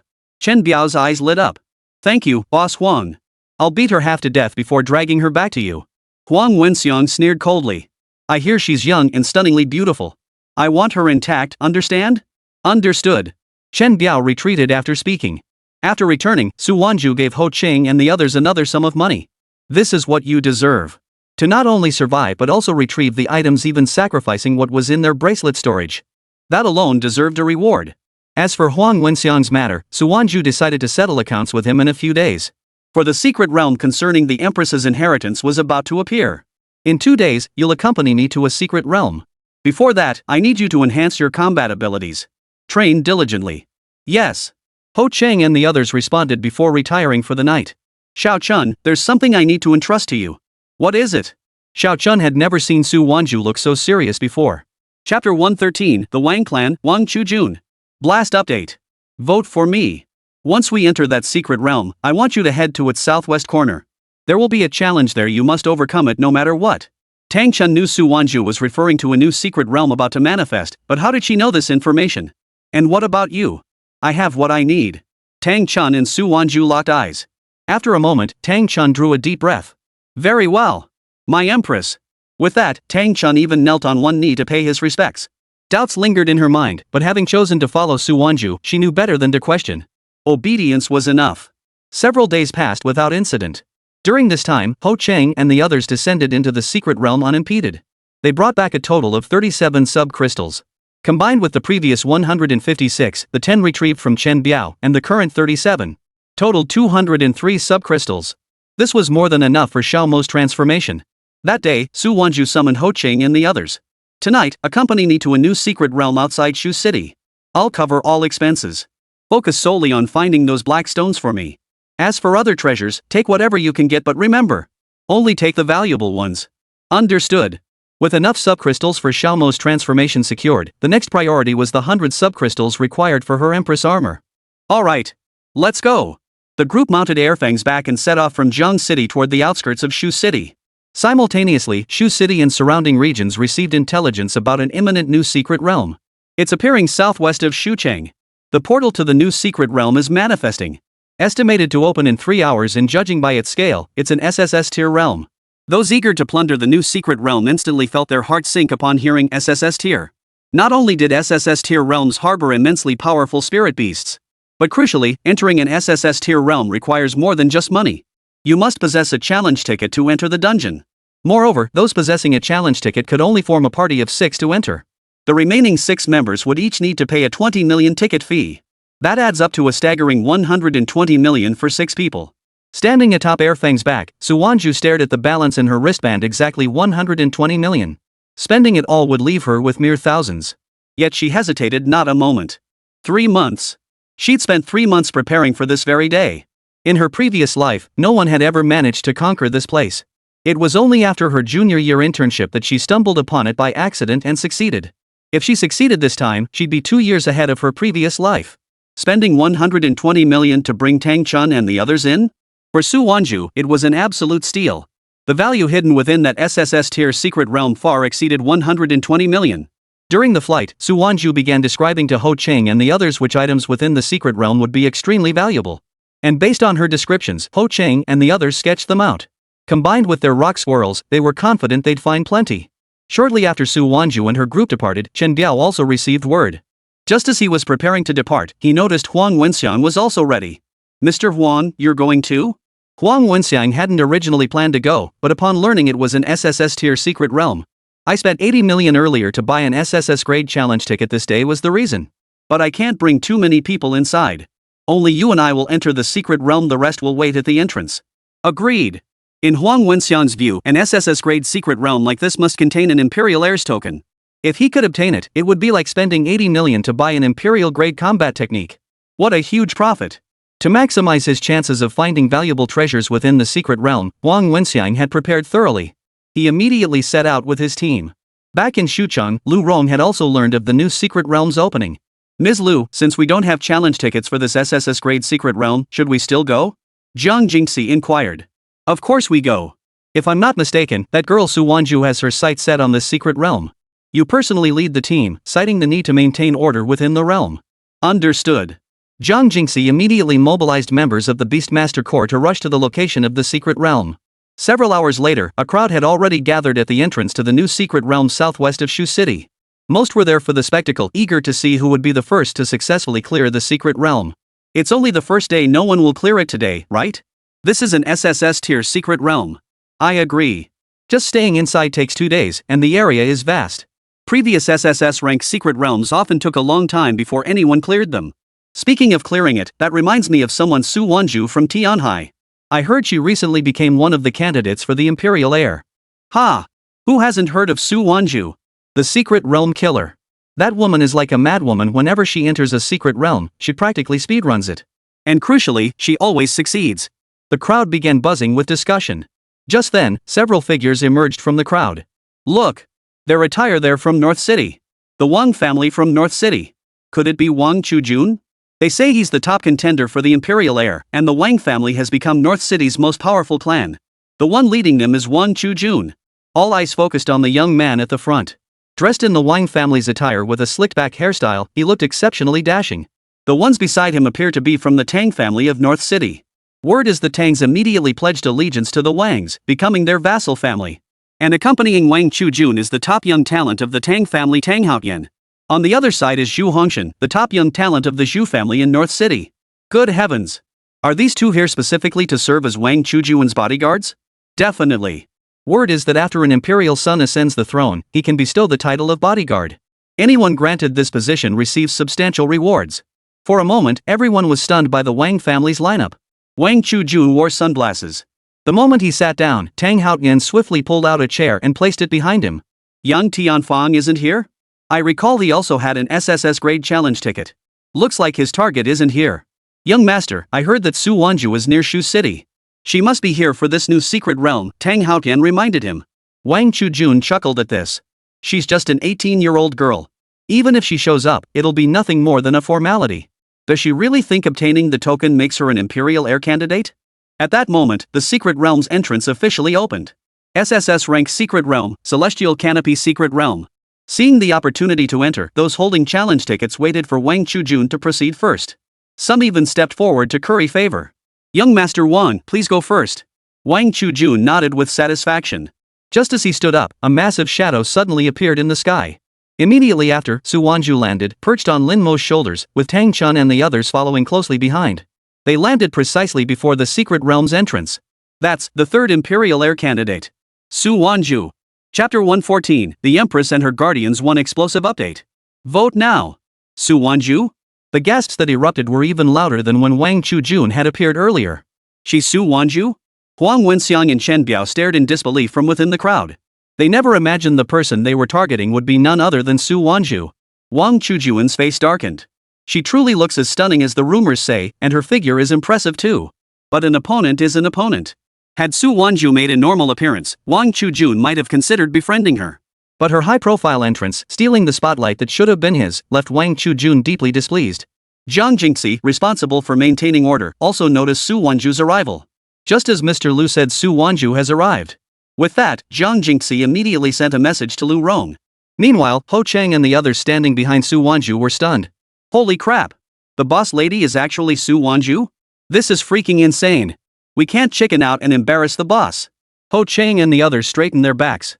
Tang Haotian also spotted Tang Chun standing beside Su Wanzhu. Tang Chun. You're actually with Su Wanzhu. Tang Chun turned his head at the words. Who are you? You. Tang Haoyan gritted his teeth. Come here immediately.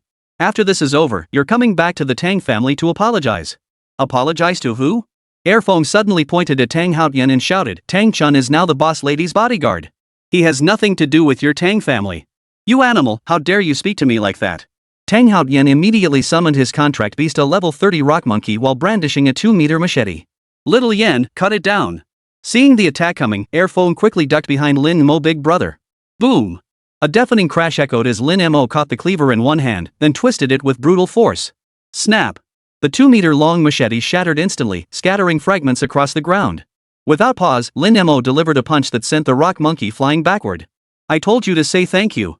Is Tang Chun your mother or something? Put. If I had a son like you, I'd regret not smashing him into the wall back then. Lin Mo's string of vulgar insults left everyone present utterly stunned. Ding. Shock triggered. Stat point +1. Ding. Shock generated, value points +1. Ding. Shock triggered, value point +1. Ding. Shock generated, value points +1. Ding. Shock generated, value point +1. Total, 366 stat points. Awesome. This was exactly the effect Lin Mo had been aiming for. Su Wanzhu, is this your contract beast? A rare panda, articulate, attributeless, and with extremely high stats.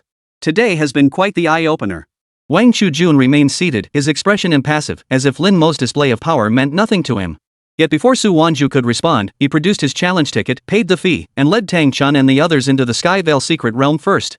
Seeing Su Wanzhu enter, the others showed no restraint and rushed in one after another. This left Wang Chujun and his group as the last to enter. Simultaneously, the first group of challengers for the Sky Curtain secret realm was finalized. Su Wanzhu's team comprised 7 members. Huang Wenxian's team had 2 members, Wang Chujun's team had 7. Another team also consisted of 2 members. In total, there were only 4 teams, yet nearly 1,000 spectators had gathered outside. Many were there to get first-hand information to see if anyone would clear the challenge this time, and what treasures might appear within the secret realm. Just then, Guqi, Zhou Ran, and the others arrived late. Learning that Su Wanzhu had already entered, they waited at the entrance. Soon after, 2 more teams arrived, even wearing different Beastmaster Corps combat uniforms. Look, it's the 3rd Beastmaster Corps Kanglin. And the 4th Beastmaster Corps, Firewolf. Both guild leaders are here.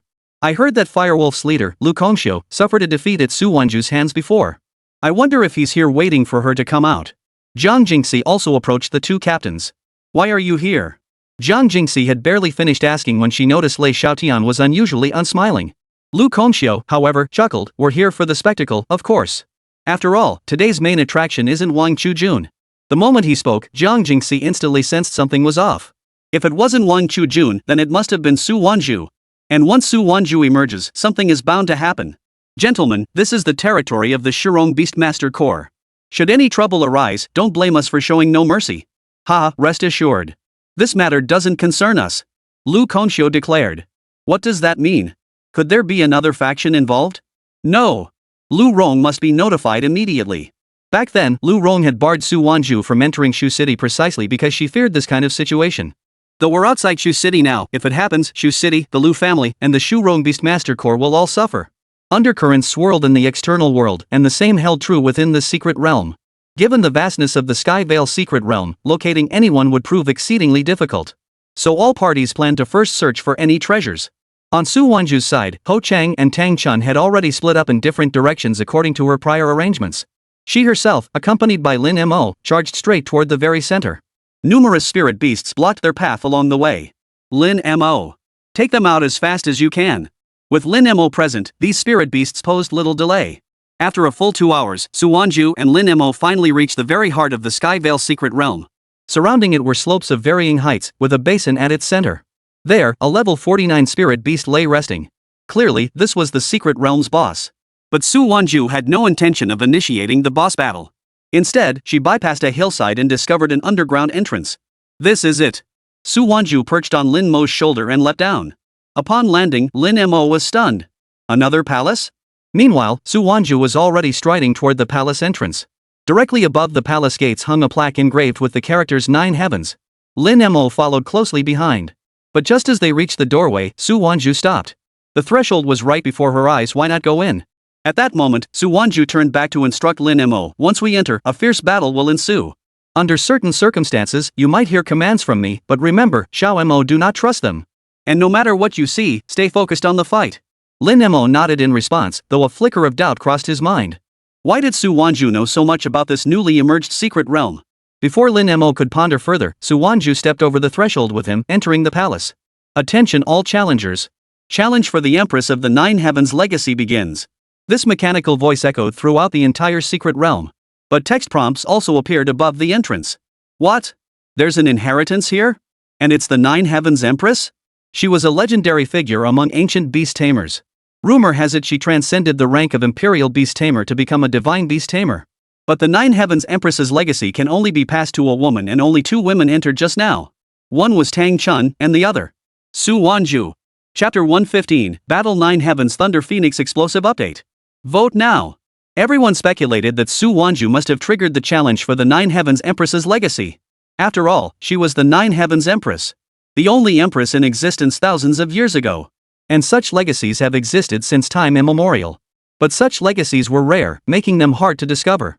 Who would have thought that this SSS tier Heavenly Veil secret realm would hold the legacy of an ancient empress? Even though it's an empress, Wang Chujun and the others will definitely interfere with Su Wanzhu. They might even attack her the moment she appears, regardless of whether she completes the inheritance challenge. Absolutely. They're all imperial heir candidates. Wang Chujun held a significant advantage before, but if Su Wanzhu truly gains this legacy, the situation will shift dramatically. And it will affect the imperial heir candidates who appear later. Just as they discussed, within the secret realm at that very moment, Wang Chujun had abandoned any search for treasures. He immediately led his men to search for Su Wanzhu's possible location. Even if she obtained the inheritance, she couldn't possibly ascend to emperor level or god level overnight. We must eliminate her now. Meanwhile, upon hearing the news, Ho Cheng and the others immediately thought of Su Wanzhu. The boss is too strong. We have to step up our game too. Right on.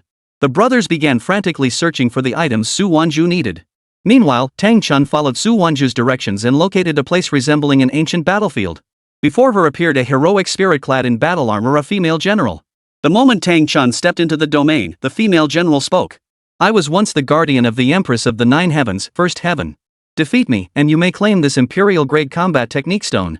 Your contract beast shall also acquire combat techniques. But you must swear to forever protect the new empress. Hearing this, Tang Chun responded with utmost sincerity, I accept. However, no announcement was made regarding Tang Chun's situation. Meanwhile, Su Wanzhu had already begun the challenge to inherit the Nine Heavens Empress's legacy alongside Lin Mo.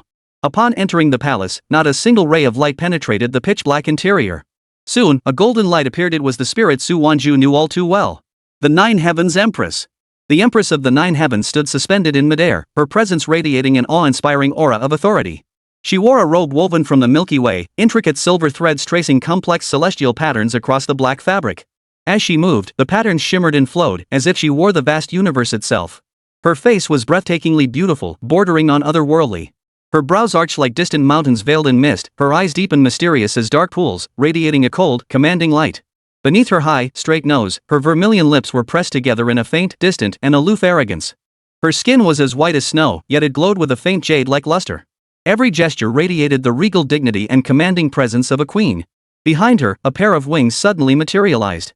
Immediately after, the Nine Heavens Thunder Phoenix soared forth. Its entire body radiated dazzling golden light, its wingspan stretching 100 zhang. 3 crystalline phoenix crests crowned its head, its eyes blazing like torches, and its talons were razor-sharp. As a top-tier existence of LV.50, the Nine Heavens Thunder Phoenix's wingbeat carried the force of 1,000 thunderbolts. Wherever it passed, space warped and air exploded. The purple thunderfire it spat from its beak could instantly reduce everything to ashes. More crucially, it could mimic human voices through the sound of thunder, thereby issuing erroneous commands to the opponent's contract beast. The Empress of the Nine Heavens slowly opened her eyes and flew before Su Wanzhu. The challenge begins. The moment the words fell, Lin Mo realized Su Wanzhu and the Empress of the Nine Heavens had vanished. The entire palace now held only him and the Nine Heavens Thunder Phoenix. Simultaneously, Su Wanzhu noticed that Xiao Mo and the Nine Heavens Thunder Phoenix had vanished. It was the Nine Heavens Thunder Phoenix's thunder illusion, forcibly separating the Beastmaster and her contract beast to force a one-on-one battle. The light and shadows within the palace suddenly warped. Su Wanzhu found herself immersed in an illusion of a dazzling starry river, where the figure of the Empress of the Nine Heavens flickered like a ghostly apparition. With a casual flick of her wrist, the star patterns transformed into a blade that slashed toward her. Su Wanzhu's toes touched the ground lightly. And with the moonstep technique, she drifted backward like moonlight. The blade grazed her hem, shattering the stone pillar behind her. Quite interesting. A flicker of surprise crossed the Nine Heavens Empress's eyes as a purple thunderball coalesced at her fingertips. Su Wanzhu's pupils contracted sharply. This was the very technique that had claimed the lives of countless powerful foes in her previous life, thunderous heavenly punishment.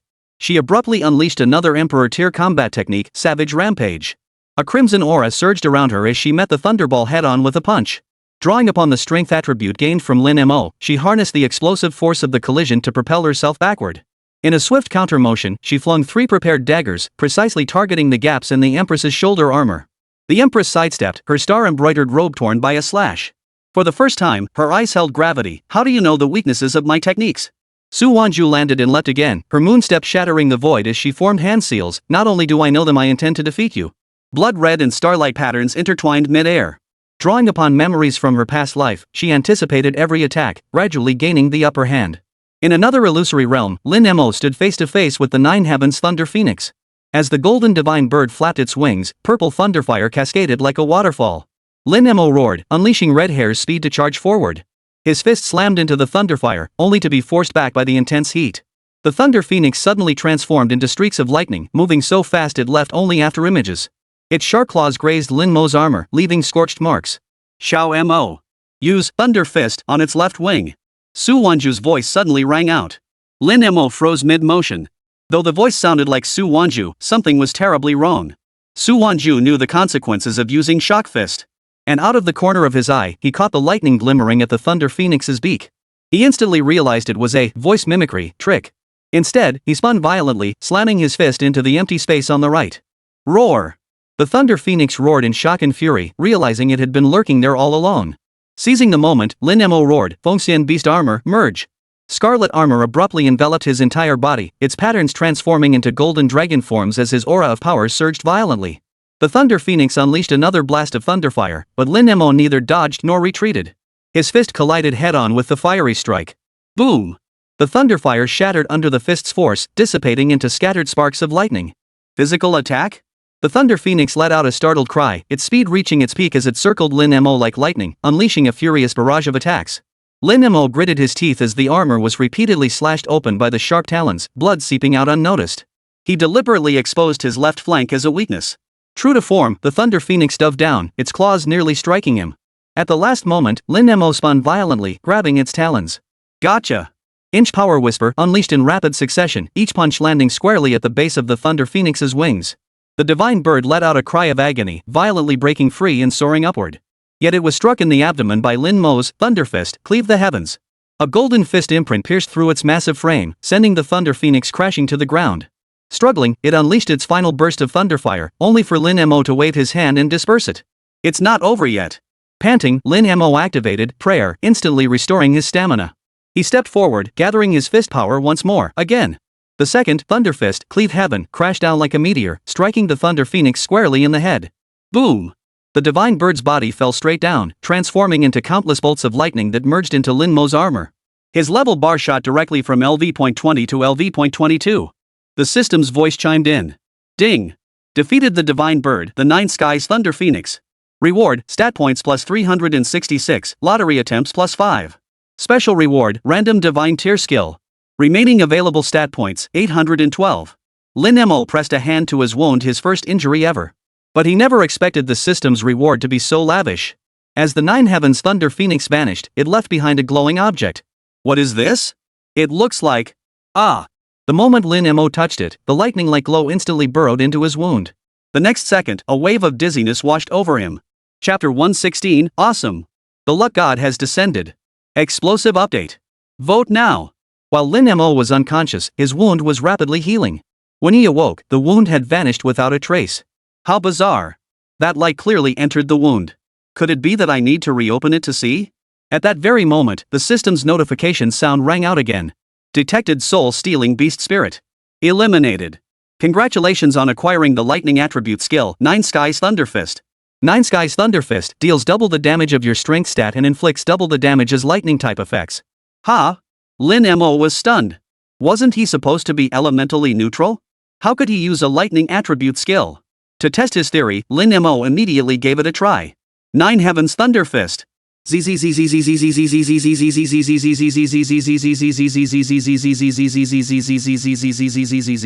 As the fist struck out, the entire space was filled with purple lightning. It actually works.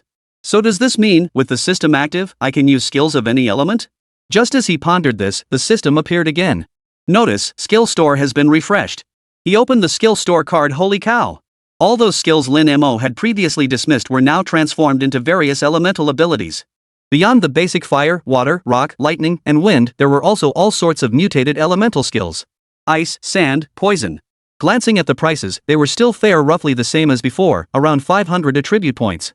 So now we've gone from no attributes to all attributes? Lin Mo couldn't help but chuckle. Since he couldn't assist Su Wanzhu right now and would likely have to wait a while, he might as well handle the system rewards. First up were the stat points.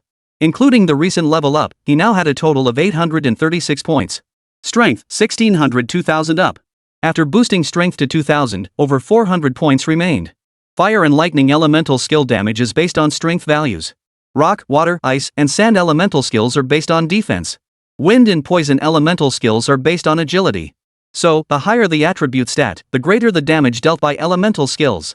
That's why those contract beasts and beastmasters constantly learn various skills. They have few other ways to increase their stats. With that thought, Lin Mo raised his agility and defense stats as well. Defense, 78 178 up. Agility, 67 167 up. This left him with 236 stat points remaining. He decided to save them for now. Next up, the lottery. With 5 chances total, might as well use them all. Ding! Congratulations on winning a special reward. All values obtained in subsequent draws will be doubled. Holy crap! Lin Mo felt like Lady Luck herself had possessed him today. Ding! Congratulations on obtaining Strength plus 26, Lightning Immunity plus 16%. Ding! Congratulations on obtaining Defense plus 42, Defense plus 44. Ding! Congratulations on obtaining Strength plus 36, Agility plus 24. Ding! Congratulations on receiving a special reward, Subcrystals 122. Seeing these results, Lin Mo suddenly spread his arms wide. I'm the luckiest person alive. With these stats, his numbers would become absurdly terrifying. While this godly luck is upon me, keep going. Use the random god tier skill card. The skill level of a contract beast mirrors that of its beastmaster's combat techniques. Though the current highest tier is Emperor grade. Divine grade skills existed in ancient times. Who would have thought this time I'd be rewarded with a god tier skill? Ding! Congratulations on acquiring the god tier skill, Pupil Technique Heaven's Manifestation. Eye Technique, Heaven's Divination. Upon activation, pupils abruptly contract into a deep black stellar nucleus, with golden hexagram patterns emanating from the periphery to perform calculations. Heaven's Divination, single Youwei pair of Yao patterns foresees the opponent's actions within 1.5 seconds. Heaven's Divination, 3 Yao patterns, 3 pairs of patterns, foretelling the opponent's actions within 3 seconds. Heaven's Divination 6 Yao, 6 pairs of Yao patterns, foreseeing events within 5 seconds. Heaven's Divination 9 lines, 9 sets of yin-yang patterns, foreseeing all things to seek fortune and avoid misfortune. Heaven's Derivation, River's Destiny, 9 Yao united, observing causality, interfering with causality. Amazing. Truly incredible. Lin Mo was so overwhelmed he couldn't find words. Tianyan, doesn't that mean you can predict the future? Even a single hexagram of Tianyan can project 1.5 seconds. Lin Mo immediately activated the Heaven's Divination Eye technique, gazing at the reflective walls within the Grand Hall. Discovering that the area around his pupils had turned golden, framed by a pair of yin-yang trigrams. If the entire circle fills up, won't it become a Bagua diagram? But how do you level it up? There's no health bar or anything. Whether physical or elemental attacks, they all consume stamina. Therefore, beast tamers must diligently train their contract beast's stamina. Now with this god tier skill, there's still no mana bar. They say mana drains mana, but without mana, it drains life. Could this god tier skill be deadly? Ding! Congratulations on learning the god tier skill. The 4th stat, health points, has been unlocked. Damn! It really drains life. Lin Mo was speechless. He just muttered a random complaint, never expecting it to come true. Health points, 12580, 12580. System, can I see other players' health bars? Yes. Can I add health points numerically? Yes, 1 stat point equals 10 HP. If others learn god tier skills, will they also be able to check health points? No. After a series of inquiries, Lin Mo understood. This health value is only visible to oneself. And it cannot be detected. Even if other contract beasts mastered god tier skills, they'd remain unaware of the existence of these life points. When using such skills, they'd still consume these life points. Invincible. Infinite stacking of health points means infinite use of god tier skills. Plus, you can see others' health bars. No matter how thick their health bar is, you can grind them down. So it seems the system grows stronger alongside me, unlocking more features. How could Lin Mo not be thrilled? So how do I upgrade divine tier skills? Using item, divine color stone. Or via lottery draws, which may grant skill point rewards. Immediately after, Lin Mo noticed an upgrade icon appear next to the god tier skill, I technique, Heaven's Manifestation I, requiring 3 divine color stones. He didn't need to guess such items were undoubtedly rare and hard to find. Lottery draws seemed like the more reliable option. After completing these steps, Lin Mo checked his information panel, which now displayed significantly more details than before. Name, Lin Mo. Race, Panda adult. Attributes, none. Level, LV.22. Health, 12580, 12580. Strength, 2062 plus. Defense, 264 plus. Agility, 191 plus. Lightning immunity, 21% fire immunity, 23% water immunity, 12% rock immunity, 12% wind immunity, 10%. Skills, Thunder Fist shatters the heavens, Red Hair's speed and power whisper prayer. Elemental skill, Thunderclap of the 9 heavens. God tier skill, Pupil technique, Heaven's Manifestation I. Equipment, Dragon binding gauntlets, Beast mask set. Wonder how Su Wanzhu is faring over there. At the same moment, a muffled thud echoed from Su Wanzhu's location. She used Savage Rampage to withstand the Empress's Starfall, her fist striking the opponent's chest. The 9 heavens Empress's figure slowly retreated. You've already lost. I can sense the 9 heavens Thunder Phoenix beginning its soul stealing. What? Such a situation had never occurred in Su Wanzhu's previous life. The Empress of the 9 heavens continued, your contract beast is formidable. It defeated the 9 skies Thunder Phoenix in an incredibly short time. But this is also part of the rules, defeating it within 30 minutes triggers the soul stealing process. With a wave of the 9 heavens Empress's arm, they appeared within the palace. Xiao Mo. Su Wanzhu cried out. The 9 heavens Empress replied, he has already been possessed. Soon, the 9 heavens Thunder Phoenix will take control of his body and break free from its cocoon. To hasten the possession, the 9 heavens Empress even flew forward to embrace Lin Mo. Don't you dare touch him. Xiao Mo is mine. Su Wanzhu's heart skipped a beat at the sight. Chapter 117, the Empress and her guard 2 votes sought. Su Wanzhu strode forward, reaching Lin Mo before the Empress of the 9 heavens. The Empress of the 9 heavens halted abruptly, sneering, you're walking straight into a trap. Yet the very next second, the Empress of the 9 heavens suddenly sensed the 9 heaven Thunder Phoenix's presence vanish. Seeing the 9 heavens Empress's troubled expression, Su Wanzhu also frowned in anxiety. She had been completely unaware of the soul-stealing matter in her previous life.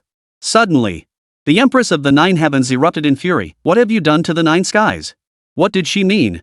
Su Wanzhu turned to look at Lin Mo, who seemed perfectly normal. Xiao Mo. The instant Su Wanzhu turned her head, the Empress of the 9 heavens seized the opportunity, slashing her palm blade toward Su Wanzhu's shoulder. Swish! By the time Su Wanzhu reacted, it was already too late. The 9 heavens Empress moved too swiftly she couldn't even activate her moonstep technique. The Empress of the 9 heavens thought her strike had landed, but to her surprise, Lin Mo had acted simultaneously with her. He had seized her wrist before her palm strike could connect. Gah! How is this possible? The Empress of the 9 heavens stared at Lin Mo in horror. She had always believed her speed was unmatched by anyone. Yet she had been stopped by a mere level 22 contract beast. Xiao Mo. Su Wanzhu's expression was the complete opposite of the Empress of the 9 heavens. Since Xiao Mo was protecting her, it meant the soul-stealing attempt had failed. You knew all along, the Empress of the 9 heavens asked, her voice filled with confusion. As Lin Mo lifted his head, the 9 heavens Empress locked eyes with him and froze instantly. Your eyes. Lin Mo had already activated the Heavenly Derivation I technique, using its predictive powers to foresee the Empress of the 9 heavens sneak attack. Lin Mo surged forward with force, shoving the Empress of the 9 heavens away. Thud. After slamming into the wall, Lin Mo's grip remained unyielding. Despite being a spirit hero, the 9 heavens Empress felt the excruciating pain from the immense impact of Lin Mo's collision. Cough cough. The Panda clan. I never imagined they'd reappear in later generations. But I never imagined you would possess these eyes. Alas, it's a pity. With your current state, you cannot possibly wield this power. I am defeated. She glanced toward Su Wanzhu in the distance and beckoned, calling out, young lady, what is your name? Su Wanzhu replied as she approached. Your panda is unique and formidable. It is your good fortune. I agree, Su Wanzhu admitted without hiding her affection for Lin Mo. But from now on, don't let him use those eyes. Otherwise, it won't be long before his life comes to an end. As someone who existed even before the ancient era, it was only natural that the Empress of the 9 heavens knew not only of the Panda clan but also of god-tier skills. Upon hearing the other's words, Su Wanzhu finally noticed the symbols resembling divination patterns within Xiao Mo's pupils, accompanied by flecks of golden light. Could it be that Xiao Mo had swiftly claimed the reward for defeating the 9 heavens Thunder Phoenix? Or was it connected to Xiao Mo's bloodline? May I ask you a question? Su Wanzhu suddenly thought of something. Go ahead. Is Xiao Mo truly of the Panda clan? This question had puzzled Su Wanzhu most after Xiao Mo demonstrated immense physical strength without any elemental attributes. He is indeed of the Panda clan's bloodline. Without elemental enhancement, it might be related to the bloodline of the Panda ancestors. Ancestors of pandas? This was the first time Su Wanzhu had heard such a thing. But the Panda clan existed from the super ancient era all the way through the ancient era. They vanished after a great war. If even you speak of his ancestors, could there have been something before the super ancient era? The primordial barbarian era, the ancient era of Qiyu and the Yellow Emperor, the ancient era of heroes, and the modern Beastmaster era. The latter two eras had concrete evidence, and the ancient era was documented in ancient texts. But the pre-ancient primordial era had always been regarded as myth. Su Wanzhu had believed this too, until she encountered the Nine Heavens Empress's legacy and realized the pre-ancient era truly existed. What existed before the pre-ancient era? Even Su Wanzhu, who had lived 2 lifetimes, or Lin Mo, dared not contemplate it. The Nine Heavens Empress explained, I don't know the specifics either, but I've heard that during my era, a panda with ancestral bloodline awakened. It wasn't without attributes, but the only similarity was that neither was ordinary. Even the Empress of the Nine Heavens remained ignorant, so Su Wanzhu could only temporarily set the matter aside. Since you have defeated me, prepare to receive the inheritance. My appearance signifies the impending end of your era. Great chaos will soon descend. Su Wanzhu was aware of this. Since the first inheritance appeared, several more had emerged one after another. But those were matters for the future. The immediate concerns were the Imperial Heirs contest and the impending beast tide. Once the inheritance begins, you will be unable to move, and your contract beast will also be affected, confined to its current location. Understood. One more thing, once you become the new Nine Heavens Empress, you must swiftly assemble the new Nine Heavens Guard. The Nine Heavens Guard comprised the 9 commanders who served as the Empress's personal protectors. The one Tang Chun was sent to find was the first Heaven Guard, one of the 9 Heaven Guards. Unfortunately, in the previous life, none of the 9 Heavens Guard's successors had fully matured before encountering the strongest beast tide. This time around, she would personally select the successors for the 9 Heavens Guard. The succession process must not be disturbed, so Su Wanzhu chose to conduct it underground. Lin Mo, caught in the crossfire, was immobilized and could only rest nearby. Using the Heavenly Derivation Eye technique for roughly a minute had burned 60 health points. System, Su Wanzhu has obtained the Empress's inheritance. What do I get? Replied a host, besides substantial stat points, there are also some special rewards. Special rewards? Seeing those 4 words, Lin Mo's eyes widened in astonishment. Meanwhile, Wang Chujun and the others had already located this generation. Young Master Wang, the boss hasn't been defeated yet. That means the Empress's legacy has nothing to do with the boss. How about we take down the boss quickly? That way, we might have a chance to interrupt Su Wanzhu from inheriting it, Tang Haoyan suggested. Zhu Hongxuan also thought it was feasible. But Wang Chujun countered, can we defeat it within 10 minutes? 10 minutes? Tang Haoyan and Zhu Hongxuan shook their heads in unison. Are you kidding? This is an SSS tier secret realm boss. Even with all of them working together, the fastest they could manage would be half an hour. Then we must keep searching. It's been an hour since the last report. If we don't find it soon, Su Wanzhu will likely have already claimed the inheritance. Wang Chujun's composure had vanished. Young Master Wang, surely not? How much time has truly passed? While such ancient era inheritances haven't appeared in modern times, historical records show that even someone as powerful as the Tian's general back then took a full day to obtain the Su Huang inheritance. Su Wanzhu might not be that strong, but think about it, before combat technique stones existed, and even now, what do you rely on to clear secret realms? Battle. Who fought? The contracted beasts, of course. So when Su Wanzhu cleared the secret realm so many times before, do you really think that Panda by her side is simple? Even if it lacks attributes, it must at least possess sacred beast bloodline or even primordial beast bloodline. And if it's primordial beast bloodline, it's pure. Wang Chujun understood perfectly well, if a contract beast was identical to a specific sacred beast, its bloodline awakening was guaranteed. As they spoke, a contract beast came running over and chirped something to Zhu Hongxuan. Gaia found it. It's underground over there. Says the inheritance is underway. Wang Chujun rejoiced. Interrupted immediately. We absolutely cannot let the inheritance complete. Chapter 118, The 9 Heavens Guardians. Battle. Vote request. By the time Wang Chujun and the others arrived, Su Wanzhu's inheritance ceremony was still ongoing. Young Master Wang, you were right. Su Wanzhu's succession isn't over yet. Seeing Su Wanzhu sitting motionless on the ground, Tang Haoyan was overjoyed. Wang Chujun chuckled, such ancient inheritances take a long time. If interrupted, not only is the inheritance lost, but there could even be backlash effects. Moreover, as he spoke, Wang Chujun turned his gaze toward Lin Mo standing nearby. Her contract beast is immobilized too. They're like fish on a cutting board, helpless and at our mercy. Tang Haotian, this is yours. The rest of you come with me to hunt for treasures. Once it's settled, remember to bring me the imperial seal. Yes, young Master Wang. Now, forget Tang Haotian, even any slightly higher level spirit beast could interfere with Su Wanzhu's inheritance process. Damn it! Su Wanzhu could only seethe with rage. Was this really how it was going to end? Had she been reborn only to fall here? Lin Mo felt utterly helpless. The constraints of this inheritance process were unyielding. System, is there any way to break this damnable lockdown? Lin Mo was burning with anxiety. If the inheritance was interrupted, not only would Su Wanzhu's efforts be wasted, but crucially, his own rewards would vanish.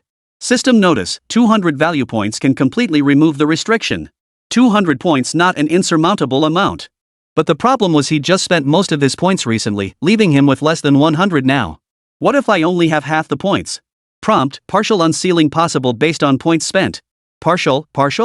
Lin Mo hadn't expected the system to play like this. Should I call this user-friendly or downright cruel? Partial. What if the unlocked portion turns out to be useless? Though it felt like a last resort, it was Lin Mo's only option. As for now, Lin Mo turned his gaze toward Tang Haotian. Hey! You're from the Tang family? Lin Mo suddenly shouted. Tang Haotian frowned. Oomph. Weren't you acting all cocky back at the secret realm entrance? Arrogant?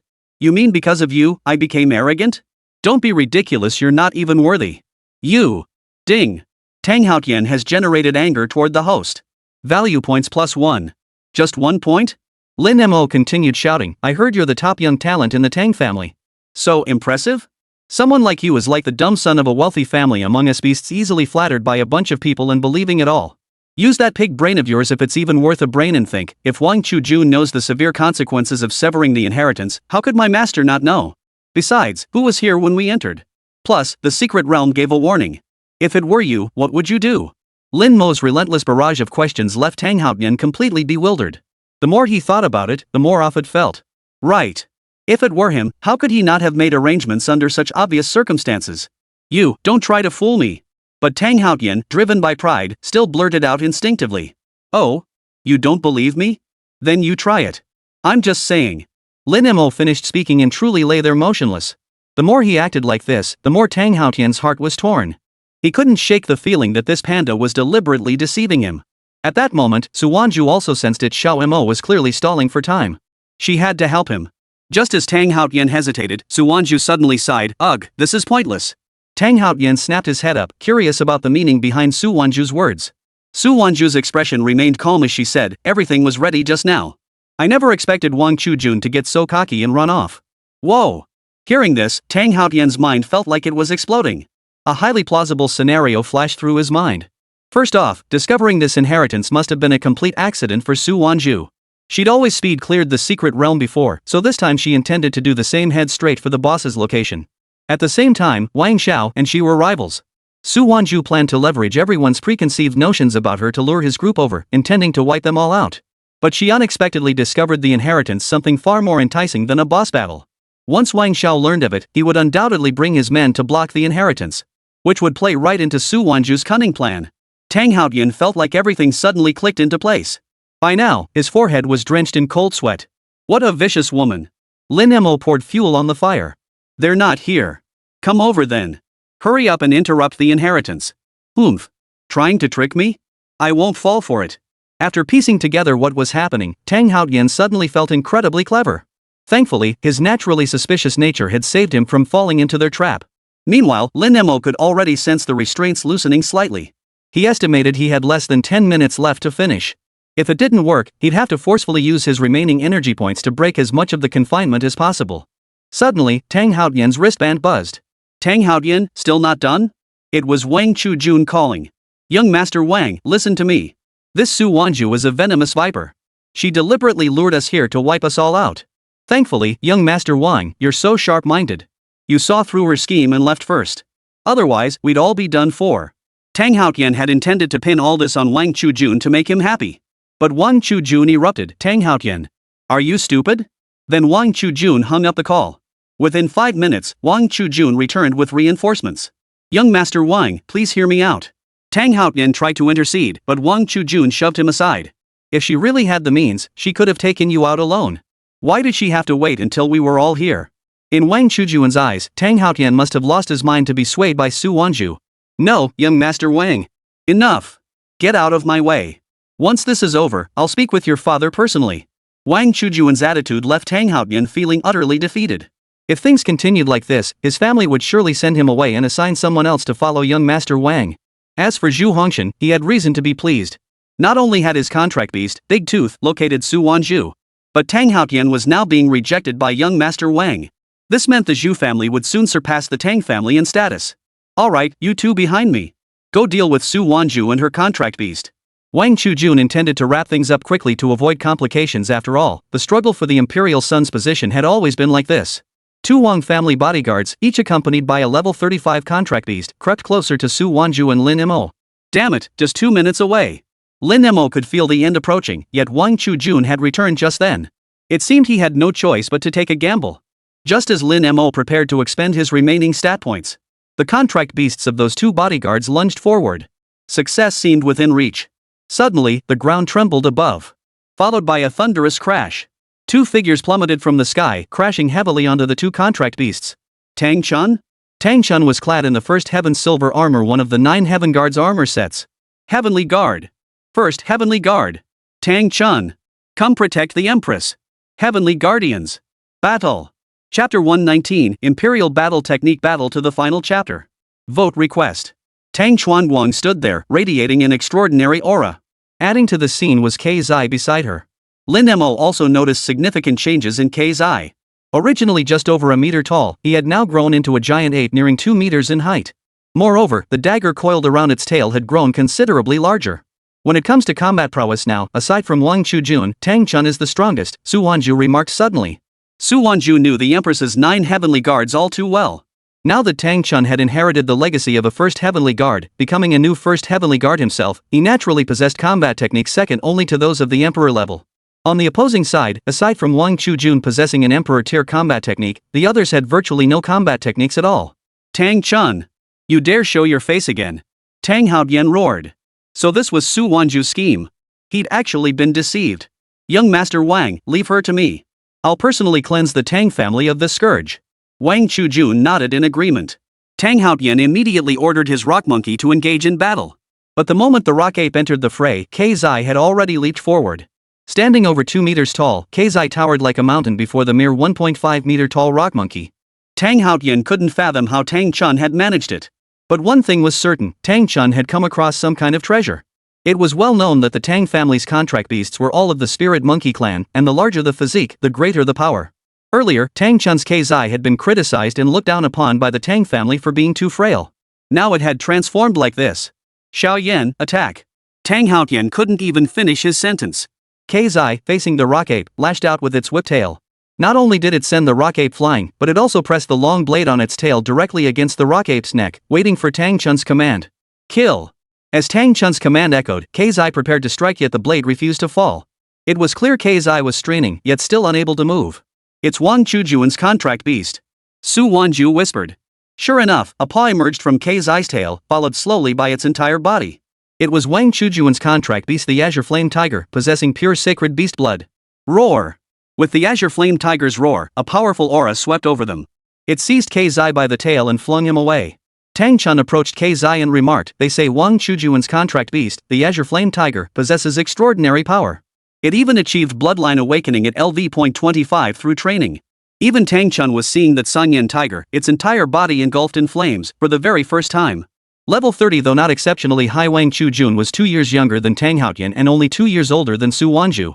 If you're one of the Tang family, I'll give you a chance to beg for mercy, Wang Chujun said coldly. But if you dare say you're not, I'll dispose of you too. Tang Chun retorted, enough nonsense. With that, Tang Chun ordered Kei's eye to charge at the Crimson Flame Tiger. As two level 30 contract beasts, their combat strength should have been evenly matched. Yet Kei's eye's rapid, relentless attacks left the Crimson Flame Tiger struggling to defend itself. What's going on? How did Tang Chun's sick monkey suddenly become so powerful? Tang Haotian couldn't comprehend it. Moreover, that sick monkey possessed numerous skills, always delivering unexpected effects. Just as the Azure Flame Tiger seemed on the verge of defeat, Wang Chujun suddenly appeared. Facing Kei's eye, he delivered a single punch that sent the beast reeling back. So powerful. Simultaneously, everyone noticed the golden character Emperor flickering on Wang Chujun's forehead. An Emperor tier combat skill. The Emperor tier combat technique from the Jade Seal of Longevity. The final battle. Tang Chun, don't fight him. Su Wanzhu cried out urgently. But as a first-tier guardian of the Nine Heavens Guard, Tang Chun's duty was to protect the Empress. How could he retreat? Tang Chun's expression remained unflinching as he readied his Xian-grade combat technique, the Celestial Star Fist. Both sides' contract beasts and their tamers now faced each other head-on. Zai, keep handling that Azure Flame Tiger. I'll take care of this side. Zai nodded at the command. Tang Chun launched his attack first. Heavenly Star Fist. Tang Chun unleashed over a dozen rapid punches, leaving afterimages in his wake. Each strike landed precisely on Wang Chujun. The defining feature of the Celestial Star Fist was its ability to unleash rapid strikes based on the user's agility attribute. The higher the agility, the more punches can be delivered. Thanks to Zai's agility boost, Tang Chun could unleash over a dozen punches in a single breath. However, after finishing the sequence, he needed a brief moment to recover his stamina before using it again. Seeing every strike land squarely on Wang Chujun, leaving visible wounds, Tang Chun thought to himself that even if he wasn't critically injured, he couldn't be in great shape. Yet the next moment, Wang Chujun burst into laughter. Excellent. Excellent. Keep it coming. He was fine? Tang Chun charged forward again. Even temporarily unable to use the Heavenly Star Fist, he still possessed combat capability. Facing Tang Chun's assault, Wang Chujun still offered no counterattack, allowing Tang Chun to strike freely. Not fighting back? Then don't blame me. Just as Tang Chun resolved to strike with all his might. The instant his fist shot forward, Tang Chun suddenly saw Wang Chujun smile. But by then, his fist was already too late to pull back. Boom! A dull thud echoed as the punch landed squarely on Wang Chujun's body. Gah! Wang Chujun spat out a mouthful of blood. Tang Chun! Run! Su Wanzhu realized something was terribly wrong and immediately shouted. Tang Chun heard her and was just about to leap backward. Trying to run? Wang Chujun suddenly raised his head, unleashing a thunderous punch from his charged fist. Boom! The punch didn't actually connect with Tang Chun, but he was sent flying backward, blood spurting from his mouth. A deep gash even appeared along the path of his flight. Even the stone wall nearby was blasted open, leaving a gaping hole. Witnessing such devastating destruction, Tang Haoqian, Zhu Hongshan, and the others were stunned into silence. This was their first glimpse of the power of Wang Chujun's Emperor tier combat technique. How could it be this terrifying? Unheard of. Across the entire battlefield, only Su Wanzhu, besides Wang Chujun, understood what this battle to the final chapter truly represented. It could be said that among the 8 Emperor-level combat techniques, this was the only one that grew stronger against stronger foes. Upon activating Battle to the Final Chapter, Wang Chujun gained terrifying regenerative abilities. The more damage he took, the greater the damage his counterattack would deal doubled in effect. Essentially, as long as Wang Chujun possesses a means to avoid death, his destructive power becomes the most formidable in history. Simultaneously, this ability grants his contract beast a similar effect. Thus, in the current battle between Zai and the Azure Flame Tiger, Zai, who had initially held the upper hand, was now being overwhelmed by the Azure Flame Tiger after Wang Chujun activated Battle to the Final Chapter. For every 10 hits Zai landed, the Crimson Flame Tiger countered with a single devastating strike. Young Master Wang! That's incredible! Tang Haoqian and the others cheered for Wang Chujun from behind. Wang Chujun advanced step by step toward Tang Chun, while the Crimson Flame Tiger moved toward Zai. This man and beast seemed poised to deliver the final blow. Wang Chujun looked down at Tang Chun, who lay motionless on the ground. Die! Just as Wang Chujun raised his foot to stomp down. Swish! Swish! Ha! When Tang Chun opened his eyes again, he saw Su Wanzhu crouching down, using the back of her hand to block the stomp. The inheritance ended? Su Wanzhu! Just as Wang Chujun was about to confront her, 2 objects suddenly appeared before him, plunging into the ground. Upon closer inspection, they turned out to be the 2 fangs of the Azure Flame Tiger. Still dripping with blood. Simultaneously, Lin Mo's mocking voice echoed, "Who knew you'd be such a tough little beast, tiger? Still alive after that?" Chapter 120, Stealing the Boss. Explosive update. Vote now. Wang Chujun stared at the fangs on the ground, his face instantly turning ashen. The Crimson Flame Tiger was his life-bound contract beast. Having its fawn forcibly torn out meant the divine tiger was at least gravely injured. He whipped his head around and saw, sure enough, the golden tiger slumped on the ground behind Lin Mo. The mane around its neck was stained a dark crimson, and it was panting weakly. You're asking for death. Golden flames erupted around Wang Chujun, the character emperor, between his brows blazing ever brighter. As he roared in fury, the wounds Tang Chun had inflicted earlier rapidly healed within the golden light, becoming even more robust than before. Su Wanzhu's eyes narrowed sharply as she pulled Tang Chun back. Xiao Mo, don't block it head-on. His combat skill converts damage into strength. Lin Mo tossed Tiger Fong to Su Wanzhu and activated Crimson Hairspeed. A crimson afterimage instantly circled behind Wang Chujun. Try it and see.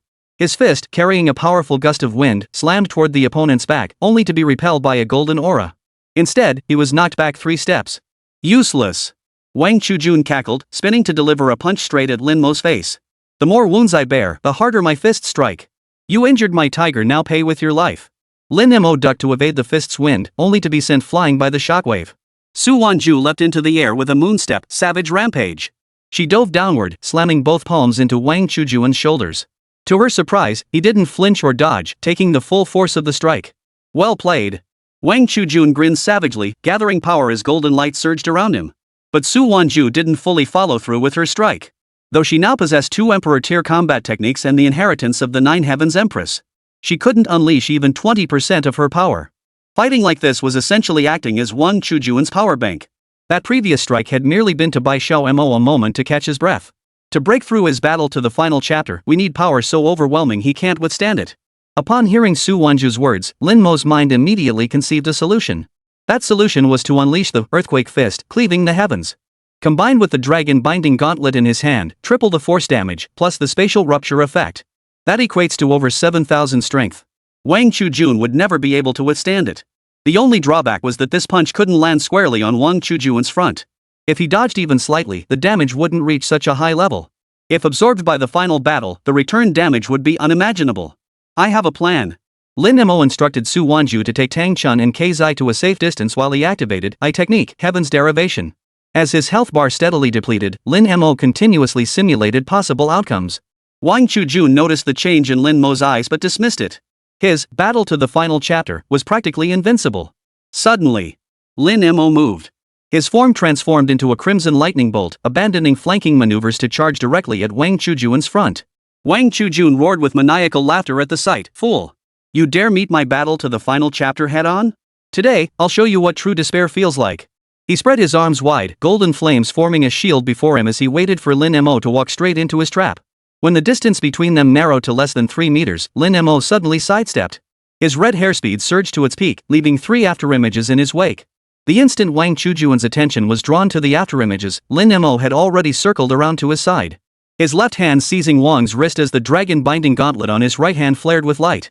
Now! Lin Mo growled, channeling all his spiritual energy into his right fist. The light sphere of Thunder Fist, Cleave Heaven, exploded from his palm. Break! The fist's momentum carried the shrill screech of space tearing apart, striking Wang Chujun squarely in the side. The maniacal grin on Wang Chujun's face froze instantly. He felt an indescribable colossal force surge into his body. The golden aura shattered like glass struck by a boulder, crackling with countless fissures. What kind of power is this? Wang Chujun's pupils contracted sharply. The transformation mechanism, strained to its limits in the final battle, collapsed completely at that moment. The raging force tore through his meridians. His entire body felt as if struck, shattering 3 stone pillars in his wake. Blood spurted from his mouth, staining his robes crimson. Lin Mo panted heavily as the electric glow on his dragon-binding gauntlet slowly faded. I told you, I had a way. Su Wanzhu watched from afar as Wang Chujun struggled to rise, a cold gleam flashing in her eyes. This was the crushing might of absolute power. No matter how bizarre the combat technique, it couldn't withstand an impact beyond all limits. Wang Chujun clutched his side as his golden aura completely dissipated. He stared at Lin Mo in disbelief. Impossible. My battle to the final chapter is the strongest imperial technique. How could it be broken? His voice trembled with near tears as his mask of arrogance shattered completely.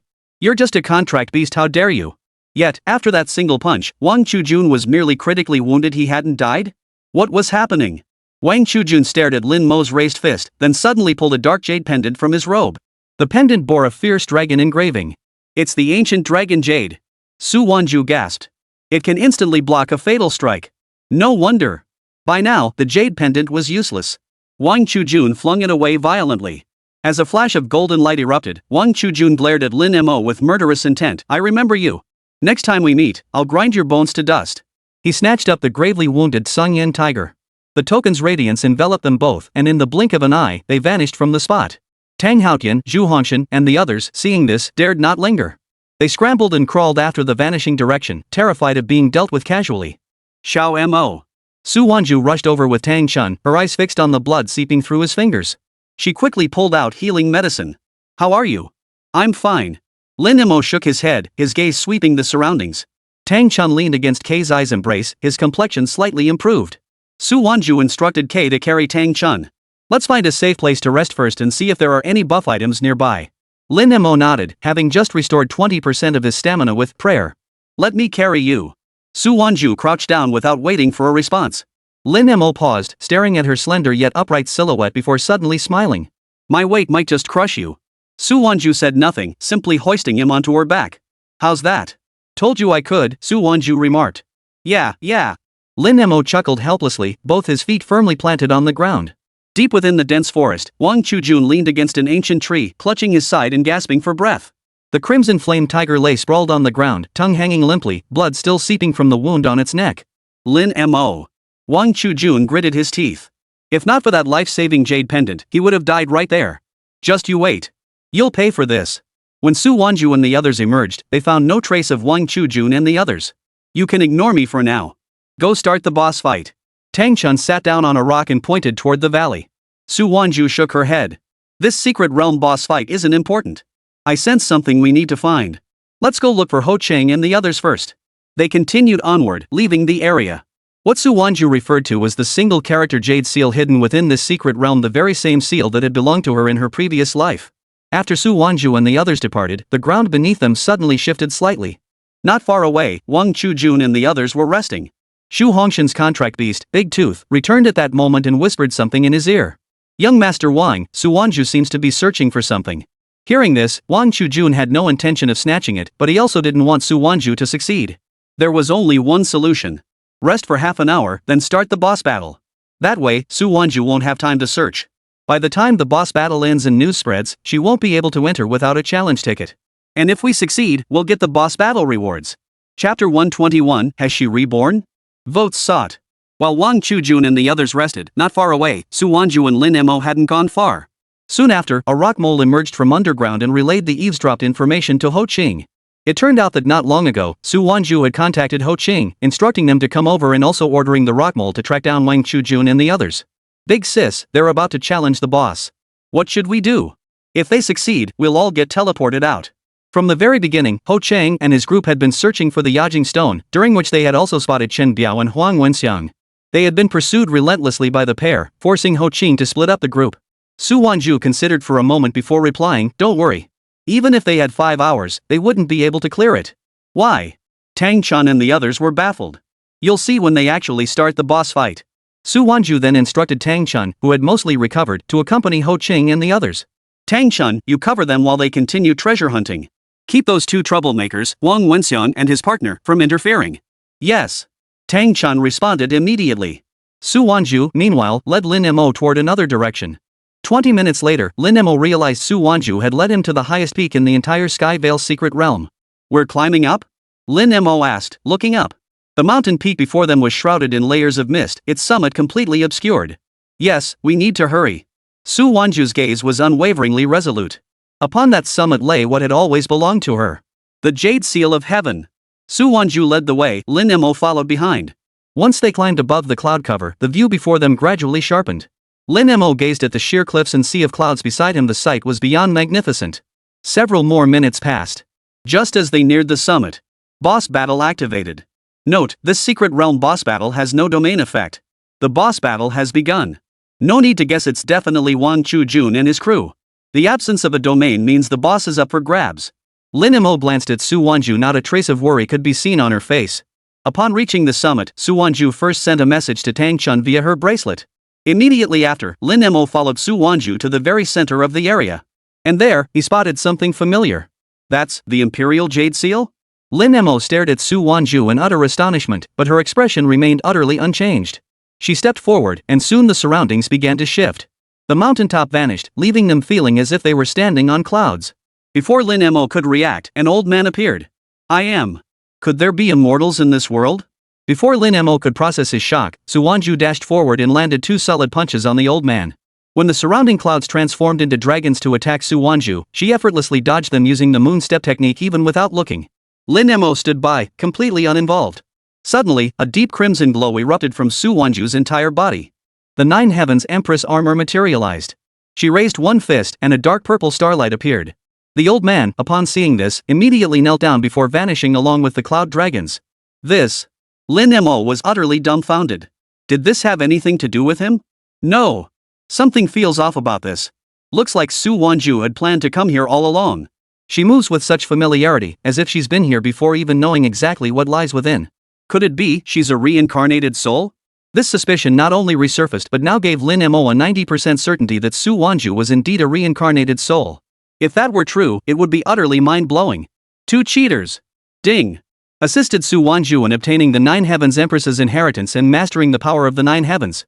Reward, I Technique Heavens Manifestation Upgrade. Reward, plus 5 lottery attempts.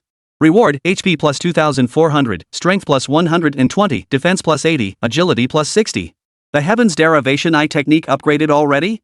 Immediately, within Lin Mo's pupils, the original single pair of hexagrams now swirled into 3 distinct sets.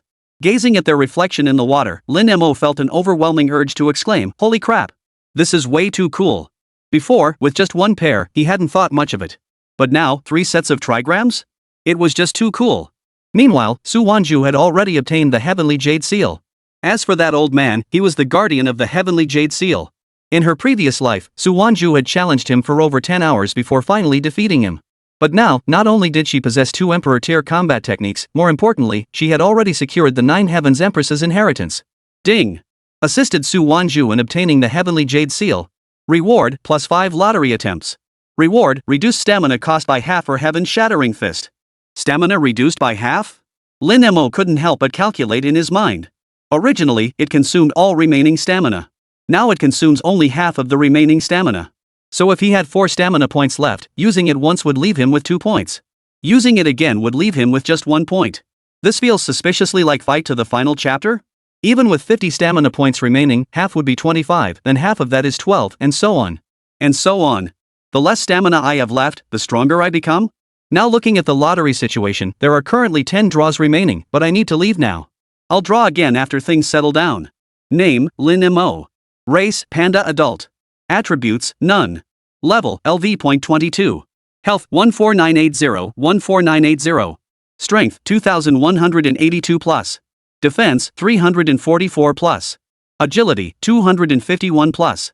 Lightning immunity, 21% fire immunity, 23% water immunity, 12% rock immunity, 12% wind immunity, 10%. Skills, Thunder Fist Red Hair's Speed Inch Power Whisper Prayer. Elemental Skill, Thunderclap of the 9 Heavens. Divine Skill, Pupil Technique, Heavens Manifestation 2. Equipment, Dragon Binding Gauntlets, Beast Face Set. Lin Mo realized his defense and agility had surged to such heights unnoticed. Not only could a standard level 20 contract beast not harm him, but even a level 30 beast couldn't scratch him without unleashing its full power. Xiao Mo, we should leave now. Su Wanzhu had already obtained the Heavenly Jade Seal. As for what Imperial-grade combat technique lay within, only she knew at this moment. Meanwhile, Wang Chujun and the others were still battling the boss. Over half an hour had passed since the challenge began. Had Wang Chujun not been gravely wounded, they would have finished it within half an hour. To make matters worse, Tang Chun and Kei kept interfering. This was extremely irritating to Wang Chujun and his team. Hidden nearby, Tang Chun and Kei kept watching. I've drawn Huang Wenxiang and Chen Biao here. Ho Qing suddenly messaged. Tang Chun perked up instantly, grinning at Kei's eye. The targets are here.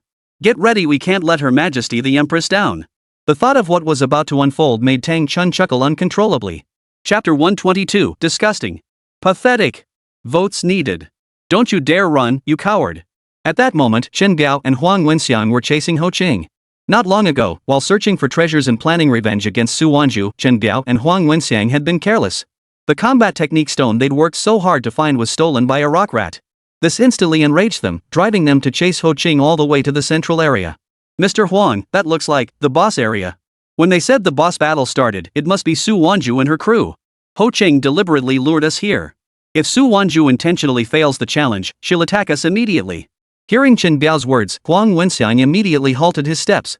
In that case, we'll wait nearby. Once the timing is right, we'll move in and seize the boss. But how will we know when to make our move? Huang Wenxiang smiled faintly, gesturing toward the spirit beast he'd brought. No one knows. There exists a spirit beast in this world capable of sensing health bars. Chen Biao was startled. There was such a spirit beast? That's fantastic. That little brat Su Wanzhu won't stand a chance against you, Boss Huang. As the two spoke, Ho Qing and Tang Chun approached. Chen Biao, you really don't learn your lesson. You lost your contract beast and you still dare to show up here. Tang Chun deliberately feigned a look of impatience as he spoke. Oomph. Tang Chun, don't think I don't know what you're up to. Su Wanzhu's inside challenging the boss, right? And this time, the boss has no domain to prevent others from interfering? Cut the nonsense! Tang Chun ordered, signaling Zai to play along. Zai deliberately jumped forward, but his speed was noticeably slower. Chen Biao dodged effortlessly, then exchanged a glance with Huang Wenxiang. Chen Biao instantly understood the meaning behind it. He then shouted at Tang Chun, you really think you're all that now just because you're wearing some rags, huh? Think you're so damn handsome? Otherwise, why do you think it's just about signing an IOU with you? Don't you know anything about our boss Juan? He's got dozens, if not hundreds, of women around him and every single one was handpicked by him personally. You know why he only signed an IOU with you? Because you don't look like a woman at all. Though Tang Chun knew she had to play the part convincingly, Chen Biao really deserved to die. Words like that were just disgusting. Sensing Tang Chun's boiling rage, Ho Qing tried to warn her not to go too far. If Chen Biao actually beat her to death, the boss lady's whole plan would go down the drain. Tang Chun let out a howl and charged after Chen Biao. Come on. Catch me if you can. Your monkey speed is way too slow. Chen Biao taunted relentlessly as he ran. Huang Wenxiang seized the opportunity to slip away unnoticed. Two spirit beasts accompanied him. One was his contract beast, a level 32 whirlwind white-feathered eagle. The other was a spirit beast he'd secretly raised for a long time. Though only level 15, it possessed an acute sense of smell that allowed it to detect when other spirit beasts were near death. Water Dragon Shark, I'm counting on you. The Water Dragon Shark was as long as an adult's arm. Besides its water attribute, it also possessed a mutated rock attribute. This unrelated mutated attribute was extremely rare. This allowed the Water Dragon Shark to walk on land and burrow through tunnels. Ho Chang and Tang Chun had already been lured away. Huang Wenxiang slowly took 2 steps forward, gaining a clear view of the valley below. However, due to the height difference, he could only make out a powerful spirit beast below, along with several people and their contract beasts. He couldn't make out whether they were male or female. Yet he dared not descend further, lest he be discovered. Fortunately, the Water Dragon Shark was there, he could leave it to the creature. Immediately, the Water Dragon Shark began burrowing downward from this spot. Huang Wenxiang followed closely behind. Once within the Water Dragon Shark's sensory range, he could pinpoint its location precisely, regardless of visibility. Over at Tang Chun's end, he calculated the timing was about right and stopped pursuing. He and Ho Qing departed together. Seeing the two had stopped pursuing, Chen Biao chuckled, what a waste. Then he strode off to find Huang Wenxiang. At the valley's base, Wang Chujuan's crimson flame tiger let out a weary roar. The wound on its neck still oozed blood, and each charge at the boss seemed increasingly feeble. Wang Chujun panted heavily. The golden light that had shone throughout the battle had dimmed considerably. This level 50 lava colossus had been worn down for over an hour. Victory was within reach. Trap it with thunder web. Wang Chujun roared, Tang Haodian, have your rock monkey smash its hind legs. The bodyguard behind him commanded the thunder dragon to spew an electric net, temporarily binding the lava colossus's front paws. While Tang Haodian's rock monkey hurled a boulder with all its might, smashing into the beast's joints. The lava colossus roared thunderously, molten lava spattering from its body. Now! Wang Chujun clenched his fist. San Yen Tiger, final strike. The fierce tiger leapt forward, dragging its wounded leg, its claws blazing as it struck for the beast's forehead. Just then, the ground erupted with a thunderous boom. Four figures burst from the earth, Huang Wenxiang riding the whirlwind white eagle, Chen Biao brandishing his machete, and the water dragon shark slithering like an eel to the lava beast's feet. Ha ha ha ha! Su Wanzhu, your boss is ours now. Chen Biao swung his blade without even glancing at who stood before him. Daring to steal from Boss Huang? Today, I'll make you regret it. His words abruptly halted. Chen Biao's blade froze mid-air. Staring at the livid-faced Wang Chujun and the snarling San Yen tiger at his feet, he froze stiff as a statue. Meanwhile, Huang Wenxiang had already made his move, snatching the lava colossus away. Huang Wenxiang froze too, his whirlwind white-feathered eagle nearly tumbling from the sky. Wang! Young Master Wang? How is this possible? Wang Chujun slowly turned his head, his gaze as cold as ice. You too! You sure know how to play. No, no! Chen Biao's legs buckled. We mistook you for someone else. We thought it was Su Wanzhu. Oh? Wang Chujun raised an eyebrow and suddenly smiled. Since you're here, you're not leaving. Chen Biao dropped to his knees in terror. Young Master Wang, spare us. We truly didn't mean it. We'll give up the boss's rewards, they're all yours. He turned and kicked Huang Wenxiang. Mr. Huang, take. Chen Biao tried to warn Huang Wenxiang, but by then, Huang Wenxiang was already dumbfounded. The good news, the boss was successfully looted. Bad news, it belongs to young Master Wang. Huang Wenxiang reacted lightning fast, snatching the water dragon shark and thrusting it forward. Young Master Wang, the spirit beast can sense other spirit beasts' health. It'll definitely be useful to you. We were just passing through, we'll leave immediately. Wang Chujun didn't take the water dragon shark. Instead, he stepped closer. Do you know what happens when you steal someone else's boss? You die. We were wrong. Truly wrong. Chen Biao bowed his head repeatedly. We were blind. Please, sir, be magnanimous. Too late. Wang Chujun's fist suddenly swung out, smashing into Chen Biao's chest. Chen Biao flew through the air like a broken sack, crashing into the rock wall and passing out. Huang Wenxiang was terrified out of his wits and turned to flee. Whirlwind white-feathered eagle, fly. The crimson flame tiger leapt up, slamming a paw onto the eagle's back. The white-feathered eagle screeched as it plummeted to the ground. Huang Wenxiang crashed to the earth. Young Master Wang, what should we do with these two? Zhu Hongshan asked. Go handle the boss rewards first. We'll probably get teleported out soon. Yes, sir. Just as Zhu Hongshan started to walk away, his eyes widened in shock. Young Master Wang, the reward, it's gone. What? Wang Chujun was furious. It must be Su Wanzhu. None of them expected Su Wanzhu to pull this stunt. She's a candidate for the imperial heir, for crying out loud. Disgusting. Pathetic.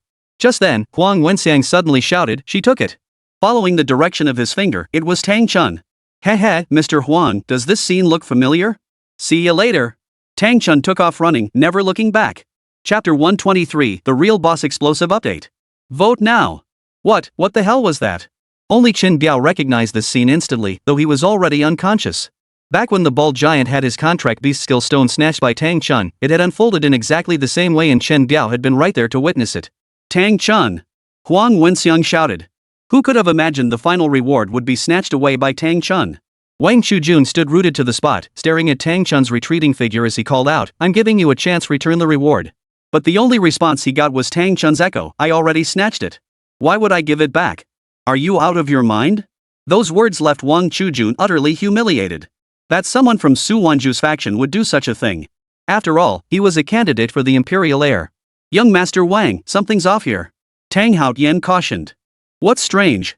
Wang Chujun's face was grim at that moment. There was no notification sound. Shouldn't there have been a prompt indicating he was being teleported out? After saying this, everyone felt something was off. It had already been a full day since they entered the secret realm, and they had already defeated the boss.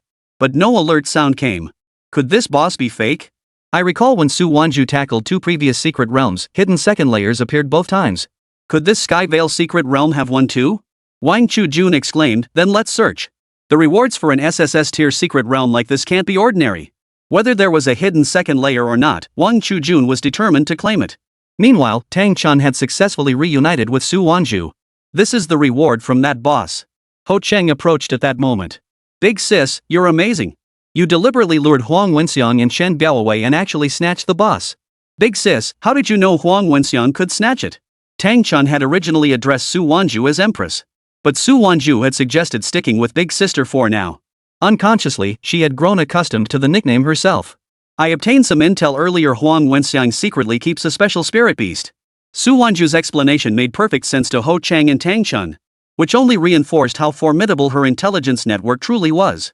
However, upon hearing this, Lin Mo became even more certain that Su Wanzhu was a reincarnated individual. Now, all that was missing was the moment when Su Wanzhu herself would admit it.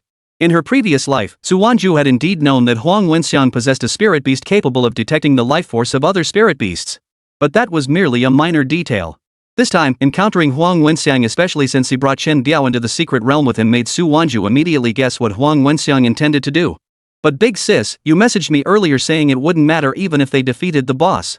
Why? Earlier, while climbing the mountain peak, Su Wanzhu had been messaging Tang Chun, instructing her to deliberately lure Huang Wenxiang and his men into fighting over the boss. She also told Tang Chun not to worry, that even if the boss was successfully defeated, it wouldn't matter. Could there be some hidden second layer here? Su Wanzhu glanced toward the valley and said, there's no second layer. Instead, this boss possesses a treasure that allows it to revive once. What? Tang Chun and Ho Qing were both completely dumbfounded upon hearing this. Resurrect? This is more than just a treasure. Could it be the item I just picked up? The box Tang Chun had handed to Su Wanzhu remained unopened. What's inside is also a treasure, but compared to that one that can bring people back to life, it's still a bit lacking. With that, Su Wanzhu opened the treasure chest, revealing two Xian-grade combat technique stones inside. Su Wanzhu promptly stowed them in her backpack. She had no use for these herself, but they could serve her people well in the future. Big sis, what should we do now? Head to the valley first.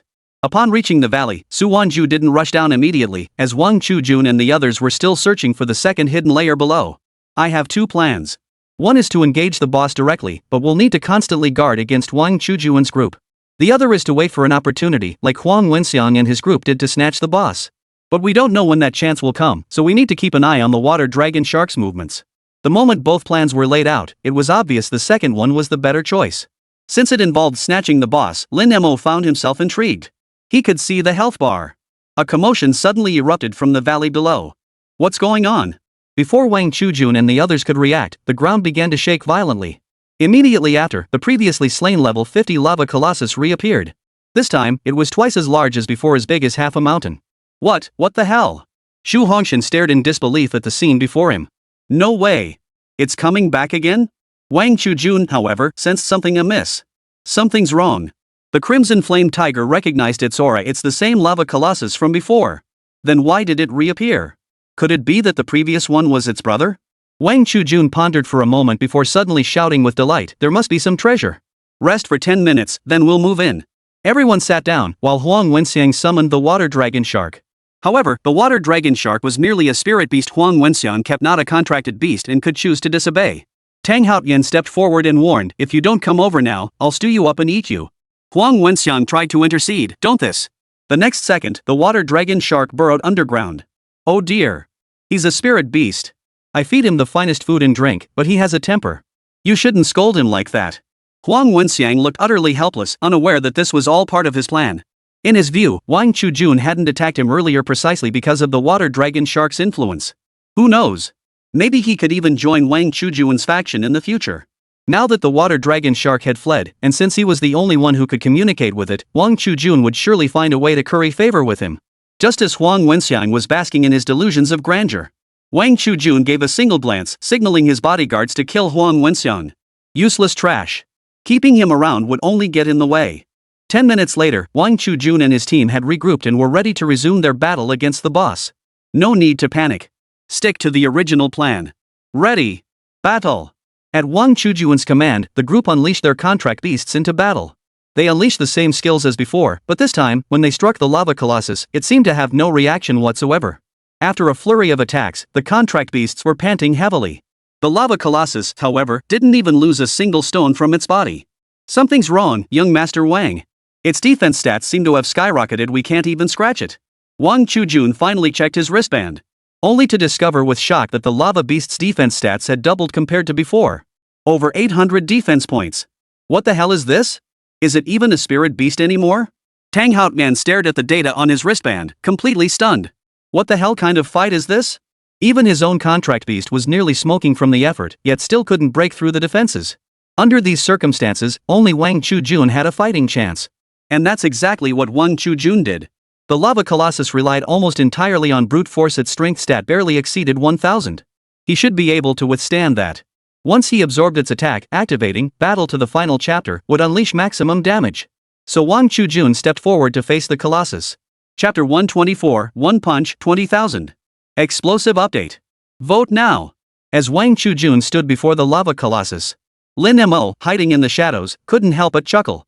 He knew exactly what Wang Chujun intended to do. But Lin Mo stared at the 10,000 point health bar above the lava colossus's head, wondering if Wang Chujun could handle the impending blow. The thing was, his own health pool was already considered high at over 10,000 points. While others' contract beasts only had a few thousand points. This lava colossus had 100,000 HP. Even if that tiger clawed itself to pieces trying, it wouldn't kill it. At that moment, the lava colossus's fist slammed into Wang Chujun's body. Battle to the Final Chapter activated. Bang! Wah! A single punch sent Wang Chujun reeling, blood spurting from his mouth. What immense power! But this is exactly what I wanted. Wang Chujun could feel Battle to the Final Chapter already filling him with power. Right this very moment. Wang Chujun leapt to his feet, roaring with fury as he unleashed a thunderous punch.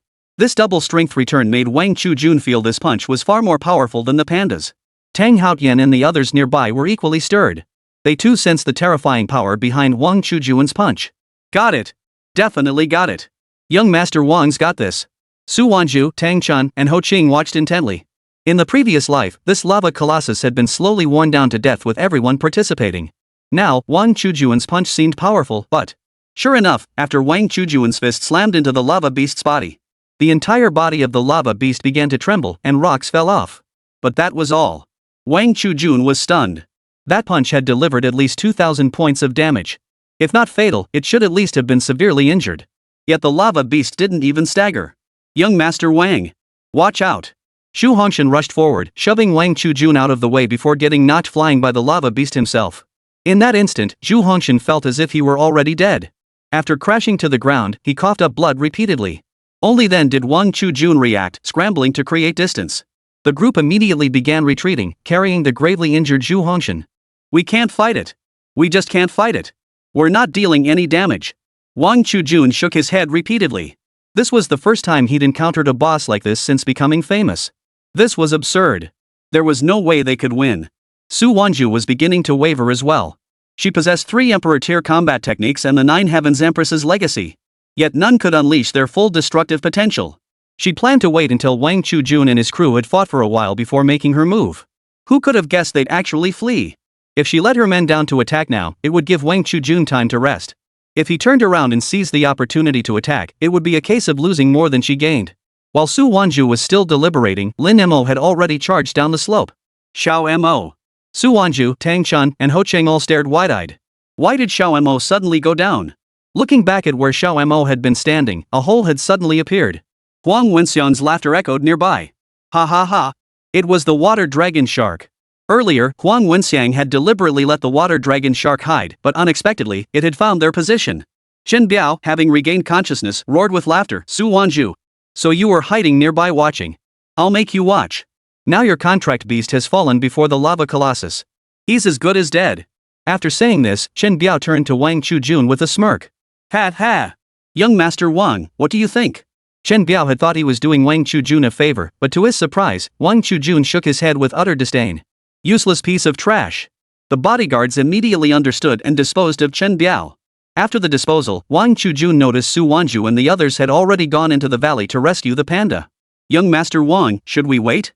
Tang Haoyan suggested, seizing the opportunity to snatch the panda. Who's going to snatch it? Wang Chujun had indeed considered it, but the problem was that even he couldn't inflict any damage on that lava beast. How could Su Wanzhu and her group manage it? Besides, his entire team was severely injured. They simply couldn't make a move. Forget it. Su Wanzhu's group probably can't handle that beast either. Just as Wang Chujun was about to leave, he glanced down once more. At that moment, the panda was actually fighting the lava beast. Guess it's just bad luck. With that, he led his group away from the area. After all, no one could defeat that boss anyway. Might as well use this time to see if there were any other treasures to find. Meanwhile, in the valley, Su Wanzhu had already descended with Tang Chun to rescue Lin Mo. Mo. Run. But Lin Mo showed no sign of retreating. Wang Chujun's earlier punch hadn't been without effect. On the contrary, it had dealt a full 10,000 points of damage. Combined with previous hits, the lava colossus now had just over 80,000 health remaining. Even if he hadn't been pushed down, he would have descended to grind this boss to death. I have a way to take him down. Lin Mo shouted. Watching Lin Mo fight relentlessly, Su Wanzhu had no intention of leaving. She told Tang Chun to stay put. If anything unexpected happens, you take me and Xiao Mo and get out immediately. Understood, Tang Chun nodded in agreement. Soon after, Su Wanzhu joined the fray. To prevent any mishaps, Su Wanzhu immediately fused with the 9 Heavens Empress armor. Xiao Mo. I'm here to help. She activated Moon Step first. Just as she was about to engage the fierce rampage state while closing in on the lava colossus, she heard Lin Mo shout. Shock Fist, cleave heaven. Boom. Triple power, amplified by the armor-piercing effect of the dragon-binding gauntlets. The sheer force of that punch caused the health bar above the lava colossus's head to plummet relentlessly. 5,000, 10,000, 20,000. This single punch knocked out a full 20,000 health points. Su Wanzhu was stunned. She knew full well this punch carried the weight of Xiao Mo's most powerful technique, one that always left him utterly drained after use. That Xiao Mo had resorted to this move now showed just how much pressure the lava colossus was putting on him. But as she watched, the lava beast still showed no reaction. No! I must get Xiao Mo out of here. But just as she prepared to catch the weakened Lin Mo. Again! Earthquake Fist shatters the heavens. Again? Boom! Same effect, same damage. Another 20,000 HP gone. Su Wanzhu was stunned. No way. Shouldn't Xiao Mo be exhausted by now? How could he still use this move? Not enough. Not enough. Again. Right before Su Wanzhu's eyes, Lin Mo unleashed another heaven shattering fist. It dealt a total of 60,000 damage. One last hit. Seeing the health bar at 20,000 HP remaining and his own stamina at just 2 points left. Just as Lin Mo prepared to strike, Tang Chun, standing behind him, suddenly sensed danger and shouted, "Watch out!" Lin Mo turned to see Wang Chujuan's crew had actually returned. "Ha ha ha ha! Who knew you, Panda, could fight so well? But that just gives us an opportunity." As Wang Chujun spoke, Tang Haotian leaped forward. In their eyes, the lava colossus had fallen. It must be near death. "Don't even think about it." Tang Chun hurried to stop him. Su Wanzhu also stopped Wang Chujun. Just then, Zhu Hongsheng appeared from an unnoticed angle. "I'm going to snatch it." Zhu Hongsheng leapt out suddenly, bursting into laughter. But the next second, he saw the panda smile. "You want it? I'll let you have it." Lin Mo remained utterly calm. "What does that mean? Something's wrong." Zhu Hongsheng suddenly felt a chill. Chapter 125, Surrounded Explosive Update. Vote now. Zhu Hongsheng unleashed his contract beast's attack. The lava colossus showed no sign of counterattacking. To Zhu Hongsheng, it was obvious the boss was on its last legs. At this moment, the panda actually stopped attacking, utterly stupid. Yet the next second, his contract beast struck the lava colossus and received no reaction whatsoever. Lin Mo clearly saw the lava colossus's health bar decrease by only 1,000 points. What the hell? Not only Zhu Hongsheng, but Wang Chujuan's team was also stunned. The lava beast clearly looked like it was about to collapse, yet it still showed no signs of being affected. At that moment, Lin Mo's voice rang out. "Watch closely. This is how you land that punch." Lin Mo unleashed the shock fist, cleave heaven technique once more. This was the last punch he could muster with his current stamina. Boom! A deafening explosion echoed as the level 50 lava colossus collapsed before everyone's eyes. Boss defeated. As a special SSS tier secret realm, it wouldn't display the conqueror or completion time, nor would there be any ownership issues. The moment the dungeon notification sounded, Wang Chujuan's first thought was, hurry up and grab the rewards. Su Wanzhu, Tang Chun, and Kei Zai were all tied up. And that panda had exhausted its stamina. On Wang Chujuan's side, aside from himself, Tang Haotian, and the two bodyguards, only Zhu Hongsheng had a chance. But Lin Mo wouldn't give him that chance. Wish activated. The instant his stamina recovered, Lin Mo immediately activated red hair speed. With his speed, overtaking Zhu Hongsheng to claim the boss reward lying on the ground would be a breeze. Yet no one anticipated that Zhu Hongsheng didn't immediately rush for the reward. Instead, he chose to use his body to block Lin Mo. It was precisely this 1-second delay that allowed a spirit beast with a pair of massive fangs to suddenly appear. Way to go, Big Teeth. That was the solution Zhu Hongsheng had instantly devised. Just as Big Teeth was about to grab it, the moment it hit the ground, it sank into the soil. What's going on? Could it be a water dragon shark? When that figure emerged from the earth, everyone realized it was actually a sandshrew. Ho Qing's contract beast. After Ho Qing claimed the boss reward, he didn't even wait for Su Wanzhu's orders. He turned and sprinted away. Chase him. Get it back. Wang Chujun immediately gave the order. Su Wanzhu showed no sign of backing down either. With only 2.5 minutes left before the teleportation, once the time was up and everyone was transported out, Wang Chujun would have no chance to snatch it. In the end, Wang Chujun could only watch helplessly as the final boss reward fell into Su Wanzhu's hands. Outside this secret realm, the others were still resting. Just over a day had passed, and they all assumed there might be another day left. Suddenly, a voice echoed from the entrance of the secret realm. Boss defeated. Then, the entrance began to glow. This signaled that those within the secret realm were about to be teleported out. Someone defeated the SSS rank secret realm boss? It must be young Master Wang. In terms of strength, he's the strongest among them. Don't forget Su Wanzhu. She entered just yesterday, and the secret realm immediately presented her with the Empress's legacy challenge. Put. Who knows if she even completed the challenge? As the crowd buzzed with discussion, Lei Xiaotian and Zhang Jingxi suddenly sensed the atmosphere around them growing tense. Looks like those people can't sit still anymore. They arrived just last night. Clearly they got word about Su Wanzhu. The situation is beyond our control now. As the two commanders spoke, several figures appeared at the entrance. Wang Chujun and his group emerged first. Young Master Wang. How did it go, young Master Wang? Must have been quite the haul.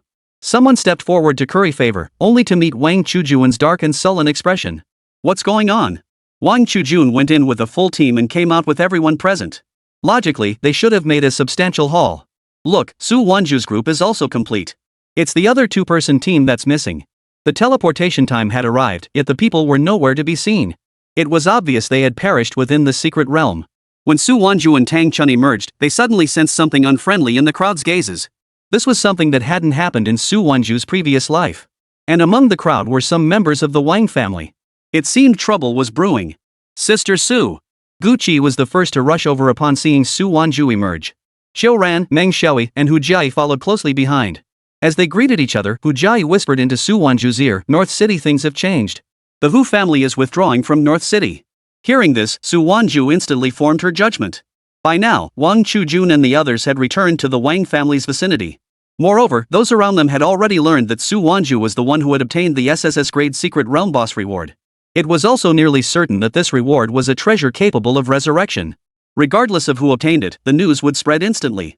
Suddenly, Su Wanzhu and her companions found themselves the center of attention. Resurrection? That's insane. Why didn't I get that kind of luck? Looks like a treasure, but who'd dare own it? Even if you don't use it, someone will make sure you do. At that moment, a middle-aged man stepped forward from among the Wang family members. He was known as the Wang family steward, named Wang Feng. The man wore a crisp suit, glasses, and a slicked-back hairstyle. "Commander Lei, I hear Su Wanzhu is one of your Kanglan Beastmaster Corps. Does that mean your corps has already made its choice regarding the Imperial Air position?" Wang Feng's words immediately pointed the finger at the entire Kanglan Beastmaster Corps. It was well known that in past Imperial Air contests, the involvement of Beastmaster Corps had led to devastating casualties. To prevent such tragedies from recurring, all Beastmaster Corps were explicitly forbidden from participating in the Imperial Air competition. If Lei Xiaotian openly backed Su Wanzhu, it would leave other Beastmaster Corps at a disadvantage. Before Lei Xiaotian could answer, Su Wanzhu blurted out first, "I'm no longer part of the Kanglan Beastmaster Corps." This response left many feeling astonished. Hadn't Su Wanzhu just joined the Kanglan Beastmaster Corps? She'd even become the head of the strategy department. Why was she now denying it? Su Wanzhu knew full well this was the Wang family's deliberate maneuver. The struggle for the Imperial Heir's title had always been like this. Having experienced it once, Su Wanzhu understood it all too well. As long as she and Lei Xiaotian maintained their stance, Lei Xiaotian would have time to handle the paperwork upon his return. "Oh? Captain Lei, is that truly the case?" Wang Feng stood there, looking supremely arrogant, as if a Beastmaster Corps captain was nothing but a fart in the face of their Wang family. "Correct." Lei Xiaotian didn't mince words. He'd come here precisely because the Grand Commander demanded this matter be resolved. He hadn't expected Su Wanzhu to be so savvy. "Very well. In that case, what about your Shirong Beastmaster Corps, Commander Jiang? Moreover, among Su Wanzhu's friends is the child of Commander Lu Rong. Could it be that the entire Shu Rong Beastmaster Corps, indeed, all of Shu City, stands behind Su Wanzhu? If Jiang Jingxi admitted it, the entire Shu City would face endless covert battles. General Manager Lu recently denied Su Wanzhu entry into Shucheng, and our Beastmaster Corps has been monitoring the surrounding areas. Steward Wan, aren't you asking a bit too much? Jiang Jingxi's meaning was clear. Shu City's stance had already been made clear. Asking now was just courting trouble. Wang Feng, however, didn't grow angry. Instead, he chuckled, "My bad for prying." He then turned his gaze toward Su Wanzhu's group, "And you, Su Wanzhu's friends over there. What about you? To stand with Su Wanzhu is to stand against the Wang family." Chapter 126, A Gift from Big Sister Su Explosive Update. Vote now. Wang Feng intended to issue the same threat to Guqi and the others. However, Guqi, is this guy crazy? Meng Xiaoi, only a sick person could say something this sick. Hu Jiayi, you know we're friends, yet you still ask that? Zhou Ran, if it comes to a fight, let me take this guy on. Hearing the four speak, Tang Chun and Ho Qing beside them were also dumbfounded. As the successor to the first heavenly tier of the Nine Heavens Guard, Tang Chun naturally sided with Su Wanzhu. Besides, she harbored an indelible grudge against the Tang family.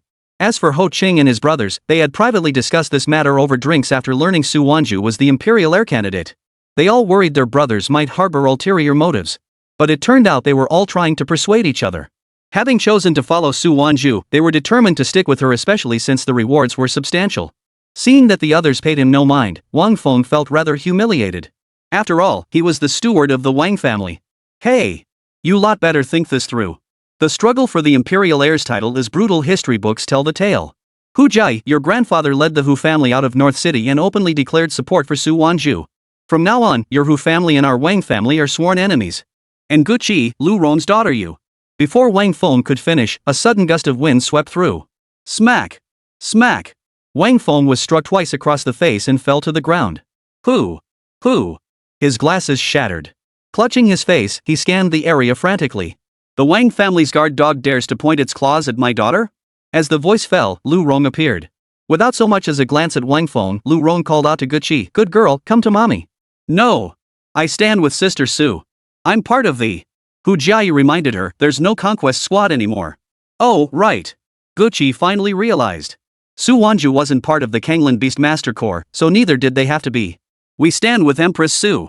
The term Empress instantly ignited murmurs among the crowd. Moreover, Su Wanzhu showed no intention of refuting it. This signaled Su Wanzhu's unwavering determination to vie for the imperial throne. Wang Feng dared not utter a single word during the mother-daughter exchange. Guqi's response not only failed to anger Lu Rong, it made her burst into laughter. What a daughter! A woman of the Lu family, even if she doesn't bear the Lu surname, must possess such grace. Hearing this, Wang Feng seized his chance to speak. Madame Lu, could it be that the Lu family? He dared not finish the sentence.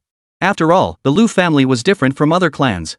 Back when foreign beast tamers invaded, it was the Lu family's ancestor, a woman, no less, who led the entire clan to defend Shu and Rong cities for a full 6 months. Later, the Lu family was honored with the title of Guardian Clan. This is precisely why the Lu family could serve as the backer for a Beast Master Corps. There were 4 such exceptional families in total, each stationed in the northeast, southeast, northwest, and southwest of the Dragon Nation. Hey, has your Wang family suddenly developed a taste for biting people lately? Which ear of yours said I'd take sides? Lu Rong shot him a glare, and Wang Feng hastily explained, not at all. That was just. What's over there? My daughter enjoys making friends. Let her have her fun. As for the Imperial Air Contest, the Lu family isn't as spineless as those old fools in North City. If your Wang family truly has the capability, get the people of Long Bay City to back you. Stop parading your strength around for no reason. It's just a contender for the Imperial Air, acting like you're about to become emperor. Lu Rong's words were a scathing rebuke to all the families who had already aligned themselves with the Wang family. The people of Long Bay City she referred to were none other than one of the 4 great families, equal in stature to the Lu family. Seeing Wang Feng unable to counter Lu Rong, Wang Chujun, who had been resting for half the day, stepped forward.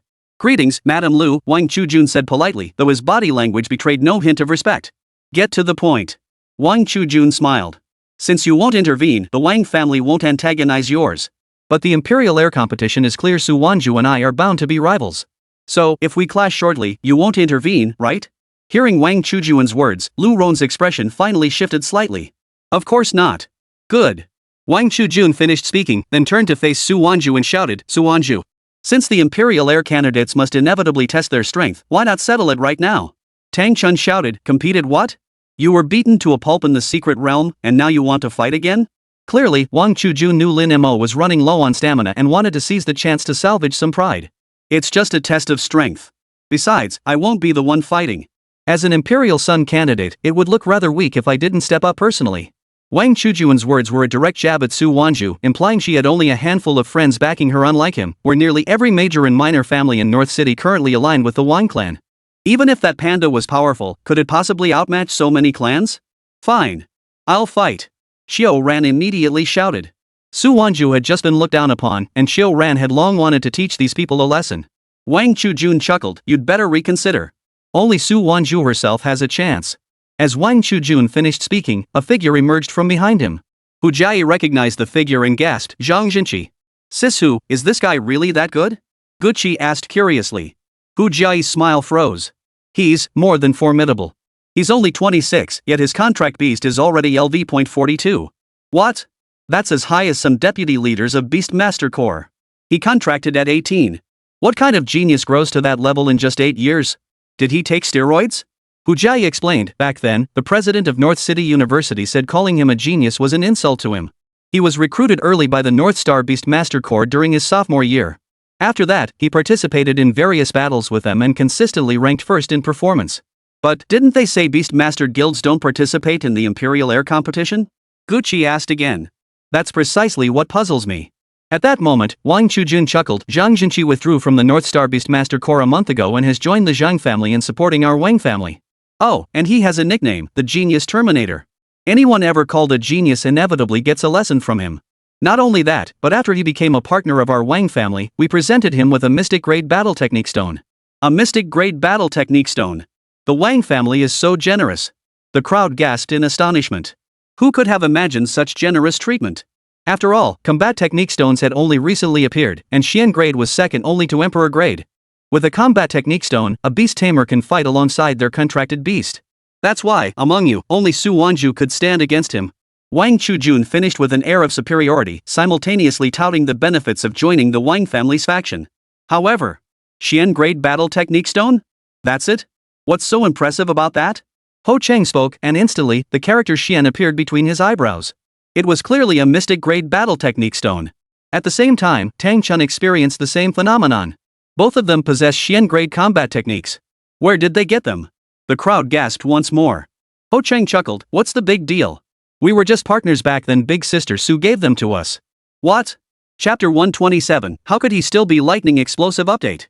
Vote now. Su Wanzhu just gave away Xian grade combat technique stones? And 2 of them? You're joking, right? Do you really think Xian grade combat technique stones are sold at the market? But the Xian characters on those 2 foreheads are undeniably Xian grade combat techniques. Among the crowd, besides Tang Haotian, another Tang family member spotted Tang Chun not only possessing a Xian grade combat technique but also having significantly increased strength. He immediately shouted, "Tang Chun, if you come with us back to the Tang family now, we'll let bygones be bygones." Hearing this, Tang Haotian reacted first.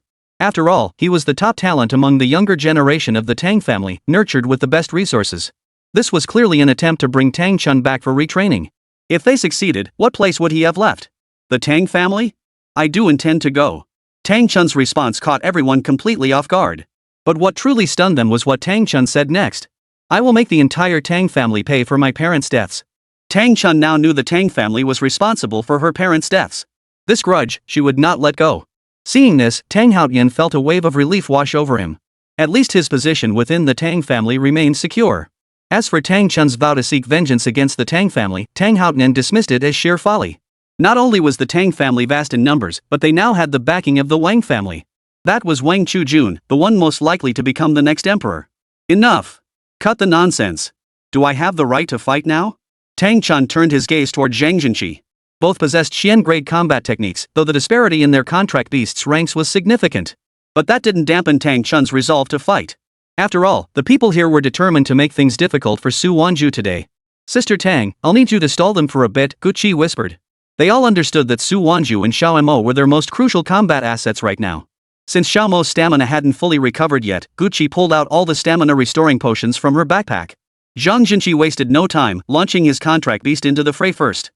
Zai, don't engage head-on. Focus on defense, Tang Chun reminded him. A significant level disparity between contract beasts would also impact the Beastmaster's stats. As Guqi had said, their goal was to stall for time and prevent Wang Chujuan's group from making any other moves. As soon as the battle commenced, Zai flawlessly executed Tang Chun's strategy. The beast and its handler constantly shifted positions to deny the enemy any chance to deliver a fatal blow. Trivial tricks. But to Zhang Jinqi, these maneuvers were child's play. Sandstorm. Surround them. Zhang Jinqi's contract beast was a mutated sand attribute wind crocodile. This attribute was exceptionally unique. Not only could it manipulate sand, but it also allowed for wind elemental directional control. Suddenly, a fierce wind swept in, whipping up all the dust and sand from the ground into a powerful sandstorm that completely sealed off Tang Chun and Zai. This is Zhang Jinqi's signature move. Back when he was in the Beastmaster Corps, he captured numerous rebellious spirit beasts using this very technique. Not only did the sandstorm move with blinding speed, but every grain of sand carried its own damaging force. Attempting a forced breakthrough would leave you battered and bruised, if not dead. Looks like Zhang Jinqi has no intention of dragging this out. Tang Chun is as good as finished. To everyone, this battle seemed utterly one-sided. Zhang Jinqi hadn't even used a single Xin grade combat technique. As the sandstorm was about to engulf Tang Chun and Zai, Tang Chun suddenly charged in front of Zai. What is she doing? Everyone was stunned. Normally, in such situations, the contract beast would be in front, with the Beastmaster behind. Yet Tang Chun chose to stand in front of her own contract beast. No one knew why Tang Chun had done this. The next moment, a silver glow began to emanate from Tang Chun's body. A set of silver-white armor materialized around him. Simultaneously, the character on his forehead illuminated. The armor of the first Heavenly Guardian, one of the 9 Heavenly Guardians, and the Xian grade combat technique manifested simultaneously. Clatter! Suddenly, a banner bearing the character's 9 heavens materialized in Tang Chun's hand. Seeing this banner, the others were mostly astonished. What kind of Xian grade combat technique was this? Only Su Wanzhu smiled. After all, the last time she had seen this banner was in her previous life. This banner, representing the Empress of the 9 heavens, symbolizing Su Wanzhu's conquests and territorial expansion, had reappeared. Tang Chun gripped the banner with both hands, thrusting it forcefully into the ground as he bellowed. Mystic grade battle technique. Fiery sun ambition. As Tang Chun's words fell, the banner above began emitting golden light, continuously generating gusts of wind that collided with the surrounding sandstorm, even sparking electrical currents that crackled and popped. Immediately after, Tang Chun roared with all his might. Break! The surrounding sandstorm currents shattered completely. The entire crowd watched in stunned silence. Could it be that Tang Chun's Xian grade combat technique was capable of unleashing wind attribute abilities? Zhang Jinqi watched, his voice tinged with excitement. I acknowledge you. This feeling that makes my blood boil. I haven't felt it in a long time. As he spoke, the character Xian glowed on Zhang Jinqi's forehead. Mystic grade combat technique. Sky shattering hammer. Zhang Jinqi leaped into the air. Immediately, the sandstorm crocodile unleashed another hurricane, propelling Zhang Jinqi to an absurdly high altitude. Then, under everyone's gaze, Zhang Jinqi clenched both fists, raised them high above his head, and a massive hammer-shaped phantom materialized. It descended rapidly, crashing violently toward Tang Chun's location. The clash of two Xian-grade combat techniques left everyone curious to see which would prevail. Not only that, but as Zhang Jinqi launched his attack, the sandstorm crocodile charged head-on. Was Tang Chun about to be defeated? Just as both threats were about to strike Tang Chun. Swish! Kei's eye suddenly leapt out from behind Tang Chun. The long blade at the tail's tip collided with the phantom of Zhang Jinqi's thunder-shattering hammer. He braced both hands against the ground, simultaneously blocking the rapidly advancing sandstorm crocodile. What? Look! That rock monkey's body is much larger than before. And the golden light radiating from its entire body, it's coming from that banner in Tang Chun's hands. So this was the true power of the Blazing Sun's ambition. It grants temporary power boosts to nearby combat units, already possessing an indomitable fighting spirit. With this move, Tang Chun successfully blocked Zhang Jinqi's combat technique. But the sheer force of the impact sent both of them flying backward, crashing to the ground. Everyone present was stunned. Who could have imagined that an obscure nobody, having only recently joined Su Wanzhu, would possess strength equal to Zhang Jinqi's? Wang Feng knew this outcome was unacceptable to the Wang family and to Wang Chujun. Seizing this moment, he swiftly commanded his contract beast to charge forward. Flame Horse. Trample. Oh no! By the time someone on Su Wanzhu's side noticed, it was already too late. Lin Mo, however, had already sensed the situation through his Heaven's Revelation Eye technique. He immediately shielded Tang Chun and Kei's eye. Useless. Your power is formidable. But my Flame Horse possesses mutated attributes. Not only is it swift, its flames can neutralize part of the force damage. Only electric attribute attacks can touch him. What a pity. You have no attributes. Wang Feng roared with laughter. Eliminating Tang Chun would effectively cripple Su Wanzhu's combat strength. Even if criticized, it wouldn't matter. Electricity? Well, thank you for the reminder. Lin Mo chuckled. The next instant, even as the fire horse vanished from sight, Lin Mo thrust his fist forward. 9 skies. Thunderous. Fist. Chapter 128, this is just bullying. Explosive update. Vote now. Electric sparks crackled around his fist. Though his panda contract beast was elementally neutral, the fist's momentum whipped up blue lightning serpents strikingly reminiscent of the thunder prison Qilin's innate lightning. The entire arena fell deathly silent, as if even the wind had stopped. How does he have a lightning-type skill? Guqi's healing potion clattered to the floor as her eyes widened in shock.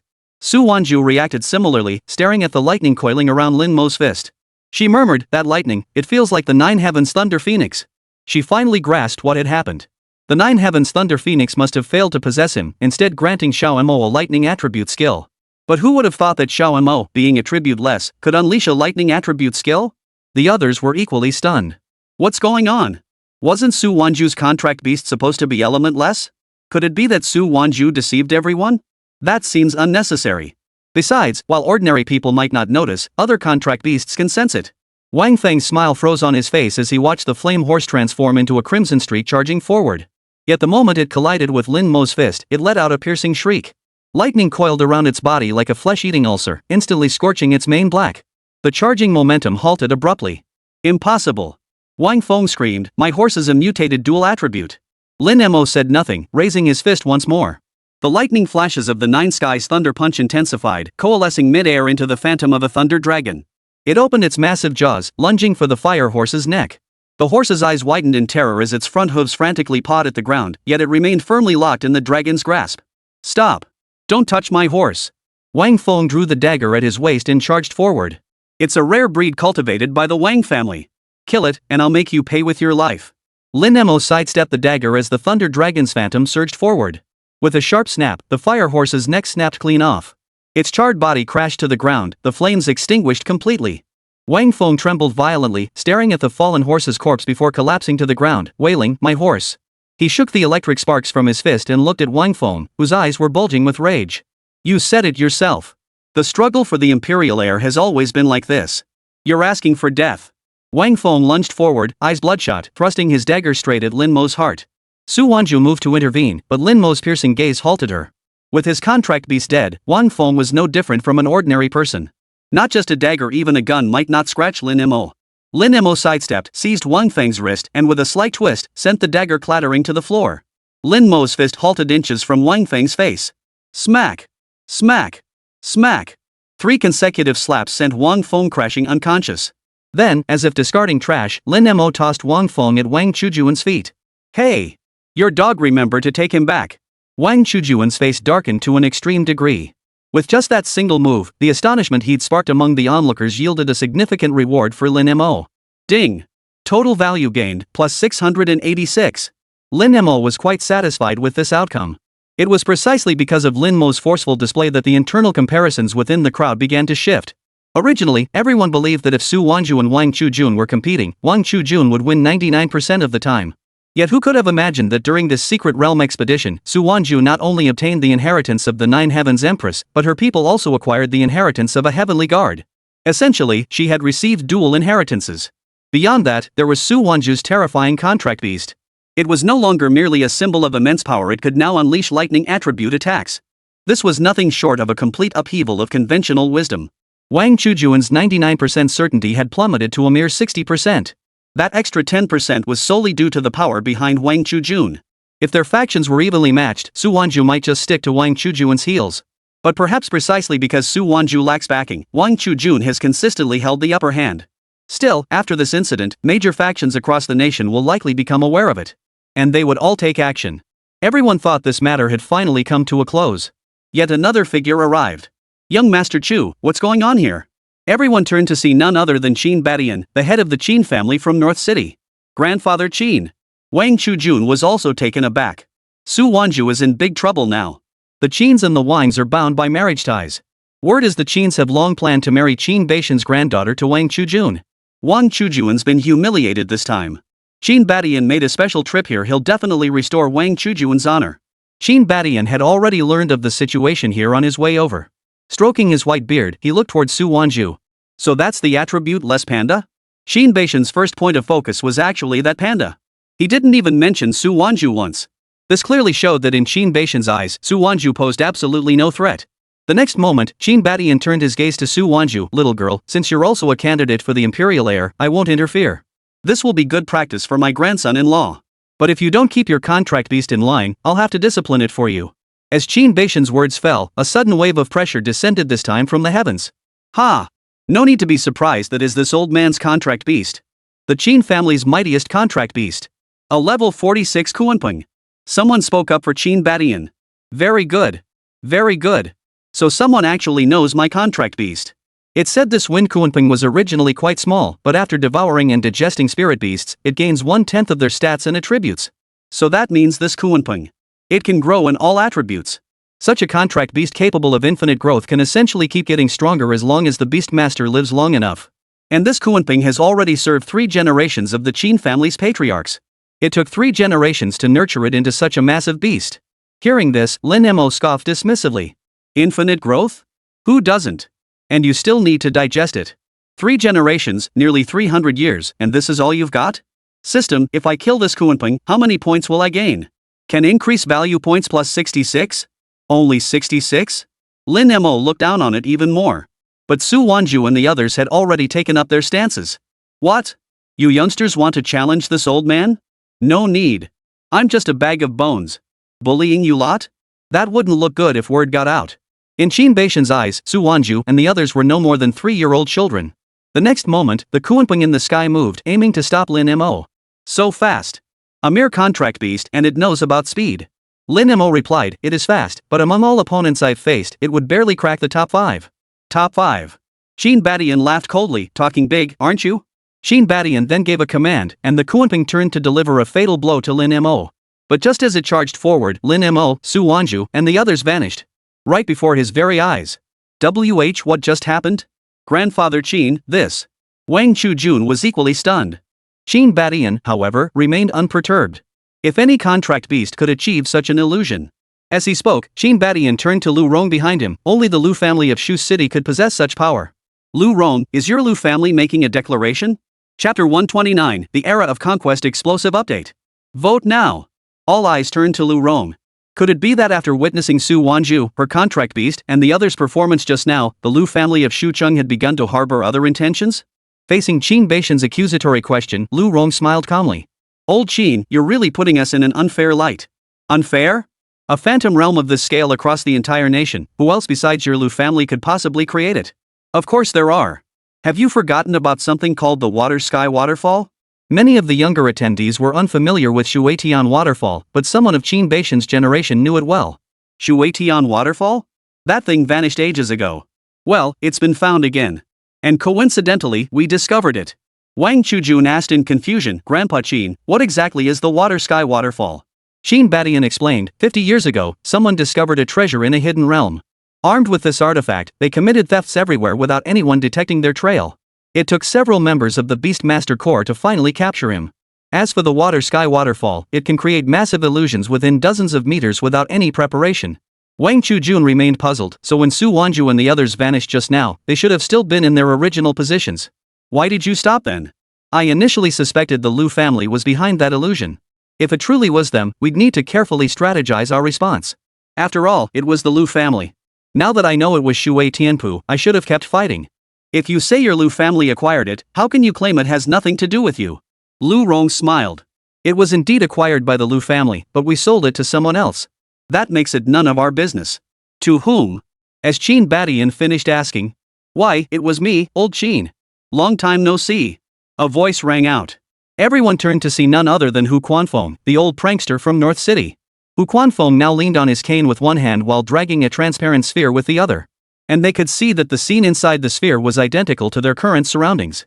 Hu Quanfeng and Qin Badian were roughly the same age, contemporaries from the same era. Both hailing from North City, they were old acquaintances. So it was you. I thought you old fossil had gone into hiding. Qin Badian snorted coldly. What do you mean hiding? I just couldn't stand the filth and corruption in North City anymore, so I moved my whole family to a new place. Is that so wrong? Hu Chuanfeng's reference to the chaotic mess naturally pointed to the shifts in North City's power dynamics caused by the Wang family. Old Hu, why bother? Back in the day, our North City clans were all big names. But now? You gotta learn to read the situation. Exactly. I see things clearly just differently than you lot. Seeing Hu Chuanfeng's stubbornness, Qin Badian sighed helplessly. So you're set on siding with Su Wanzhu? Hu Quanfeng chuckled. Ha! What a joke. Back in the Frozen Land's secret realm, I already declared Su Wanzhu as our leader. My stance has been clear all along. Fine. In that case, we'll head back to North City first. Qin Baishan's sudden decision to leave caught everyone off guard. Wang Chujun followed him and asked, Grandfather Qin, are we just letting Su Wanzhu's group go? And that Lu family clearly sides with Su Wanzhu. If even you noticed, how could I have missed it? The Lu family is too peculiar, but she hasn't openly declared her stance, so there's nothing we can do. Add an old man who he's obtained the Tianshui waterfall. That thing is far more powerful than ordinary illusions. If I really got into a fight, I might not be able to protect you. Qin Baishan's implication was clear. He wanted Wang Chujun to learn restraint and focus on strengthening his abilities. After all, with the strength Su Wanzhu had demonstrated, certain factions would inevitably choose to join her side. After Wang Chujun's people departed, the others quickly followed suit. This was the terrifying nature of the Water Sky Waterfall. Anyone could leave at will, as if no illusion existed at all. But what it didn't want you to see, you simply couldn't see. This thing really works, Hu Quanfeng remarked, handing the Water Sky Waterfall to Lu Rong. Since you like it so much, old Hu, why not keep it? Lu Rong replied with a smile. Forget it. I couldn't afford this thing anyway, and besides, it belongs to the Lu family. The exchange left Jiang Jingxi and Lei Xiaotian utterly bewildered. What's going on? Did they plan this? Immediately after, Lu Rong dissolved the illusion. And Su Wanzhu and the others reappeared. Grandpa. Hu Jiai spotted Hu Quanfeng and immediately ran over. Mr. Lu, what exactly is going on? Jiang Jingxi desperately wanted to know the truth. You'll find out soon enough. Lu Rong looked at Su Wanzhu. Shucheng isn't convenient. Why don't we go to your place in Jiang City? Sure. So the group headed to Jiang City together. Lu Rong brought no one else along, only Jiang Jingxi accompanied her. Originally, Lei Xiaotian had no intention of going, but Lu Rong said, Captain Lei, there's no need to pretend. You didn't bring a single member, aren't you just worried you'll cause trouble for Su Wanzhu? Faced with this, Lei Xiaotian could only smile and tag along. From these words, Jiang Jingxi confirmed one thing: this group actually supported Su Wanzhu, but for other reasons that couldn't be revealed yet. Upon arriving at their lodgings in Jia City, everyone took their seats. With Su Wanzhu at the center, Tang Chun and Ho Qing sat to her left, along with several of Ho Qing's brothers. To her right were Qiu Ran, Meng Xiaoi, Hu Jai, Gu Qi, and Hu Quanfeng. Opposite Su Wanzhu sat Lu Rong, Jiang Jingxi, and Lei Xiaotian. As for Lin Mo, due to his large stature, he sat directly behind Su Wanzhu. Lu Rong spoke first, taking out a prepared item and handing it to Su Wanzhu. Here's what you asked for. Su Wanzhu opened it to find exactly what she expected inside: jade bamboo shoots and jade bamboo stalks. As for how many honey bamboo shoots and honey bamboo stalks would yield, that was entirely down to luck. As for the Yijingshi crystals, there were already over 200 of them. If enough honey bamboo and honey bamboo shoots were obtained, it would be enough to allow Xiao Mo to begin his transformation. Seeing the two act so familiar with each other, the others were puzzled. What exactly was the Lu family's stance? Alright, I'll explain, Lu Rong said, clapping her hands together. First, regarding what everyone is most curious about our Lu family's stance in the upcoming Imperial Air competition. Frankly, it's already quite clear, isn't it? Since Lu Rong had come here, it meant she supported Su Wanzhu. Though it was still only covert support. So, Mom, you deliberately stopped Su Wanzhu from entering Shu City earlier? Lu Rong smiled. Not exactly on purpose. To be precise, it was the outcome of discussions between Su Wanzhu and me. Discussed? You two have been in contact all along? Guqi nearly jumped to her feet. When she was taking her major exams, I went to Tianhai. I wanted to recruit her to Shucheng back then. After saying this, Lu Rong added, it wasn't because of her talent. I came to talk about him. Lu Rong pointed at Lin Mo. Lin Mo knew this well. After all, he'd endured 3 months of bamboo-based meals, and Lu Rong had even tried to lure him with bamboo. So you saw something extraordinary in Xiao Mo back then? Xiao Ran asked. Lu Rong shook her head. Not extraordinary. The panda's appearance signaled the arrival of calamity. A calamity? Chapter 130, Su Wanzhu's Arrangements Blast Update. Vote now. So you're saying Xiao Mo will bring disaster? Guqi pressed. It's not that he will bring disaster, but that his arrival signifies disaster is coming. Lu Rong explained carefully. This prophecy was abandoned over 20 years ago, as it had been far too long since any panda clan had appeared. But the deans of our major academies all understand that the emergence of the panda clan signifies the return of the chaotic era of ancient times. Combined with the new generation of imperial heir succession struggles, it could very well escalate into something resembling the ancient war of the chasing deer. As for what might unfold next, Su Wanzhu knew all too well. Yet one thing remained constant: as a reincarnated soul, every different decision she made introduced variables, large or small. The greatest variable of all was Xiao Mo. In her previous life, Xiao Mo never appeared. But in this life, his emergence combined with the prophecy. The struggle for the imperial heir would likely be even more brutal than before. No matter what happens, I'll stand by Sister Su. Guqi declared immediately. At that moment, Lu Rong opened the national map with her bracelet and pointed to the location of North City. The Wang family's current objective is straightforward: to consolidate all factions in the north, excluding the North Dragon City region. At present, most family factions have already openly pledged allegiance to the Wang family. The same holds true for the Yang family in the east. Everyone understood this was merely the situation with only 3 imperial heir candidates revealed. If all were to emerge, the intensity would be unimaginable. Only Qiu Ran held a different perspective. Earlier, the Wang family stated the Beastmaster Corps wouldn't participate in the Imperial Air Contest. So why are you doing this? Lu Rong sighed, then turned her gaze to Lin Mo. Is it still because of me? Lin Mo even pointed at himself. Yes, it's you. As I mentioned earlier, the heads of the major Beastmaster academies are aware, and the Beastmaster Corps has also been informed. Zhang Jingxi and Lei Xiaotian could both vouch for this. Indeed, the Chief Beastmaster recently gathered the leaders of the top 10 Beastmaster Corps for a meeting. That coincided with Su Wanzhu taking Xiao Mo to the North City for testing. Lu Rong continued, since all the leaders know, it means the headquarters can't hide this anymore. Better to come clean and let each Beastmaster Corps prepare. Even if the first Beastmaster Corps, North Star, hasn't explicitly stated their stance, Zhang Jinqi's case already shows that North Star leans more toward the Wang family, or rather, Wang Chujun. Otherwise, how could the North Star Beastmaster Corps so readily release a talent like Zhang Jinqi? They must have struck a deal with the Wang family. That's why, before you arrived in Shucheng, I contacted Su Wanzhu and struck a deal with her as well. Xiao Ran asked curiously, what kind of deal? Simple. She needed jade bamboo shoots and jade bamboo stalks to help Xiao Mo transform. I could procure them for her, but she had to promise me, no matter how things unfolded, Qiqi would be kept safe. As for the Lu family, or indeed the entire Shucheng, that's not her responsibility to protect. The Lu family had their pride, but as a mother, Lu Rong worried most about her only daughter. Mom! Guqi choked up upon hearing Lu Rong's words. I'm only saying this because of your relationship with Su Wanzhu. After Lu Rong finished, Zhang Jingxi interjected, what General Manager Lu says represents the stance of the Shu Rong Beastmaster Corps. As for Commander Lei, I suspect he shares the same view. Currently, none of the Beastmaster Corps have publicly declared their stance, but they're all taking covert actions. Therefore, we cannot sit idly by and wait for disaster to strike.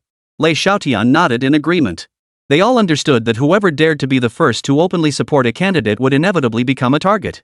It would also bring significant trouble to the candidate for the imperial heir. Next, the 4 from Qiu Ran's faction spoke up. We were all chosen by Su Wanzhu. Whatever she does, we'll stand by her side and assist. Tang Chun, needless to say, was now one of the 9 heaven guards, Su Wanzhu's personal protectors. Ho Qing chuckled, you're all big shots with names and status.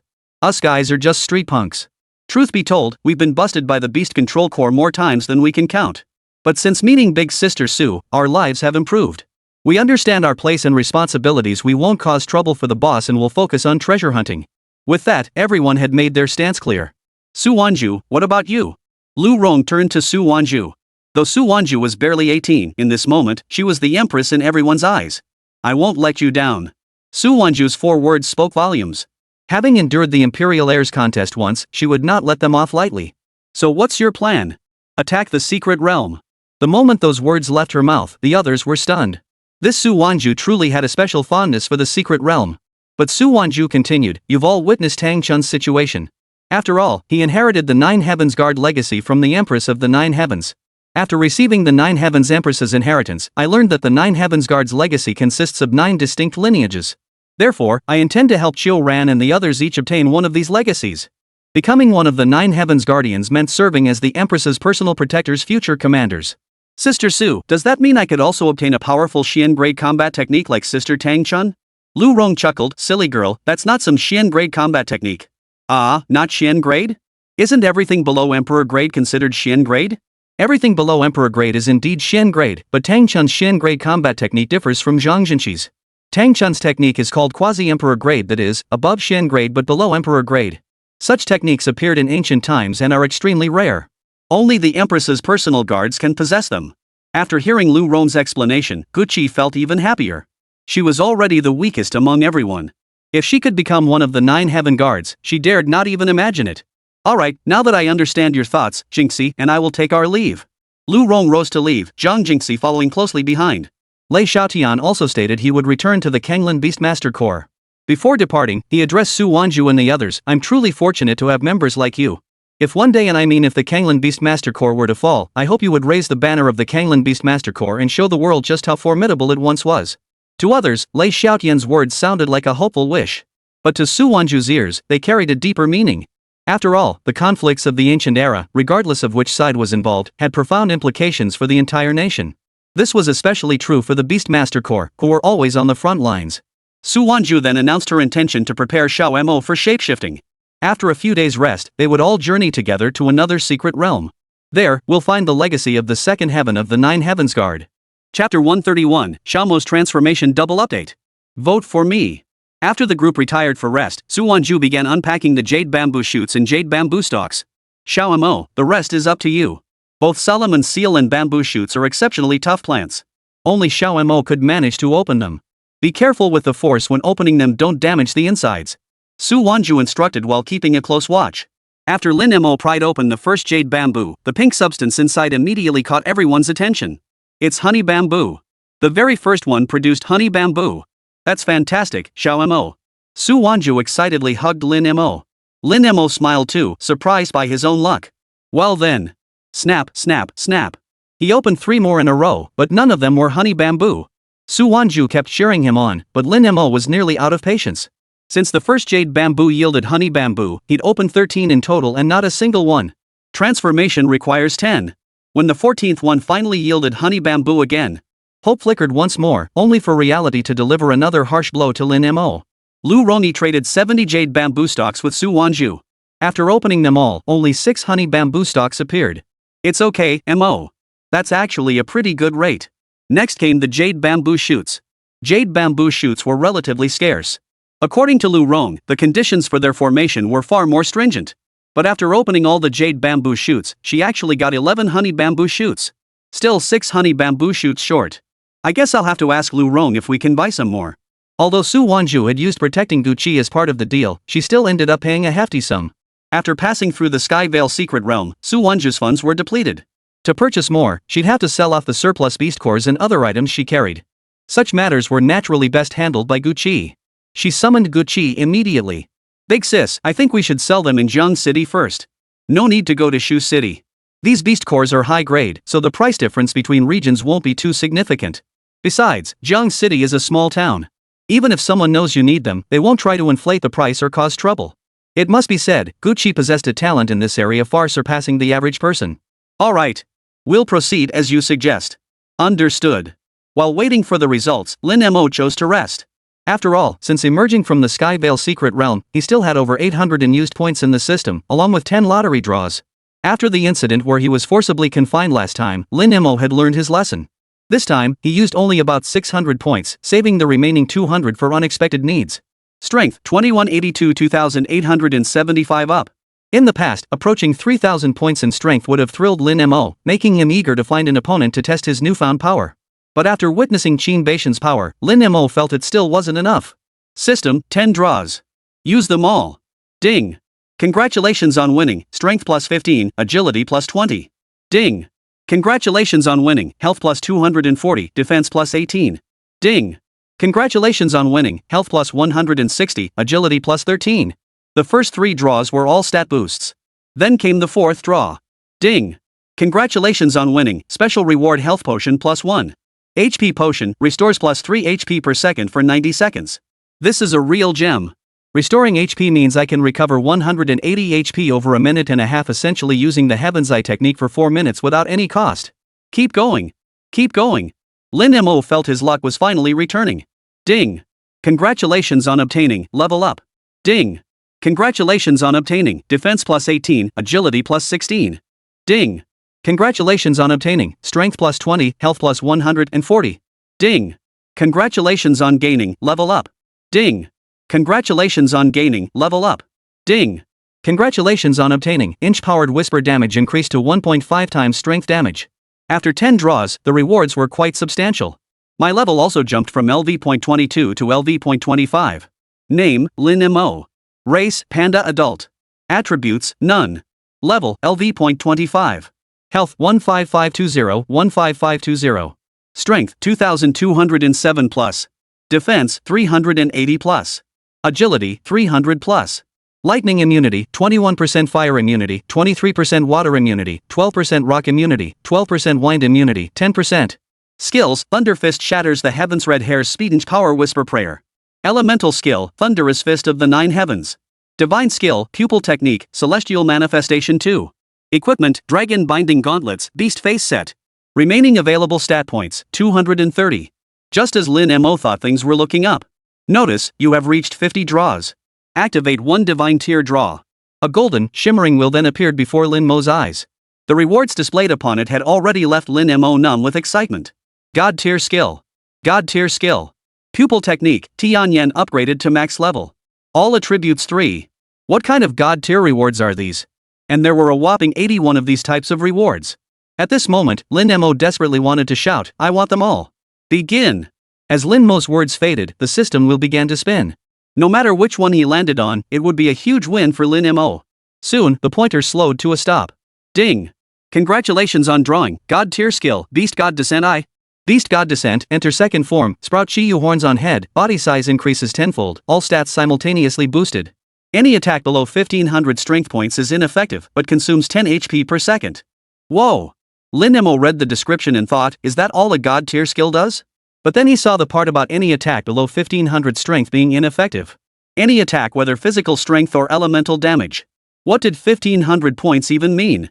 A normally developed level 50 contract beast, even a pure strength type, barely reached 1000 strength.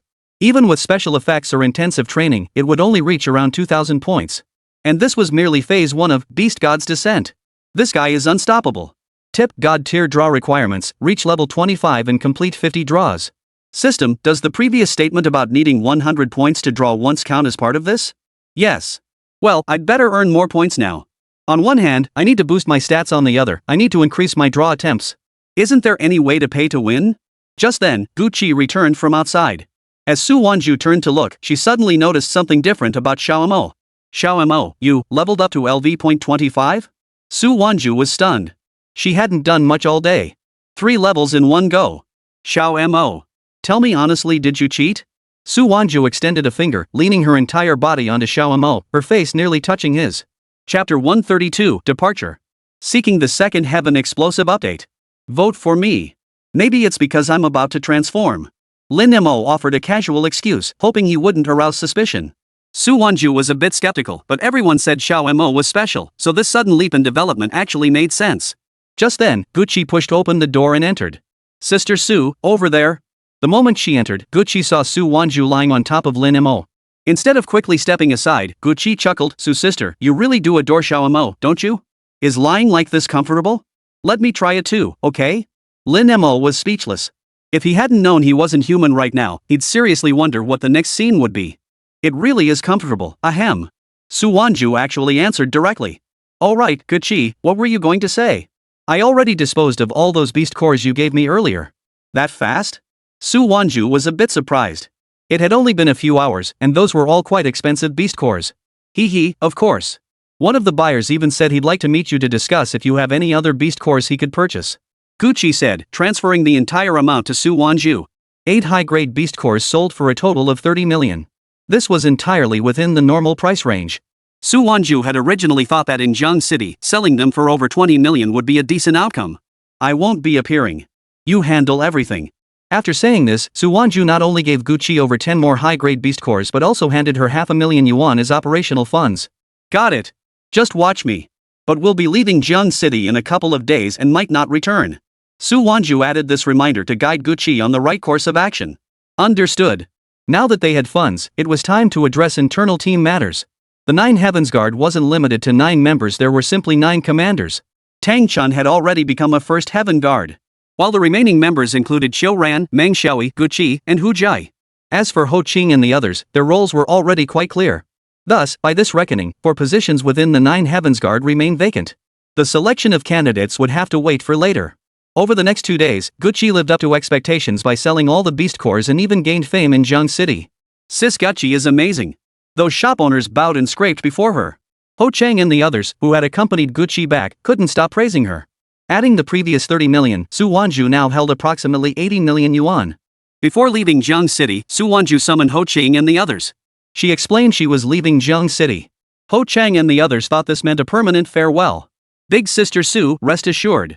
Even if we never meet again, we brothers will never betray you. That's right, sister Su. Hearing their words, Su Wanzhu couldn't help but laugh. Who said we won't see each other again? Ha! Ho Chang and the others assumed that after Su Wanzhu left, she would only face places accessible to powerful beast tamers. For the likes of them, going out meant getting beaten up. Staying by Su Wanzhu's side would only slow her down. Here's 10 million. I want you all to depart for Shaoyang City tonight and expand your group there. Same rules as before, only venture into B-rank secret realms, and the item you seek is still the sub-crystal stone. Until yesterday, they hadn't even known what Su Wanzhu was after. I hear some of you have girlfriends now. You can bring them along too. After all, the new year is just over a month away. Once the holidays are over, I'll be heading to Shaoyang City myself. Hearing Su Wanzhu's words, Ho Chang and his brothers finally understood Su Wanzhu truly regarded them as part of the team. No problem, big sister Su. You might not be able to get us to do other things, but this? I guarantee we'll complete the mission. Though they were told to depart immediately, Ho Ching and the others didn't hesitate for a moment. They immediately began packing their luggage and purchasing tickets to Shaoyang City. The remaining members waited for Su Wanzhu's instructions. You'll accompany me to Donghai City. Donghai City was the territory of the Donghai Yang family. But since Su Wanzhu had given the order, everyone prepared accordingly. After a night's rest, the group set off riding on airphone. Shortly after takeoff, Gucci noticed the news on her wristband had exploded again. What's going on? The news says that besides Wang Chujun from the Wang family, Yang Tianfang from the Yang family, and Sister Su, a 4th disciple candidate has emerged. After Gucci finished speaking, everyone was curious about who it could be. Only Su Wanzhu froze in place.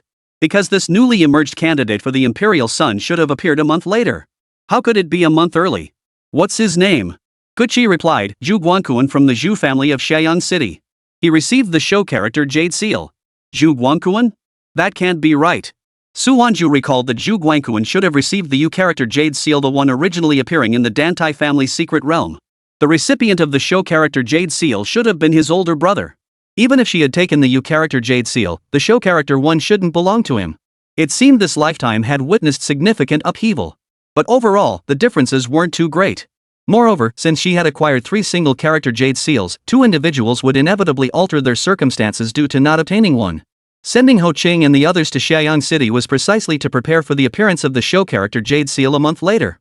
But unexpectedly, it has come forward. Now, a total of 6 single character Jade Seals have appeared. As for the remaining two, no surprises should arise, they've appeared on the shores of the South Sea. And even if I wanted to intercept them now, it would be impossible. Another news report claims the Zhu family of Xiang City has faced turmoil, with Zhu Guangquan's elder brother suddenly announcing his severance from the family. Some say it's because his brother originally obtained the Jade Seal, but Zhu Guangquan snatched it away. It's also said that Zhu Guangquan's brother committed acts detrimental to the Zhu family, uncovered by the Fire Wolf Beast Taming Guild. With that explanation, Su Wanzhu understood. The U-character Jade Seal had initially been obtained by Qin Kong of the Fire Wolf Beast Master Corps. Zhu Guangquan discovered this and then committed murder and theft. Now that Zhu Guangquan hadn't obtained the U-character Jade Seal nor killed Qin Kong, he naturally maintained his connection with the Fire Wolf Beast Master Corps. However, the fact that she possessed all three character Jade Seals must remain undisclosed for now. The Moonstep of the U-character Jade Seal, the Savage Rampage of the Ming character Jade Seal, and the Emperor Tier combat technique of the Tian character Jade Seal. Especially the battle technique of the Heavenly Jade Seal, it's one of my trump cards, to be used only as a last resort. Besides, there was still the inheritance of the Heavenly Empress. Once I reached the pinnacle, I would obtain God-tier combat techniques. In my previous life, I never had this chance. This time, I must make it happen. After several hours of flight, Airfoam finally arrived above the skies of Donghai City. Just as she descended, Su Wanzhu overheard the people around her discussing something. Sister Su, I'll go ask. Gucci stepped forward first. When it came to social skills, she was head and shoulders above the rest. Moments later, Gucci rushed back. They're saying Zhu Guangquan's older brother came to Donghai to join the Yang family. They also claim he brought the genuine Imperial Seal with the character show engraved on it. The one Zhu Guangquan has is a fake. Chapter 133, Free Stuff? Who wouldn't want it? Explosive update. Vote now. Hearing Gucci relay this news, Su Wanzhu couldn't help but laugh. These brothers sure know how to stir up trouble. Su Wanzhu had initially thought that her obtaining the U-character Jade Seal first had caused some unexpected turn of events, leading the Zhu brothers to turn against each other over the single character Jade Seal. But now it seemed nothing had changed. Just like in her previous life, Zhu Guangquan's elder brother, Zhu Guangji, had come to Donghai ostensibly to seek refuge with the Yang family, but his true objective remained the same, the single character Jade Seal held by the Yang family. Sister Su, could our presence in Donghai City now be affected by this? After all, Su Wanzhu was one of the candidates for the imperial heir. If the Yang family discovered her presence in Donghai City, might they pose a threat to Su Wanzhu, much like the Wang family had done? Don't worry about it. Soon, both sides will have plenty to occupy them. That they Su Wanzhu referred to were none other than the Zhu and Yang families. As for herself, she only needed to focus on the secret realm possessing the Double Heaven Guard inheritance. After all, she clearly remembered that the Double Heaven Guard had initially been seized by another individual, someone who had feigned allegiance to her while secretly serving as an undercover agent for another faction. Gucci, book us a hotel for now. Xiaoyi and Xiao Ran, go out and ask around. See if anyone knows a Su Ming not from an ordinary family, but a second-generation rich kid in Donghai City. Hu Jai, contact your grandfather and have him bring the entire Hu family to Huayao City. Gucci's father will handle all the arrangements.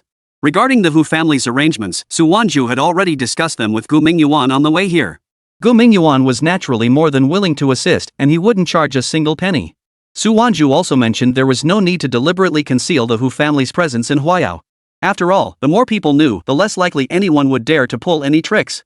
After settling these matters, Su Wanzhu turned to Tang Chun and asked, if I hadn't been here, would you have come to Donghai City anyway? After all, Beihai City lay right next to Donghai City, and the Tang family resided there. Moreover, the opportunity that had originally belonged to Tang Chun was also in Beihai City. Tang Chun found himself at a loss for words. Ever since learning that the Tang family had orchestrated his parents' deaths, this had indeed been his plan. But now, as a first heaven guard, his duty was to protect Su Wanzhu. Those troubles aren't pressing for now. Just focus on your tasks. You can return after you're done. The Imperial Air competition was still in its initial stages, with candidates vying for support from various factions. As long as she didn't go to North City, there wouldn't be any issues. Understood. I'll depart now. With that, Tang Chun set off alone for Beihai City. Su Wanzhu knew Tang Chun would seize that opportunity. Sister Su, Gucci, who had finished the paperwork, and Hu Jai, who had concluded her call, both returned. I've heard something. After the Yang family became one of the owners of the Imperial Seal, they've been relentlessly promoting Yang Tianfang throughout the entire Donghai City. However, they've stated they won't force anyone to join like the Wang family did. Instead, they're actively welcoming talented individuals to join voluntarily, which is why they've organized a special competition. The competition will be held at Donghai City's renowned secret realm, the S-Class Donghai Secret Realm. In her previous life, Su Wanzhu hadn't participated but had heard about it. Through such methods, the Yang family recruited numerous talents into their ranks. And whenever these individuals joined, any family factions they represented would follow suit. At that moment, Xiao Ran and Meng Xiaoyi returned. We did manage to uncover some information about this Su Ming fellow. He's a senior at Donghai University this year, the only son of the Su family from Donghai. His family runs a business manufacturing equipment for beast tamers. Recently, the Yang family organized some kind of competition, and Su Ming plans to participate. The information they gathered largely matched what Su Wanzhu had known in her previous life. Sister Su, why are we paying attention to this person? Su Wanzhu explained, each of the 9 Heavens Empress's 9 Heavens Guards is unique. This second Heaven Guard is particularly suited for Qiu Ran. But I've seen this Su Ming before and discovered he's also a potential candidate. Therefore, Qiu Ran must secure it before him or defeat him. Su Wanzhu couldn't reveal the events of her past life, so she had to use this excuse instead. Don't worry. I'll succeed. Hearing Su Wanzhu's words, Qiu Ran couldn't help but feel eager to fight this Su Ming. Sis Qiu Ran, we'll help you too. Guqi patted her shoulder as she spoke. The S-rank East Sea secret realm had already been opened and conquered by someone. However, since the major overhaul of the secret realm, no one had entered it in the short term. The S-rank secret realm ticket costs 5 million per person. We can all get in. Su Wanzhu now possessed over 80 million credits. The 5 of them could easily scrape together the 25 million required. Regarding the Yang family's challenge, have the participants expressed any opinions? Su Wanzhu inquired. Some say they absolutely must go, even if it means selling everything they own. They claim that even if they don't get anything valuable, if the Yang family takes notice and accepts them, they might gain some status. Who knows? If Yang Tianfan becomes the imperial prince or the next dragon emperor, they could end up holding some position of power. Others say the entry fee is too steep, especially since they have to cover their own expenses. They can only watch the spectacle from afar. Su Wanzhu nodded in understanding. It seemed the Eastern Sea secret realm would draw a large crowd this time. But if they thought they could get official positions for free, they were deluding themselves. Because this battle for the title of Imperial Son wouldn't end so quickly. It's about time. Let's go grab a bite first. I hear the East Sea has quite a few specialty dishes. When it came to East Sea cuisine, besides seafood, there were many other specialty dishes. Guqi jumped up excitedly. Yay! Yay! Lin Mo perked up at the mention of food. Eating was always a priority. The group, accompanied by their contract beasts, headed to the largest restaurant in the East Sea. Waiter, reserve a private room, Guqi said. There were 5 of them, but a private room would be quieter. I'm sorry, but the entire restaurant is reserved today, the waiter apologized. Huh? Entire place booked? Looking at the luxurious restaurant before her, Guqi couldn't help but wonder who could possibly spend that much money. Even she would feel a twinge of regret spending that much money. It's the Yang family, the waiter whispered. Just then, several cars pulled up at the entrance, and out stepped members of the Yang family. The young man leading the group was instantly recognized by Su Wanzhu Yang Tianfang. Mr. Yang, this way, please, the waiter extended his hand with utmost courtesy. Unlike Wang Chujuan's arrogance, Yang Tianfang exuded an air of refined elegance. Thank you. Yang Tianfang responded with a smile to the waiter. Wow! Young Master Yang is so polite. Truly worthy of our Donghai people. Nothing like that Wang Chujun. The onlookers around them kept showering Yang Tianfang with praise. Put. Whatever. He's nowhere near as good as Sister Su. Guqi was thoroughly annoyed. At that moment, Yang Tianfang turned around and announced, friends and family. Today, the Yang family has reserved this entire hotel to host everyone participating in the East Sea Secret Realm Challenge. As long as you present sufficient Secret Realm admission tickets, you may enter and enjoy all food and drink freely, every expense covered by the Yang family. Many in the crowd began lining up to enter. There sure are a lot of rich folks in Donghai. Meng Xiaoyi couldn't help but marvel at the scene. Sister Su, what about us? Su Wanzhu was about to say there was no need to eat here, but when she turned around, she realized Xiao Mo was gone. Looking over again, I saw Lin Mo was already getting ready to go in. Brother Mo. Why are you joining the line too? Guqi whispered. Well, we're going to the secret realm anyway. Might as well grab a free meal while we can free stuff, why not take it? Besides, no one recognizes us here. We can scout out the enemy situation. Chapter 134, Hey, Unexpected Windfall Explosive Update. Vote for me. Lin Mo knew that even if Su Wanzhu had truly been reborn, it would be awkward to refuse under these circumstances. And such a golden opportunity to gather enemy intelligence? He couldn't pass it up. Sister Su, Brother Mo has a point. They'd been standing there for ages without anyone recognizing them, proving these people only cared about matters concerning Donghai or the Yang family. Alright. Let's go inside. After the verification process concluded, Su Wanzhu and the others entered the hotel. At the same time, Su Wanzhu spotted Su Ming and Zhu Guangquan's older brother, Zhu Guangji. The hotel had 5 floors. From the 2nd to the 5th floor, each level contained 10 private rooms, each equipped with a projector. Looks like there's a show coming up. Meng Xiaoyi chuckled. Not just that. Besides the projector, there's also a digital keypad and buttons.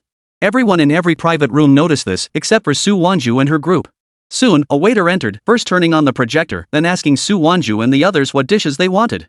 "Bring us all your famous dishes." Someone else is picking up the tab, Gucci called out. "Certainly, please wait a moment." The waiter showed no surprise, as if every private room patron said the same thing. While waiting for the dishes, an image appeared on the projection screen. It was Yang Tianfang. He began by thanking everyone for their support, then explained the current situation.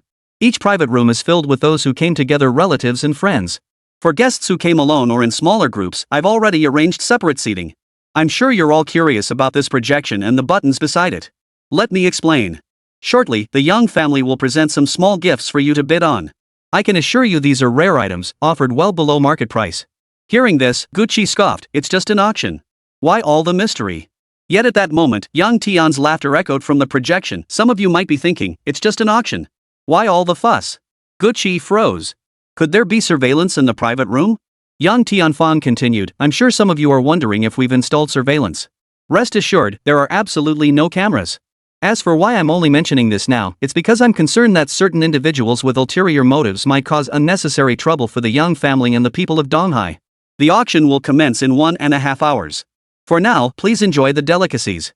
With that, the projection ended. Gucci began searching the room, enlisting phone Lingdi's help as well. Su Wanzhu chuckled, "No need to go to such trouble. Someone has already checked." "Huh? Who?" Gucci noticed Meng Xiaoi grinning nearby. "When did you check?" "It was the water ninja frog. Water-type contract beasts can inspect objects in every nook and cranny. I can say with certainty there are no surveillance cameras in this room. Not only that, but I suspect everyone in the other private rooms is checking too. After all, no one wants to be secretly monitored." Gucci was puzzled. Then why did he specifically emphasize it? It feels like overkill. To win people over, Su Wanzhu explained. That was the clever part of Yang Tianfang, or rather, the Yang family. When you check and find there really are no cameras, what's your first reaction? "That, he's actually a decent person," Gucci replied. "If even people like us who have no vested interests with him and could even be considered adversaries think that way, then others certainly would too." Su Wanzhu's explanation finally made Gucci understand. What a cunning and treacherous man. It's all just tactics to build influence. The dishes are all served, let's eat first. Once everyone had eaten their fill, the projection reappeared. This signaled the imminent start of the auction. "Ladies and gentlemen, our auction is about to commence. I am the host for this event. Before we begin, let me explain the rules. This auction does not involve monetary transactions. You are all prominent figures in Donghai City, each possessing considerable wealth. Therefore, what we will be trading is ability. For example, when the first item appears, I'll present a challenge: land 3 punches in 1 second, and you can bid 4. Land 4 punches in 1 second, and so on. Once you become the highest bidder, you or your contract beast must demonstrate that ability on the spot. As long as it's not a bluff, you take the prize immediately." After the host finished explaining the rules, everyone found the concept novel and seemed eager to participate. "Su, what is he?" "Pre-selection. Based on their needs, he's identifying who to recruit directly, who to avoid, and how to handle others. Looks like there are quite a few outsiders tonight. If everyone were from Donghai City, the Yang family wouldn't need to go to such lengths. But they didn't advertise beforehand. How would so many outsiders know about it? How could there be no publicity? The news about the Zhu brothers, Zhu Guangquan and Zhu Guangji, was everywhere, wasn't it?" Su Wanzhu's words made everyone realize. Could it be that the Zhu and Yang families have formed an alliance? They haven't joined forces. It's simply that Zhu Guangji has been exploited by the Yang family. For such news to be broadcast, it must have come from someone with access to the highest level inside information. If not the Yang family, then who else could it be? Soon, the first auction item appeared on the projection screen. Lot 1, Wasteland Grade Battle Technique Stone. Though wild grade combat techniques rank below mystic grade, they are still combat technique stones. It's what countless beast masters crave right now. Previously, they could only command their contract beasts to fight, but now they could learn combat techniques themselves. Who wouldn't want that? Starting bid. 3-second 5-strike dodge. Meaning, evade 5 attacks within 3 seconds. Similar to the agility assessment in numerical evaluations. Su Wanzhu immediately explained the significance. The contract beasts of the Zhu family in Xianyang City primarily focus on agility, specifically seeking methods to counter their enemies. I see. Soon, the bidding reached 3 seconds to dodge 8 strikes. Finally, the man demonstrated with his own contract beast, clearly pushing it to its absolute limit. The Yang family honored their promise, presenting the wild grade combat technique stone to the other party. Winning hearts and minds while targeting specific recruits, what a clever tactic, Meng Xiaoi couldn't help but praise. Next up was the second item, a mystic grade combat technique stone, even more powerful than the previous one. Starting bid. 1000 gene punch. Clearly, this was aimed at Wang Chujuan's emperor grade combat technique, fight to the final chapter. One punch, 1000 gene equivalent to 500 points of strength. If one could contract a beast capable of delivering a 5000 gene punch, that would equate to 1500 strength points. However, the beastmaster who ultimately secured this Xin grade combat technique stone possessed a contract beast capable of delivering a punch with 3000 gene of force equivalent to 1000 strength points. Moreover, Su Wanzhu noticed this contract beast differed from Xiao Mo. It was clearly forced to grow prematurely, resulting in a contract beast possessing only strength stats. Next up is the third item. When the item was brought forward, both Su Wanzhu and Lin Mo's eyes widened. It was 2 honey bamboo stalks. Starting bid, withstand 3 seconds under the full power strike of that strength-focused contract beast. Here it comes. This is aimed at Su Wanzhu and Xiao Mo. Chapter 135, Winning Big Time. Explosive update. Vote now. Sister Su, that strength-type contract beast was no match for Xiao Mo. Even if another contract beast could do it, it wouldn't matter. Gucci clearly sensed the difference in damage output between that earlier power-type contract beast and what he'd witnessed Xiao Mo inflict. Even if they differ, he's still pursuing that path. Still, this Mizhu is quite impressive. If Xiao Mo were to go, he'd definitely get the job done. The problem is, Yang Tianfan would spot Xiao Mo's appearance in no time. Not just Su Wanzhu, even Lin Mo was so furious he wanted to take the stage himself. Now, only 4 honey bamboo shoots remained before achieving transformation. Lin Mo suddenly remembered something and turned to look at Airfoam, who was lying on the ground resting. Big brother, why are you staring at me like that? I can't handle it. Though Airfoam belonged to the Ice Phoenix clan, he wasn't a combat type. Agility was his specialty. Little did he know, Lin Mo grinned mischievously, I have a way to make you endure it. Just help me get the honey bamboo, and I'll give you a big treasure. Airfoam knew Lin Mo had good things. Really? What's the plan? Shoo. Keep quiet for now. Lin Mo glanced at Su Wanzhu and the others, who weren't paying him any mind. He opened the system's shop. The items here had always been useless to him. But now. Soon, Lin Mo found an item named Moxious Armor. It only cost 30 stat points. Once equipped, it granted invisibility and could block attacks below 1500 strength for 1 minute. After 1 minute, it would become useless. Lin Mo bought it without hesitation, then tossed it to Airfoam. Put it on. Airfoam obediently complied. Outside, the bidding had already risen from 3 seconds to 10 seconds. Lin Mo stood up and pressed 20 seconds without hesitation. Someone says they can last 20 seconds. They really don't care about their contract beast's life. Standing still and taking hits, that's not dodging.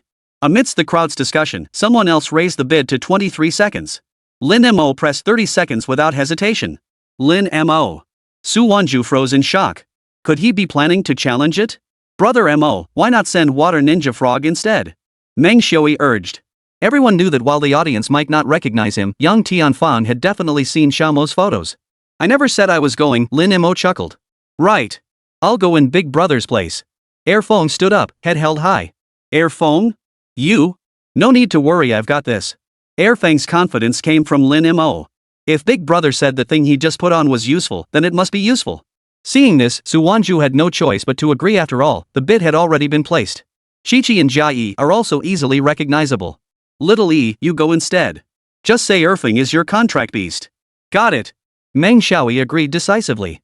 Soon, staff were waiting at the entrance. Meng Xiaoyi led Airfoam out. In the center of the hotel lobby, cameras were set up, transmitting live footage to the projections in every private room. Is this the guy who claims his contract beast can last 30 seconds? That looks like an Ice Phoenix, pretty rare. What good is rarity? The point is that Ice Phoenix isn't a combat type. I think this kid's full of hot air. Me too. No one believed an Ice Phoenix could last 30 seconds. At that moment, Yang Tianfang arrived to observe the situation personally. Young Master Yang, this fellow seems to be here for entertainment, someone beside him remarked. Whether it's fun or not, we'll see in a moment. If he really pulls it off, we'll meet him later for a chat. As soon as Yang Tianfang finished speaking, the verification process began. Hey! Stop pretending, kid. Take your contract beast and leave, shouted the owner of the power-type contract beast. Meng Xiaoyi smiled faintly. Can I get the reward without fighting? Or do you think your contract beast isn't up to the task? You dare look down on me? Fine. Have your contract beast stand there and don't move. The man then commanded his contract beast to attack. According to the rules, Airfoam could only stand still. Staff nearby started timing the battle. If it exceeded 30 seconds, Meng Xiaoyi would win. The owner of the power-type contract beast was a burly man with a bushy beard. Patted the shoulder of the massive rock bear beside him. The beast let out a deafening roar, its front paws slamming into the ground and leaving 2 shallow craters. Its sheer presence alone made the surrounding spectators gasp in awe. "Kid, you can still back out now," the burly man sneered. "My stone bear can shatter steel plates with a single punch. Your ice phoenix is all delicate skin and soft fleshed out, it'll last 5 seconds. Meng Xiaoyi said nothing, merely signaling to the second phoenix. Airphone took a deep breath, stepping into the designated area, its claws curling nervously. "Time starts now." The staff pressed the stopwatch. Shishong roared as he charged forward, his palm-sized bear paw slamming toward Airphone with a gust of wind. Meng Xiaoyi's heart leapt into his throat. Backstage, Su Wanzhu clenched her fists. Everyone expected to see the ice phoenix sent flying in the next second. Thud. The bear paw struck Airphone squarely, yet only a dull thud echoed. The ice phoenix staggered but didn't fly away. It merely took half a step back, not even losing a single feather. What the hell? The burly man with the bushy beard froze in shock. The audience erupted in chaos. That bear paw must be fake. Why isn't it reacting? Is the ice phoenix's defense that strong? Shishong was also bewildered, seemingly unable to comprehend why it hadn't knocked its opponent away. It swung its paw again, this time with full force. Airphone closed his eyes and braced for the impact. The aura around his invisible armor flickered, yet remained utterly intact. 10 seconds, someone shouted. The bearded man grew frantic, bellowing, "Stone Bear, use the rock shatter combo." Stone Bear's paws rained down like hail, each strike accompanied by a piercing shriek that tore through the air. Airphone was forced back step by step, yet refused to fall. The invisible armor silently absorbed the assault force values below 1500, posed no challenge to it. 20 seconds, the staff member's voice rang out, tinged with disbelief. Yang Tianfang sat in the private room, his fingers tapping the table absently. The Ice Phoenix had never been known for special defensive abilities. Yet this one before him had withstood Stone Bear's assaults for 20 seconds and scathed, utterly defying logic. 5 seconds left. Meng Xiaoyi silently counted down, his palms drenched in sweat. The Stone Bear's final punch slammed into the second Phoenix's chest.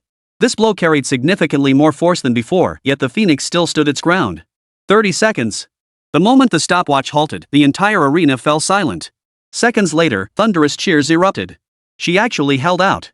This Ice Phoenix must be a mutant. It's too fierce. The burly man with a bushy beard turned ashen, while Stone Bear panted heavily, his bear paw red from pounding the ground, yet he hadn't even knocked a single feather off his opponent. He shouted in frustration, "You must have used a cheat item. We checked, no prohibited items." The staff member held up the detector. The staff handed 2 honey bamboo sticks to Meng Xiaoyi. The bearded man, furious, turned and stormed off. Stone Bear trailed behind, head drooping like a big dog that had been wronged. Yang Tianfang pushed open the private room door and stepped out personally, a meaningful smile on his face. "Young man, might we have a word?" Meng Xiaoyi took a wary half-step back. "What is it?" Chapter 136, I heard your mother died. Explosive update. Vote now. I'm very interested in you. Yang Tianfang cut straight to the point. Name your price. Join my team, and you can pick any resources you want. No thanks. Meng Xiaoyi hugged Airphone and headed toward the backstage area. We've got things to do. Backstage, Su Wanzhu and the others immediately surrounded them. Gucci stroked Airfang's feathers. "Airphone, you're amazing. That Stone Bear's punch looks painful just watching it." Airphone puffed out its chest proudly, then suddenly remembered something and tugged at Lin Mo's sleeve. "Big brother, where's my big treasure?" Lin Mo pulled a bag of sparkling energy fruits from his wristband dropped by a boss he'd defeated earlier. They boosted ice-type contract beasts. "Here, take these." Airphone snatched the fruit immediately, eating until her mouth glowed. "Thanks, big bro." Su Wanzhu picked up the honey bamboo, her eyes lighting up as she watched the flowing glow on its surface. With these 2, Xiao Mo only needs 2 more to evolve. Not only that, Xiao Ran pointed at the screen. That 30-second challenge just now, Yang Tianfang definitely has his sights set on us. So be it. We'll face him head-on during the Secret Realm Challenge in a couple days anyway. Just then, another of Yang Tianfang's men arrived, holding a golden card. "My young master wishes to invite you all to a meeting. Here is the invitation." Su Wanzhu took the card, which bore the embossed characters Yang Tianfang. Her fingertips traced the edge of the card as she replied coolly, "Tell him we appreciate the invitation, but we won't be attending." Upon learning of their refusal, Yang Tianfang chose not to press the matter. No rush. Everyone attending today's event will participate in the Secret Realm Challenge anyway. We can discuss it face to face then. Soon, the entire event concluded, and Su Wanzhu and her companions departed immediately. Just as they reached the entrance, Su Wanzhu suddenly spotted Yang Tianfang talking with Zhu Guangji and Su Ming. "Sister Su, that's Zhu Guangji over there. Looks like he's already made contact with Yang Tianfang." Gucci also noticed them. Su Wanzhu nodded and said to Qiu Ran, "Of those 3 over there, the one standing to Yang Tianfang's left is Su Ming." At the mention of Su Ming, Qiu Ran's expression changed. After all, Su Wanzhu had mentioned that Su Ming was the one vying for the position of second heaven guard. Should we seize the opportunity early? Gu Qi suggested. Since Su Ming was Qiu Ran's rival, it might be wise to strike first. Su Wanzhu saw no need for it. Once inside the secret realm, Su Ming would be alone no matter how hard he fought, he couldn't outmatch them. But just as they were about to leave, a shrill scream pierced the air. Ah! Su Ming's crotch was soaking wet and he'd even fallen to the ground. How old is he, still wetting his pants? EW. Gross, stay away from him. People around them kept berating Su Ming, and even young Tianfang took a step back. After all, the people who remained to speak with him were all big shots in Donghai. Su Ming was bewildered. He hadn't wet himself at all. In the blink of an eye, how had things turned out like this? Meanwhile, Su Wanzhu had already figured out what was going on. Meanwhile, the water ninja frog returned to Meng Xiui's side. Needless to say, Meng Xiui must have instructed it to do so. Let's go back and rest. After returning to the hotel, with one day left to rest, Gu Qi began arranging various potions and food. Even without the strategy team, she had long since grown accustomed to handling these tasks. Everyone trusted her to handle it. Soon, the day passed. Many beast masters from Donghai City headed toward the eastern seashore, the S-rank secret realm, the East Sea secret realm. Even those unable to participate wanted to witness the outcome. Meanwhile, the Yang family and young Tianfang would personally be present to observe. Did you hear? Over 1,000 people are participating in the East Sea Secret Realm Challenge this time. That many? Yeah, besides those who attended the Young family event last night, quite a few people from the surrounding areas have come to participate. Well, obviously. The East Sea Secret Realm is different from other S-class realms. You can't just enter whenever you want, you have to wait for low tide. At that moment, Su Wanzhu and the others also arrived. On the other side, Zhu Guangji, Su Ming, and the others arrived one after another. Following them were the Young family members and young Tianfang. As young Tianfang greeted the crowd, he suddenly spotted Meng Xiui. Just as he was about to step forward to greet him and try to recruit him, he suddenly noticed Su Wanzhu standing beside Meng Xiui along with that giant panda nearly 6 feet tall. Su Wanzhu! Yang Tianfang's shout instantly drew the attention of everyone nearby. What? Su Wanzhu is here too? Oh no. Su Wanzhu is known as the Secret Realm Terminator. Any secret realm she enters gets speed cleared. What's there to fear? This is the East Sea Secret Realm, she can't just speedrun it whenever she wants. Look at the giant beast beside Su Wanzhu, that must be her contract beast, the one called Panda. Whoa! I think I saw that last night. Right. Look at that guy, isn't he the one who challenged the 30-second endurance test last night? Who knew he was Su Wanzhu's man? The surrounding crowd erupted in chaos. After all, Su Wanzhu, as a disciple candidate, had already become a hot topic following her clash with Wang Chujun. Now that she'd arrived at the East Sea, it was hard not to suspect Su Wanzhu had come specifically to cause trouble for young Tianfang. Who'd have thought Miss Su would need to attend the gathering I hosted last night? Young Tianfang chuckled.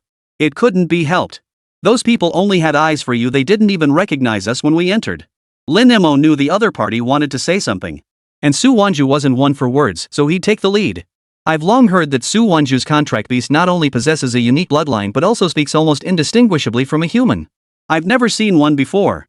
Well, today you get to see it. Lin Mo flashed young Tianfang a smile. Young Tianfang smiled back, intending to say something to boost his own presence, but he hadn't expected this panda's mouth to be sharper. Young Tianfang then turned his gaze to Meng Xiui.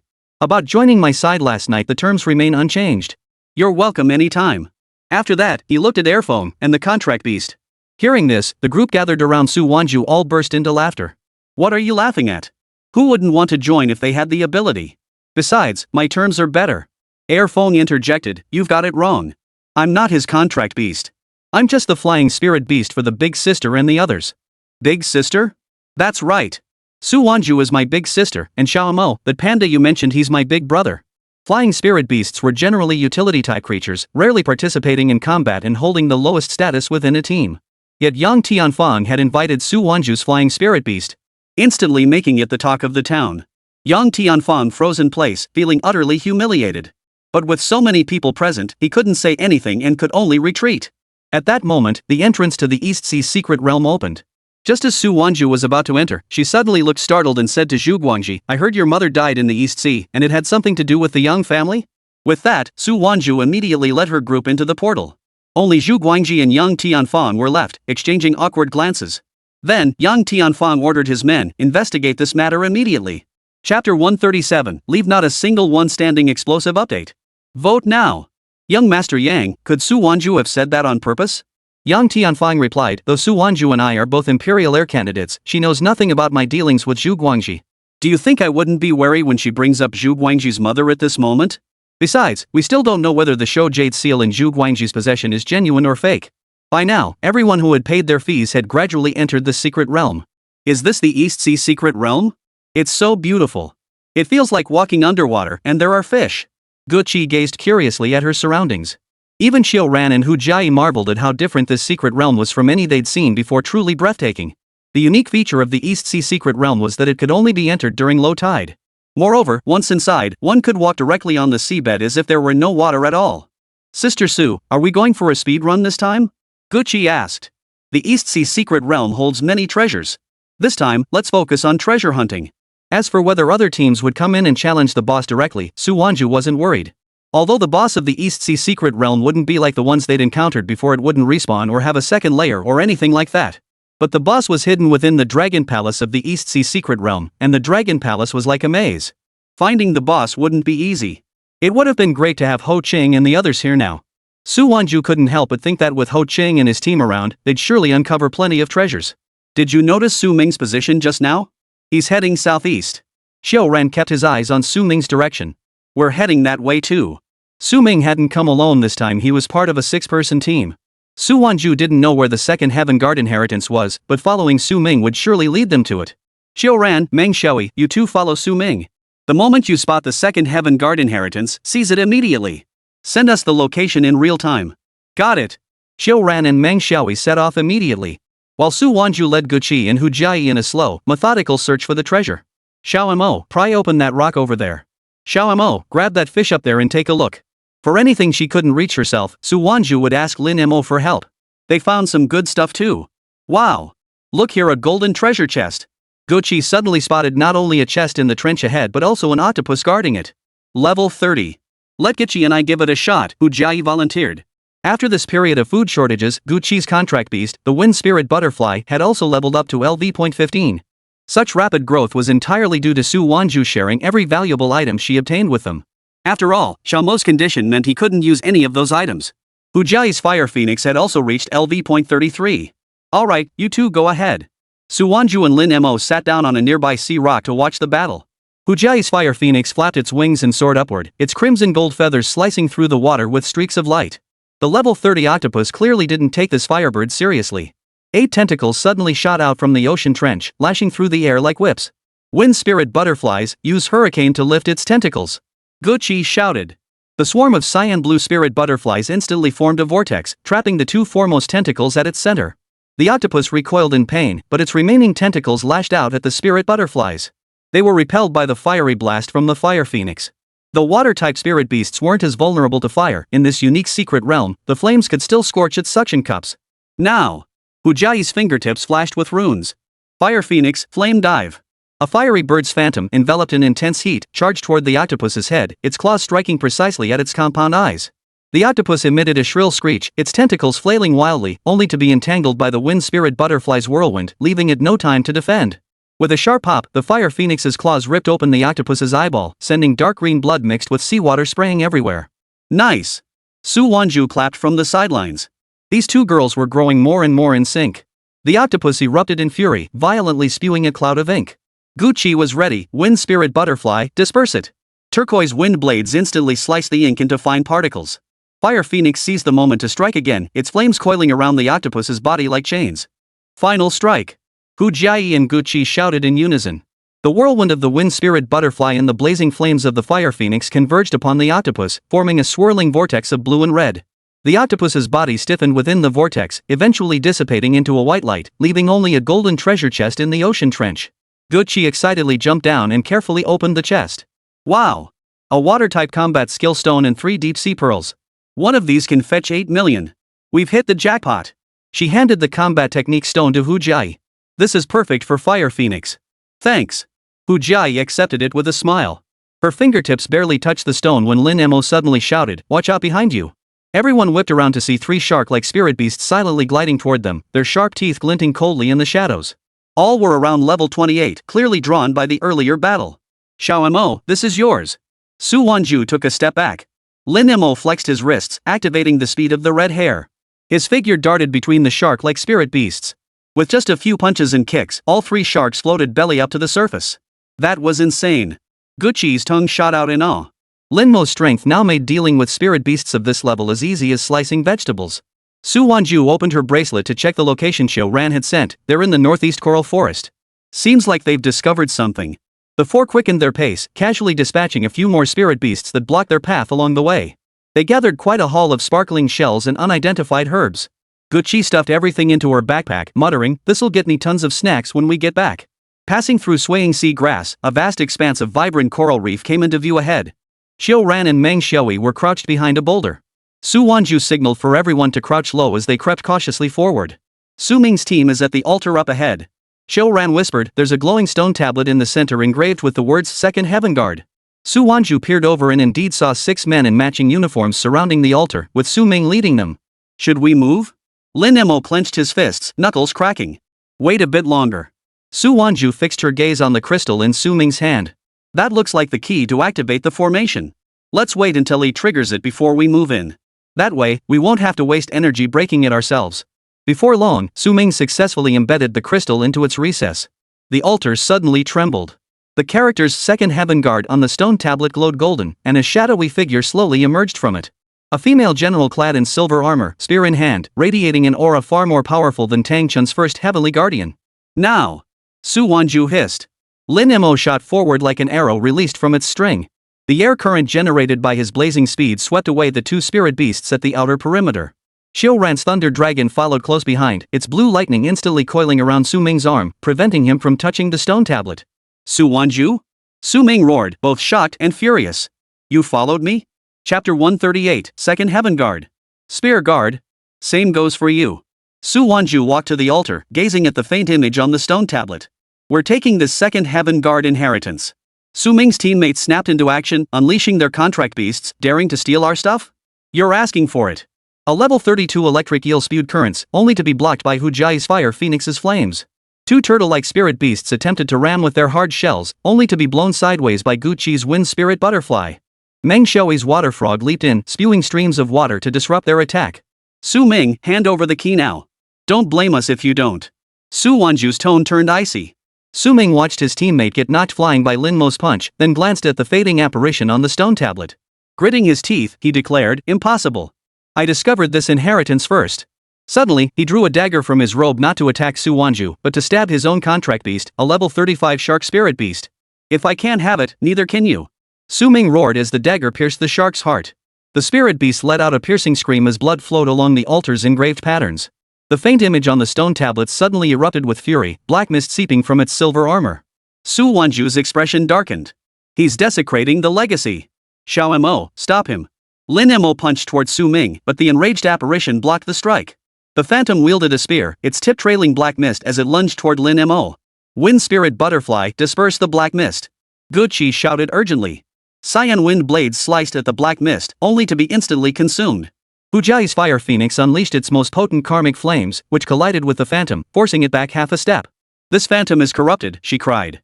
"If this continues, the inheritance will be utterly ruined." Su Wanzhu stared at Su Ming's crazed face. This man was even more vicious than Wang Chujun. Lin Mo used the shock fist. Su Wanzhu shouted. "Ignore the phantom attack Su Ming directly." Lin Mo's eyes sharpened. Ignoring the lunging spear, he activated the swiftness of the red hair, circling behind Su Ming as his fist gathered all his strength. Shock fist, cleave heaven. Su Ming was struck, spitting blood as the crystal embedded in the steel shot free. Xiao Ran immediately snatched the crystal and reinserted it into the stone tablet. The inheritance reactivated, and Xiao Ran resolutely chose to receive it. Su Ming watched helplessly as this precious opportunity slipped away. Even if he wanted to resist, it was already too late. If all else fails, just be an ordinary person. But Su Wanzhu stepped right up to him. "You're not going to let me go?" Su Ming stared at Su Wanzhu in shock. It was a gaze that could kill. But the problem was, he and Su Wanzhu had no real grudge or enmity. It was all about this inheritance. The crucial point was that he had discovered it first, only to have it snatched away by Su Wanzhu. "Of course I won't let you off." Looking at that familiar face, Su Wanzhu was instantly transported back to the previous life, when Su Ming had betrayed her. Had her people not uncovered Su Ming's betrayal in time, the situation would have only grown worse. It was only now, seeing Su Ming and Yang Tianfang so close, that she realized Su Ming had already been working for Yang Tianfang at that time. While Qiao Ran was completing the inheritance, Su Wanzhu had Lin Mo eliminate Su Ming and his associates one by one. Before long, Qiao Ran's inheritance rite concluded. Crackle! Amidst the thunderous roar of lightning, Xiu Ran slowly opened her eyes, clad in silver armor, with electric currents swirling around her. Simultaneously, the thunder dragon stood behind her. Then, Xiu Ran pressed her palms together before slowly unfolding them, the thunder dragon mimicking the motion behind her. Then, in the hands of both beast and human, appeared a spear enveloped in purple lightning. This was the signature weapon of the second heaven guard of the 9 Heavens Guard. Moreover, the character Xian glowed on Xiu Ran's forehead, clearly signifying the Xian grade combat technique passed down through the 9 Heavens Guard lineage. It was also the 9 Heavens Guard's foremost combat power. The 9 Heavens Guard, second heaven guard, pays homage to the empress. Xiu Ran and Lei Long approached Su Wanzhu, kneeling on one knee before her. So cool. Gu Qi's eyes sparkled as she exclaimed in awe. Really? Xiu Ran felt a bit embarrassed by Gu Qi's praise. Gu Qi had already begun fantasizing about inheriting the 9 Heavens Guard's legacy herself and making a similarly dashing entrance. Alright, now that we've secured the inheritance, we can continue our treasure hunt and take on the boss. As Su Wanzhu spoke, her mind was already turning to matters concerning the Triple Heaven Guard. The Triple Heaven Guard's legacy lay in Beha City. Once they finished here, they'd head straight there. It would be a good chance to check if Tang Chun needed any help. As for selecting members for the Triple Heaven Guard, Su Wanzhu had already made up her mind. Jai, you'll be fighting some upcoming battles solo. After the Secret Realm, we're heading to Sanha City. That's where the Triple Heaven Guard's legacy lies. Upon hearing this, Hu Jai immediately nodded in agreement. As a beast tamer who also loved combat, she shared certain similarities with Xiu Ran. So when she saw Xiu Ran receive the second Heaven Guard inheritance, she felt mostly envy. Little did she expect her turn would come so soon. Sister Su, what about me? What about me? Gu Qi asked. Don't worry. I've already thought about yours and Xiao Yi's. It just won't happen for a while yet. No rush. Tang Chun, the first Heavenly Guardian, Xiu Ran, the second Heavenly Guardian. Hu Jiayi as the third Heavenly Guardian. The abilities of the fourth Heaven Guard suited Meng Xiaoyi. The fifth and sixth Heavens Guard are unsuitable for Gu Qi. Only the seventh Heaven Guard is perfectly suited for Gu Qi. Gu Qi, before you receive the inheritance, you must thoroughly train the Wind Spirit Butterfly and raise its level to LV.20. Understood. At some point, Gu Qi had begun to feel she should strive to catch up with her companions. She'd completely overlooked one crucial fact: she was still just a freshman. Most other first-year students' contract beasts were only around LV.10. As for Xiu Ran and Meng Xiaoyi, both graduating next year, their contract beasts were already at LV.33, truly elite among their peers. Hu Jai, a year younger than Xiu Ran and Meng Xiaoyi, was a junior. Thanks to the Hu family's cultivation, her contract beast was already at LV.30. While Su Wanzhu and the others were still searching for treasures throughout the secret realm, outside the realm, a full day had already passed since everyone entered. This Su Wanzhu isn't all that impressive either. I still haven't seen any notifications about anyone defeating the boss. I think she's a fraud. There must have been some trickery involved in her speedrun through the secret realm. Beyond the surrounding chatter, Yang Tianfang and the Yang family were also monitoring the secret realm's entrance. Their goal this time was to select potential future pillars of strength from among the participants in the secret realm challenge. The selection criteria were straightforward. Upon exiting, participants would be evaluated based on the quantity of beast cores and treasures they obtained. More beast cores meant greater combat prowess, while more treasures signaled superior luck and strength. Meanwhile, inside the secret realm, many participants faced an inescapable dilemma. Robbed again. Did you see who it was? Who do you think? Even a fool could tell it was Su Wanzhu's crew. Some teams, upon discovering a promising treasure chest, were busy fighting the guardian spirit beast. Only to have a massive figure snatch the spirit beast away and even the treasure chest itself. After all that effort, they ended up with nothing. Worse still, multiple locations were raided simultaneously. People inside the secret realm started discussing via their bracelets. Why didn't you fight back when they stole from you? Someone asked. Fight back? You didn't see that level 32 spirit beast get flattened into a card with a single swipe. Who would dare? Chapter 139, Spectators love a good show. Once inside the secret realm, bracelet messages could only be sent within its boundaries. Therefore, those inside and outside couldn't communicate. This left outsiders completely unaware of what transpired within the secret realm. Inside the secret realm, nearly hundreds of people had encountered their discovered treasures being snatched away. Worse still, these incidents weren't isolated. Multiple thefts occurred simultaneously on several occasions. We didn't find much to begin with, and now it's all gone. This feels like a huge loss. Did any of you encounter Su Wanzhu when entering the secret realm? Was she always like this? I'm never entering the secret realm with Su Wanzhu's group again. They're nothing but thieves. While this group was venting their grievances one by one, Su Wanzhu and her crew were already laughing so hard their mouths wouldn't close. Ha, you should have seen their faces, they're practically falling apart. Hu Jai chuckled. Gu Qi, meanwhile, stared at the pile of treasures on the ground, her eyes sparkling with excitement. It was nighttime now, and Su Wanzhu's group planned to divide up all the treasures they'd acquired before resting. I really regret not bringing an extra bag, Meng Xiaoyi exclaimed. The space inside the bracelet was limited, allowing only 10 items per person at most. Their backpacks were already stuffed to the brim. Even so, many items still had to be left outside. We'll prepare for the boss battle first thing tomorrow morning, then leave, Su Wanzhu said. The next morning, challengers from other areas decided to search a different location today. But before long, a mechanical voice echoed through the secret realm. Boss battle initiated. Boss, LV.48 Deep-Sea Dragonfish. At the sound of this announcement, everyone's heart skipped a beat. No words were needed, it was undoubtedly Su Wanzhu who had triggered the boss battle. Hurry up and search. What if he finishes it in just over 10 minutes?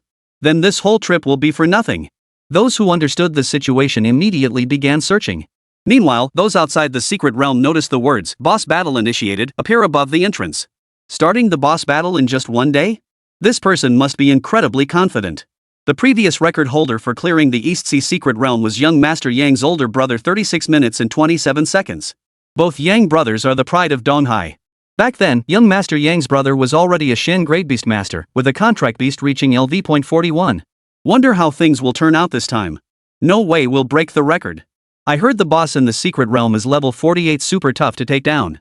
Deep within the secret realm, in the abyssal waters, the sea suddenly churned violently as a colossal fish nearly 100 meters long burst through the waves. Its entire body was covered in blue-green diamond-shaped scales, with spiral coral horns protruding from its head. Its pupils were pure gold, and its gaping maw was filled with dagger-like fangs.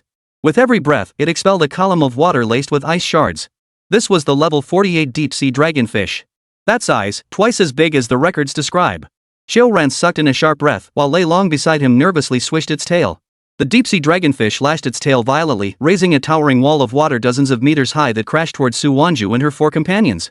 Lin Mo roared, his speed leaving afterimages as he shielded the group behind him. Simultaneously, his fists erupted, shattering the wall of water. Fire Phoenix, strike its gills with hellfire. Hujai's Fire Phoenix dove, its crimson gold flames striking the dragonfish's gills. The scales deflected the attack, leaving only scorched marks. The scales are too hard, she shouted. Meng Xiaoyi's water frog suddenly leapt into the water, spewing an ice column at the dragonfish's belly. Water frog, freeze its fins. The ice column melted instantly upon contact with the dragonfish's belly. The dragonfish seemed enraged, sucking in air violently as the surrounding seawater began to swirl, forming a massive vortex. Guqi's wind spirit butterflies formed a wind wall to resist, but they were sucked into the vortex, tumbling wildly. Oh no! It's going to pull us in. Su Wanzhu stared at the coral horns atop the dragonfish's head, where its scales were sparser than elsewhere. Xiao Mo, strike its horns. Lin Mo understood instantly, leaping toward the vortex's center as the dragon-binding gauntlet on his right hand glowed. Sensing the threat, the deep-sea dragonfish's golden eyes narrowed. Suddenly, dozens of ice spikes shot from the coral horns atop its head. Lin Mo twisted mid-air to evade, his fingertips grazing the ice spikes before he suddenly clenched his fist. Inch power whisper. The ice shards shattered instantly. Lin Mo used the momentum to land atop the dragonfish's head, his gauntlet clamping down on the coral horn. Now! Xiaoran's thunder dragon roared as it soared into the air, blue lightning coiling around the dragonfish's body like chains. Hujai's Fire Phoenix unleashed its most potent hellfire, targeting the base of the coral horns. Guqi's wind spirit butterflies formed a vortex of wind blades, slicing through the gaps in the dragonfish's scales. Meng Xiaoyi's water ninja frog stirred up underwater currents, disrupting the dragonfish's balance. Roar! The deep-sea dragonfish let out a deafening roar. The vortex suddenly exploded, the immense shockwave blasting everyone backward. Lin Mo, however, clung fiercely to the coral horn. Shock fist, open heaven. A golden fist imprint slammed through the coral horn into the dragonfish's body. The giant fish convulsed violently, its blue-green scales instantly losing their luster. It thrashed wildly, trying to shake Lin Mo off, but the thunder dragon's lightning coils tightened its grip. Fire Phoenix's karmic flames finally seared through the scales, burning a charred hole in the dragonfish's back. Final strike. Su Wanzhu's voice pierced through the roar of the water. Lin Mo gathered his fist power once more, delivering the second heaven shattering fist directly into the dragonfish's golden eye. Boom! The deep-sea dragonfish's massive form collapsed with a thunderous crash. Its colossal body gradually dissolved into specks of light within the ocean depths, leaving behind only a fist-sized blue dragon crystal. A notification echoed through the secret realm. Congratulations on defeating the LV.48 deep-sea dragonfish. Clear time, 12 minutes 17 seconds. Simultaneously, the drop rewards appeared before the group. Su Wanzhu stepped forward to open them. It's deep-sea dragon crystals, plus 2 mystic-grade combat skill stones. Not only Su Wanzhu, but the others were also astonished by the drop rewards. Setting aside the value of the Shan-grade combat technique stones, a single deep-sea dragon crystal alone was the ultimate material for enhancing the power and awakening the bloodline of any water-type or thunder-type contract beast. Challengers elsewhere erupted in an instant. 12 minutes? That's 24 minutes faster than young Master Yang's brother's record. How is that possible? That's a level 48 boss. We're done for. All we found this trip was a bunch of junk worth less than 10,000 yuan combined. Someone shouted sourly, he must have used some cheating item. No normal beastmaster could be this fast. If you're so sure, why don't you try using one yourself? Gucci walked over, cradling the wind spirit butterfly. Just in time to hear the remark. Who was hiding behind the coral peeking earlier? The person flushed crimson and turned to flee. The other challengers scattered, their minds churning. Su Wanzhu's team wasn't just skilled at snatching treasures, their boss fighting prowess was absurd. This Eastern Sea secret realm had been completely turned upside down by them. Su Wanzhu handed the dragon crystal to Qiu Ran. This should benefit the Thunder Dragon. Though not water attributed, the Thunder Dragon possessed dragon blood. Water and thunder could produce mutagenic effects. Qiu Ran's Thunder Dragon rubbed excitedly against the dragon crystal, letting out a joyful growl. Hu Jai tucked away the Shin-grade combat technique stone and chuckled. Those people are probably cursing us behind our backs right now, but there's nothing they can do about it. Let them curse all they want. Soon, the final 3 minutes ended, and all challengers were about to be teleported out. Those outside began watching intently, curious to see who had broken the record. Chapter 140, Half-Brothers. At the entrance to the secret realm, Yang Tianfang's men waited anxiously. When the words record broken appeared, everyone froze. 22 minutes? Is that data correct? Young Master Yang's older brother took 36 minutes back then. This. Yang Tianfang stood in the shadows, his fingers clenched tightly around the railing. He knew better than anyone it was most likely Su Wanzhu. Only her contract beast could achieve such terrifying feats. As the teleportation array's glow faded, Su Wanzhu and the others landed precisely on the platform at the entrance to the East Sea secret realm. The salty sea breeze swept over them. They're out. They're out. Spectators on the platform immediately swarmed around them. Seeing Lin Mo's blood-dripping arm and everyone's bulging backpacks, their eyes brimmed with curiosity. Did you really break the record? 22 minutes, someone asked, holding up a recorder. Gucci lifted her chin proudly. Of course. Not only did we defeat the deep-sea dragonfish, but we also got tons of treasures.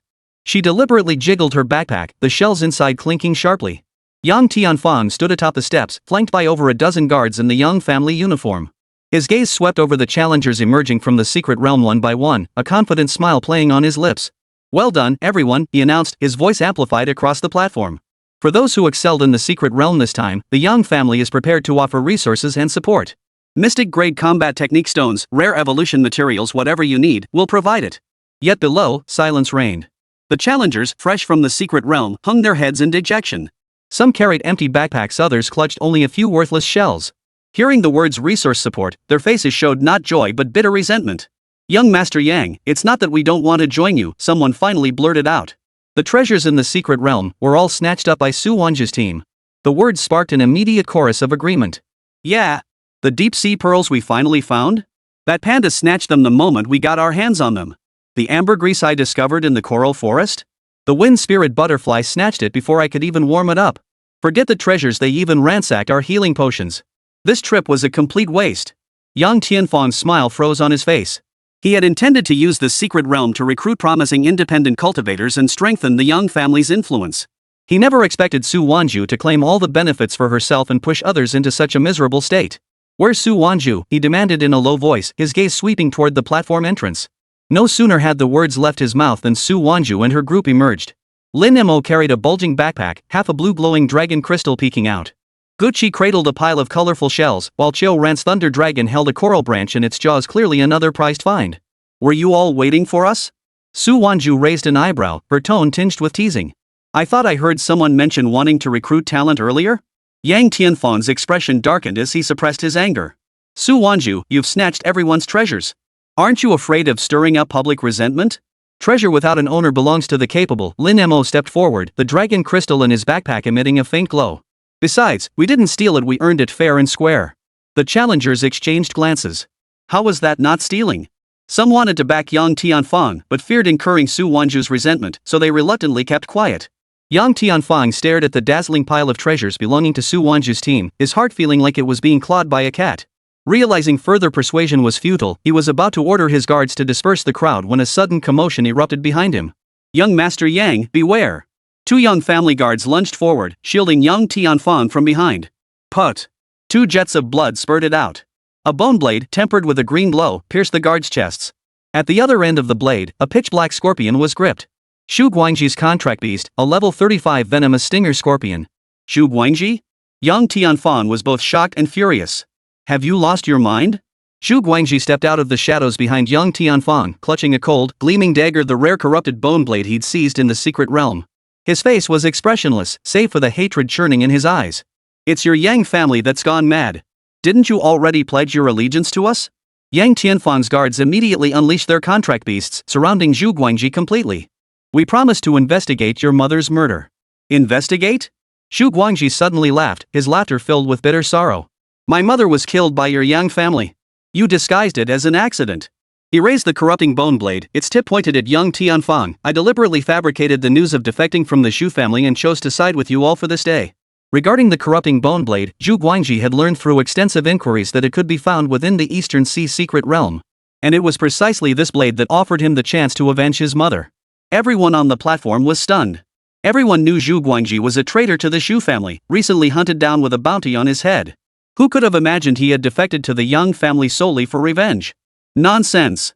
The Yang family steward roared, we don't even know your mother. How could we have harmed her? Don't know her? Su Guangji's voice suddenly rose sharply. Then how do you explain this photo? When the photograph appeared, everyone stared in stunned silence. The man in the photo was none other than young Tianfang's father. The woman beside him, though unfamiliar, was clearly Su Guangji's mother. And they appeared to be very intimate. What a bizarre story this must be. It wouldn't be long before the entire Donghai region, even the whole country, knew about this. Seizing the moment, Su Guangji lashed out with a swift swing of his arm.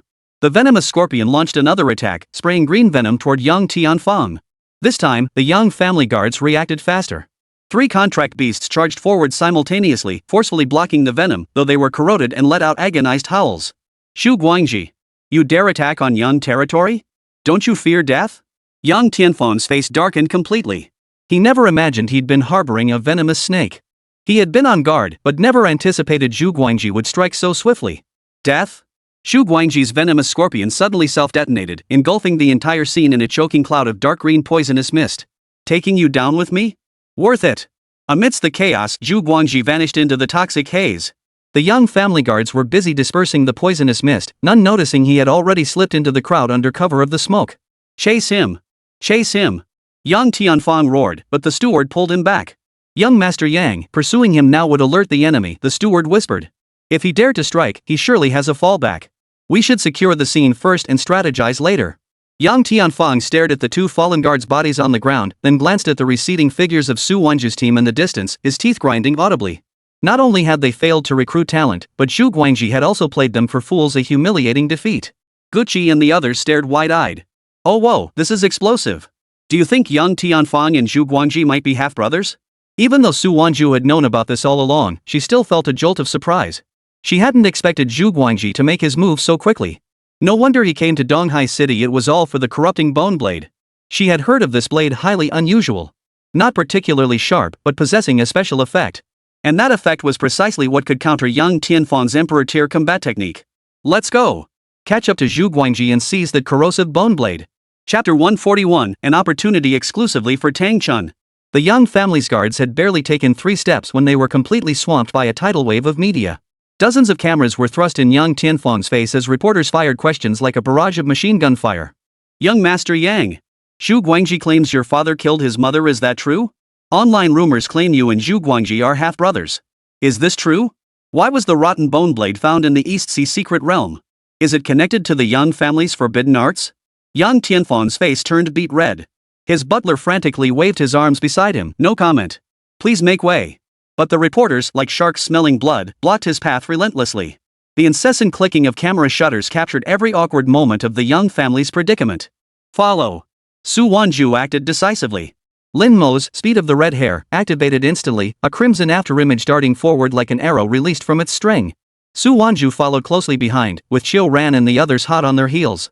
Su Guangji had clearly prepared in advance, using the toxic fog as cover to slip into the port's container zone.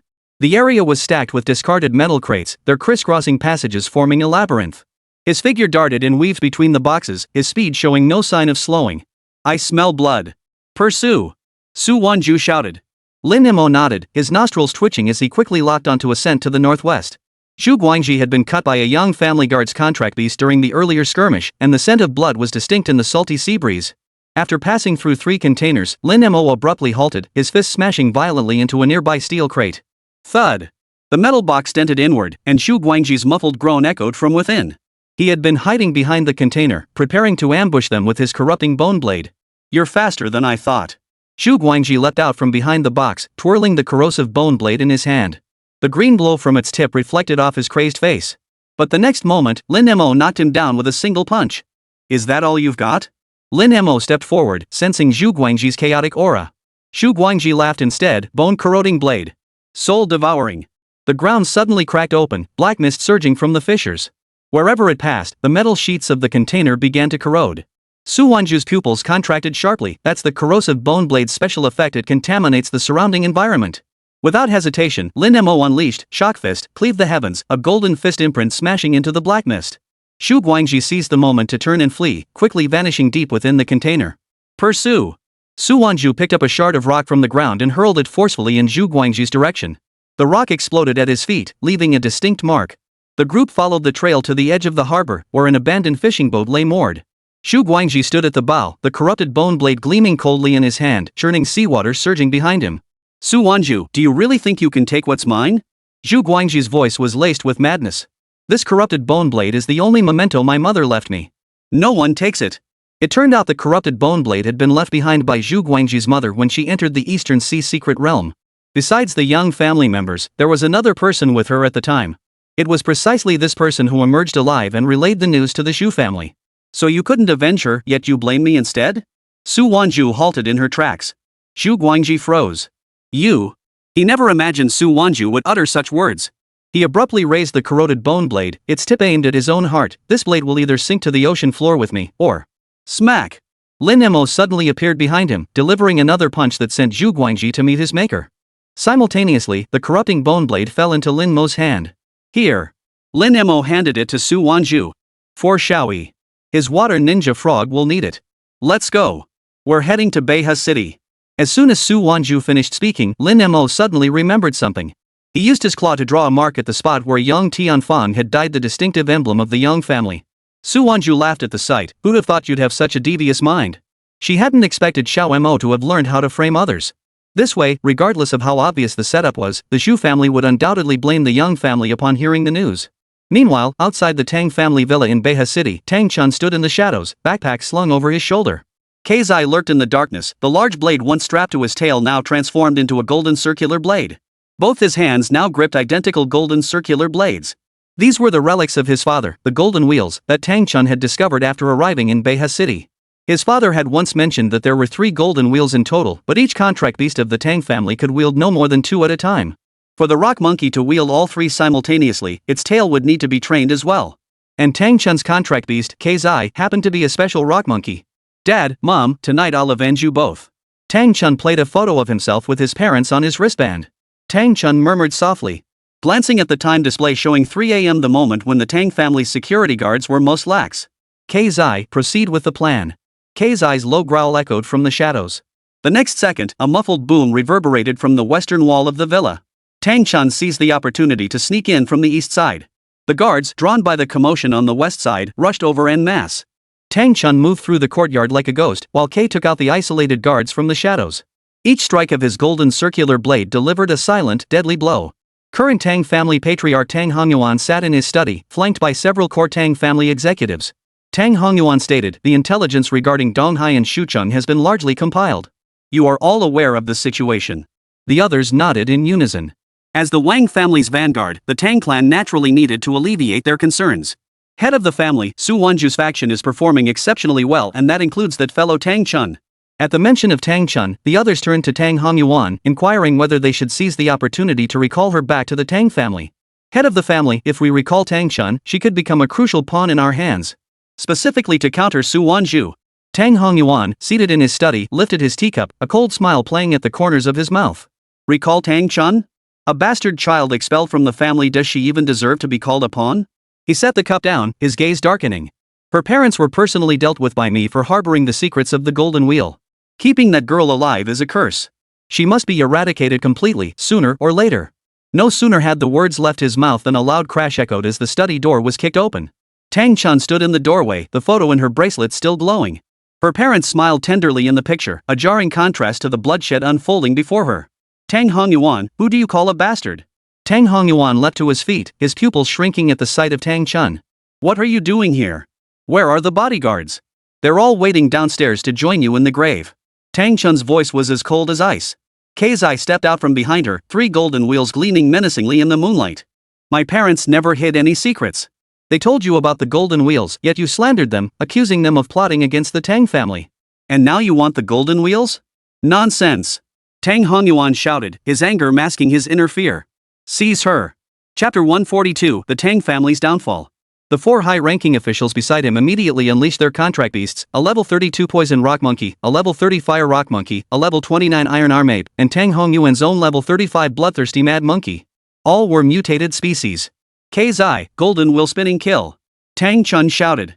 Keizai let out a low growl as 3 golden wheels spun at high speed, transforming into a golden vortex that surged toward the contract beasts. The poison rock monkey was sliced into pieces by the vortex before it could even spit its venom.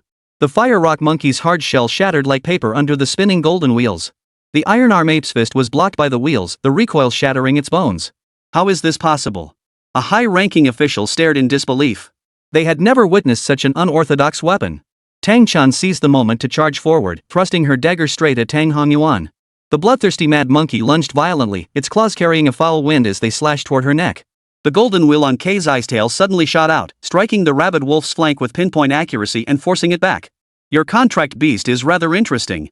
Tang Hongyuan regained his composure, grinning savagely as he unleashed his combat skill, Frenzied Monkey Bite. The bloodthirsty mad monkey's form swelled, its fangs glinting crimson as it lunged once more. Keizai crossed his golden wheels to block, but the raging wolf's impact sent him reeling backward, his knees gouging 2 deep furrows in the ground. Use the golden wheel. Armor break. Tang Chun shouted. Keizai understood. His golden wheels suddenly merged into a long, golden spear, thrusting violently toward the mad wolf's throat. Awah! The rabid wolf let out a piercing howl as the spear pierced its neck, blood splattering onto Tang Chun's face. She wiped her face, her gaze unwavering. Next is you. The remaining 3 high-ranking members were terrified out of their wits and turned to flee. Keizai flicked the golden wheel from his tail, precisely severing their escape route. The golden vortex activated once more, instantly shredding all 3. Only Tang Chun and Tang Hongyuan remained in the study. The old man slumped in his chair, staring at the corpses and bloodstains covering the floor. Suddenly, he began to weep. Chun, girl. I'm your second uncle. For your father's sake, spare me. Second uncle? Tang Chun laughed, a smile uglier than tears. When you killed my parents with your own hands, did you ever think of us as family? She raised the dagger, its blade reflecting Tang Hongyuan's terrified face. Tang Hongyuan's face turned completely ashen. He suddenly pulled a black pill from his robe, trying to shove it into his mouth. Too late. Tang Chun's blade was faster, piercing his wrist. Keizai stepped forward, pressing his golden wheel against Tang Hongyuan's throat. The Wang family. Tang Hongyuan's words were slurred. Before he could finish, Kei's golden wheel sliced clean through his throat. Tang Chun stared at Tang Hongyuan's corpse, then suddenly crouched down, covering his face as he wept silently. Years of hatred had finally been avenged, yet his heart felt hollow, as if a piece had been torn away. We should go. Keizai gently tapped her shoulder. Outside, the sirens of the beast control unit wailed the fight had clearly alerted the neighbors. Tang Chun wiped her tears and stood up. Kei had already packed away the golden wheel. Under cover of night, the two slipped away through the secret passageway of the Tang family villa. Behind them, flames engulfed the villa, a deliberate act by Tang Chun. She wanted the Tang family's sins to burn to ashes along with the house. By early morning, news of the Tang family's annihilation spread throughout Beha City. Over 30 people perished without exception. The sheer brutality of the scene left even the battle-hardened members of the Beast Master Corps gasping in horror. Fragments of the golden wheel were found in the ruins, quickly leading investigators to Tang Chun. In North City, Tang Haotian, who was visiting the Wang family, received the news. Impossible. He grabbed Wang Chujuan's arm like a madman. How could the family head in the others? That Tang Chun. I'll kill her. It turned out that Beastmaster Corps investigators had uncovered Tang Chun as the mastermind behind the Tang family's annihilation. Wang Chujun sipped his tea leisurely, his face expressionless. The Tang family's downfall might not be entirely bad for you. What do you mean? Tang Haotian's eyes burned with fury. You are the sole survivor of the Tang family. All the resources left behind by the Tang family will now be yours. Wang Chujun set down his teacup. I can help you exact your revenge, but there are conditions. I'll agree to any condition if it means killing Tang Chun. Very well. Wang Chujun clapped his hands. Two men in black uniforms entered, their presence steady and commanding. The rank insignia on their contract beasts clearly read LV.40. These two are the Wang family's elite bodyguards. They'll accompany you to Beha City. After dealing with Tang Chun, you'll remain there. When Su Wanzhu and the others arrive, ambush them for me. Tang Haoyan's eyes lit up. Su Wanzhu is going to Beha City too? She absolutely will. Wang Chujun sneered. Tang Chun was her man. With the Tang family being wiped out such a massive incident, she can't just ignore it. If any emergencies arise, contact me through the bracelet. Thank you, young Master Wang. Tang Haoyan's eyes blazed with vengeance. I will make Tang Chun and Su Wanzhu pay with their blood. He hurried away with his two elite bodyguards. Wang Chujun watched his retreating figure, a calculating smile curling his lips. The Tang family's downfall was perfect timing. He could seize the opportunity to absorb their channels. As for Tang Haoyan, he was merely a pawn to deal with Su Wanzhu. Meanwhile, Su Wanzhu and her group had just arrived in Beha City. Seeing the news of the Tang family's annihilation on their smartbands, everyone froze in shock. Tang Chun, she. Gucci covered her mouth in disbelief. She did it all by herself. She could imagine the bloody battle Tang Chun had endured and understood what this revenge meant. But with the Wang family backing the Tangs and Tang Haoyan still alive, they would never let this go. So what do we do now? Xiao Ran asked. Find Tang Chun. Su Wanzhu's gaze was unwavering. She must be in grave danger now. Su Wanzhu and her group stood outside the ruins of the Tang family villa, behind the police tape. Members of the Beastmaster Corps were clearing the debris, and occasionally, fragments of the golden will could be seen glinting coldly. The Beastmaster Corps' records show Tang Chun left at 4 a.m., heading west. Xiao Ran stared at the sudden location update from Tang Chun's bracelet. She actually took a detour like she was deliberately avoiding something. She's luring pursuers away. Su Wanzhu crouched down and picked up a bloodstained piece of fabric bearing traces of K-powder. She's injured. Lin Mo's brow furrowed deeply. He activated red hairspeed, darting around the ruins before halting beneath an ancient locust tree. Fresh footprints here, heading toward the slums. The group immediately followed. The slums of Beha City resembled a forgotten corner, with low-lying houses crammed together and sewage flowing through the alleys. The moment they entered the alley, a familiar low growl echoed K. Over there. Gucci pointed deep into the alley, and Feng Lingdai flew ahead. Inside an abandoned warehouse, Tang Chun leaned against a corner, his left arm slashed open to the bone. Blood stained half his sleeve crimson. K's eye stood shielding her, snarling at the warehouse entrance, the golden wheel on his tail gleaming with alertness. Standing at the entrance were Tang Haoyan and two Wang family guards. Tang Chun, run! Tang Haoyan's face twisted into a grimace. You slaughtered over 30 members of the Tang family. Today, I'll make you pay with your life. The guard on the left released his contract beast, a level 40 iron armor rhino. Its thick armor glinted coldly in the dim warehouse. The guard on the right summoned a thunderwing eagle, its wings crackling with lightning. K's eye, golden wheel slaughter. Tang Chun shouted through excruciating pain. 3 golden wheels spun at high speed, transforming into a golden vortex that surged toward the ironclad rhinoceros. Boom! The vortex dented the rhino's armor but failed to pierce it. The guard sneered coldly, a level 35 contract beast dares challenge my iron armor rhino? He raised his hand and commanded, iron armor charge. The rhino lowered its head, its sharp horn cutting through the air as it charged toward K's eye. K's eye was sent flying backward, slamming into a warehouse pillar. He grunted, blood trickling from the corner of his mouth. Seizing the moment, the thunderwing eagle launched its attack, lashing Tang Chun with lightning bolts like whips. K's eye lunged forward, shielding her. The lightning struck the golden wheel, emitting a shrill, sizzling sound. Tang Chun, give up. Tang Haoyan folded his arms, watching her like a trapped beast. You destroyed the Tang family. Even if Su Wanzhu comes, she won't save you. Tang Chun gripped her dagger tighter. The pain from her wounds made her vision darken, yet she still fixed her gaze on Tang Haoyan. Her current strength was insufficient, but if she could boost her power, even gravely wounded, she could unleash the combat techniques of a first heaven guard. The guard on the right grew impatient. The thunderwing eagle's lightning coalesced once more, this time targeting Tang Chun's throat. Just then, the warehouse's metal roof burst open. Lin Mo's figure plummeted like a cannonball, his fist striking the thunderwing eagle's wing squarely. Snap! The wing shattered upon impact. Who? The guard cried out in shock. Chapter 143, haha, I'll take that. Us. Su Wanzhu's voice echoed from the doorway as Qiu Ran, Guqi, and Meng Xiaoyi took their positions one after another. The aura of their contract beasts instantly filled the warehouse. Tang Haoyan's expression darkened. Su Wanzhu? You're just in time. Today, I'll take you all down. With just you lot? Lin Mo stepped in front of Tang Chun, unleashing the speed of a red stallion as his fist slammed toward the iron-armored rhino. The rhino attempted to defend, but the sheer force of the punch sent it reeling backward, its armor's intricate patterns beginning to flake off. Level 40? Impressive? Lin Mo's voice carried disdain. Not even close to enough to impress me. The guard on the left roared in anger as the iron armor rhino charged again. This time, however, Lin Mo sidestepped the attack, his fist landing precisely on the rhino's abdomen, the weakest point in its armor. The rhino let out a pained bellow and collapsed to the ground, unable to move. Seeing this, the Thunderwing Eagle guard turned to flee, only to be ensnared by Qiu Ran's Thunder Dragon's web of lightning. Blue lightning spread through the wounds on its wings. The Thunderwing Eagle thrashed wildly in agony, its strength quickly fading. Watching both guards' contract beasts get taken down instantly, Tang Haotian's legs went weak with fear. He spun and bolted for the warehouse's back door. Zai flicked the golden wheel from his tail. The wheel whizzed past Tang Haotian's ear, embedding itself in the doorframe with a shower of sparks. Trying to escape? Su Wanzhu's moon step shattered the ground beneath her as she instantly blocked the rear exit. Think you'll walk out alive? Tang Haotian pulled a dagger from his robe, trembling as he pointed it at Su Wanzhu. Don't come any closer. I'm from the Wang family. Young Master Wan won't let you off. Wang Chujun. Su Wanzhu smiled. After I deal with you, I'll go find him. Lin Mo's fist was already behind Tang Haotian when Tang Chun intercepted him. Hold on. Tang Chun? Everyone turned to look at her. Tang Chun clutched her bleeding arm, her expression calm. Clearly, she intended to personally eliminate this last remnant of the Tang family. Soon, the warehouse fell silent once more. Gucci hurriedly pulled out healing medicine and carefully bandaged Tang Chun's wounds.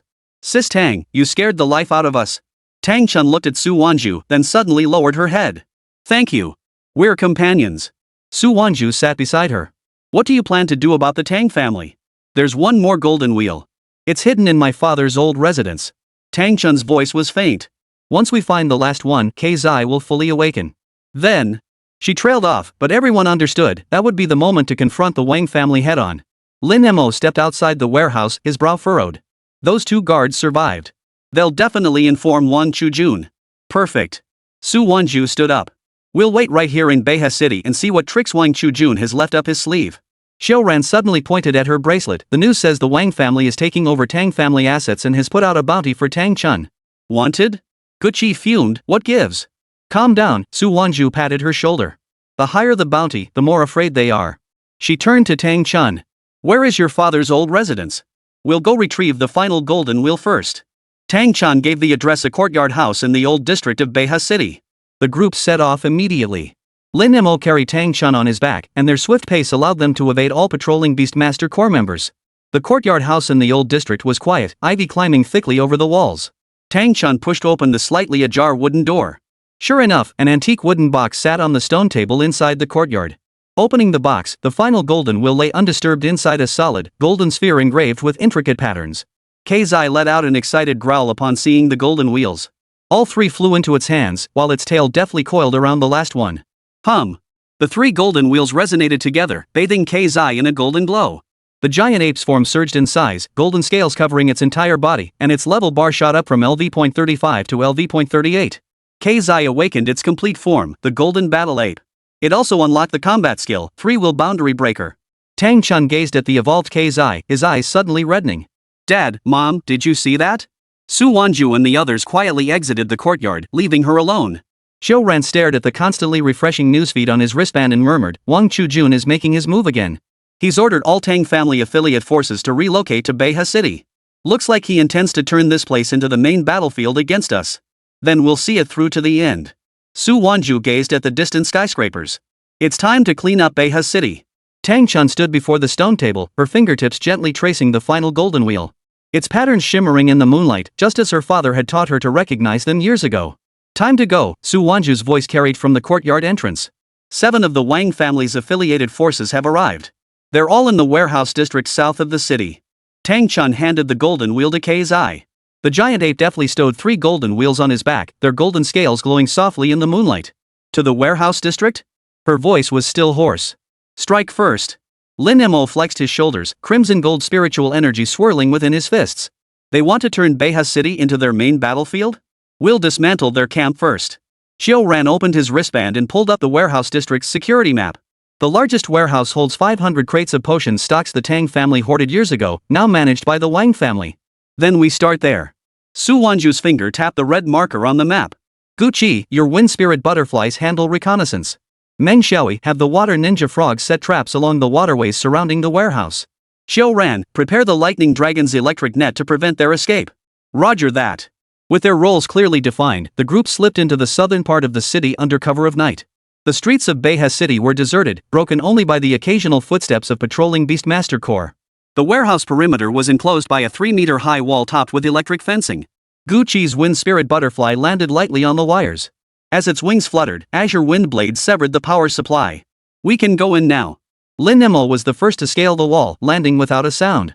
Inside the warehouse, incandescent lights illuminated the scene. A dozen guards were huddled around a table playing cards, while nearby cages held several sleeping contract beasts, all around level 30. Keep it quiet. Su Wanzhu gave K's eye a meaningful glance. The golden war ape's figure darted out like a ghost, 3 golden wheels flying simultaneously to strike the guards' necks with pinpoint accuracy. The guards collapsed without a sound, only the cards on the table scattering with a soft rustle. All done. Tang Chun retrieved the golden wheels, his gaze sweeping over the mountains of crates stacked throughout the warehouse. Meng Xiaoyi's water frog leapt out of the waterway and gestured toward the warehouse's depths, where even more valuable items lay. The group followed the water ninja frog into the inner chamber of the warehouse. Here, the guards were clearly doubled in number, led by a man with a bushy beard who was counting supplies from an account book. His contract beast, a level 33 iron-plated crocodile, lay dozing in the corner. The Tang family really has deep pockets. Gucci murmured in awe. The shelves were stacked with rare materials she'd only ever seen in textbooks. Now! As soon as Su Wanzhu finished speaking, Lin Mo charged forward. The iron-plated crocodile jolted awake, lunging forward only to be instantly ensnared by the Thunder Dragon's electric net. The bearded man drew his dagger, but K's eyes golden will forced him back step by step. Who are you? The man screamed in terror. Do you know whose territory this is? It belongs to the Wang family. It's ours now. Tang Chun pressed his dagger against the man's throat. Speak. What was Wang Chujun having you wait for here? The man's face drained of color as he stammered, waiting for Su Wanzhu to walk into the trap. Lin Mo slammed his fist into a nearby metal cabinet, instantly denting it. What else? And nothing else. The man trembled uncontrollably. We were only tasked with guarding the supplies. We don't know anything else. K's golden will suddenly pressed against his cheek. The icy metal sent the man into a panic. I'll talk. Young Master Wang told us to wait here for the bomb. Su Wanzhu's eyes narrowed sharply. Where's the bomb? The man pointed toward an iron box in the warehouse corner. It's over there. We don't know where it is. It was obvious he was stalling. I don't need you to tell me. Meng Xiaoyi crouched down, flinging a box strapped with explosives, and commanded the water ninja frog to spew a stream of water, precisely drenching the bomb's wiring. This old-school bomb is useless without power. Watching the timer stop ticking, everyone breathed a sigh of relief. Lin Mo grabbed the bearded man by the collar. We'll gladly take these supplies. Chapter 144, Triple Heaven Guard. Take them down before the new year. At the Wang family villa in North City, Wang Chujun stared at the projection on his wristband, his face dark enough to drip water. The footage showed the battle at Beha City's warehouse district had ended. All 30 guards he'd dispatched had been taken down. Useless. Wang Chujun smashed the teacup in his hand onto the floor. The splashing water reflected the ruthlessness in his eyes. Dispatch another 50 men. Stock them up on evolution potions. I refuse to believe we can't wear them down. The butler beside him hurriedly protested. Young Master Wang, the Beastmaster Corps in Beha City has already noticed the commotion. Sending more men will only invite trouble. Trouble? Wang Chujun sneered coldly. Su Wanzhu is the biggest trouble. If we don't eliminate her while she's in Beha City, are we supposed to wait until she gathers the jade seal? He grabbed another teacup. Have the Li family head lead the team personally. Tell him, kill Su Wanzhu, and the Tang family's remaining assets are his. The butler dared not argue further and turned to relay the order. Wang Chujun turned his gaze back to the projection. On the screen, Su Wanzhu was directing others to move supplies from the warehouse. The evolution serums and beast cores that should have belonged to the Wang family were now being packed into their backpacks. Just wait. He murmured softly, his fingertips tracing a name on his wristband. Li family patriarch, level 45 beastmaster, contracted to the rare 2-headed fiery lion.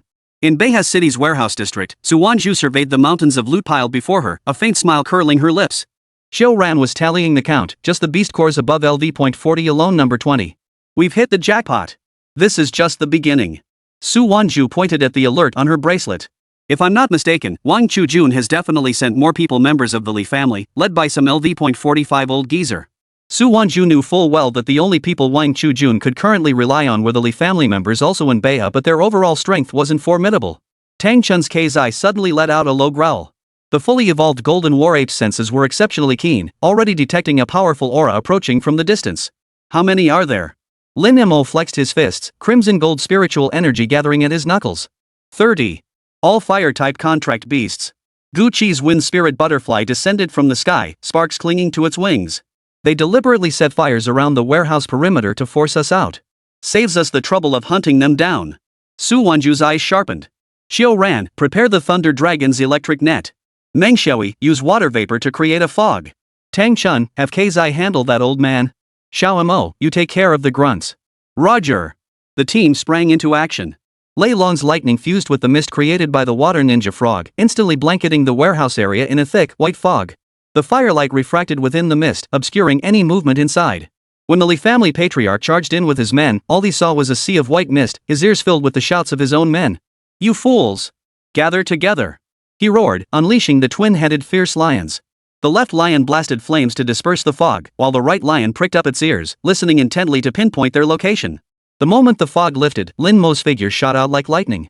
Combining red hair's speed with inch power whisper, his fist struck the nearest guard squarely in the face. The man didn't even have time to scream before he was sent flying backward, crashing into a cargo crate and knocking himself unconscious. Attack! Su Wanzhu's voice echoed through the fog.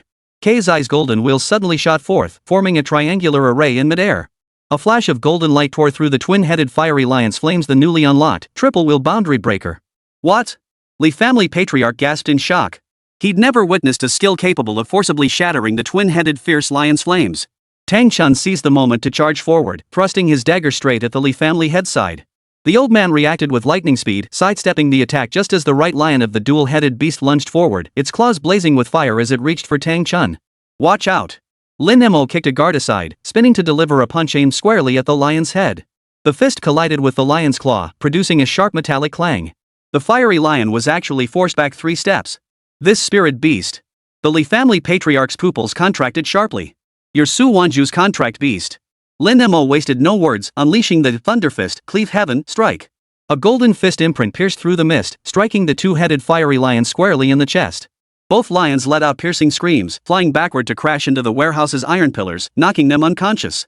The Li family head was terrified out of his wits and turned to flee, only to be blocked by Keizai's golden wheel. The barrier formed by 3 golden wheels shimmered with radiant light, impenetrable to any attack he could muster. Surrender peacefully. Su Wanzhu emerged from the mist, followed by Qiu Ran and the others. The Li family head surveyed his fallen subordinates scattered about, then glanced at the unconscious twin-headed fiery lion. Finally, he collapsed to the ground. He knew he had lost utterly. After dealing with the Li family members, Su Wanzhu had them bound and handed over to the Beastmaster Corps, who arrived shortly after. As for the spoils of war, they had already been thoroughly divided among the group. Wang Chujun probably won't send anyone else now, Qiu Ran remarked, glancing at the newsfeed on his wristband. Once word spreads that the Li family has been wiped out, no one will dare aid the Wang family anymore. Time to go. Su Wanzhu brushed the dust off her clothes. With matters in Beha City settled, we should head to the Triple Heaven Guard inheritance site. According to Su Wanzhu's memories, the Triple Heaven Guard inheritance lay within a secret realm, specifically the Three Peaks Secret Realm, and a class secret realm located in Beha City. Moreover, with all major powers in Beha now eliminated, Wang Chujun in North City and Yang Tianfang still in the East Sea, nothing unexpected should happen now. Yet after a night's rest, a major news story broke once more. The news says a 5th Imperial Sun candidate has emerged. It's Su Mingyue of the Su family in Nanhai City, the southern city, the one who obtained the Eternal Jade Seal. Gucci stated as she watched the news. Nanhai City was a coastal city located in the very southernmost part of Dragon Nation. And unlike the other candidates, Su Wanzhu is a student, while Wang Chujun and Yang Tianfang are recent university graduates. While Zhu Guangquan from the Zhu family was just entering his senior year. Only Su Mingyue was a woman in her 30s. Regarding Su Mingyue, Su Wanzhu's impression from her previous life was that this woman was inherently cunning and scheming. Coupled with the Xian-grade combat technique within the Imperial Seal of Eternal, she had managed to survive alongside Wang Chujun and herself, ultimately forming a 3-way stalemate. Never mind that for now. Today, we're heading to challenge the Three Peaks Secret Realm to help Hu Jiayi obtain the Triple Heaven Guard inheritance, Su Wanzhu declared. The Three Peaks Secret Realm lay nestled among the mountains west of Beha City. 3 sword-like peaks piercing the heavens, their mid-slopes perpetually shrouded in mist. Su Wanzhu and her companions stood at the entrance to the secret realm. According to the records, the Triple Heaven Guard inheritance lies atop the highest peak. Su Wanzhu pointed to the central main peak. But the first 2 peaks have gatekeepers. We must pass through them sequentially to ascend. Hu Jiayi took a deep breath as Huolwan preened its feathers on her shoulder, its crimson wings shimmering in the sunlight. I'm ready. We're ready too. Lin Mo patted her shoulder. The gatekeeper of the first peak is a level 38 rock armor bear tough as nails. Xiaoran, your thunder dragon is its natural counter. Xiaoran's thunder dragon let out a low growl, its blue scales blindingly bright in the sunlight. Leave it to me. The group stepped into the secret realm. The massive entrance stones slowly closed, and the scenery behind them instantly shifted. Dense forests replaced the surrounding mountains, and the air filled with the fresh scent of earth and foliage. The outline of the first peak loomed faintly at the forest's edge, a dark figure discernible on its summit. Let's go! Guqi's wind spirit butterfly darted ahead first, scouting the path. Before long, the little creatures returned, their wings dusted with soil. Clearly they'd encountered trouble. 3 rock-armed bears are guarding a fruit grove up ahead, Guqi relayed the wind spirit butterfly's message. The fruits in that grove can enhance the spiritual power of fire-type contract beasts. Perfect for Huolwan. Hu Jiayi's eyes lit up. Fire Phoenix seemed to understand as well, letting out an excited chirp. Not long after Su Wanzhu and the others entered the secret realm, news of their arrival quickly spread. Su Wanzhu and the others are in North River? Still in the Three Peaks secret realm? Forget it. I'm definitely not going to that secret realm today. What a joke. Who knows if we'll get robbed once we're in. Chapter 145, Triple Heaven Guardians. On the main peak platform of the Three Peaks secret realm, a cold wind swept past, carrying fragments of rock. Hu Jiayi stood before the stone stele, Huolwan preening its feathers on her shoulder. The crimson wings trembled slightly in the wind. This was her first time facing the inheritance trial alone. Wait for me down below.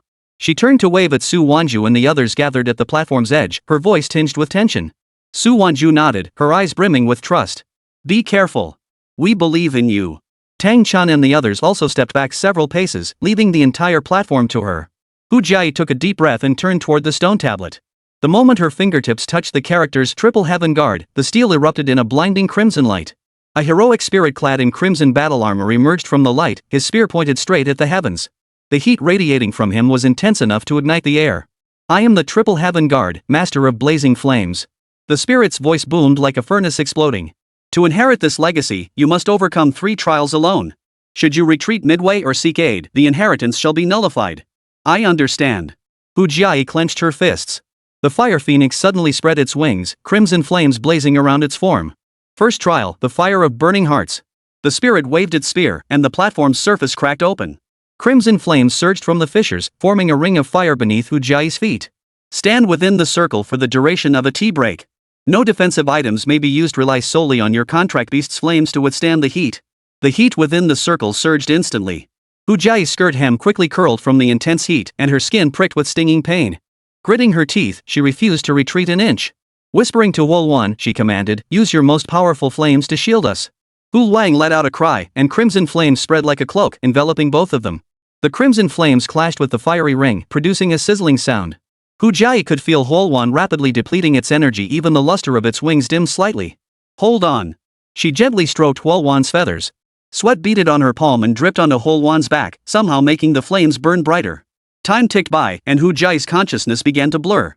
Countless images flashed before her eyes: the nervousness of summoning the fire phoenix for the first time, the fervor of fighting alongside Su Wanzhu. I can't give up. She snapped back to clarity. The fire phoenix seemed to sense her resolve, its flames suddenly surging, forcing the ring of fire back half an inch. When the spirit announced time's up, Hu Jiayi was nearly spent. The fire phoenix lay exhausted on the ground, yet stubbornly held its head high. The fire circle slowly extinguished. From a crack in the ground, a golden flame blossom rose and merged into the fire phoenix, the reward for clearing the first stage, slightly enhancing the purity of its flames. Second trial, illusionary maze. The spirit's voice sounded again. A white mist suddenly filled the platform, revealing countless figures within it, including the wounded forms of Hu Jiayi's family members. These are the fears within your heart. Only by stepping out of the illusion will you pass. Hu Jiayi stared at the vision of her parents lying in pools of blood, her heart clenched in agony. She instinctively lunged forward, but Huolwan held her back with all his strength. The little creature tapped her cheek with its wing, its crimson eyes filled with unwavering resolve, a reminder that this was not real. Yes, it's not real. Hu Jiayi took a deep breath, closed her eyes, and refused to look at the heart-wrenching scenes.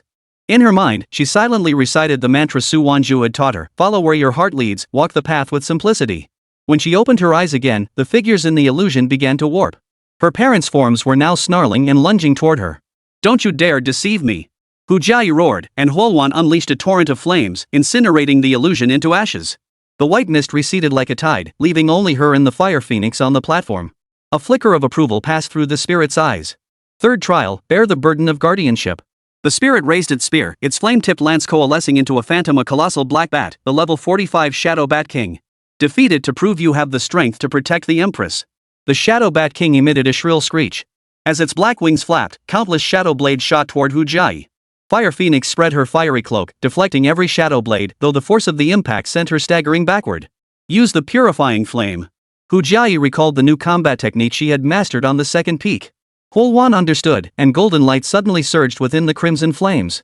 The approaching shadow energy was purified by the golden radiance, transforming into scattered starlight. This is the power befitting a triple heaven guardian. The spirit nodded and ceased interference.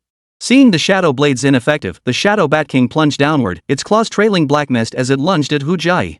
Fire Phoenix suddenly accelerated, circling behind the Bat King. Golden flames fiercely pecked at its wings, the weakest point against shadow energy. Shriek! The Bat King let out a pained cry as its wing was scorched open, revealing a gaping hole. Hu Jai seized the moment, commanding the Fire Phoenix, now! Scorching heavens, blazing feathers. The Fire Phoenix's wings suddenly flared upright. Countless crimson feathers, radiating golden light, shot toward the Bat King. Each feather was like a miniature flame, piercing through the Bat King's body.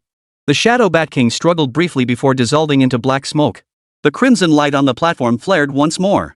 The spear in the spirit warrior's hand transformed into a beam of light, merging into Hu Jai's body. A crimson character appeared on her forehead, while Huan's size surged noticeably. Its level bar shot up from LV.35 to LV.38. And unlocked the Xian tier combat skill, blazing feathers sweeping the wilderness. The spirit nodded slightly to Hu Jai as its form gradually faded. The path of guardianship is long and arduous. Never forget your original resolve. As the spirit vanished completely, the platform began to tremble. Su Wanzhu and the others rushed forward, supporting Hu Jai, who could barely stand. You did it! Guqi excitedly embraced her, the wind spirit butterfly fluttering above their heads. Hu Jai smiled and nodded. Huan affectionately rubbed against her cheek, its crimson wings still bearing traces of golden light patterns. She could feel the surging power within her, the responsibility and glory belonging to a triple heaven guardian. We should go now. Su Wanzhu glanced at her bracelet. The Three Peaks secret realm is closing. Where should we go now? The new year is approaching. We can't have our families worrying. Tang Chun stared at the golden wheel in her backpack and suddenly spoke up. I'll go with you. Her voice was soft. I want to see. Of course. Guqi immediately grabbed her hand. My mom's braised pork is amazing, you'll get to try it. The group packed their belongings, mounted Airfang's back, and departed Beihai City. Meng Xiaoi was messaging her family. Guqi was already planning their itinerary in Huayao City, and Tang Chun watched the scenery flash by outside the window, a relaxed smile finally appearing on her face for the first time. When Wang Chujun received the news in Beicheng, he crushed another teacup in his fist. But this time, he didn't erupt in anger. He just stared silently out the window. Su Wanzhu had not only escaped Beihai City unscathed but had also made a fortune. This meant his plan to eliminate her had failed completely. Meanwhile, Su Wanzhu and her companions had just arrived in Huayao City aboard the Erfeng. Several familiar figures came into view: Guqi's father, along with Qiu Ran, Meng Xiaoi, and Hu Jai's families. Dad! Guqi immediately rushed over.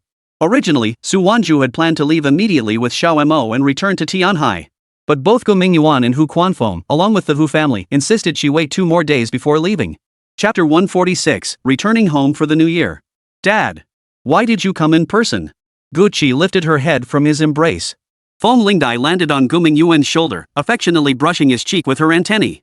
With your Hu grandfather and the others here, it wouldn't be right for me not to come. Gu Mingyuan ruffled his daughter's hair, then turned his gaze to Su Wanzhu and her companions. Miss Su, Miss Tang, you must be exhausted from your journey. Behind him, Hu Quanfeng shuffled forward slowly, leaning on his cane. The old man's hair was snow white, yet his eyes were remarkably bright. Spotting Hu Jai, his cloudy gaze instantly cleared. Jai, come here. Let Grandpa have a good look at you. Hu Jai blushed as she approached. Grandpa, I'm fine. Hu Jai's fire phoenix perched on Hu Chuanfeng's cane, its crimson wings gently brushing the back of his hand, eliciting a chuckle from the old man. Qiu Ran's father, Qiu Jianjun, and Meng Xiaoi's father, Meng Jigua, also stepped forward, pulling their children close and asking them all sorts of questions.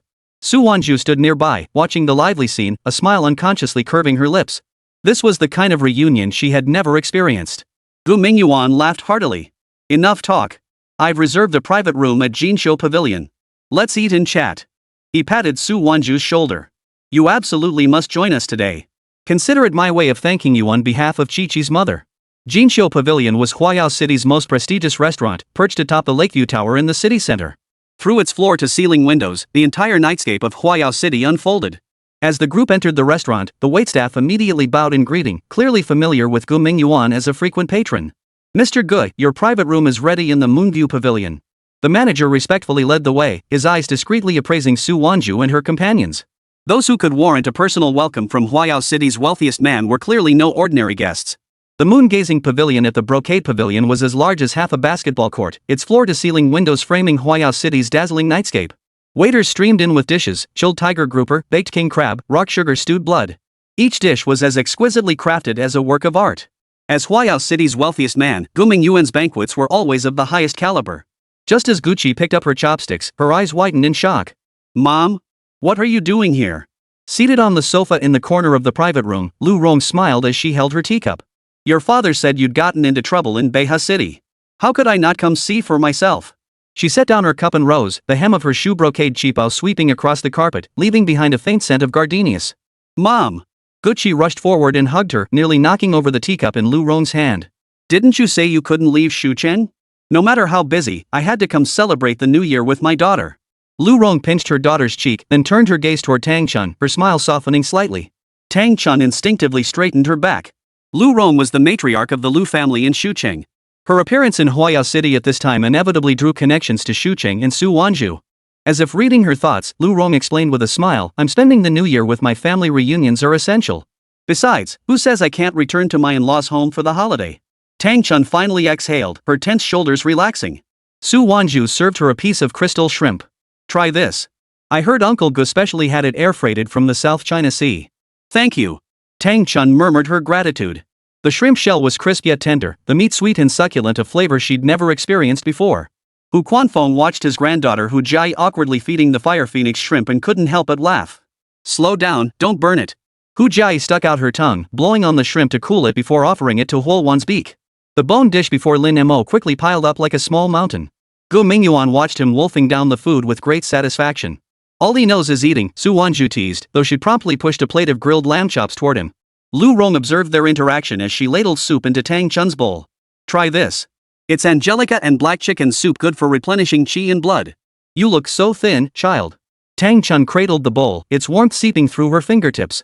Something filled her heart. Growing up, no one besides his parents had ever shown him such affection. During the meal, Gu Mingyuan mentioned recent developments in Huayao City, revealing plans to build a Beastmaster training base after the new year and inviting Su Wanzhu to serve as an instructor when she had time. Su Wanzhu smiled and agreed, though she knew deep down that the competition for the title of Imperial Heir would only intensify after the new year, leaving her little free time. After the meal, Gu Mingyuan arranged for a car to take everyone to Huayao City's folk culture street. Gu Qi dragged Tang Chun to the ring toss game. After winning a plush rabbit, she insisted on giving it to Tang Chun. Hu Quanfeng bought Hu Jai a skewer of candied hawthorn berries. Grandfather and granddaughter munched on their treats while watching the dragon dance. Qiu Ran and his father were competing at the shooting gallery, only for Qiu Ran to end up scratching his head in frustration after getting thoroughly outmatched by his father's contract beast. Su Wanzhu and Lu Rong trailed behind, watching the playful crowd ahead. Lu Rong suddenly remarked, "Wang Chujuan's people haven't made a move lately. Probably biding their time for something big." "I know." Su Wanzhu gazed at the distant red lanterns. "Once we return to Tianhai City, I'll be ready. Just give me a shout if you need help." Lu Rong patted her hand. "I'll keep supporting you behind the scenes." Su Wanzhu nodded, warmth spreading through her heart. In her past life, she had fought alone, never imagining so many would stand by her now. They played late into the night before reluctantly parting ways. Gu Mingyuan insisted on driving Su Wanzhu back to her hotel. In the car, he handed her a black card. "Buy some evolution serums for the kids. Don't be polite. Consider it a token of my gratitude." Gu Mingyuan pressed the card into her hand. "You did me a huge favor taking down that gang in Huayao City last time. This is my way of thanking you for looking after Chi-Chi." Su Wanzhu couldn't refuse him and accepted it. Back at the hotel, she handed the card to Qiu Ran. "Distribute this among everyone. Buy plenty of practical items." Early the next morning, Gu Qi and Hu Jai came to see Su Wanzhu off. Gu Qi clung to Su Wanzhu's arm, her eyes brimming with tears. "Sis Wanzhu, you absolutely have to come back after the new year." "I know." Su Wanzhu ruffled her hair. "Stay close to your aunt and uncle during the holiday." With that, Su Wanzhu boarded Airfangs back once more with Lin Mo, Tang Chun, and Kei Zai, heading toward Tianhai City. This journey began in Tianhai, took them first to Huayao City, and unfolded into a series of adventures. Now, more than half a year later, they were returning from Huayao City once again. Above the Su family residence in Tianhai City, Airphone began preparing for landing. Su Wanzhu spotted her parents immediately and hurried over, pulling Lin Mo and Tang Chun along with her. Just as Su Hao opened his mouth to speak, a clear female voice cut him off from behind. Xiao Wan. Over here. Dan Tai Feng, clad in a red leather jacket and knee-high boots, leaned casually against a black sedan, the silver bracelets on her wrists jingling softly. Spotting Su Wanzhu, she opened her arms wide for a big hug. I've missed you so much, Auntie. How come you're here too? Su Wanzhu smiled back, returning the hug. Your mom said you were bringing a friend home. How could I not come welcome you? Dan Tai Feng raised an eyebrow at Lin Mo. Wow. Little Mo has grown so much. The last time she saw Xiao Mo, he hadn't been this big, and his rank had improved significantly since then. When Dan Tai Feng's gaze fell on Tang Chun, her tone softened. This must be Tang Chun? Xiao Wan has mentioned you. Come inside quickly, it's cold out here. Tang Chun nervously replied, thank you. Dan Tai Lan pulled her back into the Su family villa and handed her a cup of hot cocoa. Don't be so formal. Make yourself at home. Just as Su Wanzhu sat down, Dan Tai Feng suddenly whispered beside her, you must go to Tianhai University tomorrow. There's something that requires your personal presence. Chapter 147, The Disobedient Child. The snow had stopped falling in Tianhai City. Sunlight filtered through bare branches, casting a sparkling glow on the snow-covered ground. Seated in Dan Tai Feng's car, Su Wanzhu watched the familiar streetscape outside the window, a smile creeping onto her lips. With only 2 days left until New Year's Eve, Tianhai University had already closed for the holidays. The campus should be quiet now. Surprised? Dan Tai Feng gripped the steering wheel, catching Su Wanzhu's astonished expression out of the corner of his eye. You're a celebrity in Tianhai City now. Just as Su Wanzhu was about to ask a question, the car pulled through the gates of Tianhai University. The security guard recognized Dan Tai Feng's car and immediately waved them through with a smile, though his eyes betrayed a hint of curiosity. Why would Professor Dan Tai suddenly bring a girl who looked like a student to campus? The car had barely stopped in front of the academic building when Su Wanzhu froze. In the plaza before the building stood a brand new statue. Its white marble base held 2 figures, a beast and a girl. The girl wore Donghai University's uniform, while the panda beside her stood tall and straight. The expression in its eyes and brows was strikingly similar to Xiao Mo's. What is this? Su Wanzhu pushed open the car door and walked toward the statue, her fingers lightly tracing the engraved words on the pedestal. Imperial Air Candidate Su Wanzhu and Contract Beast Xiao Mo, Light of the Sky Sea. Dan Tai Feng approached, arms crossed, smiling. It was just erected last month. The principal said it's meant to set an example for the younger students. Who gave them permission? Su Wanzhu felt a flicker of exasperation, her cheeks flushing slightly. She still remembered when she first enrolled, just an unknown freshman. Never in her wildest dreams did she imagine that within a single year, the school would erect a statue in her honor. The entire Tianhai City is proud of you. What's a statue? Dan Tai Feng patted her shoulder. Go check the bulletin board in the academic building, it's plastered with your exploits, from the Eastern Sea's secret realm to the great victory at North River. It reads like a novel. Su Wanzhu walked over to the bulletin board and indeed saw printouts of news articles. The headline read boldly. Our student Su Wanzhu currently ranks 3rd in the Imperial Air Competition. Su Wanzhu's team defeats LV.48 boss, sets new record. Beside them hung her photo, taken during the opening ceremony. She wore her school uniform, her eyes still holding a hint of youthful innocence. Principal Fong said enrollment for next semester's freshmen should increase by about 30%. Many are coming specifically because of you. Come on, old Fong is waiting for you in his office. The office building at Tianhai University remained unchanged, its wooden stairs creaking underfoot. Su Wanzhu followed Dan Tai Feng up to the 3rd floor. The door to the president's office stood slightly ajar, and gentle voices drifted out from within. Principal Feng, we're here. Dan Tai Feng pushed the door open. Feng Lei sat behind his desk reviewing documents. Dressed in a gray sweater, his hair seemed grayer than last semester. Spotting Su Wanzhu, he immediately set down his pen and stood. Wanzhu, please sit. Principal Feng, it's been a while. Su Wanzhu smiled as she sat down, her gaze sweeping across the office. Several new banners adorned the wall, one of which read Cultivating Talents, Revitalizing Tianhai, signed by the Tianhai Municipal Education Bureau. It's been a while. You're becoming more and more accomplished. Feng Lei poured her a cup of tea. I saw your achievements in Beha City on the news last time.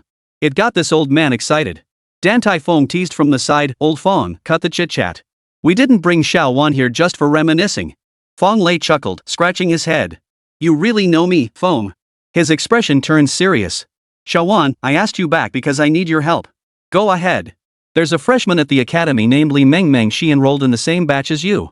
Feng Lei pulled a file from his drawer. This girl has average talent. Her contract beast is a level 9 floppy-eared rabbit.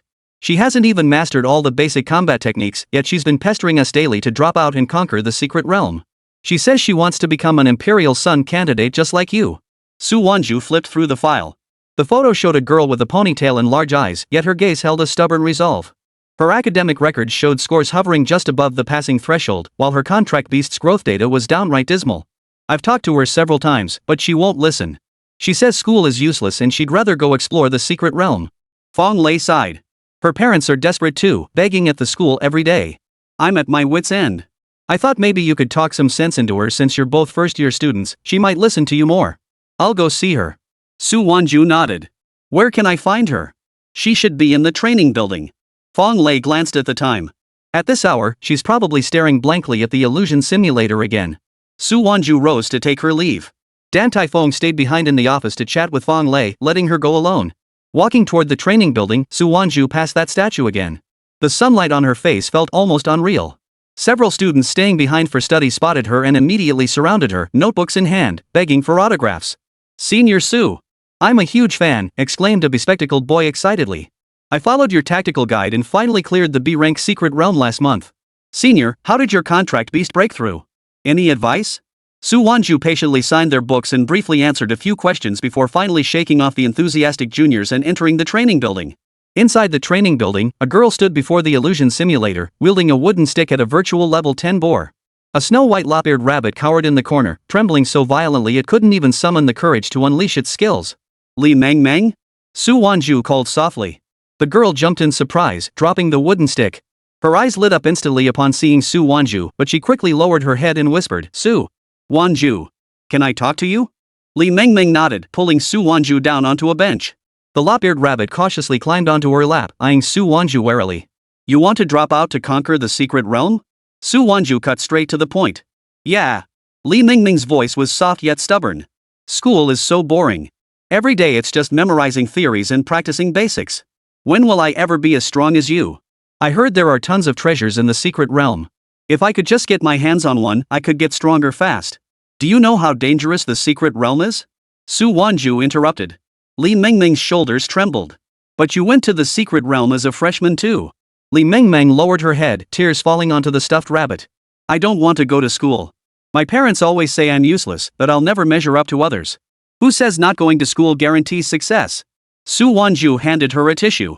I still read theory books whenever I have time. Half of Xiaomo's skill combinations come from ancient texts in the school library. Without a solid foundation, even if you get a treasure, you won't be able to unleash its full potential. Sister Su, I know you mean well, but I really want to try. She lifted her head, cheeks flushed with emotion. I don't want to be just an ordinary student forever. I want to become an Imperial heir candidate like you, to make my parents proud of me. Su Wanzhu saw the stubbornness in her eyes and was suddenly reminded of her own past life. Back then, she too had ignored her mentor's warnings and secretly ventured into a secret realm far beyond her capabilities, nearly dying inside. I'll take you somewhere. Su Wanzhu stood up. Outside Tianhai City lies a Class B secret realm called the Tidal Realm. The spirit beasts there aren't very powerful, making it perfect for beginners. If you're truly determined to go, come with me, but you must follow my commands. Li Meng froze, then erupted with disbelief and wild joy. Really? You're willing to take me, senior? Chapter 148, Sudden Anomalies. But I have conditions. Su Wanzhu looked at her. If you return from this trip and still believe you can tackle a secret realm alone, I won't stop you. But if you're scared, then go back to school and focus on building a solid foundation. I agree. Li Meng nodded without hesitation, grabbing her backpack to follow Su Wanzhu. Are we leaving now? Do we need to prepare anything? No rush. Go tell your parents first. Su Wanzhu chuckled. The secret realm doesn't open until this afternoon. We'll leave at noon. Only then did Li Meng remember her parents. She stuck out her tongue. I'll call them right now. She ran off clutching her lop-eared rabbit, her steps light as if she might take flight. Watching her retreating figure, Su Wanzhu turned to Lin Mo behind her. Xiao Mo, try not to intervene once we're in the secret realm. Lin Mo nodded. The midday sun was warm and pleasant. Su Wanzhu led Li Meng and Lin Mo to the entrance of the tidal secret realm on the outskirts of Tianhai City. A crowd of beast masters had already gathered here, mostly students and independent cultivators seeking materials. Isn't that Su Wanzhu? Someone suddenly shouted, sending the crowd into an instant uproar.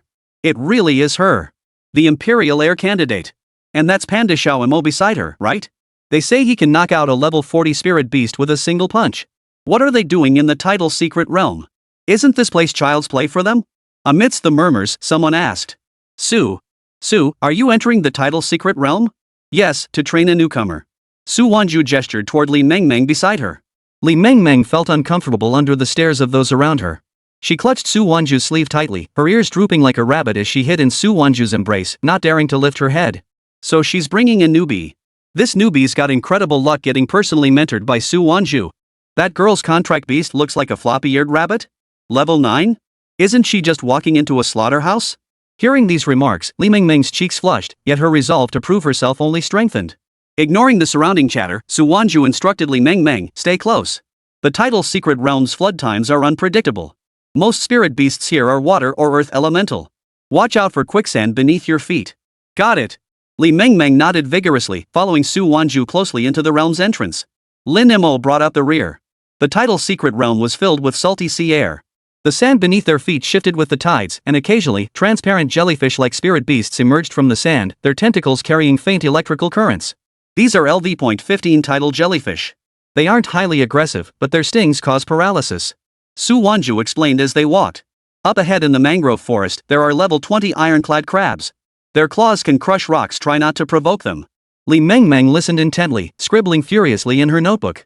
The floppy-eared rabbit peered curiously, sniffing the air before suddenly emitting a warning whimper toward a mangrove tree. What's wrong? Su Wanzhu halted immediately. Before Li Mengmeng could react, a basketball-sized spider burst from behind the mangrove.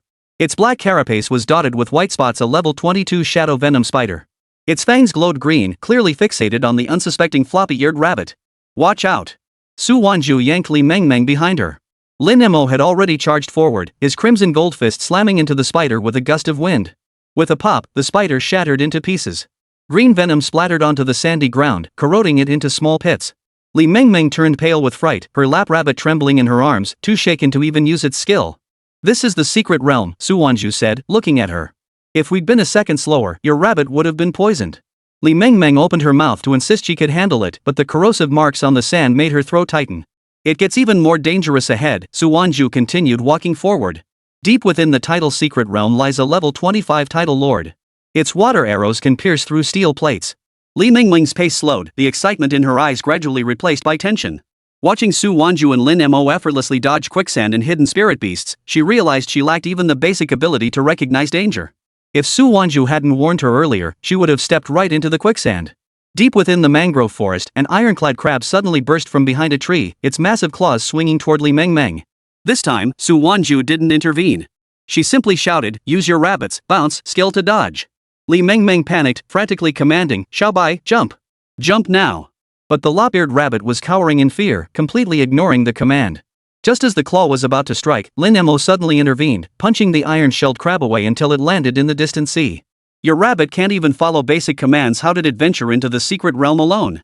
Su Wanzhu's voice was calm, yet carried an undeniable authority. What about the bounce skill you practiced at school? What about the spirit beast behavior we covered in theory class? Li Mengmeng's face flushed instantly, tears welling in her eyes. I thought courage alone would be enough. Courage won't help you dodge a poisonous spider's venom, nor will it shield you from an iron-shelled crab's claws. Su Wanzhu crouched down, observing the floppy-eared rabbit in her arms. It's timid, but with patient training, it could grow stronger.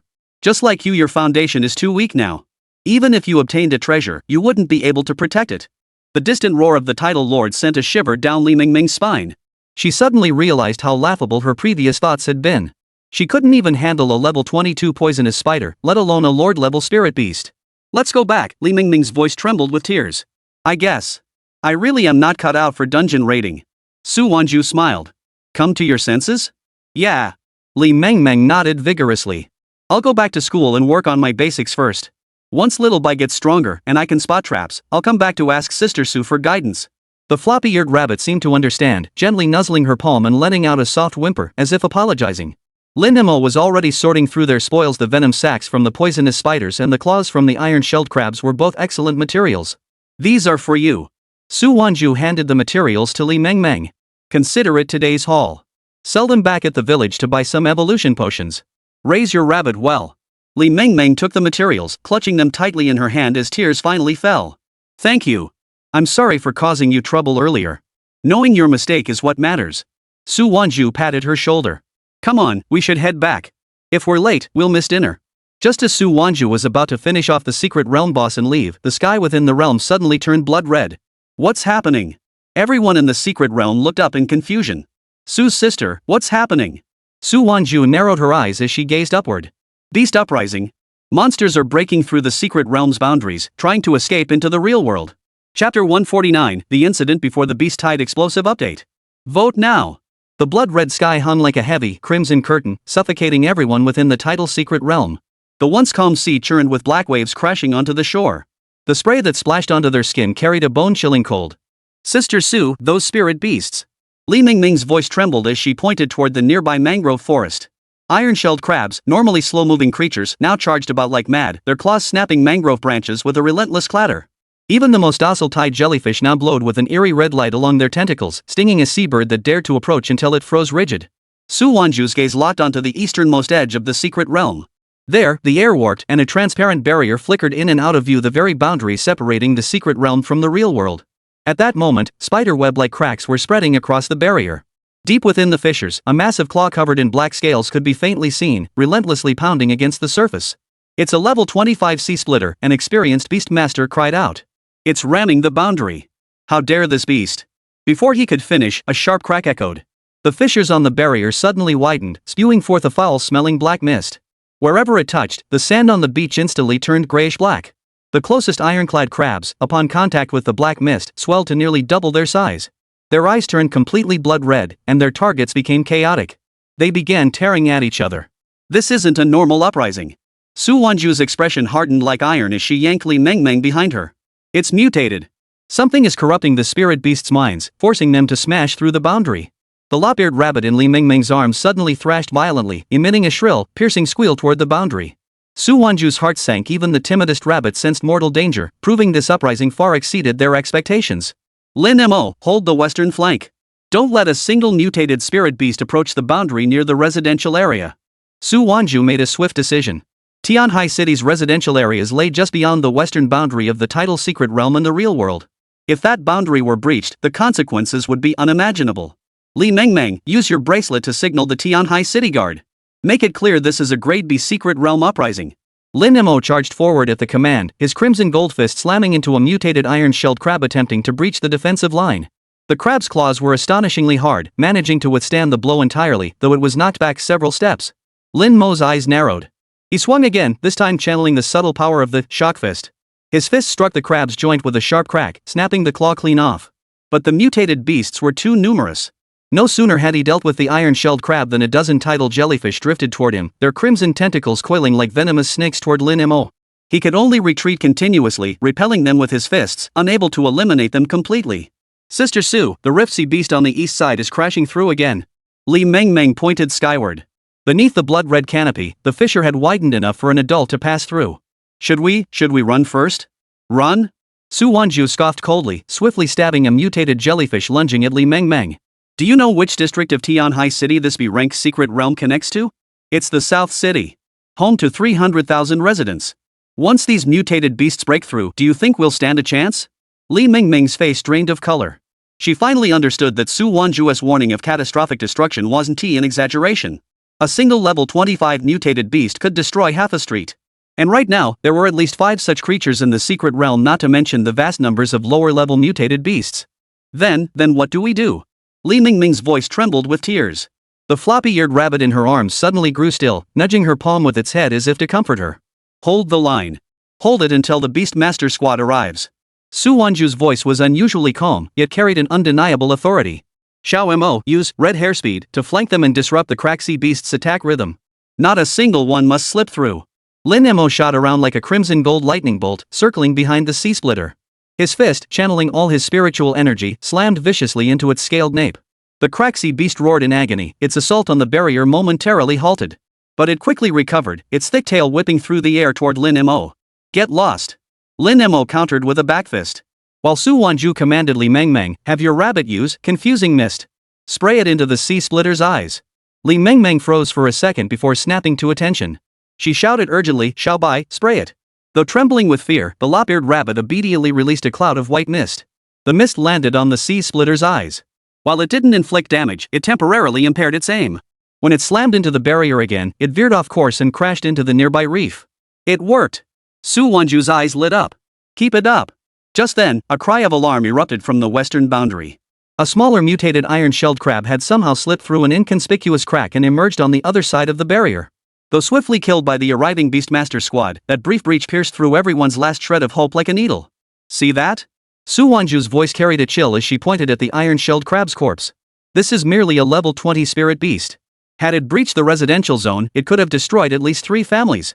This is the consequence of your attempt to flee. Li Mingming's tears finally fell not from fear, but from guilt. She finally understood that Su Wanzhu had brought her to the secret realm not for adventure, but to make her see the truth. Sister Su, I'll help you. Li Mingming wiped her tears and commanded the floppy-eared rabbit. Using the Yi bounce skill to dodge attacks while constantly throwing pebbles to disrupt the mutated spirit beast's vision. Though the effect was minimal, it allowed her to find her place. The battle raged on for a full 2 hours. By the time the Tianhai City Beastmaster squad finally entered the secret realm through the temporary passage, everyone was utterly exhausted. The area around Su Wanzhu and Lin Mo was littered with spirit beast corpses. The sea splitter was finally slain, and the numbers of mutated beasts gradually dwindled. The blood-red sky began to fade.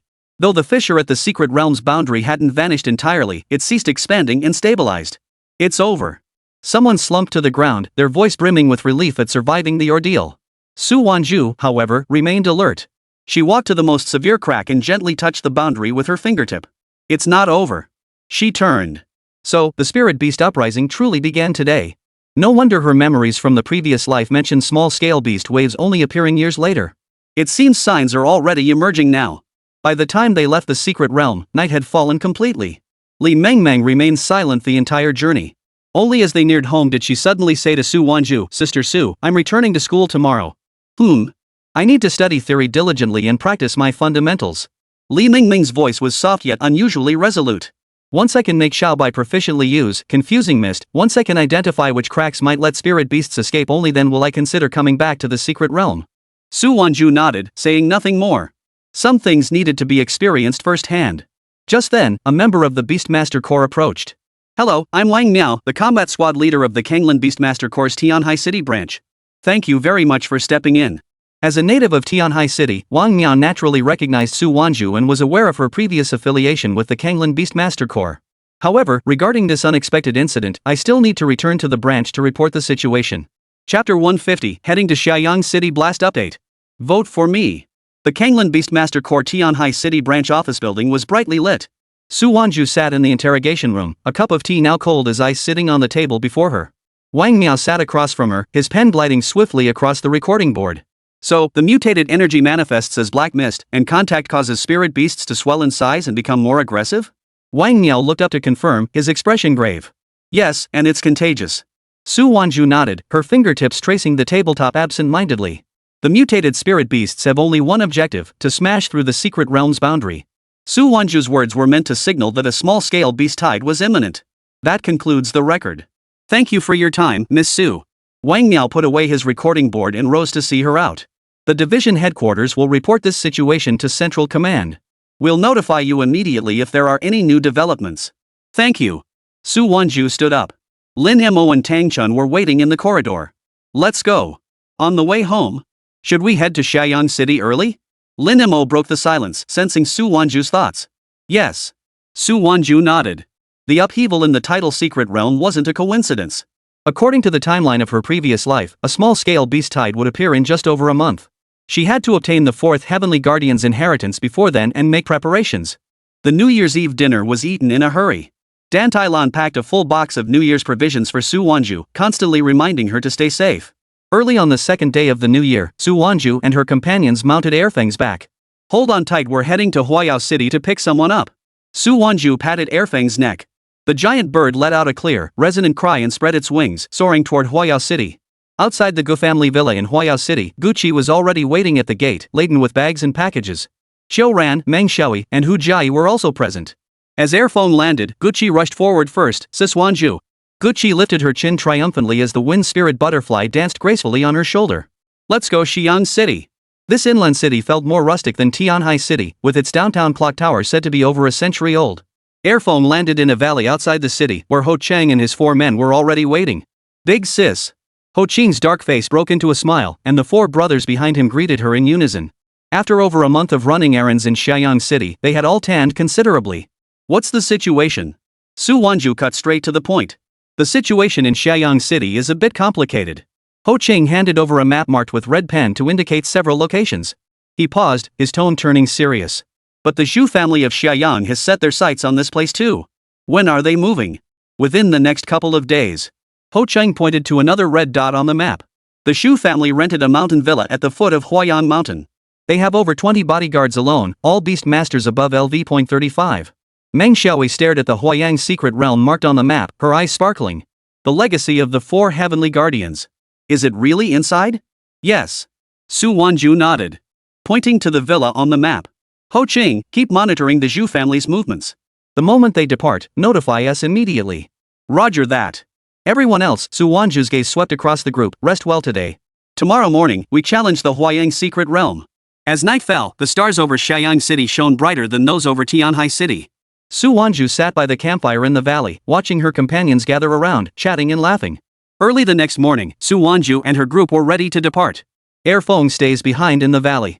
The entrance to Huayan's secret realm is too narrow for her to fly through. Su Wanzhu patted the giant bird's neck. Wait for us to come out. Air Feng let out a low cry and obediently lay down on the ground.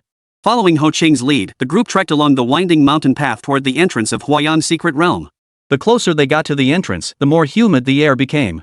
At the end of the path, a pale blue light screen hovered midair, rippling with watery patterns the very entrance to the Huayang secret realm. A group of people already stood at the entrance. Leading them was a young man in a white suit, a faint smile playing at the corners of his mouth. He was Zhu Guangquan of the Xiaoyang Zhu family. His bodyguards radiated a steady aura, each with a contract beast of at least level 35. Just as Zhu Guangquan basked in the attention, someone called out. Isn't that Su Wanzhu? Who would have thought she'd come to Xiaoyang City too? Stop right there. A bodyguard beside Zhu Guangquan stepped forward, his tone arrogant. Do you know whose territory this is? The Shu family is entering the secret realm. All non-essential personnel, get lost.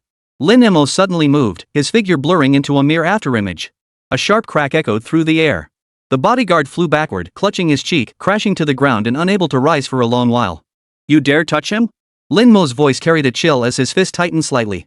Zhu Guangquan's expression darkened, but he held his temper, only sneering coldly. Su Wanzhu, don't think a little skill makes you special.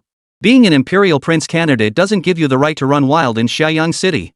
His gaze shifted to Lin Mo, as if appraising some rare curiosity. I hear your contract beast is a panda? It's got some strength, but looks awfully clumsy. The bodyguards beside him chimed in immediately. Exactly. No matter how powerful a panda is, could it ever match the speed of our young master Zhu's jade-faced fox? Speed is the ultimate advantage in the secret realm. So what if it's strong? The Huayang secret realm is all waterways. That panda probably can't even walk steadily. My guess is it only looks impressive on land. Once we're in the secret realm, it'll just be dead weight. The taunts came one after another. Zhu Guangquan folded his arms, watching Su Wanzhu like a spectator, eager to see if she'd fly into a rage. Guqi's face flushed crimson with anger. You're all talking nonsense. Oh? Is that so?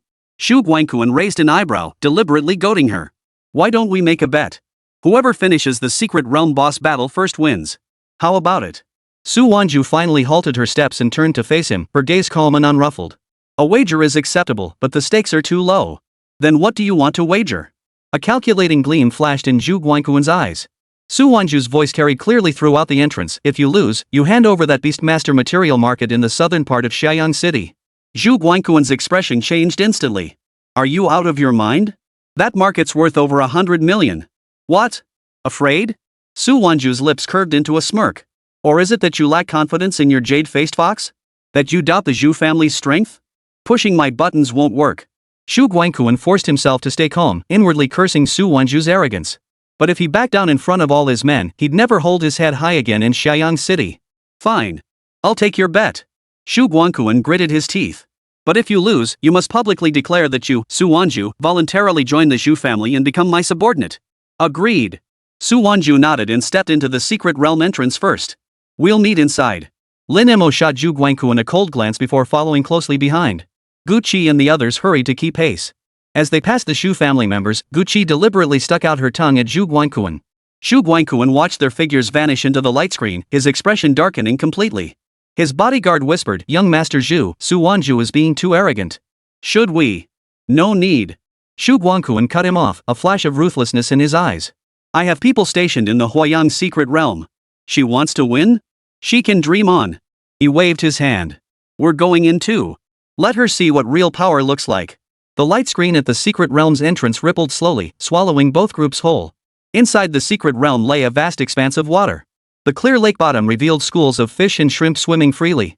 In the distance, small islands dotted the water's surface, each covered in lush green aquatic plants. According to the intel, the fourth Heavenly Guardian's legacy is on the central island. Su Wanzhu pointed to the largest island in the distance. We'll take the water route. Lin Mo suddenly pointed toward the water on the left. We're being followed. The group looked down and saw several dark shapes moving swiftly beneath the water, clearly the Zhu family bodyguards' contract beasts. Taken care of. Su Wanzhu's voice carried a hint of amusement. Lin Mo grinned, then suddenly leaped into the water. The next second, muffled thuds echoed from beneath the surface as the shadows instantly scattered. When Lin Mo leapt back onto the shore, he was surprisingly barely wet, holding a stun level 38 water snake in his hand. Speed, not bad, huh? He glanced at Su Wanzhu, his eyes brimming with self-satisfaction. Gucci was the first to cheer, Little Mo's the best. Let those idiots from the Zhu family see who's the real trash. Su Wanzhu nodded with a smile, though she knew full well that Zhu Guangquan wouldn't have dared to wager against her without hiding a backup plan within the secret realm. Let's go to the island in the lake. She led the way toward the water's edge. Next up is Meng Xiaoyi. Chapter 151, Fourfold Heavenly Guard. In position. The waters of Huayan's secret realm shimmered with rippling light. Meng Xiaoyi's water ninja frog led the way, its blue form darting nimbly through the depths, occasionally surfacing to gesture at the group. Follow the water ninja frog. Don't fall behind, Su Wanzhu cautioned.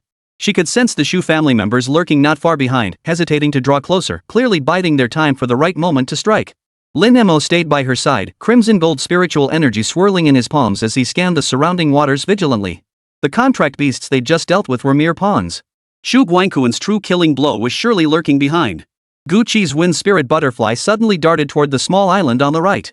Its flapping wings unleashed azure wind blades that sliced through an aquatic plant. The plant snapped cleanly, revealing several black-clad figures concealed behind it, Zhu family bodyguards. So they've come, Su Wanzhu sneered coldly. Thunder Dragon, trap them with your lightning net. Xiao Ran responded by unleashing the Thunder Dragon. Blue lightning instantly wove itself into a vast net, enveloping the black-clad figures within. Electricity surged through the water's surface, sparking strings of white foam. The figures screamed as they collapsed, their daggers clattering into the water with a sharp clink. Is that all? Gucci sneered disdainfully, the wind spirit butterfly fluttering its wings triumphantly on her shoulder. Zhu Guangquan really underestimates us. Su Wanzhu remained vigilant, these are merely decoys. The real trouble lies on the island in the lake. The group quickened their pace and finally reached the island. The air on the island was unusually humid.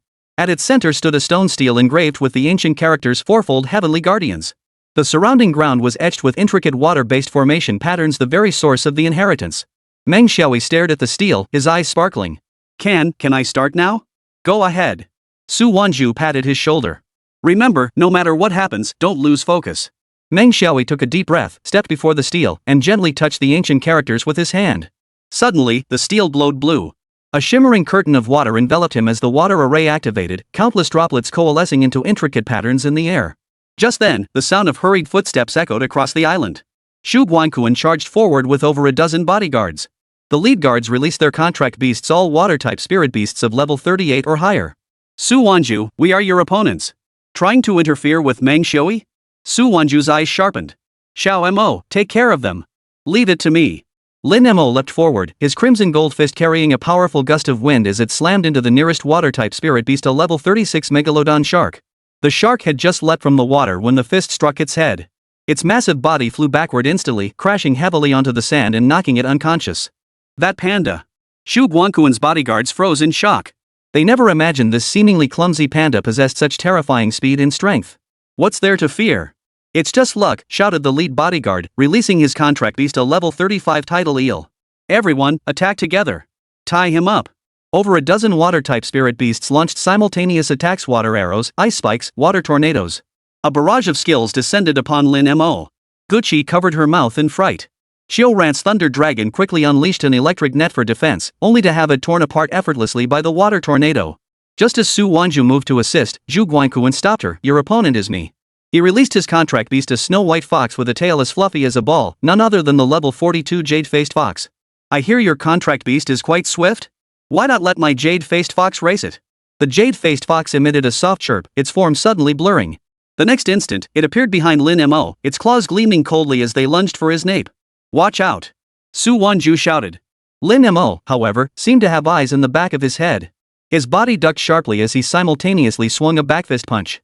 The jade-faced fox hadn't anticipated such a swift reaction. Struck by the force of the punch, it screeched and flew backward, a clear fist mark now etched into its snow-white fur. Impossible. Zhu Guangquan's face paled. The jade-faced fox's speed was top tier among contract beasts of its level. How could it have been struck? Your fox is too slow, Lin Mo's voice carried disdain as he turned to face the water-type spirit beasts. Crimson gold spiritual energy gathered in his fist. Come at me all at once. Save me the trouble of picking them off one by one. Arrogant. The bodyguards roared in fury, commanding their contract beasts to launch another assault. Great white sharks, tidal eels, ice-armored turtles. Over a dozen spirit beasts closed in from all directions, their water-type skills exploding across the island, sending countless splashes of water flying.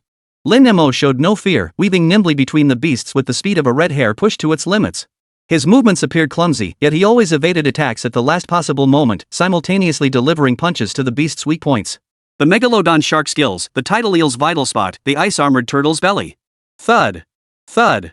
Thud. A series of dull thuds echoed as the spirit beasts fell one after another, some knocked unconscious, others rendered completely incapacitated. Within mere minutes, Lin Mo single-handedly took down over a dozen water-type spirit beasts, all level 35 or higher. This can't be possible. Zhu Guangquan's bodyguards were utterly dumbfounded. Their prized contract beasts proved utterly helpless against Lin Mo.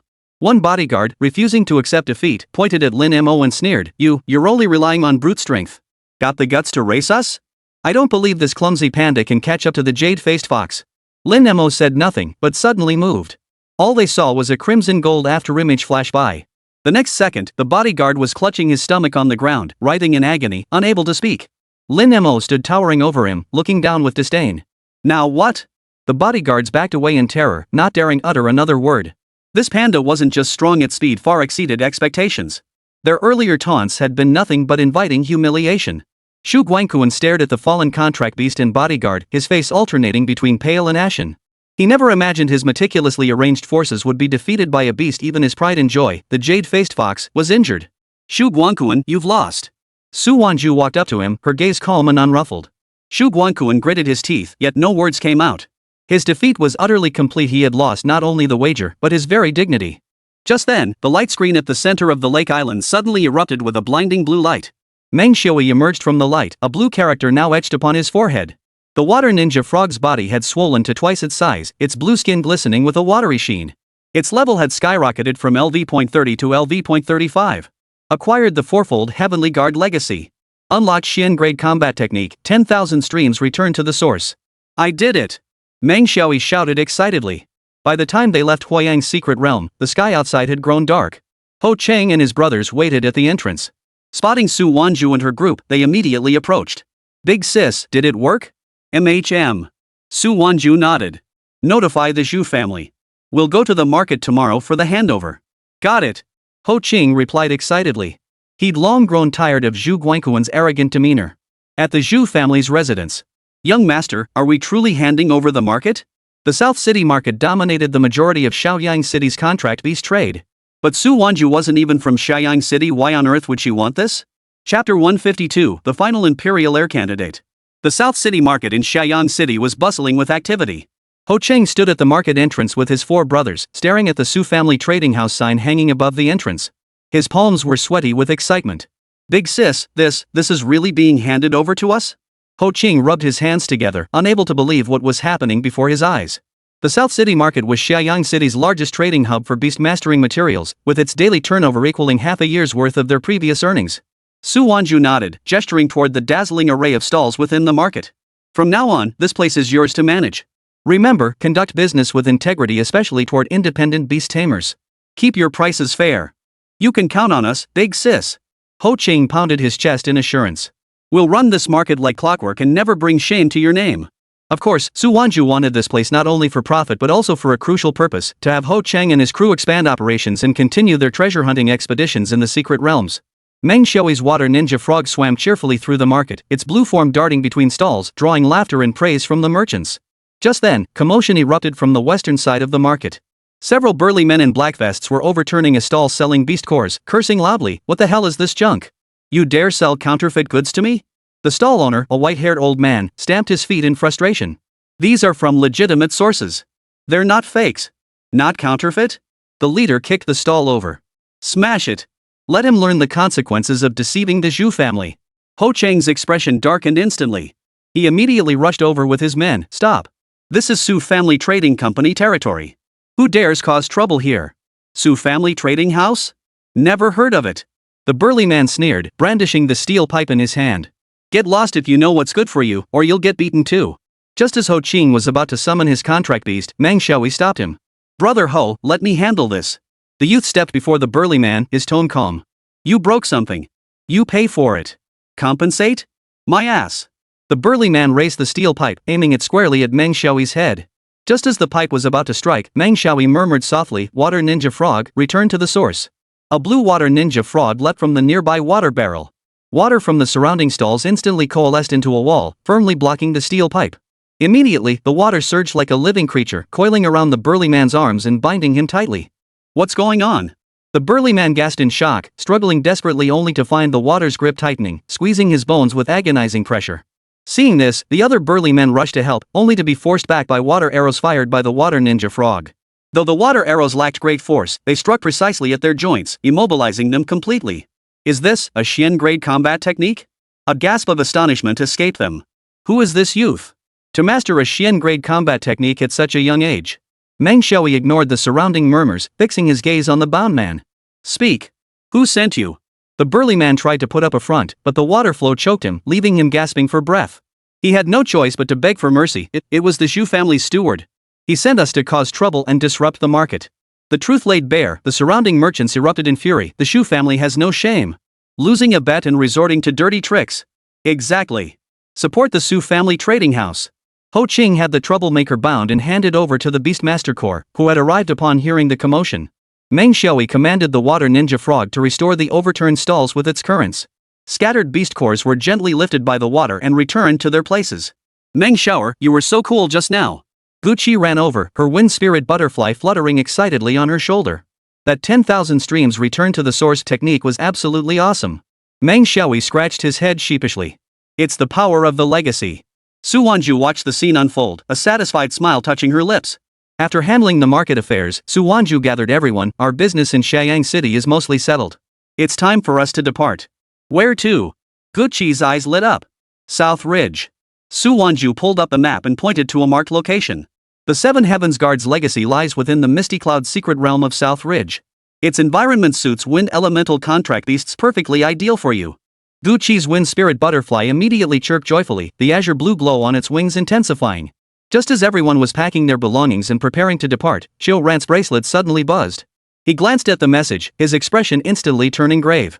Wanzhu, there's new information. What is it? A candidate for the imperial seal of the Chang dynasty has emerged. Xiu Ran's voice carried a hint of surprise. It's Yu Tsang from the Yu family of Nanling. Rumor has it he's already mastered the imperial-level combat technique, Mountain Shatter, of the Jade Seal, and his strength is unfathomable. The Yu family.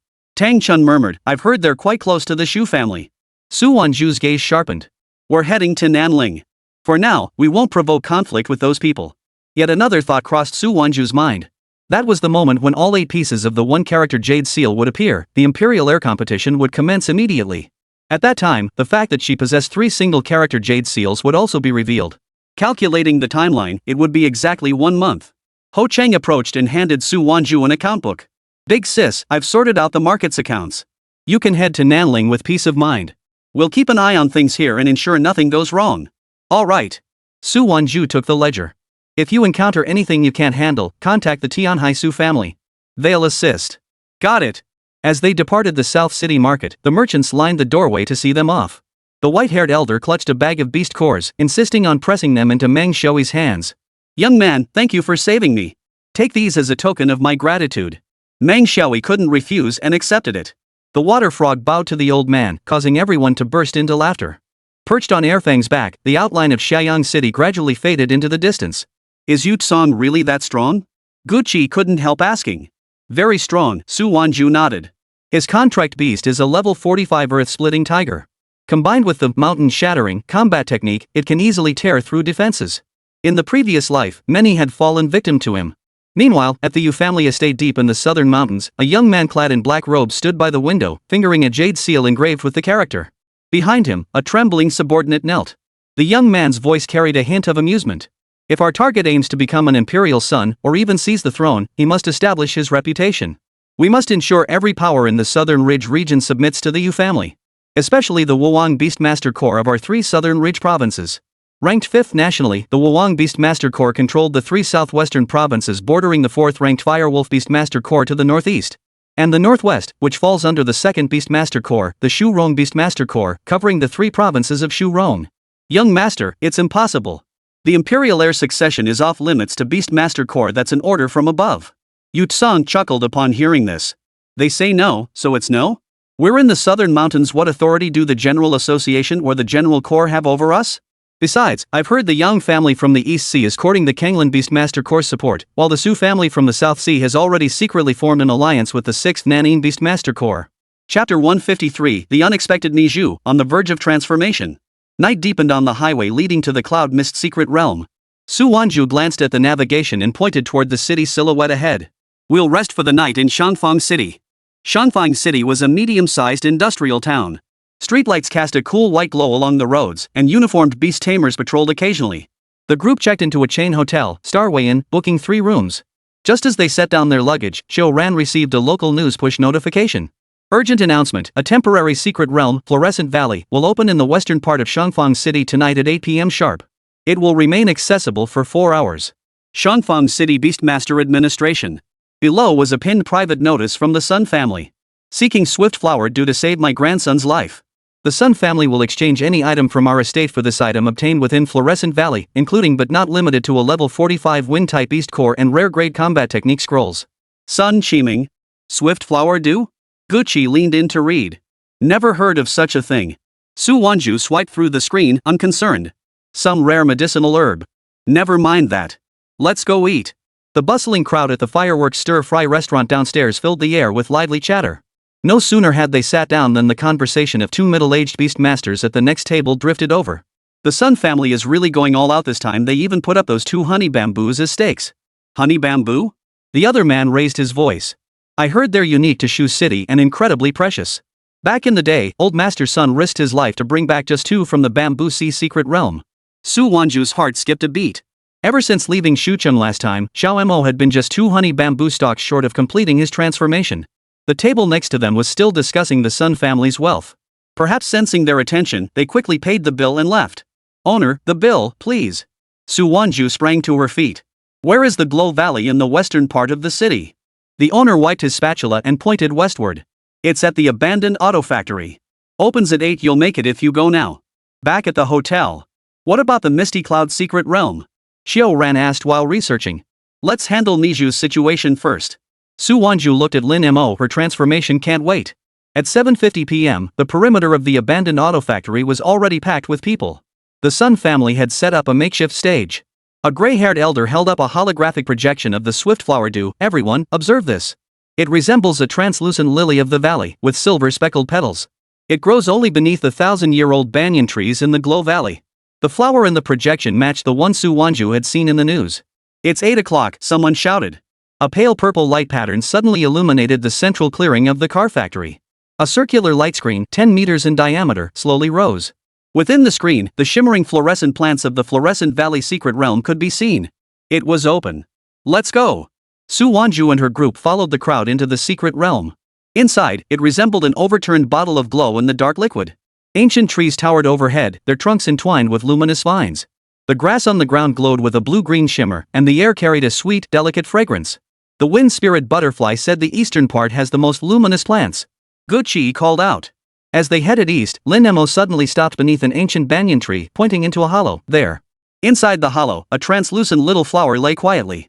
Silver speckles shimmered on its petals. It was the swift flower dew. Watch out for traps, Su Wanzhu signaled for Kzai to approach. Golden War Ape's golden paw reached into the hollow. No traps triggered as he steadily retrieved the swift flower dew. Got it. Footsteps echoed from behind. 5 black-clad figures closed in, their leader a scarred man waving a dagger. We're taking this flower. On what grounds? Gucci shoved the swift flower dew into Su Wanzhu's arms. The wind spirit butterfly circled above her head, its azure wind blades poised to strike. Because we outnumber you. The scarred man released his contract beasts. 3 level 36 shadow leopards handed over. If you know what's good for you, or I'll tear your contract beasts apart. Lin Mo stepped forward, crimson gold spiritual energy gathering in his fist. Move aside.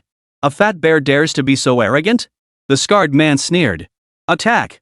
The shadow panthers lunged like ghosts, but Lin Mo was faster. All they saw was a blur flash past. 3 dull thuds echoed as the shadow panthers were sent flying, crashing into the wrecked car and knocking themselves unconscious. Before Scarface could react, Lin Mo kicked him hard enough to send him crashing to his knees, the dagger clattering to the floor. Get lost. Lin Mo's voice was as cold as ice. Scarface scrambled away, dragging his men with him. As they exited the secret realm, Sun Qiming paced anxiously by the entrance. Seeing the swift flower dew in Su Wanzhu's hands, tears welled up in his aged eyes. Found it. That's wonderful. Mr. Sun, Su Wanzhu got straight to the point. We don't want the beast cores or scrolls. We only want those 2 honey bamboo stalks. No problem. Sun Qiming readily agreed, inviting Su Wanzhu and her companions to visit the Sun family. But just as they were about to leave, the scar-faced man returned, accompanied by another person. Boss. These are the ones who stole it, the scarred man shouted, pointing at Su Wanzhu and the others. Sun Qiming looked at the other man in surprise. Han Dong? Sun Qiming. Hand over the swift flower dew. And you lot over there, you hit my men, not one of you will get away. Faced with such brazen arrogance, Tang Chun and the others were about to act, but Sun Qiming stopped them. Don't act rashly. Han Dong is the son of the president of the Upper Market Beastmaster Association. His older brother is even a member of the Upper Market branch of the Wushang Beastmaster Corps. Sun Qiming cleared his throat and shouted, Han Dong, this swift flower dew is my grandson's life-saving medicine. Who cares who you are? I want it, so it's mine. Hand it over. Han Dong stood with his hands on his hips, his expression saying, if you don't give it to me, you'll regret it. His voice was as cold as ice, dripping with unmasked arrogance. He tilted his head, sizing up Su Wanzhu and her group. His gaze lingered on Lin Mo before he sneered, you lot? You dare challenge me? The scar-faced man behind him immediately stepped forward, exaggerating the story. Young Master Han, this fat panda attacked us. You must stand up for us. Han Dong ignored the scarred man, striding straight to Su Wanzhu. He reached out to snatch the swift flower dew from her hand. Hand it over. Su Wanzhu sidestepped him, her eyes turning cold. This belongs to the Sun family. It's none of your business. The Sun family's property? Han Dong snorted as if he'd heard the biggest joke in the world. In this Shangfang market, whatever I set my sights on is mine. Sun Qiming, you know that's how it is, right? Sun Qiming's face drained of color. He tried to speak, but Han Dong's piercing glare silenced him. The Wuwang Beastmaster Guild and the Beastmaster Association held deep-rooted influence locally. As a mere merchant, he couldn't afford to cross them. Young Master Han, I truly can't give you this medicine. Sun Qiming still tried to plead. Get lost. Han Dong shoved Sun Qiming aside. The old man took only 2 steps back before being blocked by Han Dong's contract beast, a level 30 fierce hound. The fiery hound barked furiously at Sun Qiming, sending the old man scrambling backward in terror. You dare act arrogant in front of me, even with a dog? Lin Mo's voice suddenly cut through the air, thick with suppressed fury. Han Dong turned to face him, his eyes brimming with contempt. Oh ho! You can talk? What? You fat panda think you can stick your nose in? You better weigh your own worth. My brothers with the Wuwang Beastmaster Corps crushing you would be like squashing an ant. As he spoke, he kicked out at Lin Mo's knee, cursing under his breath, get down on your knees and apologize. Maybe I'll spare you. Before the words had even finished echoing, a crimson gold afterimage flashed past. Thud. A dull thud echoed through the air as Han Dong's body flew backward like a. He struggled to rise, only to discover his entire body ached as if his bones had shattered. A mouthful of blood-tinged foam surged up, leaving him immobilized for a long moment. The entire scene fell deathly silent. Ding. Shot generated, stat point +1. Ding. Fear generated, value points +1. Ding.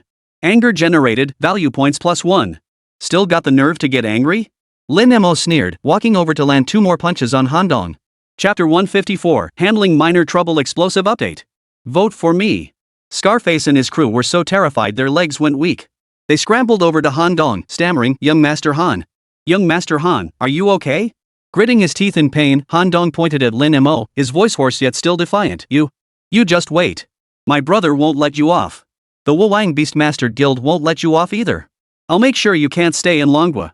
Su Wanzhu ignored him, turning to Sun Qiming, let's go.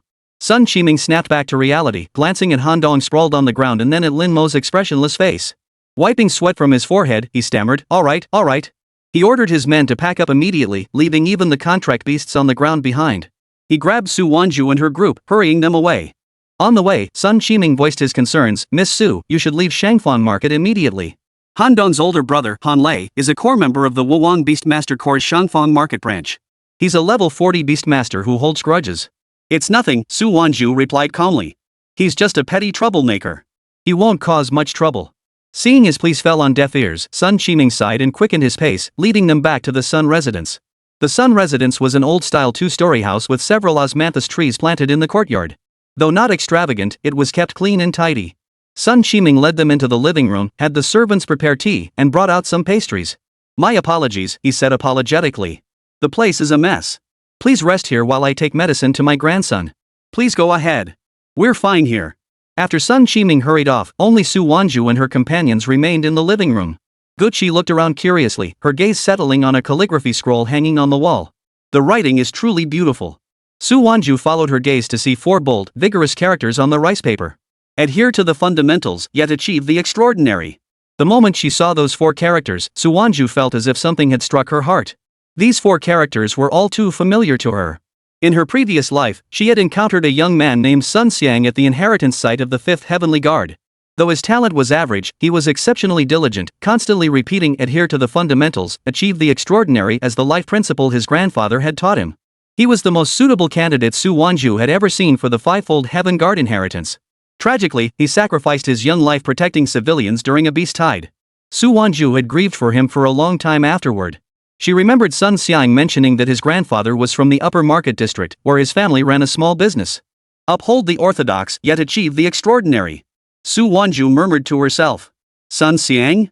A thought flashed through her mind. Could Sun Qiming's grandson be the same Sun Xiang who had died young in her previous life?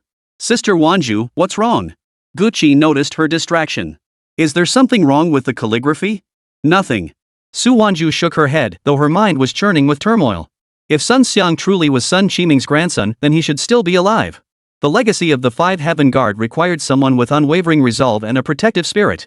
Sun Xiang's willingness to sacrifice himself for commoners in his previous life was proof enough of his character.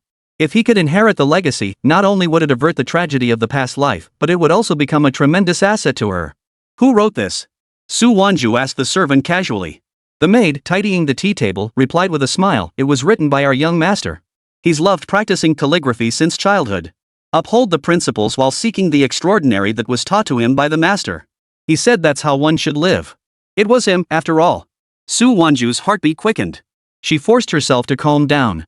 Now was not the time for such thoughts. Sun Xiang was still undergoing treatment, and they were about to head to the Misty Cloud secret realm. She couldn't afford any distractions. What is the young master's name? She inquired again. Sun Xiang, the maid answered readily. He's a sensible child, though frail. Otherwise, he'd surely become a formidable beastmaster. Su Wanzhu nodded, refraining from further questions, though her mind was already set. Once they returned from the Misty Cloud secret realm, she would definitely seek out this Sun Xiang. About an hour later, Sun Qiming hurried in, his face bearing a weary yet relieved smile. Thank you all. Xiang's condition has stabilized considerably. The swift flower dew truly worked wonders. Since he's out of danger, we'll stay one more day, Su Wanzhu suddenly spoke, her gaze fixed on Sun Qiming's weary face. We'll resolve the trouble in the upper market before leaving. Sun Qiming froze. Miss Su, but... There's no need to worry, Su Wanzhu interrupted him, her tone calm yet carrying an unquestionable authority. Since we've stirred up this mess, there's no reason to stop halfway. Lin Mo nodded beside them, a flicker of anticipation in his eyes. The prospect of gathering more emotions filled him with inexplicable excitement. Sun Qiming tried to refuse, but Su Wanzhu's gaze swayed him. He knew these young people were no ordinary individuals. Perhaps they truly could help the Sun family escape their predicament. Well, thank you, then. That afternoon, the atmosphere at the Sun residence felt considerably lighter. The servants prepared a lavish lunch, and Sun Qiming specially opened a bottle of his treasured fruit wine, frequently pouring drinks for Lin Mo and Su Wanzhu. Gucci and Meng Xiaoi played with the little rabbit Sun Xiang kept in the courtyard, while Qiu Ran studied several ancient texts from the Sun family's collection. Tang Chun, meanwhile, accompanied Kei Zai as they rested in the living room. Lin Mo ate with particular relish, piling his bone dish high like a small mountain. Watching him wolf down his food, Sun Qiming couldn't help but laugh. Lin Mo, slow down. If you want more, just ask the kitchen to make some. Lin Mo mumbled a reply, his eyes darting toward the doorway. Knowing Han Dong's temper, he wouldn't let this go easily. He was probably already rounding up people. Sure enough, at 3 o'clock in the afternoon, the sound of violent kicking echoed outside the courtyard gate. Sun Qiming. Get out here. Hand over that fat panda. It was Han Dong's voice, even more arrogant than this morning. Or I'll tear this Thai courtyard to pieces. Sun Qiming's face instantly drained of color as he instinctively glanced at Su Wanzhu. Don't be afraid. Su Wanzhu set down her teacup. Lin Mo, go deal with them. Lin Mo set down the half-eaten chicken drumstick, patted his belly, and strolled leisurely toward the door. He deliberately slowed his pace, crimson gold spiritual energy flickering at his fingertips. This nonchalant demeanor was precisely what would enrage the other side most. Young Master Han, it's him. Scarface pointed at Lin Mo, his voice dripping with vengeful satisfaction. Han Dong leaned on his crutch, his leg encased in a cast. Evidently, his morning injuries hadn't healed. Behind him stood a dozen burly men, led by a man in a black vest, muscular, sinewy, with a menacing glint in his eyes. This was his older brother, Han Lei. You're the one who hurt my brother? Han Lei stepped forward, his level 40 aura washing over them. His contract beast, a jet black panther, crouched at his feet, growling menacingly. Lin Mo tilted his head, studying Han Lei, then suddenly smiled. Your brother can't take a punch, one hit and he's down. Same for you? Ding. Anger generated, stat points +3. Han Lei's face instantly turned ashen. You're asking for death. He signaled to the panther with a glance. Tear him apart. The panther lunged at Lin Mo like a shadow, its claws gleaming coldly as they aimed for his throat. Lin Mo didn't flinch or dodge. As the black panther closed in, he suddenly twisted sideways, simultaneously reaching out and grabbing the panther's tail with pinpoint accuracy. Thud. He whipped the panther like a lash, slamming it hard onto the ground. The panther let out a wail, struggling to rise, only to have Lin Mo stomp down on its spine, pinning it immobile. Ding. Fear generated, stat points +2. Ding. Shock generated, value points +1. Han Lei and the surrounding burly men were stunned. A level 40 black panther, subdued in one move by a panda? You dare harm my contract beast? Han Lei was both shocked and furious. Chapter 155, Shape Transformation Failure? Explosive update. Vote now. Why wouldn't I? Lin Mo stood on the black panther, deliberately grinding its body with his toe. Your brother stole something, and you helped him. Don't you deserve a beating? Ding. Rage triggered, stat point +1. Han Lei was utterly enraged. He drew the short blade at his waist, channeling spiritual energy into it until the blade glowed black. The rule of the Wuwang Beast Master Core, harm my brother, die. He swung at Lin Mo with a fierce blade strike, the technique clearly honed through training. Lin Mo remained unflustered, sidestepping the blow while simultaneously driving a fist into Han Lei's wrist. A sharp crack echoed as the dagger flew from his grasp. Han Lei's wrist twisted at an unnatural angle, cold sweat pouring down his face from the excruciating pain. Brother! Han Dong cried out in panic from the sidelines, but his leg injury left him immobilized. Lin Mo ignored him, advancing step by step toward Han Lei, his eyes gleaming with amusement. The Wuwang Beast Master Core? Is this all you've got? Ding! Humiliation triggered, stat point +1. Filled with rage and fear, Han Lei watched Lin Mo's advancing figure and suddenly shouted at the burly men behind him, attack! Cripple him! The burly men snapped out of their daze, unleashing their contract beasts, all fierce creatures around LV.35, which lunged toward Lin Mo. Lin Mo merely smiled, gathering crimson gold spiritual energy in his fists. You're welcome. He didn't strike hard immediately. Instead, he deliberately weaved through the pack of beasts, occasionally knocking one away with a punch or kicking another to the ground. Even deliberately leaving openings to lure the beasts into surrounding him, only to suddenly erupt and blast them all back. Ding! Anxiety generated, stat points +2. Ding! Despair generated, value points +3. Ding! Awe generated, value points +1. The burly men's emotions rode a roller coaster from initial fury to stunned shock, then final terror, all firmly controlled by Lin Mo. Su Wanzhu stood in the courtyard, watching Lin Mo move with effortless ease. She shook her head helplessly. This guy. A quarter of an hour later, all the contract beasts lay knocked unconscious on the ground. The burly men slumped to the floor, too terrified to approach. Han Lei leaned against the wall, the pain in his wrist nearly causing him to faint. His eyes were filled with terror as he looked at Lin Mo. Want more? Lin Mo clapped his hands, walked up to Han Dong, and deliberately kicked his cane with his foot. Didn't you say you'd make us unable to stay in Longhua? Han Dong's face drained of color, his lips trembling so violently he couldn't utter a word. Ding! Extreme fear generated, stat points +10. Lin Mo withdrew his foot with satisfaction and turned toward Su Wanzhu. Han Dong, Han Lei, and the others were petrified. What the hell was this? Han Lei clenched his fists, vowing this wasn't over. Go mobilize the Beastmaster Core brothers. Don't let a single one of these bastards get away. Han Lei whispered the order.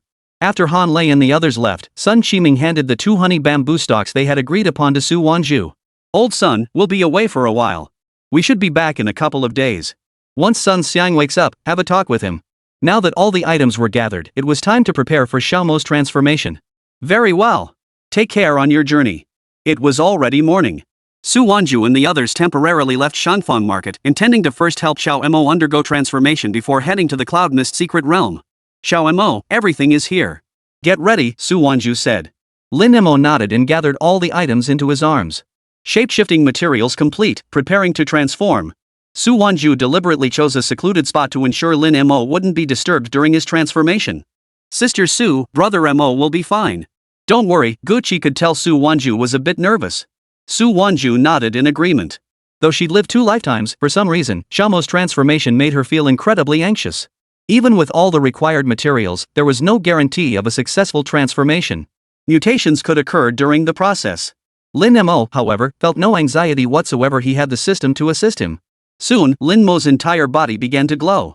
The light of his transformation grew increasingly intense, forming a massive sphere of light that completely enveloped Lin Mo. The surrounding air stirred restlessly as spiritual energy surged toward the orb like a tidal wave, causing even the blades of grass on the ground to sway gently.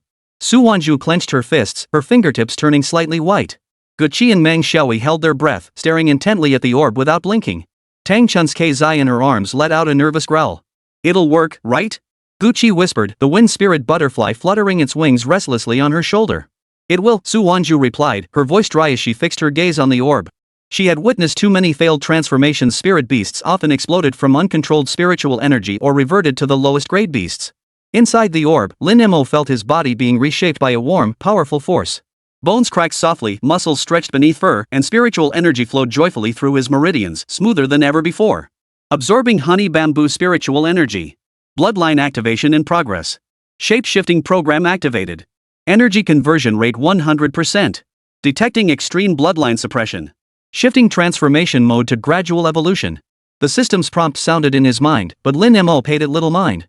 He felt warm all over, so comfortable he wanted to sleep. After an unknown period, the orb's glow began to fade, gradually becoming transparent. It's ending. Meng Xiaoyi exclaimed excitedly.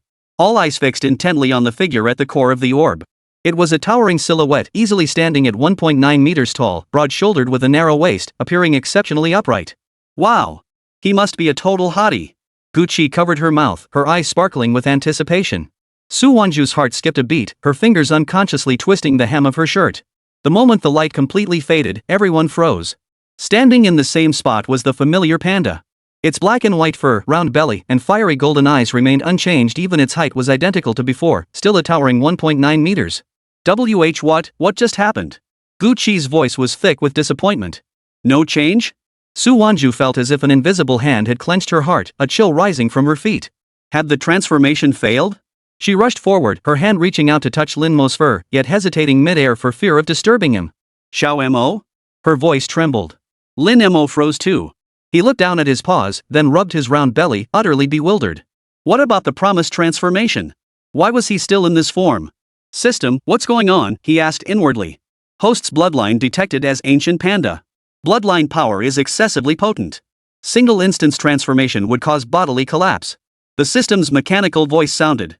Current status, initial evolution. Physical changes will manifest gradually. Full humanoid transformation requires 3 evolutionary cycles, each lasting 7 days. This evolution is complete. Base attributes enhanced, strength plus 200, agility plus 100, defense plus 120. Lin Mo finally understood it wasn't a failure, but rather that the panda bloodline was too unique, requiring a gradual process. Seeing Su Wanzhu's worried gaze, he quickly reassured her, I'm fine. He tried moving his body, feeling an inexhaustible surge of strength coursing through him. This is the first evolution, Lin Mo explained, trying to sound casual. The panda transformation requires 3 evolutions. Each brings changes. You'll see the difference in a few days. He nearly let the system slip out and quickly corrected himself. Su Wanzhu stared at him for a long moment. Seeing his clear-eyed gaze, which didn't resemble someone who'd failed to transform, she finally exhaled in relief. Her tense shoulders slowly relaxed. Really? Absolutely. Lin Mo nodded vigorously. To prove his point, he suddenly charged at a tree trunk as thick as a bowl. A thunderous crack echoed as the trunk snapped clean in two. Lin Mo, however, emerged unscathed. See? He patted his shoulder. My strength is way stronger than before. Guqi and Meng Xiaoyi finally cheered. That's great. Brother Mo is okay. Su Wanzhu stared at the snap tree trunk and couldn't help but laugh. You scared the life out of me. I thought something terrible had happened. Her own stats were back to normal, confirming that Xiao Mo was truly unharmed. Chapter 156, Steal What Isn't Yours Explosive Update. Vote now. Since the shape-shifting issue seemed resolved, Su Wanzhu decided to rest a bit before setting off again. Lin Mo also checked his own information. Name, Lin Mo. Species, Panda adult. Attributes, none. Level, LV.25. Health, 15520-15520. Strength, 2407 plus. Defense, 500 plus. Agility, 400 plus. Lightning immunity, 21% fire immunity, 23% water immunity, 12% rock immunity, 12% wind immunity, 10%. Skills, Thunder Fist, Red Hair, Speed, Inch, Power, Whisper, Prayer. Elemental skill, Thunderclap of the Nine Heavens. Divine skill, Pupil Technique, Celestial Manifestation 2, Beast God Descent Eye. Equipment, Dragon Binding Gauntlets, Beast Mask Set. Remaining available stat points, 460. Holy crap! These stats. And these stat points haven't checked in days, and they've shot up over 300 again. Lin Mo felt like he was about to be scared out of his wits by his own stats. The group packed their belongings and mounted Airfang's back once more. Airfoam, you've worked hard. Su Wanzhu patted the giant bird's neck. We're heading to the Misty Cloud's secret realm. Airfoam let out a clear, resonant cry and spread its wings, soaring toward the sky. Perched on Airfang's back, Lin Mo stared down at his own claws, mentally sketching the form of his next evolution. The system said each evolution brought physical changes. Would he shed his fur first? Or grow human limbs? What are you thinking about? Su Wanzhu sat beside him and handed him an energy bar. Wondering what I'll look like after the next evolution. Lin Mo took the energy bar and took a big bite. Maybe I'll get a little slimmer? You're just fine the way you are now. You're adorable, Su Wanzhu said with a smile. Gucci leaned in, poking Lin Mo's arm curiously. Brother Mo, can you feel any differences now? Besides the increased strength. Lin Mo thought for a moment, then suddenly leapt from Airfang's back onto a nearby cloud, instantly returning. His movements were more than twice as fast as before. My speeds increased too, he declared, lifting his chin proudly. Meng Xiui's eyes lit up. Once you fully transform, will you be both handsome and badass? Of course, Lin Mo declared, puffing out his chest. Su Wanzhu watched them playfully spar, a smile growing wider on her lips. Though the transformation process had been somewhat unexpected, as long as Lin Mo was unharmed, that was all that mattered. Airfang's speed grew ever faster, transforming the landscape below from plains into mountains. The peaks housing the cloud mist secret realm grew clearer. That mountain shrouded in white mist resembled a slumbering beast, standing silently amidst the surrounding peaks. We're almost there. Su Wanzhu pointed ahead.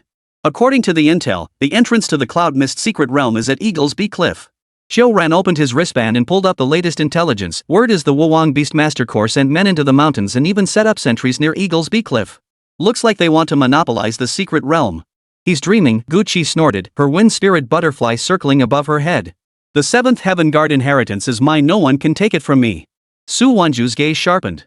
Once inside, we head straight for the inheritance site. Avoid them if possible. Our mission is to protect Gucci and ensure she secures the inheritance. Leave it to me. Airfoam landed in the valley near Eagle's Beak Cliff. The entrance to the secret realm was still some distance away. The surroundings were eerily quiet, broken only by the rustling of leaves in the wind. We'll proceed on foot. Su Wanzhu signaled for everyone to tread lightly. The wind spirit butterfly glided silently toward Eagle Beak Cliff, its azure wings nearly invisible in the white mist. The group followed behind, climbing the steep mountain path upward. Lin Mo brought up the rear, his crimson gold eyes scanning the surroundings warily. At least 5 sentry posts were visible, each manned by 2 beast masters of level 35 or higher. 2 men 30 meters to the left. Su Wanzhu nodded, signaling Tang Chun and Kei Zai to advance. The golden war ape's golden paw swept lightly, sending 2 golden streams of energy flying silently through the air. They struck the beast masters lurking in the shadows. Soon after, faint sounds of bodies hitting the ground echoed from that direction. The group pressed forward.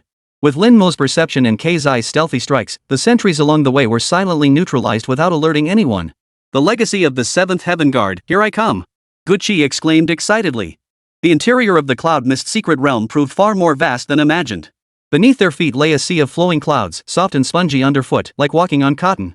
Distant islands were encircled by white gale winds, and faintly visible atop them stood stone steels, the very site of the 7 Heavens Guard's legacy.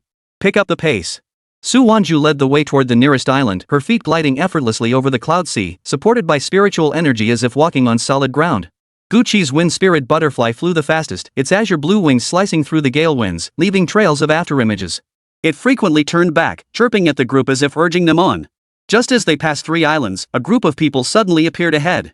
A tall, lanky figure in the uniform of the Wuwang Beastmaster Corps led them.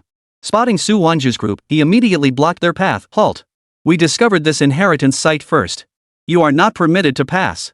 Behind him, several others released their contract beasts, all wind elemental spirit beasts around level 36, blocking the only path to the inheritance site. First discovery makes it yours? Lin Mo stepped forward. Is it written in your name? The lanky man choked on his words before snapping angrily, we're from the Wuwang Beastmaster Corps.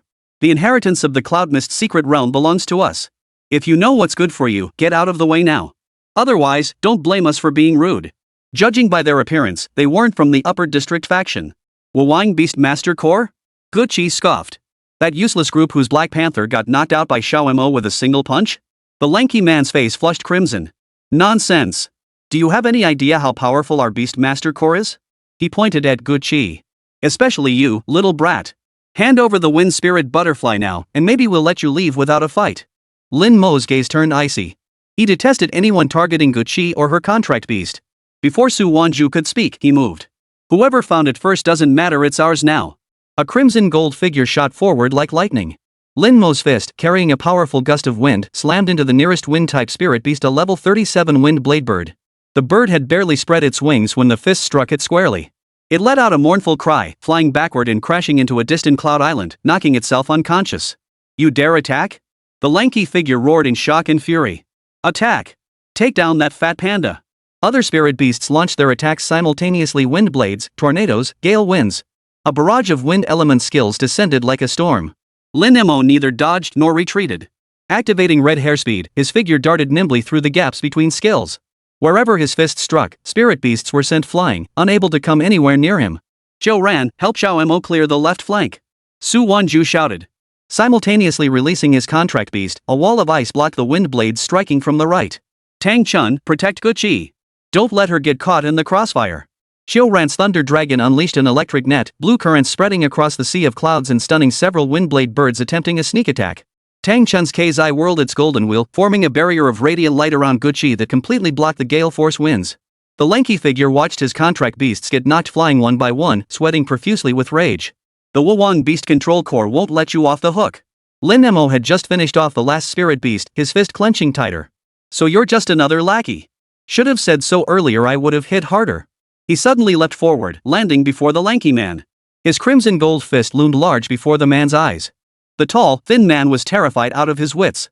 Just as he tried to summon his backup contract beast, Lin Mo's fist slammed into his stomach. Ugh! The lanky man flew backward like a boiled shrimp, curled up and crashing into the sea of clouds. The pain left him unable to get up for a long while. The others watched in terror, scrambling backward in fear, never daring to approach again. Get lost. Chapter 157, Enmity Forged Blast Update. Vote. The others scrambled to help the lanky one up, scrambling away without looking back, leaving their dazed contract beast behind. Before they were far away, the lanky one spat out a threat, you just wait. I'm going to gather a big group to deal with you. The Wuwang Beastmaster Guild had dispatched a large contingent to the Misty Cloud secret realm this time. Ignore them. Hurry to the inheritance site. Gucci couldn't wait any longer. The wind spirit butterfly carried her forward, swiftly flying toward the island where the inheritance stele stood. Su Wanzhu nodded, and the group sped up, soon arriving at the inheritance site. The stone monument at the island's center towered higher than imagined, engraved with the ancient characters 7 Heavens Guard.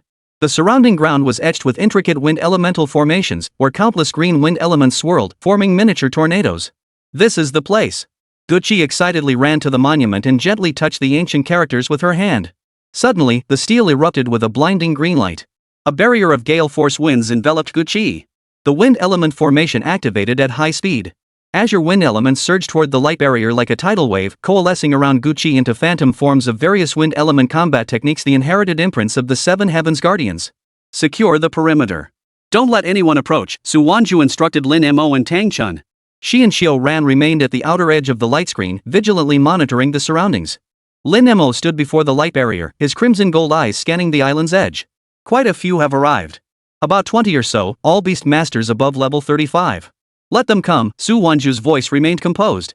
We'll deal with them all at once and save trouble later. Before long, figures appeared at the island's edge. At the head was Lu Feng, the combat division chief of the Wuwang Beastmaster Corps. Flanked by over a dozen corps members of the Wuwang Beastmaster Corps. Each exuded a steady aura, their contract beasts all ranked LV.38 or higher. The lanky figure who had been driven off earlier was among them, pointing at Gucci on the light screen and wailing to Yu Song. Su Wanzhu? Lu Feng's face instantly turned ashen. He hadn't expected this imperial heir candidate to appear here. With the Yu family and the Wuwang Beastmaster Corps now having reached a preliminary cooperation agreement, Su Wanzhu could not be spared. His earth-splitting tiger roared, its level 45 aura spreading out and causing the surrounding cloud sea to violently churn. Try to touch me. Lin Mo stepped forward, colliding with the earth-splitter tiger's pressure. He actually forced it back half an inch. Lu Fang's pupils contracted. Captain Lu, stop wasting words with them. The lanky man egged him on from the side. That girl is in the midst of her inheritance. We must interrupt her immediately. Lu Fang nodded and barked orders to his men behind him, move. Take them all down. Anyone who resists. Members of the Wuwang Beastmaster Corps unleashed their contract beasts wind, earth, fire. Spirit beasts of every element surged forward, skills raining down on Su Wanzhu and her companions. Stop the earth splitter. Su Wanzhu shouted. Lin Mo charged toward the earth-splitting tiger at her command. The level 45 beast clearly didn't take Lin Mo seriously, its massive claws glowing earth yellow as they slammed toward him. Bring it on. Lin Mo didn't retreat but advanced instead, pushing his evolved strength and speed to their limits. He sidestepped the beast's claw while simultaneously driving a fist into its flank. Grey-erg. The earth-splitter tiger let out a pained roar, its massive body forced back 2 steps. It stared at Lin Mo in disbelief, its crimson gold eyes filled with rage and a hint of fear. Is that all you've got? Lin Mo taunted deliberately, launching another assault. His crimson gold fists rained down on the earth splitter like a storm, each strike landing precisely on its weak points. Though the earth splitter tiger was of a higher rank, it was completely overwhelmed by Lin Mo's agile footwork and ferocious strength, unable to retaliate and forced to endure the beating passively. Meanwhile, Qiu Ran's thunder dragon unleashed an electric net that trapped most of the beast masters. Tang Chun's Kezai swung its golden wheel, repelling the few stragglers who had managed to break through the net. The members of the Wuwang Beastmaster Guild were utterly stunned. They never imagined that their group of over 20 people couldn't take down just 4 opponents. Especially that Panda it was absurdly powerful, even forcing the level 45 Earth Splitter Tiger into retreat. Useless. All of you are useless. Lu Fang roared in fury, watching his subordinates get overwhelmed. At that moment, Guqi suddenly let out a clear shout from within the light screen. The blue light screen erupted with blinding radiance as Guqi's figure slowly rose within it. A blue character Xian appeared on her forehead. The wind spirit butterfly's body swelled to twice its size, intricate wind patterns emerging on its azure blue wings as its level skyrocketed from LV.20 to LV.25. Acquired the 7th Heavenly Guardian's Legacy. Unlocked Xian Grade Combat Technique, Whirlwind Sweep. The Azure Xian character adorned Guqi's forehead as the wind spirit butterfly circled beside her, its cyan blue wings stirring gusts of gale force winds. Seeing the members of the Wuwang Beastmaster Corps still putting up a desperate fight, her eyes sharpened as she murmured, "Little butterfly, let's go." The wind spirit butterfly emitted a clear, piercing chirp. Its wings spread wide, and azure wind elements instantly coalesced into a colossal tornado. Guqi formed hand seals, unleashing the Xian Grade Combat Technique Whirlwind Sweep. The whirlwind abruptly split into dozens of smaller wind pillars. Like agile serpents, they darted between the enemies. Wherever they passed, both contract beasts and beastmasters were swept off their feet, unable to maintain their balance. What kind of skill is this? Xian Grade? Lu Fang was both shocked and furious. He had never witnessed such an exquisite wind element combat technique, both dazzling and devastatingly destructive. Lin Mo's eyes gleamed as his crimson gold fist slammed into a wind blade bird attempting to ambush Guqi. "Nice move," he shouted. Su Wanzhu couldn't help but nod in approval. Guqi's combat skill mastery surpassed her expectations, perfectly coordinated with the wind spirit butterfly. Clearly, the inheritance had granted her not only power but also profound insight into the essence of wind element combat techniques. The remaining members of the Wuwang Beastmaster Guild were utterly crushed. Already suppressed by Lin Mo and Qiu Ran, they were now swept away by Guqi's whirlwind sweep, utterly powerless to fight back. One by one, they abandoned their contract beasts and fled in panic. Lu Fang watched his scattered men, then turned to the triumphant Guqi, trembling with rage yet powerless to act. He knew the battle was lost. Staying meant certain capture. Gritting his teeth, he led his remnants in a hasty retreat. Got it. Guqi withdrew her battle technique. The wind spirit butterfly landed on her shoulder, affectionately rubbing against her cheek. "Sis Wanzhu, pretty awesome, huh?" "Impressive," Su Wanzhu nodded with a smile. "But don't let your guard down. We need to take down the boss quickly and leave this secret realm." The group wasted no time, flying toward the core area of the Cloud Mist secret realm. There, the level 40 Storm Lord, the realm's final boss, held sway. Thanks to Guqi's newly mastered whirlwind sweep, they found the Lord's lair with little effort, an eye of the storm surrounded by gale force winds. The Storm Lord resembled a colossal falcon, its wingspan stretching 10 meters. Its feathers were a deep gray black, each one as sharp as a blade. Spotting the intruders, it let out a piercing screech. With a flap of its wings, countless wind blades shot toward the group. "Shaddai, defend!" Guqi shouted. The wind spirit butterfly flapped her wings, summoning a cyan blue wind wall that blocked every wind blade. Lin Mo seized the moment to charge forward, his crimson gold fist, now imbued with evolved power, smashing into the Stormlord's wing. The Lord hadn't anticipated the panda's speed. Its wings tingled from the impact, momentarily immobilized. Now! Su Wanzhu unleashed her ice element skill, freezing the Storm Lord's claws. Xiao Ran's Thunder Dragon unleashed an electric net, trapping the Lord securely. Hu Jia's Fire Phoenix charged forward. Guqi unleashed Whirlwind of Ruin once more, dozens of wind pillars simultaneously striking the Lord's abdomen, its weak point. Chapter 158, This Beastmaster Guild Sucks Explosive Update. Please support. Wah! The Storm Lord let out a piercing scream as its massive body slowly collapsed. It dissolved into a ball of light, leaving behind only a beast core shimmering with wind elemental energy. Got it! Lin Mo picked up the beast core, weighing it in his hand. This one's decent enough for Xiao Dai to level up. Su Wanzhu glanced at the time. Let's go. Return the way we came. Don't run into anyone from the Wuwang Beastmaster Guild. The group swiftly retreated along their original path, successfully exiting the Misty Cloud secret realm. Outside Eagle's Beak Cliff, Airfong had been waiting. She carried them toward the upper market district. Su Wanzhu felt an uneasy sense of foreboding and wanted to check on the Sun family's situation. At the Wuwang Beastmaster Corps' South Ridge headquarters, the atmosphere was oppressively heavy.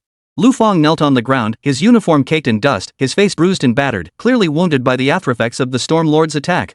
Head bowed, his voice thick with deliberate bitterness, he declared, "Captain, Su Wanzhu is utterly arrogant. Not only did she seize the 7th Heaven Guard's legacy, but she called our Wuwang Beastmaster Corps a gathering of useless trash and vowed to raze our headquarters to the ground." Fang Zong, seated in his chair, was a burly middle-aged man. A scar ran from the corner of his eye down to his jaw, his gaze as fierce and predatory as an eagle's. He toyed with a beast core in his hand. At the words "gathering of useless trash," his knuckles clenched violently, instantly crushing the core. So what if he's an Imperial heir candidate? Fang Zong's voice was low and thick with malice. Transmit my orders, all divisions are to monitor Su Wanzhu's movements. The moment her whereabouts are confirmed, no need for authorization, seize her immediately. Yes, sir. Lu Fang felt a surge of secret delight his exaggerated report had worked.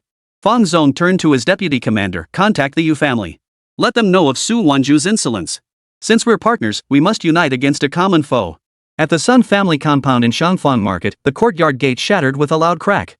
Han Lei stormed in with over 20 squad members. The level 40 Black Panther growled low within the courtyard, its claws gouging deep marks into the ground. Sun Qiming. Hand over Su Wanzhu's accomplices, and make your grandson kowtow to my brother. Han Lei kicked over the stone table in the courtyard, his tone brimming with arrogance. Sun Xiang stood before his grandfather. At 25, he was tall and straight, his eyes reddened with rage. Beside him, the crimson flame tiger, though only level 20, stood guard, its fiery red fur bristling like a blazing inferno. If you want to touch my grandfather, you'll have to get past me first. Sun Xiang gripped his ally dagger, veins bulging on his arms. You don't know when to quit. Han Dong sneered, leaning on his cane. Attack! Two beast masters unleashed their level 35 wolfhounds. The crimson flame tiger lunged forward, spewing a jet of flame, but the wolfhounds dodged it effortlessly. Sun Xiang seized the moment to circle around, thrusting his dagger at the hound's joints. Instead, he was struck in the chest by its tail and staggered backward. Xiang! Sun Qiming lunged forward, only to be blocked by the Black Panther, its foul breath spraying his face. Han Lei's men swarmed forward. Though the crimson flame tiger fought fiercely, its flames were countered by the water-type spirit beasts among the attackers. And though Sun Xiang's dagger was swift, it couldn't withstand the sheer numbers. Soon, the crimson flame tiger was seized by a wolfhound biting its hind leg. Whimpering in pain, Sun Xiang was kicked to the ground, his dagger flying from his grasp. Xiao Bai. Sun Xiang struggled to rise, his ribs throbbing with agony. Han Dong stepped before him, jabbing his face with a cane. Let you escape last time? See who saves you now. Sun Xiang spat out a mouthful of blood, his eyes still stubborn. The Wuwang Beastmaster Corps oppresses the common folk. Karma will catch up with you sooner or later. Retribution? Han Lei crushed his hand underfoot. I'll let you taste it right now. Sun Xiang groaned in agony but fixed Han Lei with a defiant stare, refusing to beg for mercy. Just as Han Lei was about to order the demolition of the house, a clear, piercing cry echoed from the sky. Airfang's massive form darkened the sky as she dove downward. Her crimson gold fist slammed through the air with a powerful gust. Han Lei's Black Panther attempted to resist but was instantly knocked flying, crashing into the wall and knocking itself unconscious. Who? Han Lei looked up and saw Lin Mo landing in the courtyard, his face turning deathly pale. Su Wanzhu leapt off Airfong, her gaze as cold as frost. Han Lei, it seems the last lesson wasn't enough. Guqi's wind spirit butterfly instantly whipped up several columns of wind, sweeping away the remaining wolfhounds. Tang Chun Kei's eye whirled his golden wheel, its blazing light forcing the Beastmaster to retreat step by step. Su Wanzhu? Han Lei's legs buckled, nearly collapsing. Why are you here? Lin Mo approached Sun Xiang, helping him up. His crimson gold eyes swept over Han Lei. Last time, I showed mercy by not breaking your legs. Han Lei backed away in terror. We're from the Wuwang Beastmaster Corps. How dare you touch me? To the uninformed, you'd look like common thugs, Su Wanzhu sneered. Well then, let's settle both old and new scores. She looked at Sun Xiang, relieved to see only superficial injuries. Sun Xiang, are you okay? Sun Xiang shook his head, observing the healed leg wound of the Crimson Flame Tiger. He murmured, thank you. Han Lei seized the moment to flee with his men, shouting as they ran, you'll pay for this. Su Wanzhu didn't pursue them. She turned to Sun Qiming, we'll take you away. Sun Qiming surveyed the devastation around them and sighed. Where to? Xiangxi. Su Wanzhu's gaze was unwavering. There's a suitable inheritance for Sun Xiang there. Sun Xiang lifted his head. He knew hiding wasn't the answer. Only by growing stronger could he protect his grandfather and those he cared about. Han Lei fled back to the subunit and bellowed into his communicator, Commander. Su Wanzhu has stormed back into Shangfang. She openly attacked our members and declared she'll wipe us out. The commander of the Shangfang subunit of the Wuwang Beastmaster Corps slammed his fist on the table in rage, assemble all combat personnel. We're going to meet her head-on. Just as air foam spread her wings, a dense chorus of whistling sounds suddenly pierced the air from afar. Su Wanzhu looked up to see dozens of dark figures diving down from the clouds. Only upon landing could she make out that they were all corps members of the Wuwang Beastmaster Corps, led by none other than their commander, Fangzong. Dressed in black combat gear, his scarred face gleamed coldly in the sunlight. Over 100 beast tamers followed him, each with a contract beast no lower than LV.38. Their presence loomed like dark clouds, instantly surrounding the Sun family's small courtyard so tightly that not a single person could escape. Lu Fang spotted Fangzong as if he'd seen a savior. Crawling and scrambling, he rushed over, clutching Fangzong's leg and wailing, Captain. You finally came. Su Wanzhu not only stole the inheritance, but she also severely injured our men. She even threatened to dismantle our entire branch. Fangzong kicked him away with a single boot. His gaze swept over the courtyard's devastation before settling on Su Wanzhu. A sneer curled his lips. Is this the best a crown prince candidate can muster? Stealing the inheritance wasn't enough, you had to slaughter an entire courtyard to show off your might? He stepped forward, the overwhelming pressure of his level 48 contract beast surging like a tidal wave, forcing Sun Qiming to stumble backward. Surrender peacefully if you know what's good for you, and I might spare you some dignity. Otherwise, today, the Sun family will be your final resting place. Xiao Ran stepped forward first, the thunder dragon growling low behind him. You dare speak of dignity? You let your men bully commoners, you've brought nothing but shame to the Wudong Beastmaster Corps. Meng Xiaoi's water frog spat a jet of water, striking the ground near Fangzong's feet. Stealing the inheritance? You were the ones who started this. Now you turn around and accuse us? Have you no shame? Hujai's fire phoenix spread its wings, its crimson feathers illuminating half the sky. Think numbers alone make you invincible? We're not afraid of you. Guqi's wind spirit butterfly whipped up a gale, its azure wings nearly brushing Fangzong's nose. If you want to fight, just do it. Cut the nonsense. No sooner had the four spoken than Sun Xiang suddenly stood ramrod straight, the crimson flame tiger standing tall beside him. The Wuwang Beastmaster Corps claims to protect this land, yet allows its members to slaughter innocents with impunity. A corps like this will be despised by all sooner or later. Fangzong's face darkened completely. He hadn't expected to be berated by a group of juniors one after another. Sun Xiang's words, despised by all, struck a nerve. You're asking for death. Fangzong roared, barking an order to his men behind him, seize him. Chapter 159, Full Display of Power Explosive Update. Vote now. Over 100 beast masters simultaneously unleashed their contract beasts, a hail of diverse skills pelting the courtyard. Level 40 rock armor bears, level 38 venom lizards, level 42 thunder eagles. A dense swarm of spirit beasts obscured the sky, nearly engulfing the small courtyard. Protect the Sun family grandfather and grandson. Lin Mo responded by dashing to Sun Xiang's side, his crimson gold fist smashing into the nearest rock armor bear. The level 40 spirit beast was sent flying backward, crashing into the wall and knocking itself unconscious. Guqi unleashed another whirlwind of destruction, dozens of wind pillars slicing through the horde like blades. Combined with Qiu Ran's electric net, they temporarily repelled the first wave of attack. But the Wuwang Beast Control Corps outnumbered them. No sooner had one wave been cleared than more spirit beasts surged forward. We must break through. Su Wanzhu shouted. Air Feng. The giant bird let out a clear cry, breaking through the clouds as it dove downward, its talons striking the weakest point in the encirclement. Lin Mo seized the moment, leaping onto Airfang's back with Sun Xiang and Sun Qiming. Xiu Ran and Tang Chun followed close behind. Go! Su Wanzhu leapt up last. Fangzong watched them about to escape, his eyes hardening as he personally intervened. His level 50 power coalesced into a blade of energy, slashing toward Airfang's wing. He intended to make them understand the consequences of crossing the Wuwang Beastmaster Corps. Watch out! Gu Qi's wind spirit butterfly suddenly intercepted the blade, its azure wings erupting in blinding light. With a soft thud, the wind spirit butterfly was struck by the blade, letting out a pitiful cry. Little butterfly! Gu Qi's eyes widened in fury as he spun to catch her. Airphone, gritting her teeth against the pain, flapped her wings, carrying everyone soaring into the clouds. The furious shouts of the Wuwang Beast Master Troop and Fangzong's roar were left far behind. Below, in the Sun family's small courtyard, Fangzong watched the receding airphone, his face dark enough to drip water. Issue the order. The entire guild is to hunt down Su Wanzhu and her accomplices. I will make sure they can't escape even if they grow wings. The wind in the abandoned mining area carried the scent of rust. Su Wanzhu stopped at the entrance, her hair whipping backward in the gusts as she stood on the moon step. She glanced back. Gu Qi's wind spirit butterfly was gently caressing Sun Xiang's crimson flame tiger with its wings. The little beast had been slashed on its hind leg while shielding her earlier. Ready? Su Wanzhu's voice carried a hint of amusement. Xiao Ran nodded first, her thunder dragon crouching low beside her. Human and beast clasped their hands together simultaneously. Blue lightning gathered in their palms, swiftly coalescing into a 2-meter-long spear. The shaft crackled with crackling electricity, its tip blindingly bright, the Xian-grade combat technique, lightning shatter. We've been waiting for this. Fangzong's voice boomed from behind, dripping with contempt. All show. Charge. The first to charge in were 5 level 38 venom lizards, their corrosive saliva etching sizzling pits into the ground. Gu Qi's eyes narrowed sharply as the wind spirit butterfly's wings flared open, whirlwind sweep. Azure blue wind pillars instantly rebounded from both sides of the rock wall, striking the poison lizard's joints like precision missiles. 5 spirit beasts were knocked off their feet by the wind columns. Before they could scramble back up, a blue figure flashed past. Xiao Ran, gripping his lightning spear, dragged its tip along the ground, sparking sparks as he thrust it fiercely at the nearest poison lizard. With a sharp thud, the lightning spear pierced the lizard's carapace.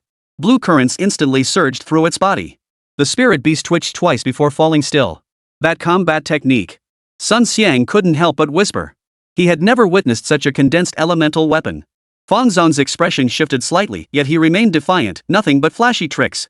Before the words had fully left his mouth, Meng Xiaoyi had already moved. Standing in the center of the mine tunnel, the water ninja frog leapt onto his shoulder. Man and beast simultaneously formed seals, all rivers returned to the source. The pooled water from the tunnel ceiling suddenly cascaded down, coalescing mid-air into dozens of water arrows that struck with pinpoint accuracy at the second wave of beast tamers charging forward. Even more terrifying, the pooled water on the ground transformed into water ropes, tightly binding their ankles. No matter how they struggled, they couldn't break free. Hu Jia, unleash the fire! Su Wanzhu shouted. Hu Jia's fire phoenix spread its crimson wings as she raised her hand, blazing feathers sweep the wilderness. Countless burning feathers rained down from the sky. The moment they touched the water ropes, they triggered violent steam explosions. The beastmasters bound by the water ropes screamed in agony within the scorching steam. Their clothing instantly ignited, swiftly rendering them incapacitated. Tang Chun's Kazai pounded its chest violently. A golden banner materialized, radiating light that enveloped the entire team. Tang Chun raised both hands overhead, activating the Xian-grade combat technique, Fiery Sun Ambition. Wherever the golden light touched, Lin Mo's crimson gold spiritual energy grew denser, Xiao Ran's lightning spear glowed brighter. Even Gu Qi's wounded wind spirit butterfly perked up, flapping its wings with renewed vigor. Sun Xiang felt a warm current surge through his body. Muscles tense from nervousness instantly relaxed, and his fighting spirit soared. Fangzong finally panicked.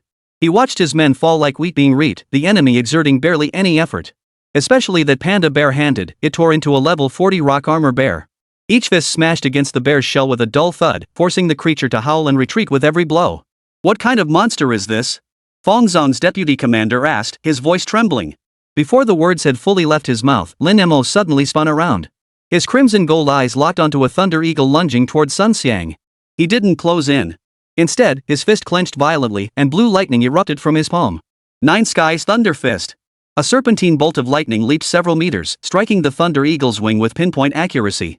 The level 42 spirit beast screeched as it plummeted to the ground, black smoke billowing from its wings, clearly incapacitated. A non-elemental contract beast, capable of lightning-type combat techniques? Sun Qiming exclaimed in disbelief, his understanding of beast taming utterly shattered. Sun Xiang was utterly dumbfounded. The battle had long since become one-sided. Under Tang Chun's fiery ambition buff, Su Wanzhu's team's combat power surged to its peak. Xiao Ran's lightning spear swept through, simultaneously flinging 3 rock armor bears into the air. Gu Qi's wind pillars combined with Meng Xiaoyi's water arrows formed an impenetrable offensive-defensive net. Hu Jia's flaming feathers relentlessly finished off the remnants. Lin Mo charged through the enemy ranks like an unstoppable war god, his crimson gold figure crashing through the fray. Red hair's speed allowed him to evade every strike, while his Nine Skies Thunder Fist delivered lethal blows. Contract beasts below LV.45 were no match for him. Fangzong watched as the 100-plus elite he'd brought dwindled to fewer than 20 in an instant, finally realizing he'd met his match. Watching Su Wanzhu command with effortless grace mid-air, her feet tracing the moonstep, and Lin Mo knock out the last level 40 Shadow Panther with a single punch, he finally felt fear. Retreat! Retreat now! Fangzong abandoned all pretense of dignity and turned to flee. Sun Xiang supported the stunned Sun Shiming, his voice trembling. They're too strong. Su Wanzhu walked up to him, a faint smile playing at the corners of her lips. This is our strength. Now, are you still willing to come with us to Western Hunan? Sun Xiang surveyed the devastation strewn across the ground, then looked at the crimson flame tiger whose eyes shone with brilliance. He nodded firmly. I'm in. Chapter 160, Escalating Explosive Update. Vote now. Airfang's wings sliced through the clouds as he carried Su Wanzhu and her companions toward Western Hunan. Sun Xiang sat atop the giant bird's back, cradling the sleeping crimson flame tiger in his arms. As the mountains and rivers raced past below, his eyes held both lingering fear and exhilaration. Is the legacy of the Five Heaven Guard truly suited for me? He couldn't help asking Su Wanzhu. The crimson flame tiger was fire attributed, while the Five Heaven Guard's legacy leaned toward earth-based defense. He felt uncertain. Su Wanzhu handed him a piece of earth-colored ore, faintly glowing with flowing earth elemental energy. This is a companion ore from the Sunset's secret realm. Have the crimson flame tiger try it. Sun Xiang placed the ore near the crimson flame tiger's nose. The little beast instantly perked up, cautiously licking the ore. Its previously dull fur suddenly glowed with a faint golden sheen, and its level marker jumped from LV.20 to LV.21. This. Sun Xiang was both astonished and delighted. The legacy of the Fifth Heavenly Guard emphasizes defense with an offensive edge. Fire attributes can also be harnessed, though it requires more practice. Su Wanzhu retrieved the ore. The Sunset Secret Realm has specialized trials to help you adapt to the inherited power. Lin Mo leaned closer, his crimson gold eyes scanning the ore before suddenly waving his paw at the crimson flame tiger. The little creature seemed encouraged, letting out a childish roar at Lin Mo, making everyone laugh. Seems like it's scared of you, Sun Xiang chuckled. Good. That'll keep it out of trouble later, Lin Mo snorted, though inwardly he calculated how the crimson flame tiger's fear had just earned him a few more emotion points. Su Wanzhu discreetly pinched his arm, and Lin Mo immediately fell into line, turning his attention to studying the shapes of the clouds, pretending nothing had happened. After 2 days of flight, the twin phoenix finally descended upon Luoxia Mountain in western Hunan. The mountain's rare crimson hue glowed fiercely in the setting sun, resembling a burning flame. The entrance to the Sunset's secret realm lay hidden within a cavern deep within its belly. We'll rest for the night in the town at the mountain's base and enter the secret realm first thing tomorrow morning. Su Wanzhu gazed toward the cave, where faint earth elemental energy ripples could be sensed. Sun Xiang, let the crimson flame tiger absorb more mineral energy tonight. The trial won't be easy. Sun Xiang nodded firmly, tightening his grip on the crimson flame tiger. He knew this was his chance to change his fate, a chance he couldn't afford to miss. Nanaying, you family manner. Fangzong knelt on the cold floor, his uniform caked in dust and blood, his face contorted with rage, the scar on his cheek twisted in fury. Before him lay the casualty report of the Wuwang Beastmaster Corps. Only 37 combat members remained, and over half their contract beasts were lost. The nation's 6th-ranked Beastmaster Corps was now little more than a hollow shell. Young Master Yu, I beg you to show mercy and help us avenge our comrades. Fangzong's voice trembled with emotion. Su Wanzhu is too arrogant, she won't even give you face. Sooner or later, she'll threaten your position as the imperial heir. Yu Tsang sat on the sofa opposite, meticulously polishing the jade seal engraved with the character Chang. Hearing this, he chuckled lightly. Help you? Why should I help you? We can pledge our allegiance to you. Fangzong clung to this last straw like a lifeline. Though the Wuwang Beastmaster Corps suffered heavy losses, over 100 non-combatants remain. They control the Beastmaster material supply routes across the 3 provinces of the southern ridge. This will undoubtedly aid your bid for the imperial heir's position. Yu Tsang paused his polishing, lifting his gaze to study Fangzong. Join me? Are you even worthy? Fangzong's face flushed crimson, yet he dared not retort. He could only grit his teeth and say, as long as you're willing to help us avenge our losses, the Wuwang Beastmaster Corps will serve as your foot soldiers, willing to brave fire and water without hesitation. Yu Tsang set down the jade seal, rose, and strode to stand before Fangzong, looking down at him. Revenge is possible, but not now. He leaned closer, whispering into Fangzong's ear, what you must do now is make this a big deal. Make it big? Yes. A calculating smile curved Yu Tsang's lips. You must publicly declare that Su Wanzhu, in her bid to seize the legacy of the Misty Cloud secret realm, launched an unprovoked attack on the Wuwang Beastmaster Corps, resulting in hundreds of casualties. Then, you must lament that you had no other choice but to seek refuge under my protection. Fangzong froze. What good would that do? It serves a great purpose. Yu Tsang patted his shoulder. The world will see Su Wanzhu as ruthless and heartless, while I, Yutsong, will be portrayed as a benevolent leader who cares for his subordinates. When that happens, factions who can't stand her will naturally come forward to support us. He paused, his tone turning icy. As for revenge, once I consolidate power in the southern mountains, there will be ample opportunity to make her pay. Fangzong stared into Yutsong's eyes, seeing the ambition burning within them. A chill ran down his spine, but he gritted his teeth and nodded. All right. I'll do it. He knew this was the only way for the Wuwang Beastmaster Corps to survive. 3 days later, a shocking post appeared across the major Beastmaster forums of the southern mountains. Crown Prince candidate Su Wanzhu's brutal massacre of the Wuwang Beastmaster Corps. The post included extensive evidence, photographs of destroyed mining areas, the gruesome injuries of wounded members, and a tearful video of Fangzong's accusation. Moreover, Fangzong announced that to protect the surviving members, the Wuwang Beastmaster Corps was formally joining Yutsong's faction, earnestly pleading for young Master Yu to seek justice for them. The post instantly ignited public outrage. What's wrong with Su Wanzhu? Even as an Imperial heir candidate, she can't just slaughter a Beastmaster Corps. The Wuwang Beastmaster Corps is still ranked 6th nationally. Doesn't she fear retribution from the Grand Association? Good for you, Yu. We're behind you in getting justice. Of course, there were also skeptical voices, but they were quickly drowned out by the wave of abuse directed at Su Wanzhu. However, the Wuwang Beastmaster Guild was still a major force. Such an overt endorsement of one Imperial Prince candidate was bound to draw reactions from the other guilds.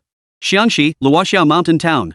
Su Wanzhu stared at the news on her bracelet, her expression calm and unruffled. Xiao Ran slammed the table in fury.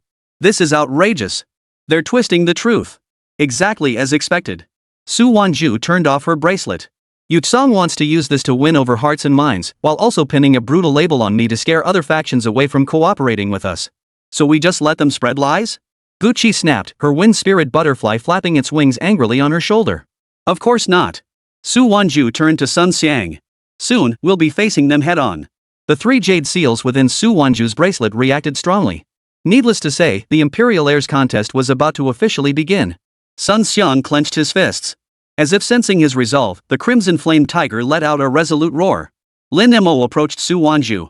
We enter the secret realm tomorrow. Su Wanzhu stood, her gaze fixed on the depths of Luoxia Mountain. The legacy of the 5th Heavenly Guard, we must secure it. As night deepened, the town's lights gradually faded. The silhouette of Luoxia Mountain appeared particularly mysterious under the moonlight. From the caves within its belly, the faint sound of earth elemental energy flowing could be heard. Meanwhile, at the Yu family estate in Nanling, the lights remained brightly lit. Yutsong watched the overwhelmingly favorable sentiment on the forum, a satisfied smile spreading across his face. Fangzong stood behind him, head bowed, yet his eyes betrayed a hint of reluctance. He knew he was merely a pawn in Yutsong's game, but for the sake of vengeance, he had no other choice. Announce it, convene the Southern Ridge Faction Assembly in 3 days. Yutsong lifted his teacup. I will make everyone understand the consequences of opposing me, Yutsong. The struggle for the Imperial Heirs title was never merely a contest of strength, it was a battle of hearts and principles. Chapter 161, The 5 Heaven Guardians' First Update, Seeking Votes. At dawn on Luoxia Mountain, the air carried the damp, earthy scent of the soil. Numerous beast masters had already gathered before the cave entrance. Most were independent cultivators testing their luck, while a few teams from minor clans stood vigilantly, eyes scanning their surroundings. As Su Wanzhu and her group approached the entrance, a stir arose. Isn't that Su Wanzhu? Someone pointed at her, surprise in their voice. It really is her. The Imperial heir candidate. Shu, keep it down. Haven't you seen the forums? She nearly wiped out the Wuwang Beastmaster Corps. Whispers surged like a tidal wave, starting as hushed murmurs before escalating into open accusations. An elderly man clad in grey robes stepped forward, his staff thudding heavily against the ground. Miss Su, if I may be so bold, what exactly did the Wuwang Beastmaster Corps do to offend you? Why must you exterminate them to the last? A young man beside him immediately chimed in, exactly. The Beastmaster Corps protects this land. Even if there were conflicts, you shouldn't have killed them. How can someone like you be worthy of being an Imperial heir candidate? Gucci's face flushed crimson with fury.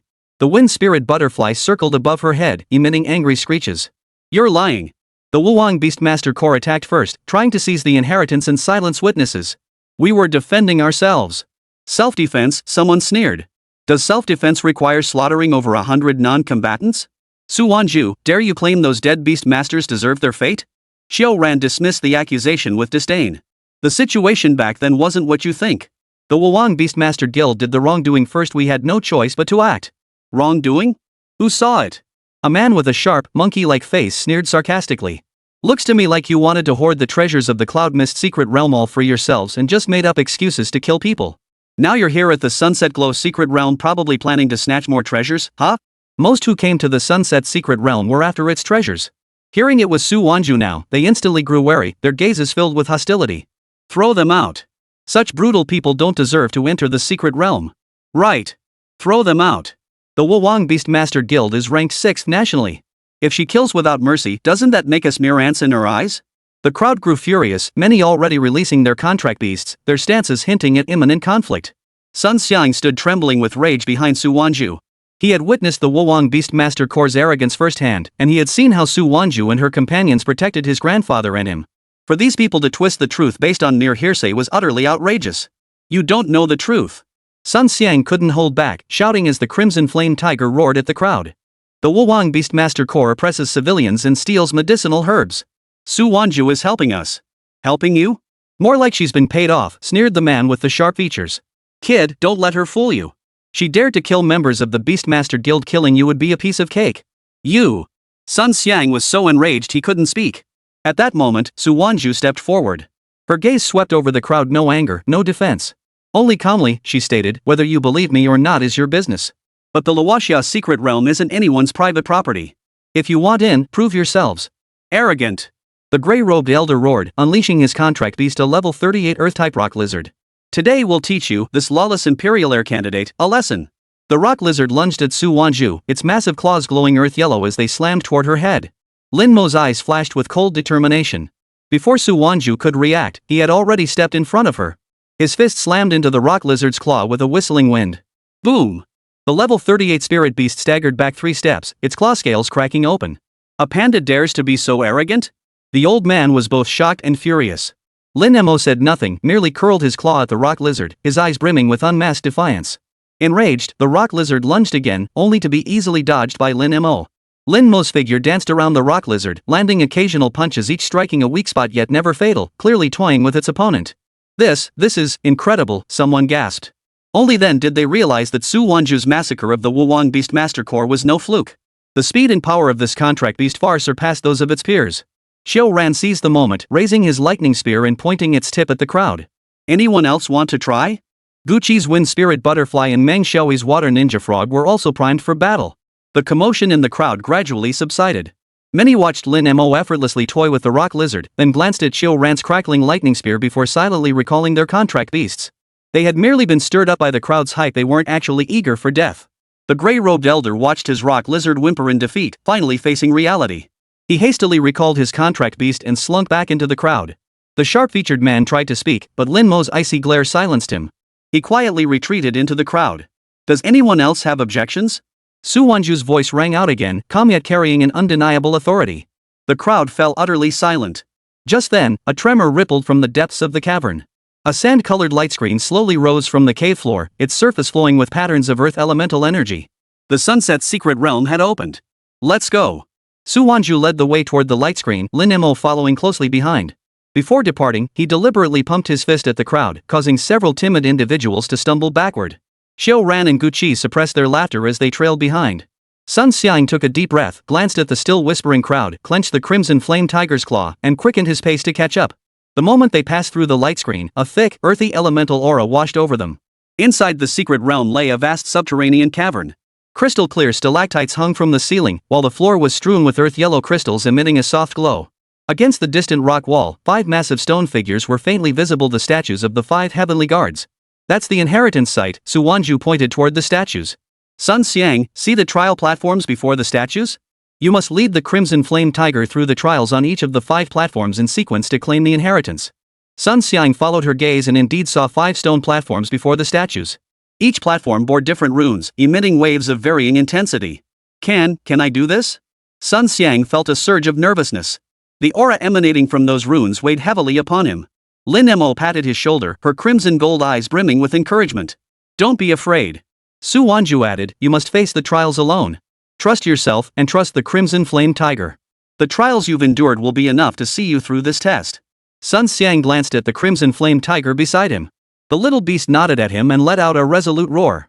He took a deep breath and clenched his fists. I'm ready. We'll wait for you outside. Su Wanzhu stepped back, joining Lin Mo and the others at the perimeter of the trial platform. Remember, no matter what difficulties you face, never give up. Sun Xiang nodded, leading the Crimson Flame Tiger step by step toward the first trial platform. The moment his foot touched the stone platform, it erupted in a blinding earthen glow. The eyes of all 5 statues lit up simultaneously, as if observing the new challenger. Outside the cavern, the crowd watched the sealed light screen as murmurs gradually died down. Some pulled out their bracelets, scrolling through news about Su Wanzhu, their eyes clouding with doubt. Su Wanzhu's contract beast is truly formidable. Perhaps the Wuwang Beastmaster Guild really did strike first. Hard to say. The Imperial Air competition is ruthless by nature. Who knows if it was all an act? Regardless, I never imagined there'd actually be a treasure here, and Su Wanzhu snatched it again. Chapter 162, The Beast Tide approaches second update, seeking votes. On the trial platform of the Sunset Secret Realm, the earth yellow glow gradually receded. Sun Xiang stepped out of the glow, an earth yellow character now etched upon his forehead. The Crimson Flame Tiger's form swelled by a full size, its scarlet fur now covered in a layer of fine, earth yellow scales. Its level skyrocketed from LV.21 to LV.28. Acquired the 5-fold Heavenly Guard Legacy. Unlocked Xian Grade Combat Technique, Earth's Burden. I did it! Sun Xiang's voice trembled with excitement. The Crimson Flame Tiger roared thunderously beside him, its earth yellow scales gleaming with a metallic sheen under the cavern's light. Su Wanzhu smiled and nodded. Congratulations! Sun Xiang stepped before her, suddenly dropping to one knee. The Crimson Flame Tiger lowered its body in unison, performing a formal bow of homage toward Su Wanzhu. Sun Xiang pledges to serve Miss Su for the rest of his life. His voice was unwavering. You protected my grandmother and me, and helped me inherit the legacy. This kindness I shall never forget. Should you one day ascend the imperial throne, I, Sun Xiang, vow to guard your realm until my dying breath. Guqi and Xiao both froze in shock. Sun Xiang's posture was excessively solemn, mirroring the loyalty of a subject to a sovereign. Su Wanzhu helped him up, her gaze calm yet powerful. There's no need to follow. We are companions. Sun Xiang shook his head, his gaze intense. In my heart, you are already the future empress. Lin Mo nodded in agreement beside them, his eyes reflecting approval. The lad knew his place. Su Wanzhu no longer refused. Some bonds need not be spoken, they are proven through action. She addressed the group. We've now secured the inheritances of the 4th, 5th, and 7th Heavenly Guard. Combined with the previous ones, that makes 6. The remaining 3 can wait for now. Where do we go next? Xiao asked. Qingping City. Su Wanzhu pulled up a map, pointing to the city between Tianhai City and Huaya City. In her previous life, the first small-scale beast tide had erupted here. They must prepare in advance, otherwise, the beast tide there would inevitably impact Tianhai City. Simultaneously resolving the beast tide would also lay the groundwork for their future plans. The group's expressions grew solemn. The very words beast tide carried their own weight. Qingping City houses the A-rank secret realm, Blackwind Valley. Rumor has it the spirit beasts there have been unusually active lately. Tang Chun added. Kei's eye growled softly at her feet, as if responding. Perfect. Let's go check it out. Su Wanzhu declared, let's move out. As they departed Luoxia secret realm, the murmurs outside had grown significantly quieter. Those who spotted Sun Xiang now carried a hint of reverence in their eyes. One who had received an inheritance was clearly not someone they could afford to provoke. Sun Xiang, cradling the Crimson Flame Tiger, walked beside Su Wanzhu, his back straight as an arrow. He knew that from this day forward, he was no longer the boy who hid behind his grandfather's back. He was now a beastmaster who could fight alongside his comrades. Air Feng carried the group as they flew toward Qingping City. Along the way, Su Wanzhu had Ho Qing investigate Qingping City. The Blackwind Valley secret realm had indeed been unsettled lately. 3 exploration teams had already gone missing. Though the Kanglan Beastmaster Corps had intervened, they hadn't uncovered any leads. Seems the rumors aren't unfounded. Su Wanzhu gazed at the clouds outside the window. Once we reach Qingping City, we'll scout the outskirts of Blackwind Valley first. Don't rush in recklessly. Lin Mo licked his paw, his eyes sparkling with excitement. A beast tide meant a vast number of spirit beasts, which in turn meant a vast amount of emotion. In the banquet hall of the Yu family residence in Nanling, lights blazed brightly. Yu Tsang sat at the head table, fingering the jade seal engraved with the character Chang. Fang Zong stood behind him, his back ramrod straight. After days of publicity, though the Wuwang Beastmaster Corps had suffered heavy losses, they had leveraged their victim status to absorb numerous smaller factions, finally stabilizing their position. The banquet hall was filled with leaders of major and minor factions from the Southern Ridge Beastmaster material merchants, captains of small and medium-sized Beastmaster guilds, and even representatives from several reclusive families. Ladies and gentlemen, Yu Tsang set down the jade seal, his voice carrying clearly throughout the hall. I have gathered you here today to discuss the matter of Su Wanzhu. With a wave of his hand, the wall-mounted screen lit up, playing an edited video of the mining area. It showed only the moments when Su Wanzhu's team took action, omitting any footage of the Wuwang Beastmaster group's provocation. As you have witnessed, Yu Tsang's voice carried a note of anguish. Su Wanzhu, in her quest to seize the inheritance, mercilessly slaughtered members of the Wuwang Beastmaster Corps. The brutality of her actions is utterly appalling. Should such a person become the imperial heir, the entire dragon nation may well be plunged into war. Fang Zong immediately chimed in, "Young master, you speaks the truth. The tragic deaths of over 100 brothers from our Wuwang Beastmaster Corps stand is a stark warning. We implore young master you to uphold justice, apprehend Su Wanzhu, and restore peace to the southern ridge." A chorus of agreement erupted from the audience below the stage. "We support young master you.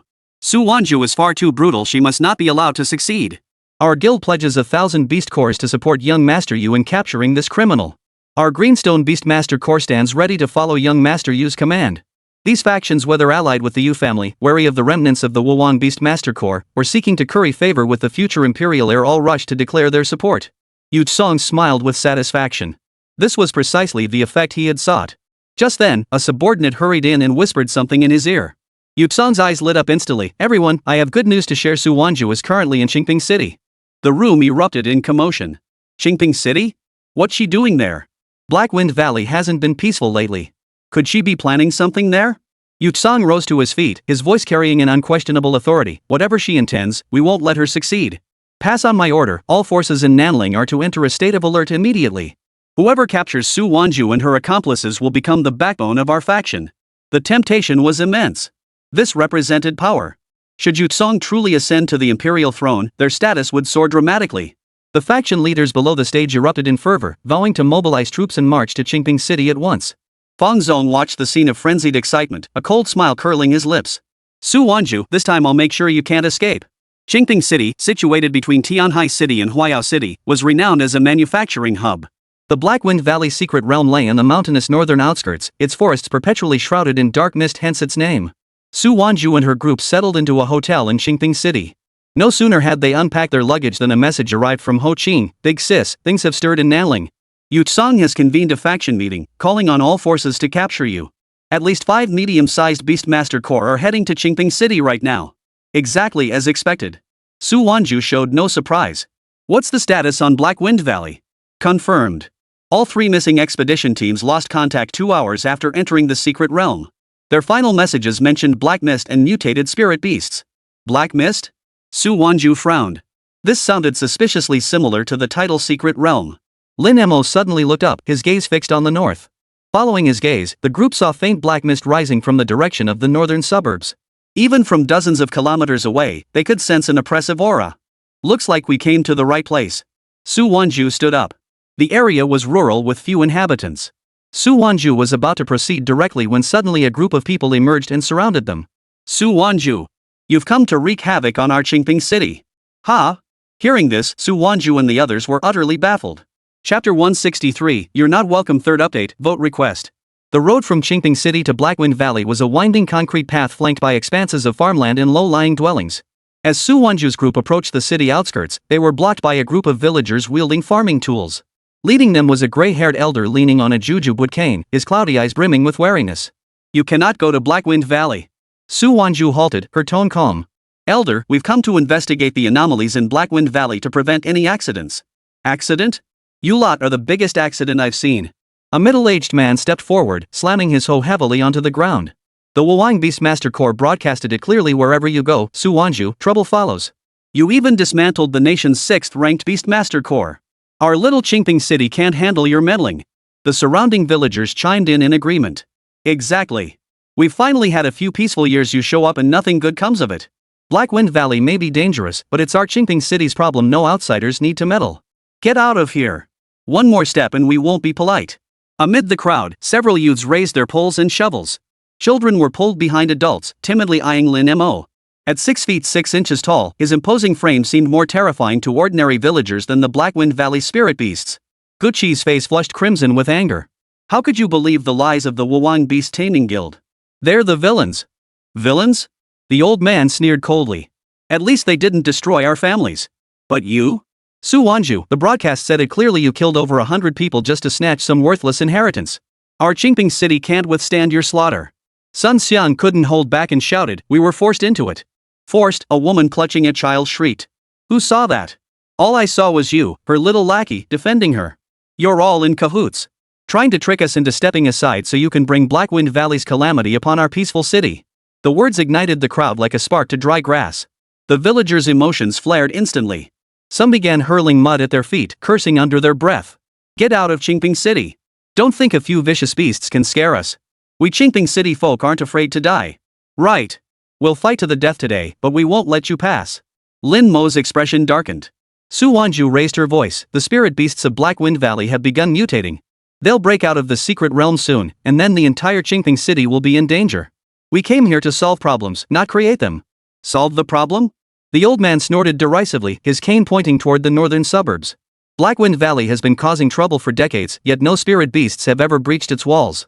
I suspect you're merely using this as an excuse to stay in Qingping City waiting for the Southern Ridge forces to catch up, so we can serve as your shield. I didn't. No? The middle-aged man cut her off. Then explain why young master Yu's men are specifically chasing after you. Why did the mighty Wuwang Beast Taming Guild fall into your hands? You must have done something shady. The villagers' emotions were growing increasingly heated. Some had already begun pounding the ground with hoes, producing a thud-thud sound that felt like a protest. A young man even released his contract beast, a level 15 groundhog which bared its teeth menacingly at Lin Mo. Xiaoran gripped his lightning spear tightly and whispered to Su Wanzhu, should we force our way through? If we stall any longer, something might truly happen at Blackwind Valley. Su Wanzhu's face was equally grim. Now was definitely not the time to clash with these people. Though agitated, fear flickered in the villagers' eyes. Terrified by the unjust Beastmaster Guild's propaganda, they only wished to protect their small plots of land and live in peace. Forcing our way through would only escalate the conflict, potentially pushing them to even more extreme actions. We don't have to go to Blackwind Valley. Su Wanzhu softened her tone. But please believe me, the danger in Blackwind Valley is real. If you see black mist spreading or unusual spirit beasts, contact the Beast Control Bureau immediately. Don't try to handle it alone. After speaking, she exchanged a glance with her companions and turned to take a detour. Think you can just leave? Not so fast, the old man suddenly shouted. Who knows if you're just pretending to leave, only to sneak back later. We're tying you up today and handing you over to the Beast Control Bureau. Let them decide if you're good people. Villagers instantly closed in, their farming tools gleaming coldly. Lin Mo stepped in front of Su Wanzhu, a flicker of murderous intent in his eyes. He didn't mind showing these people what true danger looked like. Mo. Su Wanzhu grabbed his arm, her gaze unwavering. Take the mountain path. Detour. Lin Mo growled in frustration but ultimately obeyed Su Wanzhu's command. The group turned and plunged into the adjacent mountain forest, heedless of thorns tearing through their trousers. Behind them, the villagers' cheers and curses echoed like needles piercing Sun Xiang's heart. He glanced back at the figures brandishing their farming tools and couldn't help asking, Sister Wanzhu, we came here to help them. Why won't they believe us? Su Wanzhu didn't turn back, only quickening her pace. Because they haven't seen the horror of the beast tide. Once they understand, they'll believe. Lin Mo snorted. By the time they believe us, they'll likely be devoured by spirit beasts, leaving nothing but bones. Xiaoran sighed. The Wuwang Beast Control Corps' propaganda is too vicious. They've painted us as man-eating demons. No one would believe us. Guqi's wind spirit butterfly flew ahead, its azure blue wings shimmering through the trees. There's a path up ahead. It should lead us around to the back of Blackwind Valley. The group weaved through the forest, thorns and rocks tearing at their skin, yet none paid it any mind. He would make these people understand just how utterly wrong they were today. 2 hours later, they finally rounded the rear of Blackwind Valley. The black mist here was denser than imagined, churning as if alive. Even from 100 meters away, the frenzied aura emanating from within was palpable. Scout from here. Su Wanzhu signaled for everyone to halt. Xiaoran, have Lei Long release an electric current to test the fog's reaction. Lei Long shot a slender bolt of electricity toward the black mist. The moment it touched the fog, it was instantly swallowed, without so much as a flicker of reaction. Something's wrong, Tang Chun frowned. This black mist can absorb energy. At the makeshift camp on the back mountain of Blackwind Valley, Su Wanzhu was sketching a defensive formation on the ground with a twig. Lin Mo crouched beside her, tracing a circle around the formation's perimeter with his paw. We need to leave an opening here, he muttered, to lure them in for battle. Xiaoran adjusted the energy detector as the mutated energy index on the screen slowly climbed. At this rate, the black mist will reach the mountain base in 3 hours at most. Sun Xiang had the crimson flame tiger lie flat on the ground. The little beast was clawing at a piece of earth-colored ore, absorbing earth elemental energy to prepare for the impending battle. Guqi directed the wind spirit butterfly to soar high into the sky, constantly monitoring the black mist's movements. Everything proceeded according to plan until a clamor of voices echoed up from the valley below. Su Wanzhu. So you are here. Chapter 164, You've finally gotten scared. 4th update. Vote. The group looked up to see the villagers who had blocked them earlier returning, this time in greater numbers, over 100 strong. Their farming tools had been replaced with more aggressive weapons. What was even more surprising was that behind them followed a group of students from Qingping City and a middle-aged man wielding a megaphone. Why are you back? Gucci frowned, her wind spirit butterfly fluttering its wings warily above her head. The elderly leader raised his cane, pointing at their camp. I knew you weren't up to any good. Sneaking off to the back mountains, you must be planning to bring the calamity of Blackwind Valley upon our Qingping city. We didn't. Sun Xiang stood up, the crimson flame tiger growling low at the crowd. We're preparing defenses. The beast tide is coming soon. Beast tide? I say it's a lie you've concocted, shouted a middle-aged man holding a megaphone. He was the owner of a factory in Qingping City. The unfettered beastmasters have already stated that you're using the beast tide as an excuse to seize Blackwind Valley and plunder its resources. Behind the factory owner, people in the crowd raised signs reading "Expel Su Wanzhu and defend Qingping City," clearly an organized protest. We don't welcome you outsiders, you jackals. Get out now. Or we'll call the police to arrest you. Don't think a few powerful contract beasts give you free rein. We Qingping City residents stand united, we fear you not. Students hurled stones toward the camp, though the distance was too great for any to land. Still, the gesture spoke volumes of their hostility. Several parents grabbed their children, pointing at Lin Mo and threatening, "Stop crying, or that spirit beast will eat you." Lin Mo's expression darkened completely. "Xiao Mo, stay calm." Su Wanzhu pressed his shoulders, her gaze steady as she surveyed the crowd. Our target is Blackwind Valley, not them. But... Gucci tried to protest, but Su Wanzhu shook her head to silence him. Xiao ran, expand the defensive formation another 50 meters outward. Ensure the battle doesn't spread to the village. Su Wanzhu's voice was eerily calm. Sun Xiang, get ready. We might need to use an earthen wall to block the spirit beasts. Sis Wanzhu. Xiao ran hesitated. They're already like this. Do we still need to protect them? We're protecting Qingping City, not any one individual. Su Wanzhu's gaze fixed on the Black Wind Valley, where dark mist churned. Once the beast tide erupts, it won't bypass us just because they dislike us. Lin Mo took a deep breath, forcing himself to suppress his anger before turning to inspect the defensive structures. He knew Su Wanzhu was right, yet a lump of frustration sat heavy in his chest. Sun Xian watched the students holding their signs and suddenly found it laughable. These people would rather believe the lies of the Wuwang Beastmaster Corps than heed a stranger's warning. When disaster truly strikes, would they regret it? Just then, the energy detector emitted a shrill alarm. What's happening? Su Wanzhu rushed over immediately. Xiao Ran pointed at the screen, his face ashen. The mutated energy index just skyrocketed. It's 10 times higher than before. Almost simultaneously, a deafening roar erupted from the direction of Blackwind Valley. The sound was filled with madness and destruction, causing the entire mountain forest to tremble. The crowd's clamor vanished instantly as every pair of eyes turned toward the northern outskirts in terror. Black mist surged forth from the entrance of Blackwind Valley like a burst dam. Wherever it passed, trees instantly withered, and birds and beasts fled in wails of terror. Within the mist, countless twisted figures could be vaguely discerned, surging forward mutant spirit beasts infected by aberrant energy, their numbers too vast to count. What is that? The factory owner's megaphone fell from his hands, emitting a shrill, distorted screech. The old man stared in disbelief at the all-consuming black fog, his lips trembling. The beast tide, it's really here. Students began crying in terror.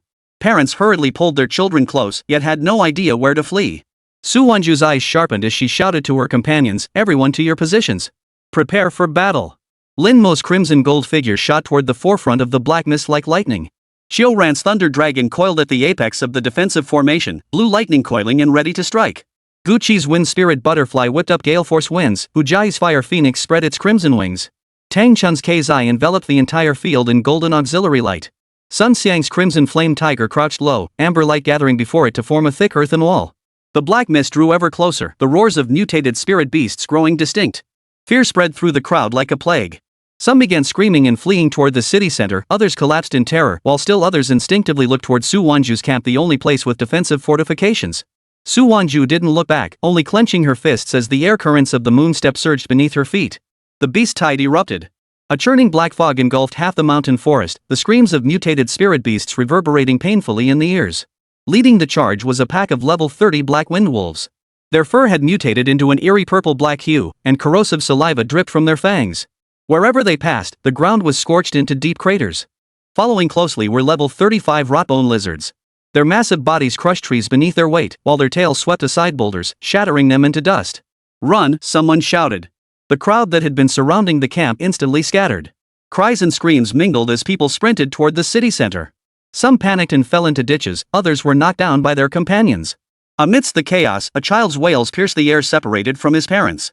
"Watch out!" Su Wanzhu charged forward using the moonstep technique.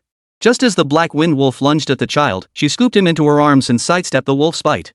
The child clung to her neck in terror, tears and snot smearing her clothes. Xiao ran, seal off the left flank with an electric barrier. Su Wanzhu handed the child to a rushing woman. Take him to safety. Xiao Ran's thunder dragon responded by spewing an electric net, weaving a barrier of blue current before the black mist.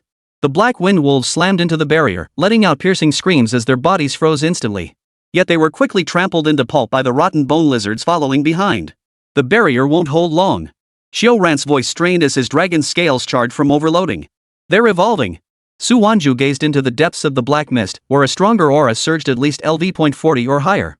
She took a deep breath and shouted to the crowd behind her, everyone evacuate immediately to the city's defensive structures.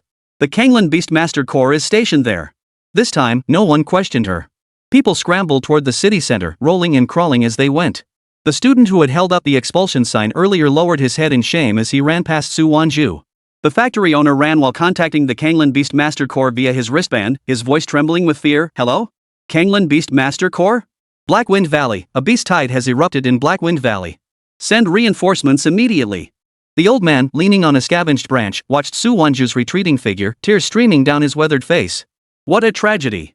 We mistook our benefactor for an enemy. Chapter 165, Battle. Beast Tide. 5th update. Vote. No time for regrets.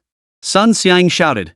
The crimson flame tiger spewed a line of fire, complementing his, Earth's burden, ability to erect a wall of fire in Earth before the defensive formation. Quickly lead everyone to the city center. The old man snapped out of his daze and immediately organized the remaining people for evacuation, shouting incessantly, hurry. Keep up. Don't fall behind. The battle within the black fog had reached a fever pitch. Gu Qi's wind spirit butterfly spread its wings, unleashing whirlwind sweep. Azure blue pillars of wind swept dozens of black wind wolves skyward, slamming them brutally against the rocks. But soon, more spirit beasts filled the void, and the wind pillars' power gradually weakened against their sheer numbers. Meng Xiui's water frog unleashed a torrent of water, freezing the corrupted bone lizard's limbs with its converging streams technique. Yet the beast tore free with brute force, shattering the ice with a shrill, jarring crack. Hu Jiao's fire phoenix unleashed flames, igniting a sea of fire within the black mist with blazing wings sweeping the wilderness, temporarily driving back the spirit beasts. Yet this only made the mutated energy within the black mist grow more violent. Tang Chun's Zai wielded the golden wheel, its radiance continuously repairing the damaged defenses. The auxiliary glow of fiery sun ambition enveloped the entire battlefield, boosting everyone's power slightly. Yet her forehead was already drenched in cold sweat, and Zai's panting grew increasingly labored. The most dazzling figure was Lin Mo.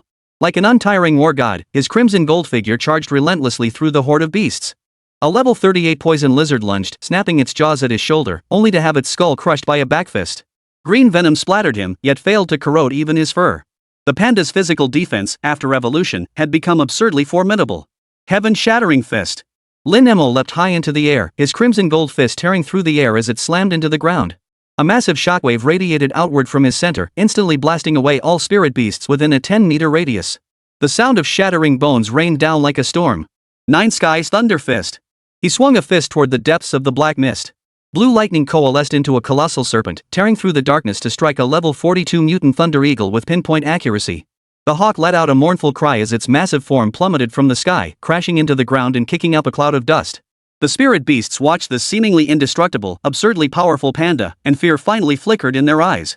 Several black wind wolves attempted to flank him, only to be flung aside by Lin Mo's tail, crashing into the rock wall and knocking themselves unconscious. Is that a level 25? The elderly man evacuating the crowd watched the scene, too stunned to speak.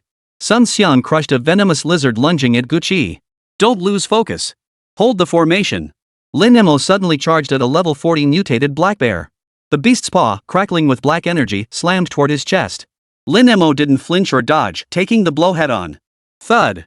The bear's paw was repelled, yet Lin Mo stood unmoved. He seized the beast's arm and twisted with such force that he tore the multi-ton colossus apart. Green blood splattered across his body, yet he seemed oblivious as his crimson gold fist swung out again. Ding. Generated extreme fear, stat points plus 20. Ding. Generated despair, stat points plus 15. A cold smile curled at the corner of Lin Mo's mouth.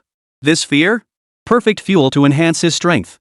At that moment, a deafening roar erupted from the black mist. A level 45 mutated giant ape burst from the darkness. Towering taller than Lin Mo, its body was covered in black scales as it slammed a fist toward the center of the defensive formation. Watch out! Su Wanzhu activated Moonstep, instantly blocking the ape's path. The second form unleashed by Savage Rampage erupted simultaneously. This was the first time she'd used this technique in front of others. Dark crimson spiritual energy gathered in her fist, radiating an aura of utter destruction. Combined with the values Lin Mo had returned. Boom! The fist collided with the giant ape's palm. Su Wanzhu was knocked back 3 steps, her arm numb. The giant ape stumbled back half a step, staring in astonishment at this seemingly fragile human woman. What kind of combat technique is that? Xiao Ran's eyes widened. He had never seen Su Wanzhu so ferocious. Lin Mo seized the moment to dash behind the giant ape. Combining the heaven-splitting fist with the 9 skies thunder fist, his fist, wrapped in lightning, slammed viciously into the back of the ape's head. Arg! The giant ape let out a piercing scream, its massive body stumbling forward and crashing directly into Su Wanzhu's savage rampage fist. Dark crimson spiritual energy surged into its body, shattering its bones inch by inch. The level 45 mutated giant ape was instantly killed by their combined attack. The spirit beasts within the black mist were utterly panicked, their offensive momentum visibly weakening. They're really protecting us. A young man observing from behind a rock murmured to himself, quickly grabbing his bracelet. I'll push the Kanglin Beastmaster core again. Tell them to hurry. The factory owner rushed back, clutching several bottles of energy potions. Miss Su. Will these be useful? We can't help in any other way. Su Wanzhu took the potions and tossed them to Qiu Ran and Hu Jai. Thanks. The owner's face flushed crimson as he bowed his head in shame. Earlier, we were wrong. Staying alive matters more than apologies. Su Wanzhu's gaze returned to the black mist. Xiao Mo, prepare. Lin Mo nodded. The surrounding spirit beasts sensed the terrifying aura and retreated in fear. He drew a deep breath, channeling all his power into his fist. Shock fist shatter heaven. Shatter. A barrage of punches unleashed shockwaves 10 times more powerful than before, tearing a gaping hole in the black mist. The mutated spirit beasts within toppled like wheat swept by a gale, falling in droves. A brief vacuum finally appeared before the defensive formation. Now! Su Wanzhu shouted. Everyone fall back. Team members fought their way back, with Lin Mo covering their retreat. His crimson gold figure stood like an impenetrable barrier, obliterating every stray spirit beast that dared to charge through. In the distance, the long-awaited signal for reinforcements from the Kanglin Beastmaster Corps finally appeared, a bright red flare bursting across the sky, impossible to miss. Reinforcements are here, someone cheered. Watching the Kanglin Beastmaster Corps members draw nearer, Su Wanzhu finally exhaled, her tense body instantly collapsing from exhaustion. Lin Mo hurriedly caught her, his eyes filled with concern. I'm fine. Su Wanzhu smiled faintly, glancing back toward Qingping City. The defensive fortifications there were now illuminated by lights.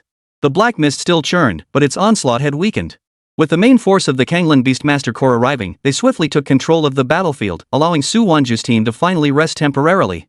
The elderly man, accompanied by several villagers, approached carrying hot water and food. He bowed deeply to Su Wanzhu. Miss Su. We were blind before. Please forgive us for our ignorance. Thank you, Miss Su, for saving our lives. Before the factory owner could finish speaking, a thunderous explosion erupted from the black mist. The thunder carried the overwhelming pressure of a level 50 spirit beast, causing the recently settled ground to tremble once more. The crowd's cheers froze instantly in their throats. A Lord-tier spirit beast. Lei Xiaotian abruptly drew the thunder sword from his back. Blue currents surged along the blade's length. Beside him, the sky-splitting thunder pang spread its wings, emitting a piercing cry. Energy readings are off the charts. It's a mutated 3-headed crocodile. Following the cry, the crowd gazed toward the mountain of spirit beast carcasses where a monstrous creature slowly raised its head. It possessed the torso of a crocodile yet bore 3 pairs of bat-like membranous wings. Its black scales gleamed with a metallic sheen, each plate crawling with crimson patterns. The original boss of the Blackwind Valley's secret realm. This thing seems on the verge of becoming a scorch beast. At the mention of the Ember Beast, Lin Mo's eyes lit up. Defeating Ember Beasts earns you lottery draws from the system. I'll do it. I'll do it. Those around him were dumbfounded. This, Su Wanzhu's contract beast, was truly different. While others would flee at the mere mention of a Jinzhou, he was actually thrilled. Chapter 166, Leave it to me. 6 updates. Vote. Hiding in the corpse pile. Lei Xiaotian gripped his thunder sword tightly and barked at his team. Team 1, escort the civilians to the city. Sky-splitting thunder pang, hold the line with me. Screech. The sky-splitting thunder pang soared upward, blue lightning exploding between its wings, temporarily repelling the encroaching black mist. Lei Xiaotian's thunder sword slashed through the air, striking the 3-headed crocodile's forelimbs with precision yet only leaving a faint white mark. Damn hard scales. Lei Xiaotian inwardly gasped, then turned to shout at Su Wanzhu. This beast's defense is nearly epic tier. We need to combine our efforts. Su Wanzhu immediately adjusted their strategy. Gu Qi used the wind spirit butterfly to pin its wings. Sun Xiang, seal its retreat with an earth wall. Tang Chun, buff everyone. Roger. Wind spirit butterfly unleashed, whirlwind sweep, binding the 3-headed crocodile's membrane wings with azure blue wind columns. Crimson Flame Tiger coordinated with Sun Xiang's thick earth-bearing awl to erect a circular earthen barrier on the ground. Lin Mo had already charged forward, his crimson gold fist unleashing heaven-shattering punch to smash the three-headed crocodile's flank. A crisp clang echoed as the scales cracked, dark green blood seeping through the fissures. Effective! Lei Xiaotian's eyes lit up as the sky-splitting thunder ping dove down, its beak pecking at the same wound. Su Wanzhu were flanking it. Su Wanzhu executed the moon step to circle around to the right flank, gathering spiritual energy in her palm, ready to launch a surprise attack at any moment. Xiao Ran's thunder dragon unleashed an electric net, while Meng Shoui's water ninja frog froze the three-headed crocodile's tail vertebrae. Their coordination was as seamless as if rehearsed 1,000 times. Suddenly, the three-headed crocodile let out a deafening roar. Its body swelled at a visible pace, 3 pairs of wings unfurling to blot out the sky. Its original 5-meter length surged to 15 meters, crimson patterns swirling across its scales as it radiated suffocating, mutated energy. It's burning its life essence to evolve. Lei Xiaotian's thunder sword was knocked from his grasp, and the sky-splitting thunderpawn was flung by the membrane wings, crashing into the rock wall. Retreat! This is beyond our capabilities. The colossal crocodile's tailbone swept across, instantly collapsing the earthen wall. Amidst flying debris, 2 Kanglan members were struck, spitting blood as they were flung backward. Su Wanzhu's pupils contracted sharply as her right hand silently gathered power. Savage Rampage had already coalesced in her palm. At that moment, a crimson gold figure stepped before her. Lin Mo raised his head to the sky. Crimson gold spiritual energy erupted like a volcano, his form growing at an astonishing rate. 10 meters, 20 meters, 30 meters. Finally, he transformed into a colossal golden panda standing tall against the heavens. His beast-faced armor morphing into liquid gold plate, a massive axe coiled with thunderlight materialized in his grasp, the very embodiment of the Nine Skies Thunder Fist. God-tier skill, Beast God Descent. The 30-meter-tall golden giant panda stood before Black Wind Valley, its crimson gold armor flowing with dazzling light amidst the black mist. Lin Mo looked down at the 15-meter-long three-headed crocodile beneath his feet, his crimson gold eyes brimming with amusement. This little thing was screaming its head off just a moment ago, wasn't it? The three-headed crocodile was momentarily stunned by Lin Mo's imposing stature, then erupted with an even angrier roar. You're nothing but a hollow fool. So what if you're big? My scales can withstand missile blasts, try piercing them if you dare. Its middle head opened wide, coalescing a black energy sphere 3 times larger than before. It hurtled toward Lin Mo's chest, carrying a destructive aura. Try it and die. Lin Mo's voice boomed like a great bell, causing the black mist to churn violently. He didn't even dodge, merely raising his left arm to brace the energy sphere head-on. Boom! A violent explosion erupted across Lin Mo's chest, sending black shockwaves rippling outward, shattering the surrounding rocks into dust. Lei Xiaotian and Su Wanzhu instinctively shielded the people behind them, expecting Lin Mo to at least suffer some injury. Yet when the smoke cleared, Lin Mo's armor bore only faint scorch marks, barely even scratches. Is that all? Lin Mo flexed his wrist, the golden battle axe spinning in his grasp, its whirling wind dispersing the lingering black mist. Your energy ball isn't even as satisfying as scratching an itch. The three-headed crocodile was utterly dumbfounded. Its signature energy attack, the very foundation of its existence, couldn't even breach the opponent's defenses? Impossible. The head on its left spewed a torrent of dark green venom, cascading like a waterfall toward Lin Mo. This is a poison potent enough to corrode black iron. Let's see how you block it. Lin Mo let out a cold laugh and swept his right arm horizontally. Golden armor whipped through the air, generating a gale that swept the venom away entirely, only to splash it back all over the three-headed crocodile itself. The dark green venom landed on its scales, sizzling as it corroded the surface. The excruciating pain made it let out a piercing scream. Fool! Lin Mo stepped forward, his 30-meter frame causing the ground to sink half a meter beneath him. Now it's my turn. He raised his thunderlight axe, the blue lightning crackling on its blade, and brought it down hard on the three-headed crocodile's membrane wings. Don't even think about it. The three-headed crocodile lashed its tailbone violently at Lin Mo's legs, attempting to trip him. That tail strike carried tens of thousands of pounds of force. If connected, even a level 50 defensive spirit beast would suffer broken bones and torn tendons. But Lin Mo merely shifted his stance slightly, allowing the tail to slam into his calf armor. A loud clang echoed as the tailbone was flung backward. The entire tail of the three-headed crocodile trembled violently, clearly shaken by the impact. Lin Mo, however, remained perfectly still. How is this possible? Fear finally flickered in the central head of the three-headed crocodile. Its prideful attack seemed like nothing more than a tickle to its opponent. Before it could react, the thunderlight axe had already cleaved its left wing. Splash! Its seemingly indestructible membrane wings tore apart as easily as paper, the axe cleaving through effortlessly. Dark green blood gushed forth, raining down onto the ground and corroding the rocks into small pits. Arg! The three-headed crocodile let out a piercing scream, its right and middle wings flapping simultaneously as it attempted to take flight and escape. Trying to escape? Lin Mo's speed far exceeded its expectations. Though its 30-meter frame appeared cumbersome, it moved with astonishing agility. With a single leap, Lin Mo caught up to the ascending three-headed crocodile, grabbing its right wing with his left hand and yanking it back to the ground. Thud! The colossal body slammed into the earth, kicking up a cloud of dust. Lin Mo stood on its carapace, the thunderlight axe pointed at its central head. You were screaming so loudly just now. Why don't you scream again for me? Fear flashed across all three heads simultaneously. How could they dare to roar now? The left head attempted a surprise attack by spewing venom, only to be cleaved open by Lin Mo's axe, its poison splattering across the ground. Daring to ambush me? Lin Mo's fury ignited, crimson gold spiritual energy surging through the axe. Seems you need a lesson to learn who's boss. He raised the massive axe and brought it down with all his might onto the three-headed crocodile's carapace. Clang! The golden axe blade collided with the black scales, producing a shrill metallic screech. A massive gash instantly split open the crocodile's carapace, spewing dark green blood mixed with shattered bone fragments. Arg! The three-headed crocodile thrashed in agony, its limbs flailing wildly, yet it remained pinned beneath Lin Mo's foot, utterly immobilized.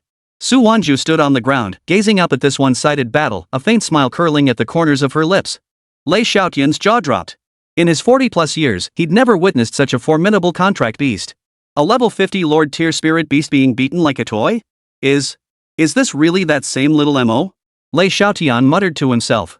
The sky-splitting thunder pang beside him flapped its wings uneasily, clearly intimidated by Lin Mo's overwhelming presence. Gu Qi, Sun Xiang, and the others were utterly dumbfounded. Gu Qi's wind spirit butterfly fluttered onto Lin Mo's shoulder, circling him like an adoring fan, while Sun Xiang's crimson flame tiger let out an admiring roar at Lin Mo. The three-headed crocodile within the black mist was utterly defeated.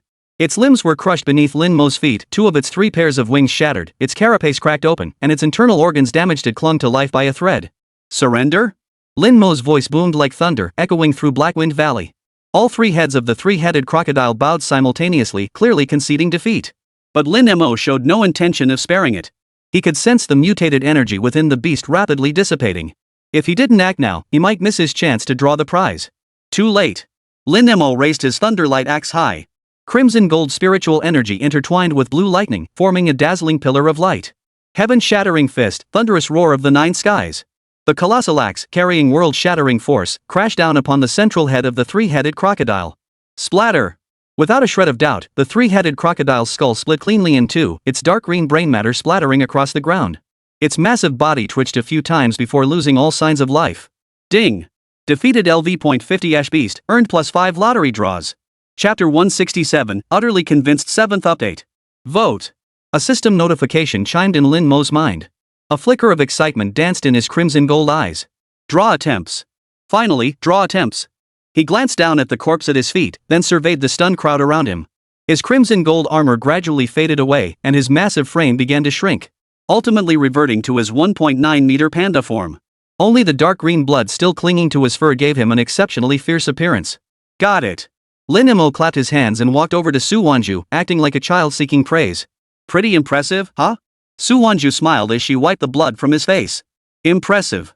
Lei Xiaotian was left speechless, while the surrounding Kanglin Beastmaster Corps members and villagers erupted in thunderous applause.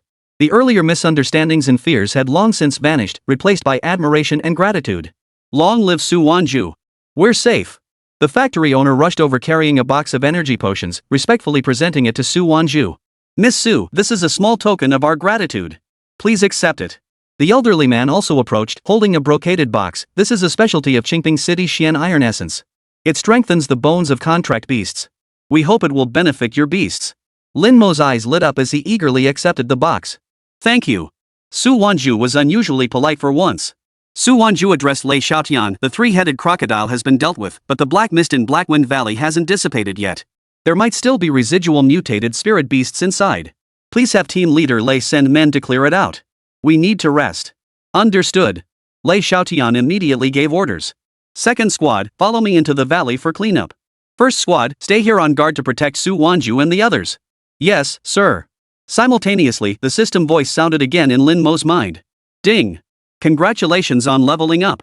LV.25 LV.28 up. 3 levels up? It really does come down to the Ember Beasts. I could use more of those beast waves. Lin Mo sighed, deciding to rest first. The stat points could wait. The streets of Qingping City still bore the ravages of the beast tide, yet everywhere radiated the relief of having survived the ordeal. If it weren't for Miss Su, our old bones would have been fed to the spirit beasts long ago. Those bastards from the Wuhan Beastmaster Guild actually called Miss Su a disaster star? They're the real scourge. The broadcasts are still spouting nonsense about Miss Su oppressing the common folk. They must be blind. The focus of everyone's discussions was Su Wanzhu. Someone had turned Lin Mo's scene of tearing apart a three-headed crocodile into a holographic projection, looping it on street displays to draw gasps of awe. Just then, a massive procession rolled into Qingping City. At its head was Fang Zong, clad in a brand new black uniform. 50 members of the Wuhan Beastmaster Corps followed behind him, each radiating an intimidating aura as if they'd come to arrest criminals. Move aside. Everyone, move aside. Wuhan Beastmaster Corps in action. All non-essential personnel, clear the area. The crowd scattered backward, their eyes blazing with fury. Fang Zong surveyed the scene before him, a cold smile curling his lips. According to intelligence, Su Wanzhu had encountered resistance in Qingping City and was being ostracized by the locals, the perfect opportunity for them to act. Fang Zong addressed his deputy leader, summoned the Qingping City officials to see me. Tell them young Master Yu has ordered their assistance in apprehending Su Wanzhu. He calculated that as long as the Kanglin Beastmaster Corps stayed out of it, and with the help of these citizens stirred up by public opinion, capturing Su Wanzhu would be as easy as turning over one's hand. Then, not only would he exact his revenge, but he would also earn a major achievement in front of Yutsong. However, the deputy commander had barely taken 2 steps when he was blocked by a crowd. At the head stood the factory owner, a steel pipe clutched in his hand. He glared at the deputy commander, his voice thick with fury. You Wuhan Beastmaster Corps still have the nerve to show your faces here? The deputy commander froze. What did you say? We're here on young Master Yu's orders. If you know what's good for you, move aside. Young Master Yu? More like useless young master. The old man shuffled forward, leaning on his cane, his voice trembling as he confronted Fang Zong. You bunch of frauds. Your news in the bracelets slandered Miss Su as worthless trash. And what happened?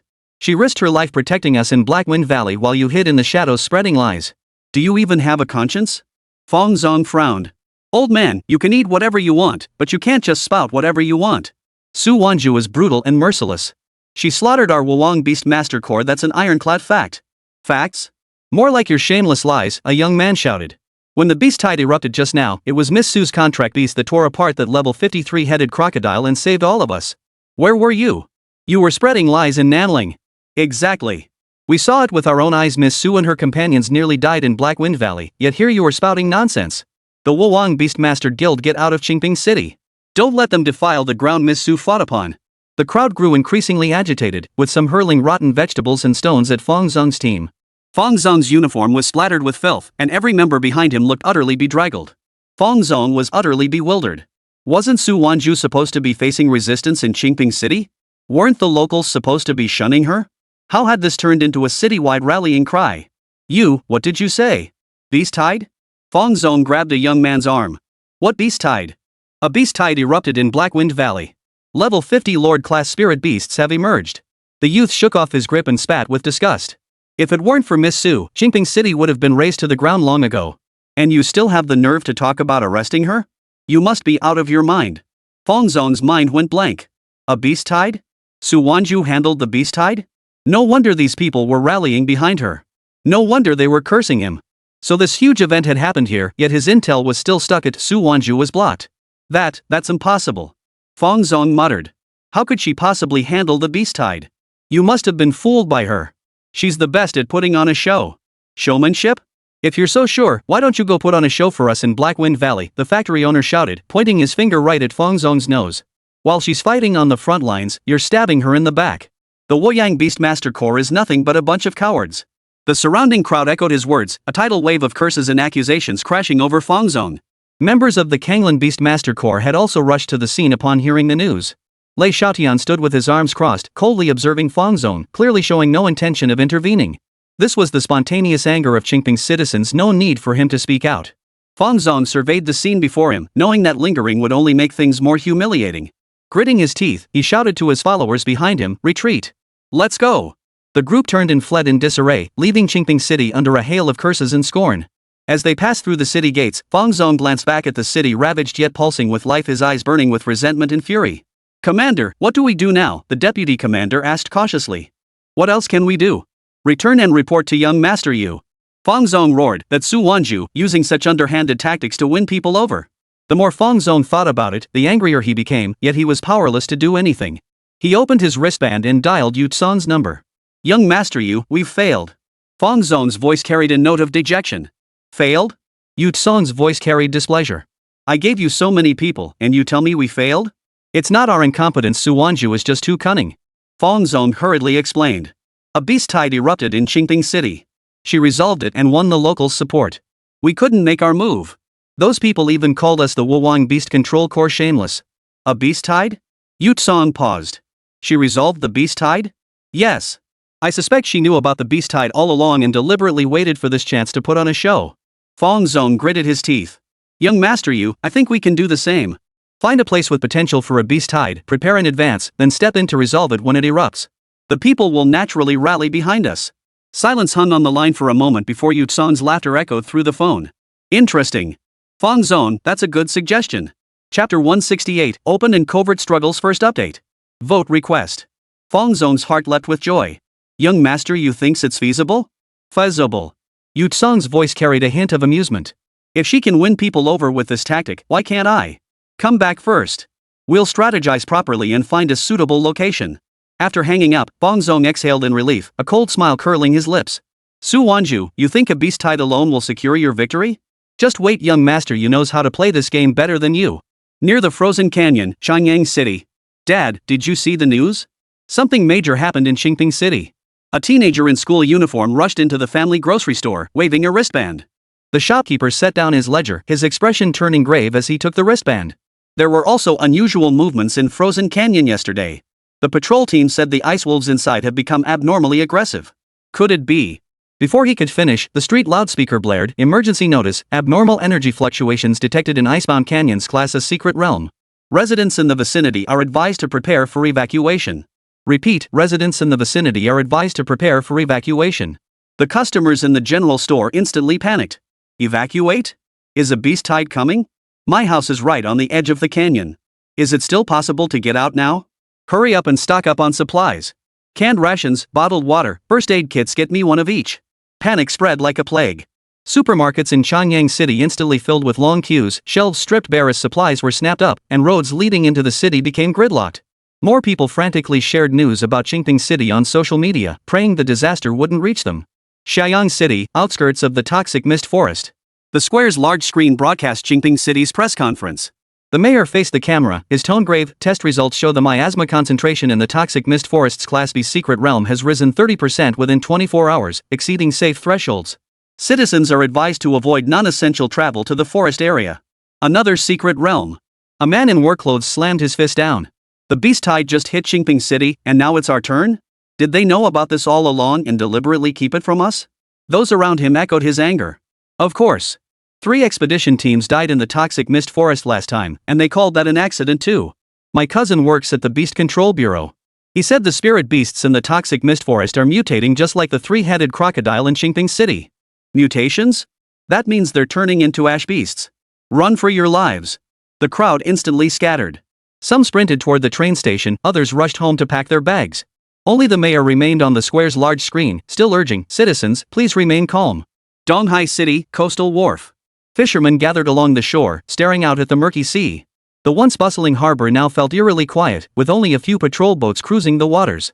If Qingping City can have beast swarms inland, who knows when something from the sea will wipe us out here by the coast? An old fisherman puffed on his pipe, his brow furrowed. Last month, we heard about abnormal water pressure in the deep-sea secret realm. Thinking back now, something must have been wrong for a long time. A young man beside him swiped his wristband, his face pale. The news said Su Wanzhu handled Qingping City's beast tide alone. But she's just one person. If something happens to Donghai City, who will save us? Who else can we count on? Those Beast Master Corps? The old fisherman snorted derisively. When the sea snakes washed ashore last time, the Beast Control Corps members were the first to bolt. As they spoke, a massive wave suddenly crashed over the sea surface. A colossal tentacle emerged from the waves, slamming toward the nearest patrol boat. With a thunderous crash, the patrol boat shattered into fragments. Screams echoed across the sea. The fishermen were terrified out of their wits, scrambling and crawling toward shore. The crisis in Donghai City arrived far sooner than they had imagined. Shaoyang City, Beast Control Administration.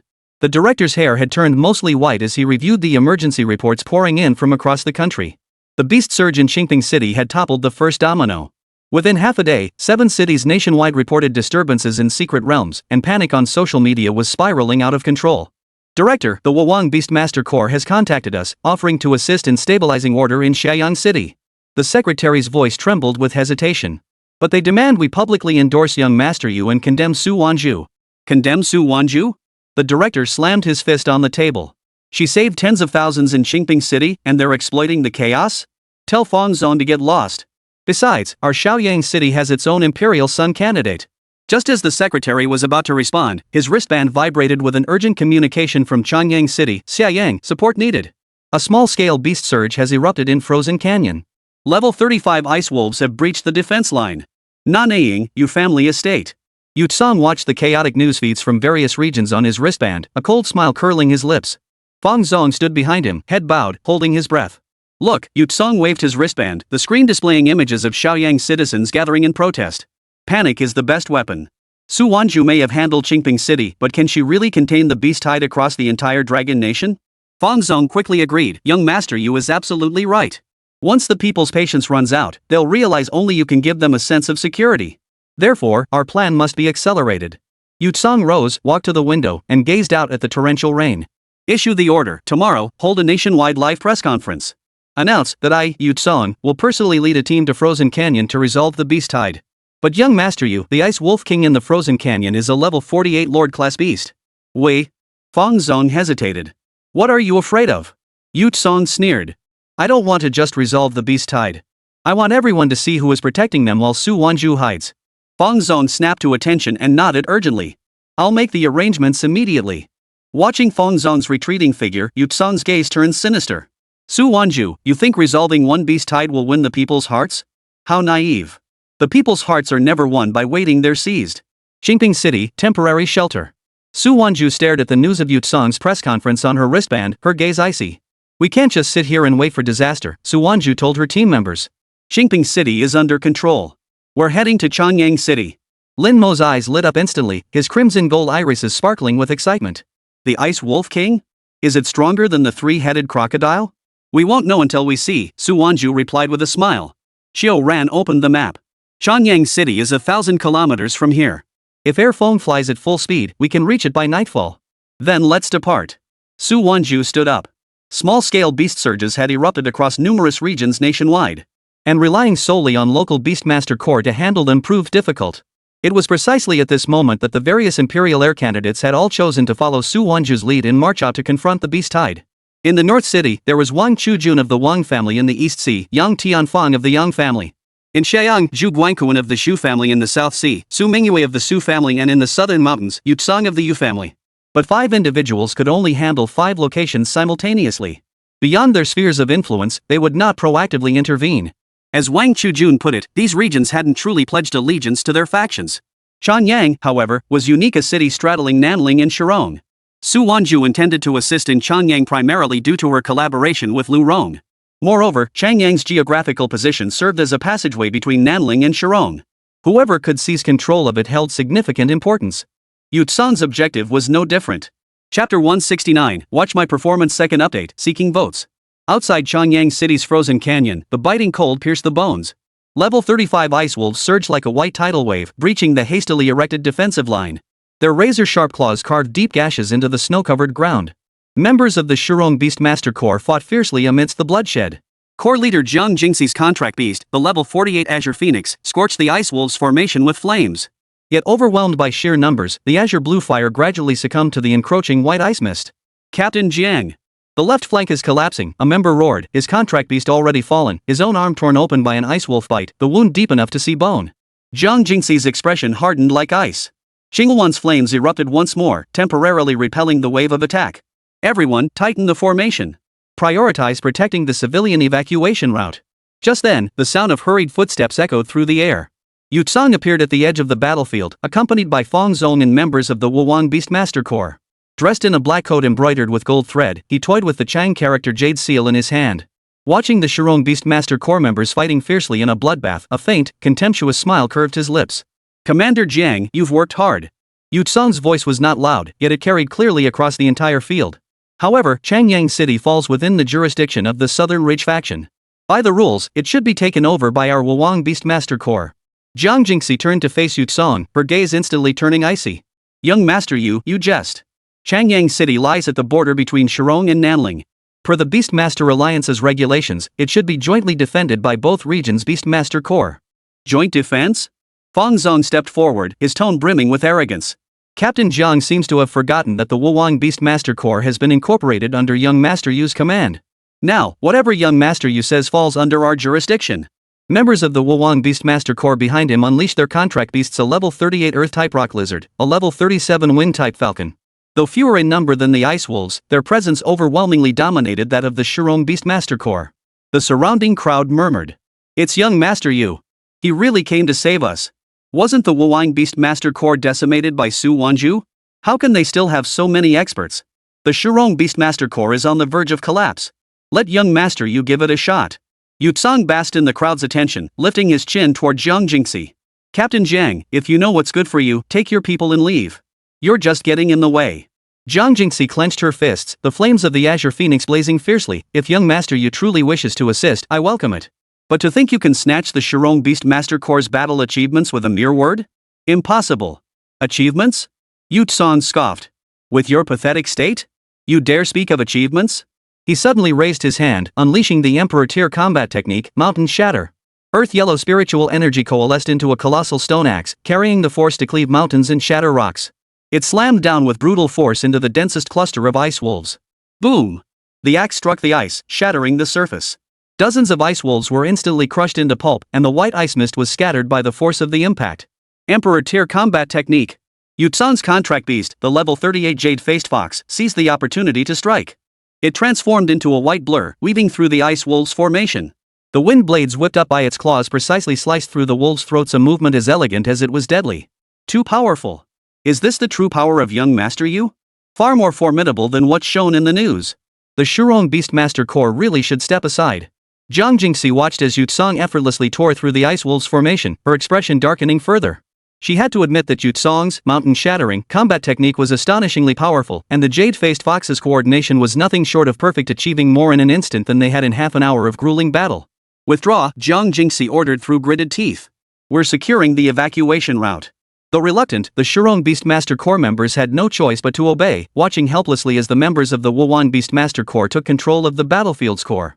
Yu Tsang surveyed the scene with smug satisfaction, his voice deliberately tempered with gentleness. Rest assured, everyone. With me here, the beast tide in Changyang City will soon be subdued. He unleashed Mountain Shatter once more. The stone axe fell again and again, slicing the ice wolves' formation into scattered fragments. The jade-faced fox, like the Grim Reaper's scythe, relentlessly reaped the remaining ice wolves. Fang Zong stood nearby, directing members of the Wuwang Beastmaster Corps to eliminate any stragglers, his face plastered with a fawning smile. In less than half an hour, the battlefield was nearly cleared of ice wolves. The crowd erupted in thunderous applause. Shouts of young Master Yu is mighty rang out, cheering in Yu Tsang's direction. Looks like it's over. Fang Zong leaned close to Yu Tsang. Young Master Yu is truly formidable, far more efficient than Su Wanzhu was in Qingping City. Yu Tsang nodded with a smile, about to offer some ceremonial remarks, when a deafening roar suddenly echoed from the depths of the frozen canyon. A massive white figure burst from the canyon 8 meters tall, its entire body encased in crystalline ice armor. It was the Ice Wolf King, a level 48 Lord tier spirit beast. Its gaze was as cold as ice, fixed intently on Yu Tsang. Clearly, the earlier battle had disturbed it. Yu Tsang's smile instantly froze on his face. He had assumed this was merely a small-scale beast tide, never expecting a Lord-level boss to appear. Young Master Yu, this. Fang Zong's face drained of color. A level 48 Lord tier beast was nearly as formidable as the three-headed crocodile of Blackwind Valley. They were utterly unprepared to face such a powerful spirit beast. The Ice Wolf King sucked in a sharp breath, instantly freezing the surrounding air into countless ice spikes that shot toward Yu Tsang in a dense barrage. Jade-faced fox, block! Yu Tsang bellowed, simultaneously unleashing Mountain Shatter. His stone axe swung toward the ice spikes. Jade-faced fox transformed into a white blur, attempting to shatter the icicles with wind blades. But the sheer number overwhelmed her blades only deflected a fraction. The remaining icicles slammed into the stone axe, ringing out with a sharp clatter. The impact even cracked the axe. How is this possible? Yu Tsang gasped in shock. His Mountain Shatter combat skill was more than sufficient against even a level 45 spirit beast, yet it had been shattered by this Ice Wolf King's ranged attack? Seeing its ranged attack fail, the Ice Wolf King swung its massive legs and charged straight at Yu Tsang. Its speed far exceeded its size, the icy mist it stirred nearly engulfing Yu Tsang. Stop it! Yu Tsang shouted to the members of the Wuwang Beastmaster Corps. Fang Zong immediately ordered, everyone, attack. The members unleashed their contract beasts, all lunging at the Ice Wolf King. Yet with a casual swipe of its paw, it swept them all away. The bone-crunching sounds made teeth grind. Useless! Yu Tsang roared, charging forward himself. His mountain-shattering combat technique activated once more, the stone axe swinging with full force toward the Ice Wolf King's head. Clang! The stone axe struck the Ice Wolf King's crystalline armor, leaving only a faint white mark. The Ice Wolf King remained unscathed and instead swiped at Yu Tsang with a single paw. Yu Tsang recoiled in terror. The jade-faced fox stepped in to block the blow, letting out a mournful cry as it was sent flying, blood trickling from its mouth. 10 levels below the Ice Wolf King, it simply couldn't withstand such a strike. Jade-faced fox. Yu Tsang cried out in anguish, but dared not approach. He could only watch helplessly as the Ice Wolf King advanced step by step. The surrounding crowd was utterly stunned. The once imposing young Master Yu was now utterly helpless against the Ice Wolf King? Those who had cheered moments ago now fell silent, their eyes filled with terror. Zhang Jingxi stood beside the evacuation passage, watching the scene unfold with a complex expression. She despised Yu Tsang's power-grabbing antics, yet she understood the Ice Wolf King's terrifying might. If Yu Tsang fell, it would be the citizens of Changyang City who suffered. Xingluan, prepare to assist. Zhang Jingxi murmured. Xingluan let out a clear cry, and the azure flames ignited once more. At the center of the battlefield, Yu Tsang was cornered. His mountain-shattering combat technique proved ineffective against the Ice Wolf King. Jade-faced Fox was wounded, and members of the Wushang Beastmaster Corps suffered heavy casualties. The Ice Wolf King's massive claw was now less than 3 meters away. Young Master Yu! Retreat now! Fang Zong roared, attempting to buy time with his contract beast only to have it crushed under the Ice Wolf King's paw. Yu Tsang met the Ice Wolf King's icy gaze and felt fear for the first time. He finally understood why Zhang Jingxi's Shirong Beastmaster Corps had struggled so fiercely. This Ice Wolf King was simply beyond his capabilities.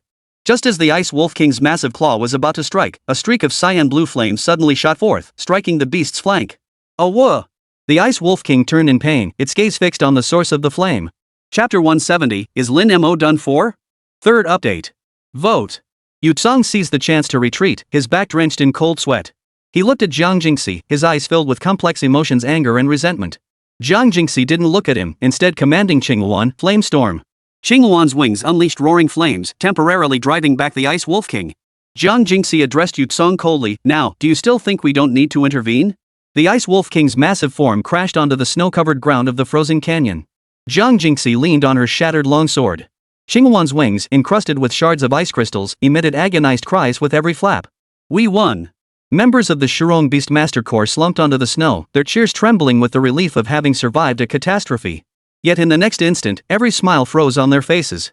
The fallen Ice Wolf King suddenly convulsed. Its snow-white fur darkened at a visible pace, its ice crystal armor cracking open to reveal muscles pulsing with black energy. Its form swelled wildly, its level marker leaping from LV.48 to LV.52, transforming into an ashen beast. It's the Ember Beast. The monster from the Qingping City News. Someone let out a heart-wrenching scream, and the crowd instantly scattered. The sounds of trampling and wailing became even more chaotic than during the beast tide. Zhang Jingxi's face turned as pale as paper. The sheer pressure emanating from this ash beast far surpassed that of the previous Ice Wolf King. The black energy clung to everything like a malignant tumor, thickening the air itself into a suffocating, oppressive mass. Yu Tsang! We must hold it back together. Zhang Jingxi shouted toward Yu Tsang, who stood not far away. Her call was met only by a frantic, fleeing silhouette. Yu Tsang, accompanied by Fang Zong and members of the Wuhan Beast Taming Corps, sprinted toward Changyang City without looking back. Coward! Zhang Jingxi trembled with rage, but had no time for curses. The Ember Beast had risen, its black claws lashing out at the nearest fleeing civilians. Xingluan! Xingluan let out a mournful cry, mustering its last ounce of strength to spew flames and push the crowd aside. The black claw slammed squarely onto its wing. The azure feathers corroded instantly, revealing stark white bone. Xingluan! Zhang Jingxi rushed forward, catching the falling contract beast in her arms as tears streamed down her face. The Ember Beast raised its claw once more, aiming directly at Zhang Jingxi. Captain Jiang! Run! The surviving team members screamed as they were knocked back by the shockwave. You've done all you can. Please leave. The crowd knelt, crying and kowtowing. Zhang Jingxi wiped her tears and handed Xingluan to a team member, take it to Shirong City. Tell Commander Lu Rong that Changyang City, we tried to hold it. Commander! The team member choked out, unable to speak. Go! Zhang Jingxi pushed him away, picked up the broken sword, and pointed it at the ash beast. I am the commander of the Shirong Beast Control Corps. Defending our territory is my duty, how could I flee? Her voice was not loud, yet it instantly silenced the chaotic battlefield. Fleeing civilians halted in their tracks, gazing at the slender yet resolute figure before them, tears streaming down their faces. The Ember Beast's claws, surging with black energy, came crashing down. Jiang Jingxi closed her eyes, gripped her sword, and braced for death. At least, she had upheld the dignity of a beast master.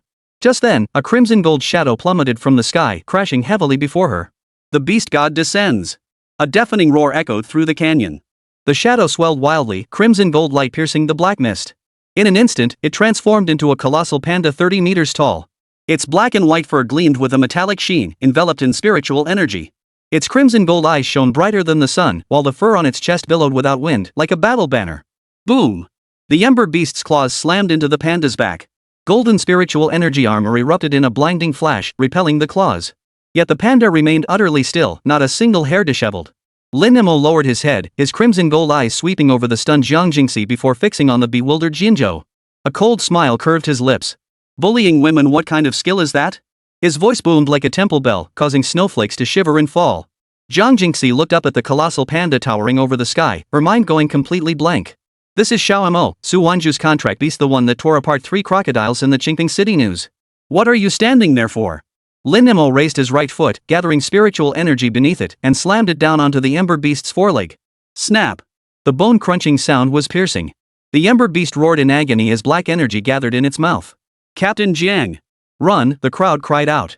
Jiang Jingxi finally snapped back to her senses and bellowed at her team, quick! Get everyone out of here! The giant panda suddenly lunged forward, its left paw seizing the ember beast's neck while its right hand channeled a thunder-forged axe. Nine Skies Thunder Fist! Taste this! The thunder-infused axe cleaved into the ember beast's flank, spewing black blood. The ember beast tried to flee, but Lin Mo yanked it back. A golden axe swept through, severing its hind legs. Arg! The ember beast crashed onto the snow, unable to rise again. Ding! Defeated LV.52 Ember Beast. Gained 5 lottery chances.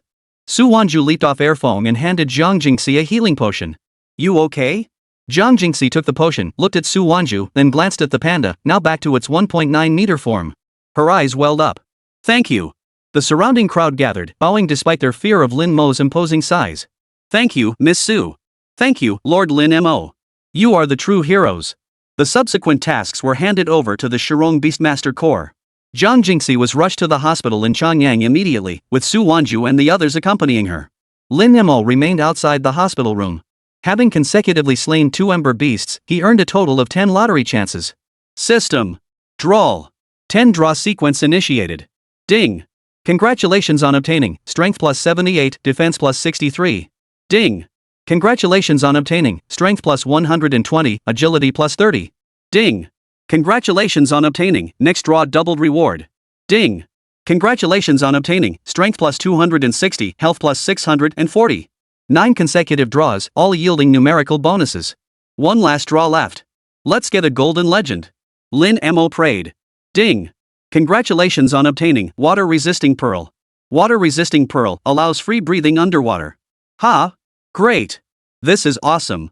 As a contract beast, there are inherent limitations between elemental types. For instance, non-water contract beasts struggle to fight underwater. With the Water Resisting Pearl, I'll finally have a chance to fight underwater. By the way, that one used Beast God Descent earlier, no idea how much life it drained. Name, Lin Mo. Species, Panda Adult. Element, None. Level, LV.28. HP, 10,16550.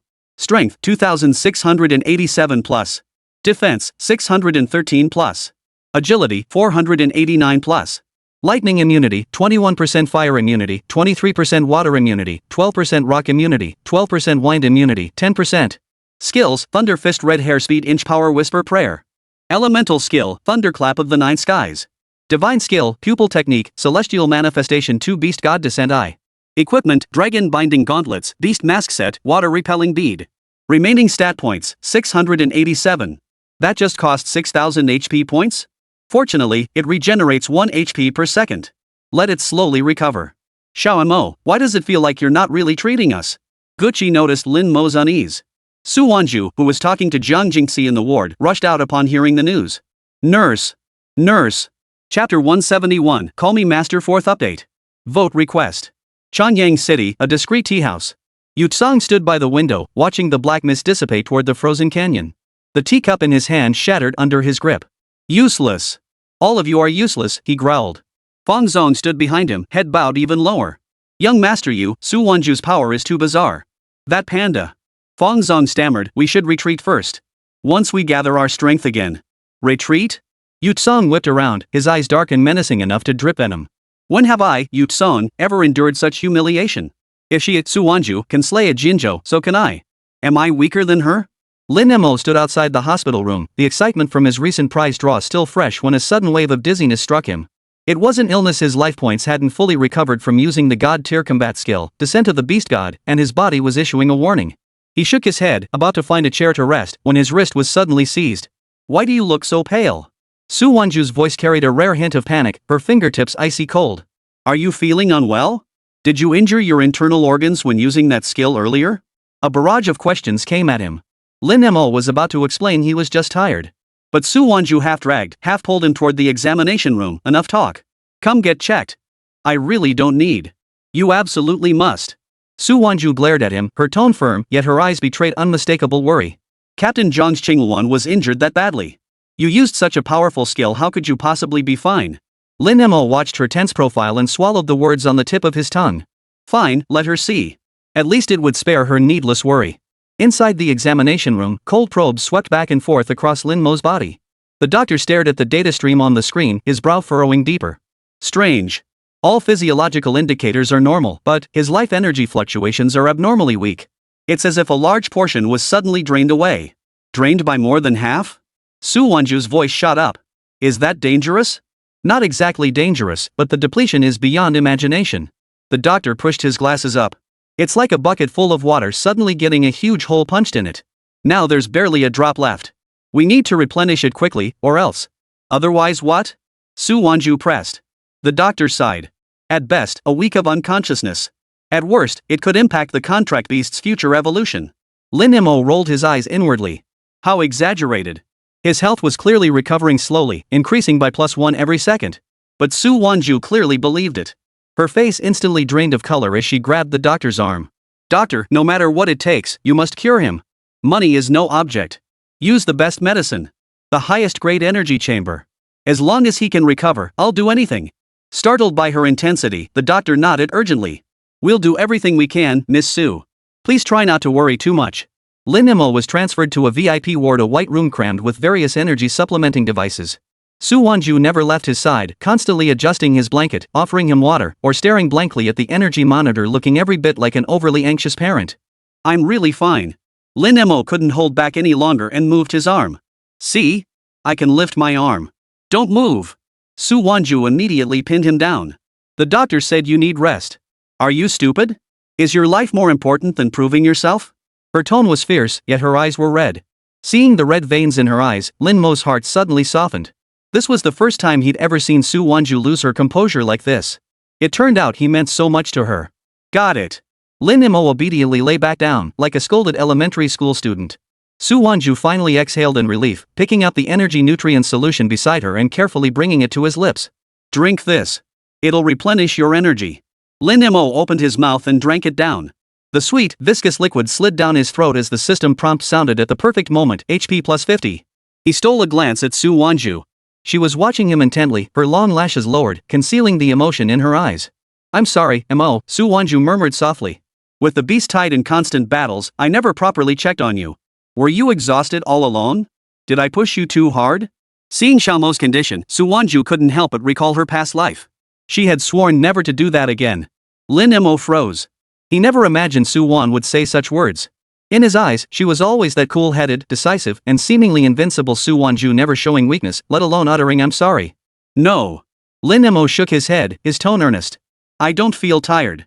Su Wanzhu's shoulders trembled slightly. She turned her face away, pretending to adjust the equipment, her voice muffled. Don't push yourself like that anymore, you hear me? Even if we can't win, we can run. There's no need to risk your life. Oh. Lin Mo replied, but inwardly he muttered, running? That's impossible. Not in this lifetime. Just then, the ward door opened as a nurse entered carrying test results. Su Wanzhu immediately stepped forward, her voice urgent. Nurse, how is he? The nurse studied the report, her expression grave. His life energy is severely depleted. All vital signs are below the safety threshold.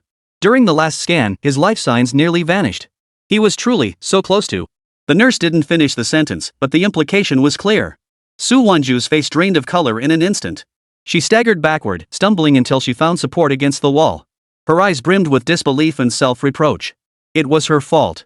It was definitely her fault. If only she had checked on Xiao Mo sooner, if only she hadn't let him use such a powerful skill, if only she... Miss Su? Miss Su, are you alright? The nurse was startled by her appearance. I'm fine. Su Wanzhu took a deep breath, steadying her voice. Nurse, no matter what it takes, you must bring him back. Money is no object. I can sell every beast core I own, just cure him. The nurse nodded urgently. We'll use the best treatment plan available. Please don't worry too much. After the nurse left, the ward fell silent. Su Wanzhu sat motionless by the bedside, her gaze fixed on Lin Mo.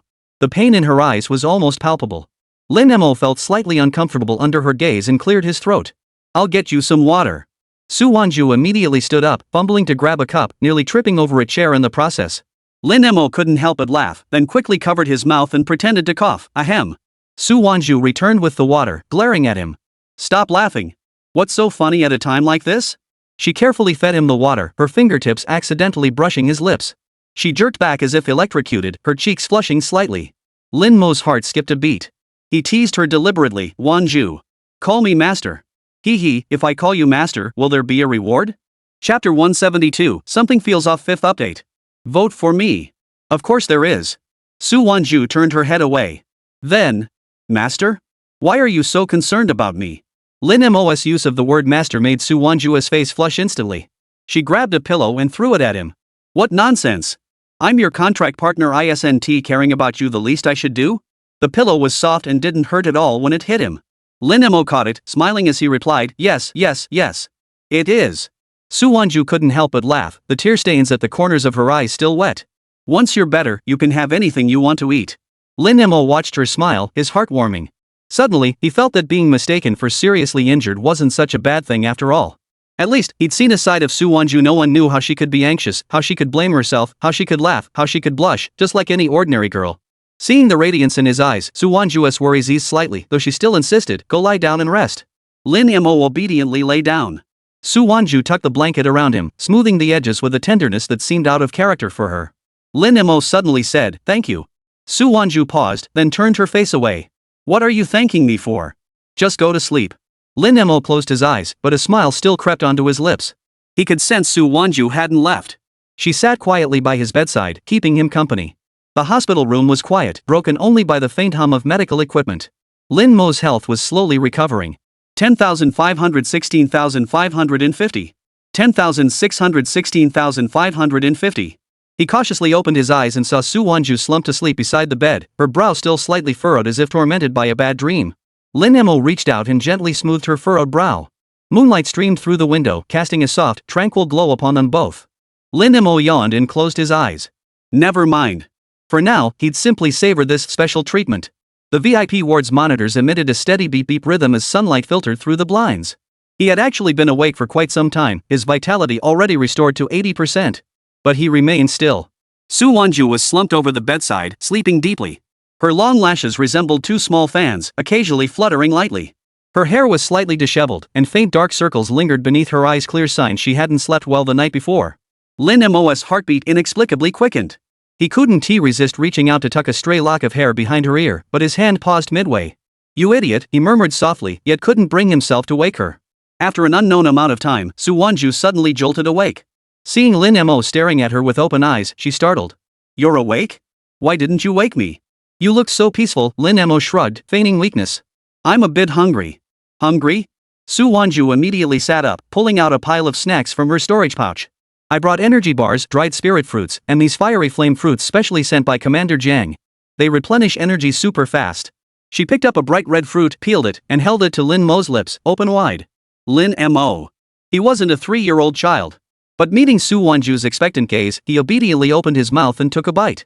Sweet yet spicy juice exploded in his mouth. System notification, HP plus 200. Is it good? Su Wanzhu's eyes sparkled. It's okay, Lin Mo mumbled. Su Wanzhu, however, took it as immense encouragement.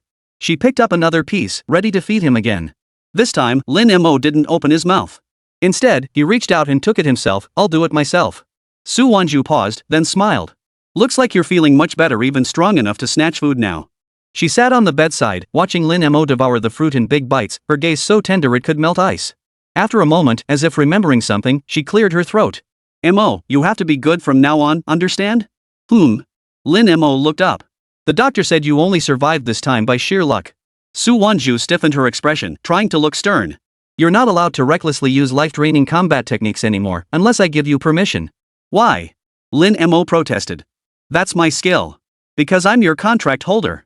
Su Wanzhu snorted, reaching out to ruffle his hair like she was petting a cat. I'm your master. You have to listen to me. If you're good, there'll be a reward. Reward? Lin Mo's ears perked up. What kind of reward? What do you want? Su Wanzhu raised an eyebrow. New gloves? If you behave, I'll buy them for you. Such things meant nothing to Lin Mo. But what if I disobey? He deliberately pushed back. If you disobey. Su Wanzhu thought for a moment before saying viciously, I'll get angry. Lin Mo. That threat was utterly toothless. But seeing Su Wanzhu's puffed up expression, he suddenly found her rather adorable and couldn't resist teasing her. You mean you want to ride me? Su Wanzhu froze. Yeah. But no sooner had she spoken than she sensed something was off, her cheeks flushing crimson. Who told you to say that? She'd only meant to emphasize the authority of a contract holder. She hadn't intended to get into all this weird stuff. But then she thought about it. Xiao Mo was a contract beast, and it was perfectly normal for a beastmaster to ride their contract beast. So why did her mind jump to something else? Lin Mo watched her flushed ears and felt a surge of amusement. He deliberately leaned closer. Fine, I don't want the reward anyway. Wait. Su Wanzhu hurriedly interrupted him, her gaze shifting nervously. It's not that I don't want it. Oh. But it's just writing. Su Wanzhu emphasized, her voice as soft as a mosquito's hum. Lin Mo stifled a laugh, cleared his throat, and deliberately drew out his words. Oh, got it. You just want to ride on top, right? Su Wanzhu's face instantly flushed scarlet, like a boiled shrimp. She abruptly stood up and turned her back to him. Got it. I'll remember the reward. You rest first. I'll go call the doctor. Watching her retreating figure, Lin Mo finally couldn't hold back his laughter. This woman, she blushes pretty easily. When the doctor arrived for the checkup, he stared at the test results in disbelief. Your recovery speed is incredibly fast. It's nothing short of a miracle. Observe you for one more day, and if there are no issues, you can be discharged. Su Wanzhu breathed a sigh of relief but remained uneasy. Are you really okay? Do I still need the energy chamber? You're truly fine now. The doctor chuckled helplessly. Your contract beast constitution is unique. Your recovery far surpasses ordinary spirit beasts. It's a blessing. Only then did Su Wanzhu feel reassured, though she insisted on staying in the hospital for one more day. That evening, Su Wanzhu pulled up a bed and slept beside Lin Mo. The ward was quiet, broken only by the hum of medical equipment. Lin Mo tossed and turned, unable to sleep. He stole a glance at Su Wanzhu. She slept soundly, yet her brow was slightly furrowed, as if haunted by a bad dream. Lin Mo hesitated, then gently reached out and smoothed her brow. Su Wanzhu seemed to sense something, smacked her lips, and rolled over, landing face to face with him. Their distance closed instantly, so close he could smell the faint, herbal scent in her hair. Lin Mo's heart skipped a beat. He quickly closed his eyes and pretended to sleep, but his ears perked up, listening to her steady breathing.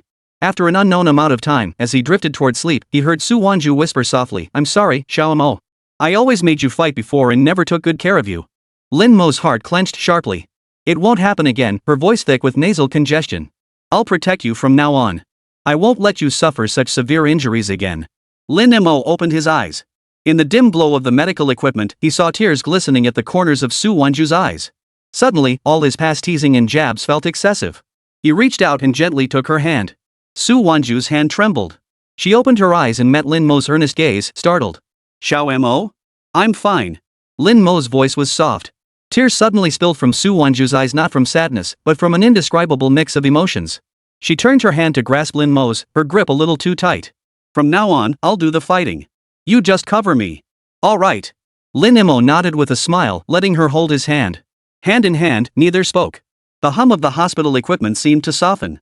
Chapter 173, The Empress's Weapon 6 Updates. Vote. Early the next morning, Lin Mo was finally discharged from the hospital. As soon as he stepped out the front door, he saw Qiu Ran, Guqi, and others waiting for them. Brother Mo. You're finally out. Meng Xiaoyi rushed over, holding a huge cake aloft. Celebrating your recovery. The cake featured a cream-drawn panda raising its fist to punch a Jinqiu. Lin Mo. It was pretty ugly. Su Wanzhu stared at the cake, suddenly remembering something. She nudged Lin Mo, remember what you called me? Qiu Ran and the others watched them curiously. What was it? Nothing. Lin Mo quickly cut her off, grabbing Su Wanzhu and running off. Su Wanzhu's laughter carried on the wind, clear and loud. Qiu Ran scratched his head. Those two are acting weird. Guqi covered her mouth, giggling. I bet Emoga came up with some nickname for Wanzhu Jia. Sun Xiang hugged the crimson flame tiger, watching their receding figures, and suddenly remarked, they seem kinda sweet. Flame tiger, woof. Translation, me too. The sunlight was perfect, the breeze gentle. He stole a glance at the person beside him. Su Wanzhu's profile looked soft in the sunlight, a faint smile still playing at the corners of her lips. Hey, Lin Mo cleared his throat, don't forget the reward. Got it. Su Wanzhu shot him a glare but tightened her grip on his hand. And? Keep pushing your luck and you'll get nothing. Hee hee. Qinghuan was placed in a specially designed spirit beast cage, its wings wrapped in thick bandages. Upon seeing Lin Mo, it let out a weak cry. How's the recovery going? Su Wanzhu walked over and handed her a bottle of healing potion. Jiang Jingxi took the potion and smiled gratefully. Thanks to the medicine you sent, she can eat again. I plan to return to Shuqing today. Mr. Lu is still waiting for news. We'll go with you. Su Wanzhu suddenly said. Jiang Jingxi froze. Aren't you two going to rest first? Little Mo just. I'm fine now. Lin Mo patted his chest, his crimson gold fur glistening in the sunlight. It's a good chance to visit Shu City. I haven't seen Ms. Lu in ages. She must miss Guqi too. What Su Wanzhu didn't mention was that in her previous life, a massive beast tide would erupt in the misty forest west of Shuqing over 10 level 50 plus spirit beasts. This was her chance to lay the groundwork for the future. More crucially, after that beast tide, the spheres of influence for the imperial heir candidates would be publicly announced for the first time. These matters couldn't be spoken of, they had to be kept buried deep within her heart. Seeing her insistence, Jiang Jingxi smiled and nodded. I'd love to. With you all along, the journey will be safer. Air foam carried them all, soaring toward Shu City. Guqi sat at the edge, watching the rapidly receding landscape below, her voice brimming with excitement. Finally, I get to go home. My mom must have cooked so many delicious things for me. Sun Xiang cradled the crimson flame tiger and asked curiously, is Shu City really that big? Of course it is. Guqi declared proudly. Shuqing is the largest city in the southwest. Our Lu family's central tower has 108 floors. You can see the entire cityscape from the top floor. As evening fell, Airphone landed on the rooftop of Shu City's central tower. No sooner had she steadied herself than she spotted a woman in a dark green cheapao standing before the helipad. In her 30s, with features bearing a faint resemblance to Guqi, it was Lu Rong. Su Wanzhu, it's been a long time. Lu Rong's smile was gentle yet commanding. Her gaze lingered noticeably on Lin Mo before settling on Su Wanzhu. I've heard about the events in Qingping City. You're too kind, Ms. Lu, Su Wanzhu replied with a smile as she shook hands. This visit means I'll be troubling you again. What trouble? Lu Rong patted her shoulder. Guqi texts me daily, always talking about you. Come, let's go upstairs to rest. I've had dinner prepared. The penthouse suite at Center Tower was spacious and bright, its floor-to-ceiling windows framing the dazzling city lights below. The dining table was laden with exquisite dishes, most crafted from spiritual ingredients, wafting enticing aromas. Dig in. Guqi served everyone a plateful. These jade spirit bamboo shoots were specially picked from Wuling Mountain by my mom. They're excellent for restoring a contract beast's spiritual energy. Lu Rong couldn't help but laugh. If there isn't enough, just have the kitchen make more. Su Wanzhu watched Lin Mo's eating habits, shook her head helplessly, and quietly transferred meat from her own bowl to his plate. After dinner, Lu Rong called Guqi aside to speak privately while the others retired to their rooms. Su Wanzhu stood by the window, gazing toward the distant mist forest. Her brows furrowed slightly. Less than 12 hours remained. She retrieved a brocade box from her bracelet and opened it. Inside lay 100 sub-crystals, glowing faintly blue in the moonlight. These were her savings from recent days, still half short of activating the Nine Heavens Empress's weapon. Still 100 short. Su Wanzhu sighed softly, planning to venture into Shu City's black market late at night to try her luck. What's missing? Lin Mo suddenly appeared behind her, startling her. Nothing, Su Wanzhu quickly closed the box. Why aren't you asleep yet? Lin Mo didn't answer. Instead, he pulled a cloth bundle from his robe and handed it to her. For you. The bundle felt heavy. Su Wanzhu opened it and froze instantly. Inside lay 200 Yajing stones, neatly stacked. Where did you get these? Su Wanzhu's voice trembled. I picked them up after defeating those two ember beasts. Lin Mo said it casually, but his eyes darted away. I remembered you mentioned they'd be useful, so I saved them. How could it be that coincidental? He must have paid a price for them. Recalling how hard Lin Mo had been pushing himself lately, her eyes stung. She grabbed his hand. Mo, you. Take it. Lin Mo pressed her hand against the cloth bundle. Su Wanzhu's heart felt as though it had been struck by something, leaving her both tender and weak. Su Wanzhu couldn't help but smile. She stood on tiptoe and gave him a light pat on the head. I know you're capable. Go get some sleep. We've got things to do tomorrow. After Lin Mo left, Su Wanzhu closed the door tightly and arranged 200 Yujingshi crystals into a circular formation on the carpet. Moonlight streamed through the floor-to-ceiling windows, intertwining with the crystals to cast shifting patches of light across the walls. She took a deep breath and unfastened the ancient-looking bracelet from her wrist. The bronze-colored band, engraved with intricate patterns, suddenly grew hot and floated into the center of the formation. Su Wanzhu bit her fingertip, letting a drop of blood fall onto the ring's surface, activating the final key to the Empress's weapon. Hum! The bracelet erupted in a blinding flash. 200 subcrystals shattered simultaneously, transforming into blue specks of light that were swallowed by the bracelet. The air within the room began to quiver as spiritual energy swirled wildly, forming a visible vortex. Su Wanzhu's long hair whipped in the turbulent currents, her robes fluttering wildly, yet her gaze remained fixed intently upon the vortex's center. A black-gold glow radiated from the vortex, carrying a piercing sense of oppression. First, the hilt slowly materialized, wrapped in intricate cloud patterns, its tip adorned with a black obsidian that flickered with a ghostly glow. Then the blade itself materialized, a matte black gold surface coursing with crimson veins, like congealed blood. As the entire sword materialized, the room's glass suddenly cracked. Residual blue light from the formation crawled up the blade along the fissures, humming like a dragon's roar. Su Wanzhu reached out and grasped the hilt. A colossal surge of power coursed through her arm and into her body, causing her to involuntarily groan. Sword of the Celestial Empress. She murmured the blade's name, her wrist flickering. Black gold sword energy tore through the air, leaving a shallow gash in the ceiling, yet strangely, no debris fell. Su Wanzhu could distinctly feel that the sword had activated only 10% of its power. Yet even this fraction tripled her strength, sharpening her gaze to a piercing intensity. She swung the sword through the air. The sword energy silently sliced through space, leaving a fine crack on the full-length mirror. Her reflection in the mirror, eyes reflecting the sword's dark crimson patterns, now held an added aura of fierce dominance. Indeed. Su Wanzhu gripped the hilt tightly, a smile curling her lips. Chapter 174, The Battle of Shuqing 7th Update. Vote. At 6 in the morning, the alarm pierced the silence of Shu City. This was no drill, a genuine emergency alert.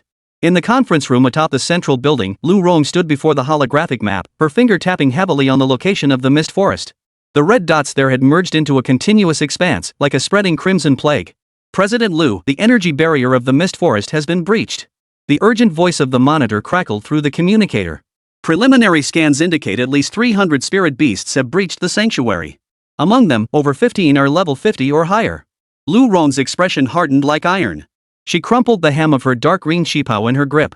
Issue the order. Non-combat personnel of the Shurong Beastmaster Corps are to immediately activate the city defense array. Secure the east, south, and north sectors. Combat personnel, gather your equipment and assemble on the rooftop helipad in 5 minutes. Yes, ma'am. The conference room door swung open as Jiang Jingxi burst in, Xinghuan in tow. Xinghuan's wings were still bandaged, yet her gaze remained sharp. Clearly she'd forcibly interrupted her recovery. Director Lu, I request to join the combat team. Approved. Lu Rong nodded. Your Xinghuan excels at high-altitude suppression. You'll command the left flank defense. 5 minutes later, rooftop helipad. The combat members of the Shurong Beastmaster Corps had assembled, each clad in black combat uniforms. Their contract beasts growled low at their feet, radiating a grim, battle-ready aura.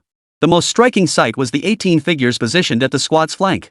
They wore silver uniforms, each bearing a Lu insignia embroidered on their chest. Beside every one of them lay a contract beast, each with a distinct form. Those are the Lu family's direct-affiliated beastmasters. Xiao Ran whispered to Lin Mo. I hear they're all elite hand-picked from the clan, with even their lowest-tier contract beasts at LV.45. Lin Mo's gaze swept over the contract beasts, a pure white level 46 snow leopard, a level 45 rock python with golden scales, and a pair of level 47 golden eagles whose spread wings obscured the sky. Each exuded an aura far surpassing ordinary spirit beasts. No wonder the Lu family holds the top spot in the southwest. Sun Xiang couldn't help but exclaim in awe, while the crimson flame tiger in his arms nervously rubbed against his arm. Lu Rong stepped to the front of the group, her gaze sweeping over everyone. Our objective, the dragon's severing mountains to the west of the city. That is the only passage from the misty forest to Shu City. We must establish a defensive line on the eastern side of the mountain range. Not a single spirit beast must cross the mountains. She paused, then her voice rose sharply. Remember, behind us stand 1 million citizens. We have nowhere to retreat. We won't retreat. The crowd roared in unison, their thunderous shout making the glass on the helipad vibrate. 3 military helicopters and the airfoam simultaneously took flight, heading toward the Broken Dragon Mountains. Su Wanzhu gripped the Nine Heavens Empress sword, its black gold blade gleaming coldly in the morning light. Lin Mo stood beside her. Don't be impulsive.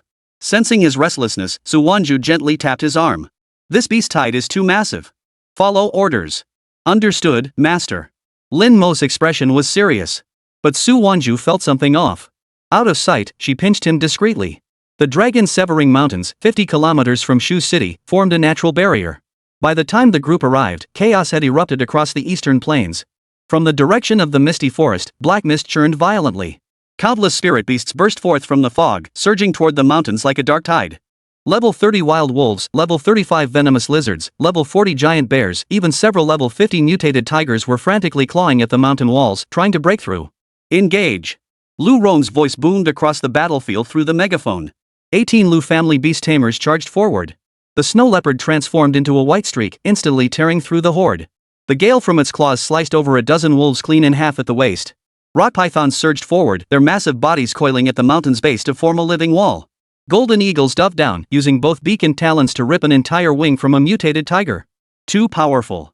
Sun Xiang stared in disbelief. Is this the true depth of a top-tier clan? This is only the beginning. Su Wanzhu gripped the empress sword tightly. The real battle lies ahead. No sooner had the words left her lips than a deafening roar erupted from the black mist. A 10-meter-tall level 52 mutated ape burst from the mist. Its fist, charged with black energy, slammed into the mountainside, tearing a gaping hole in the rock. It's a Kong gorilla. Lu Rong's expression darkened. Zhang Jingxi, take your people and defend the breach. Roger that. Zhang Jingxi's azure phoenix, though wounded in its wings, struggled to take flight. It unleashed bursts of azure blue flames toward the spirit beasts at the breach, temporarily halting their advance. Members of the Shu Rong Beastmaster Corps charged forward. Xiu Ran's thunder dragon unleashed an electric net, Meng Shui's water frog froze the ground, and Hu Jia's fire phoenix ignited a line of fire. Their coordination was flawless. Lin Mo, unable to contain himself any longer, darted into the horde like a crimson gold bolt of lightning. His thunder fist smashes the heavens struck the gorilla's knee. Boom! The gorilla staggered back a step, turning its furious gaze toward him. Far from intimidated, Lin Mo merely waved his claws at it. A spirit beast of this caliber would surely yield substantial emotion points. Xiao Mo, don't fight alone. Su Wanzhu's voice rang out from behind him. The black gold empress sword sliced through the air, striking the gorilla's arm with pinpoint accuracy. Slashing. A crimson-hued blade energy carved a deep, bone-exposing wound into the ape's arm, black blood gushing forth. That sword. Lu Rong's pupils contracted slightly. She sensed the power contained within it far surpassed Su Wanzhu's previous combat strength. Ignoring her astonishment, Su Wanzhu flickered her wrist, unleashing another burst of sword energy. Xiao Mo, left flank. Coming. Lin Mo understood, activating red hairspeed to instantly circle around to the gorilla's left flank. Nine Sky's thunder fist struck its wound, crackling with blue electricity. Arg! The gorilla let out a piercing scream as its massive body crashed to the ground. Ding! Acquired anger emotion value plus 5 emotion points. Ding! Acquired fear emotion value plus 3 emotion points. Lin Mo's eyes lit up, ready to press his advantage, but Lu Rong called out, over there. Lin Mo scowled, retracting his fist, and turned his attention to other spirit beasts. The battle raged on for an hour. The eastern slopes of the dragon shattering mountains were now littered with spirit beast carcasses. The stench of blood mingled with the putrid reek of the black mist, making one want to vomit. Yet the spirit beasts within the mist forest seemed endless, pouring forth relentlessly. This can't go on, Lu Rong said to her deputy, eyeing the dwindling supply of spiritual energy potions. Have the Lu family members use their combined techniques to tear open a breach. I'll blow up the secret realm's entrance. Director Lu, it's too dangerous, her deputy protested. The energy field at the secret realm's entrance is unstable. Forcing an explosion could trigger an even larger blast. There's no time. Lu Rong's gaze was unwavering. 18 beast masters, hear my command. Prepare. Yes. 18 Lu family beast masters swiftly shifted formations. Snow leopards, rock pythons, golden eagles. 18 contracted beasts unleashed their abilities simultaneously. Ice, fire, lightning, and wind energies converged midair, coalescing into a colossal vortex of power. Now! Lu Rong charged toward the vortex's center, having already unleashed her Xian-grade combat technique, one capable of temporarily sealing off the space. Su Wanzhu, seeing her intent, immediately ordered Lin Mo, cover her. Got it. Lin Mo and Su Wanzhu stood back to back, the sword chi of the empress sword and the panda's fists working in perfect harmony, forcibly carving out a vacuum zone amidst the swarm of beasts. Seizing the moment, Lu Rong hurled the dimensional bomb into the energy vortex. Everyone, fall back. The group scrambled backward. 3 seconds later, the dimension bomb detonated at the entrance of the mist forest. A silvery white light instantly engulfed the black fog, forming a massive spatial rift that shredded every spirit beast that had charged out. Chapter 175, 18 Defenders. 8th Update. Vote. Before the light from the spatial rift had fully dissipated, an even more terrifying roar echoed from the depths of the mist forest. The torn black mist coalesced like a living entity. Though fewer in number this time, the spirit beasts that charged forth were of a higher grade. Three level 53 mutated golden gorillas charged forth, the leader still bearing the fist imprint Lin Mo had left on its chest, clearly returning to exact revenge for its kin. No! Lu Rong's face paled. The effect has worn off prematurely. Without a moment's hesitation, the 18 Lu family beast tamers formed a human wall at the very front. The snow leopard's fur was encrusted with frost, several scales had shattered off the rock python, and blood dripped from the golden eagle's wings. Though already severely drained, they still stood tall and straight. Hold the line, roared the lead beastmaster in silver uniform. His snow leopard lunged at the foremost gorilla, claws sinking into flesh only to be grabbed by the tail and slammed violently against the mountain wall. Put! The snow leopard spat out a mouthful of blood and collapsed to the ground. The silver-uniformed beastmaster's eyes bulged with fury. He drew the dagger at his waist and charged at the gorilla, only to be swatted away by a single blow, crashing into the rock face and knocking himself unconscious. Captain! The remaining 17 beastmasters, eyes red with fury, commanded their contract beasts to unleash their abilities once more, wounds ignored. Ice spikes, fireballs, lightning nets, wind blades. A dense web of energy intertwined, temporarily halting the gorilla's charge. But it was futile. The lead gorilla roared, smashing its fist into the ground. A black shockwave spread out, shattering the barrage. All 17 contract beasts were simultaneously knocked flying, landing barely alive. Thud! Thud! The beastmasters fell one after another. Some tried to rise, only to be crushed by boulders casually hurled by the gorillas, their final breaths extinguished. Within 3 short minutes, all 18 elite beast tamers of the Lu family lay gravely wounded on the ground, clinging to life by a thread. The Lu family! Lu Rong's eyes widened in fury as she lunged forward, only to be pulled back by Su Wanzhu. You go save them. Leave this to us. Su Wanzhu's voice was eerily calm as the black gold empress sword hummed in her grasp. Xiao Ran, seal the skies with thunder dragon. Xiaoyi, freeze their feet. Jia Yi, block reinforcements with a sea of fire. Sun Xiang, shield the wounded with an earth wall. Gu Qi, buff us with wind spirit butterflies. Roger. The group instantly formed their battle array. The thunder dragon's electric net wove a barrier mid-air, intercepting the mutated birds attempting to dive bomb. Water ninja frogs, convergence of all streams, froze a thick layer of ice on the ground, visibly slowing the golden gorilla's movements as it stepped on it. Fire phoenixes, blazing wings, ignited raging flames behind the defensive line, temporarily halting reinforcements from the mist-shrouded forest. Sun Xiang's Earth's Burden raised an earthen wall, shielding the 18 gravely wounded beast masters behind it. The wind spirit butterfly's azure blue glow enveloped the entire battlefield, accelerating everyone's spiritual energy circulation. Xiao Mo. Su Wanzhu turned to the crimson gold figure beside her. Leave it to me. Lin Mo licked his claws, his crimson gold eyes sparkling with excitement. These 3 golden gorillas would be perfect for him to stretch his legs. Instead of charging head-on, he activated red hairspeed, circling around to the gorilla's flanks. The lead gorilla sensed the threat, roaring as it swung a fist toward him. The black energy fistprint tore through the air with a whistling sound. Lin Mo didn't flinch or dodge, taking the blow head-on. Thud! The fist struck his chest, yet he only stumbled back half a step. Lin Mo glanced down at his unscathed fur and waved a claw at the gorilla. Is that all you've got? Didn't you eat today? The gorilla was thoroughly enraged. The other 2 abandoned their assault on the defensive line and instead closed in to surround Lin Mo.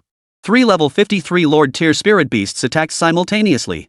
Black energy fist marks rained down on Lin Mo like hail, causing the entire ground of the Broken Dragon Mountains to tremble. Watch out! Su Wanzhu cried out instinctively. But the next second, she froze in shock. Lin Mo's figure darted through the gaps between the fist strikes, moving so fast he left only after images. He alternated between clashing head-on with Heaven's Shattering Fist and striking with Nine Skies Thunder Fist, even finding time to kick one of the golden gorillas squarely in the rear. Thud! Thud! Thud! 3 dull thuds echoed as 3 gorillas were forced back, black blood splattering everywhere. The unluckiest one fell victim to Lin Mo seizing the moment a combo of Heaven's Shattering Fist, followed by Thunderous Sky Fist, shattering its arm clean off. Deputy Commander Lu Rong, who was tending to the wounded, stared in disbelief. Lu Rong was equally stunned. She knew Lin Mo was formidable, but never imagined he could be this powerful single-handedly facing 3 level 53 Lord tier spirit beasts and actually gaining the upper hand. Too strong. Sun Xiang murmured to himself. Lin Mo, caught up in the fight, suddenly halted and flipped the 3 golden gorillas the middle finger. This blatant provocation ignited the gorilla's savage nature completely. They abandoned all strategy, charging at Lin Mo like mad beasts as black energy coalesced on their surfaces. Now! Su Wanzhu seized the moment. Her black gold empress sword, trailing crimson-hued energy, struck the lead gorilla's wound with pinpoint accuracy. Slashing. The sword chi pierced deep into its marrow. The leader let out a piercing scream, its movements visibly slowing. Lin Mo seized this opening, closing in swiftly. His left hand pinned the gorilla's head down while his right hand gathered crimson gold spiritual energy. Fall. Heaven shattering fist. A crimson gold fist slammed viciously into the gorilla's crown. No earth-shattering roar echoed, only a dull crack. The gorilla's massive frame slumped limply to the ground, utterly still. The remaining two gorillas, seeing this, finally showed fear in their eyes and turned to flee.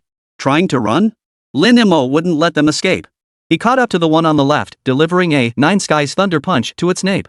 Blue lightning instantly paralyzed its nerves, and its massive body crashed to the ground. The last one, the fastest runner, was already nearly plunging into the mist-shrouded forest. Lin Mo let out a cold laugh, picked up a boulder from the ground, channeled his spiritual energy, and hurled it forward. Crash! The boulder struck its leg with pinpoint accuracy, the sound of shattering bones echoing clearly. The gorilla screamed as it crashed to the ground, only to be swiftly ensnared by Chiu Ran's Thunder Dragon electric net. The Thunder Dragon's electric net still crackled with static. The last gorilla, trapped within, thrashed wildly. Its black energy surged against the net, only making the blue currents burn more fiercely. Lin Mo flexed his wrist. Though he hadn't been injured from taking those heavy punches head-on, his bones felt slightly numb. He glanced at Su Wanzhu, raising an eyebrow in question. Dispose of them? Su Wanzhu nodded. Before she could finish speaking, Lin Mo had already charged forward. Without using any skills, he relied purely on brute force, driving a fist into the gorilla's skull. Thud! The gorilla in the electric net froze instantly. Its massive body slumped to the ground, utterly silent. Ding! Total acquired stat points, plus 60. Lin Mo curled his lip. This meager amount wasn't even enough to fill a tooth gap. He turned his gaze back to the battlefield. Lu Rong was directing her men to carry 18 of the Lu family's beastmasters onto stretchers. Each of them was covered in blood and mangled flesh. Several missing limbs. Their contract beasts, snow leopards, rock pythons, cowered beside their masters, their faint breaths teetering on the brink of extinction. The Lu family has suffered heavy losses this time. Chiu Ran approached Lin Mo, his thunder dragon panting heavily on the ground. 18 elites, gone like that. Su Wanzhu sheathed the empress sword and approached Lu Rong. Need assistance? Lu Rong shook her head, the exhaustion in her eyes impossible to hide. No, the medical team will be here soon. But you too, you've been through a lot too. Go rest in the back first.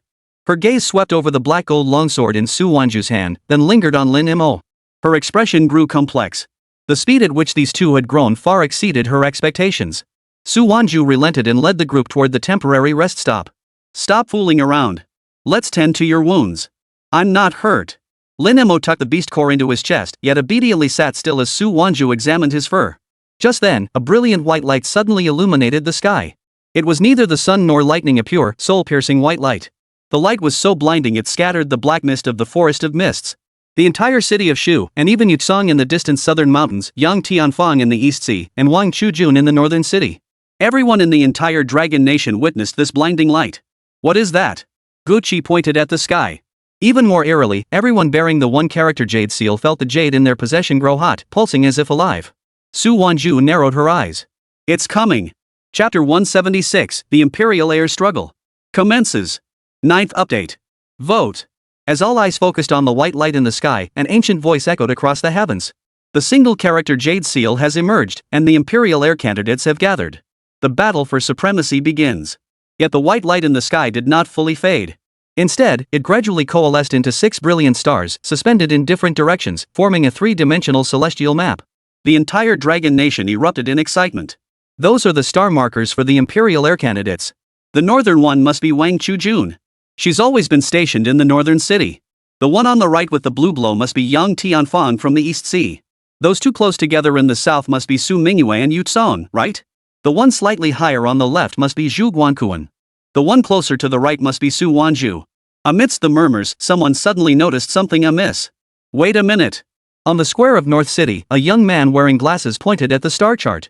Legend says there are 8 candidates for the Imperial heir, each corresponding to one of the 8 monogrammed jade seals. But now there are only 6 stars? The remark poured cold water on the boiling crowd. Indeed, 8 seals, 8 candidates. How could there be only 6 stars? Could the celestial display be faulty? Impossible. How could it be wrong? Wait, the rules stated it would only activate once all candidates appeared. Since it's activated now, that means everyone is present.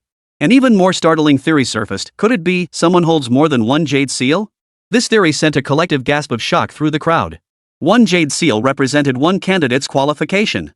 Holding 2 meant what? It meant that person started from a higher vantage point from the very beginning, possessing double the resources and power. Just then, the star chart suddenly illuminated with a line of golden text, labeling the name corresponding to each star. Above North City, beside the northernmost star, it read, Wang Jun. Over the East Sea, the star slightly to the right bore the name Yang Tianfang. Over the South Sea Islands, Su Mingyue's name appeared beside the star in the southern right section. In the heart of the southern mountains, the star slightly south and left bore the name Yutsang. In the Xianyang Desert, the star slightly below bore the name Zhuguankuan. The final star hung in the void between the Sky Sea and Shucheng, its brilliance far surpassing the other 5. The golden characters stood out starkly, Su Wanzhu. 6 stars, precisely matching the 6 known candidates. But what about the 8 jade seals? Where did the remaining 2 go? Could one of these 6 have taken them? The answer was now on the tip of everyone's tongue. All eyes turned to the brightest star, Su Wanzhu's marker. She alone had risen from obscurity as a beast tamer within mere months, thwarting Yutsong's schemes in both Qingping City and Chanyang City, even slaying a level 52 ember beast. With such power and luck, who would believe she didn't possess an extra jade seal? It has to be Su Wanzhu. Within the Yu family mansion in Nanling, Yutsong stared fixedly at the brightest star on the sky screen. She must have obtained the remaining jade seal. How else could she have risen so rapidly? Fang Zong stoked the flames beside him. Young Master Yu is absolutely right. That woman is far too dangerous. We must eliminate her immediately. Otherwise, we're all finished. Yutsong's eyes darkened with malice. Transmit my orders. All factions aligned with South Ridge are to assemble immediately. Target, Shu City. In Donghai City, Yang Tianfang studied the star chart. His finger tapped Su Wanzhu's position on the celestial map. A woman dares to hold 3 jade seals? Her ambitions are far too grand. Young master, shall we move? His deputy stepped forward. No rush. A cold smile curved Yang Tianfang's lips. Yutsong is a hothead. He'll rush in first. While the mantis stalks the cicada, the oriole waits behind. North City. Wang Chujun pushed open the window, gazing at the brightest star, his eyes icy. Those who break the rules must be eliminated. On a beach among the South China Sea Islands, Su Mingyue waded barefoot through the surf. Smiling at those beside her, she remarked, this game seems far more interesting than I anticipated. Let's pay Shucheng a visit. At the Xu family villa in Xianyang City, Zhu Guankuan smashed his teacup to pieces. His star rating the faintest among the 6 was now overshadowed by Su Wanzhu's dazzling brilliance, appearing especially dim. Why? Why does she deserve 3 jade seals? Why don't we ally with them? Alliance my ass. Zhu Guankuan roared. He was clearly the weakest now. They were all competitors, how could they form an alliance? At that moment, all the imperial heir candidates across Longguo reached a strange consensus, Su Wanzhu must die. Shucheng, the temporary rest stop in the dragon-severing mountains. Guqi pointed at the brightest star in the sky, her mouth gaping wide enough to swallow an egg. Sis Wanzhu, is that your name written up there? Xiaoran swallowed hard, and, that star seems way brighter than the others. Sun Xiang hugged the crimson flame tiger, his voice thick with disbelief. They said. Sister Wanzhu has more than 1 jade seal? Meng Xiaoyi and Hu Jiayi exchanged glances, shock mirrored in each other's eyes. They knew Su Wanzhu was powerful, but never imagined she could be this formidable, holding 3 jade seals. This wasn't just a candidate, she was practically half an heir to the throne. Lin Mo looked up at the dazzlingly bright star and scratched his head. So what? More jade seals mean more fighting power, right? Everyone. Wasn't that a bit of a weird focus? Su Wanzhu's expression remained serene. She had long known the secret of possessing 3 jade seals couldn't be concealed forever. So, you really do have other jade seals? Lu Rong had approached unnoticed, her gaze complex as she studied Su Wanzhu. Are they in your possession? Su Wanzhu neither denied nor confirmed, merely replying indifferently, does it matter? It matters. Lu Rong nodded, swallowing the words she'd been about to say before rephrasing, every imperial heir candidate in the entire Long Kingdom now sees you as a thorn in their side. Yutsong, Yang Tianfang, Wang Chujun. None of them are easy to deal with, let alone if they join forces. She paused, her gaze fixed on Su Wanzhu. What do you intend to do? Su Wanzhu lifted her gaze to the celestial canopy. Among the 6 stars, hers was subtly encircled by the other 5, like an invisible net. Bring it on. She suddenly smiled, her expression devoid of fear. If they come, I'll take them on. Lin Mo immediately chimed in, right. 1 comes, we take 1 down. 2 come, we take both down. Watching the barren girl stand so calmly, Lu Rong suddenly felt her worries were unnecessary. Perhaps, a miracle really could be made. Lu Rong took a deep breath. I said it before, the Lu family and Shucheng are partners with you. That hasn't changed. If you need help, you can always come to me. Su Wanzhu looked at her and said sincerely, thank you. The constellations on the sky screen gradually faded, but the news that Su Wanzhu holds 3 imperial seals had already spread to every corner of the Dragon Nation.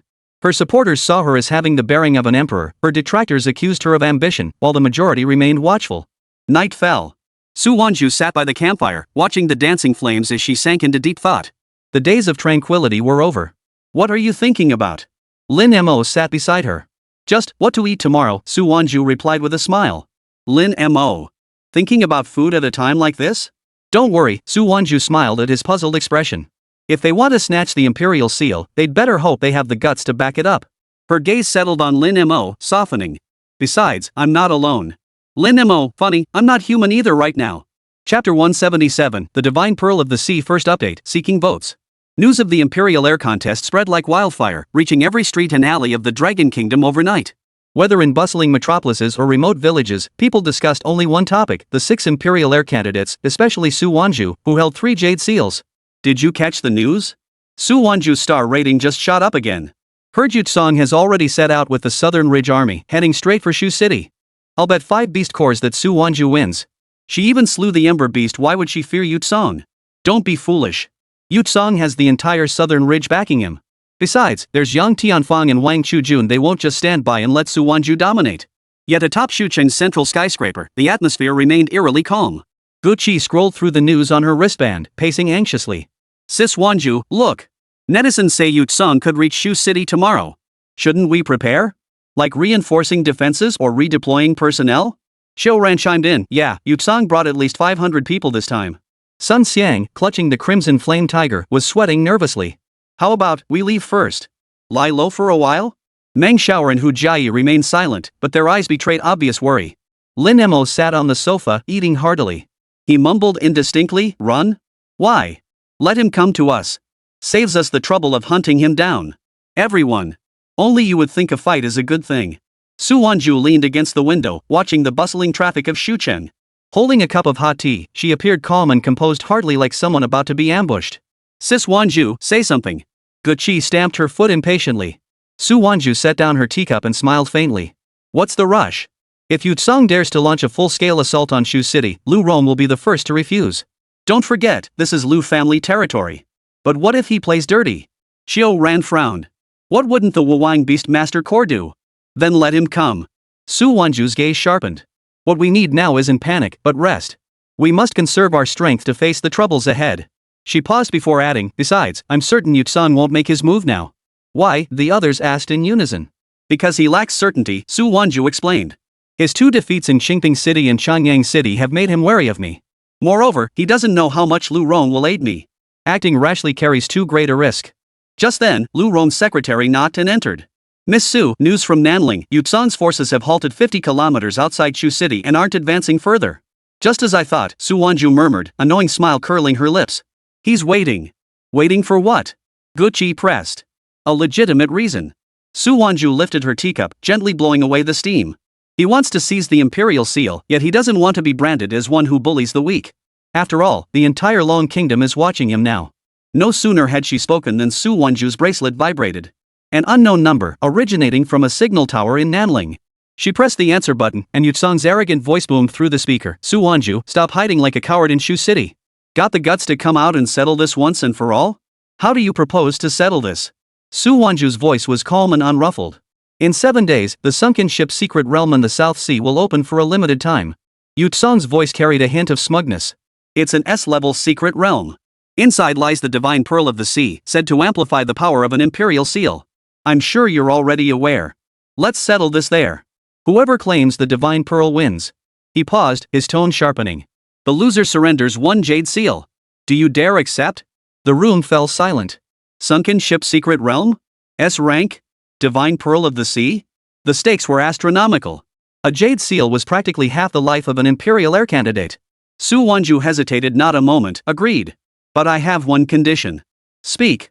If I win, you must not only hand over the jade seal, but also disband the Wuwang Beastmaster Corps. Su Wanzhu's voice was icy cold. The lives you took in Qingping City and Changyang City, it's time to settle that debt.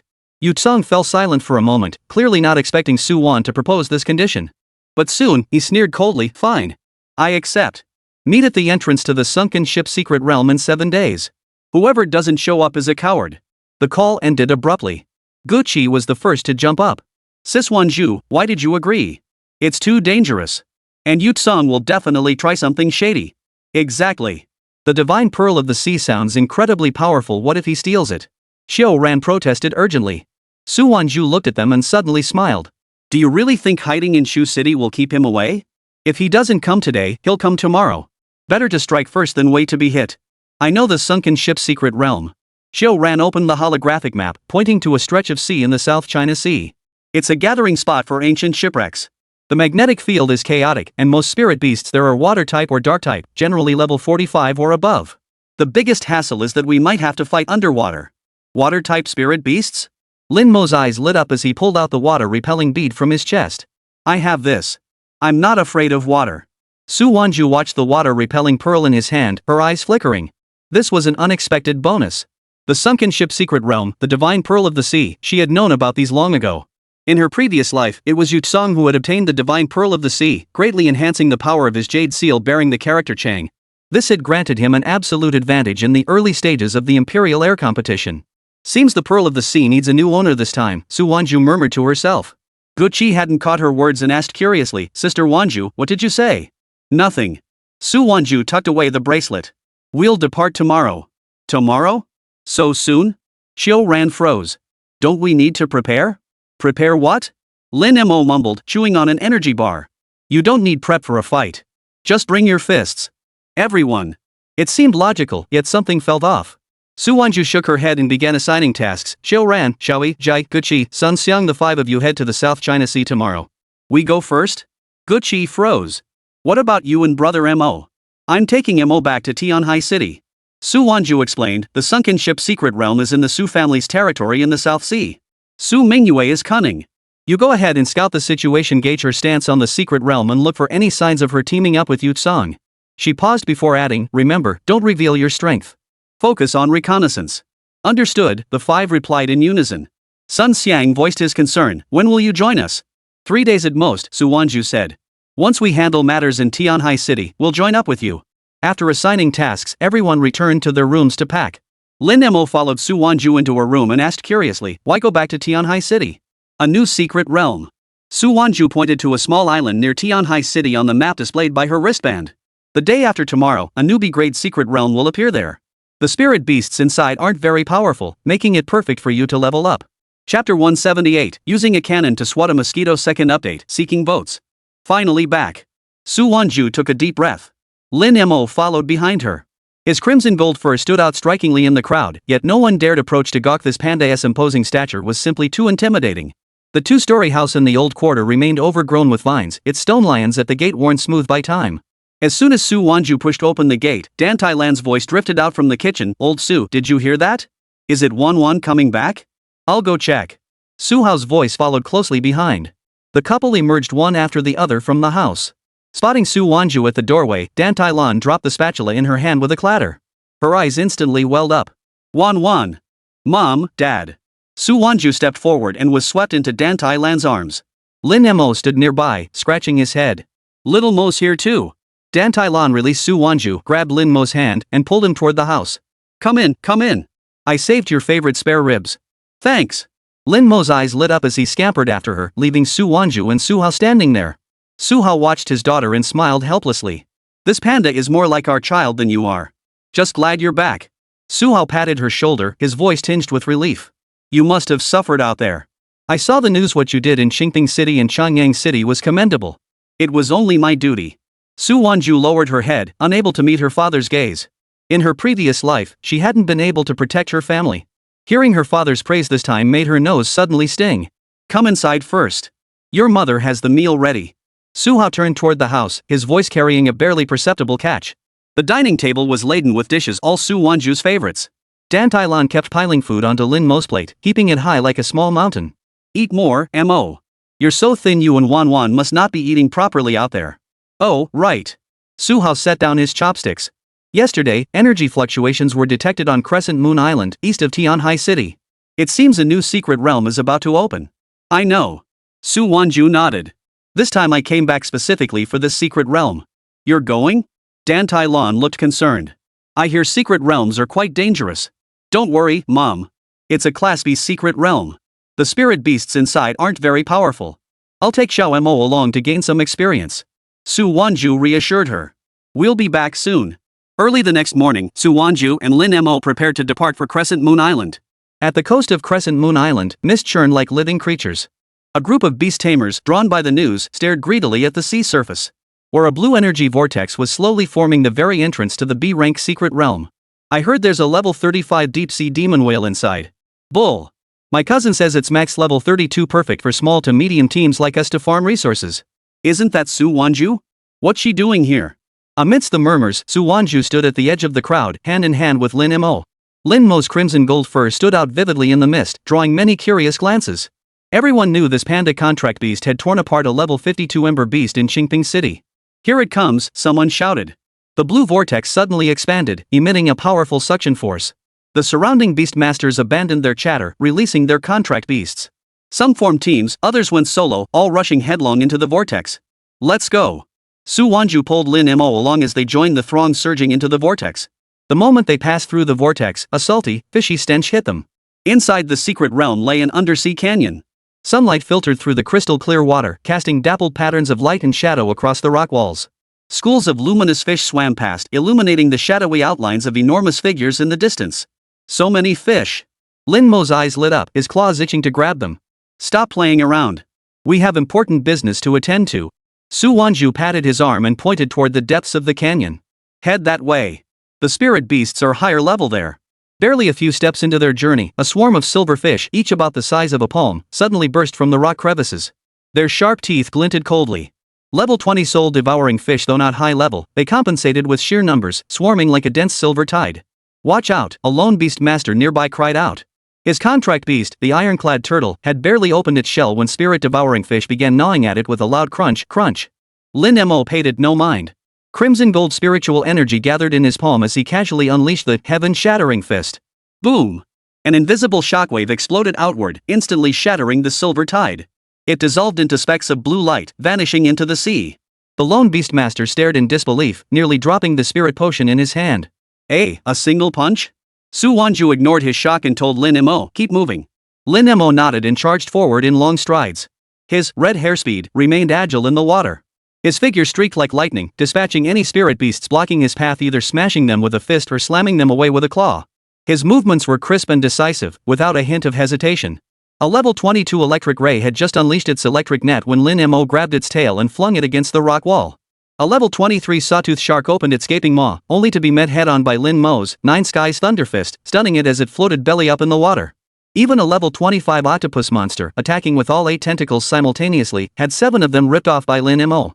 The lone survivor clung to its head, trembling in fear. As they advanced, an ever-growing number of beast masters followed in their wake. They no longer rushed to gather resources, instead trailing Lin Mo at a distance like spectators at a show, murmuring in astonishment. Holy crap, that panda's a monster. A level 25 octagoth looks like it's made of paper. Haven't you seen the news? He tore apart a cinder beast with his bare hands. This is nothing. Su Wanzhu is so lucky. With a contract beast like that, she could walk all over the place. A 5-person squad was besieging a level 27 hammerhead shark. The squad leader's contract beast, the fiery leopard, was flung away by the shark's tail strike, seemingly on the verge of death. Help me! Lin Mo happened to be passing by. Without a second thought, he kicked the hammerhead shark squarely in the head. Snap! The hammerhead shark's massive body crashed into the rock wall like knocking itself unconscious. The 5 squad members slumped to the ground, staring at Lin Mo's retreating figure, speechless for a long moment. Thank you, Miss Su. The team leader snapped out of it and bowed deeply to Su Wanzhu. Su Wanzhu waved him off, gesturing for them to tend to their injuries while she hurried to catch up with Lin Mo. The guy was running too fast. Ahead lay the deepest part of the canyon, rumored to be home to a level 30 Lord tier spirit beast, the deep-sea demon whale. Sure enough, they hadn't gone far when a deafening roar echoed through the air. A 10-meter-long colossal whale surged from the canyon's depths. Its black skin was covered in hard scales, and tentacles like whips lashed around its mouth. It was the deep-sea demon whale. Before it, the bodies of 3 beast masters floated in the water, their blood staining the surrounding sea red. Run! It's a Lord tier. We can't fight it. The beast masters in the distance were terrified out of their wits and turned to flee. The deep-sea demon whale, clearly drawn to Lin Mo's crimson gold fur, roared as it charged toward him. Its massive jaws snapped open, revealing 2 rows of dagger-like teeth, sucking the surrounding seawater backward in its wake. Bring it on! Instead of dodging, Lin Mo charged forward with excitement. Crimson gold spiritual energy surged across his body as his form visibly swelled. He had actually activated Descent of the Beast God within the secret realm. Within mere seconds, Lin Mo transformed into a colossal 10-meter-tall panda. His black and white fur rippled through the ocean water as his crimson gold eyes locked onto the deep-sea demon whale. This is a skill? Holy crap, how are we supposed to fight this? Chapter 179, Leveling Up Like a Rocket? Third update, Seeking Votes. The deep-sea demon whale was clearly intimidated by Lin Mo's size, its attack momentum slowing. Lin Mo showed no mercy. His massive fist, channeling the power of the Nine Skies Thunder Punch, slammed down hard on the deep-sea demon whale's head. Boom! Blue lightning erupted in the sea. The deep-sea demon whale let out a piercing scream as its massive body was sent flying backward, crashing into the canyon ceiling and sending countless rocks tumbling down. As it struggled to rise, Lin Mo charged forward. His left hand pinned its dorsal fin while his right hand channeled a thunder-forged axe, which he swung down toward its eye. Arg! The deep-sea demon whale lay utterly defeated at the canyon's base, its breath faint and weak. Ding! Deep-sea demon whale defeated. Ding! Level up to LV.29. Lin Mo's colossal form gradually shrank back to his 1.9-meter panda self, though his fur was soaked through, making him look like a drenched chicken. He shook the water droplets from his head, walked over to Su Wanzhu, and lifted his chin smugly. Pretty impressive, huh? Su Wanzhu looked at his drenched state, both exasperated and amused. She pulled a towel from her storage pouch and began drying his fur. Lin Mo murmured, basking in Su Wanzhu's care as his tail began to wag unconsciously. Surrounding beast tamers gathered around, glancing between the unconscious deep-sea demon whale and Lin Mo, their eyes filled with awe. Miss Su, the beast cores scattered around. A beast master cautiously inquired, would you like them? If not, we take them. Su Wanzhu waved her hand dismissively. She had no interest in those low-grade beast cores. Xiao Mo, we should go now. Let's head to the South Sea to meet up with Qiu Ran and the others. Okay. Lin Mo nodded and followed Su Wanzhu toward the exit of the secret realm. Their figures gradually vanished into the depths of the canyon, leaving behind a group of beast masters gathered around the deep-sea demon whale, murmuring among themselves. Now I understand why Su Wanzhu possesses 3 imperial seals. With that panda around, it wouldn't just be 3 seals even if they gave her every jade seal in the entire dragon nation, it'd make perfect sense. What do you think? If Yu Tsang knew his opponent was this powerful, would he still dare venture into the sunken ship secret realm? No one knew the answer. But everyone understood that this battle for the Imperial Heir's title had perhaps been decided from the very beginning. At the blue vortex near the canyon's exit, Su Wanzhu and Lin Mo reappeared. Sunlight bathed them, and Lin Mo's wet fur glistened with golden light, making him look exceptionally spirited. How does it feel? Su Wanzhu asked. Awesome. Lin Mo clenched his fist. His level had now risen from LV.28 to LV.30.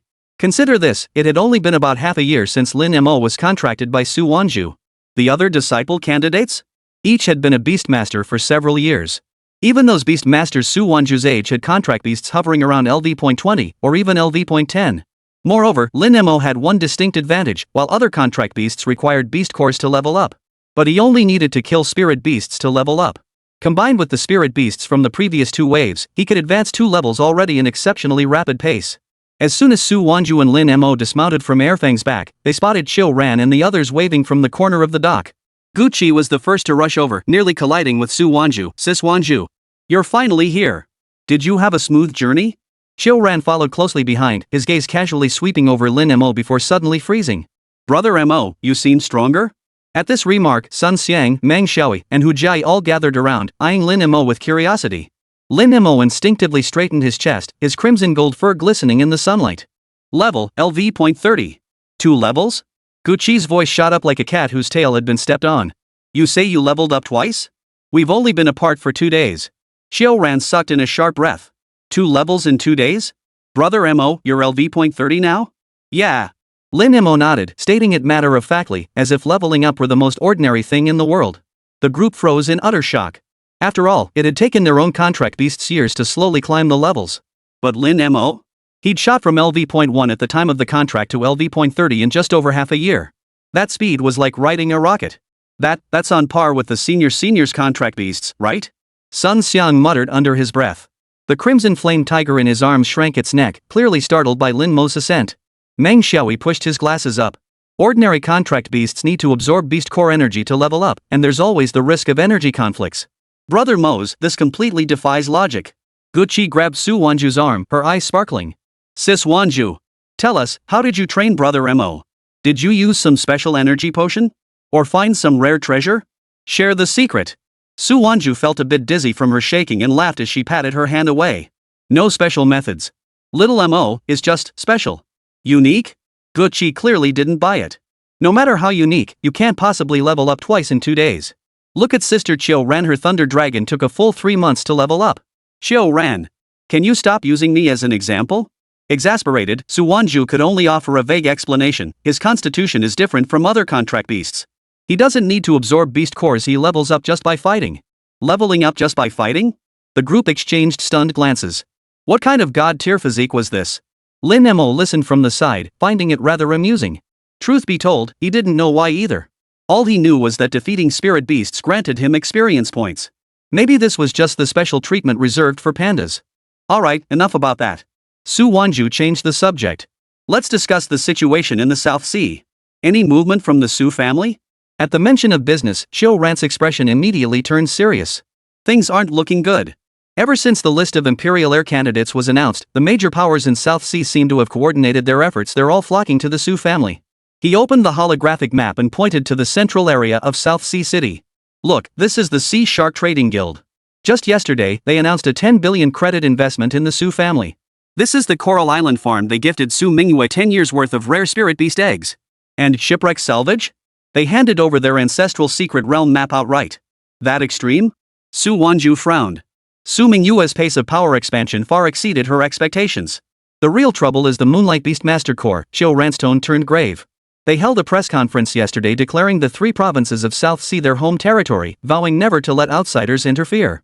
Though they didn't explicitly endorse anyone, the message was crystal clear: they won't welcome other imperial heir candidates stirring trouble here. Meng Shui added, the Moonlight Beast Master Corps is the official Beast Master Corps of the 3 southern provinces. They're extremely powerful and are said to have old ties with the Su family's patriarch. Hu Jiai sighed. Right now, the entire South Sea feels like it's become Su Wanzhu's domain. These past few days in South Sea City, we've felt like we're being watched. Every move we make feels uncomfortable. Su Wanzhu fell silent for a moment. Su Wanzhu holds the home field advantage, backed by the Moonlight Beast Master Corps and supported by so many major factions. No wonder Yutsong felt confident enough to challenge her to a duel in the sunken ship secret realm.